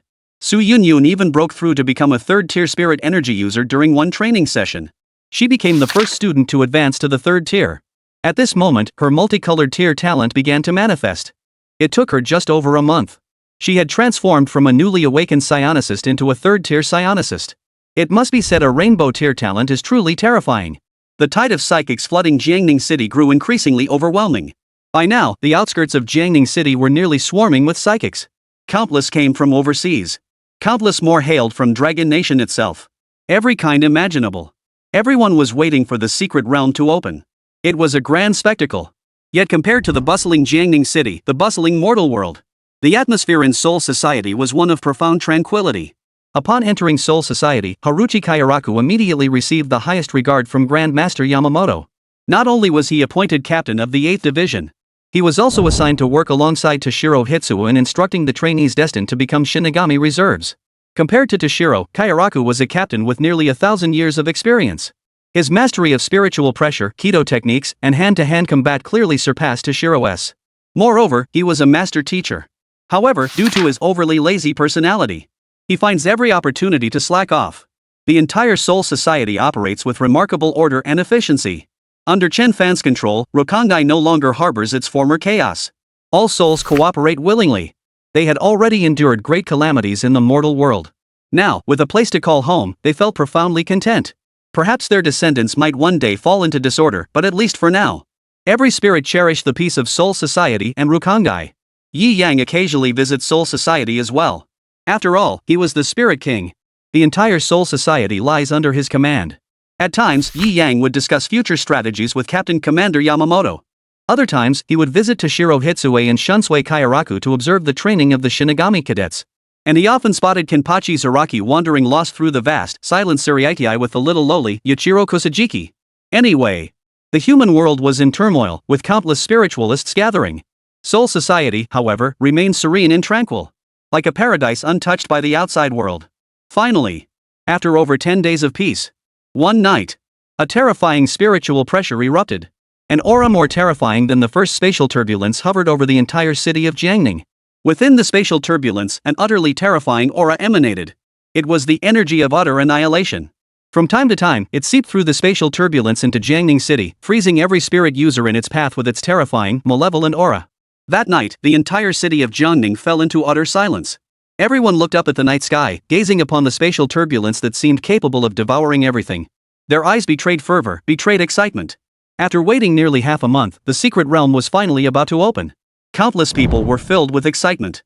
Yi Yang stood at his own window, gazing intently at the terrifying spatial turbulence. Even he could sense the oppressive aura emanating from the spatial turbulence. This world isn't as simple as it seems. Spatial turbulence. To put it plainly, the secret realm might just be a specific space where it intersects with the power of Blue Star. It will form a spatial passage connecting the two worlds. There are countless secret realms. And currently, only 2 have been opened. This alone proves that this world is far from simple. Yi Yang thought to himself. The power of the Soul Society is already beginning to grow stronger. In the future, it might very well be Soul Society waging war against the major secret realms. Well, who can say for sure? Yi Yang's lips curved into a faint smile, knowing that the next operation was finally about to begin. Nearly half a month of waiting. The great battle about to unfold. The final wave of psychic energy. All of it would unfold within the secret realm ahead. Chapter 217, The Commander's Operation. The next day. The spatial turbulence hovering over the entire city of Jiangning persisted throughout the entire night. By 10 past noon the next day, the spatial turbulence had finally begun to dissipate. As the spatial turbulence gradually dissipated, the entrance to the secret realm began to reveal itself. As the secret realm passage opened, boom! A piercingly cold spiritual pressure instantly burst forth from within the secret realm. Whoosh! In the blink of an eye, the temperature across the entire city of Jiangning plummeted. 0 degrees. Below zero. 10 degrees below zero. Minus 20 degrees. Everyone gathered within Jiangning City couldn't help but shiver. Just moments ago, it was scorching hot. The next second, it plunged into freezing cold below minus 20 degrees. If they weren't psychics, they wouldn't have survived such an instantaneous change. And after a mere moment, influenced by the extreme cold spiritual pressure, snowflakes began drifting down across the entire city of Jiangning. Boom! Everyone's minds felt like they were about to explode. This secret realm had only been open for a few minutes, yet it was already affecting the real world. One could only imagine just how terrifying this secret realm truly was. Whoosh! The spiritual energy users throughout Jiangning City erupted in an uproar. They began gathering in droves. Countless teams soared into the sky, standing amidst the swirling snow, silently awaiting the realm's opening. At Yi Yang's residence. Huff! Yi Yang exhaled a puff of cold breath. The impact of this secret realm's opening was truly astonishing. Last time the secret realm opened, it merely caused a significant surge in spiritual pressure and that was it. This time, it had actually affected the mortal realm. It was clear the secret realm was no ordinary place. It's about time we started planning. Wonder how things are going over at Urahara's end. Yi Yang murmured. Then, he released his Kido, notifying the Captain Commander within Soul Society. Soul Society, Siriitii. The Captain Commander's residence. Yamamoto Genryosei Shigakuni sat upright within the Captain Commander's residence, a scroll of books in hand. He read in quiet concentration. Suddenly, a jet-black butterfly fluttered its wings and landed on his shoulder. In an instant, he received a message from Yi Yang. Ha! It's begun. He sighed. He slowly rose to his feet. Swish! He grabbed the captain's Heir hanging on the nearby rack, its back emblazoned with a single character, and draped it over his shoulders. The flowing blade in his hand resembled a walking stick. Short-handed. I'm really not used to this, he murmured softly. The next moment, his expression hardened slightly. Spiritual pressure erupted violently, filling the entire room. Instantly, a gateway to the present world opened. This was the spiritual pressure transmitted through the Spirit King, opening a gateway to the mortal realm. His figure slowly stepped through the portal. Meanwhile, in a corner of Siriitii, Toshiro Hitsue and Haruchi Kayaraku, who were instructing new recruits, felt a sudden tremor. The fleeting spiritual pressure that had just flashed near the Captain Commander's residence. They had sensed it. This was a signal sent to them by the Captain Commander. The next operation was about to begin. They must remain on constant alert within Siriitii. Donshirang's expression betrayed a hint of excitement. It's finally beginning. Kayaraka Shunsui, however, appeared somewhat languid. Draped in a patterned cloak, a straw hat perched on his head, and a blade of grass held between his teeth. Well, looks like our leisurely days are coming to an end. But I'm kinda looking forward to it. Heard the human world is swarming with powerful beings. Wonder how strong they really are. But since old man Yamamoto himself is stepping in, I guess it's their bad luck. Old master, show them what true god-tier power looks like. Kayaraka Shunsui murmured. Captain Harasame, you lazy bum. It's your lecture time now, get down here. Dongshirang's furious roar echoed from nearby. The human world. Yi Yang stepped out of the room. The scene that met his eyes instantly made his brow furrow. There stood Lin Yan, half-naked, clutching a red, form-fitting bodycon dress. Covering her entire body was nothing but a hem. Instantly, a vivid image flooded Yi Yang's mind. Yi Yang's breath caught in his throat. Lin Yan was also stunned speechless by the sight. A moment passed. After regaining her senses, You, turn around. Wait until I change my clothes, then you can turn back around. Lin Yan shouted in embarrassment. Yi Yang rolled his eyes. It's not like it's the first time I've seen it. He turned away. A moment later. Alright, you can turn around now. Yi Yang finally turned around. Lin Yan had already changed into her winter down jacket and padded coat. Truthfully, the sudden drop in temperature had left her feeling rather overwhelmed. That's why she changed her clothes in the living room. With only her and Yi Yang at home, Lin Yan felt relatively at ease. Unexpectedly, Yi Yang actually pushed open the door at that very moment. Yi Yang turned around. Sis Lin Yan, I'm leaving. Yi Yang said indifferently. He was, of course, referring to heading to the secret realm. By now, Long Xiaotian, Tan Tan, and the others should have gathered there. Lin Yan knew this too. Be careful. Yi Yang nodded. Don't worry. This journey into the secret realm, who knows how long it will take? It might be like last time, just a day. Or it could be a month. Or even a year. Yi Yang himself didn't know. He exchanged a brief farewell with Lin Yan. He pushed open the door. Everyone had gathered at the secret realm, leaving Jiangning City deserted. No one was around. He waited in silence for a moment. Boom! The spiritual pressure surged violently all around. Before Yi Yang, a portal abruptly opened. The figure of Captain Yamamoto slowly emerged from within.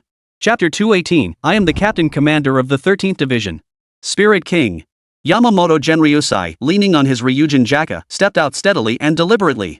He glanced up at the snow drifting through the sky. The human world, has winter arrived already? It really is rather unpleasant. Yi Yang nodded faintly. It begins. Captain General. From now on, you'll be my bodyguard. Come with me to the team. Understood. Yamamoto Genryusai declared. Then, both simultaneously unleashed their spiritual pressure, ascending step by step into the sky. They drifted toward Jiangning City's first high school. That was the gathering point for Yi Yang's team. Upon arriving at the Jiangning First High School playground, everyone had already gathered. 5 8th-tier psychics stood shoulder to shoulder, all elite 8th-tier powerhouses. Behind them, dozens of 7th-tier practitioners followed in succession, along with a crowd of other psychics. Su Yunyun and Ren Yingying were naturally among them. All eyes were fixed upon the sky. There, the entrance to the secret realm was steadily gathering spiritual pressure made of ice. It surged into the skies above Jiangning City as if it had no life to lose, constantly creating snowflakes that drifted down. The entire playground was now blanketed in snow, a sea of pure white. Has Yi Yang arrived yet? Long Xiaotian demanded. Everyone was ready and waiting, poised to enter the secret realm at a single command. But, there was one most crucial figure still missing. Everyone was waiting for him. Tan Tan stood behind Long Xiaotian. He nodded and said, he should be here any minute now. After all, the secret realm just opened not too long ago. Suddenly, he noticed two figures streaking across the sky at breakneck speed. One of them was none other than Yi Yang. Yi Yang landed. He bowed his hands toward the crowd. It was his way of greeting them. Those who had witnessed Yi Yang's formidable power that day now gazed at the youth with respect in their eyes. This youth was a presence that even 9th-tier powerhouses feared. He was the absolute core of the entire team. He was the one in their team, indeed. In nearly every team that had entered the secret realm this time, whether peak 9th-tier teams or teams led by 9th-tier powerhouses, they possessed a healing-type psionicist, one with dual 7-color healing abilities. No less. Then, everyone noticed the figure behind him. An elderly man, dressed in a death-dominating outfit, draped in a captain's haori. A sword was propped against his back. His spirit appeared remarkably robust. Everyone's bodies trembled. Could this be the person standing behind Yi Yang? He's a Grim Reaper. Long Xiaotian noticed Captain Yamamoto standing behind Yi Yang at that moment. He stepped forward and asked, Yi Yang,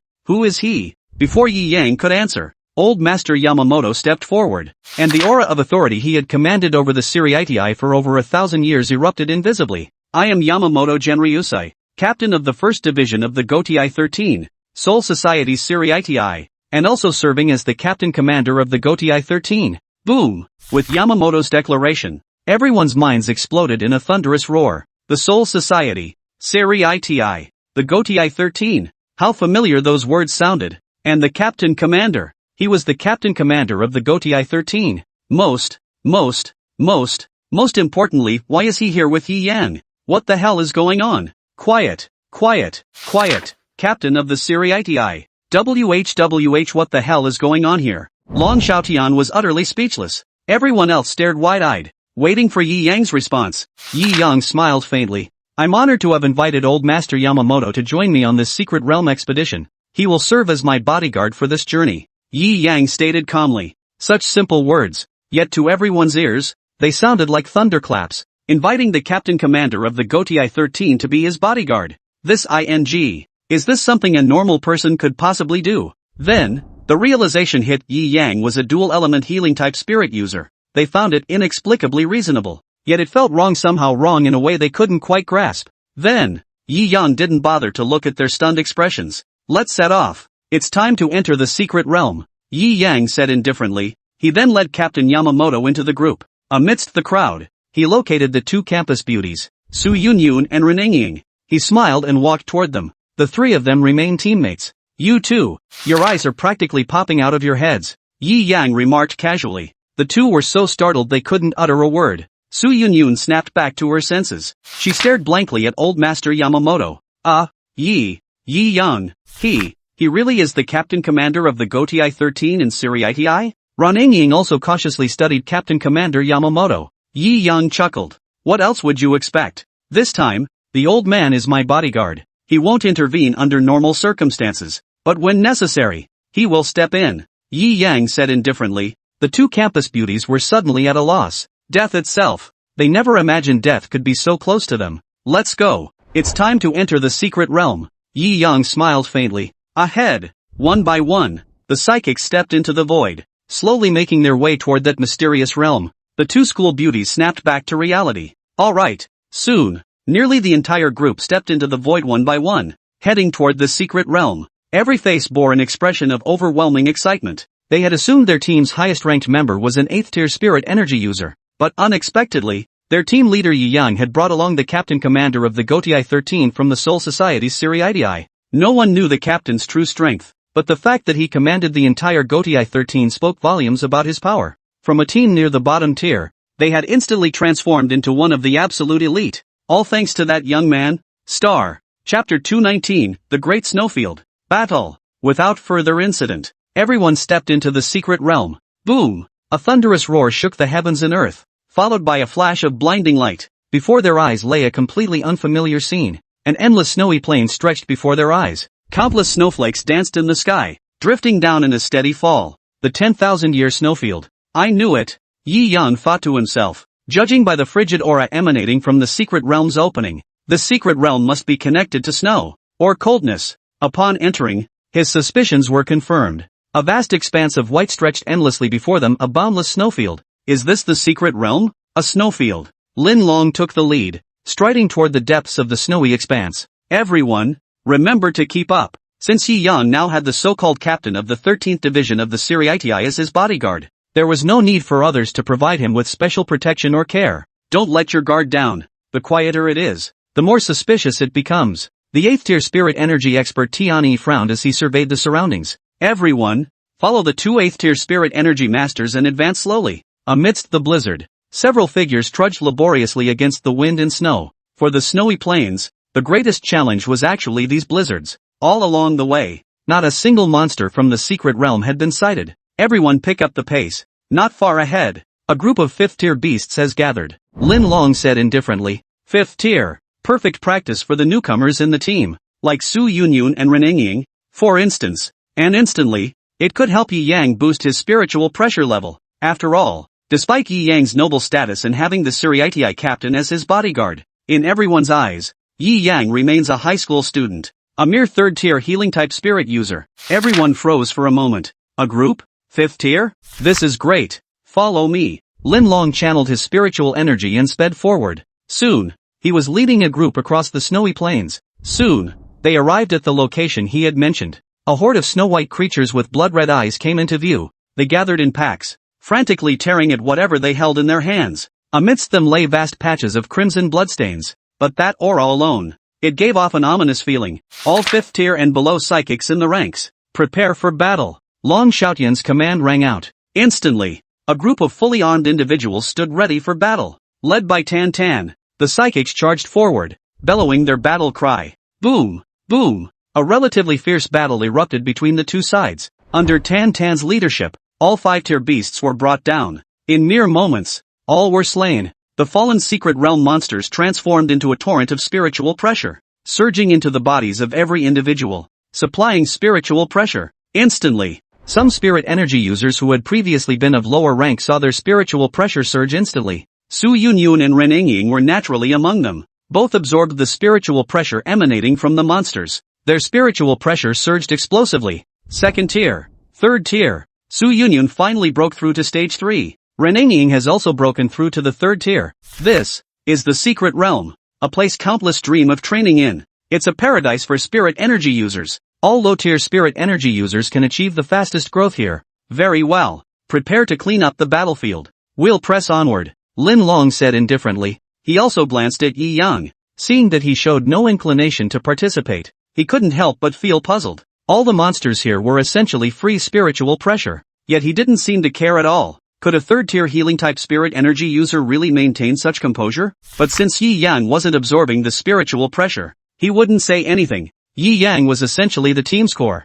If he gave an order, everyone would follow. Since he chose not to, Lin Long couldn't force him either. Suddenly, everyone's senses tingled as they all sensed something amiss in their surroundings. Is something coming? Ren Engying scanned the area warily. A series of heavy, labored breaths reached their ears. What met their eyes were several ape-like creatures resembling primitive humans. Each carried a massive bone spear, clad in crude garments that barely covered their vital areas. They let out excited roars. Holy crap! What kind of species is this? Tianyi stared in shock at their attire. Could these be snow apes? Lin Long observed their attire and appearance. A hunch began to form in his mind. Moreover, their ranks weren't low. All were 7th rank. An elderly yet robust snow ape stepped forward from the crowd. His skin was wrinkled, and black insects could even be seen crawling on his body. The sight was utterly repulsive. The crucial point was that this monster was an 8th-tier powerhouse. It must be a clan leader or similar rank. Otherwise, why would the surrounding snow apes all cower in fear? Heads bowed low? The snow ape chieftain eyed the group greedily. Pure humans. It's been ages since I last encountered any. All of you will become my appetizers. Ha ha ha ha. Boom. A massive wolf-tooth club crashed down toward Yi Yang and his companions with overwhelming force. Lin Long watched impassively. All members at 7th rank and below, prepare yourselves. The upcoming battle is for those below 7th rank. Though they were 7th-tier monsters, to a massive team boasting 5 8th-tier members, they were mere ants. Boom! Lin Long's spiritual pressure erupted violently as an 8th-tier psionicist. Like a mountain collapsing or a tsunami crashing, it surged madly toward the snow ape chieftain. In an instant, the savage spiritual pressure of an 8th-tier psionicist caused its body to jerk to a sudden halt. Its expression trembled. It froze in place. Everyone, prepare to strike. A sharp command rang out. Kill. The team surged forward. A fierce battle erupted between the two sides. Everyone was swamped in chaos. Fighting here, fighting there. Only two figures stood calmly, unmoving. They calmly observed the unfolding changes upon the battlefield. None other than Yi Yang and Captain Yamamoto. Chapter 220, Global Broadcast. The old man and the youth strolling like it's nothing. Is this the power of so-called psychics in the modern world? Captain Yamamoto murmured softly. They're all psychics below the 7th tier. In this world, they're considered the backbone of power. Yi Yang responded indifferently. Not bad at all. They're at the level of the 6 seats. Yamamoto Genryusai remarked coolly. Having governed the Soul Society in Siriidii for over a millennium, he had always possessed an exceptionally precise grasp of power. For him to offer such a favorable assessment now was already relatively high praise. Yi Yang nodded in agreement. The two chatted as if no one else existed. On the main battlefield, everyone was in the thick of battle, yet these two strolled as if taking a leisurely walk. Leisurely, carefree. One was the team's core member, a dual-element healing-type spirit energy user. The other was this core's bodyguard and reportedly the captain commander of the Gotii 13 in Soul Society's Siriidii. If they spoke, it would be as if they held sway over everything. At this moment, Yi Yang and Captain Commander Yamamoto stood apart, observing the entire battle unfold. If they couldn't even handle these minor secret realm monsters, then their team wouldn't be qualified to venture deeper into the secret realm. And at that moment, outside, after all the spirit energy users gathered in Jiangning City entered the secret realm, each nation launched its own live broadcast. In every nation, there are always one or two individuals who have awakened to special spiritual abilities. Take, for instance, the camera spirit energy user who accompanied Tan Tan into the secret realm last time. In a world this vast, such peculiar spiritual abilities are bound to awaken. And now, Dragon Nation has mobilized nearly all such psychics nationwide to conduct a live-streamed recording of the secret realm. Based on the footage transmitted back, the entire secret realm was being broadcast live. At that very moment, as the live feed commenced, It instantly captured the attention of countless ordinary people worldwide. Everyone flooded into the live stream room. Hello everyone, the Snowfield Secret Realm livestream is now officially underway. We've received signals players have already entered the Secret Realm. So let's see which team made it into the Secret Realm first. It's starting. It's starting. So exciting. How many psychics from our Dragon Nation entered this realm? There must be tons of 9th tier psychics. The moment we've all been waiting for. The live stream room was filled with noise. Bullet comments flooded the screen. Then, the scene shifted. Amidst the snowy landscape, a snow ape chieftain let out a piercing howl to the heavens, and his entire torso began to grow. Originally standing just over 2 meters tall, it suddenly doubled in size. A 4-meter-tall miniature giant now stood before everyone. A crimson glow flared in its eyes as its aura surged to its absolute peak. Innate divine ability Rage Transformation. Evidently, after activating its racial talent, this creature seemed to have transcended the 8th tier level. Holy crap, what's going on? How come the first one is this strong? This bastard must be at least 8th tier. Is it normal to be this powerful right from the start?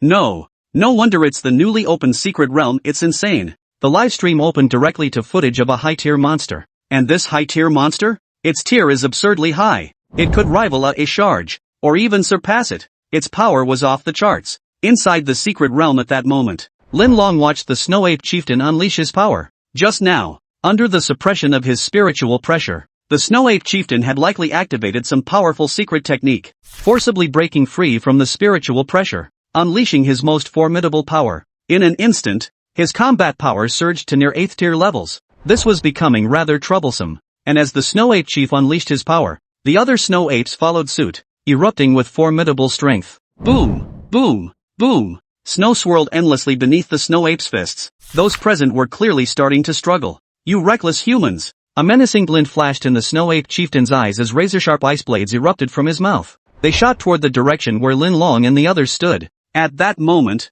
all the Snow Apes roared in unison, cheering their chieftain on. Is he transforming? Lin Long remained expressionless, his gaze fixed. The stench emanating from this creature was simply too overpowering. He broke free from the pressure of its spiritual force. Everyone, join forces with me to suppress him, Lin Long said indifferently. Got it. Long Xiaotian, Tanny, Nanfeng, and the other 8th tier spirit energy users responded in unison. Boom! Instantly, the auras of 5 8th tier psychic powerhouses erupted violently. The terrifying spiritual pressure converged into a single force. It swept up the swirling snowflakes around them, crushing down upon the Snow Ape clan chief. Instantly, its body shook violently. The scene fell instantly silent. You all continue fighting. This one, leave to us, Long Xiaotian declared to the stunned group of spirit energy users around him. Alright, understood. The psychics snapped back to their senses. Kill. In an instant, they were once again locked in a fierce battle with the Snow Ape. The entire scene erupted into a blazing inferno once more.